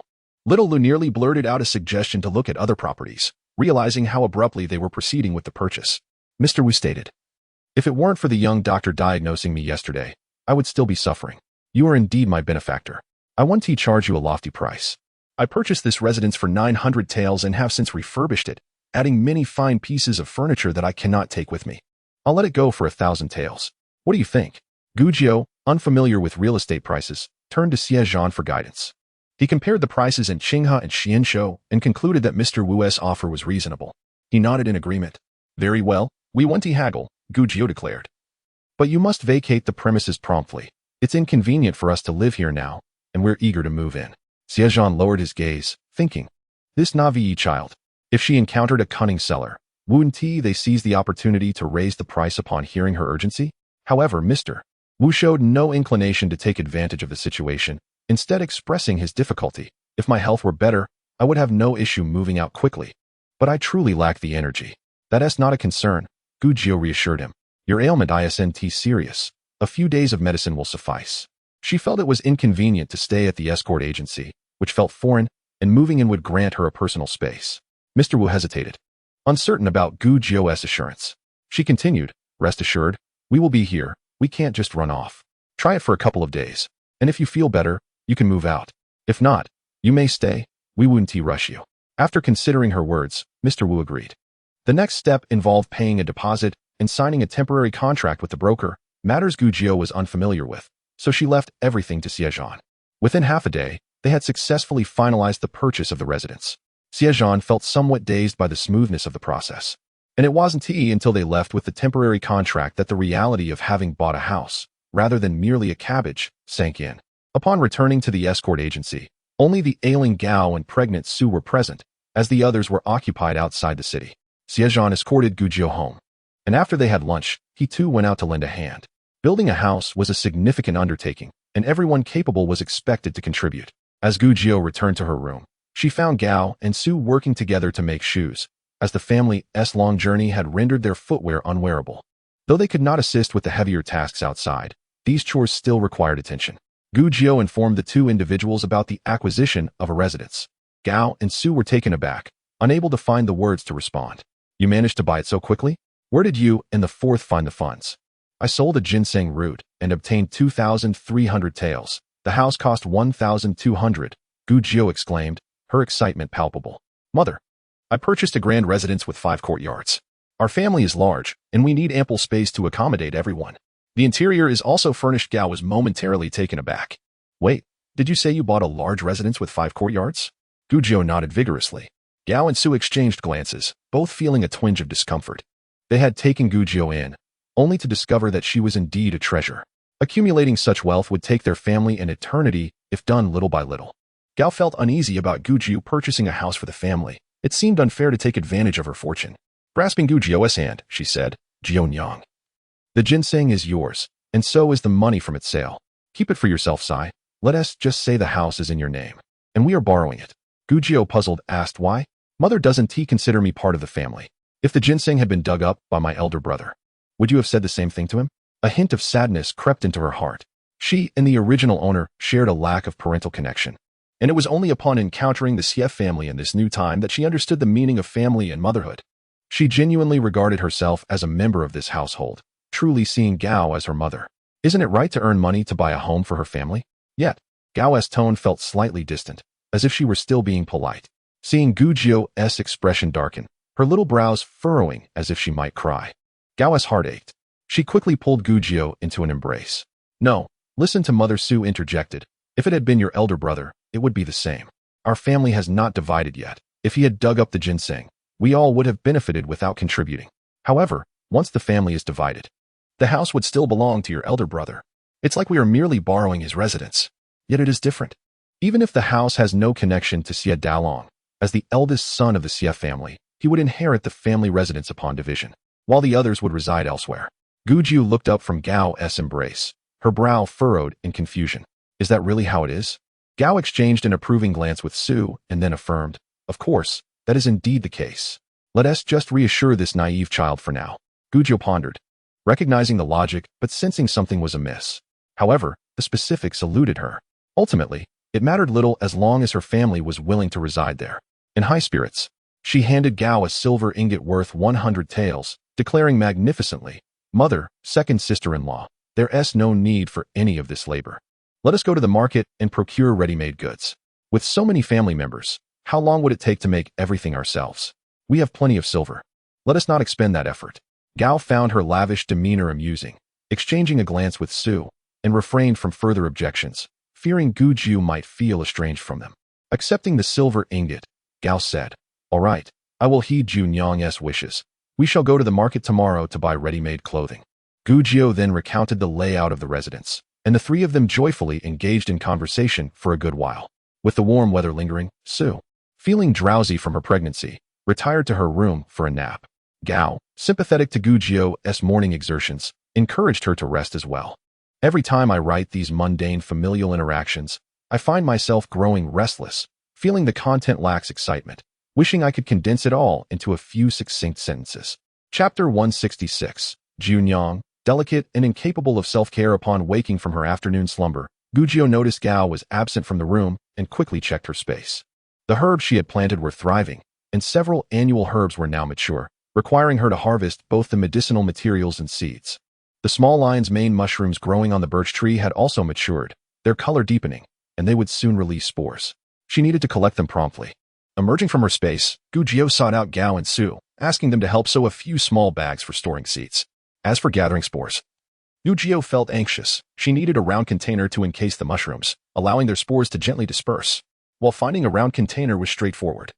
Securing it to the tree at the correct angle posed a challenge. The best solution would be to sew a larger bag, reinforcing its edges with iron wire to keep it open and binding it to the tree. However, iron wire was not commonly found in this era, and she would need to visit a blacksmith to have some made.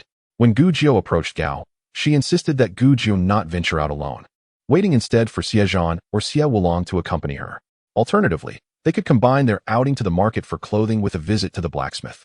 Having never had a daughter, Gao's heart was filled with concern for her little girl, who appeared so delicate and incapable of self-sufficiency.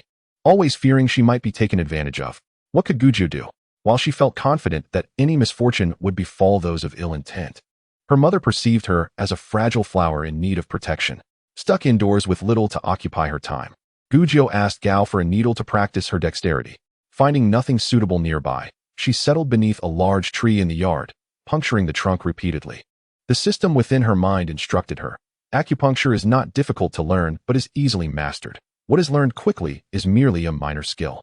The true art of acupuncture, which can transform the mundane into the miraculous, requires not only precision in locating acupoints, but also proficient technique.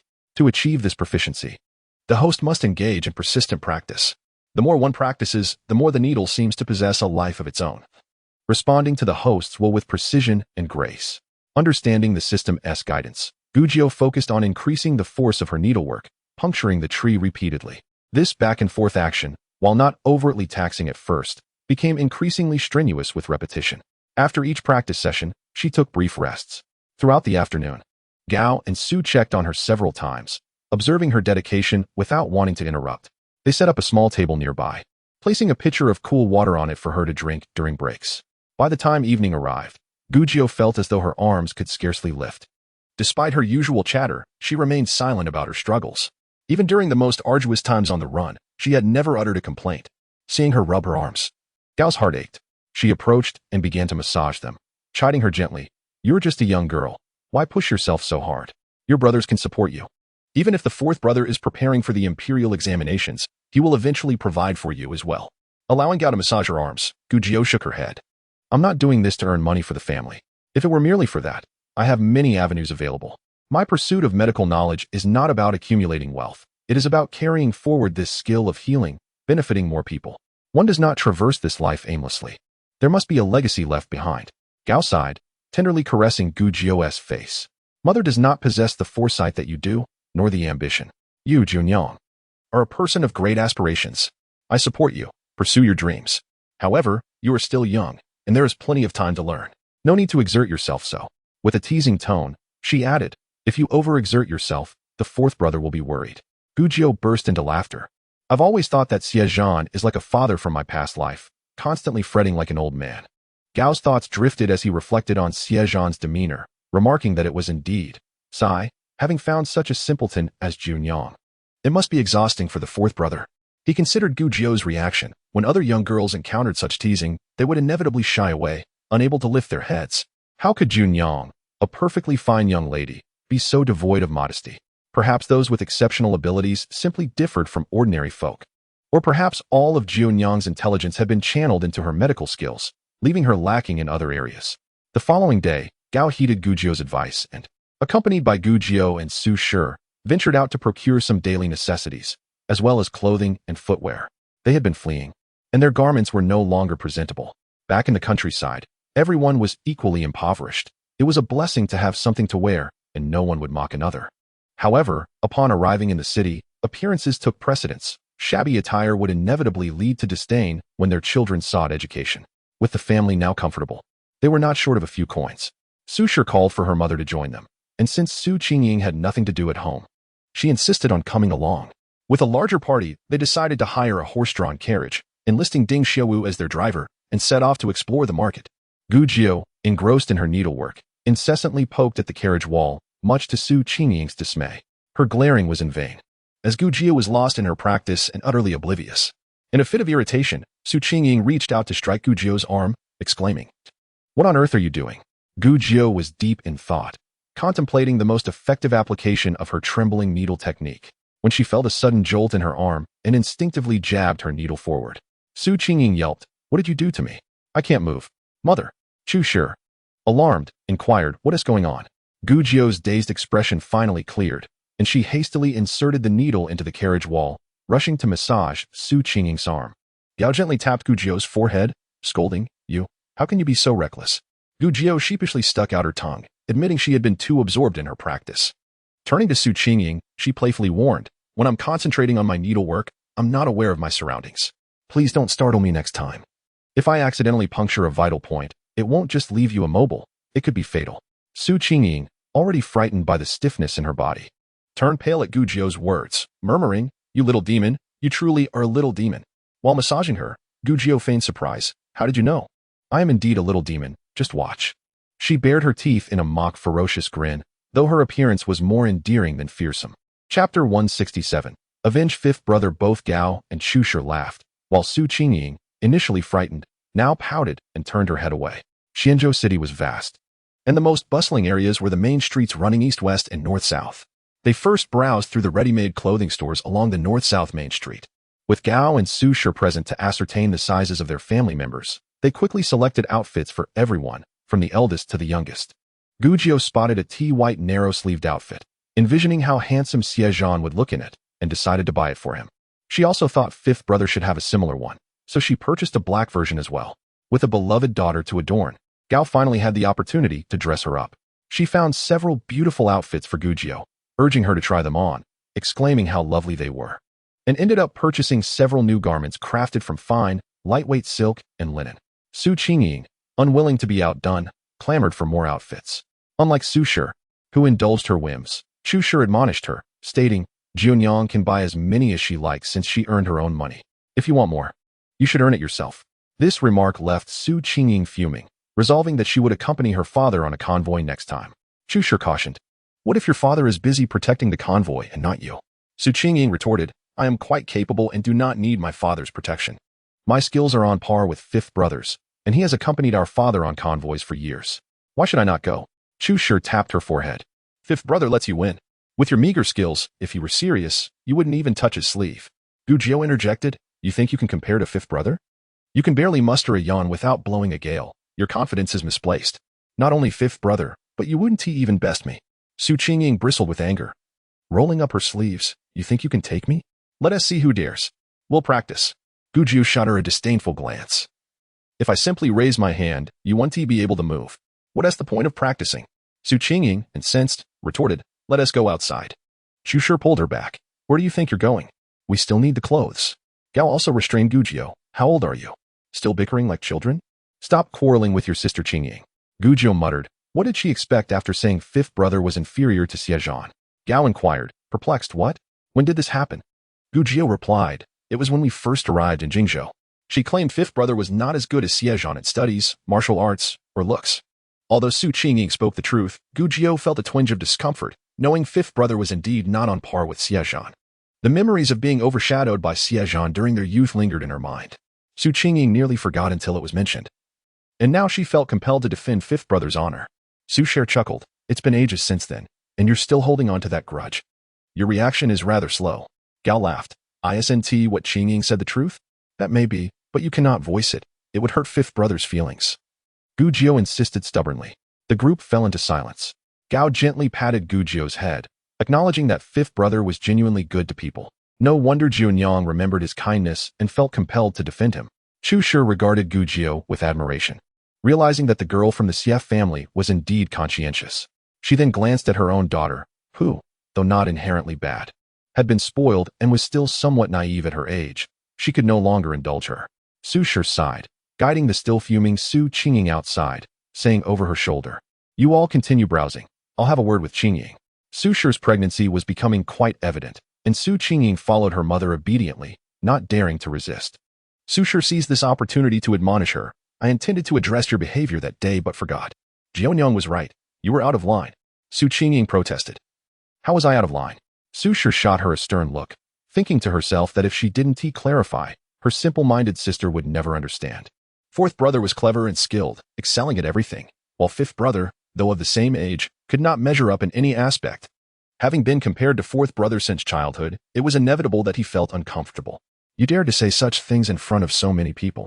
Fortunately, fifth brother is magnanimous. Had it been someone less forgiving, they would certainly harbor resentment and might even plot against you in secret.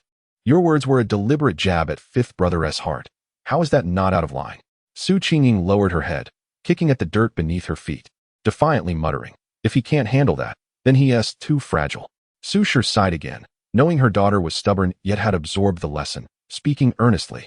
You're growing up, you must learn what can be said and what cannot. Consider your words carefully before speaking. As the saying goes, do not strike the face when striking a person, and do not expose a person's shortcomings. You must leave others some dignity. Su Qingying bit her lip in silence, her expression betraying her hesitation. Su Shi sighed, think deeply about my words. You're no longer a child. You can't continue to speak without a filter. Due to Su Qingying's reprimand from her elder sister, she remained sullen and disinterested. Chu Shi noticed her demeanor but chose to leave her be, planning to provide her with a thorough lesson later. After their visit to the ready-made clothing shop, they ventured forth to purchase shoes, with each family member acquiring 2 pairs. Although it appeared to be a considerable number, the materials were modest, and the prices were reasonable. Upon completing their purchases, they piled everything onto the cart. Next, they proceeded to a jewelry shop, primarily because Gao Shi wished to select a few adornments for Gujiao. The child was undeniably beautiful, and to forego jewelry would be a disservice to her delicate features. The group walked to a nearby silver shop while Ding Shiwu followed at a leisurely pace with the cart. The shopkeeper discreetly assessed the group. Apart from Chu Shi and Su Qingying, who were somewhat neatly attired, the remaining 3 appeared rather shabby and did not seem to belong to a wealthy household. Nevertheless, the shopkeeper showed no signs of negligence and instructed an attendant to attend to them.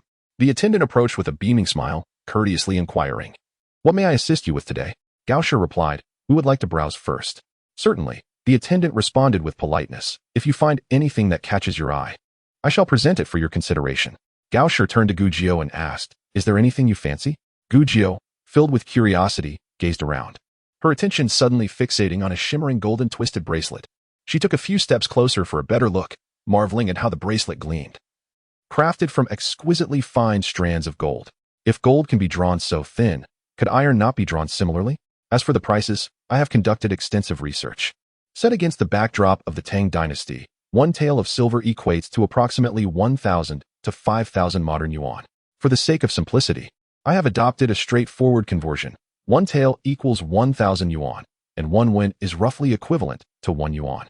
However, purchasing power varies. 1 won's value in that era is comparable to 1 yuan in the late 1980s or early 1990s. Housing prices were also referenced from the Tang dynasty. While they were high, they were still lower than contemporary prices, with Xianzhou akin to a 2nd or 3rd-tier city, thus estimated at around 1,000 taels. The price of ginseng has also been researched. Modern ginseng, aged a century, can be auctioned for 2 million yuan, while 200-year-old specimens are even rarer. Hence, it would be unreasonable to simply double the price based on age. While I have drawn from these references, it is essential to remember that this is a work of fiction and absolute accuracy cannot be expected. I hope readers can exercise understanding regarding any discrepancies. That piece is copper gilded. Do you fancy it, miss? Would you like to try it on?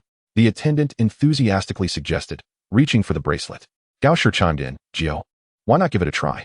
Gu Jiao waved her hand, signaling that it was unnecessary, and inquired, "Who crafted this bracelet?" The attendant appeared perplexed, unsure of the child's intentions. "Do you have any craftsman capable of making such a bracelet?" Gu Jiao pressed further.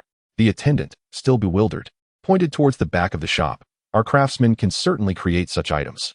Gu Jiao, noticing the direction he indicated, replied, "I would like to purchase some copper wire. Would you be able to sell me a little?" Gao Shi shook her head, finding her child's peculiarities overwhelming, and decided not to dwell on it further. She continued selecting jewelry for Gu Jiao. Meanwhile, Gu Jiao communicated with the attendant, gesturing the desired length, indicating that any copper or iron wire would suffice.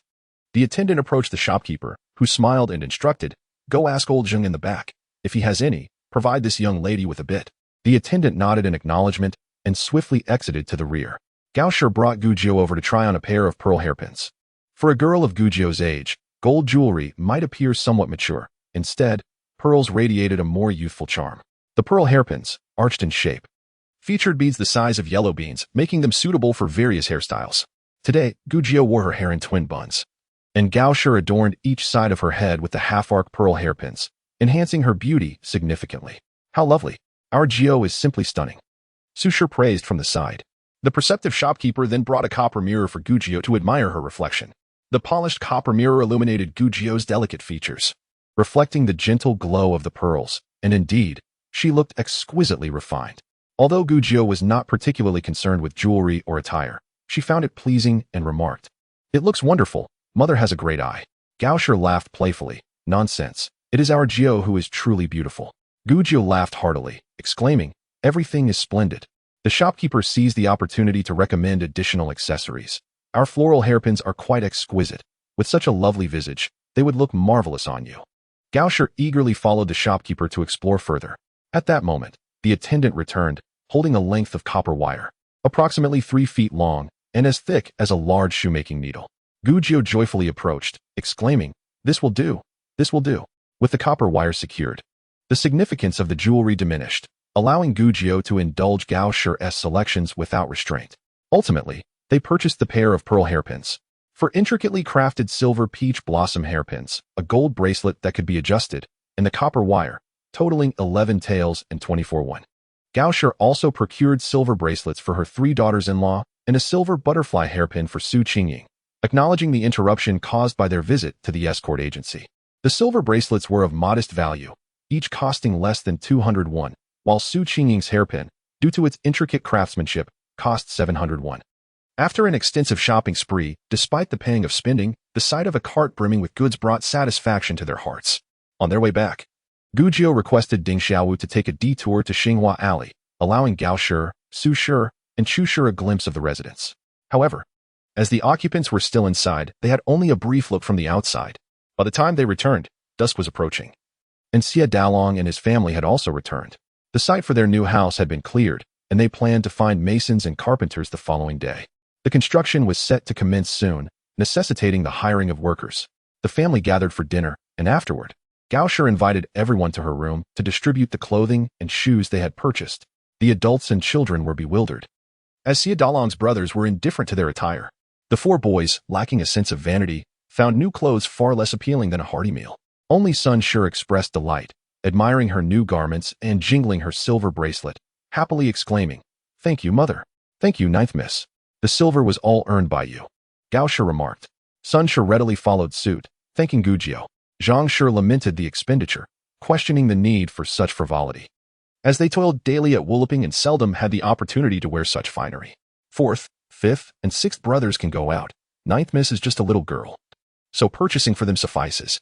Xie Dalong quickly interjected, "What mother buys, you shall accept. There is no need for further discussion." Gao Shi, being generous and understanding, recognized Zhang Shi's frugality born of hardship and chose not to take offense. With a wave of her hand, she declared, after a long day, everyone should return to rest. She then asked Xie Zhan and Xie Wulong to stay, revealing that Gujio had specifically purchased outfits for them as well.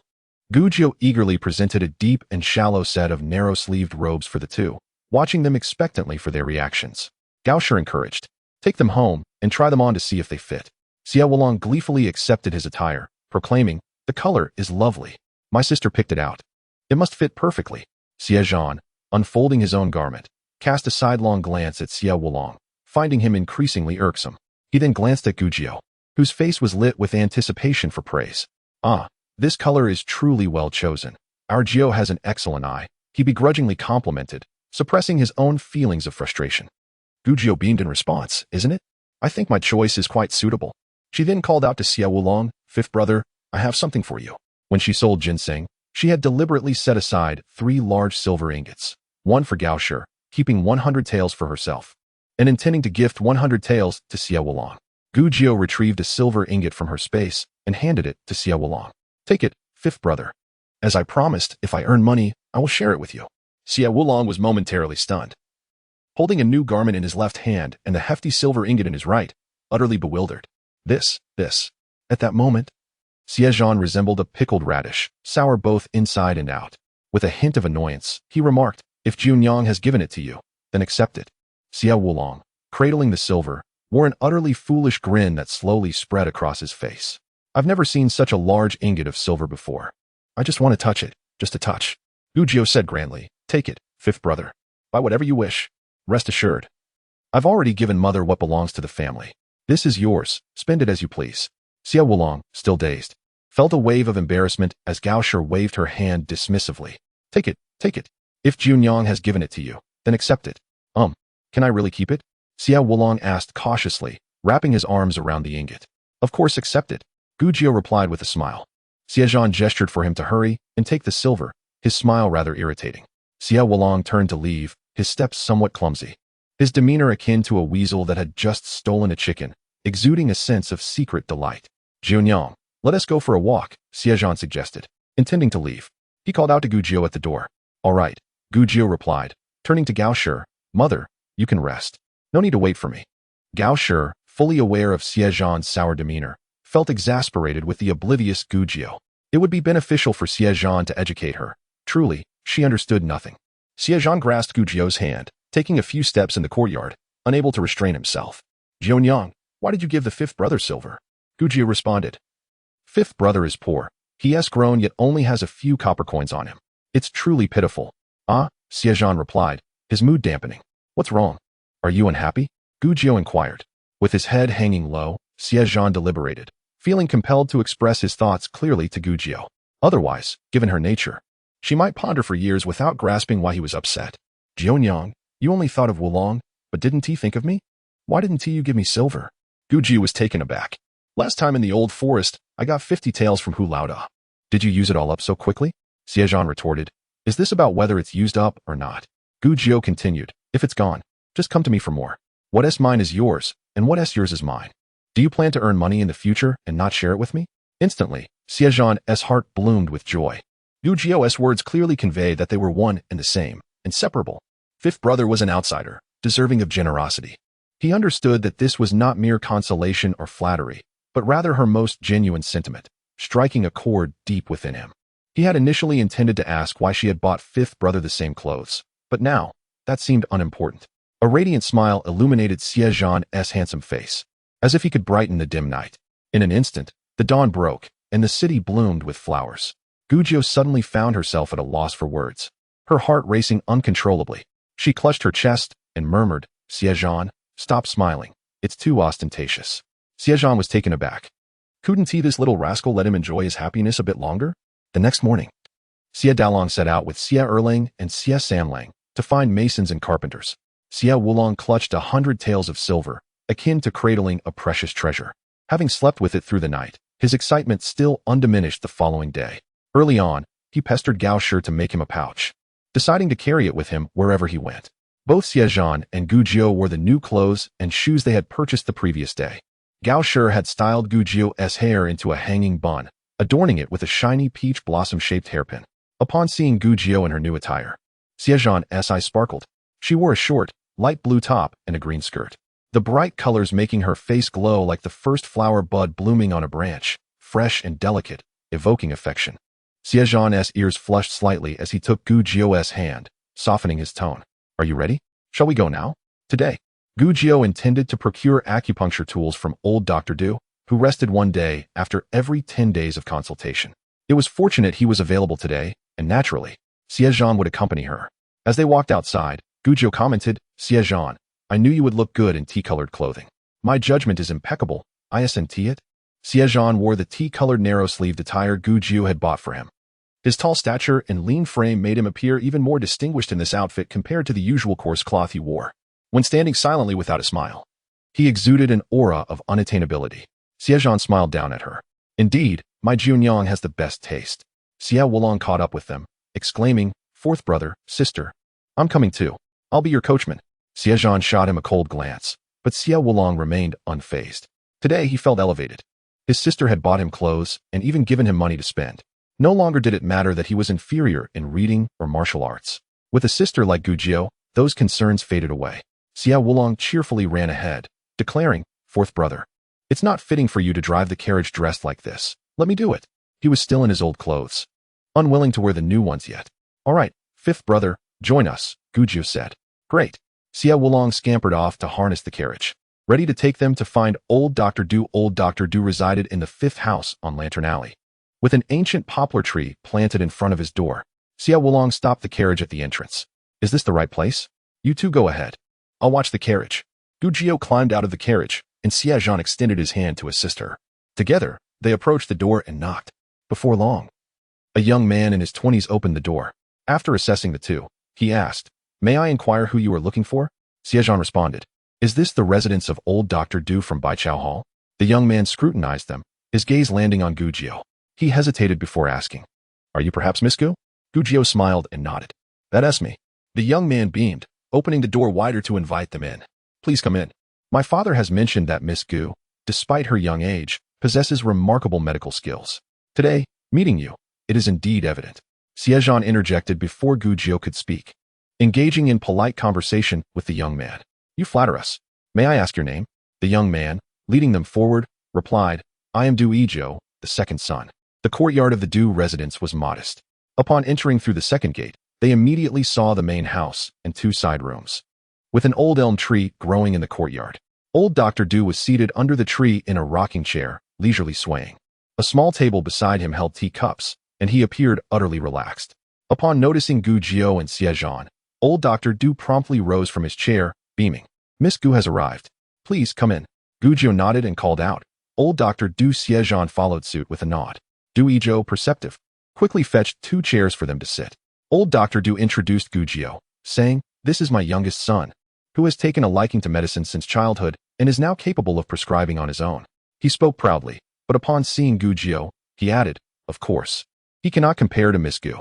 He then turned to Xie Zhan, asking, "And who might this be?" Gu Jiao replied, "My brother." Xie Zhan cupped his fist in salute. "Greetings, old Dr. Du." Old Dr. Du regarded Xie Zhan, noting his impressive demeanor, and thought to himself, this young man possesses both spirit and vitality. He is destined for greatness. And thus, the tiresome chapter continued. Gu Jiao exclaimed in astonishment, "Old Dr. Du, do you also possess the art of physiognomy?" Dr. Du stroked his beard and chuckled. "Since ancient times, medicine and divination have been intertwined. Your brother's eyes are clear and sharp, indicating robust liver health. As the liver opens to the eyes, the lungs govern the nose, and your brother's nose is straight and of a healthy hue, signifying the well-being of the lungs. The kidneys open to the ears. If his hearing is sharp, it suggests the kidneys are sound. The space between the eyebrows is linked to the heart. If it appears dark, it indicates heart ailments, which could herald disaster." Gu Jiao pondered these words. Although they seemed steeped in superstition at first glance, upon reflection, there was a semblance of truth. Du Yizhou entered the room to fetch tea, placing it on the table and gesturing for them to continue. In the haste of that day, Gu Jiao had not had the chance to inquire whether the young doctor had any experience with acupuncture. Given his apparent knowledge in the field, "I know a little," Gu Jiao replied. "I am still learning and have yet to reach mastery." Dr. Du, impressed by the young physician's skills, asked, "Surely your mentor has taught you about the taboos of acupuncture related to the spirit? What insights do you have on this matter?" "What?" Gu Jiao was bewildered, unaware of these taboos. The host had not learned this. The system within her mind answered her query. The taboos of the spirit were recorded in ancient medical texts. This system is a distillation of thousands of years of Chinese medicine, extracting its essence while discarding superstitious elements. Dr. Du elaborated. The taboos of the spirit refer to contraindications in acupuncture, as mentioned in the Huangdi Neijing. For instance, if acupuncture is performed on the leg on the first day of the lunar month, it may lead to inexplicable fainting, with no apparent cause discernible to the physician. Similarly, needling the wrist on the 8th day can yield adverse effects. Gu Jiao was greatly intrigued. Even Xie Zhan was captivated by this unheard-of knowledge. "What is the spirit?" she inquired. Dr. Du shook his head, expressing regret. "This is a question I too wish to unravel." He looked at Gu Jiao and tentatively suggested, "A young doctor of your caliber must have a prestigious mentor. Might you inquire about the nature of the spirit?" Gu Jiao, in turn, used her consciousness to consult her mentor. Since the system was aware of the taboos, it must have previously recorded relevant knowledge. "What, then, is the spirit?" The system replied. Ancient medical texts do not provide a unified definition of the spirit. However, a millennium ago, a physician posited that the spirit is the vital energy circulating within the body, connected to the meridians. When this energy gathers at a certain location, that meridian may weaken. Applying acupuncture at that site may result in various issues, such as fainting or sudden, severe pain, yet the cause remains elusive. Gu Jiao contemplated this explanation. It held a degree of plausibility. Traditional Chinese medicine emphasizes the balance of yin and yang, the harmony of heaven and humanity, and the interconnectedness of all things, making it inherently mysterious. For example, regarding the meridians, Gu Jiu, trained in Western medicine and well-versed in human anatomy from countless dissections, found no trace of meridians within the body. Yet, they undeniably exist. Similarly, the spirit, like the meridians, cannot be found, yet its existence is real. Gu Jiu articulated her thoughts, shaped by the system's insights. To Dr. Du, his expression brightened instantly. Do you share this belief? To be candid, this question has puzzled me for years. I have always felt that the spirit must be the vital energy within us. The two, one old and one young, engaged in lively discourse beneath the shade of a tree, exploring the concept of the taboos surrounding acupuncture. They then delved into the life-saving techniques of acupuncture, discussing the two methods, burning mountain fire and through heaven's coolness, which had been lost for 5 centuries since the untimely death of Jin's sole descendant. So, your mentor understands these techniques? Dr. Du inquired eagerly. Gu Jiu replied, my mentor is indeed knowledgeable about these two methods, but as a novice in acupuncture, I have not yet mastered them. Dr. Du's face lit up with excitement. When you have perfected your techniques, may I have the honor of witnessing your application of these lost arts? He hesitated to say learn. Merely being able to observe these ancient methods would suffice. Gu Jiu, without hesitation, responded, of course. Once I have mastered them, I will gladly teach you, Dr. Du. What did you say? Dr. Du could hardly believe his ears. He sprang to his feet, but the sudden motion caused him to lose his breath, prompting a fit of coughing. Dui Zhou quickly supported him, patting his back while chiding. Take it easy, you are not as young as you used to be. Dr. Du brushed him aside, incredulously asking Gu Jiu, you truly intend to teach me the lost techniques? Gu Jiu affirmed with a nod, stating seriously. The Jin family's secret arts were lost due to an accident, but if I learn them, I will share them not only with you, Dr. Du, but with anyone who genuinely loves medicine. Such valuable knowledge must not fade into obscurity. Dr. Du was overwhelmed with emotion, bowing deeply to Gu Jiu. Your generosity is unparalleled. And on behalf of all physicians, I thank you. Xie Zhan hurried to support Dr. Du, saying, please, do not bow to my younger sister. She is still young and unworthy of such reverence. Gu Jiu added, indeed, it is of no consequence. All great skills exist to serve humanity. If they cannot be utilized, their existence loses meaning. Indeed, Dr. Du reflected, I have lived for decades, yet this young lady sees further than I ever could. I am truly humbled. The two continued their discussion on medical practices, and Dr. Du, unable to contain his enthusiasm, escorted Gu Jiu to the blacksmith to procure acupuncture tools. Traditional acupuncture sets consist of 13 needles. Gu Jiu requested the blacksmith to forge a set of gold and silver needles, specifying an additional 10 of each type, fine and long, to accommodate her practice, as she worried about breaking the delicate needles during her training. The blacksmith, considering Dr. Du's reputation, charged a mere 3 taels of silver for both labor and materials. Xie Zhan paid a deposit, arranging to collect the needles in 10 days before they departed. Upon returning to the escort agency, Xie Darlang and his companions had successfully found a mason and carpenter. Due to the villagers' collective need to build houses, labor was in high demand. They temporarily hired some workers to commence the project, while others had been informed to join once they finished their current tasks.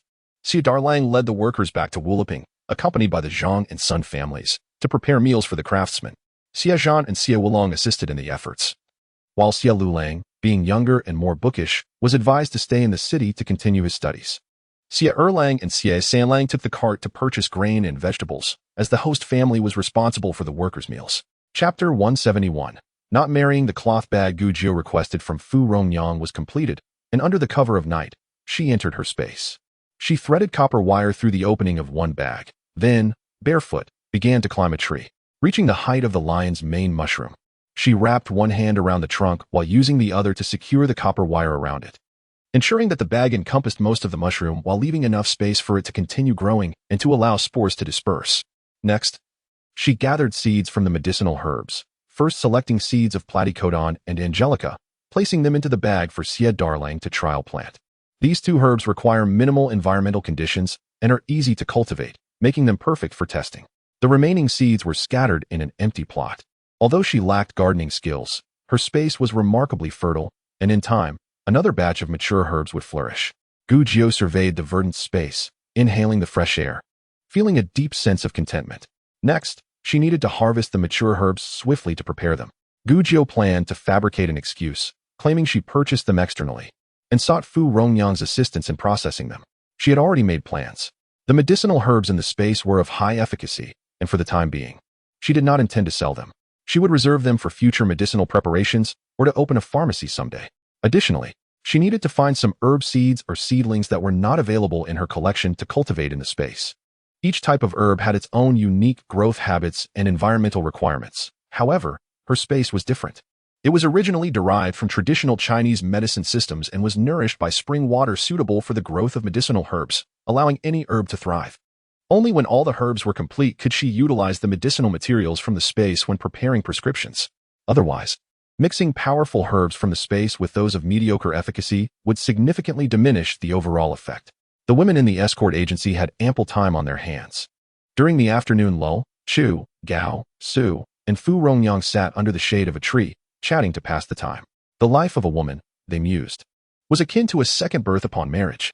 If one found the right partner, life would be devoid of worries. If not, it would be akin to falling into a pit of fire. Gao shook her head, lamenting the perils of choosing the wrong path. Chu agreed, noting that although their old Su had a stubborn temperament, he treated the children well. She worried about Qingying, who, with her lack of feminine charm, might struggle to find a suitable match in the future.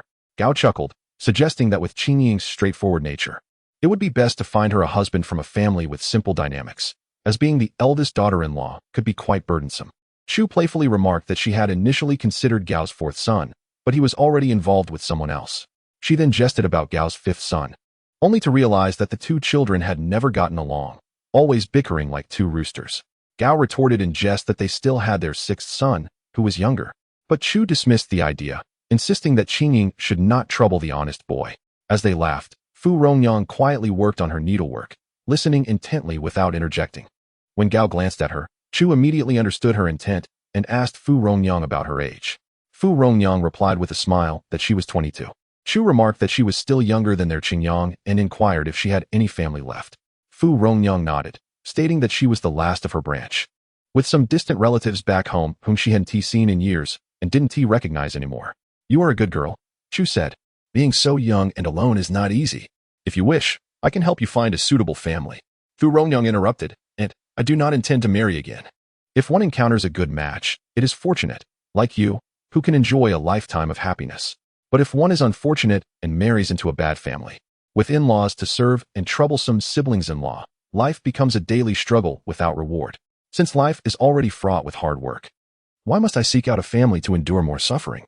As she spoke, Fu Rongyang suddenly stood, placing her work on the bench and kneeling before Gao, pleading, Aunt, please let me stay. I do not want to marry. I wish to remain by Junyang's side for life. Even if it means serving her, I would be content. My grandfather dedicated his life to healing and improving his medical skills. With his passing, I, as his granddaughter, cannot fulfill his legacy, nor do I possess his medical talent. All I can do is assist Junyang in becoming a renowned physician, thus honoring my grandfather's wishes. She crawled a few steps and clung to Gao's leg, begging her not to marry her off, but rather to let her stay with Junyang. Gao hurriedly helped her up, feeling a pang of sympathy for the girl who had been abducted once and perhaps suffered greatly in her marital home, leading her to harbor such aversion to remarriage. What are you saying, child? If you do not wish to marry, can I force you? I only worry about you being all alone. If you marry and have children, it would spare you from a life of solitude. Fu Rongyang opened her mouth to respond, but Gao stopped her, saying, if you wish to stay with Junyang, then go. Junyang cannot manage alone, and I would feel more at ease with you by her side. I just worry it may be a bit unfair to you. It is not unfair at all, Fu Rongyang quickly replied. As long as Junyang does not mind me, I will be very happy. Gao laughed, remarking, what could she possibly mind? She is someone who cannot even fend for herself. I worry whether she can survive without help. Finally, Fu Rongyang's expression relaxed. Junyang was a person of great ambition. Such trivial matters were not worth wasting time on. Understanding Fu Rongyang's intentions, Gao firmly declined any proposals from Sun when next they met. Old Lady Sun lamented for quite some time, only expressing regret that Fu Rongyang was a good girl, but it seemed they were not fated to be together. 2 days later, Mr. Wu from Xinghua Lane had fully recovered. He sent a servant to inform Gu Jiu that his master was well and requested her to come to finalize the house transaction. Gu Jiu, along with Gao, Fu Rongyang, Su, and Chu, went to the house, both to inspect it, and because Gao felt it would be better for a responsible adult to accompany Gu Jiu through such a significant matter. Upon arriving at Xinghua Lane, they found the front gate wide open, with 2 carriages laden with luggage waiting outside, and a servant standing guard.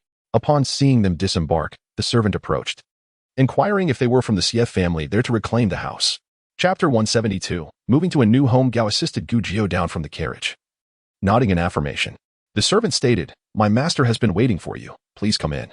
Once inside the yard, they noticed another carriage with a compartment parked there. As they approached the main house, Mr. Wu emerged, still showing signs of his recent illness, but looking much better. The arrangements had been settled early on, and there was nothing more to discuss. Mr. Wu invited them to inspect the house to ensure everything was in order. After confirming the condition, Fu Rongyang took care of Gao while Gu Jiu, along with the 2 of them, went to the moneylender to sign the contract. Under Gao's insistence, the contract ultimately bore Gu Jiu's name. Gu Jiu reflected and decided not to press the matter further, as it would not make a difference whose name was on the house when she planned to remain with the Xie family. If she were to leave, she could simply leave the contract behind. The 3 parties then proceeded to the government office to finalize the paperwork, and the property transfer was completed. Upon returning to Xinghua Lane, Mr. Wu handed all the keys to Gu Jiu and, with his belongings, departed in his carriage. The house was secured, and the next step was to move in. Fortunately, the house was fully furnished, requiring no additional purchases, making it ready for immediate occupancy.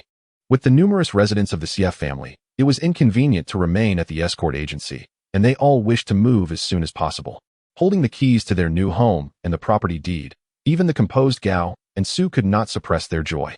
Once back at the escort agency, Gao asked Ding Xiaowu to make a trip outside the city to inform the Xie family to return for the move the next day.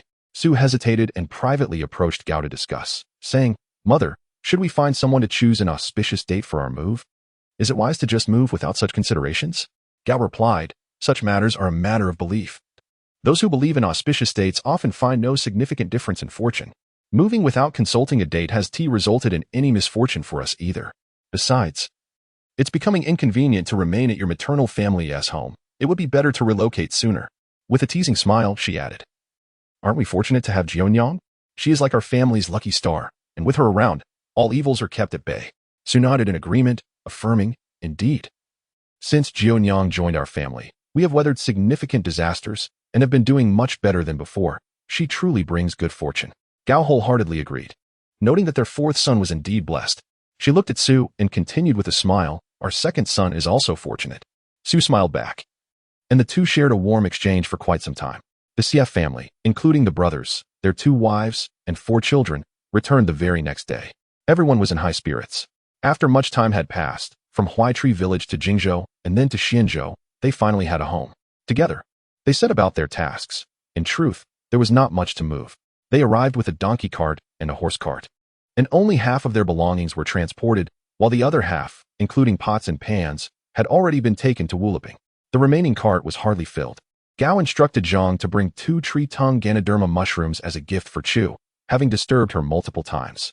Although they were relatives and did not mind too much, it was only right to show some appreciation. Chu and Su, the head of the escort, saw them off at the gate, watching as their vehicles disappeared into the distance. The entire family, filled with joy, headed towards Xinghua Lane. Upon opening the large gate, both adults and children were delighted to see such a spacious residence. The children, ecstatic, dashed off like monkeys, disappearing in an instant. The adults began to explore the premises, wandering from courtyard to courtyard. Zhang remarked, "What a vast place this is. It must have cost a fortune." Gu Jiu responded boldly, "Money is meant to be spent. No matter how much it is of no concern." Zhang thought to herself, "That money belongs to you. You should keep it." She sighed, feeling uneasy. Gu Jiu continued, "When I was on the brink of starvation, it was Xie Zhan who rescued me. During those difficult times, not a single person in the family complained about my presence, nor did they think of abandoning me. My mother and my brothers and sisters made clothes and shoes for me, never minding that I could do nothing. They truly treated me as one of their own." Gu Jiu spoke earnestly. "In hard times, everyone treated me as family. It is only fair that when I earn money, they continue to see me as one of their own and have no qualms about using my earnings." Zhang, adept at scolding, could not find the right words. Feeling at a loss, she spread her hands, saying, "I didn't mean to imply that you weren't family. Oh, this child." The crux of the matter was that Gu Jiu was not a biological child of the Xie family. If she were, would they not feel compelled to share her earnings? Despite their genuine affection for Gu Jiu, they still felt uneasy spending her money, given that she was an orphan. Xie Zhan smiled and took Gu Jiu's hand, saying, "Sister-in-law does not mean to be distant. She is simply accustomed to struggling. Now that we are suddenly affluent, we feel insecure, thinking that it is all thanks to your efforts, and we are taking advantage of you. Zhang quickly affirmed, yes, yes. Fourth brother knows how to speak. Sister-in-law means she cannot earn money herself and feels guilty for benefiting from you. Su added with a smile, we are all rather clumsy. We don't know how to manage things. From now on, we will rely on Junyang to support us. It was true. Life had improved significantly since following Gujio. Sun spoke plainly, while Xie Wulong was not to be outdone, exclaiming, exactly. Fifth brother will also rely on Junyang. Gujio smiled warmly at everyone, feeling much better. With a flourish of her hand, she declared, fear not. There will be plenty of opportunities to earn money in the future. We will all lead good lives. After touring the residence and understanding its layout, they began to assign rooms. Gao preferred tranquility and decided to share the last room in the western wing with Gujio and Fu Rongyang. Gao occupied the main room, while Gujio and Fu had separate eastern and western side rooms. Xie Dala and his wife, along with their son Xie Daji, as well as the third couple and their children, settled into the second courtyard on the east side.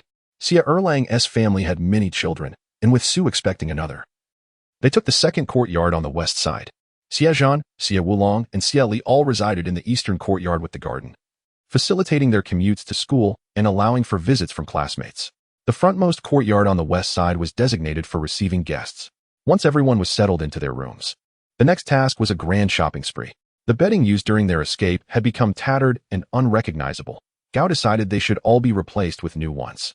Zhang was reluctant, clutching the bedding and muttering, it can still be used, just wash and mend it, and it will be as good as new. Xie Dala chastised her, just throw it away. The cotton inside has turned as hard as a brick. How can you stand to cover yourself with that? Zhang still hesitated to discard it, planning to take the new bedding back to Wuliping once it was ready. They were uncertain when the house there would be finished, and as the weather began to cool, she thought that even if they couldn't use it, it could be given to those in need. However, until the new bedding was prepared, they had to make do. The cooking utensils from before had already been taken to Wuliping, and they needed to purchase new pots, bowls, and pans. Each family member made a list of items to buy, preparing to head out shopping. Gujio went to her eastern side room to take stock. Aside from wanting a bathing tub, she had no idea what else she might need. Having lived as a tech-savvy individual in her past life, she had relied on robot caretakers for everything, with zero capability for self-sufficiency. Staring blankly at the house, she felt utterly lost. Fu Rongyang, residing across the hall, noticed Gujio in a daze and asked, have you thought about what you need to buy? Gujio shook her head, replying, I just want a bathing tub. Fu Rongyang reached out to ruffle the girl's hair, saying, let me help you. You already have a bed and wardrobe, so you don't need to buy those. You will need a wash basin, perhaps a copper one, face towels, bedding, a copper mirror, a comb, a storage box, a bookshelf, a desk, writing materials, and a screen for privacy. Gujio scratched her head, realizing just how many items were actually necessary. Aside from hygiene, she had little regard for such things. While they were conversing, Xie Zhan approached, asking if they had decided what to purchase. Fu Rongyang relayed the list of items needed for Gujio's room. Xie Zhan inspected the room to ensure nothing was overlooked and said, I will take care of the desk, bookshelf, and writing materials. The remaining household items can be entrusted to Sister Rongyang. He handed Fu Rongyang a 10-tael silver ingot, assuring her not to worry about the expense and to choose quality items.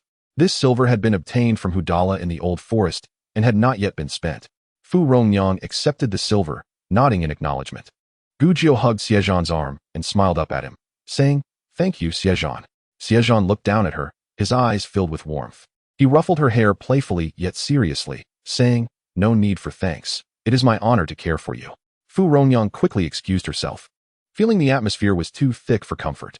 Gujio laughed. Then I shall let you remain honored forever. Xie Zhan smiled broadly, clearly pleased. He gently ruffled Gujio's hair again and asked, aren't you practicing acupuncture these days? Focus on that. Leave the trivial matters to me. Gujio's eyes sparkled. Yet there was a hint of sorrow in her gaze. My mother passed away early, and my father remarried. He poured all his attention into the children from his new marriage, while my grandmother, drained of energy, had no time for me. My grandfather was always busy with endless tasks. I never felt the warmth of care from others. She spoke of the original owner's experience, but her own was not much better. Since childhood, a robotic caretaker had awakened her, fed her, and guided her studies. Her parents would occasionally return home to hastily inquire about her studies before rushing off again. At 10, when her parents discovered her remarkable talent in medicine, they sent her to the military, commencing her life in a team. While everyone was kind to her, it was not familial affection. Neither the original owner nor she had ever truly experienced the warmth of family. Xie Zhan felt a surge of compassion. This was the first time Gu Jiu had spoken of her family to him. No wonder she had never mentioned it. She had grown up in such a household. It was heart-wrenching to think that such a wonderful girl had lived in such circumstances. Her mother's death was beyond control, but her father's behavior was unconscionable. If only. Well, her family was already gone. Xie Zhan felt a whirlwind of anger and sorrow within him, gently embracing Gu Jiu. Xie Zhan, you were so kind to me, like a caring father, Gu Jiu murmured, nudging her head against his chest. Xie Zhanxing restrained a mouthful of blood, fortunately not uttering that he would be filial to him in the future. You have treated me too well. I feel guilty, Gu Jiu continued. Xie Zhan replied. It is my duty to treat you well. You and I are the closest people in the world. If I do not treat you well, whom should I treat well? I feel guilty. I should not perceive you as cunning and sly, like a little fox. Xie Zhan stared in astonishment, his eyes wide. Moreover, I should not think of you as too clever and capable, making everyone else seem foolish. Xie Zhan. Gu Jiu wrapped her arms around Xie Zhan's waist and said, I apologize, I was wrong. You are the best, Xie Zhan. Xie Zhan forcefully pulled her hands away, patting his chest. Do not be angry. You are just a little rascal who knows nothing. Suddenly, Gu Jiu stood on her tiptoes and pecked him on the chin. I truly regret it. Will you forgive me? Xie Zhan covered his chest again and turned to leave, needing to calm himself. Within a brief moment, his mood plummeted from the heavens to the earth, then soared back up. If he lingered, he feared he would not be able to bear it. Everyone sorted their needed items and gathered at the Gao family for task assignment. Gao instructed them, the eldest, second, and Rongyang. You three are responsible for purchasing cooking supplies, as well as fabric and cotton for bedding. The third family, keep an eye on your sister-in-law. Do not be stingy with the spending. We can live well now, so let us live decently. Sun responded loudly, assuring, yes, mother, you can rest assured. Zhang shot her a disdainful glance. Eldest, second, and third, you go buy the missing furniture. Fourth, go buy the riding supplies you need. Fourth and fifth, go purchase a horse. We have borrowed Su Uncle's horse for long enough. It is time to return it. Also, look for a suitable cart. If we find one, we should buy it for future travel, as walking is too time-consuming. Gu Jiu suggested, we are not short on money. Why not buy 2 horses? We have many people at home, and 1 horse will not suffice. She took out a receipt from Xuanzhou's cabinet and handed it to Gao.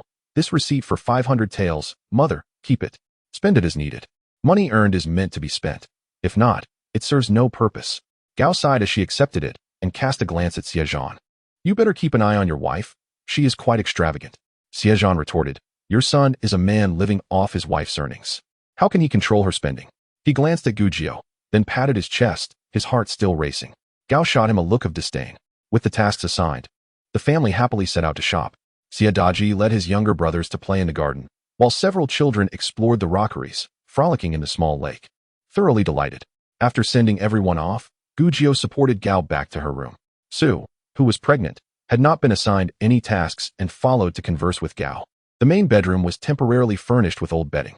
Gu Jiu helped Gao onto the bed and checked her health. After taking the herbal pills for some time, Gao's condition had improved. Previously, Gu Jiu had prepared Xiaoyao pills for her. This time, she intended to make a modified version. Now that they no longer needed to travel and life had stabilized, Gu Jiu planned to take good care of Gao's health. After this period, once the liver qi was unblocked, she would switch to medicine to eliminate the uterine fibroids. She also intended to check Su's pulse. Su was nearly 4 months pregnant, and her pulse was very clear. Su had always been quite healthy, aside from a period when she could not stand the smell of cooking oil. There had been no issues. Thus, it had been a while since Gu Jiu last checked her pulse. As Gu Jiu moved her fingers back and forth on Su's wrists, her expression grew peculiar.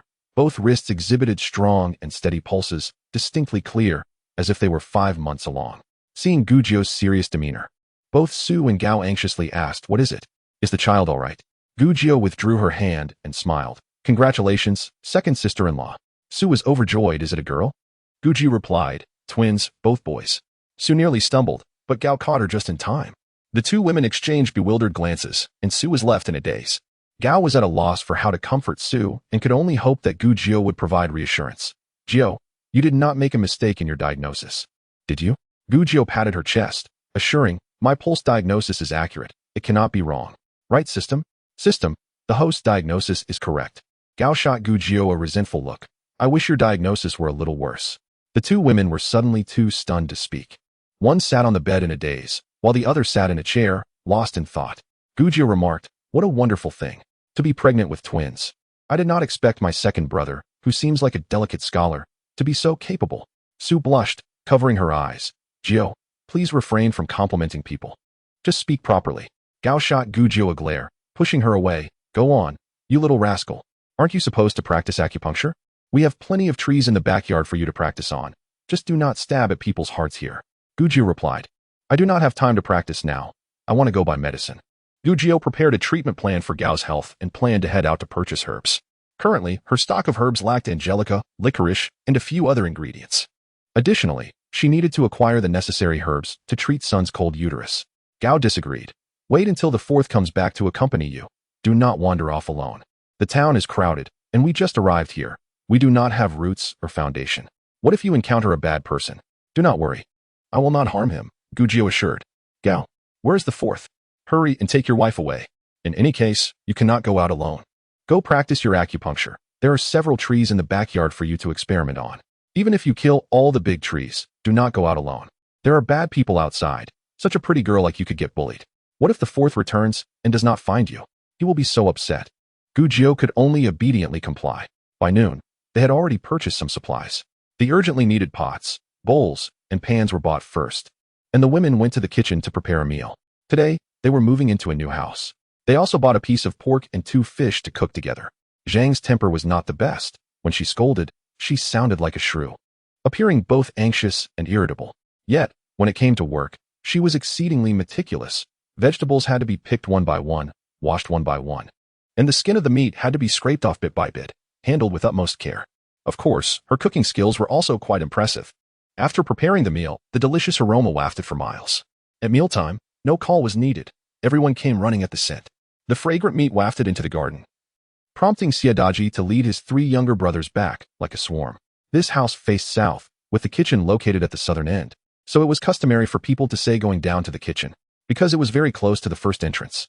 They converted the adjoining room into a dining hall. Adults and children worked together, setting the table, moving the stools, serving rice, and grabbing chopsticks. Everything was quickly in place. The whole family needed 2 tables to sit down, and they enjoyed their first reunion meal in the new house. It had been a long time since they had such a lavish meal. Facing a table full of sumptuous dishes, everyone, except Zhang, who felt bitter, was filled with happiness and anticipation for the future. The meal was particularly delicious and satisfying. In the afternoon, they went out shopping again. As there were still many items left to buy, Xie Zhan took Gujiu to a bookshop. After discussing with Dr. Du, Gujiu felt that there were many mysterious aspects of ancient Chinese medicine that she did not understand. The traditional Chinese medicine system had simplified many mystical elements, and in truth, it differed somewhat from the ancient system. To comprehend the ancient medical framework, Gujiu needed to read ancient medical texts, hence the need to go to the market to purchase some books. They did not venture far, because there was a state school nearby.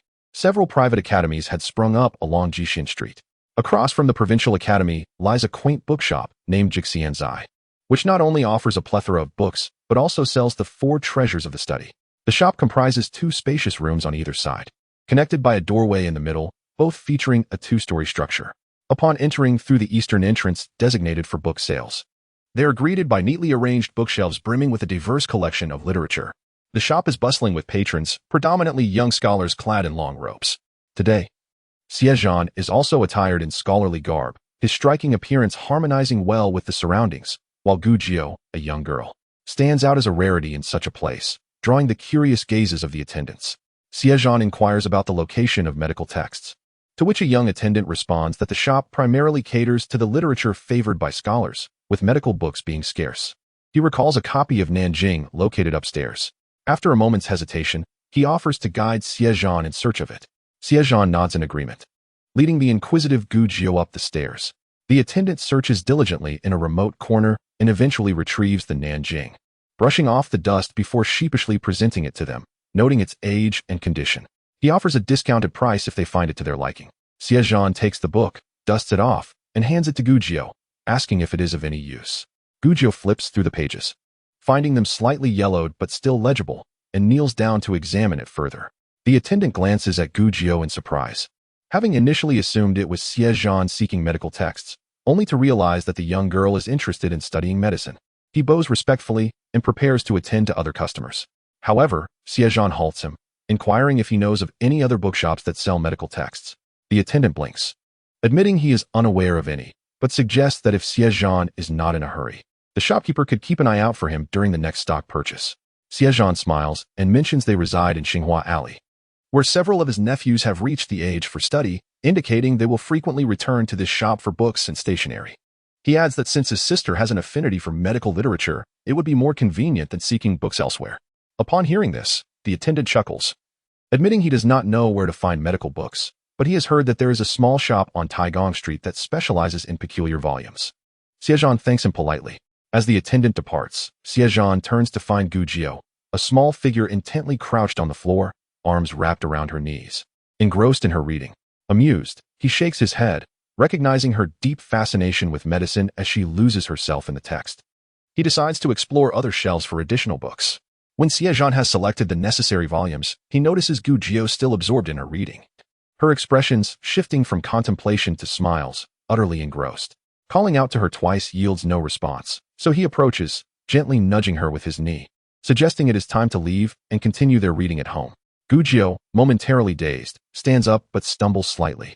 Xie Zhan instinctively reaches out to steady her. Scattering the books he holds onto the floor, exclaiming, "Your legs must be numb, right?" "Indeed, they are," Gu Jiu replies glibly, "Let them perish." Xie Zhan looks puzzled, prompting her to change the subject. "Have you finished selecting your books?" "I have," he responds, encouraging her to move around and test her legs.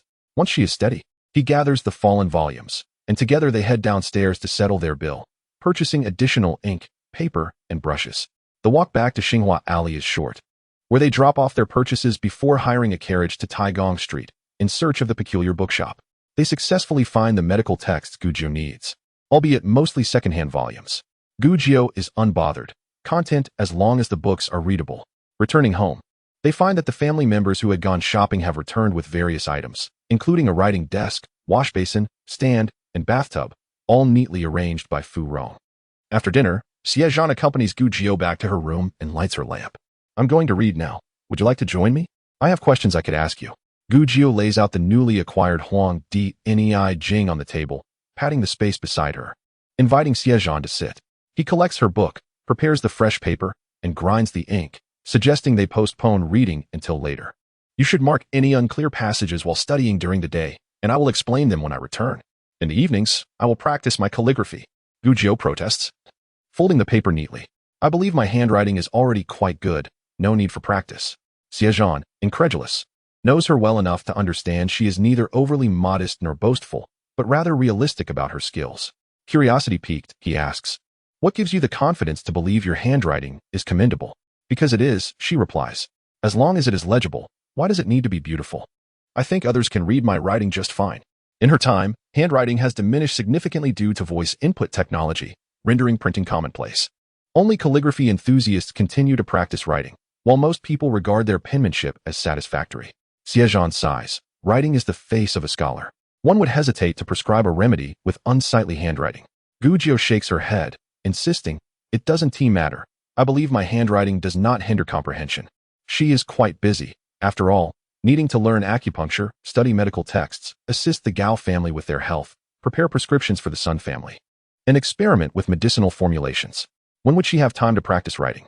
Xie Zhan patiently argues, "Dear Jiu, as a physician, if your handwriting is too poor, patients may lose trust in you, which in turn diminishes the efficacy of your treatment." Gu Jiu's eyes light up as she contemplates the implications of patient trust. A physician must often encourage patients, instilling confidence in their recovery. They must project calmness and strength to earn trust, thereby enhancing treatment outcomes, an insight only a physician would understand. Yet Xie Zhan articulates it so well. "Xie Zhan, you are quite clever," she exclaims.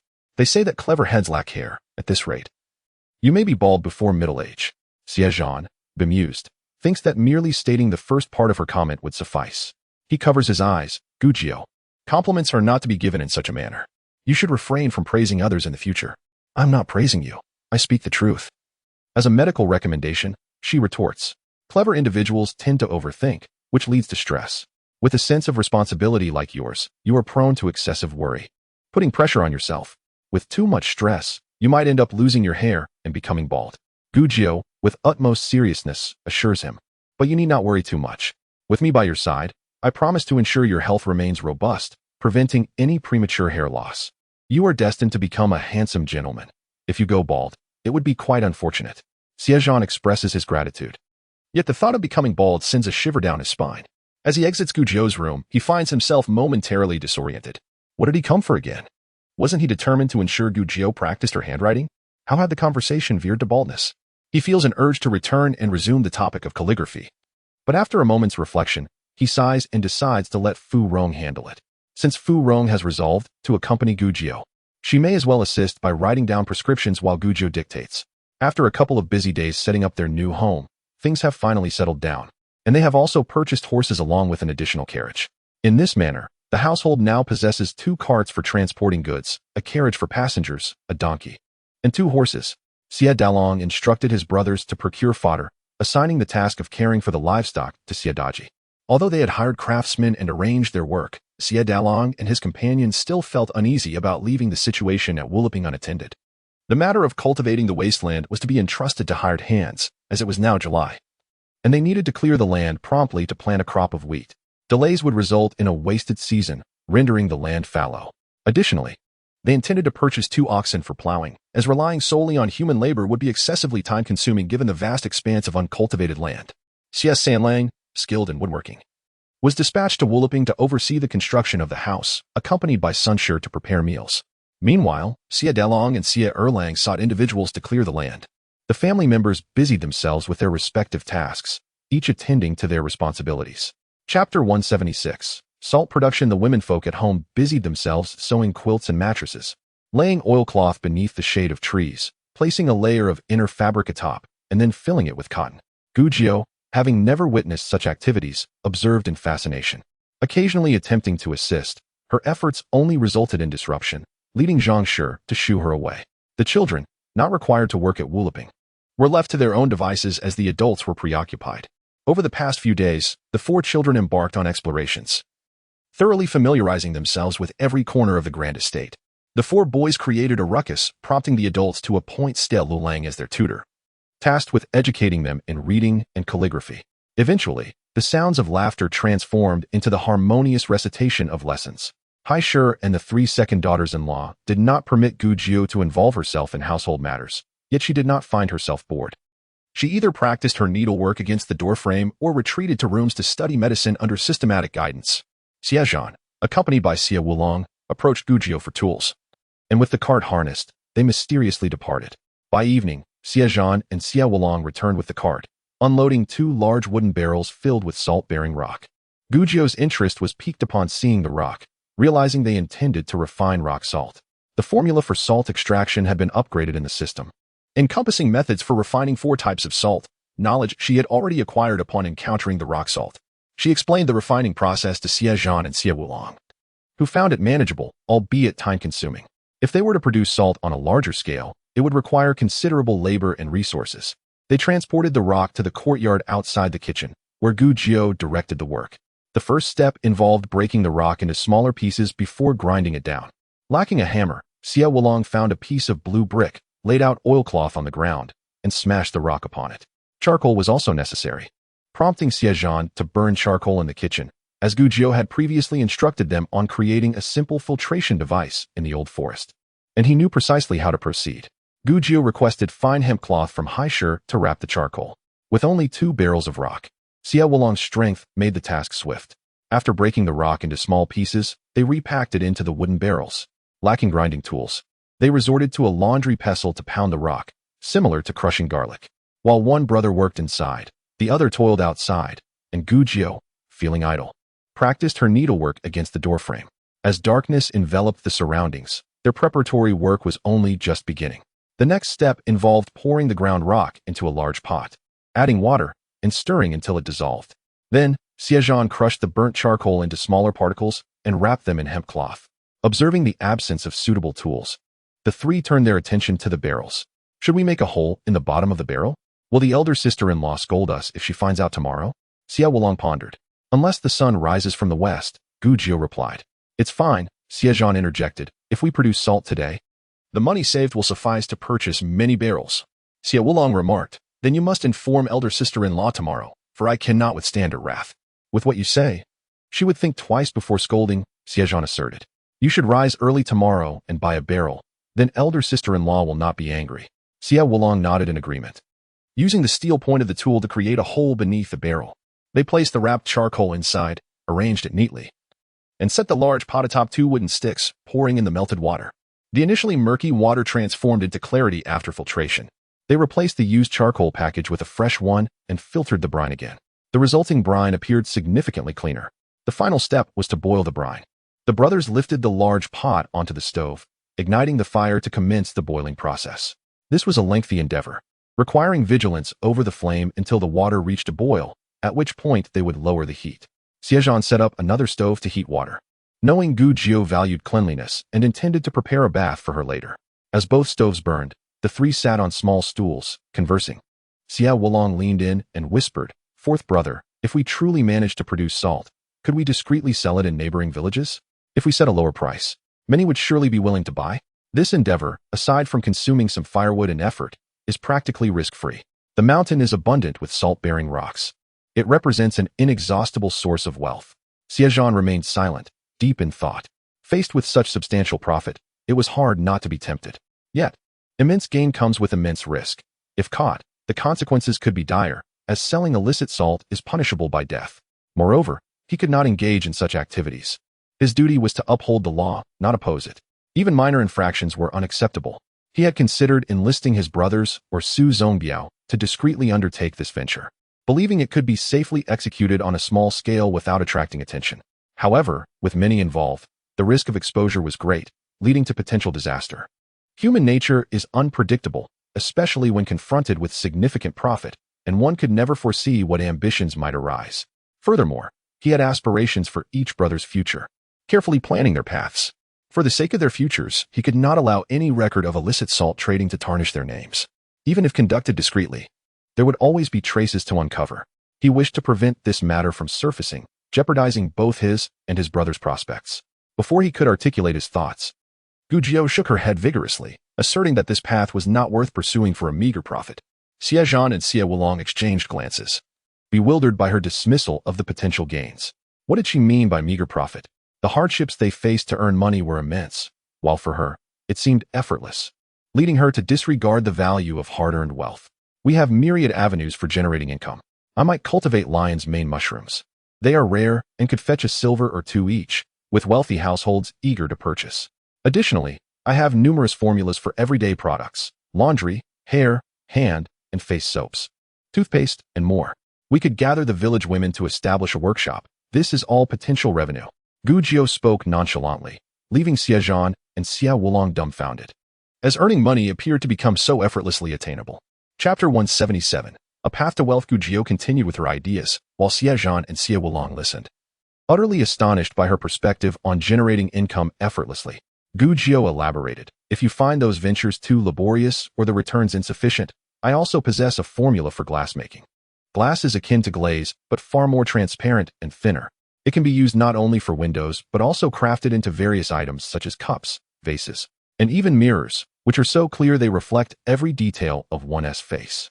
The best part is that the cost is minimal, with sand and a kiln. The profit margins are extraordinary." The 2 individuals were left utterly speechless, marveling at this extraordinary young lady, akin to a deity of wealth. No, a goddess of fortune. The matter of the monkey head mushroom was trivial, merely a means to achieve modest prosperity. However, Xie Zhan keenly recognized the immense wealth that glass could bring. With such riches at their disposal, the possibilities would be boundless. He could even afford to maintain an army. What else could be done? Yes, create medicinal concoctions. I possess an array of invaluable recipes, capable of yielding remedies so exorbitantly priced that affluent families would be clamoring to purchase them. What else? Xie Zhan interrupted her, insisting, "No need to ponder further. This is more than sufficient." Xie Wulong, brimming with excitement, exclaimed, "We shall no longer engage in the illicit salt trade. We have a legitimate way to earn a living. Who would risk their necks for such endeavors? Sister, how shall we proceed? From now on, I will follow your lead." Gu Jiu's spirited demeanor immediately faltered. "I only have the recipes. I have never manufactured them." Xie Zhan reassured her, "That is ample. You need only provide the recipes, and we shall handle the rest. Focus on expanding your medical expertise. Leave the mundane matters to us." Gujio's face brightened with relief. She preferred the pursuit of medical knowledge over the burdensome trivialities. The broth in the pot began to bubble vigorously as Xie Zhan withdrew several twigs to temper the flames. Meanwhile, Xie Zhan extinguished the fire in the other pot and retrieved a clean bucket to fetch hot water, carrying it to the bathing tub. He instructed Gujio, "I will wait outside.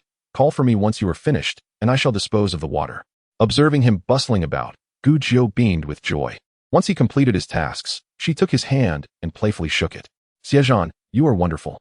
What will I do if I can't live without you in the future?" Xie Zhan chuckled, urging her, "Hurry and wash, the water will cool soon." Yet, internally he mused, "Isn't that precisely my intention?" He added, "Since you did not venture out today, refrain from washing your hair. It is too late. You won't be able to sleep with damp hair." "Understood," Gujio nodded. "You and brother Wu should rest early after finishing." After Gujio bathed, Xie Zhan disposed of the water and returned to the inner courtyard. The brothers took turns keeping watch until the wee hours, and at last, the pot yielded pristine white salt crystals. Both were electrified with excitement as they extinguished the fire and scooped the salt from the pot, fine and delicate, a stark contrast to the coarse salt typically consumed. Unable to resist, they each sampled a pinch. Xie Zhan's eyes sparkled with delight as he noted the pure flavor. Devoid of bitterness, a flavor unlike any he could articulate, reminiscent of the unique taste of seawater found in coarse salt. Xie Zhan's thoughts raced. The mountains surrounding Xianzhou were abundant with salt mines, and surely others existed elsewhere. If developed, the production of salt would increase significantly, and even if prices fell slightly, the common folk would no longer struggle to afford it. They filled a jar with the harvested salt, completely filling it. Xie Zhan suggested, "Brother, let us gather more tomorrow. Even if we do not sell it, we must stock our own supplies and share some with Uncle Su and Uncle Lu." Xie Zhan agreed. "We must indeed acquire more. We need samples." The following day, they ventured out of the city again, returning with half a cartload of rocks and a large iron hammer. After another night of labor, they produced a substantial bag of fine salt. Their activities were bound to attract the attention of their family, so Xie Zhan cautioned his sisters-in-law to keep it under wraps. After resting for most of the next day, Xie Zhan carried half a bag of salt to meet with Su, the head of the escort agency. In the spacious courtyard, Xie Zhan conversed with Su, the blacksmith Lu, and Su Qingyang. He recounted, while en route to Xianzhou, Jianyang discovered that the mountains there are rich in rock salt, salt found within the rocks. Salt. Both Su and Su Qingyang were astonished. There is salt within the rocks. They had heard of sea salt, lake salt, and well salt, but never rock salt. Xie Zhan elaborated on what he had learned from Gujio. Rock salt is formed from the crystallization of seawater. Millions of years ago, mountains containing salt deposits lay beneath the ocean. Through the passage of time, these submerged mountains surfaced, and the seawater evaporated, leaving behind rock salt. The blacksmith and the Su family were left somewhat bewildered, awaiting further explanation. Rock salt carries a bitter flavor, and its impurities are harmful to the human body. Consuming it can lead to severe ailments. However, these impurities can be removed. With proper refinement, we can obtain high-quality table salt. Xie Zhan opened a small bag to reveal the pristine white salt inside. Su extended his fingers to pinch a small amount, bringing it close to his eyes. This is remarkably fine. Fine salt, scarce yet valuable, was a luxury reserved for the affluent, while the common folk typically consumed coarse salt. Su tasted it as well, nodding in approval. The flavor is authentic, devoid of any off-tastes. The blacksmith and Su Qingyang also sampled it, remaining silent. Salt was an indispensable commodity in every household. A truly lucrative industry. Mastering the refining process could yield profits beyond measure. Su's eyes sparkled with excitement as he paced the room, his mind racing with possibilities. However, Su Qingyang eventually spoke calmly, "We cannot pursue this endeavor." The blacksmith remained taciturn, his initial enthusiasm waning. Gradually, the joy faded from Su's face as he sat back down, tapping his fingers on the table in deep contemplation. "I have pondered this at length, and it remains unfeasible. The scale of this undertaking is beyond our current capabilities. The salt trade is controlled by the government. All salt produced must be sold to the state, which then distributes it. Private salt trading is strictly prohibited. Any profit from the salt's production goes to the government and salt merchants, leaving the salt producers with the least gain. We could produce our own salt," Su suggested, "and sell it to merchants, bypassing the authorities." Yet he hesitated, reluctant to abandon such a promising opportunity. Coastal salt producers often collaborated discreetly with merchants, evading governmental oversight to minimize exploitation, allowing them to sell at lower prices. However, this would result in a significant loss of revenue for the state, leading to severe repercussions for those caught engaging in illegal salt trade, punishable by death. Xie Zhan shook his head, acknowledging the risks involved. Such actions are fraught with danger. We would be risking everything. We could, in theory, establish connections and find a discrete location for production, but the endeavor of salt refining and trading requires considerable time, effort, and manpower, resources we do not possess. Furthermore, Xie Zhan paused, then articulated, one must always discern between right and wrong. I am loath to engage in activities that contravene the law, especially considering the potential repercussions. My reluctance stems not merely from a concern that such actions might be exploited as leverage against me, but from a profound conviction that the sanctity of the law must be upheld, and I cannot be the one to undermine it. Both Chief Su and Blacksmith Lu fell into contemplative silence. After a moment, they nodded in unison. Chief Su remarked, "Your foresight is commendable, young master. Such a course of action is indeed untenable." He then emitted a soft hiss, as if in response to a toothache, and lamented, "So much pristine silver, alas, a pity." Xie Zhan responded with a smile. "It's not as if there are no other avenues for profit, merely that the returns may be less substantial." "How so?" Chief Su inquired, his eyes gleaming with interest. Xie Zhan suggested, "What if we were to disseminate the knowledge of the rock salt deposits in Xianzhou, along with the methods for its refinement? Disseminate? To the prefect of Xianzhou? That would be advantageous. If the prefect were to report it to the imperial court, it would constitute a significant political achievement for him. An accomplishment so monumental that it could warrant a promotion of 2 ranks. Only a fool would decline such an opportunity," Chief Su asserted. Blacksmith Lu, however, furrowed his brow and remained silent, harboring reservations. He felt it imprudent, given their presence in another's territory. Should the prefect of Xianzhou prove ruthless, he could easily imprison them and extract the information through coercion, obtaining the formula without expending a single coin. Xie Zhan demurred, "No, we shall not sell to the prefect of Xianzhou. He lacks the requisite funds." He then flashed a smile, his youthful visage radiating cunning. "Instead, we shall offer it to those associated with the esteemed consort, such as the Duke of Qing'an's manor." Chief Su exclaimed in surprise. "You would entrust the formula to that venomous woman?" Xie Zhan's smile bore a chilling and calculating edge.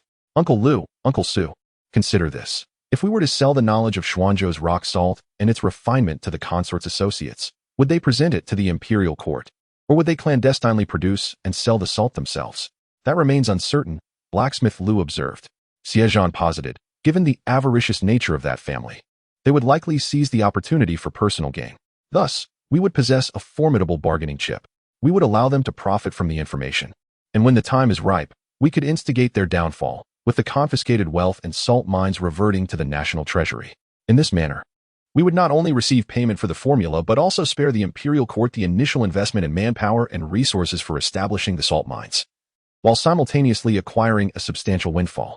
The Duke of Qing'an's manor is notorious for its tyranny and disregard for human life, which the emperor may choose to overlook. However, when confronted with such a vast fortune, I doubt he would remain indifferent, especially given the perennial scarcity of the national coffers."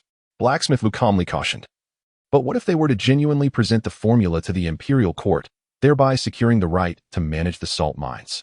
Even then, we would still reap tangible benefits. Do you believe they could resist the allure of corruption if entrusted with the management of the salt mines?" Xie Zhan inquired, his analysis meticulous. Chief Su clapped his hands together and erupted in laughter. "They would not only succumb to corruption, but would engage in rampant and egregious corruption, thereby committing a grave offense. Regardless, we stand to gain." "Excellent, excellent, your mind." Chief Su rose to his feet, patted Xie Zhan's shoulder, and declared, "Very well. I, Lao Su, am committed to following your lead. Whatever you propose, we shall execute. This matter requires further deliberation regarding its execution. We cannot directly involve ourselves. We must find someone of sufficient stature who would not be easily silenced or deprived of the formula. Someone we can trust to ensure that the proceeds from the sale of the formula reach our hands." Chief Su stroked his bald chin, musing. "Such an individual is difficult to find." Suddenly, his eyes lit up. "I may know someone. What about the eldest grandson of Prince Wuyong, Gongsun Zhe?" Xie Zhan was unfamiliar with Gongsun Zhe, knowing only that Prince Wuyong was the emperor's paternal uncle, holding the position of Minister of the Court of Imperial Affairs, responsible for managing royal matters. Even the emperor afforded him some deference. However, he knew little of the prince's grandson. Blacksmith Lu had been away from the capital for too long and was also unfamiliar with the individuals in the capital. Chief Su explained, "Gongsun Zhe is known as the foremost playboy in the capital, but from what I gather, his reputation belies his true nature. He is quite astute. The old prince may be inclined to protect his own interests, but Gongsun Zhe possesses a sharp mind. We could send Qingyang to the capital to make contact with Gongsun. What if brother Qingyang is recognized upon entering the capital?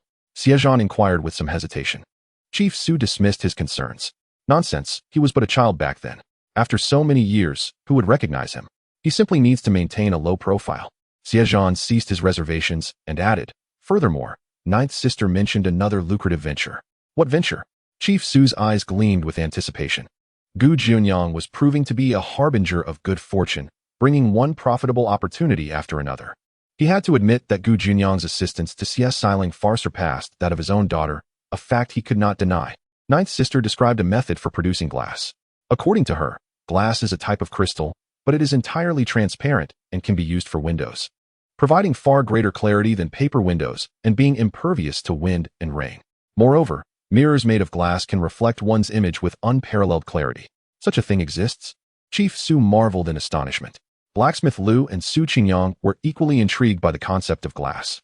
Xie Zhan chuckled. It does not yet exist, but it will. The production of this item does not require a significant investment. We can begin by experimenting to see if we can create it. If successful, we can send someone to the capital with the finished product. I had initially intended to find a reliable individual to open a workshop and sell the glass. But since Uncle Su mentioned Gongsun, if he handles the salt matter well, we could consider partnering with him in the glass venture. Su Qingyang thoughtfully remarked. Xiling's considerations are thorough. Although we have never seen glass, if we can produce it, it will undoubtedly yield substantial profits. Such a vast fortune in our hands would inevitably attract unwanted attention. We would be unable to protect it. However, by collaborating with Gongsun, we would benefit from the protection of the old prince and the patronage of the duke, making matters much easier. Chief Su concurred. Indeed, let us first observe whether that young man can handle the salt matter effectively. If he succeeds, we shall allow him to share in this great wealth. Let us construct the kiln within the itself, as it is spacious enough. We shall experiment without building an overly large kiln. I can confidently assert that the men of the have been with me for decades and are trustworthy, ensuring that the information remains confidential. Xie Zhan smiled. Very well. Let us build it within the. Without delay, brother Qingyang, please procure the craftsmen and assess the construction of the kiln in the coming days. Once the glass is produced, we can proceed to the capital.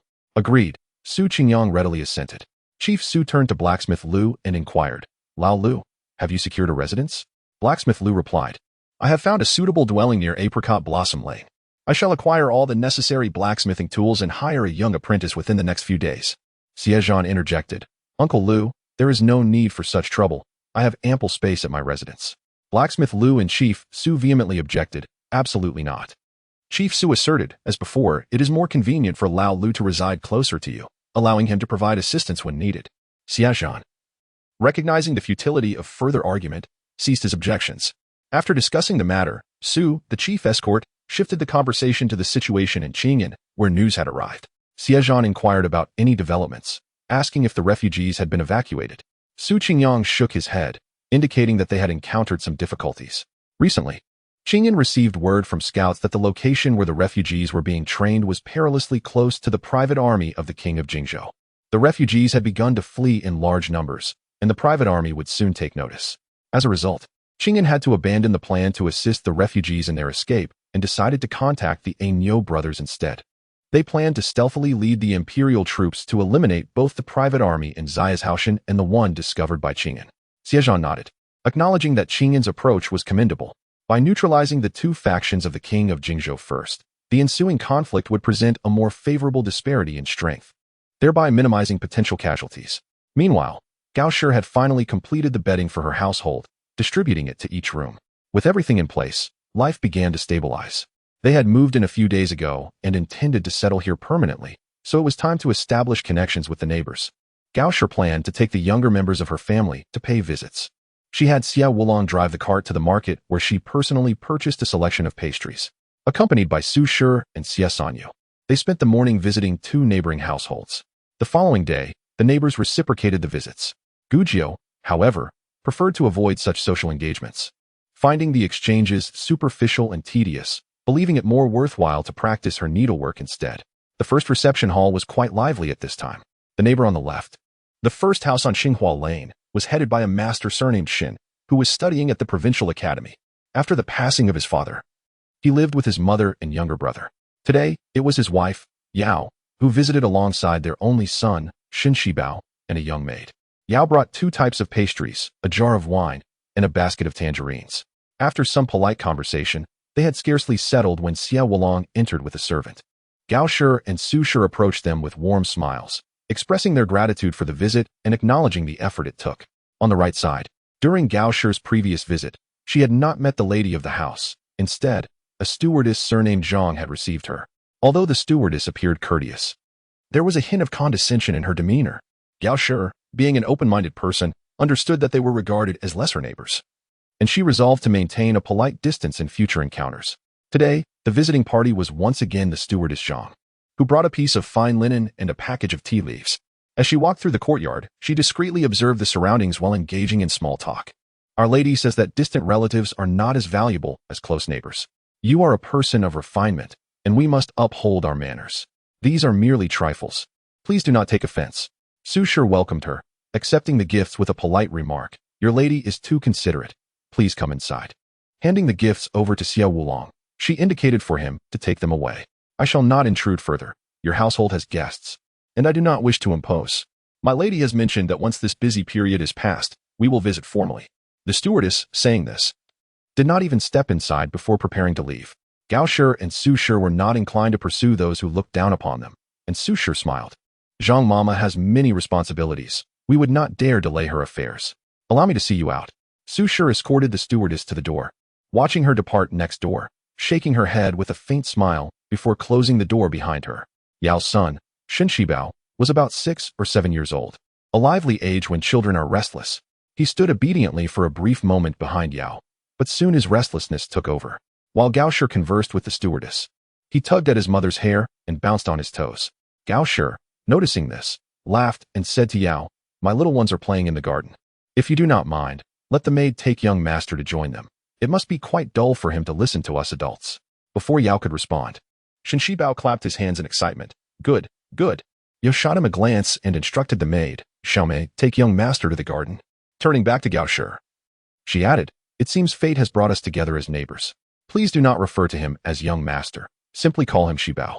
If you do not mind, I shall address you as Aunt Gao, and you may call me Yao-san. Yao-san spoke with a brisk cadence and a cheerful disposition, her words imbued with a refreshing straightforwardness. After returning Zhang Mama to her home, Su Shi sat down beside Gao Shi. Gao Shi casually inquired about the neighboring Zhao family, noting the numerous servants in their household, suggesting they must be a family of officials. Yao-san replied, we have only moved here a few years ago and do not know much about them. I have heard that the Zhao family originates from Xinzhou, and this property has been in their family for generations, unlike us who bought our place later. The second master of the Zhao family works in the capital, while the eldest remains here to care for his mother. We have been here for several years, and whenever there are matters to discuss, it is often their servants who approach us, and we rarely interact with their matron. With this information, Gao Shi and Su Shi understood that the Zhao family, being both established and local, tended to look down upon their neighbors, resulting in limited interaction. As the conversation continued, Yao-san shared insights about several other nearby households. The 3 women engaged in conversation for quite some time before Yao-san prepared to take her leave. Su Shi led her to the eastern garden to call for Shen Shibao, who was busy playing with Xie Urchin and was reluctant to leave. Su Shi chuckled. Let the child play. It is just a short distance. He can return when he tires. Yao-san, feeling comfortable, replied, that is fine. I appreciate your kindness. In the morning, due to the presence of a young guest, Xie Lulang granted a break to several of the children, allowing them to enjoy Shen Shibao's company. However, by the afternoon, classes resumed, and the children, still buzzing from their morning excitement, struggled to focus. During the lesson, Xie Lulang, the temporary instructor, found himself overwhelmed by their antics. Clutching his book, he stormed into Gao Shi's courtyard, his eyes red with frustration, and complained, Mother, I can no longer teach them. They are insufferable. You must find someone more capable. What is the matter? Gao Shi, seated in the shade stitching, inquired upon hearing his distress. Xie Lulang, filled with righteous indignation, finally found an outlet for his frustrations. You have no idea, Mother. De Ji's reading is like a sieve. Whatever he learns just leaks out immediately. No matter how I teach, he simply cannot retain anything. Urchin falls asleep the moment he opens a book, yet he becomes lively the moment recess begins. And when I ask him to copy texts, his papers are filled with drawings of chicks pecking at rice or hawks swooping down on chicks. His lamentations were almost tearful as he recounted the trials of teaching. Only Sanyu retains information quickly, but once he memorizes something, he he refuses to look at it again. Instead, he occupies himself with throwing stones at birds or pulling on Urching's hair, poking at his nostrils. Among the four of them, only Sanyu behaves somewhat decently.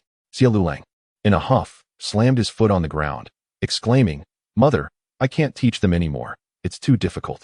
If I must teach, let it be just Siyu. What does it mean to teach only Siyu?" As Xie Lulang lamented, Xie Zhan approached from the middle of the path. While speaking, his eyes scanned the yard. Gao remarked teasingly, "Junyang is busy in the back courtyard with the trees. She won to escape." Xie Zhan's expression turned serious as he rubbed his nose, glancing towards the back courtyard. Gao continued, "Lao Lu, repeat what you just said to your fourth brother." Xie Lulang stole a glance at Xie Zhan, hesitated, and stammered, "Let us forget it. I think I can still manage." Gao laughed in exasperation. He dared to be indignant in front of her, yet became obedient the moment the fourth brother arrived. Clearly, she had been too lenient with him.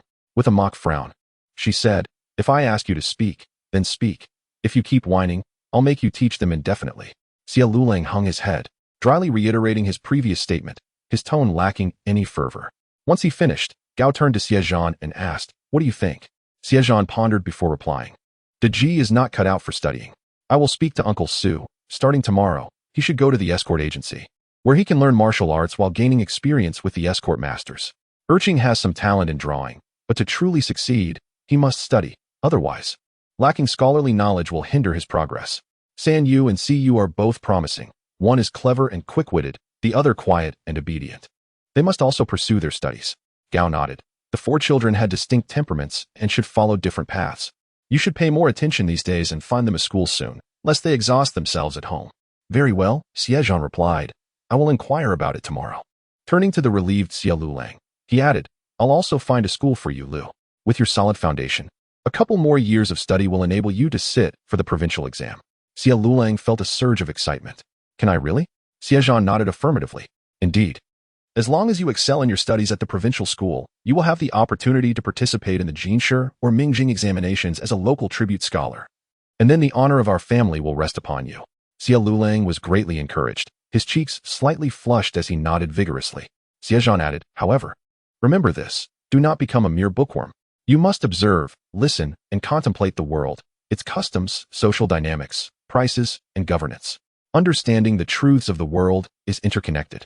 Only by grasping the outside world can you gain deeper insight into the principles found in books. A narrow focus on rote learning will yield only superficial knowledge." "Yes, yes." Xie Lulang obediently nodded. "What fourth brother says is right. I will heed his advice." Xie Zhan smiled at him. "All right. You've worked hard teaching the younger ones these past few days. Go out and explore for a while." Xie Lulang nodded again, understanding that Xie Zhan encouraged him to broaden his horizons and experiences. "I will go out now." Gao sighed. If the fourth wants to persuade someone, he undoubtedly succeeds. Calling out to Xie Lulang, she added, "Wait a moment, take some money with you. If you see something you like, buy it." She went inside to fetch him some money and soon returned with 20 coins, reminding him to return early before letting him go. After Xie Lulang left, Xie Zhan called out toward the corner, "Come out, you lot." Sounds of shuffling emerged from the corner, and Xie Daji led the way, followed by Xie Urching, Xie Sanyu, and Xie Siyu, forming a line as they emerged. Xie Sanyu giggled, showing no fear of their grandmother or fourth uncle. "Curious." Xie Daji asked Xie Zhan, "Fourth uncle, are you sending me to the escort agency? Does that mean I won't study anymore?" Xie Zhan shot him a glance. "You will still study, but your focus will be on martial arts, just like your fifth uncle."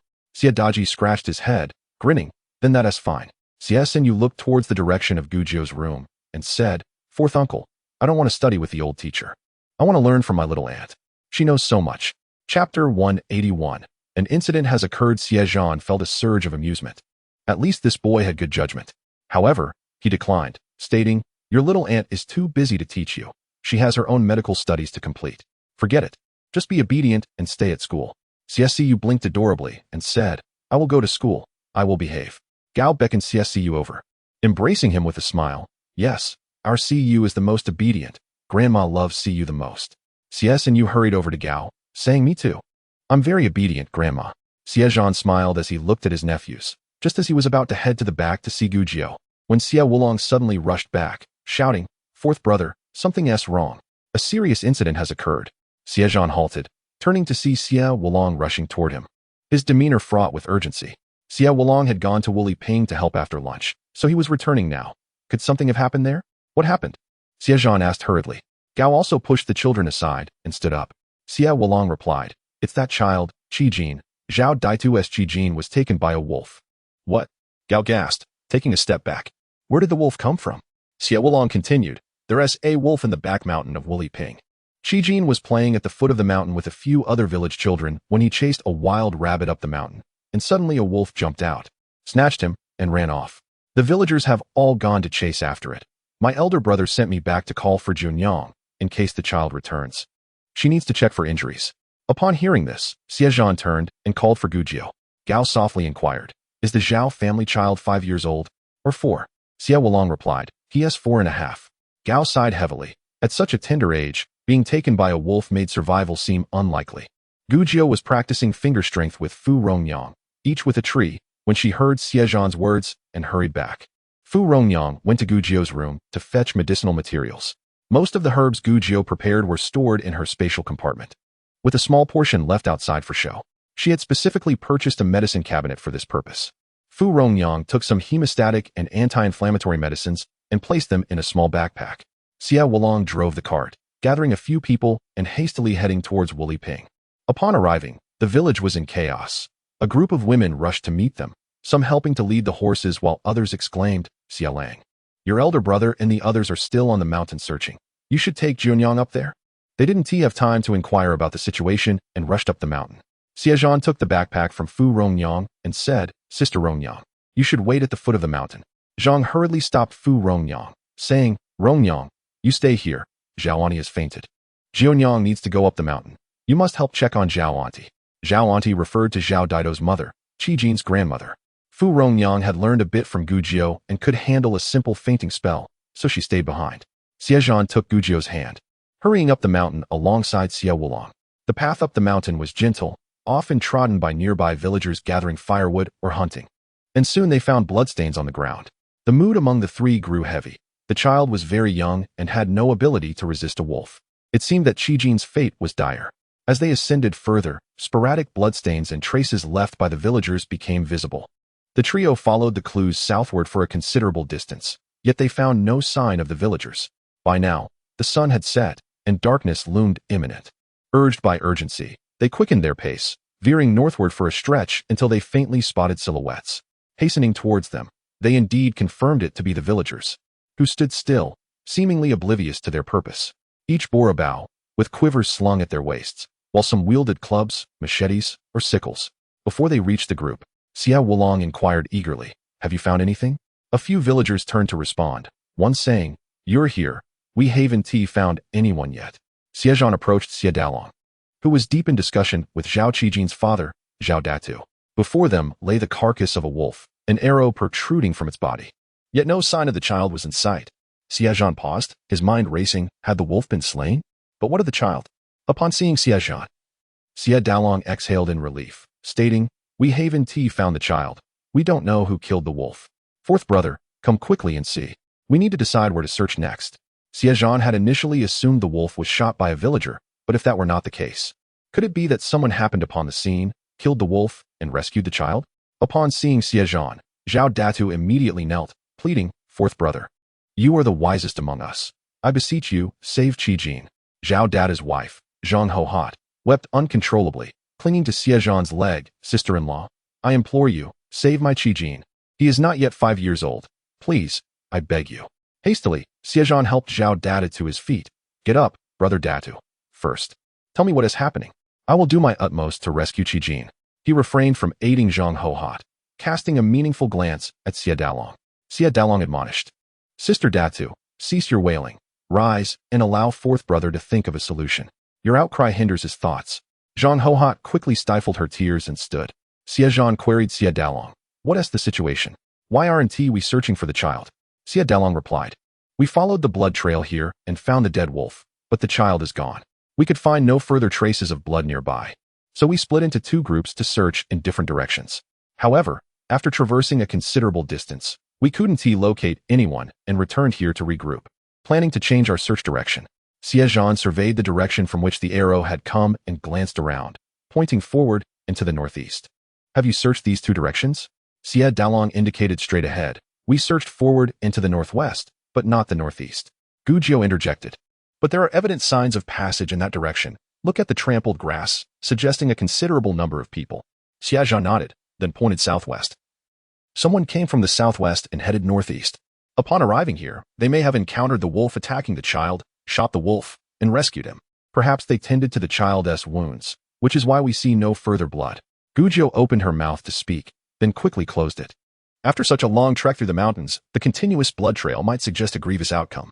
Zhao Dadu and Zhang Hohot felt a glimmer of hope. Did this mean Xie Zhan was unharmed? Chapter 182. Encounter with a wolf pack such a small child. Bitten by a wolf, who could claim he is safe? No one dared respond. Xie Zhan suggested, let us check that way. The group followed him towards the northeast. As Xie Zhan examined the ground for traces, his brow furrowed deeper with each step.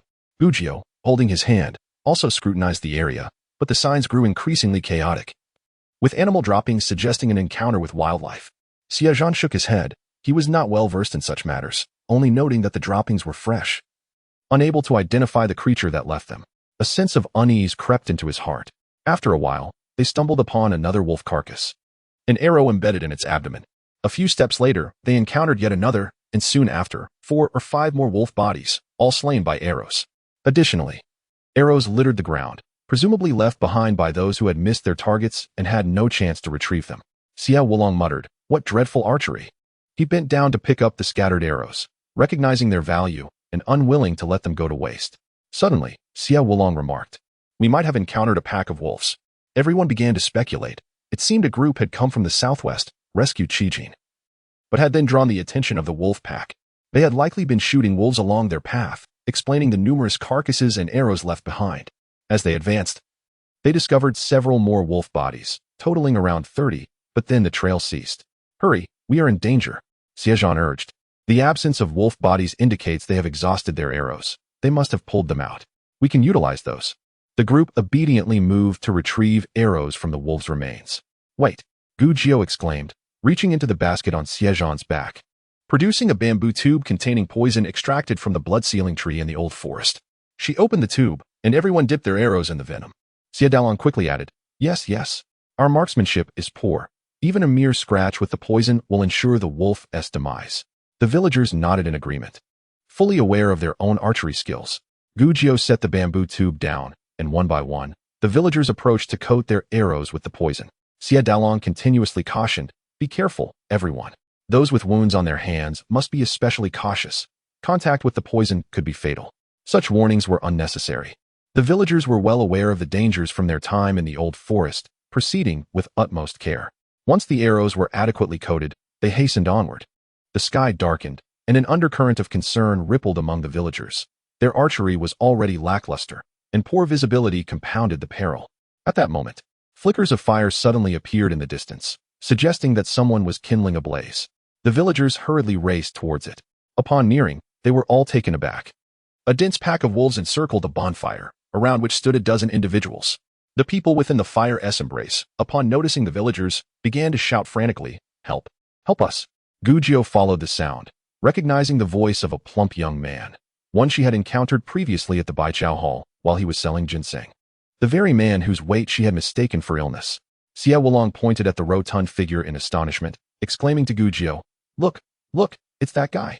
Gu Jiu muttered, he truly is a fool. Xie Zhan soon discerned that a child lay within the fire circle, seemingly lifeless, presumably Xie Zhan. Zhao Datu and Zhang Hohot also spotted the child. Zhang Hohot screamed in desperation and lunged forward. It's Xie Zhan. My Xie Zhan. Zhao Data held her back firmly. Don't go. Those are wolves. Are you seeking death?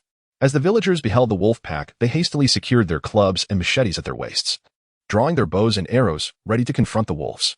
The pack numbered approximately 70 or 80, their attention drawn to the commotion, eyes gleaming ominously in the darkness. Some wolves crouched low, baring their teeth and growling as they advanced, while others spread out, encircling the fire and its occupants. Indeed, wolves are cunning creatures. As they advanced towards the villagers, they remained watchful of those within the fire circle. Xie Samlang immediately handed his bow and arrows to Xie Zhan, stating, your aim is precise. Use this. I will handle the machete. Zhang Sanju and Zhang Fugui also offered their bows to Xie Wulong and Gu Jiu. But Gu Jiu declined Zhang Fugui's bow, saying, Brother Zhang, you keep yours. I carry a short bow. By now, Night had fully descended, and her short bow was black, invisible in the dim light. In the span of a few exchanges, half the wolves had drawn perilously close. Thoroughly accurate marksmen, Xie Zhan, Zhou Hu, Xie Wulong, and Xie Zhan swiftly advanced, unleashing a volley of arrows that instantly felled several leading wolves. Incensed, the pack surged forward, some leaping high in their assault. Villagers released their arrows, and despite their lack of precision, the density of the wolf pack ensured many found their mark. Tipped with venom, even a grazing shot proved fatal. Gu Jiu's repeating crossbow fired 6 bolts in rapid succession, each striking a wolf's head with deadly accuracy. This initial exchange decimated half the wolf pack. Driven by an insatiable thirst for vengeance, the remaining wolves abandoned those within the fire circle, converging upon their attackers in a frenzied rush. Though the vanguard fell quickly, those behind pressed on relentlessly. Soon, the swiftest reached the front lines. Bows and arrows now rendered useless, the villagers cast them aside, seizing their personal weapons for close-quarters combat. The portly man within the fire circle bellowed, "Let us lend aid." A dozen men brandishing blades widened the firebreak and charged into the fray, striking the wolves from behind. The stout man instructed his men to maintain the fire's perimeter, preventing the beasts from infiltrating. Gu Jiu cast a fleeting glance at him, surprised by the fellow's inherent decency. Zhang Hohat, witnessing the men emerge from the circle, repeatedly attempted to rush forward, only to be restrained by Zhao Datu. "Are you courting death? Have you not seen the wolves?" Zhang Hohat cried. "Xie Zhan. Xie Zhan is inside. There is fire. The wolves cannot enter." Zhao Datu forcefully dragged Zhang Hohat back into the crowd, raising his staff to strike a wolf. Xie Zhan, with a swift kick, sent a wolf sprawling and hastily retrieved 2 bows from the ground. Seizing a quiver from a villager, "Gu Jiu, come. I shall cover you as we move to the periphery." Gu Jiu understood Xie Zhan's intent, to create distance, enabling her to dispatch the wolves with her arrows. Close-quarters combat with the pack was inefficient and perilous. Xie Wulong, comprehending Xie Zhan's strategy, quickly grabbed a bow and arrows, joining them in their advance. The trio, mutually safeguarding one another, broke free from the encirclement. Xie Zhan and Xie Wulong, both adept archers, swiftly felled several more wolves. Gu Jiu, with her crossbow, sought out the alpha, knowing that its demise would sow chaos among the pack. Alphas typically directed from afar, refraining from joining the initial assault. Gu Jiu scrutinized the pack, unable to discern the alpha's identity. Undeterred, she targeted the largest, most haughty-looking wolves. Her arrows, precise and far-reaching, found their marks with unerring accuracy. In short order, Gu Jiu unleashed another volley, 6 imposing wolves collapsing lifelessly. As Gu Jiu reloaded, the wolf pack descended into disarray, whether from fear or the alpha's demise. Some wolves turned tail, attempting to flee. Xie Zhan roared, "They are retreating. Redouble your efforts. Do not let them escape. Wolves are vengeful. Should they escape, they will forever seek retribution upon the village." Gu Jiu, focusing on the fleeing wolves, felled them one by one. However, with only 20 bolts, 15 already spent, she conserved her remaining ammunition, aiding those in immediate danger. The villagers, armed with their weapons, drove the wolves toward the center. Their initial concerted effort had eliminated 30 wolves. And Xie Zhan, Gu Jiu, Xie Wulong, Xie Datong, and Zhou Hu had dispatched another wave, reducing the pack to less than half its original size. The combined forces of the stout man's group and the villagers outnumbered the wolves, and with Gu Jiu and Xie Zhan's archery skills, they swiftly felled over a dozen more. The stout man swung his blade at a wolf, which, in desperation, seized the blade in its jaws, refusing to relinquish its grip despite its bloodied mouth. The stout man tugged, but the blade remained lodged. Suddenly, another wolf pounced, lunging toward the stout man. He cried out, "I am doomed." His companions echoed his cry, rushing to his aid, heedless of their own safety. The wolf, jaws agape, reeked of a nauseating stench. "This is the end," the stout man thought, raising his arm to shield his face. "Bite my arm, but spare my handsome face." After a moment, the anticipated pain failed to materialize. Instead, he felt warm liquid splattering upon him. Tentatively lowering his arm, he saw an arrow piercing the wolf's head, the beast lying lifeless. Gu Jiu's final arrow had saved the stout man. With the remaining wolves nearly vanquished, surrounded and desperate to escape, she retrieved the arrow from the fallen wolf's head, reloaded, and fired once more, claiming another life. The stout man pointed at Gu Jiu, stammering, You. He recognized the sharp-tongued young woman, the physician. How could she also be an archer? Gu Jiu retorted, "Me? What about me?" She brushed him aside, focusing on retrieving her arrows from the fallen wolves. The remaining wolves were swiftly dispatched by Xie Zhan, Xie Wulong, and the others. The ground was littered with carcasses, the air thick with the cloying scent of blood. Zhang Hohot and Zhao Dada rushed into the fire circle, scattering the embers, and knelt to examine their son. Zhang Hohot cradled Xie Zhan, wailing, Gujiao, Gujiao, come quickly. Look at my Xie Zhan, please. Gujiao rushed to the child's side. One glance was enough. The child was beyond saving. Wolves, cunning predators, invariably targeted the vulnerable neck. Xie Zhan's neck was a mangled mess, torn to shreds. Seeing the trail of blood, Gujiao had already surmised the outcome. Even without the wolf attack, such blood loss would have proven fatal. Nevertheless, she knelt, placing her index finger beneath Xie Zhan's nose. She shook her head and rose. A voice from behind said, "It is too late. He is gone. He was gone when we rescued him. We intended to bury him, but then the wolves came, and we were forced to flee with his body." Gujiao turned to see the stout man standing behind her. She regarded him with newfound respect. Despite the danger, he had not abandoned the child's corpse. Though seemingly foolish, he possessed a commendable character. Zhang Hohot stared blankly, seemingly uncomprehending. Clutching her child, she grasped Gujiao's skirt, pleading, "Gujiao, save Xie Zhan. I beg you. He can be saved. Look again. I will kowtow to you. Please." She began to kowtow, cradling the child. Xie Zhan, who had been searching for Gujiao's steel arrowheads among the wolf carcasses, rushed over, pulling Gujiao away. "What is it?" Gujiao sighed, gesturing toward Xie Zhan's body. The child's neck wound was undeniably fatal. Gujiao was ill-equipped to handle such scenes.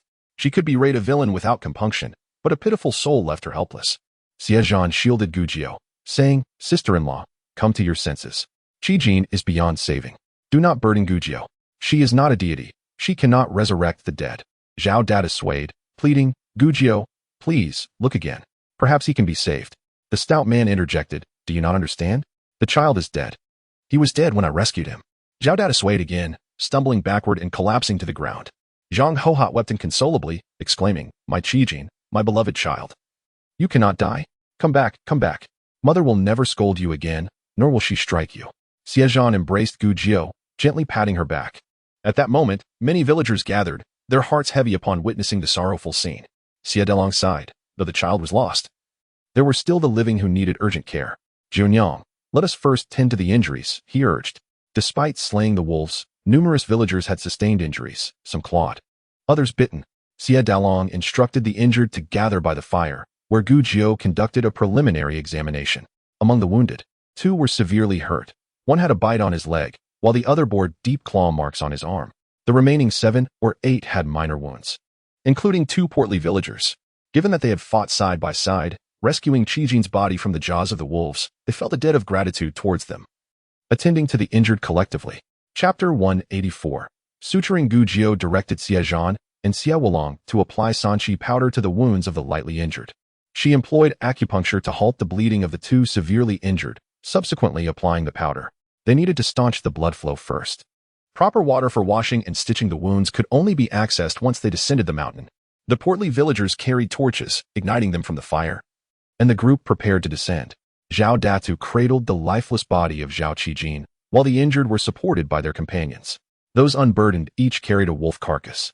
With so many wolf bodies, they could turn them into jerky or meat sauce, sustenance for days. The wolf pelts could fetch some silver as well. Had it not been for the loss of a child, the abundance of wolf meat would have brought joy. Instead, a somber silence enveloped everyone, casting a heavy pall over the atmosphere. After over an hour of descent, they reached the foot of the mountain, where the waiting women tended to a fire, anxiously awaiting their return. Upon seeing the child's body, Xie Zhan's grandmother fainted again. Zhang Hohot clutched her child, lost in despair, while Zhao Datu, returning home, sank to the ground, weeping with his hands clutching his head. The Zhao family gathered to console the grieving couple, as did others from the village. Xie Dalong, as the village chief, organized the injured by a bright fire, asking several women to assist in boiling water. Gujiao instructed Xie Zhan and Xie Wulong to clean the wounds of the lightly injured, given that they had been injured by wolves. The claws and fangs were rife with bacteria, posing a risk of infection. In an age devoid of antibiotics, a wound infection could prove fatal. Gujiao was tending to the 2 grievously wounded. One had been bitten on the calf, the other, Xie Changyong, bore deep gashes on his arm. Without sutures, anesthetics, or needles, they resorted to using a thread meant for embroidery, boiled in mugwort water for sterilization, and improvised with a sewing needle. The absence of anesthetics was an insurmountable obstacle. Xie Changyong would have to endure the pain. 3 or 4 brave men held torches to illuminate the scene as Gujiao began the suturing process. With each needle insertion, Two cries of agony pierced the air, one from Xie Zhan and the other from an onlooker, the portly villager. Xie Zhan trembled with pain, screaming as if undergoing torture, desperately trying to rise. It hurts. I can't take it anymore. Gu Jiu shouted, silence. Do not move. She called for someone to restrain him. I will. Xie Datong stepped forward, securing Xie Zhan's body. Xie Zhan crouched at his feet, imploring, eldest cousin, do not move. Be careful, if Jiu Yang's needle misfires, it will all be in vain.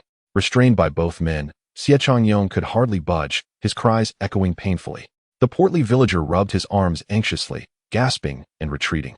Xie Wulong mocked him, coward. It's not as if you are being stitched up. I am not a coward. I am quite brave. The portly fellow retorted, attempting to step forward, only to flinch and turn away, his face contorted in fear. Upon catching Xie Wulong's mocking gaze, he quickly masked his fear, trying to appear brave once more. As Gu Jiu deftly stitched, each pull of the thread released droplets of blood, causing the portly villager to shudder and discreetly step back. However, upon meeting Xie Wulong's scornful eyes, he straightened up, defiantly claiming, what if I am scared? What of it? Xie Wulong, at a loss for words, felt that this individual possessed a remarkable ability to bend and yield, and he gave him a thumbs up. The portly fellow snorted, turned away, and held his head high, distancing himself. The anguished cries of Xie Zhan resonated painfully in Gu Jiu's ears. If you keep screaming, you will summon the wolves, she admonished. Xie Zhan's cries halted, and he pitifully pleaded, then please be gentle. Ignoring him, Gu Jiu continued her meticulous work, finally tying off the wound and sprinkling it with sanchi powder. All done. Xie Zhan, drenched in sweat, felt as though he had been granted a reprieve. Gu Jiu instructed his family to change his dressings daily, once the wounded were tended to. The women reheated the dinner they had prepared earlier, calling their families to eat. Ordinarily, the Zhao family would express their gratitude to the portly villagers who had rescued Qi Jin's body from the wolves. After all, without their assistance, the child's remains would have been devoured by the beasts. However, in the midst of their grief, they were oblivious to such formalities. As the village chief, Xie Dalong approached the portly villagers, inviting them to his thatched hut, where Zhang family meals were served. You must be hungry. Come, dine with us. Our meals are humble. Please do not mind. The portly fellow waved dismissively. No need for trouble. We must return to the city. It is late. The city gate must be closed by now. If you do not mind, stay the night, and return at dawn when the gates open, Xie Dalong suggested. No need, no need. My father is the governor. If I call out, the gates will open for me, the portly fellow replied, puffing up with pride. The Xie family exchanged glances, astonished that such a bumbling individual was the son of a governor. They had learned about the governor of Xianzhou, a capable official named Cheng. Little did they expect his son to be of such peculiar character. Nonetheless, Xie Dalong maintained his politeness. I have a carriage. It is quite a distance to the city gate. Shall we not escort Master Cheng part of the way? Master Cheng replied, no need. We rode horses here, tethered to the northern foot of the mountain, where my servant awaits. Regardless, I thank you all for saving me today. Should anyone trouble you in the future, send word to the governor's residence, and I shall ensure justice is served, he declared, turning to leave with his companions. Chapter 185. The governor having just washed her hands, Gu Jiu approached for dinner alongside Xie Zhan, only to encounter Master Cheng. Startled, he stumbled back, stammering, why you saved me today? I will repay you. With that, he hurriedly departed. Gu Jiu gently touched her face and turned to Xie Zhan, asking, do I look frightening? Xie Zhan replied, indeed. Gu Jiu responded, Xie Zhan clarified, you are beautifully frightening. Instantly, Gu Jiu's expression brightened. I think so too. Xie Zhan shook his head in amusement, glancing back at the frantic Chen Gongzi. That evening, Gu Jiu, Xie Zhan, Xie Wulong, and Fu Rongyang settled down in Wuliping. The accommodations were rudimentary, with everyone sleeping on the ground, men on one side, women on the other, squeezing together for the night. The following morning, various families dispatched members to ascend the mountain, intending to retrieve the wolves they had slain the previous day. Gu Jiu meticulously examined all the injured, paying particular attention to Zhang Dazhu and Xie Zhan, who bore severe wounds. Utilizing the enhanced medicinal properties of her space's sanchi, she was eager to observe its efficacy. To her delight, there were no signs of inflammation in either man's injuries. Xie Dalu summoned the heads of each family to discuss matters, and the villagers expressed their opinions on the wolf attacks. When we were in Huaishu village, the land was flat, and we had no mountains for gathering firewood or hunting. Now that we have reached Xianzhou, we anticipated a good fortune with the mountains. Yet it has not proven entirely beneficial. The mountains harbor not only wolves. Who knows what other beasts may lurk? What if tigers or wild boars come upon us? Will we still survive? What can we do? We must be vigilant and instruct our children not to venture into the mountains without an adult. Xie Zhan interjected. The back mountain isn't too large, and the number of wolves should be limited. We eliminated a pack yesterday. Even if others remain, they won't pose a significant threat. However, we must remain wary of other wild animals. Previously, this area was uninhabited, allowing wild beasts to descend freely. As we settle here, they are unlikely to attack humans readily. If there are concerns, it may be wise to construct a wall around the village, not only to deter beasts, but also to protect against marauders. Upon hearing this, the villagers recalled the bandit-stricken villages they had encountered during their flight. Wuliping's proximity to the official road made it vulnerable to future calamities and a potential influx of refugees. Then let us build a wall. Indeed, it merely requires some expenditure, but once constructed, we will be secure for decades to come. Everyone expressed their willingness to contribute to the wall's construction. Xie Zhan decisively concluded the matter, and they began to discuss the wall's dimensions, costs, and how to allocate expenses among the families. The task of encircling the village with a wall was considerable, although Wuliping currently housed only about 30 families. The population would inevitably grow.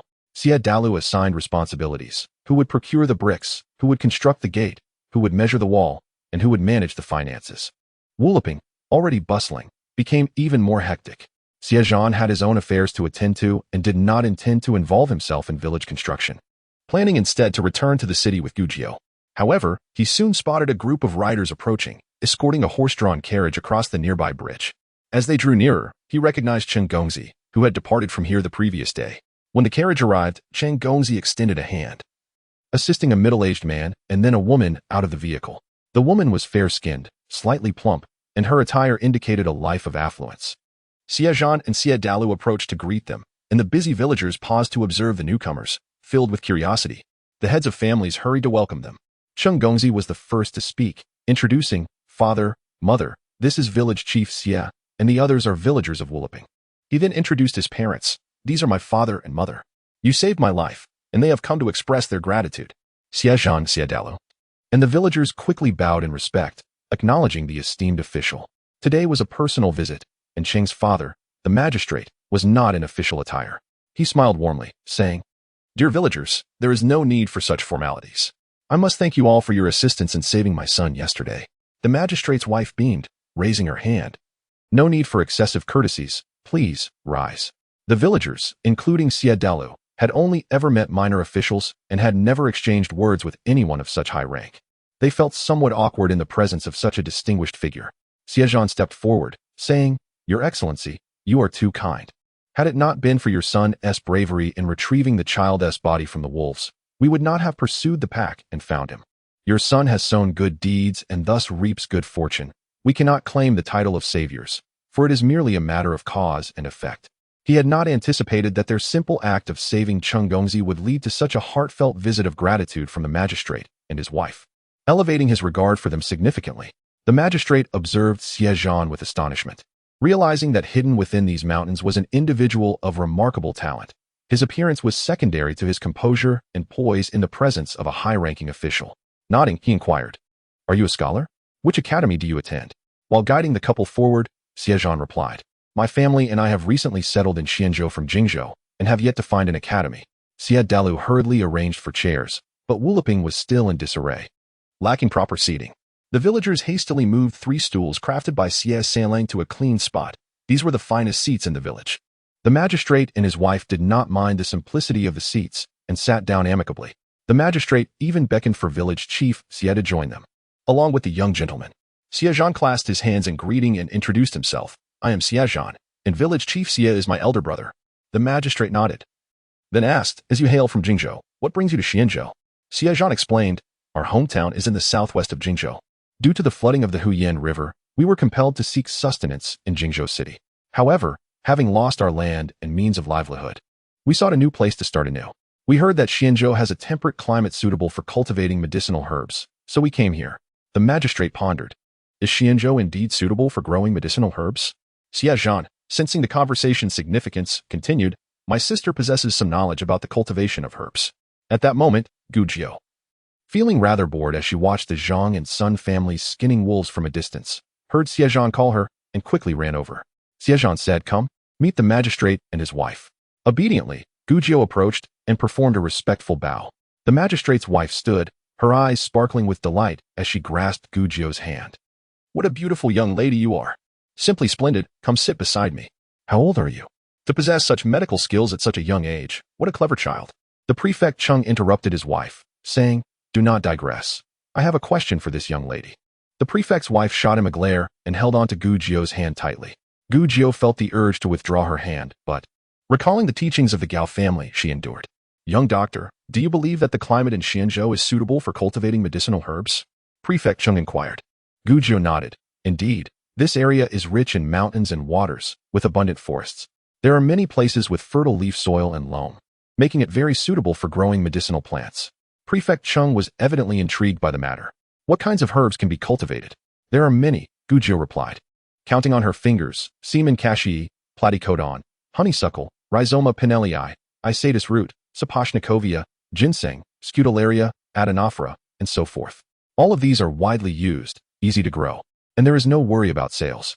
Prefect Chung gazed thoughtfully at the people clearing land in the distance. Seizing the opportunity, the prefect's wife tightened her grip on Gujio's hand. Young lady, what is your name? Gujio, she answered. Gujio? That is a lovely name. Does your father bear the surname Xie and your mother the surname Gu? The union of the Xie and Gu families is indeed a blessed one. Gujio thought to herself, pondering if her future children should be named Xie Gu Rong, Xie Gu Chong, Xie Gu Chong, or Xie Gu Xiang. No, I take my mother's surname. Oh, you follow your mother's surname. That is splendid. I am surnamed Jiang, and my daughter is named Chung Yin. Jiang Yin would sound lovely as well. I shall consider changing her surname. Gujio merely replied, As long as you are happy, madam. The prefect's wife enthusiastically grasped Gujio's hand. Jiunyang, I heard that my rascal of a son nearly fell prey to a wolf. And it was you who saved him with a single arrow. He is my only son. If anything were to happen to him, I could not bear it. Your act of saving him is akin to saving me, and my gratitude towards you is as boundless as the stream in front of your village. Not at all. Not at all. Given the circumstances, I would have saved anyone, Gujio said modestly. The prefect's wife continued, Your kindness is commendable. But my Qingqing is forever indebted to you. Such a life-saving grace warrants a commitment in return. Gujio's eyes widened. Finally understanding the source of Chen Gongzi's whimsical nature, Xie Zhan, unable to let the conversation continue, interjected. Madam, Jiunyang is not betrothed. Her surname is Gu. And she is my future wife. The smile on the prefect's wife's face faltered, and she sighed. What a good girl. Such a shame she is already engaged at such a young age. Not a shame at all. Xie Zhan is quite wonderful. It would be regrettable to miss this opportunity. Xie Zhan's expression brightened, feeling as if the clouds had parted and the sun shone through. At last, his beloved had uttered words that brought him joy, relieving him of distress. Prefect Qing, still contemplating the cultivation of medicinal herbs, was interrupted by his wife's chatter. He rubbed his temples and called for Qing quickly. The scenery nearby is quite pleasant. Take your mother for a stroll. Qing, engrossed in listening to Xie Wulong's tales of the old forest, glanced around reluctantly, responding. There's nothing but grass around here. It's hardly worth a visit. Do as I say and stop with the nonsense. Prefect Qing chided. Qing pouted, all right. The prefect's wife, eager to engage Gujio again, said, Jiunyang, do accompany me for a walk. This area is so picturesque. Prefect Qing, feeling his patience wane, insisted. I still have matters to discuss with this young lady. You may go on your own. The prefect's wife huffed. You simply find me too talkative. Must I remain silent? She indeed settled back down, her heart heavy with regret. Yesterday, she had heard her son speak of this Jiunyang, who possessed medical skills and impressive archery, and he had spoken of her with a hint of shyness. It was such a challenge to find a girl who could tame her son, only to discover she was already promised. Alas, fate had arrived too late. Qing, relieved not to have to drag his mother along, eagerly tugged at Xie Wulong. Quickly tell me, did you really take down that enormous wild boar all by yourself? Xie Zhan shot a glance at Xie Wulong, noting how thick-skinned he seemed to be growing. Meanwhile, Prefect Qing inquired of Xie Daliang, are you planning to cultivate medicinal herbs in the land you've cleared? Gujio had previously discussed this with Xie Daliang, who glanced at the villagers accompanying them and replied, Indeed, my lord, we intend to trial a few acres first. What medicinal herbs do you plan to cultivate, and do you have access to seeds? Xie Daliang, having heard Gujio mention it, responded, We are considering trialing platycodon, angelica, adenophyra, and astragalus. Jiunyang can procure some seeds, though we are unsure if we can successfully cultivate them. We do not intend to plant too much initially. Prefect Cheng pondered for a moment before asking Gujio, Are these herbs easy to grow? How long until they can be harvested? Gugio replied. Astragalus has already missed the planting season this year. However, the other three can be planted now, but must be sown by the end of August. Platycodon and Angelica have shorter growth cycles and can mature within 8 to 9 months, while Astragalus and Adenophora have longer cycles. Taking at least 3 years, Astragalus can even take 5 to 10 years, but they also fetch a higher price. Prefect Chung considered this and asked, are there other herbs with shorter growth cycles that are also easy to cultivate? Fongfong, Atractylodes, Isatis root, and Acaranthes all have shorter planting cycles. Then let us proceed with planting Platycodon, Angelica, Atractylodes, and Fongfong first, while limiting the planting of Adenophora and Astragalus. Xie Zhan, feel free to cultivate boldly. If you need more seeds, I will arrange them for you. Should your cultivation succeed, I shall ensure your village is exempt from grain taxes for 5 years. Xie Zhan was overjoyed, quickly standing to bow. On behalf of the villagers of Wuliping, we thank you, Prefect. The villagers also expressed their gratitude, knowing that their plans to cultivate medicinal herbs would reduce their grain fields. Without taxes, even with minimal yields, they could sustain themselves. Previously, the county magistrate had reduced their taxes for 3 years due to the summer official's influence, and now the prefect promised 5 years. Life would be much easier in the coming years. When the 5 years concluded, they would surely have sold their herbs and could afford to buy grain. The villagers, alongside Xie Zhan, bowed deeply in appreciation of Prefect Chung. Prefect Chung gestured for them to sit and continued, however, one condition must be met. You must successfully cultivate the herbs. If they do not grow, or if the herbs lack efficacy, consider my prior words as unspoken. Xie Zhan felt a sense of unease, hesitant to agree. His gaze turned to Gugio. Gugio contemplated the situation, the medicinal herbs from her space, having been enhanced by the soil and mountain spring, not only had increased efficacy, but also showed improved survival rates. Given that the herbs they planned to trial were all known to be easy to cultivate, her confidence grew. Yet, she could not make promises, after all. Her understanding of herb cultivation came solely from the system. She raised her hands in earnest. I cannot guarantee their survival. Xie Zhan interjected. We will know through trial whether they succeed. If they do, that would be splendid. If not, the loss would be minimal. We must not shy away from trying due to fear of failure. Prefect Chung regarded Xie Zhan with admiration and nodded. The young man speaks wisely. You must endeavor boldly. Should you successfully cultivate the herbs, I will ensure that half of Xianzhou is devoted to growing medicinal plants, transforming it into a hub of herbal cultivation. If there comes a day when I, as an official, acknowledge the significant contributions of the Xie family, rest assured that your family's name shall be prominently inscribed in the annals of Xianzhou. Xie Zhan, overwhelmed with emotion, rose respectfully and declared, the commoners shall devote their utmost efforts.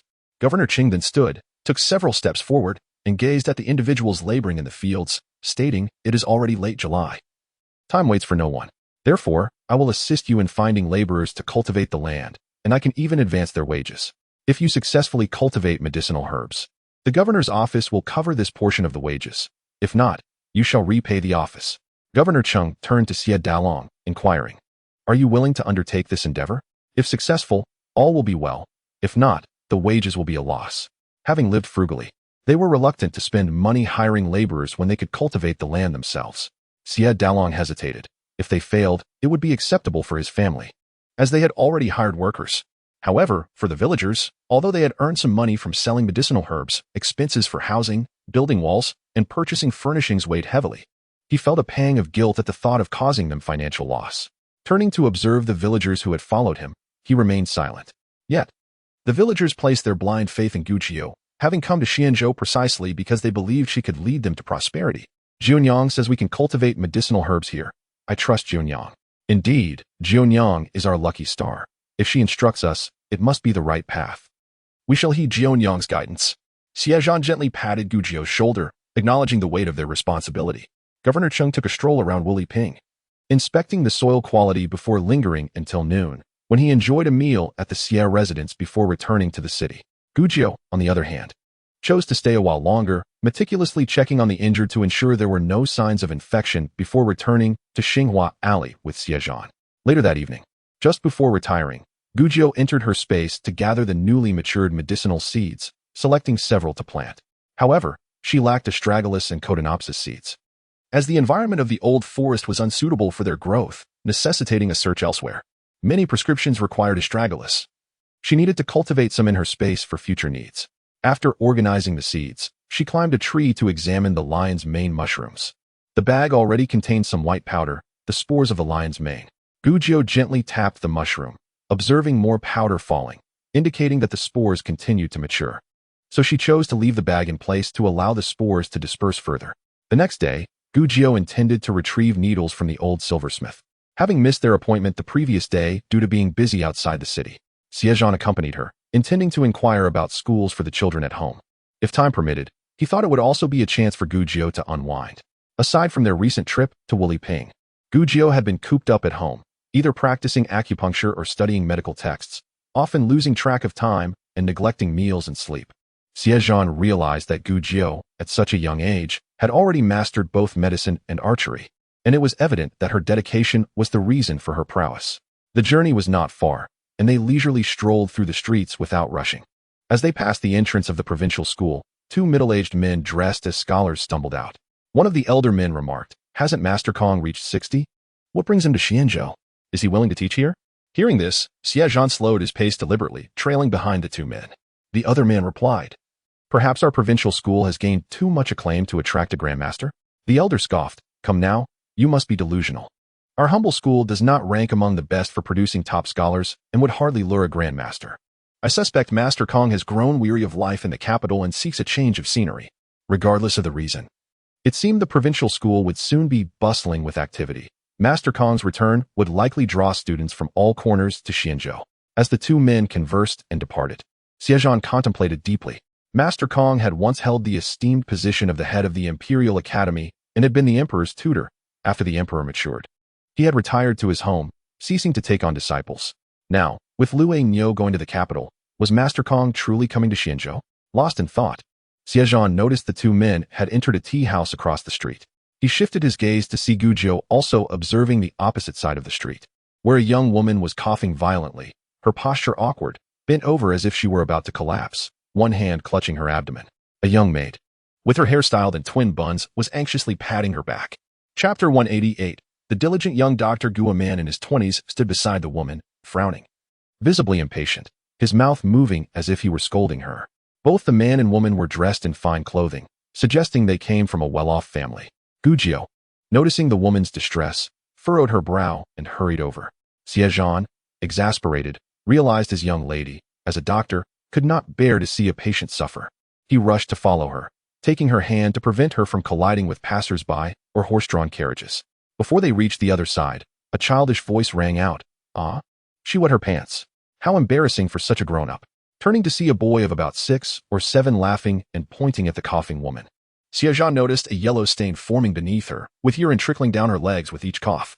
The woman's coughing fit intensified, her face flushed with humiliation. Whether from the coughing or the public embarrassment was unclear. The boy continued to jump around, taunting. Oh, the grown-up wet herself. How shameful. An elderly woman gripping the boy's hand regarded the woman with disdain, allowing the boy to continue his mockery without intervention. The young man beside the coughing woman, clad in a long gown, appeared well-read and was nearly beside himself with frustration. He scanned the crowd, his face darkening with anger, and whispered harshly to the woman. "What a disgrace. Hurry up and leave." He reached out to pull her away. Gujiao approached with a stern expression, addressing the young man. "Be quiet. If she were not suffering because of childbirth, she would not be in this state." As a doctor, Gujiao immediately recognized the woman's predicament. The young man shot Gujiao a disdainful glance and retorted, "I speak of my wife. What is it to you?"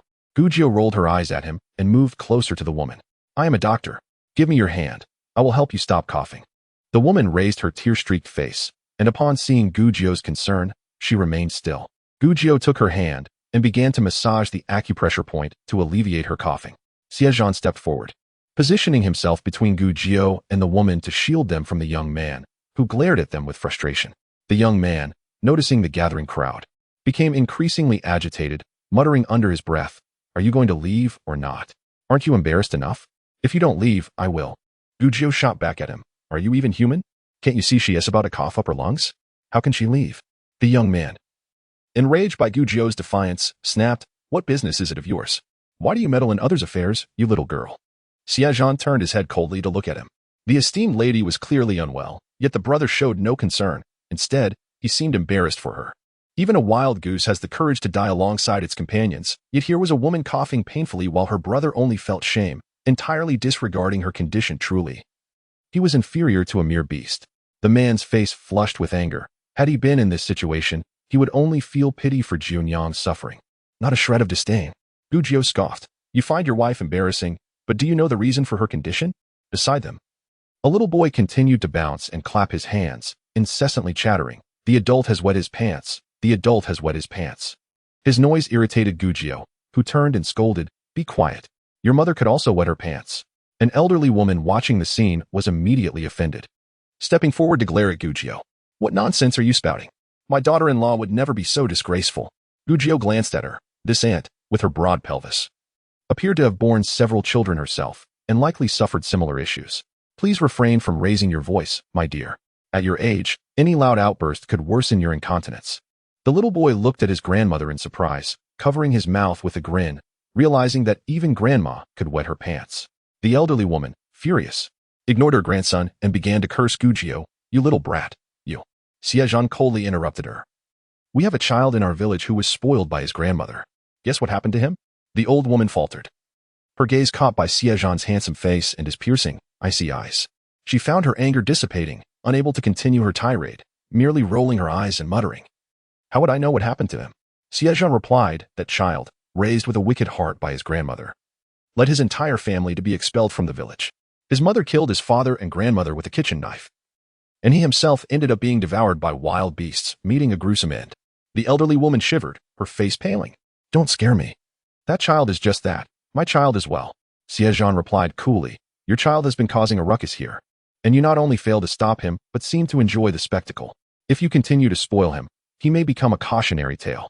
As a woman yourself, seeing another woman endure such humiliation, do you not feel the slightest sympathy? As a fellow bearer of children, do you not recognize the plight of that lady? Her husband may be oblivious, but surely you must see.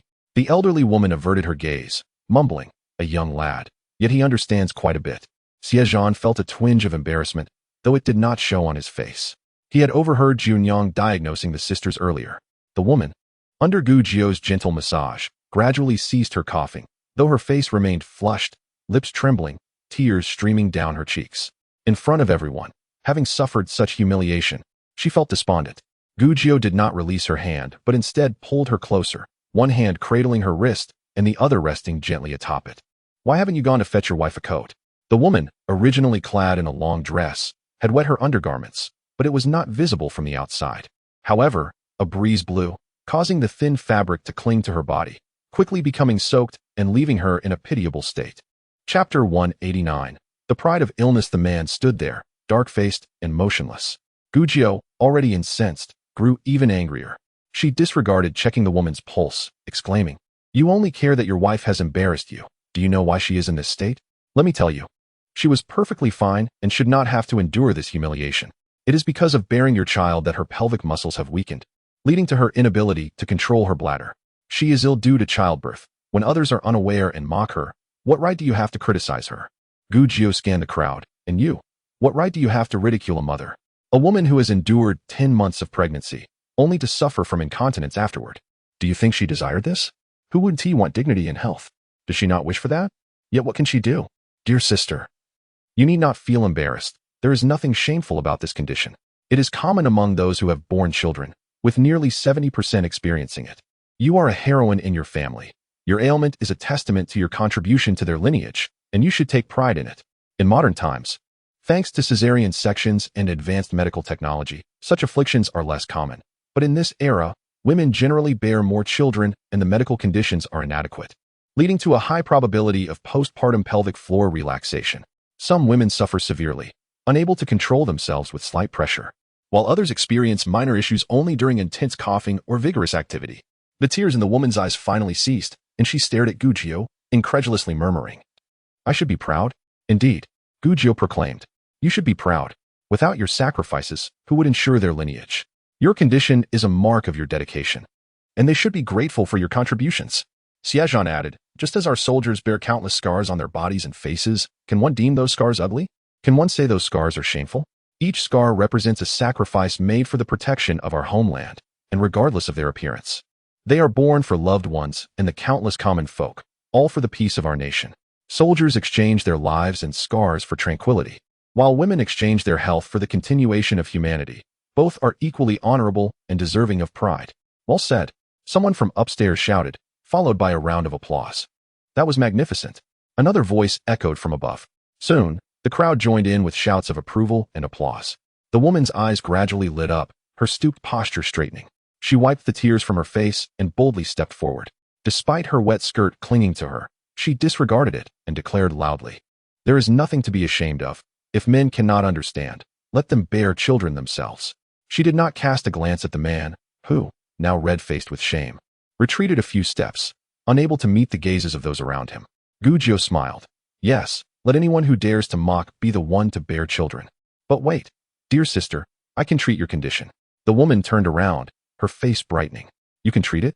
Gujio assured her, indeed. Not only can I treat this ailment, but I can also address your sudden and unprovoked coughing fits. The woman eagerly returned, her face radiant, bowing to Gujio. I trust you, young doctor. What is the cause of my coughing? It was not a frequent occurrence, but when it happened, it was sudden and relentless. Gujio pointed to a rose vine hanging over the nearby wall. I suspect it may be related to that. Roses? Yes, dear sister, think carefully.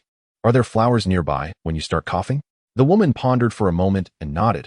I cannot recall, but once, when I coughed like this, I was at my sister's house, where they had a fragrant osmanthus tree. That is it, Gujio said. Before your condition improves, try to avoid places with flowers, as their fragrance could trigger your cough.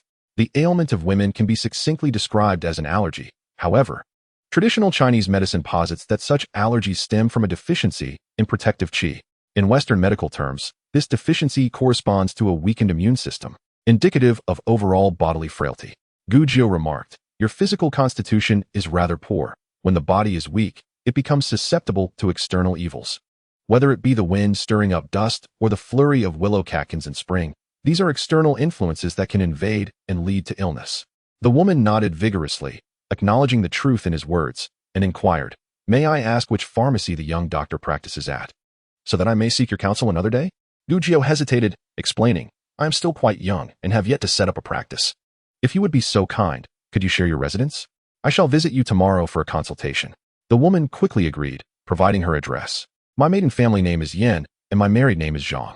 When you arrive, just ask for Zhang's fragrant oil shop. Everyone knows it. As their conversation concluded, a man from the Yen family returned with a light-colored long robe, draping it over the woman's shoulders, clearly feeling embarrassed under the gaze of onlookers. The woman adjusted the garment, repeatedly thanking Gujio before taking her leave. Just as Gujio and Xie Zhan were about to depart, a faint voice called out, young doctor, could you also come to my home and take a look at me? Gujio turned to see a petite young woman in her 20s, her expressions lively. He asked, what seems to be troubling you? The young woman, slightly embarrassed, pointed to the departing Yen woman, confessing, I suffer from a rather embarrassing condition similar to that, sister. Gujio was taken aback for a moment, then broke into a smile. Very well, where do you reside? The young woman blushed, whispering her address. Gujio assured her he would visit the following afternoon. As they prepared to leave, they were called to halt by a voice above, young doctor, and that young gentleman, please wait. Upon looking up, they spotted two faces peering from the window of a two-story building. Xie Zhan recognized them as individuals from the prefectural academy. He speculated that they were instructors from the academy, and since he was unfamiliar with the area, this presented an opportunity to inquire about suitable teachers for his nephews. With hands crossed and a respectful bow, he replied, yes. The two-story building housed a tea house, and Xie Zhan led Gujio inside. The door to a room where the two instructors were seated stood ajar, allowing them to enter directly. A square table adorned with a teapot sat between them, and they took their seats on either side. One of the younger instructors, fair-skinned and gentle in demeanor, beckoned them. Come, sit here. Xie Zhan and Gujio inclined their heads and took their places. The elder instructor, sporting a neatly trimmed short beard, stroked it thoughtfully before introducing himself. I am surnamed Gu. He gestured to the younger man. This is Mr. Yu. We both teach at the prefectural academy. May I inquire how you two are addressed? Xie Zhan stood respectfully, stating, I am Xie Zhan, and this is my younger sister. Gujio followed suit, cheerfully echoing, what a coincidence. I too am surnamed Gu. With the given name Gio, this is my elder brother. Mr. Gu chuckled at their exchange, saying, what a delightful coincidence. It seems we are connected across 5 centuries. Without probing further into their familial titles, Mr. Yu encouraged them to sit. Mr. Gu gestured for the tea house staff to bring 2 cups of tea. Mr. Yu then asked Xie Zhan, with such scholarly demeanor, which academy do you study at, and under whom do you receive instruction? Xie Zhan replied, you may call me Xie Zhan. My origin is Jingzhou, but due to a calamity in my hometown, I have come to Xianzhou to seek my fortune. I have only just settled in and have not yet sought out an academy. Oh, what level of education have you attained? Mr. Yu inquired, engaging Xie Zhan in conversation. While Mr. Gu extolled Gu Jiu's medical talents, the young doctor possesses remarkable skills, and her medical ethics are exemplary. Gu Jiu smiled and responded, indeed, to alleviate suffering and uphold virtue is the duty of a physician. As for my medical skills, I dare not claim to be exceptional. I still need to practice acupuncture. Mr. Gu laughed heartily. So, aside from acupuncture, your skills in pulse diagnosis and herbal prescriptions must be quite commendable? Gu Jiu pondered briefly, assessing herself. I would categorize my skills as above average, not the best, but with room for improvement. Mr. Gu laughed again, finding her amusing and insightful. I share your sentiment. Only by maintaining a realistic view of oneself can one truly grow. Mr. Gu, amused, remarked, the young lady is indeed wise. Your earlier comments piqued my curiosity. If women suffer from such conditions due to childbirth, do men experience similar issues? He added, a friend of mine seems to be troubled by such matters. Gu Jiu responded, please extend your hand. I would like to examine it. Mr. Gu hesitated, clarifying. I speak of a friend who suffers from incontinence, not myself. After a moment's consideration, he placed his wrist on the table. Mr. Yu, covering his face with one hand, pretended not to hear, though the trembling of his shoulders betrayed his amusement. Mr. Gu glanced at him, saying coolly, if you wish to laugh, feel free. There is no need to hide your face. No. I am merely assessing Xie Zhan's studies, Mr. Yu replied, feigning seriousness as he asked Xie Zhan. What do you believe the great learning teaches? Fearing his composure might crumble, Xie Zhan bowed his head, contemplating earnestly. The question was both simple and complex, simple in its commonality, yet complex due to the multitude of interpretations. The great learning expounds upon the relationship between personal moral cultivation and societal order, fundamentally discussing the principles that regulate human behavior. I believe that the philosophies of the great learning and the law complement each other, both striving to establish order within human society, while legislation and morality. Mr. Yu, intrigued by such discourse, leaned in attentively. Oh, pray, elaborate. Xie Zhan explained, the law serves as a restraint upon all individuals, curbing wrongful conduct and reckless behavior. The great learning emphasizes self-cultivation and moral integrity. Only with a righteous self can one. Meanwhile, Gu Jiu meticulously checked Mr. Gu's pulse and scrutinized his complexion before withdrawing her hand to inquire. Have you sought medical attention previously? What medications have you taken? Mr. Gu shook his head, admitting that his symptoms of incontinence were recent and mild, occurring only occasionally under strain. Feeling it was not a significant issue, he had refrained from consulting a physician. Today, having observed Gu Jiu's adeptness in treating the woman earlier, he felt an inexplicable trust in her capabilities, exclaiming, then I shall trouble you, young doctor, to prescribe a remedy. In this room, there were neither ink nor brushes, so Mr. Gu specifically went downstairs to ask the shopkeeper for writing materials. Xie Zhan was originally immersed in a flowing narrative of thousands of words, leaving Mr. Yu astonished. However, upon seeing Gu Jiu grasping the brush, he immediately halted his discourse, saying, Mr. Yu, please wait a moment while I assist my sister in writing this prescription. Gu Jiu replied, I can write it myself. You may continue your explanation. Xie Zhan insisted, that is absolutely out of the question. This person is unaware of how ungainly his handwriting is. He cannot allow the commendable image of a skilled physician that she has painstakingly established to crumble so easily. Allow me to handle this. You can focus on the ideas, and I shall put them down. This way, we shall be quicker. Unaware of his intentions, Gu Jiu did not dispute him. The two worked in tandem, one dictating while the other wrote furiously, finishing the task in no time. Mr. Yu, observing from the side, remarked in admiration, Sir Xie possesses excellent calligraphy among the youth. He is truly remarkable. Xie Zhan humbly acknowledged the compliment and seized the opportunity to inquire about renowned calligraphers from Mr. Yu, intending to gather information for a future recommendation for Xie. Meanwhile, Mr. Gu dried the prescription and stored it away, sharing his home address with Gu Jiu, inviting her to visit whenever convenient, and mentioning that his elderly wife, though never openly expressing it, had borne 4 children and sometimes coughed quietly. Perhaps due to the same prideful affliction you spoke of regarding women. He asked Gu Jiu to examine her if possible. Chapter 191. Gu Jiu's enlightenment. Very well. I shall gladly oblige. Gu Jiu responded with enthusiasm, praising Mr. Gu for his consideration of his wife, declaring him a truly good man. Mr. Gu, caught off guard by this compliment, could only chuckle in disbelief. On the other side, Mr. Yu, intrigued by Xie Zhan's talents, bombarded him with questions. Since you are from Jingzhou, what are your thoughts on Zhu Huyan? This inquiry was quite substantial, delving into matters of statecraft, which required not only knowledge from books, but also an understanding of the court, governance, and the welfare of the people.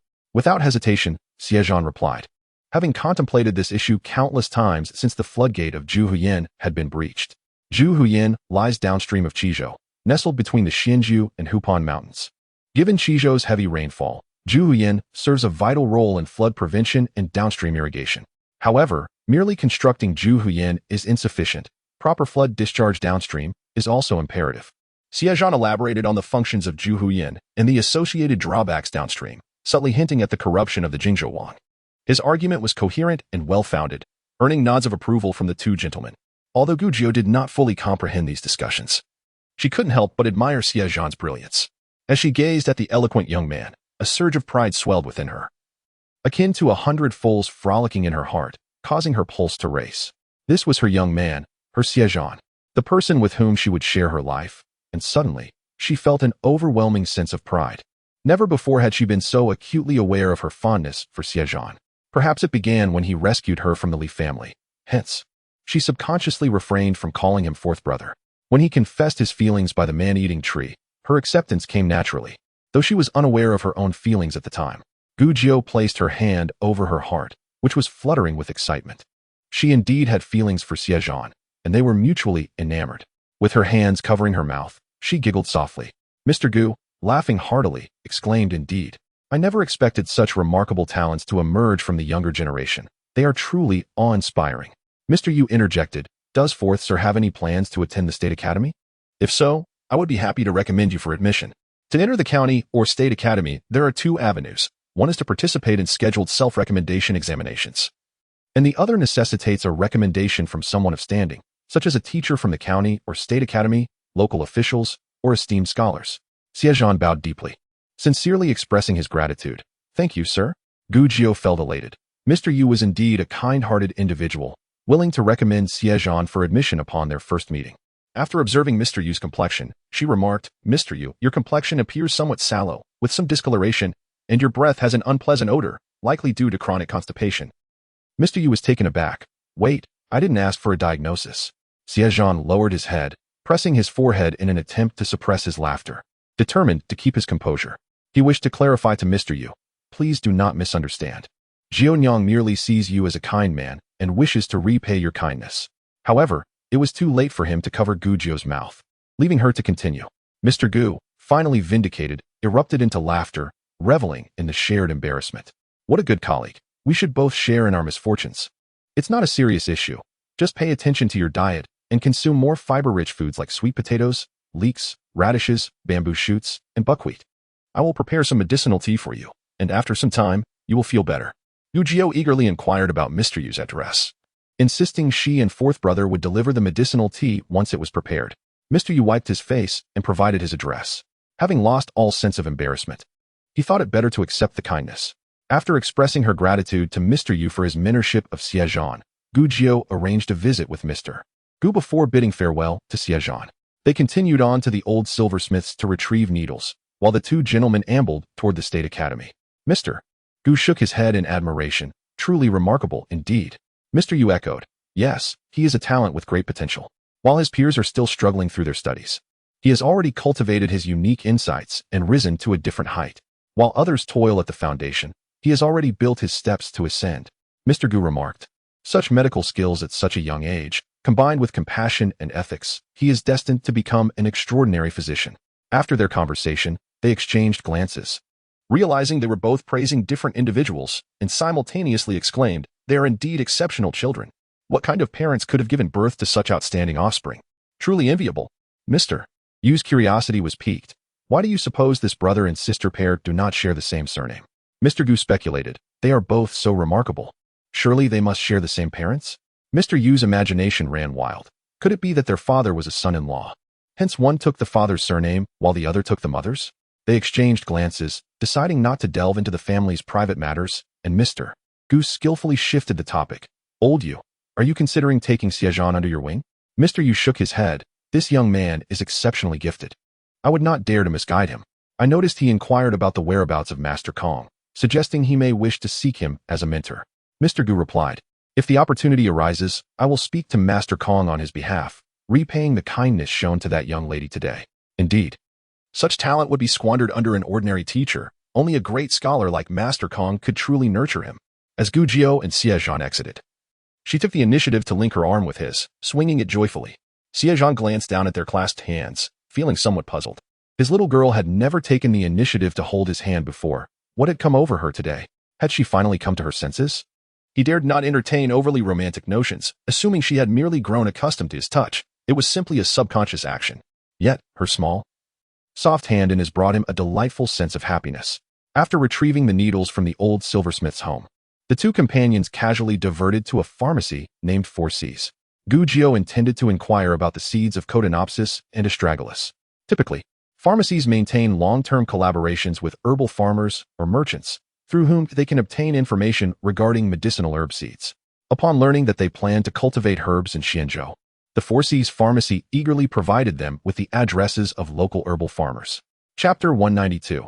Making house calls. If Xianzhou could cultivate medicinal herbs locally, the pharmacy could save on transportation costs, significantly reducing expenses. The two learned that in the northwestern region of Yin Province, herbal farmers indeed cultivated medicinal herbs, including astragalus and Cotinopsis. However, their family and villagers were too occupied to send anyone to Yin Province for seed purchases. They would need to rely on the governor to send someone. Xie Zhan remarked that due to the lengthy growth cycles of these two herbs, Governor Cheng did not plan to have the villagers plant them. Officials in the Jin dynasty served 5-year terms, and by the time astragalus and Cotinopsis matured, Governor Cheng would likely have been reassigned, thus rendering the villagers' hard work beneficial to another. Any official with even a hint of self-interest would avoid planting herbs with long growth cycles. Nevertheless, astragalus is essential for boosting energy, expanding blood vessels, and enhancing pulmonary immunity. Its applications are numerous and its demand substantial. Unfortunately, Gu Jiao had none in her space and intended to seize this opportunity to create a list of commonly used herbs lacking in her collection, purchasing any seeds she could acquire. Herbal compatibility naturally complements one another. If a particular herb's potency is overly strong, it may disrupt balance, and its effectiveness may not surpass that of more ordinary combinations. The ideal solution would be to use exclusively the herbs from her space in a single prescription. Gu Jiao concurred, suggesting they approach the governor to request assistance in procuring seeds. A round trip to Yin Province would consume several days, and while Cotinopsis could wait, astragalus could not. If they did not plant it promptly, they would have to wait another year. Xie Zhan offered to visit after escorting her home, sparing her the trouble of the journey. He added that it would be better to minimize contact with Madame Cheng, who might try to undermine him. Gu Jiao, not pondering too deeply, agreed and also intended to inquire whether they could utilize the back mountain. Given the lengthy planting period for astragalus and Cotinopsis, they could not occupy the land indefinitely, and being able to cultivate other herbs on the mountain would be beneficial, though she was uncertain about the presence of wild beasts. Xie Zhan assured her that wild animals still roamed. Previously, the area had been devoid of human presence, allowing beasts to wander freely. However, with their village now established nearby, increased human activity would likely drive the animals deeper into the mountains. As long as they did not venture into the wilderness, they would generally avoid encounters with wildlife. As they conversed, they strolled back, passing the county office, where they observed a flurry of activity. Constables emerged, carrying papers, paste, and brushes. Someone was applying paste on the public notice board while another affixed papers. As they drew closer, they saw a notice about recruiting labor for land clearing, stating a daily wage of 20 coins, inclusive of meals, with strict penalties for any dishonesty. Gu Ji remarked on the governor's swift actions, clearly efficient in his duties. Xie Zhan nodded, noting that the governor oversaw all of Xianzhou, delegating such tasks to the subordinate counties. It seemed that within a few days, the first batch of medicinal herbs could be planted.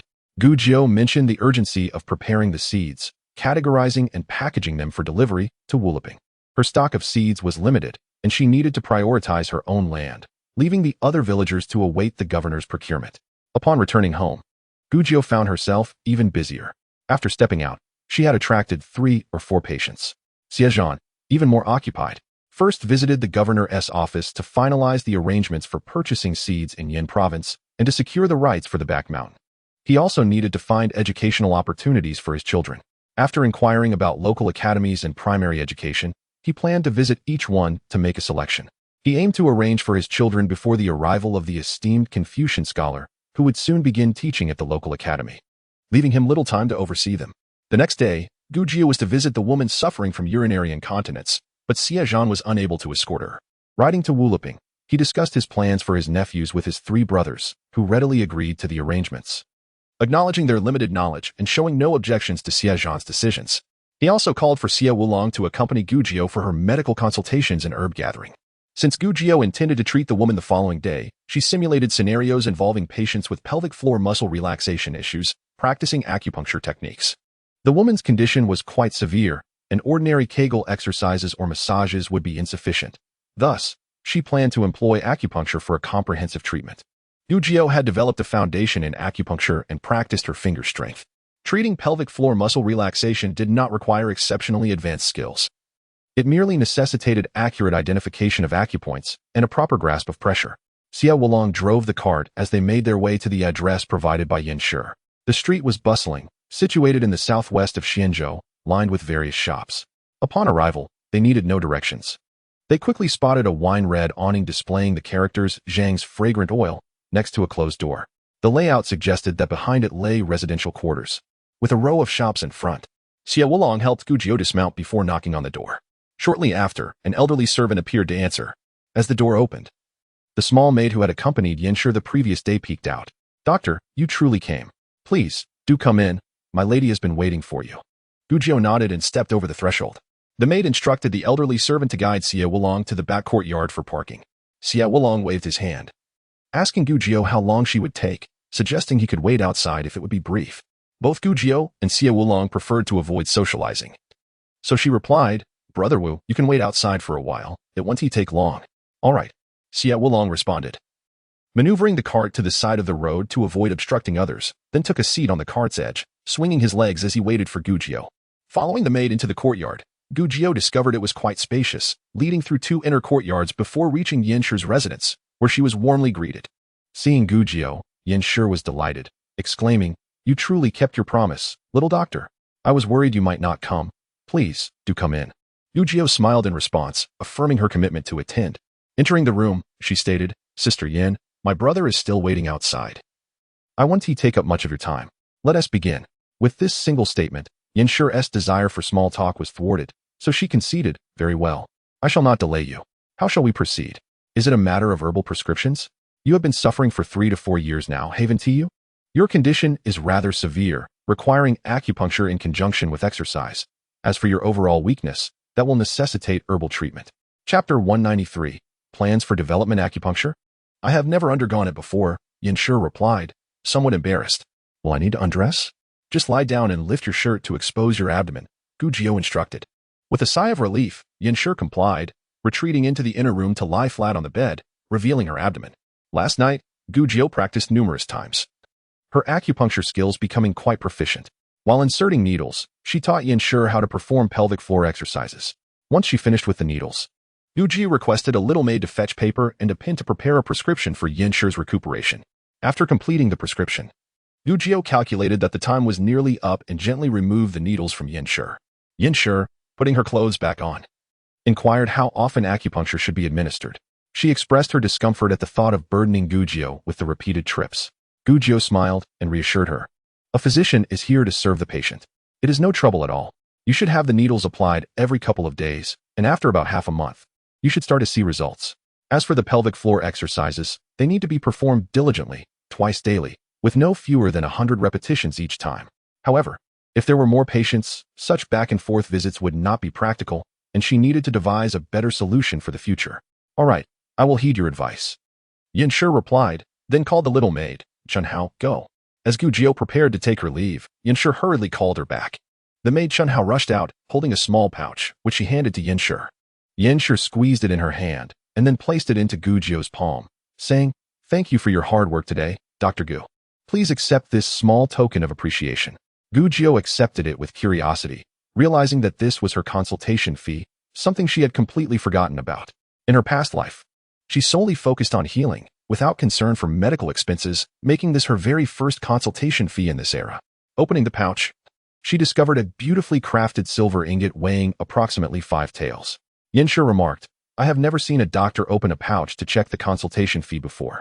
Gu Jiu examined the ingot in her hands, grinning. Then I shall not be shy about accepting it. She returned the pouch to Yin Shi, stating, the pouch itself must have taken considerable effort to make. Please keep it.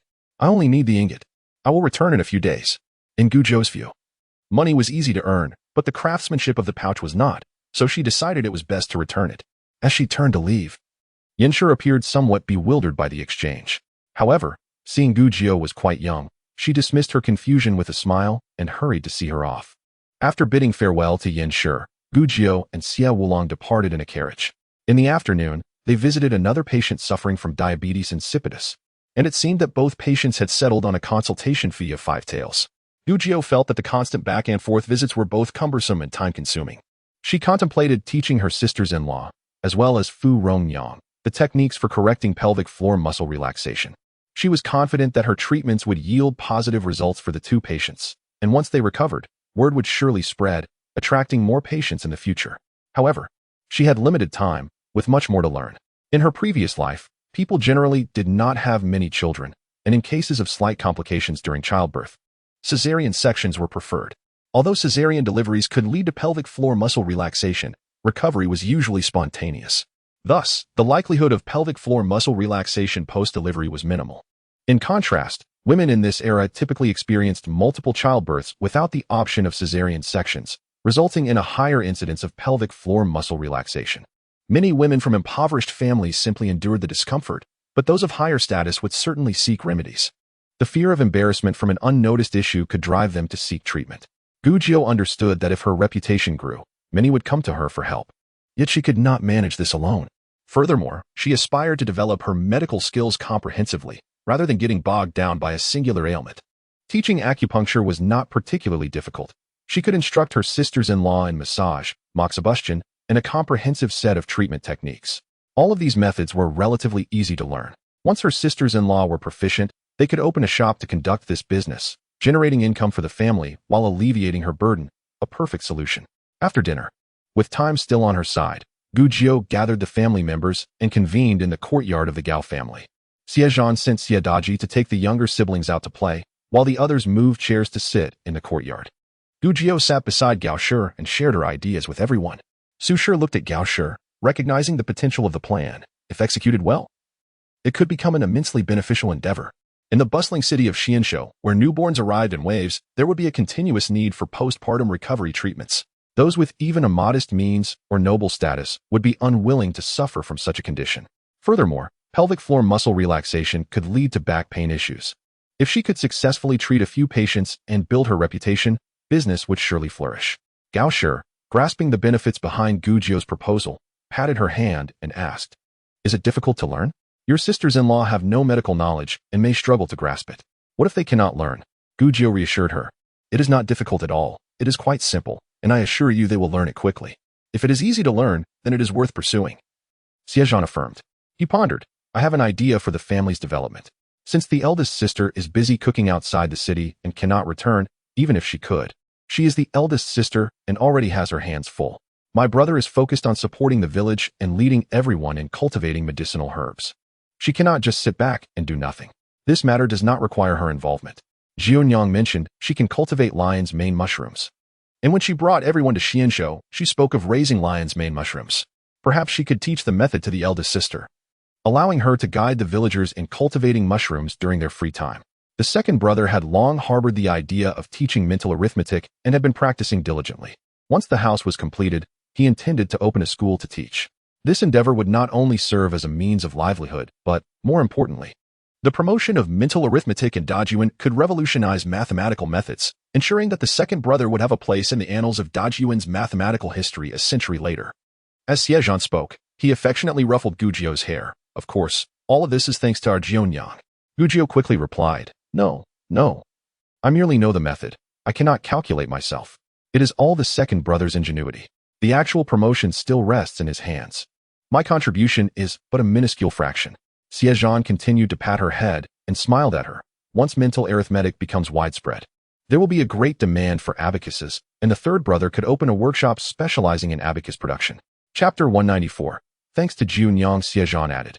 Looking at Gu Jiu, Jiunyang previously discussed with the third brother about producing and selling toothbrushes, but we will temporarily set that aside. Firstly, the villagers are busy cultivating medicinal herbs and lion's mane mushrooms, and we lack the manpower for that.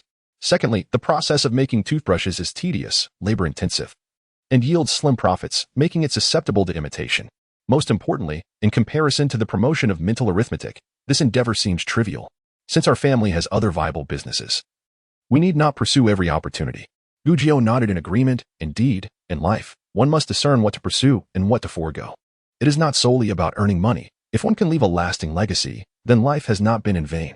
Gao Shi gazed proudly at the two, recognizing their broad vision and lofty aspirations. They were destined to make a mark in history.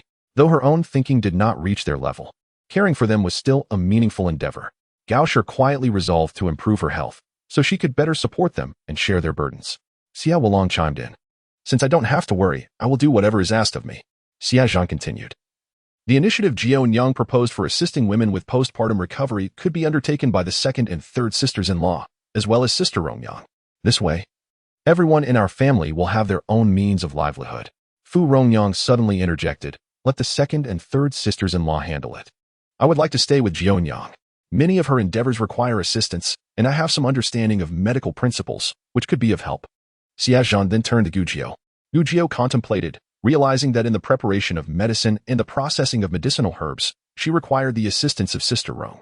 She nodded, expressing her relief. With Sister Rong's help, everything becomes significantly easier. The matriarch, Gao, felt greatly reassured. The arrangement proposed by the fourth son was indeed commendable, and they would proceed as he suggested. However, she added a caveat. In the past, our family undertook all agricultural tasks ourselves. Going forward, as everyone will be occupied, we shall lease the farmland out. Xie Zhan interjected, this is not a matter of concern. The yield from the fields, after a year of toil, scarcely yields a profit. It would be wiser to lease it to tenant farmers, thus conserving some manpower to cultivate the medicinal herbs effectively. Moreover, the responsibility of managing the herb fields will surely overwhelm brother and sister-in-law. We will need to hire help. Gao pondered, tomorrow, the fifth son shall make a trip to Wuli Ping to inform your elder brother. Since we intend to lease our land, let us clear more fields. In this day and age, there are countless displaced farmers. By cultivating more land and hiring tenant farmers while collecting minimal rent, we can provide those without land a chance for stability and livelihood. In doing so, we can also accumulate virtue and do good. Hearing Xie Zhan and Gujio's words, Gao's thoughts ascended. She was no longer merely a countrywoman concerned solely for her immediate family. Xie Wulong responded affirmatively, very well, I shall go tomorrow. He then turned to Xie Zhan, fourth brother, what about me? What is my role? With everyone preoccupied with their own affairs, brothers and sisters-in-law earning substantial sums, while the younger siblings and nephews still needed to study, he felt adrift. His sister could earn 10 taels in a single day, whereas he could only earn the cold wind of the northwest, or, if fortunate, pocket a few handfuls of sand. Xie Zhan turned to him. A few days ago, I spoke with Uncle Su, and it has been decided that you shall join the military. What? Xie Wulong exclaimed, astonished. Why must I enlist? Where shall I go? Is there to be a battle? Gujio was equally taken aback. Xie Zhan intended to send fifth brother to war? However, Gao remained unfazed, as Xie Zhan had previously discussed this matter with her. The head of the household had quietly shifted to the fourth son, unbeknownst to the first, second, and third brothers. Xie Zhan continued, you will enlist in the Xianzhou command. The reasoning behind this decision is a result of my discussions with Uncle Su. You are of age, and remaining in the escort agency offers little promise for your future.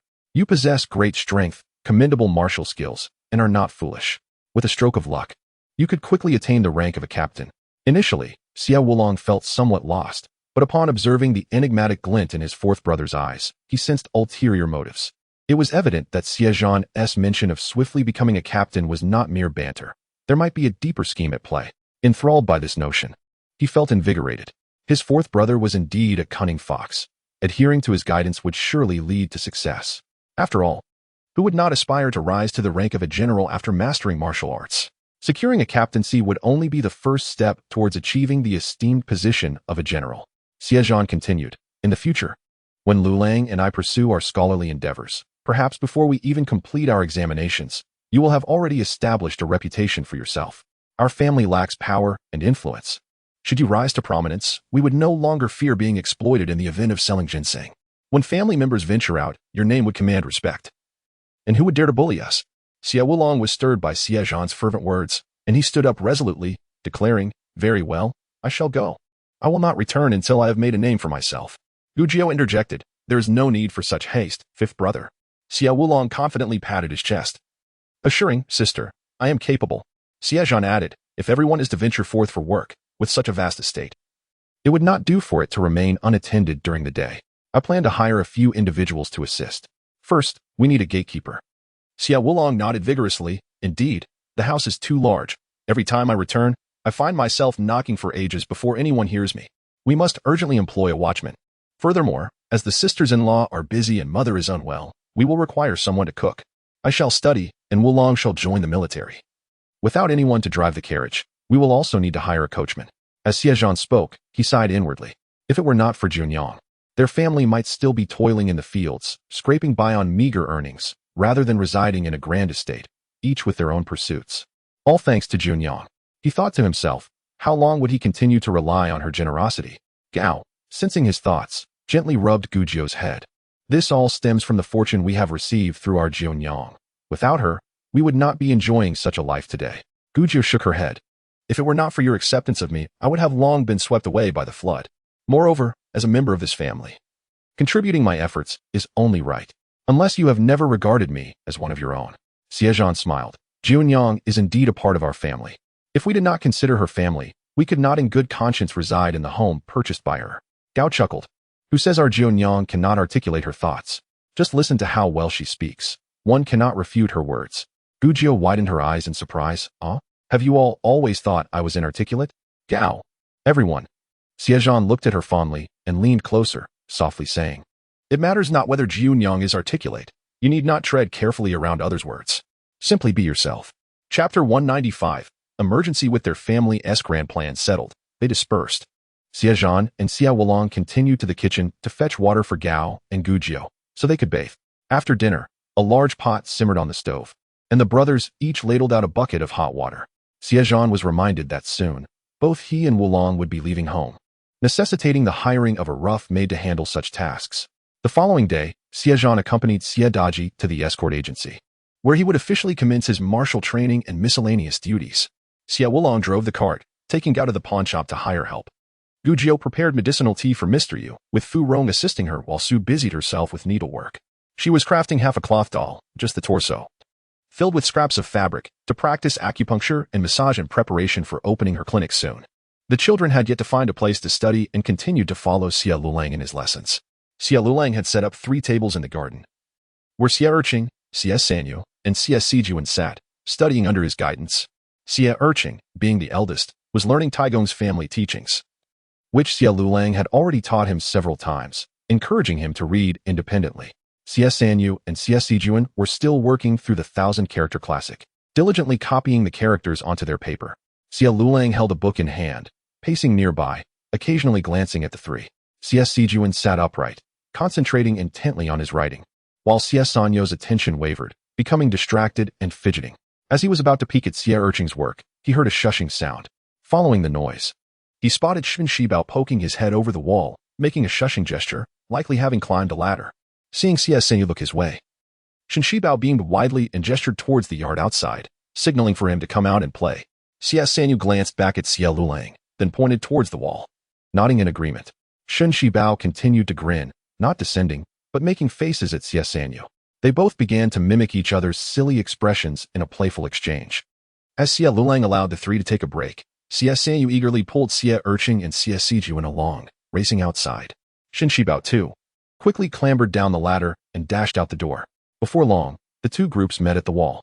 Shen Shibao, holding a kickball, set it down and kicked it towards them, exclaiming, quick, kick it back. Xie Sanyu dashed forward and sent the ball flying back with a kick. Xie Erqing consciously ran to the opposite side and joined Shen Shibao, while Xie Suyu and Xie Sen were together on this side. A ball was passed back and forth among the 4 of them, quickly turning into a lively game. Before long, 3 or 4 children, both boys and girls, appeared from somewhere, standing by to watch. The joy of children is always simple. A group of 7 or 8 kids quickly became familiar, calling each other by name. As the ball was tossed around, laughter filling the entire apricot blossom alley. Gujio and Fu Rongyang had sorted out all the herbs needed for medicinal tea. To express gratitude for Mr. Yu's assistance to Xie Zhan, Gujio made every effort to use herbs from her space, ensuring the tea's efficacy.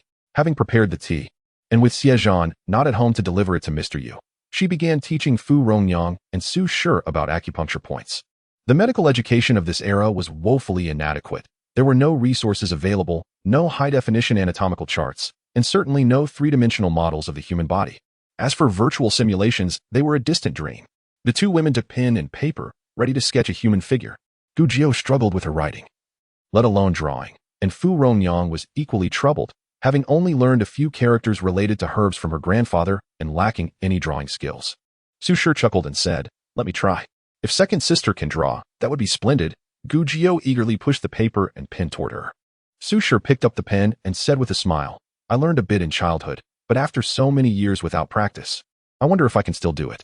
Despite her words, her hands moved with surprising dexterity, and following Gu Jiao's instructions, she omitted the hair and clothing, completing the drawing in no time. Su Shi looked at the bare figure, feeling a bit embarrassed, and specially instructed the two, "Let us keep this private. We shouldn't let anyone see it. It would be too awkward." Gu Jiao felt no embarrassment at all. She took the pen and made two symmetrical dots on the figure's chest, saying, "What's the big deal? Second sister didn't draw anything here. Yet there are acupuncture points that need to be marked." Su Shi giggled and covered her eyes, relieved that Gu Jiao hadn't drawn anything below. Gu Jiao then asked Su Shi to create a drawing of the back of the body. Once completed, Gu Jiao pointed out the acupuncture points one by one, while Fu Rongyang noted them down, writing the names and specific locations beside each point. Su Shi also took notes and, based on Gu Jiao's guidance, marked the points on the half-drawn figure. The efficiency and speed of Gu Jiao's teaching were like the difference between heaven and earth. However, given the current circumstances, this was already a commendable method.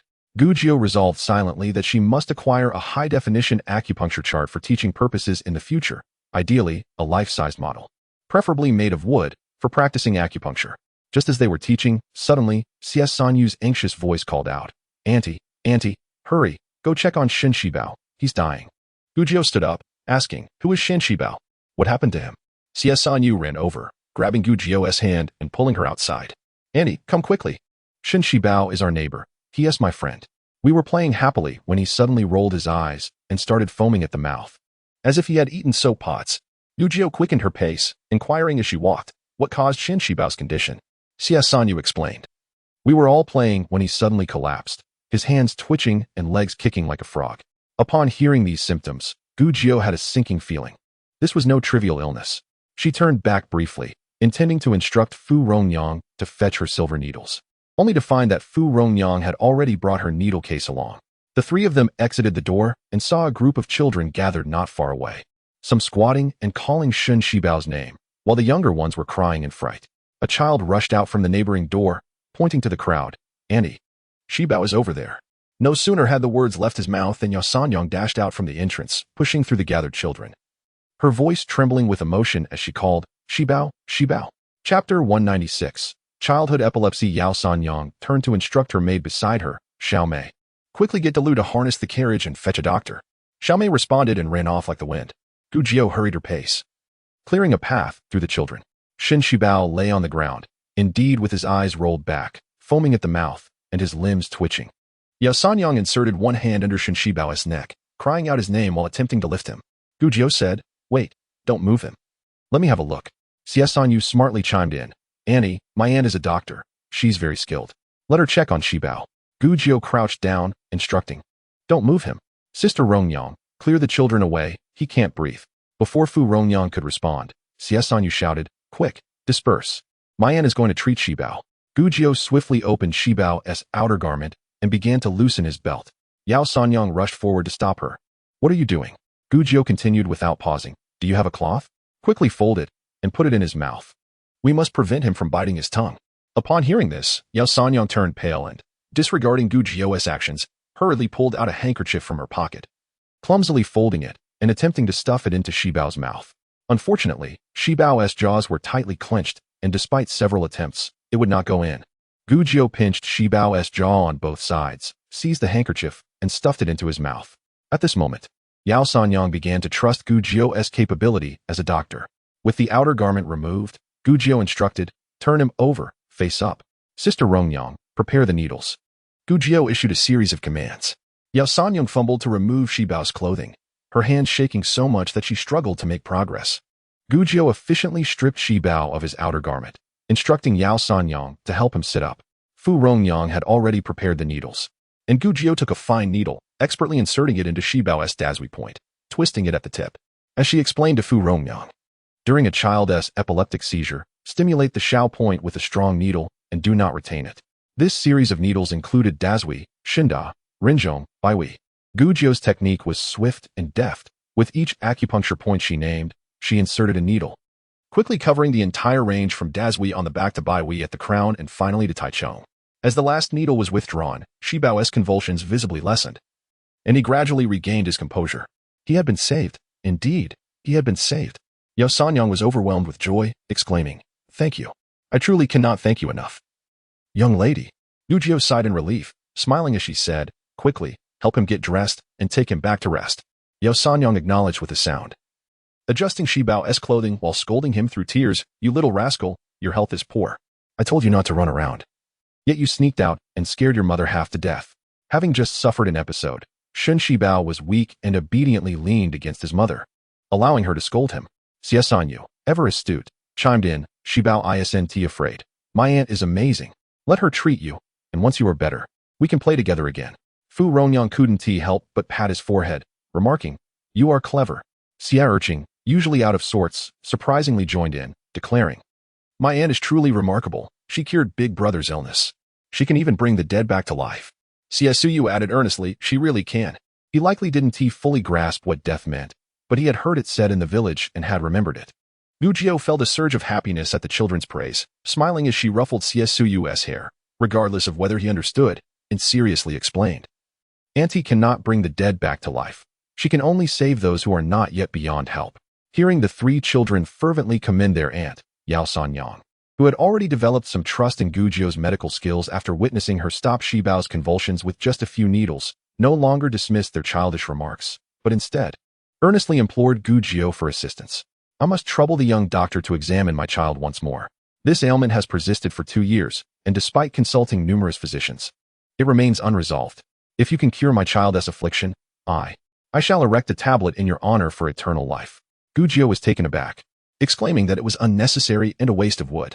Yao Sanyang hesitated, momentarily at a loss for words. Fu Rongyang hurriedly suggested, "Why don't you, Madam Yao, support the child and return home? Let Junyang examine him there. Whether he can be cured requires thorough investigation." "Very well, I appreciate your assistance," Yao Sanyang replied, ushering the two into the courtyard. Xie's mischievous eyes darted around as he trailed behind, eager to witness the unfolding scene. Xie Zhan discreetly followed with Xie Siyu. "Zhan, San, where are you going?" "It's time for class. I've been searching for you," called Xie Lulang from the door. The three reluctant children exchanged glances with Gu Jiu and then with Xie Lulang. Gu Jiu waved them off, urging, "Quickly return. Be cautious of your fourth uncle's return. He may punish you." The children, disheartened by the prospect of punishment, formed a line and headed back. Gu Jiu followed Yao Sanyang into the courtyard, noticing that the layout mirrored that of the Xie residence. Yao Sanyang led them directly into the main room, where she laid zipping flat on a couch, allowing Gu Jiu to take her pulse. Xie Baoping, having just suffered a bout of illness, was lethargic and quiet, permitting her to be examined. Gu Jiu had already ascertained that Xie Baoping suffered from childhood epilepsy, but there were multiple potential causes for such a condition, necessitating a thorough investigation to ascertain the underlying issue. Lowering her gaze to examine Xie Baoping's head, she inquired of Yao Sanyang, "Was there any difficulty during your labor with Baoping? Did it take a long time?" Yao Sanyang shook her head. "No, the delivery was quite smooth." Given the smooth delivery, one could rule out perinatal asphyxia caused by prolonged labor. Epilepsy may also stem from hereditary factors. "Does your family or that of Baoping's father have a history of epilepsy?" Yao Sanyang once again shook her head. Another potential cause of epilepsy is hypothyroidism.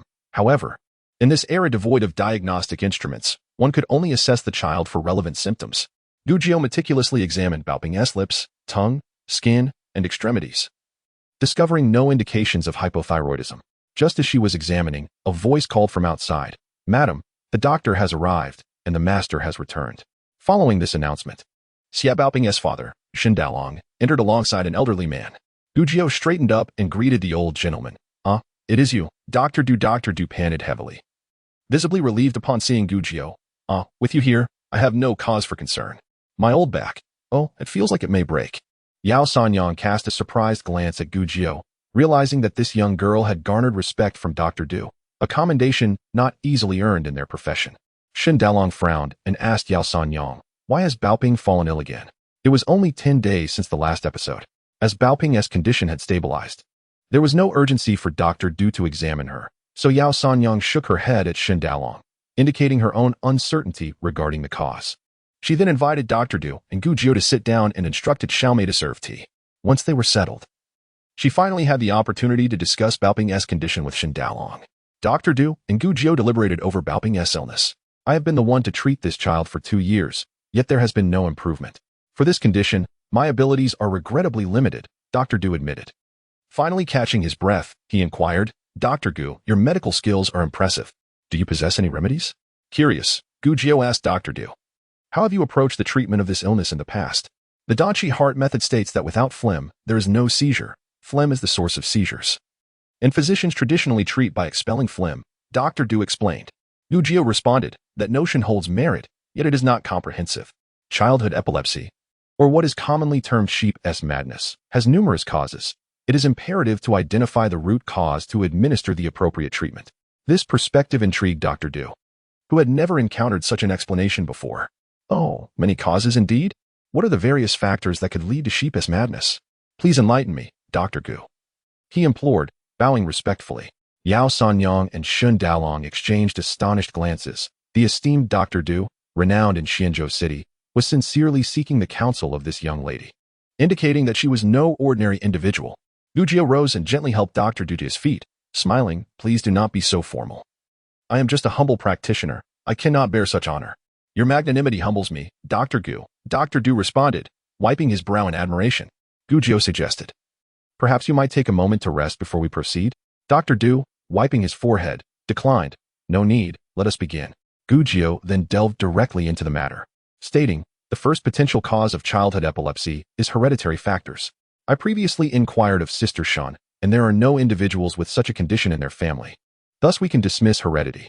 The second potential cause is perinatal injury, which occurs during difficult labor, leading to fetal asphyxia.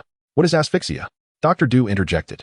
With each breath, we inhale oxygen. If a fetus cannot breathe for an extended period, it may sustain brain damage, resulting in epilepsy. If this is the cause, it is irreversible and cannot be treated. The third possibility is brain damage resulting from febrile seizures. Gu Jiao continued, glancing at Shen Dalong and his wife. Has Baoping ever experienced high fever seizures? Yao Sanyang promptly replied, she has had high fevers, but no seizures. Then that can be ruled out, Gu Jiao replied. The fourth possibility is the presence of parasites in the brain. This statement startled everyone present. Parasites in the brain? How could that happen? Dr. Du's curiosity was piqued. Yao Sanyang's face paled. Could they have entered through the ear? Gu Jiao glanced at Yao Sanyang, noting her vivid imagination. No. It is more likely that she inadvertently consumed meat containing parasite eggs. Frogs, shrimp, snails, and snakes can harbor such parasites. Additionally, meat from diseased pigs or cattle may contain eggs. If such meat is consumed raw or undercooked, the eggs can enter the body and hatch into parasites. Yao Sanyang covered her mouth, her face growing paler, her voice trembling. Are there eggs in all these foods? Not all, but some diseased pigs, cattle, and certain game meats may contain them. If cooked properly, there should be no issue, Gu Jiao reassured her. Yao Sanyang took a deep breath, calming herself. I thought they all contained parasites. Considering Baoping's diet, she has only eaten pork, beef, mutton, and venison, all thoroughly cooked. She has never consumed frogs, snakes, or snails. So it seems unlikely she has parasites in her brain.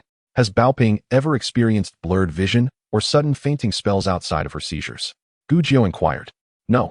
Yao Sanyang quickly shook her head, fearing that a delayed response might result in parasites entering her child's brain. Then that can be ruled out, Gu Jiao concluded. Dr. Du remained fixated on the notion of parasites in the brain, pondering how the eggs would travel there. They would travel through the bloodstream, Gu Jiao explained.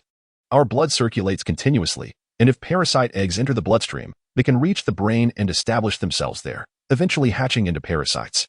After Gu Jiao finished her explanation, she continued with her analysis. The fifth cause of the sheep madness is a weakened immune system, making one susceptible to external evils and frequent fevers. As Gu Jiao spoke, she glanced at Yao Sanyang. Yao Sanyang shook her head, asserting that Shi Bao had always been robust, lively as a monkey, and that the affliction had only manifested in recent years. The sixth possibility was trauma, such as a blow to the head, which could result in intracranial soft tissue damage. Before Gu Jiu could finish her sentence, Yu Sanyang's complexion changed dramatically, first pale, then her fist pounded against Xindelang. Her voice sharp and piercing. Did you hear that, Xinjian? It was your mother, that heartless woman, who pushed Xi Bao down against the rockery. That must be the reason. Both Gu Jiu and Dr. Du were taken aback. Yao Sanyang was beside herself with rage.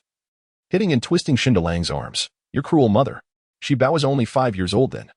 How could she be so heartless as to throw a child against the stones, causing my Xi Bao to suffer for 2 years, unable to study or leave the house? Confined indoors every day. Xindelang grasped Yu Sanyang's hands, his face ashen, and turned to Gu Jiu. Little doctor. Are you certain that Xi Bao's condition is due to a fall? Gu Jiu replied.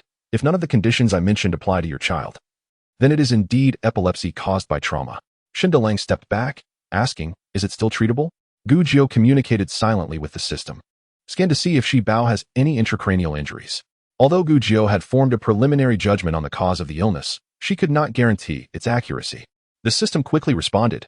Yes, host, the patient previously suffered a depressed skull fracture on the right side of the brain, which has since healed. However, the previously indented skull has damaged brain tissue, resulting in the patient's epilepsy. As Gu Jiu was discussing treatment with the system, Yao Sanyang, disregarding her husband, suddenly knelt before Gu Jiu.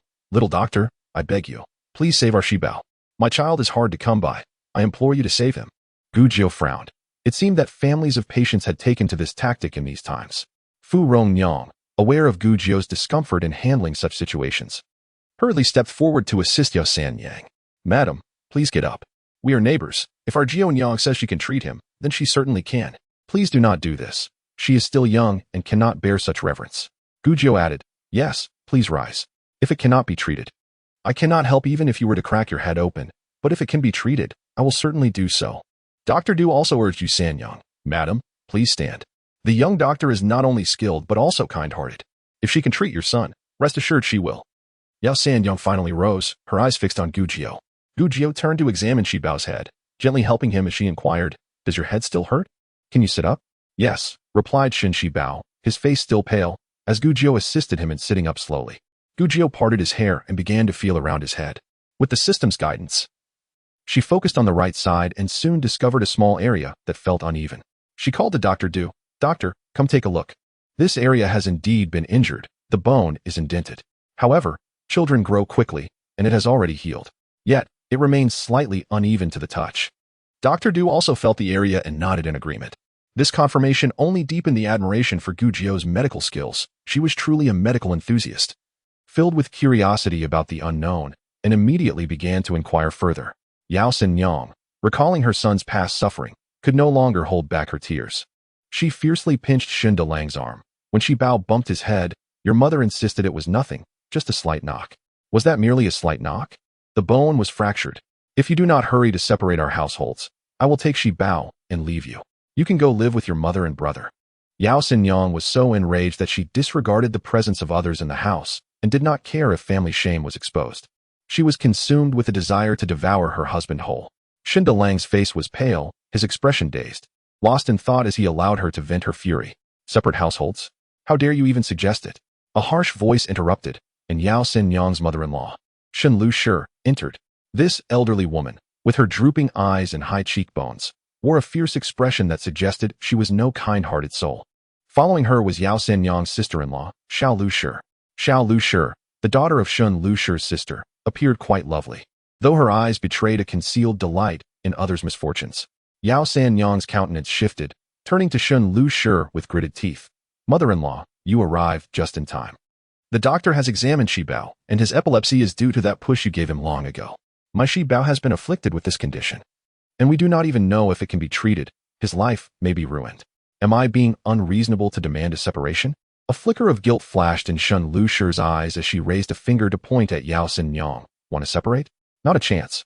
While your parents are alive, there will be no separation. I am still alive and well. If you want to separate, wait until I am dead. Xiao Lu Shi added. Sister-in-law, you're mistaken. How can one separate while their parents are still living? By stirring up trouble for your brother, do you not fear the backlash? How will your brother maintain his dignity? Shut your mouth. Yao Sanyang shouted, her long-suppressed resentment finally erupting as she turned her anger towards Xiao Lu Shi. What is it to you? Get lost. Her wrath surged towards Shen Lushi. Recalling the times her mother-in-law had pilfered her jewelry for her sister-in-law, demanding filial piety money from Xindelang, and secretly purchasing properties for her second son. Yao Xinyang had tolerated it all, but now her grandson was pushed down the rockery, left with a head injury, while Shen Lushi claimed he was clumsy and couldn't stand straight. What kind of grandmother are you? You are worse than an outsider. Shen Lushi's face was flushed with anger, her finger pointing at Yao Xinyang, ready to hurl insults. However, Yao Xinyang did not grant her the opportunity. Speaking rapidly, "This house is my dowry, originally to facilitate Delang's studies. You and your second son's family had the audacity to move in here, living off my resources and even hitting my child. How can there be such injustice in this world?" Yao Xinyang turned her furious gaze towards Xindelang. "These years, you have always claimed your father passed early, that you are the eldest son and must support your mother and care for your brother. Time and again, you have indulged their greed. But have you seen? All your goodwill has gone to waste. They spend your money while your son is bullied to the brink of despair. Your son is at risk of seizing at any moment, unable to study or achieve anything in life. You use your son to fulfill your filial duties, to uphold your responsibilities as a brother. Truly admirable." Yao Xinyang spoke rapidly, leaving no room for others to interject. Fu Rongyang exchanged a glance with Gu Jiao, who appeared intrigued by the unfolding drama, and then looked at Dr. Du, both feeling awkward and unsure of how to proceed. They had come to witness the commotion, but the host family was embroiled in a quarrel, leaving them no choice but to observe. Yao Xinyang continued, "Xindelang, I will give you two options. Either let your mother and your leech-like brother move out of my house and separate our households, or I will leave you, taking Shibao with me. You can go continue to be the dutiful son and brother." Having said this, Yao Xinyang's words left Shen Lushi speechless. After much effort, she finally finished speaking, and Shen Lu sat down on the ground, pounding her thighs and wailing, "I no longer wish to live. Just let me die. After living for over half a lifetime, to be insulted by an unfilial little harlot, I refuse to endure this. If you do not put an end to this little harlot today, I shall throw myself against this wall." Chapter 199, Neighborhood Gossip. Little Lu, with her eyes rolling, suddenly dropped to the ground, mirroring Shen Lu's actions, lamenting, "This is such an injustice. I merely admired my sister-in-law's beautiful jewelry and bought an identical piece. Yet she accuses me of theft. How can I face anyone now? I no longer wish to live." Gu Jiao stood there, utterly astounded by the spectacle of these two shrews.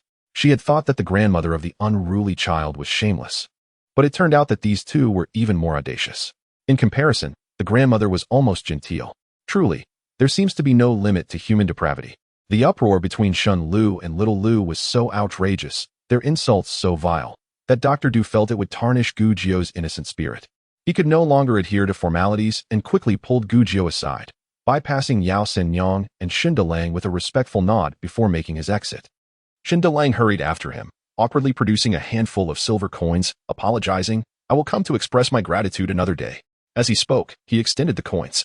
Yao Xinyang, still shaking with indignation at the scene before her, paid him no mind and strode over to gently push the coins back, her face stiff. "I apologize for the spectacle today. I am grateful for your assistance in determining the cause of Shibao's illness. This small token is truly beneath consideration. In a few days, once my family matters are resolved, I will come to thank you properly. Please, take care." Dr. Du replied, "Madam Shen, you are too courteous. Please stay." He then took hold of the inquisitive Gu Jiao, and together they hurried outside.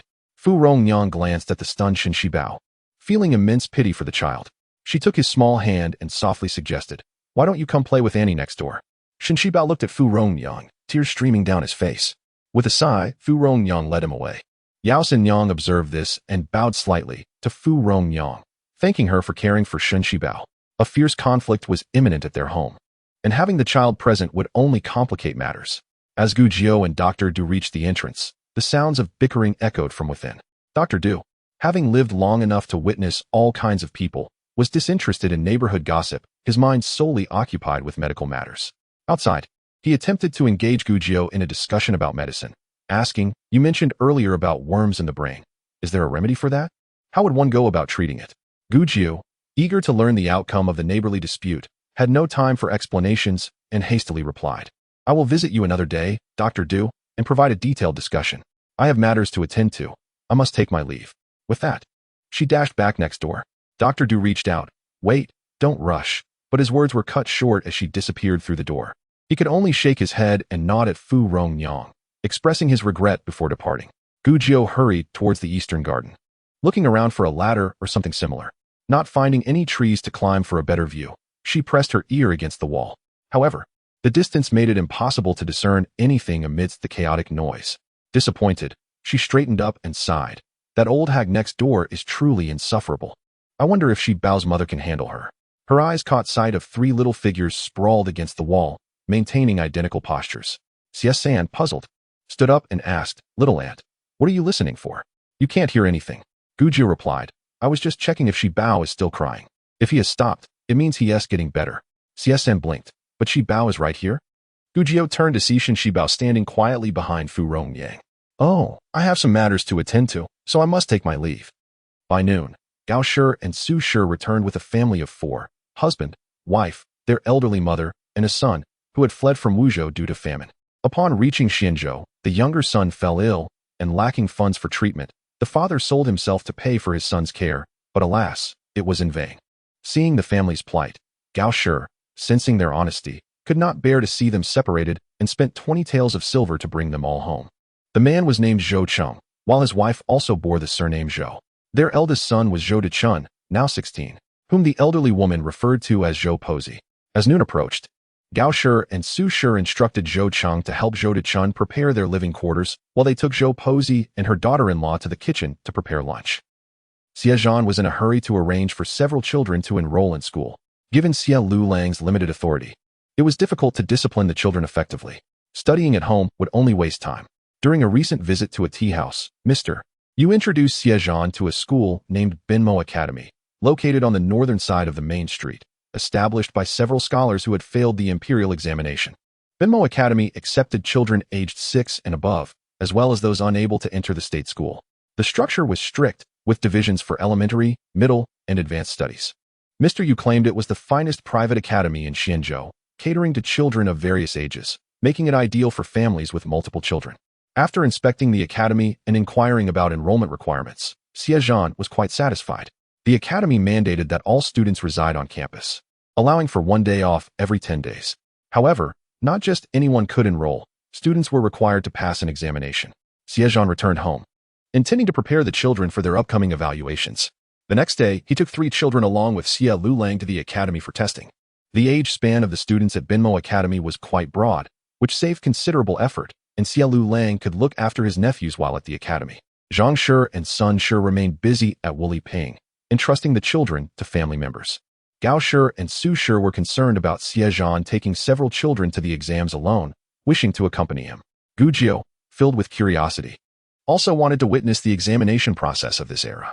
However, Xie Zhan explained that parents were not allowed inside the academy, only the children could enter.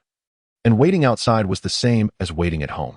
Eventually, they settled on Xie Lulang serving as the driver, accompanying Xie Zhan with Xie Lulang and the 3 nephews to the examination. Chapter 200. A melodious call. Upon arriving at Benmo Academy, several other carriages were already present, bringing children for enrollment. A 30-something scholar emerged from the academy, instructing the adults to wait outside while the children entered. Some children hesitated, fearful of going in, but the Xie family's children were relatively composed. Xie Zhan, being quite bold, took Xie Siyu's hand and walked in, calling to the lagging Xie Erqing, "Come on. Hurry up." He then turned back to Xie Zhan and Xie Lulang, beaming, "Don't worry, we will definitely pass." Xie Siyu also looked back, obediently stating, "I have memorized everything Uncle asked me to. I will pass too." Xie Erqing nodded in agreement. A group of about 10 children quickly followed the scholar inside, leaving the adults outside, anxiously awaiting their return. As noon approached, the children began to emerge one by one, and the results were quite satisfactory. All 3 of Xie Zhan's children had passed, and Xie Lulang, who had diligently studied, naturally had no issues. Moreover, Xie Sanyu took the initiative to showcase his skills in mental arithmetic, leaving the teachers utterly amazed. Upon finishing the examination, the teachers even inquired about his techniques from Xie Zhan. Seizing the opportunity, Xie Zhan wished to promote Xie Erlang, hoping that when Xie Erlang eventually opened a school, he would already have a reputable name. Indeed, Xie Sanyu is quite the clever little rascal. After the exams, they would be starting school the day after tomorrow. Upon returning home, preparations for necessary items such as bedding and toiletries began. As this was the first time the children would be away from home, both Gao Shi and Su Shi were quite anxious, and they even made some pastries for the children to take along. On the day of their departure, Gao Shi and Su Shi could not restrain themselves and insisted on personally escorting the children to ensure their safety, due to the necessity of bringing bedding and other supplies. One cart was insufficient, prompting Xie Zhan to rent a second one. The children's enrollment was indeed a significant event, and once this matter was settled, Xie Zhan felt considerably relieved. Next up was Xie Wulong. Xie Wulong's enlistment had been arranged by Xie Zhan in conjunction with Su, the head of the escort agency, at the Zhejiang prefecture in Xianzhou, allowing him to proceed with his belongings. Early in the morning, Xie Wulong, with his luggage in tow and 100 taels of silver given by Gu Jiu tucked in his pocket, was reluctant to spend any of it. Upon witnessing his foolish demeanor, Xie Zhan couldn't help but jest. 100 taels of silver is quite bulky. Where will you store it in the military camp? Are you just inviting thieves? If it's at home, who could possibly take it from you? Xie Wulong, feeling the sizable bulge in his chest pocket, appeared somewhat reluctant. Gu Jiu had given him a small ingot, which was actually the consultation fee sent by Yao Sanyang that day. Xie Zhan is right. Better to leave the large ingot at home. Take this smaller one instead. Reluctantly, Xie Wulong placed the larger ingot back. The family accompanied him to the gate, where he turned back multiple times, laden with his small bundle. Gu Jiu held on to a small pouch containing medicine bottles, intending for Xie Wulong to take them as a backup. Watching him appear flustered made her heart ache, and her eyes turned red. Fifth brother, once you arrive there, do not let anyone bully you. If someone picks on you, you must retaliate. If they rely on their numbers, use poison. Oh, but not something lethal. I'll give you some itching powder, a sleeping draught, and some medicine for diarrhea. As she spoke, Gu Jiu opened her small pouch and stuffed several tiny porcelain vials into Xie Wulong's hands. You must return safely. Xie Wulong accepted the vials, tucking them into his bosom, assuring, sister, do not worry. Fifth brother will not be bullied. Wait for me to return as a general to support you. Saying this, his eyes also turned red. Xie Zhan, unable to bear the sight, sighed, enough already. The military has a 10-day rotation. You'll be back in no time. One would think you were leaving for 10 or 20 years. Huh? Both Xie Wulong and Gu Jiu were momentarily stunned, realizing he would be back in just 10 days, akin to Xie Lulang and the others. Upon observing Gao Shi and Su Shi, who wore disdainful expressions, Gu Jiu wiped her face. Well then, fifth brother, hurry along. Don't let the military staff catch you. Xie Wulong nodded vigorously. I'm off. I'll leave now. He swiftly turned and jumped onto the carriage, with Xie Zhan accompanying him as they boarded, driven by Zhou Dachuan. Finally, with the children off to school, some joining the military, and others busy with construction, everyone had their own matters to attend to. Xie Zhan organized everything at home and took the family from the city to Wuliping. Prefect Cheng had already purchased the medicinal seeds, and they were to be planted that very day. Due to the labor available, Wuliping had undergone a significant transformation in just a few days, with vast stretches of barren land being cultivated, presenting a delightful sight. To seize the farming season, some had even begun planting crops on the newly cleared land. Meanwhile, the houses under construction were taking shape, nearing completion within a few days. The outer walls were progressing even faster. Using blue bricks for the walls saved the step of tamping, allowing for swift progress. The atmosphere was bustling with activity, a clear sign of prosperity. Gao Shi, Su Shi, and Fu Rongyong assisted with cooking, while Xie Dalong took Xie Zhan and Gu Jiu to inspect their land. Pointing to the expanse of fields, Xie Dalong declared, "This entire area belongs to us. I initially intended for our family to plant medicinal herbs. If that fails, the villagers Wu and Ti suffer losses. However, everyone wishes to plant together, asserting that even if the crops fail, they would accept it. What is the initial plan for each family? Is there enough seed?" Xie Zhan inquired. Xie Dalong responded, "The seeds sent by the prefect are sufficient for each family to plant 1.5 mu. There is no need to plant all 4 types of medicinal herbs. Each family can just plant one variety." Gu Jiu remarked, "I don't have many seeds. Just enough for my family. Let us use my seeds for our family. Later, we can compare the efficacy of the different herbs produced." Naturally, Xie Dalong complied with Gu Jiu's suggestion. "Have the mountainous areas been cleared?" Gu Jiu asked Xie Dalong. "Some have been cleared. However, the seeds for Cotinopsis and Astragalus provided by the prefect are limited, so only a small patch has been opened. Would you like to go take a look?" Gu Jiu glanced at Xie Zhan, remembering that the mountainous area had not yet been planted. "I wish to plant it myself." "You can?" Xie Zhan queried. Gu Jiu honestly admitted, "No, I can't." She then countered, "Can you?" Indeed, Xie Zhan could. The age gap between Xie Zhan and his 3 elder brothers was substantial. From a young age, the household chores were managed by the older siblings. By the time Xie Zhan and Xie Wulong could contribute, Xie Zhan was preoccupied with his studies, and Gao Shi seldom allowed him to interfere with farming tasks. However, Having been exposed to it and occasionally participating, Xie Zhan was far more capable than Guzhou. He smiled at her, saying sweetly, "I shall teach you." Xie Dalong shot him a glance. "Mind yourself, little brother." "Big brother?" Guzhou inquired. Then, "Baby." Xie Zhan covered his eyes. "Little Zhan?" Xie Zhan quickly grasped her hand. "All right, let us go now. It's best you refrain from calling." Chapter 201. Suing the unfilial son. Xie Dalong watched Xie Zhan's retreating figure with a smirk, thinking, "You think you can handle Jianyang's words?" He returned home to gather the cotinopsis and astragalus seeds, grabbing a hoe and leading the two up the mountain. The prefect had only purchased a small quantity of seeds for them, which was hardly enough to cultivate much. The mountainous area was not far, following the slope eastward. They soon arrived at two small plots of land, each roughly the size of 3 or 4 rooms. The perimeter was surrounded by stones, thorns, or branches to ward off wild animals. Guzhou noted that both plots faced east and had a gentle slope, which pleased her greatly, as astragalus thrived in dry conditions and despised excess moisture.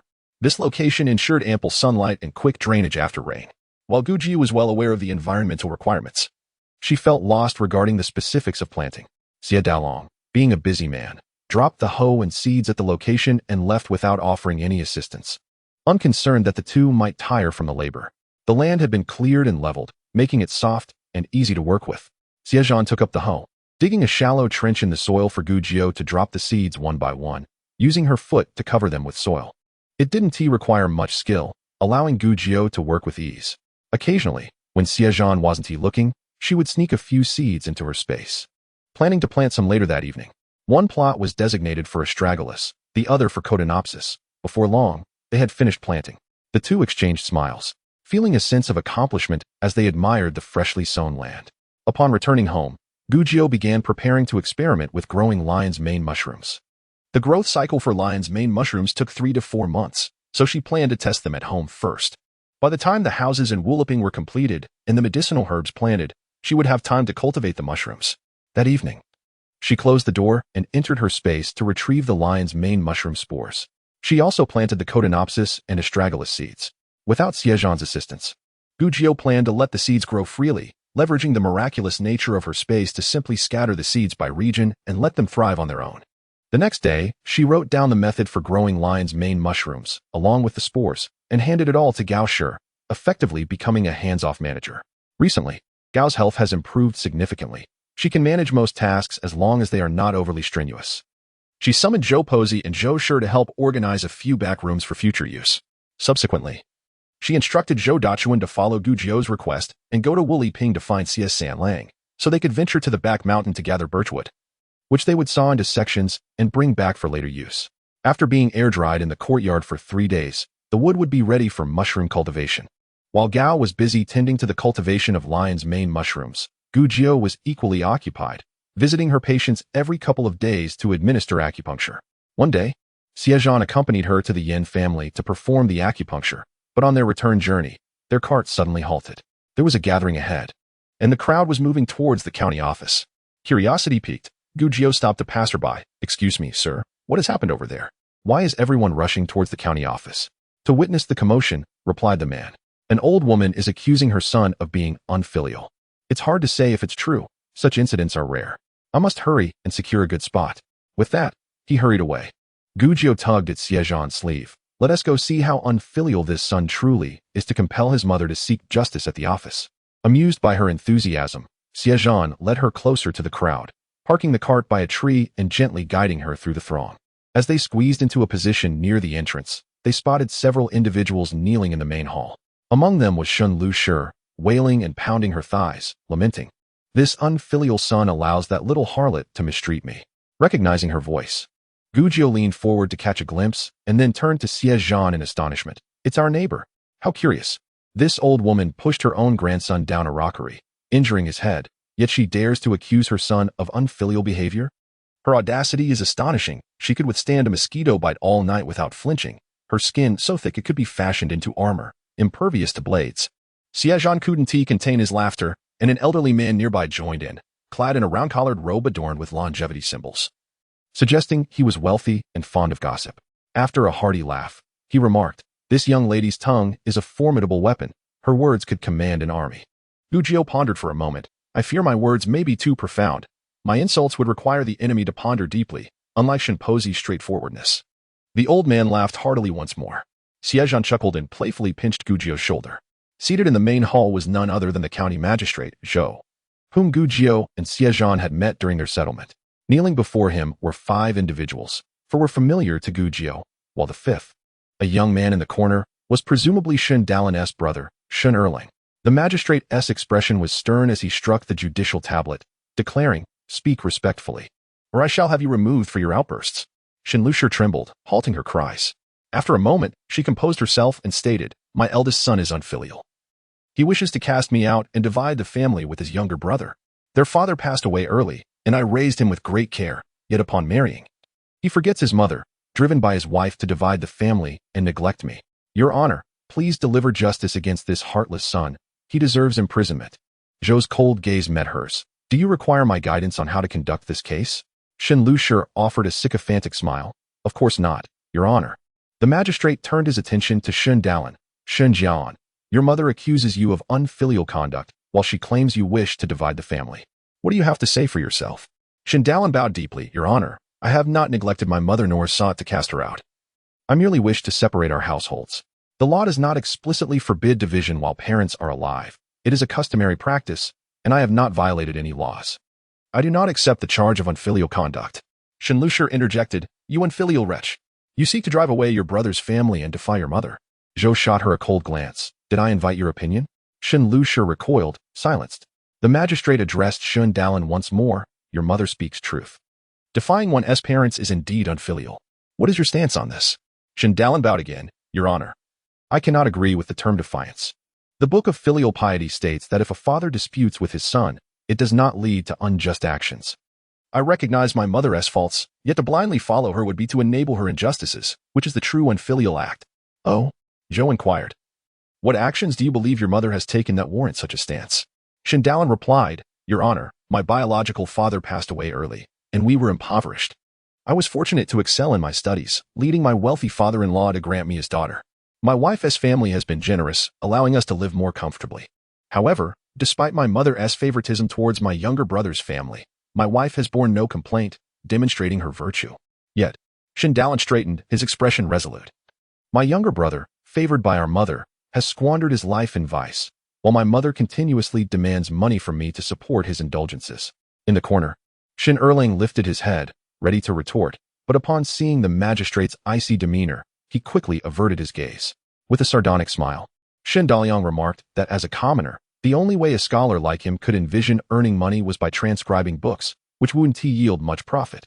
Pressured by his mother, he could only shamelessly approach his fiancée for financial assistance. Time and again, the money obtained from his fiancée was handed over to his younger brother. This indulgence from their mother only encouraged the younger brother's reckless behavior, as he pursued pleasure without regard for his wife or children. As the eldest son, it was the commoner's duty to discipline his younger brother and instill a sense of responsibility for supporting their family, rather than merely relying on his older sibling. He believed that if this led to defying their mother's wishes, it was not an act of disobedience or unfilial piety. Rather, blindly obeying her and allowing his brother to become a wastrel was the true act of ingratitude. The crowd began to murmur. What was going on? Knowing that the eldest son was financially struggling, how could they still demand money, essentially raiding the daughter-in-law's dowry? Indeed, it appeared that they were soliciting funds from the eldest daughter-in-law to support the younger brother's family. Was the eldest son even a biological child? Was he perhaps adopted? That seemed unlikely, for she was capable of bearing children herself. Why would she adopt another? I suspect that Shen Daliang must have been born to his father's first wife, making this woman a stepmother. As the discussion meandered, it began to stray far from the point. Shen Lu, agitated, wanted to retort, but faced with the stern expression of the county magistrate, she refrained.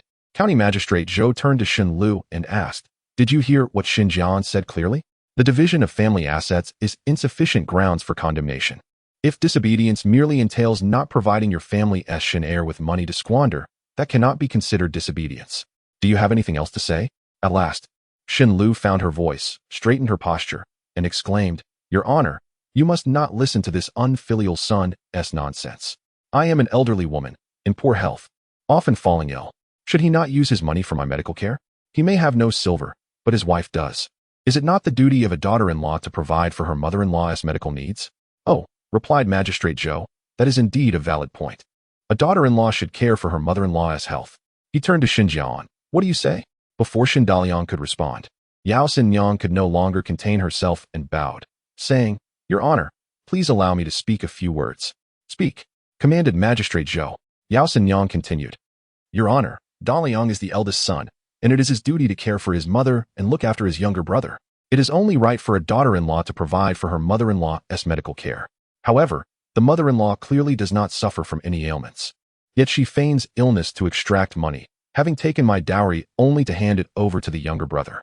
If she insists on claiming to be unwell, I would like to request Your Honor's assistance in inquiring about her supposed illness, the doctor she consulted, and the medications prescribed.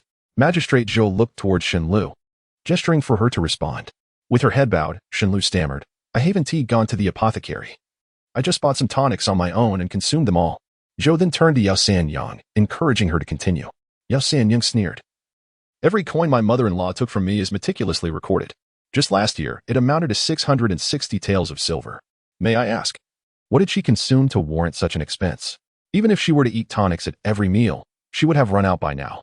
Suddenly, Gujiu raised her hand. Your Honor, I am a physician and have something to report.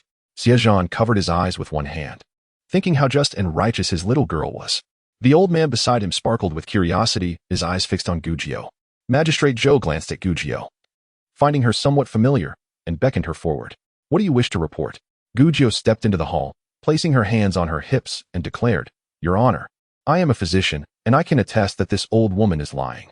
Yao Xinyang turned to look at Gujiu, her expression one of surprise. She hadn't expected the neighbor's girl to be here to help her. Oh, said Magistrate Zhou, how is she lying?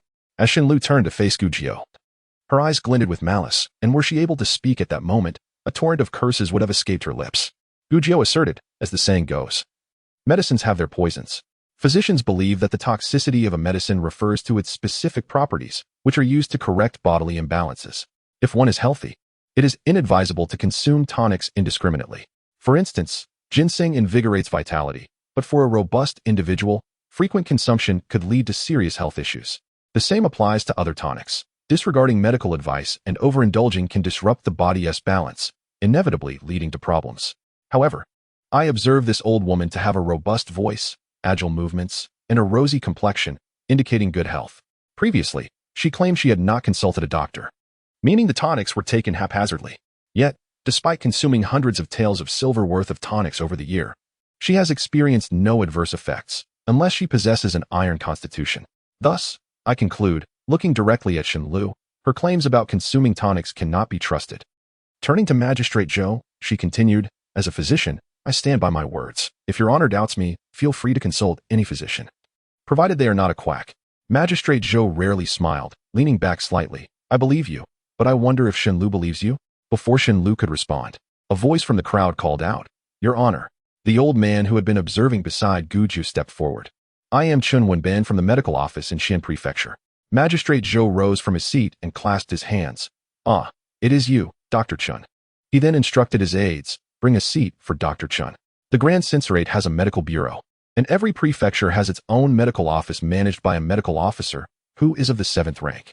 Chun Wenban waved his hand. I am merely a spectator, and do not wish to interrupt your investigation, Your Honor. I stepped forward solely to vouch for this young doctor. Every word she spoke is true, without a hint of exaggeration. Medicinal tonics have specific properties. Some are cooling, some are warming, and while some may be mild, they are not suitable for everyone's constitution. Certain tonics must be taken according to the seasons. For example, consuming warming medicines during the sweltering summer can lead to dryness, flushed complexions, heightened energy, and insomnia. Ignoring medical advice and consuming tonics haphazardly will inevitably lead to health issues. This old woman has carelessly consumed tonics for years without any health issues. She stands here quite well. Either she has an iron constitution, as the young doctor suggested, or, at this point, the old man turned to Gujiu, grinning. Do you believe that someone can have an iron constitution? The onlookers collectively responded, we do not believe. Xie Zhan chuckled, adding, there is one. Guandi Temple in the west of the city has an ironclad guaneri. Gujiu discreetly gave Xie Zhan a thumbs up. Laughter erupted as everyone chimed in, asserting that even guaneri, if he were to take tonics by the bowlful, would surely rust away, making Shenlu seem even more formidable. As the serious atmosphere in the courtroom began to dissolve, Magistrate Zhou hastily struck the gavel to restore order. Dr. Chen smiled at Gujiao and shrugged, indicating that no one believed Shen Lu. Thus, it could only mean that the old lady had indeed lied. She had never consumed any tonics at all. Afterward, he bowed again to Magistrate Zhou and nodded at Gujiao before returning to his place among the spectators. Magistrate Zhou turned to Shen Lu and asked, "Do you have anything else to say?" Shen Lu stammered, I did consume tonics, but who knows?" Magistrate Zhou slammed the gavel down hard, declaring, "If you dare to lie again in this court, do you think my gavel is made of paper?" Shen Lu's family trembled in shock, swallowing back half-formed excuses. Collapsing to the ground, the common woman, no longer daring to speak. County Magistrate Zhou gestured to Yao Sanyang with his chin, encouraging her to continue her tale. Gujiao, seeing no further involvement for herself, gave a slight bow before retreating to a corner, eager to witness the unfolding drama. Yao Sanyang began, "Over the years, my younger brother has taken money from our mother-in-law that was meant for the common woman. Aside from indulging in debauchery, he has even purchased a shop." Shen Dalong, in disbelief, raised his head to glance at Yao Sanyang, then at Shun Erlang, his expression slowly transforming into one of scorn. How could he have been so oblivious? In a mere twist of fate, the bride's dowry had morphed into Shun Erlang's personal property. To make matters worse, the common woman's jewelry often vanished mysteriously, only to resurface adorning his sister-in-law, and on one occasion, even his sister-in-law's maternal relative. The crowd erupted once again, their voices louder this time. Truly, they were a family of vermin, adept at pilfering from their own. Not mere rats, but a swarm of blood-sucking parasites. It was evident how crucial it was to choose a family of equal standing. Shen Dalong's father-in-law must have been deluded to allow such a good girl to marry into this family. Was it not a recipe for disaster? Hearing this, Shen Dalong's face flushed crimson, overwhelmed with shame, unable to lift his gaze. The kneeling Lu Shi could no longer contain herself, exclaiming, "Eldest sister-in-law, you cannot slander us. I admired your jewelry and bought a matching piece. How is that theft? And what shop does our Erling own? Do not falsely accuse us." Magistrate Zhou exchanged glances with a nearby constable, who stepped forward and, with a swift motion, delivered 2 resounding slaps to Lu Shi. "Did the magistrate permit you to speak? How dare you interrupt?" Lu Shi, tears streaming down her face from the pain, fell silent, her lips pressed tightly together, no longer daring to utter a word. Yao Sanyang cast her a disdainful glance and continued, "You bought it yourself? With your mother's side having 7 siblings, all too impoverished to afford trousers. Yet you claim to have purchased gold jewelry? Your husband is any ne'er-do-well, with no steady income, dependent on his brothers and sisters-in-law, squeezing every last penny from you. He couldn't even afford a single gold leaf for your hairpin. Today, Lu Shi wore a gold hairpin adorned with peony leaves." Yao Sanyang scoffed, disregarding her further. "The common woman's husband is a scholar, aspiring to take the imperial examination. For the sake of Dalong's reputation, the common woman has endured humiliation, willing to suffer financial loss if it meant allowing him to study peacefully. However," Yao Sanyang's voice faltered, tears welling up as she recounted how her mother-in-law not only favored the second son but also prioritized his children over her own. Daily provisions were first reserved for her brother-in-law's children before her own son was even considered. How heartless. Suddenly, a voice from the crowd shouted, "Living off others and bullying their children, I've truly seen it all today. How can such people exist in this world? I suspect when she was born, her mother accidentally left her heart inside, replacing it with a mere beast's heart. Beast's heart? That surely makes her a monster. Truly, a heart as cruel as a wolf's. Let us not forget, even dogs have their loyalty, do not misjudge them." Though the murmurs were soft, they reached the ears of all present. Shen Lu's family trembled with rage, yet constrained by Magistrate Zhou's authority, they remained silent, their faces flushed with indignation. Once the uproar subsided, Yao Sanyang resumed, 2 years ago, Dalong bought toys for our little ones, but when Fu Bao, not satisfied with his own, tried to seize Shi Bao's, the elder refused. My mother-in-law snatched the toy from Shi Bao and shoved him aside. Yao Sanyang's voice cracked, recalling how her son had struck his head against the rocks of the foam mountain, bleeding profusely and losing consciousness. Was this truly a grandmother? Every family has its biases. But such cruelty is beyond comprehension. Indeed, how ruthless. Living in someone else's home and treating their child that way. What manner of person is this? Even if this old woman is in the wrong, one must not forget filial piety. There are no parents without faults. Regardless, we must honor them. Gujiao cast a disapproving glance at the man making this remark, an elderly man, clearly speaking from a position of age and privilege. Such moral high ground critics are ever present in any era. Shen Lu's family opened their mouths, clearly wishing to speak. But upon seeing the blood still fresh at the corner of their daughter-in-law's mouth, they hesitated. Magistrate Zhou nodded at her. Speak. With newfound confidence, Shun Lu's family declared. That was not my intention. Who would have thought such a large child could not stand steadily? A gentle nudge, and he tumbles, striking his head. Who can be blamed? Shin Dalong gazed at his mother, his heart feeling hollow and cold. This was the mother he had dutifully honored for years, yet no warmth could be found in her. Lowering his head, he closed his eyes, and when he opened them again, a resolute determination shone through. Yao Sanyang, evidently furious, managed to maintain a semblance of calm. Her eyes aglow with fury. Magistrate, I have more to report. Magistrate Zhou gestured for her to continue. Since the incident, my son has suffered from a condition akin to epilepsy, experiencing episodes 7 to 8 times a year. Each time, it is as though he dies and is reborn. Thus, I cannot allow him to play outside or attend school, confining him to our home. I believe my child merely unfortunate until a kind doctor revealed the true cause of his affliction. 2 years ago, that push. My mother-in-law and brother-in-law reside in my home, using my resources, yet they treat my child so poorly. While I must support such a mother-in-law due to filial duty, should I not sever ties with such a brother-in-law? Sever ties. Even now, if you do not, are you not inviting further suffering? The onlookers were incensed. How could such shamelessness exist? If it were me, I would have severed ties long ago. Magistrate Zhou nodded at Shun Dalong. Shun, does this align with your thoughts? Shun Dalong straightened, refraining from directly answering the magistrate's question, instead proclaiming, as a commoner wishing to take the imperial examination, being labeled unfilial would ruin my future. Thus, I have endured my mother and second brother's tyranny for years, dismissing it as trivial. However, my son, so young, suffers such torment. As a father, I cannot protect him.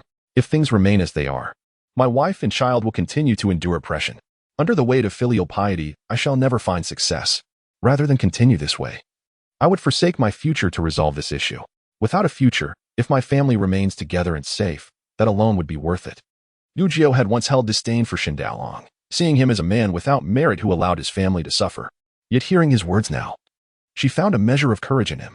Magistrate Zhou, astutely aware that Shin Dalong had not mentioned separating from his family, speculated he might have different intentions. However, whether to sever ties or resolve matters otherwise was beyond the magistrate's jurisdiction.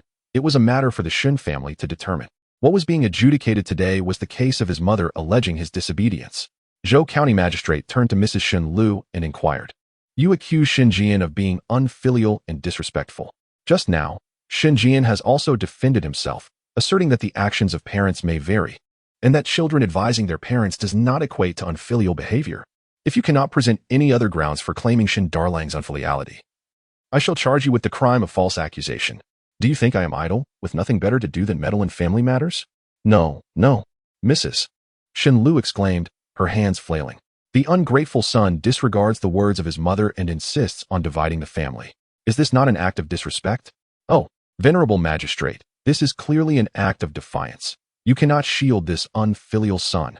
Zhou County Magistrate scoffed. Shin Darlang has articulated his stance quite clearly. Under your bias, Shin Erlang will only become more inept. The division of the family is meant for brothers to stand independently, to shoulder the responsibilities of being a father, a husband, and a son. In this matter, you are in the wrong. Shin Darlang, aware of his mother's faults, does not follow blindly. This does not constitute disobedience. He struck the gavel with force, concluding the matter of disobedience. Now, let us settle accounts with you, bold and unruly woman, for daring to slander this official's integrity. I am devoted to my duties and have never acted out of personal interest. Can a lifetime of integrity be so easily tarnished by an audacious commoner? Bring this slanderous troublemaker down and give her 20 hard strikes. Chapter 205. Entering the family, Mrs. Shun Lu's face froze, and she immediately began to wail and bow her head, pleading, Your Honor, spare my life. I shall not dare again. Without hesitation, 2 constables seized her and forced her to the ground. Shin Darlang, helpless, closed his eyes for a moment, then stepped forward on his knees, saying, Your Honor, please wait a moment. Zhou County Magistrate regarded Shin Darlang with indifference. What? Are you dissatisfied? Shin Darlang replied, My mother is elderly, as her child. If I see her punished and remain indifferent, would this not be the very definition of unfilial behavior she accuses me of? This Shin Darlang is excessively devoted to filial piety. Despite the way his mother treats him, does he truly wish to take her punishment upon himself? What a devoted son. Such a fine offspring.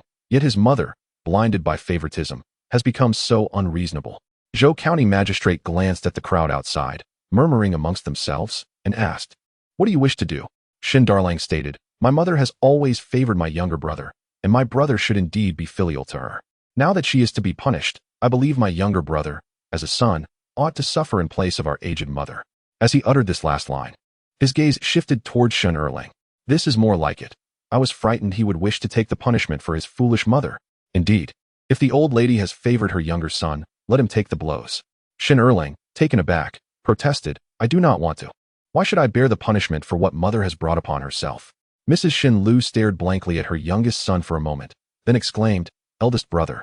He is your own brother. How can you be so heartless as to wish for him to take the punishment? You unfilial son. Why don't you take the punishment for your mother? The onlookers were at a loss for words. Who would want to be burdened with such a mother? It would be better to hang oneself than to endure this torment.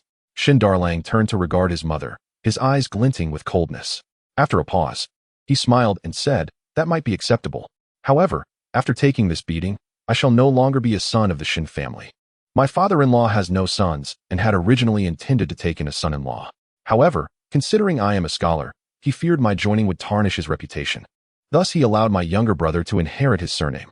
Yet, I am truly unfilial and incapable of producing another child for him. Since in my mother's eyes, I, the eldest son, cannot compare to even a toe of my younger brother, and my son is viewed as inferior to my younger brother's child. I shall bring my son into the Yu family and change our surname to Yao. A man entering a family must adopt the wife as surname. And only after 3 generations can he revert to his original lineage. In principle, he would no longer have any ties to his original family. Naturally, the bond of blood cannot be erased, and many still wish to care for their original family. However, legally, from the moment of entering the family, it is as if the son has been sold off, and the parents have no further claim over him. Once Xie Zhan enters the Yao family, Mrs. Xin Lu will have no recourse to invoke filial piety. No, I refuse. Mrs. Xin Lu struggled and shouted, as a member of the Xin family. How can I change my surname to Yao? Absolutely not. I do not consent. Xie Zhan replied indifferently, if mother does not agree, so be it. After you endure this punishment today, I will hire a doctor to treat your injuries properly. Then, I will ask the clan elder to help me and my younger brother with the division of the family. At that time, all the money and jewelry my younger brother and sister-in-law took from me and my wife must be returned. Yao Xinyang interjected. How much silver did your mother take from me? When did she take it, and how much? I have recorded everything meticulously. Additionally, the jewelry taken by my sister-in-law came from Tiangong Studio. Each piece made has an account of how much was crafted and to whom it was sold. It cannot simply be dismissed as having been bought in equal measure. You vile woman, it is all your instigation. You devilish harpy. Mrs. Xin Lu lashed out. Xie Zhan, with a calm demeanor, responded, Mother, as long as I enter the Yao family, taking this beating for you shall be my repayment for your nurturing. The money and jewelry my younger brother and sister-in-law took can be disregarded. Please consider this, and if you do not agree, it matters not. Once we leave the courthouse, I shall seek the clan elder to discuss the division. You unfilial son, you dare to coerce your mother. How ungrateful you are. Why don't you just die? Mrs. Xin Lu cursed vehemently. Xie Zhan and Yao Xinyang exchanged a glance, ignoring Mrs. Xin Lu, both turning their eyes away. Zhou County Magistrate, having observed the commotion for a while, impatiently declared, Mrs. Xin Lu, since your sons are unwilling to take the punishment for you, what are we waiting for? Execute the punishment. No, no. Wait. Hold on. Mrs. Xin Lu cried out urgently. Xie Zhan turned to admonish his mother. Mother, you are being foolish. Quickly agree with elder brother. If he wishes to enter the family, let him. I have no silver to repay him, and if I must, I shall not live. Mrs. Xin Lu wept, son, what are you saying? What do you mean by life and death? Do you wish for your mother to perish? Casting a resentful glance at Xie Zhan and then at Yao Xinyang, she begrudgingly said, I agree, but you must keep your word. Do not take away your younger brother's belongings. This old woman is simply unreasonable. What belongs to Xie Zhan clearly belongs to the Yao clan. Material possessions, if they allow me to rid myself of a family of vampires, are worth it. Xie Zhan and Yao Xinyang exchanged another meaningful glance, their eyes sparkling with understanding. Xie Zhan bowed to the magistrate. Your Honor, my mother has acted improperly. Please allow me to take the punishment on her behalf. Granted, Zhou County Magistrate replied. The 2 constables immediately released Mrs. Xin Lu and advanced towards Xie Zhan. Xie Zhan required no assistance. He himself lay down on the long bench, closed his eyes, and prepared himself. The constables raised their rods, and the sound of strikes began to echo in the hall, mixed with Xie Zhan's muffled groans of pain. Yao Sanyang watched with a worried expression, her hands clenched tightly. Xie Zhan tugged at Gu Jiu's hand, whispering, "Let us go." Gu Jiu stood still, insisting, "Not yet. I want to see the punishment finish first. I have never witnessed such a scene." Reluctantly, Xie Zhan stayed beside her to continue watching. The intermittent thuds of the strikes, accompanied by Shin Darlang's suppressed cries, made the bystanders turn away, unable to bear the sight. Finally, once the beating concluded, Gu Jiu squeezed through the crowd alongside Xie Zhan, preparing to depart. Just as they reached the edge of the throng, a voice called from behind, "Young lady, wait a moment." Gu Jiu and Xie Zhan halted and turned to see it was Chun Wenbin, the physician from Xianzhou Medical Office. "Young doctor, you seem knowledgeable. How many years have you studied medicine? Who have you learned from?" Xin Wenbin inquired of Gu Jiu. Gu Jiu replied, "I have studied medicine for 6 or 7 years.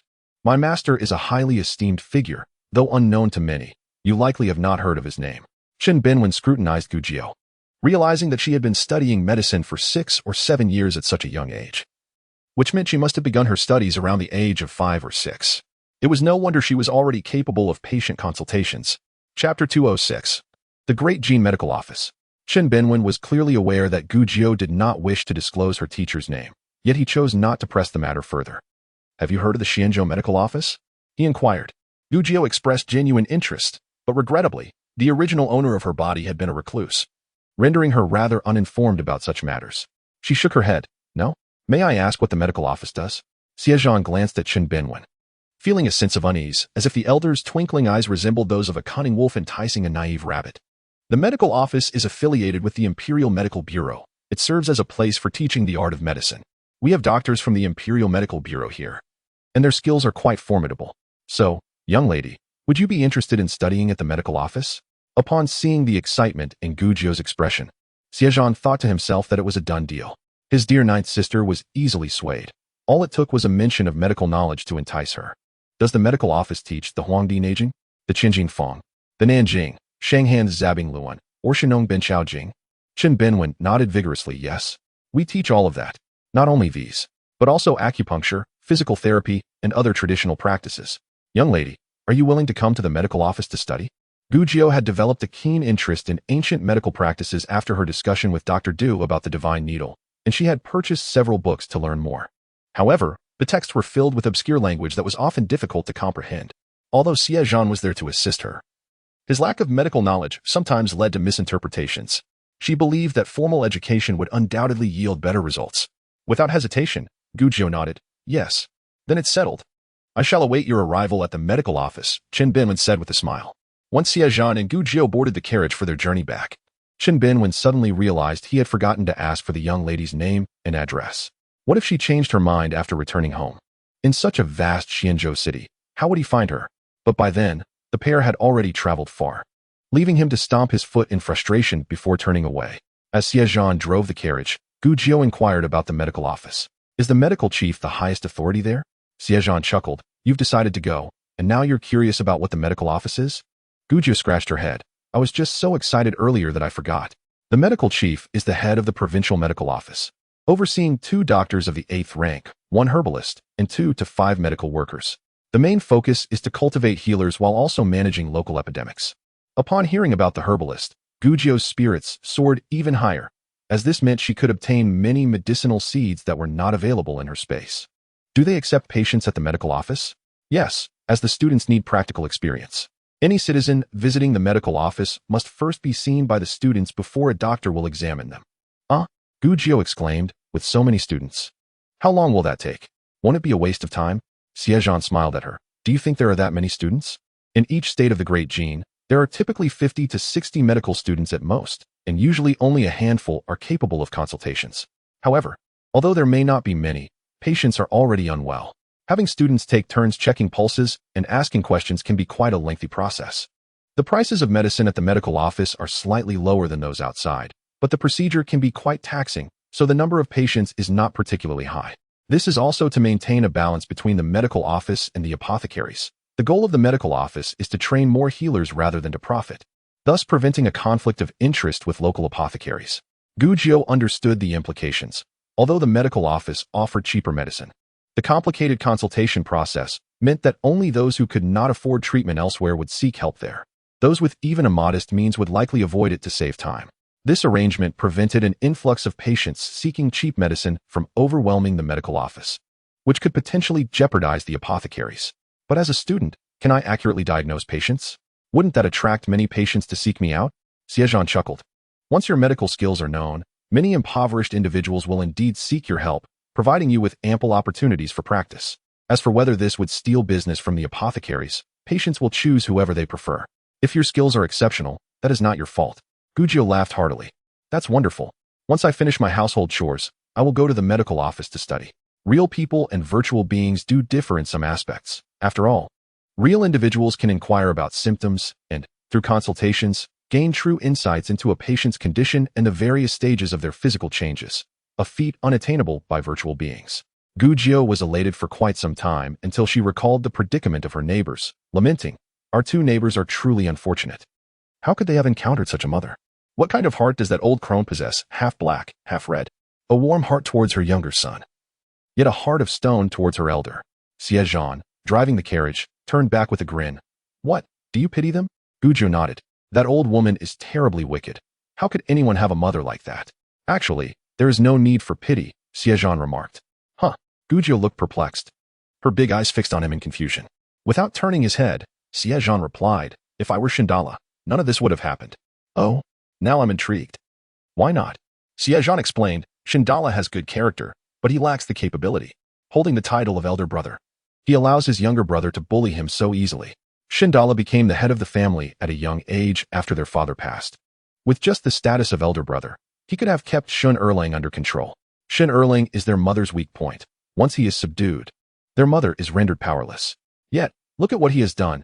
He has allowed his mother and brother to bully him for so many years, and nearly lost his son in the process. Is that not a failure of capability? Such a person, even if he excels in studies, will not make a good official in the future." Gujio pondered for a moment, finding some truth in his words. If I were Yao Shenyang, she imagined herself in Yao Shenyang's position, shaking her tiny fist, declaring that if her sister-in-law dared to reach out, she would break her hand. And if her brother disobeyed, she would give him a beating. If her mother-in-law dared to cause trouble, she would punish her son and keep escalating the situation. As for Sanyang, she talks a big game, but in reality, she is just a hollow figure, all show and no substance. Xie Zhan couldn't help but chuckle. His little wife was indeed not to be trifled with. He turned back with a smile, saying, "Rest assured, Jionyang, I won't let you encounter such situations.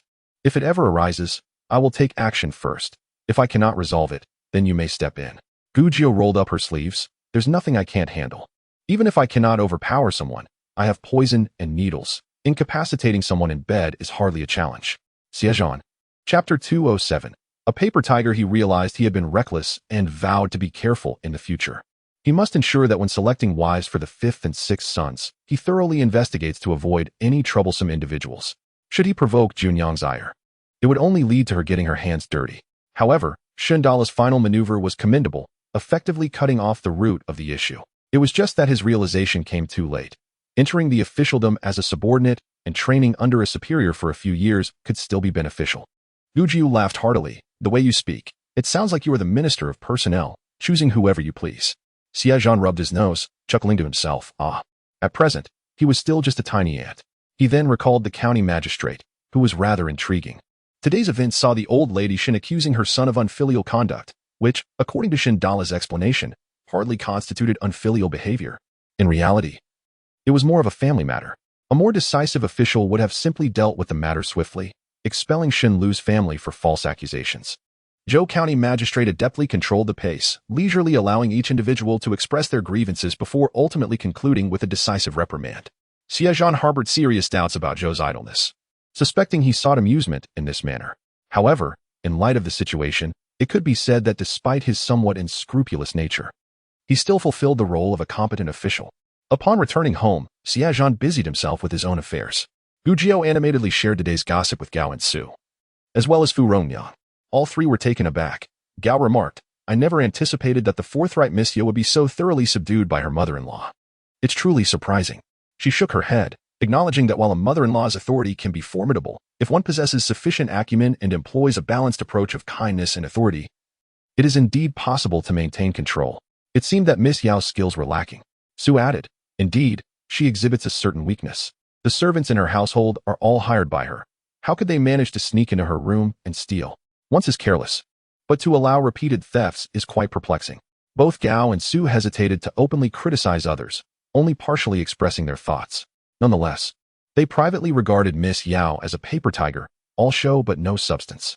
Gao then took the opportunity to instruct Gu Jiao, Junyang. Should you encounter such situations in the future, be sure to remain vigilant. Above all, safeguard your dowry. Gu Jiao interjected, Mother, are you teaching me how to guard against you and my sisters-in-law? Gao was momentarily rendered speechless, exchanging a glance with Su. This was indeed a difficult lesson to impart. She nearly forgot that Jianyang was not her daughter, but rather her daughter-in-law. Just when they thought the matter had concluded, the next day, Miss Yao arrived at their door, accompanied by Shen Shibao, radiantly cheerful.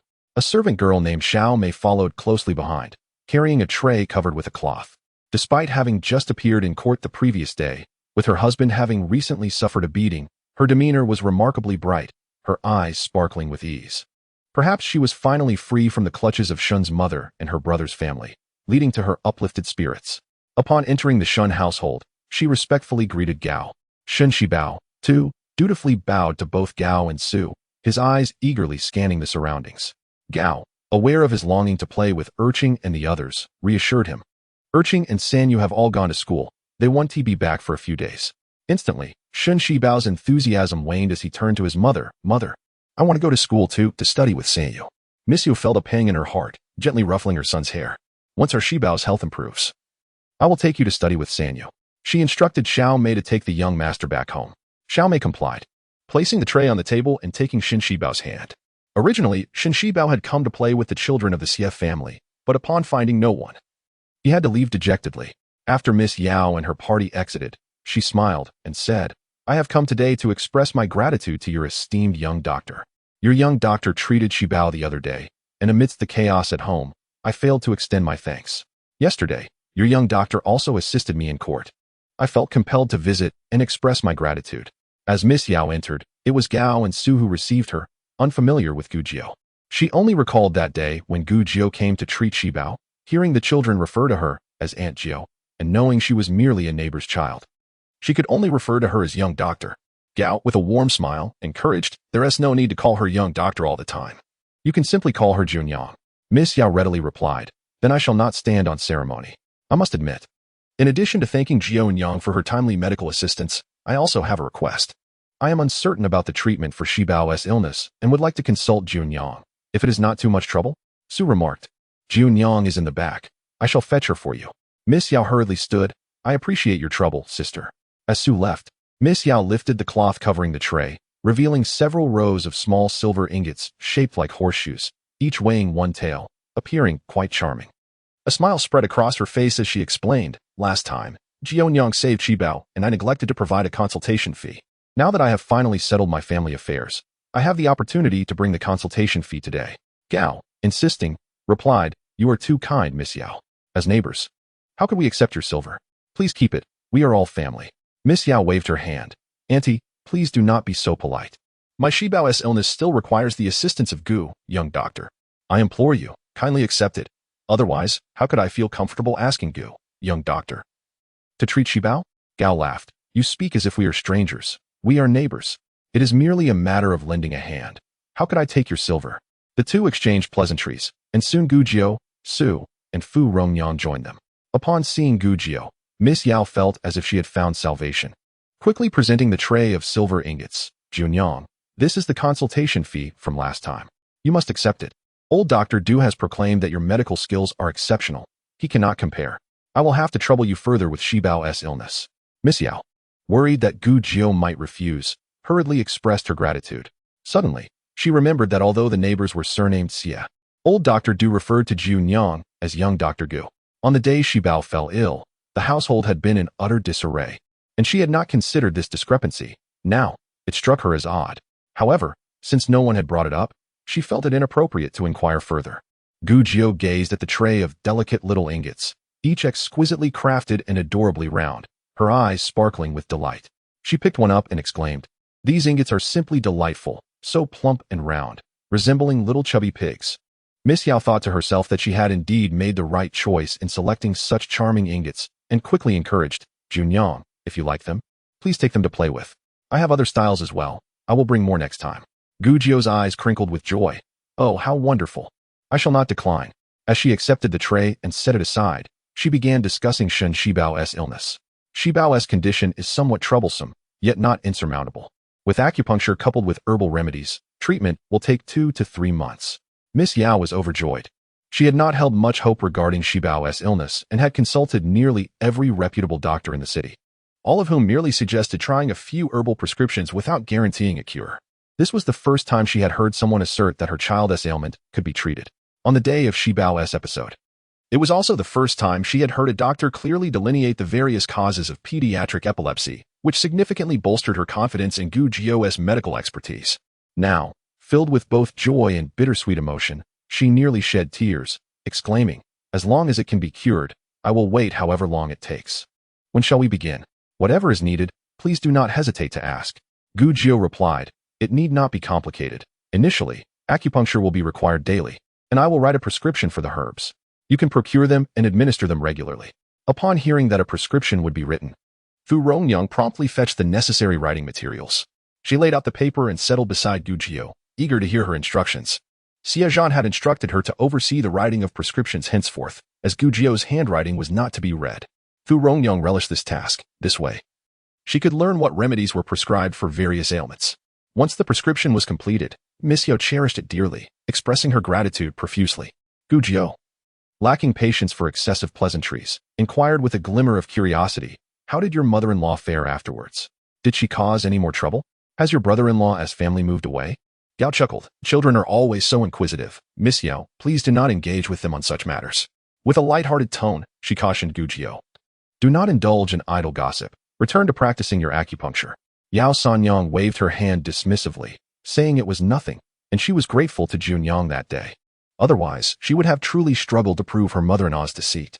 For years, she had suppressed her dissatisfaction towards her mother-in-law and younger brother-in-law's family, holding back her grievances out of respect for family dignity. Had it not been for the familial disgrace, she would have shared her frustrations with anyone willing to listen. Now liberated, even without Gu Jiu's inquiry, she yearned for someone to confide in. Upon returning from the magistrate's office, her mother-in-law attempted to deny the truth. However, De Lang insisted they could take the matter back to court and let the county magistrate adjudicate. Only then did her mother-in-law relent, claiming she was too shaken to move and needed a few days to regain her strength. Yao Sanyang longed to curse or add some exclamatory words, but restrained herself. Gu Jiu listened with wide eyes, unable to hold back a curse herself, which earned her a stern look from Gao Shi, prompting her to stick out her tongue. De Lang spoke, and Yao Sanyang mimicked her husband, correcting herself to say Yao De Lang. Adopting her husband's demeanor, her eyes indifferent and devoid of emotion, she reassured, "Rest assured, I will prepare the most comfortable carriage for mother, ensuring not a single jolt disturbs her, and I will escort her home safely. Then summon a doctor to attend to her, guaranteeing she will not fall ill." Having mastered her husband's demeanor, she then excitedly recounted, "My mother-in-law claimed it was too late to move today and suggested we postpone until tomorrow." De Lang promptly ordered the servants to light all the lanterns in the house, asserting that since it was still early, they would not have to worry about the darkness obscuring their path. He also instructed the servants to carry lanterns to escort them back. With no further retorts, her mother-in-law threw a tantrum, loudly berating both Yao Sanyang and De Lang, words that I shall spare you from hearing. Although Yao Sanyang faced insults, her expression showed no anger. Instead, she seemed to relish recounting someone else's misfortune. Gu Jiu thought to herself that this woman must have been berated so often that she had become immune. Meanwhile, her sister-in-law joined in on the commotion, accusing them of being unfilial and heartless, but Yao Sanyang paid no mind, resolved to move out regardless of their protests. As for her younger brother-in-law, he was a man who lived for the moment. As long as he had money to squander, he cared little for the move. De Lang remained unfazed by their uproar, directly commanding the servants to harness the carriage and gather their belongings, tossing them into the vehicle. Ultimately, the two women, left with no options, demanded to take all the furniture from the room. Gu Jiu felt a sense of disarray. It was as if these two women were whirlwinds, sweeping through, leaving nothing in their wake. Unable to contain herself, she asked, "You let them take everything?" "Indeed," Yao Sanyang replied with a hint of disdain. "I have no desire for what they have used." Gu Jiu shot her several incredulous glances, having believed that the couple had finally matured, only to realize they remained as naive as ever. If it were her, she would have destroyed or burned the items rather than let the greedy ones benefit. No. Had it been her, That old hag would have long since been incapacitated. Women like Xiaolu would surely be rendered mute. In any case, her family's situation would never mirror Yao Sanyang's. Unaware of Gujio's contempt, Yao Sanyang continued. I feared they might use the excuse of having too much furniture to delay their departure. So I sent someone to the East Market to find some laborers to help with the move. Yao Sanyang spoke with pride, while Gujio's expression threatened to overflow with disdain. Gaoshi discreetly pinched her thigh, signaling her to temper her reaction. Gujio, puzzled, asked, Mother, why are you pinching me? Gaoshi replied, Oh, nothing. I just thought there was a mosquito there. Gujio glanced at the spot where Gaoshi had pinched her. Remaining confused, shouldn't one swat mosquitoes with their hands? Yao Sanyang, engrossed in her own narrative, paid no heed to Gujio's expression. Finally, they had moved out, and she would no longer have to endure their oppression. Her heart felt an unexplainable relief. Gaoshi concurred, asserting that while it had cost them, peace of mind was worth far more than material wealth. Su Shi added, Wealth spent for peace is better than anything else.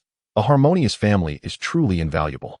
Yao Sanyang laughed heartily, appreciating her sisters-in-law's understanding, relishing the straightforwardness of their conversation. Having listened to the gossip, Gujio grew impatient with the pleasantries and stood to leave, saying, I shall return to prepare for the needlework for Shibao. Fu Rongyang glanced at the tray of small ingots on the table, knowing Gujio cherished them, and hurried to help her carry it, smiling politely yet awkwardly as she followed Gujio out.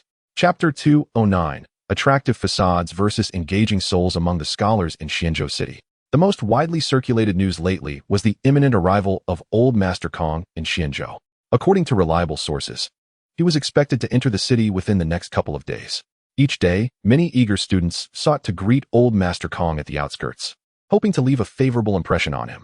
Numerous scholars from distant lands had also arrived, and the nearby inns had seen a noticeable increase in business. Xie Zhan planned to greet Old Master Kong outside the city, as he held certain suspicions about the visit and wished to avoid any semblance of disrespect. With Gujio dedicating her days to studying medicine, neglecting all else, Xie Zhan thought it opportune to take her out for a stroll to lift her spirits. Old Master Kong had journeyed from the capital, traveling southwest, and would likely enter through the east gate of Xianzhou. Xie Zhan and Gujio rode in a carriage driven by Zhou Dachuan, making their way through the east gate and into the countryside. After traveling about 10 miles outside the city, they encountered numerous carriages parked along the roadside. The countryside was lush with flourishing grass, dotted with wildflowers. Since the east gate led to the capital, a farewell pavilion had been constructed there, connected by a long corridor beside a small lake, creating a picturesque scene. Many young scholars wandered along the road, rested in the pavilion or the corridor, or conversed in small groups by the lake. In Dejin, social customs were relatively relaxed, with little strictness regarding interactions between men and women. At that moment, several young women accompanied their brothers to enjoy the outing, dressed in light garments adorned with vibrant colors, enhancing the beauty of the landscape. Among the scholars, many held their writings or poetry collections, awaiting Old Master Kong's arrival for an audience. The Dejin civil service had transitioned from the 9-rank system to the current imperial examination system in recent years. While still imperfect, remnants of the old 9-rank recommendations persisted, such as the practice of seeking an audience before the examinations. This practice involved presenting one's poetry or essays to esteemed officials or scholars, hoping for a few words of praise or recognition, which could quickly elevate one's reputation. In Dejin, where anonymity in examinations was not practiced, having a good reputation beforehand could sway the examiner's judgment, even if the candidate did not perform well on the test. Thus, the tradition of seeking an audience flourished. Gujio knew a bit about this, as the original owner of her body had once had a brother with a notable literary reputation. As Gujio gazed through the carriage window at the scholars clutching their writings, memories of the original owner's brother flooded her mind. He had once been a promising young talent, blessed with a good family background, handsome looks, and admirable character, admired by many. Tragically, he had met a gruesome end at the hands of treacherous individuals. As Gujio was lost in thought, Zhou Dachuan, having received Xie Zhan's instructions, pulled the carriage to a halt at the roadside. Just as Gujio was about to alight, the air filled with a rising commotion. Are they here? Is Old Master Kong arriving? Gujio inquired of Xie Zhan while lifting the carriage curtain to look outside, wondering if they had truly arrived. Xie Zhan turned to glance, replying, Not yet. Following his gaze, Gujio noticed another carriage approaching from the city gate. It was unremarkable and rather ordinary. Yet, for some reason, many scholars were fixated on it. Someone exclaimed, That is the carriage of young Master Yanbai. Young Master Yanbai has also arrived. With his remarkable scholarship, he is sure to be accepted by Old Master Kong, Who is young master Yanbai? Just as Gu Jiu was about to ask Xie Zhan, she overheard someone nearby pose the same question. Are you from out of town? Yanbai, the son of the esteemed official Xian, is a youth of remarkable appearance and eloquence, highly regarded by the scholars of Xinzhou. Gu Jiu gazes curiously at him, pondering whether anyone could surpass the handsome Xie Zhan. As she muses, a carriage halts by the roadside, and a young servant alights, assisting a boy of around 17 or 18 years. This youth is adorned in pristine white silk, intricately embroidered with subtle patterns that shimmer under the sunlight, exuding an understated opulence. A jade headband crowns his head, his hair impeccably arranged. His visage, as others have noted, resembles that of a jade statue, lips crimson, teeth pearly white, with soft facial contours that lend him an exquisite beauty akin to that of a woman. At this moment, he wears a gentle smile that feels as refreshing as a spring breeze, greeting passers-by with graceful nods and salutes, Brother Wenbin, Brother Si Hai, and even offering a courteous acknowledgement to unfamiliar faces. He appears to possess an extensive network of acquaintances. Though his attire is immaculate, his demeanor is warm and approachable, contrasting sharply with Xie Zhan's aloof aura, which commands attention even in tattered clothing. Gu Jiu glances between Yanbai and Xie Zhan, unable to suppress a smile. Despite Yanbai's flamboyant appearance, he pales in comparison to her own Xie Zhan. She takes hold of Xie Zhan's arm and whispers, "You are far more handsome." Xie Zhan turns with a smile, playfully tapping her nose. "What if I were not handsome? Would you then abandon me?" Gu Jiu contemplates this, realizing that if it were someone of unremarkable looks who had brought her home, she would not wish to be his child bride. Sensing her prolonged silence, Xie Zhan regrets posing the question, fearing that her answer might reveal her affection based solely on his looks. Clearing his throat, he suggests, "Let us explore that beautiful scenery over there." He gently assists Gu Jiu down from the carriage, leaving Zhou Dachuan to guard it. As they walk hand in hand, Gu Jiu candidly responds to Xie Zhan's earlier query, "I suppose so. If I had to choose between an intriguing soul and a handsome facade, I would prefer the latter as a lover and the former as a friend." Xie Zhan's expression darkens at her words. "A lover? Are you not aiming too high?" However, he contemplates, why should one choose? Why not have both an attractive appearance and a captivating spirit? He inquires tentatively, "Am I fortunate enough to possess both?" Gu Jiu confidently pats his chest. "Be sure of yourself. Drop the am I." Xie Zhan feels a mix of joy and discontent. The young Yanbai is surrounded by admirers, making his way forward amidst cheerful exchanges. As Xie Zhan and Gu Jiu pass through the throng, she notices that Yanbai bears dark circles beneath his bright complexion, suggesting a lack of restful sleep. Curiosity piqued, she wonders why someone who seems so illustrious would exhibit signs of distress. Yet, her professional instincts subside as she brushes off the thought. Both Xie Zhan and Gu Jiu are simply dressed, yet their striking appearances draw attention as they stroll toward the lakeside. Upon arrival, they observe common folk fishing and small boats drifting on the water.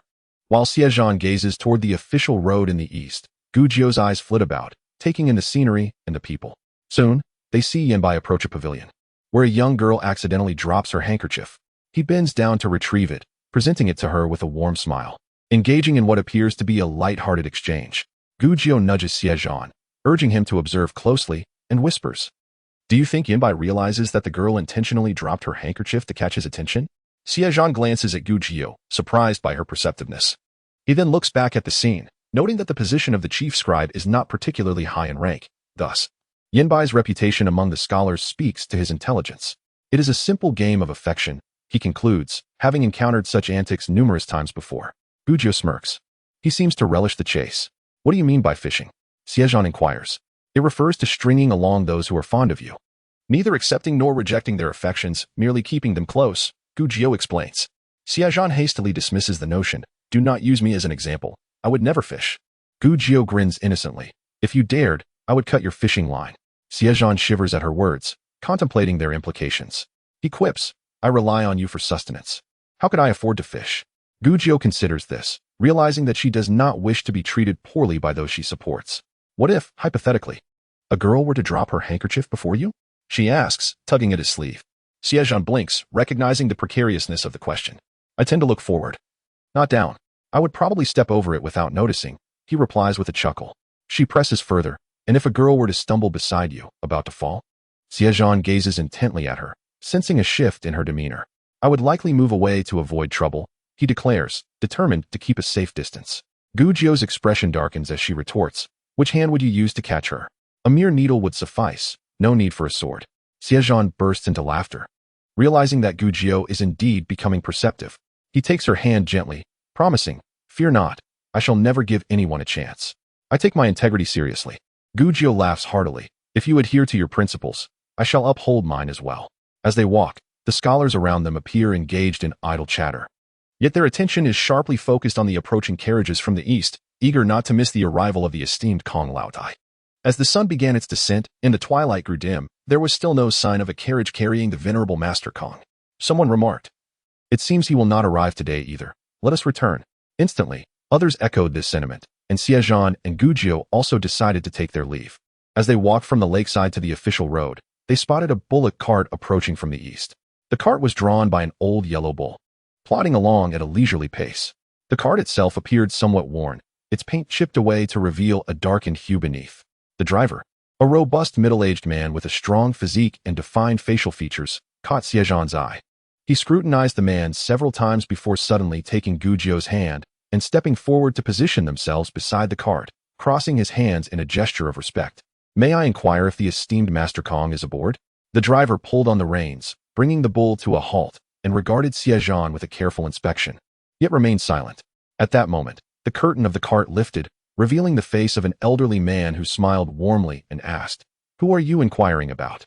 As Xie Zhan approached the cart, curious students nearby turned their attention to him, some whispering and chuckling, wondering how someone of Master Kong's stature could possibly be in such a dilapidated vehicle. Xie Zhan smiled at the elder, once more performing the respectful gesture.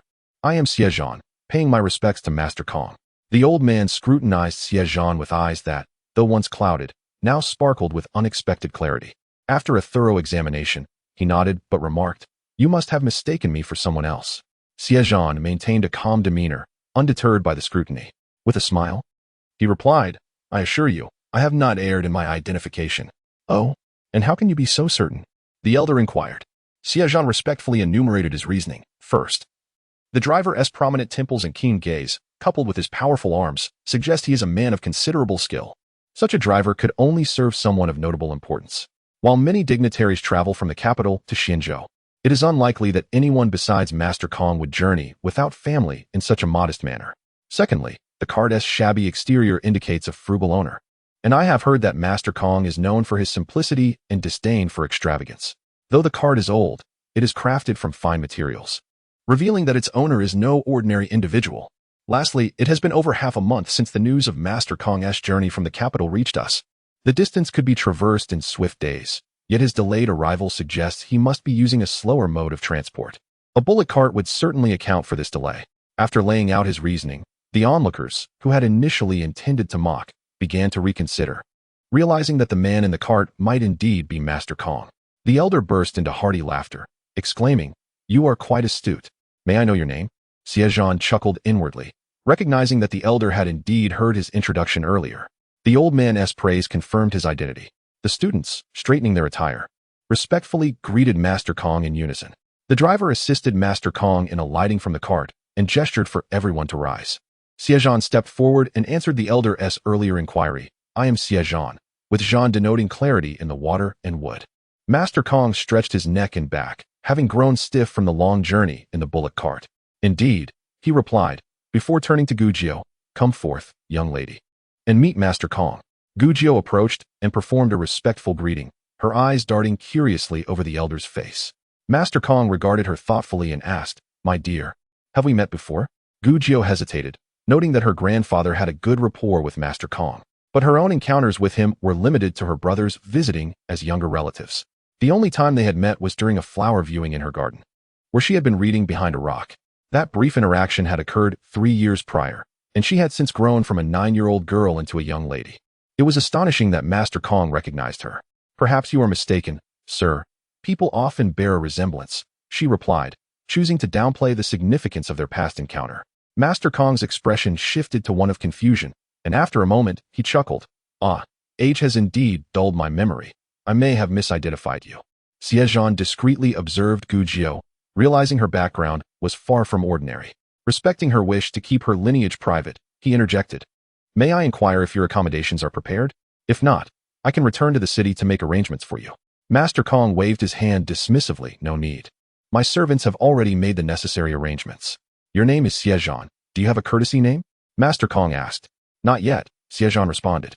But the character's Qinghua could serve as my courtesy name. He bowed again, expressing gratitude for the elder's bestowal of a name. Let us proceed, Master Kong said, gesturing ahead. Xie Zhan gently took the elder's arm, guiding him forward, while Gu Jiu trailed slightly behind. The other students followed suit, walking at a leisurely pace, listening to the conversation between the two with a mixture of admiration and envy. Have you heard of this Xie Zhan? He is a student at the prefecture school. Isn't he? One asked.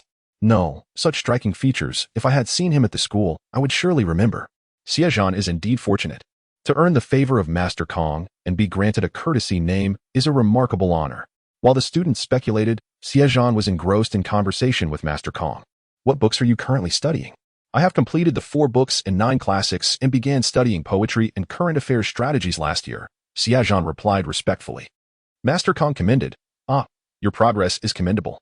Do you have any essays on current affairs? Xie Zhan produced a prepared document from his sleeve, presenting it to Master Kong with both hands. The elder unfolded the thin paper and paused to read it. Gu Jiu discreetly gave Xie Zhan a thumbs up, inching closer and whispering, Xie Zhan, are you some kind of prodigy? Xie Zhan glanced at her, noting the flutter of her long lashes and the sparkle in her eyes. Feeling a surge of joy, he affectionately ruffled her hair, whispering back, I'm not sure, but you must be a product of charm. Gu Jiu stifled a giggle, her eyes narrowing into a smile. Xie Zhan couldn't help but join her laughter, tucking a stray lock of hair behind her ear. How endearing. I wish I had such an affectionate brother, a girl in the crowd sighed enviously. A boy nearby turned to her. As long as you don't tell our parents of my mischief, I could be just as indulgent. The young girl sighed softly, deciding to let it go. Dear brother, your affection is like a tempest, far beyond what I can endure. The exchange between the siblings elicited a gentle laughter from those nearby. Over yonder, Master Kong had finished reviewing Xie Zhan's strategy, then sighed as he patted Xie Zhan on the shoulder, exclaiming, the waves of the Yangtze River pushed the previous waves aside. Before Xie Zhan could respond, the students beside him were already gasping in astonishment. What a lofty accolade. Who is this Xie Zhan? Truly fortunate he is. Master Kong firmly patted Xie Zhan's shoulder again. My household is in need of a disciple to prepare ink and paper. You shall come tomorrow. Xie Zhan took 2 steps back, placing his left hand over his right, and bowed deeply, performing a formal salute, akin to a student paying respects to a teacher. In the grand hierarchy of the academy, only a direct disciple could refer to their master as a teacher, signifying a formal teacher-student relationship. The roles of heaven, earth, sovereign, parents, and teacher intertwine, with the teacher bearing a status akin to that of a father, sometimes even assuming paternal authority in the father's absence. In the realm of governance, the dynamics resemble that of a father and son, naturally aligning within the same faction. This relationship differs distinctly from that of a teacher instructing disciples in an academy or state school, which is not as intimate. The students collectively gasped. It had been years since Master Kong retired from official duties and took on a direct disciple. By this measure, Xie Zhan shared a teacher with the emperor, thus becoming the emperor's junior. With such a designation, his future in the officialdom is surely promising. 2 students exchanged glances, retrieving their own essays, and approached respectfully, offering them to Master Kong for guidance. Master Kong gestured to the carriage driver, who stepped forward to accept the essays from the 2 students. With the 2 leading the way, the others quickly followed suit, eager to present their own works. At this moment, Xie Zhan, as Master Kong's disciple, proactively stepped forward to assist in collecting the essays from everyone. May I inquire where young Master Xie resides? Would it be convenient for a visit? Young Master Xie. I am Lu Chong from Xianzhou. May we converse for a moment? I am Zhao Zian from Xianzhou. Tomorrow at Sihai Pavilion, I shall host a gathering for our classmates. Might you honor us with your presence? Xie Zhan smiled, responding in an orderly manner to each inquiry. Gu Jiu, overwhelmed by the enthusiastic students, retreated slightly to assist Master Kong, asking, are you experiencing discomfort in your legs? Perhaps you should rest in the carriage. Master Kong cast a surprised glance at Gu Jiu, wondering how the young girl discerned his discomfort. Gu Jiu explained, as you descended from the carriage, you instinctively touched your knee. Although it was a subconscious gesture, it indicated your leg is unwell. Additionally, your knuckles appear swollen, and there are faint red spots on your face, suggesting you have long resided in damp, dark conditions. Suffering from rheumatism. Master Kong was even more astonished, acknowledging her observations. It seems you are not the timid girl I once knew. What is your name? Gu Jiu. She replied cheerfully, gesturing towards Xie Zhan. I am his betrothed. Master Kong, who typically remained unflappable, was taken aback. You are Xie Zhan's betrothed? Gujio nodded earnestly, yes. Is that so strange? Master Kong paused, chuckling softly. Not at all. It is quite commendable. Gujio beamed. I think so too. Master Kong smiled. But as he looked at Gujio, his gaze turned somewhat scrutinizing. She blinked back at him, challenging. I stand before you. How do I compare to the past? Master Kong shook his head, realizing he likely mistook her for someone else. The previous girl had been exceptionally shy, while this one was vivacious and possessed a hint of cleverness, suggesting they were two similar yet distinct individuals. As night fell, they needed to return to the city before the gates closed. Gujio and the carriage driver assisted Master Kong onto the ox cart. After Xie Zhan collected everyone's essays and exchanged a few pleasantries, he and Gujio boarded their own carriage, following behind Master Kong's cart as they made their leisurely way to the city. Master Kong's residence in Xianzhou had been prepared by the academy, conveniently located just across from the academy, in the fourth house on Willow Lane, adjacent to Xie's residence on Apricot Blossom Lane. It was a two-courtyard structure, and Master Kong's servants had arrived earlier to set things up. The elder lived simply, accompanied only by a maid for miscellaneous tasks, a young servant for daily care, and a driver who also served as a guard. After escorting Master Kong inside, the servant brought hot water for washing, and the maid had prepared dinner. Xie Zhan first handed the collected essays to the servant to be placed in the study, then proactively approached to assist Master Kong with washing his face. During their journey, Xie Zhan had perused the essays, categorizing them into 3 levels for Master Kong's review. Seeing that Master Kong was weary from travel, Xie Zhan refrained from further disturbance, bidding farewell to Gujio as they departed. By the time they returned to Apricot Blossom Lane, night had descended. Xie Zhan felt certain that Master Kong had come to Xianzhou specifically for him. After dinner, he read for quite some time, his emotions stirred, making sleep elusive. He stepped outside, wandering through the garden. The air had taken on a slight chill, and the night breeze felt refreshing against his skin. A crescent moon hung low in the sky, casting a cool, ethereal glow upon the earth, enveloping the surroundings in tranquility. As Xie Zhan strolled through the garden, his earlier restlessness gradually settled, and feeling somewhat fatigued, he returned to his room. Just as he laid down, he heard a knock at the door. So late. With both Wu Lang and Lu Lang absent, could it be Junyang? Xie Zhan slipped on his shoes and hurried to the door. Upon opening it, he found Gujio standing outside with her long hair cascading down, dressed in a white tunic. The night wind tousled her hair slightly, backlit by the dim moonlight, creating an unexpectedly eerie effect. Xie Zhan stepped out, reached for her hand, bent slightly, and asked softly, "What is it, Junyang? Do you require anything?" Gujio did not respond but tugged at his hand, leading him away, saying, "Let us sit over there. I have something to discuss with you." Xie Zhan unconsciously furrowed his brow. He believed he knew Gujio well, yet this visibly purposeful demeanor was unfamiliar to him, increasing his concern. In the garden, there was a pavilion. They ascended the steps and took a seat on the stone bench. The night breeze played with Gujio's hair, and the scent of her post-bath fragrance wafted around them. Xie Zhan helped her smooth her unruly hair, wrapping his arm around her shoulder, and gently inquired, "What troubles you? Is it because of meeting Master Kong today?" Under the crescent moon, Gujio tilted her head to look at him. Her eyes sparkled in the night, and she softly replied, "Xie Zhan, your perceptiveness makes me seem rather foolish. I am somewhat unhappy, and I do not wish to lose face." Xie Zhan replied, "As long as you are happy, I can pretend to be a fool. Or should I ask again?" Gujio sighed. "Never mind. If you are too foolish, I worry I might come to resent you. It's better if you remain clever." Xie Zhan ruffled her hair. "So, you truly feel discontent because of Master Kong today?" Gujio shook her head, leaning forward to rest on Xie Zhan's lap. "It's not that I'm unhappy. Seeing Master Kong reminded me of certain matters."